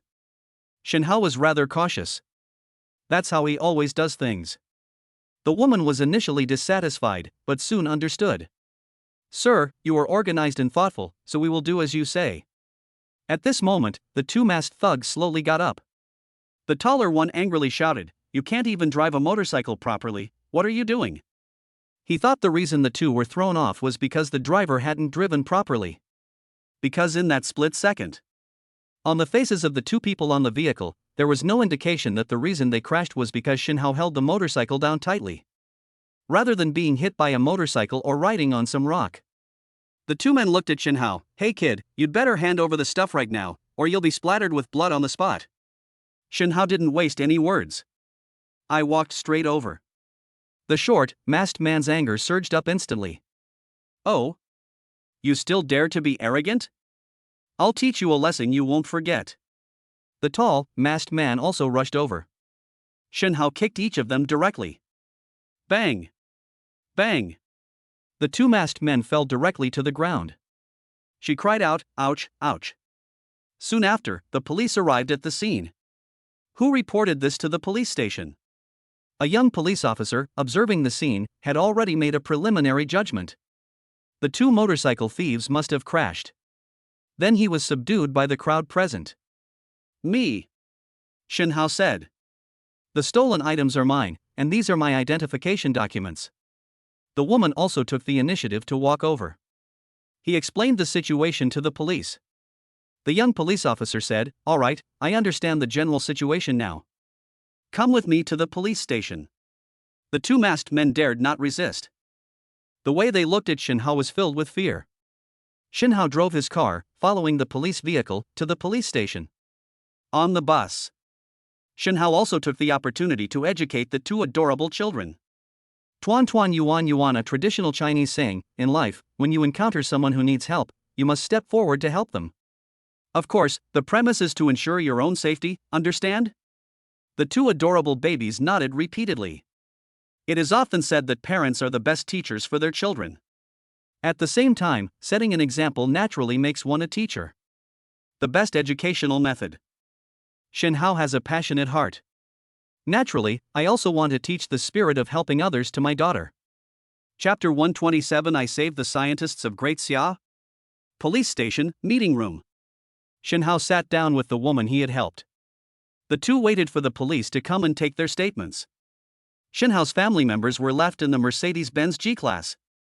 Tuan Tuan and Yuan Yuan were very unhappy. After all, they knew that their father had done a good deed. The two little ones were thinking of going inside to take a look. But Shinhao wouldn't allow it. Su Qingwan and Su Qingshan were told to wait in the car with the two little ones. Inside the meeting room. "Hello, sir, my name is Xiao Ruxue." Shinhao. Shinhao looked at the outstretched hand and politely shook hands with the other person. It was released immediately upon contact. Xiao Ruxue was wearing a pair of black-rimmed glasses. She has regular facial features and the kind of face that looks very dignified. She was wearing very ordinary clothes, which didn't show off her figure. Her hair is short. She wasn't particularly feminine, but that accentuated her refreshing and capable demeanor. Xiao Ruxue was actually somewhat surprised by Shinhao's gentlemanly behavior. The main reason is that there are many straight men in her work environment. Most people are quite easygoing. "Mr. Shin, no matter what, your actions today are of great significance." While the police officers taking statements were not yet present, Xiao Ruxue and Shinhao started chatting. Shinhao raised an eyebrow, showing some interest. "What do you mean by that, Miss Xiao Ruxue?" Xiao Ruxue then took out her work ID. Shinhao picked it up and read the words on it. Daxia Weapons Research and Development Institute, Jinling Center. Senior Researcher, Xiao Ruxue. Shinhao's face immediately lit up with a smile. "Miss Xiao Ruxue, you are truly young and promising. You are already a senior professional at such a young age." Senior researcher. 5 words, simple and straightforward. However, the implications behind this, especially considering that Xiao Ruxue's appearance suggests she is only around 30 years old, are quite alarming. She either has a terrifying background or her own scientific research capabilities are extraordinary. When I was an undergraduate, I served in the military for 2 years, and I am proud of that experience. I never expected to meet a researcher who studies high-tech weapons for the Great Xia military today. It is truly an honor for me. Shinhao spoke up. His words came from the bottom of his heart. Shinhao was a man who loved his country and his family throughout his life. It can be said that his true bottom line is his love for his country and its people. Xiao Ruxue also responded, only with people like Mr. Shin can the Great Xia Kingdom continue to prosper and become strong. Actually, I was already somewhat desperate when I was chasing the two masked men today. After all, they were riding motorcycles, and if we passed the temple fair section, I was afraid I would never catch up with them again. Fortunately, Mr. Shin stepped up and helped us. I am extremely grateful. The two exchanged a few more pleasantries. A young police officer also walked in. Behind him followed a big shot carrying flowers on his shoulder. This person is around 40 years old at the end of the month. His temples were slightly gray. He exuded an aura of power. It's a little scary to look at. Gentlemen, I am Detective Yuan Zhongli from the Jinling Police Station. This case has been upgraded because it involves the Great Xia Weapons Research Institute, and I have taken over its management. Shin Hao quickly asked, could it be that the two masked men came prepared, not to rob us, but to take the information in Miss Xiao Rushue's possession? There is no 100% evidence yet. But based on my years of experience handling cases, and according to Detective Yuan's experience, there's a 90% chance this case involves foreign forces. Yuan Zhongli nodded. The atmosphere in the room immediately became heavy. Chapter 128 Unexpected Involvement. Yuan Zhongli grasped Shin Hao's hand. His face was full of gratitude. Mr. Shin Hao, you are a hero of Great Xia in this incident. If it weren't for you, the country's military secrets would have been leaked. Xiao Ruxue also realized the seriousness of the matter. She felt a lingering fear. Xiao Ruxue looked at Shin Hao with increasing gratitude. Yuan Zhongli looked at Shin Hao and said, Mr. Shin, I have already reported this matter to my superiors. The governor's office will award you the Good Citizen Award. Shin Hao waved his hand and said, Detective Yuan, I got involved in this matter by accident and didn't know about it beforehand. I can't bear such a great honor. The two exchanged a few more simple polite words. After giving his statement, he left the police station. In the process of going out, Shin Hao asked in a friendly manner, Researcher Xiao, I think it might be dangerous for you to go back now. Why don't you take my car and I'll take you directly to the research institute? In a little while, it would be better if you left the key research data directly at the research institute and don't take it out later. After thinking about it, Xiao Ruxue agreed. Then I'll have to trouble you, Mr. Shin Hao. On the bus, Tuan Tuan and Yuan saw Shin Hao come out. Daddy, Daddy. The two adorable little ones couldn't help but shout out. Su Qingchen and Su Qingwan were also getting a little bored while waiting, and naturally they were quite looking forward to Shin Hao coming out soon. Now I see Shin Hao going out. The two were also secretly delighted. But then, their mood turned somewhat gloomy again. For some reason, Shin Hao and that woman got along very well. Shin Hao got into the car. Su Qingwan and Su Qingchen were both sitting in the back row taking care of the child. Xiao Ruxue naturally sat in the passenger seat. Shin Hao sensed that something was off about the atmosphere in the car. He smiled and explained, Warner, let me introduce you. This lady is a researcher at the Great Xia Weapons Research Institute. She was just robbed of important data, so I offered to take her back to the institute. Upon hearing this, Su Qingwan felt relieved. She nodded, I didn't expect you to do such a good deed. Let's take Ms. Xiao there first. Xiao Ruxue was also very grateful. Thank you, Mrs. Shun. Hey. By the way, you two, aren't you the female lead from the movie God of War? You're twins? Su Qingwan felt a little embarrassed. Ms. Xiao, the star is not me, it's my sister Su Qingchen. I'm only responsible for the investment and production behind the film. Xiao Ruxue nodded. Oh. I see. She looked at Shin Hao and suddenly realized what was going on. Mr. Shin Hao, you are a god of war not only in the movies, but also in real life. Shin Hao smiled sheepishly. It's nothing to mention. I only acted in the movie because there were no male leads available at the time, so I just filled in. Xiao Ruxue said, Mr. Shin is being modest. Your acting skills are obvious to all. The group chatted and laughed. They headed directly towards the Great Xia Weapons Research Institute. As I was crossing an intersection, a large truck was parked next to me. The route they were traveling on was clearly not right. Shin Hao frowned slightly. This truck clearly wanted to crash into him. Bang! The next second, the truck crashed into it from the side. Shin Hao made a sharp turn and went into a small alley to hide. Chapter 129 1 against 3. Then, to Shinhao's surprise, this turned out to be a dead end. Shinhao slammed his hand on the steering wheel. Damn it! He realized that the truck had crashed into him at that spot. This was precisely to force him into the alleyway in front of him. It makes it easier for me to trap them like turtles in a jar. Su Qingwan looked a little nervous. Honey, what do we do now? Don't worry, Wanner, you all stay in the car, I'll go out and handle this, Shinhao said. Xiao Ruxue was also quite surprised. She naturally realized that this was directed at her. It turns out that this attempt to seize the information in her possession wasn't just about arranging for two petty thieves to snatch it by motorcycle in the first round. Moreover, there are even follow-up alternative plans.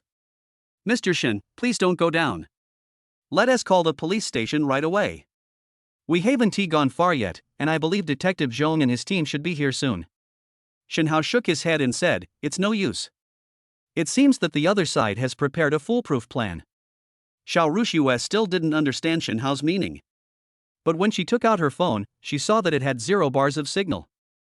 That means you understand. They've even resorted to signal jamming. It seems the other side has gone all out. As everyone knows, the security environment in Great Xia is very good, so Shinhao was almost completely unprepared for this situation. You all must stay in the car. I've locked the doors. The car is bulletproof, so don't worry about safety, Shinhao instructed. Xiao Ruxue's eyes were filled with anxiety. Miss Su Qingwan, you should quickly persuade Mr. Shinhao. Since his car is bulletproof, we should stay in the car and wait for reinforcements. It's very dangerous for him to continue like this. After all, we don't know how many people are on the other side, or whether they are armed with offensive weapons. Then Su Qingwan and Su Qingchen looked relaxed. The two adorable babies, Tuan Tuan and Yuan Yuan, also looked on with anticipation. Yuan Yuan, do you want to see Daddy beat up bad guys again? It's not interesting. Let's guess how long it will take Dad to finish the game. The conversation between the two adorable children completely baffled Xiao Ruxue. Are they also confident in Shinhao's abilities? Who exactly is Shinhao? The large truck slowly drove up to the entrance of the alley. Several masked men got out of the car. Kid, I advise you not to meddle in other people's business. We saw that you could stop a motorcycle with your bare hands, so we know you might have some brute strength, but your kind of reckless courage is nothing compared to our professional special forces. It was the burly man at the head of the group, he said. Shinhao stroked his chin. They showed great interest. It's been a long time since I've been able to legally assault someone. These guys in front of me are definitely traitors bought off by foreign forces. Beating them up shouldn't be a big deal, right? Hey, hand over the information that woman Xiao Ruxue is holding in your car. We're all in this for money, there's no need to take lives. Shinhao retorted, I don't see it that way. What Ms. Xiao has in her hand is data from the Great Xia Weapons Research Institute. This is a core national defense secret of Great Xia. If it is leaked to your master, who knows what kind of disaster it will cause? You speak the language of Daxia very fluently, so you shouldn't be from other countries. Are you really willing to sell out your own country for a little money? The three people opposite were clearly embarrassed by what Shinhao said.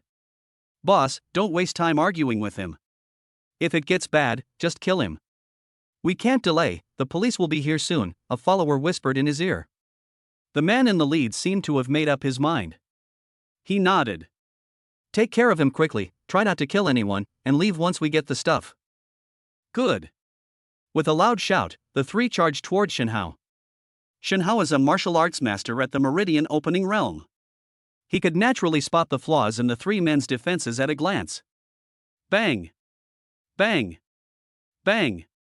Shinhao threw 3 punches in quick succession. The 3 of them were beaten to their knees. On the bus. The 2 adorable babies clapped their hands repeatedly. Dad is so amazing. Go, Dad. Defeat the bad guys. Su Qingwan complained to Su Qingchen, isn't it a bit inappropriate to let the 2 children see such violent scenes all the time? Su Qingchen comforted her, saying, don't worry, sister. Brother-in-law is doing things to uphold justice and is beating up bad people. It is right for him to lead the way, but he should never give up violence. When others reason, we should naturally persuade them with reason. If the other party is unreasonable, we will use our fists to make them sit down quietly and listen to our reasoning. Su Qingwan listened and agreed that it made sense, so she didn't say anything more. Upon seeing this, Xiao Ruxue couldn't help but cover her mouth. Mr. Shen Hao, you're really good at fighting? Everyone in the car. Fortunately, this book is free, so at most it wasted everyone's time, but not their money except for a few big spenders who tipped. This is the price newcomers pay. Hamster is not a talented author, nor is he a diligent one. However, I can still give an objective evaluation of my own book. If I were to rate this book out of 10, I'd give it a maximum of 3. However, I also learned a lot in the process of writing, and I hope that the next book will bring everyone a better story and reading experience. Finally, here is the outline of the book. Let the readers know the fate of the main characters. Outline. Shen Hao continued his invincible path of showing off, constantly improving in martial arts to become the strongest, unifying the martial arts world of Earth, and in business, becoming the world's richest man, spanning various fields. The two adorable babies, Tuan Tuan and Yuan Yuan, live happily together with their father, Shen Hao, and mother, Su Qingwan. Su Qingchen, well, you know, Qingwan and Qingchen are best friends. Finally, I still want to say thank you for watching. The green hills remain unchanged, the clear waters flow on forever, may we meet again someday.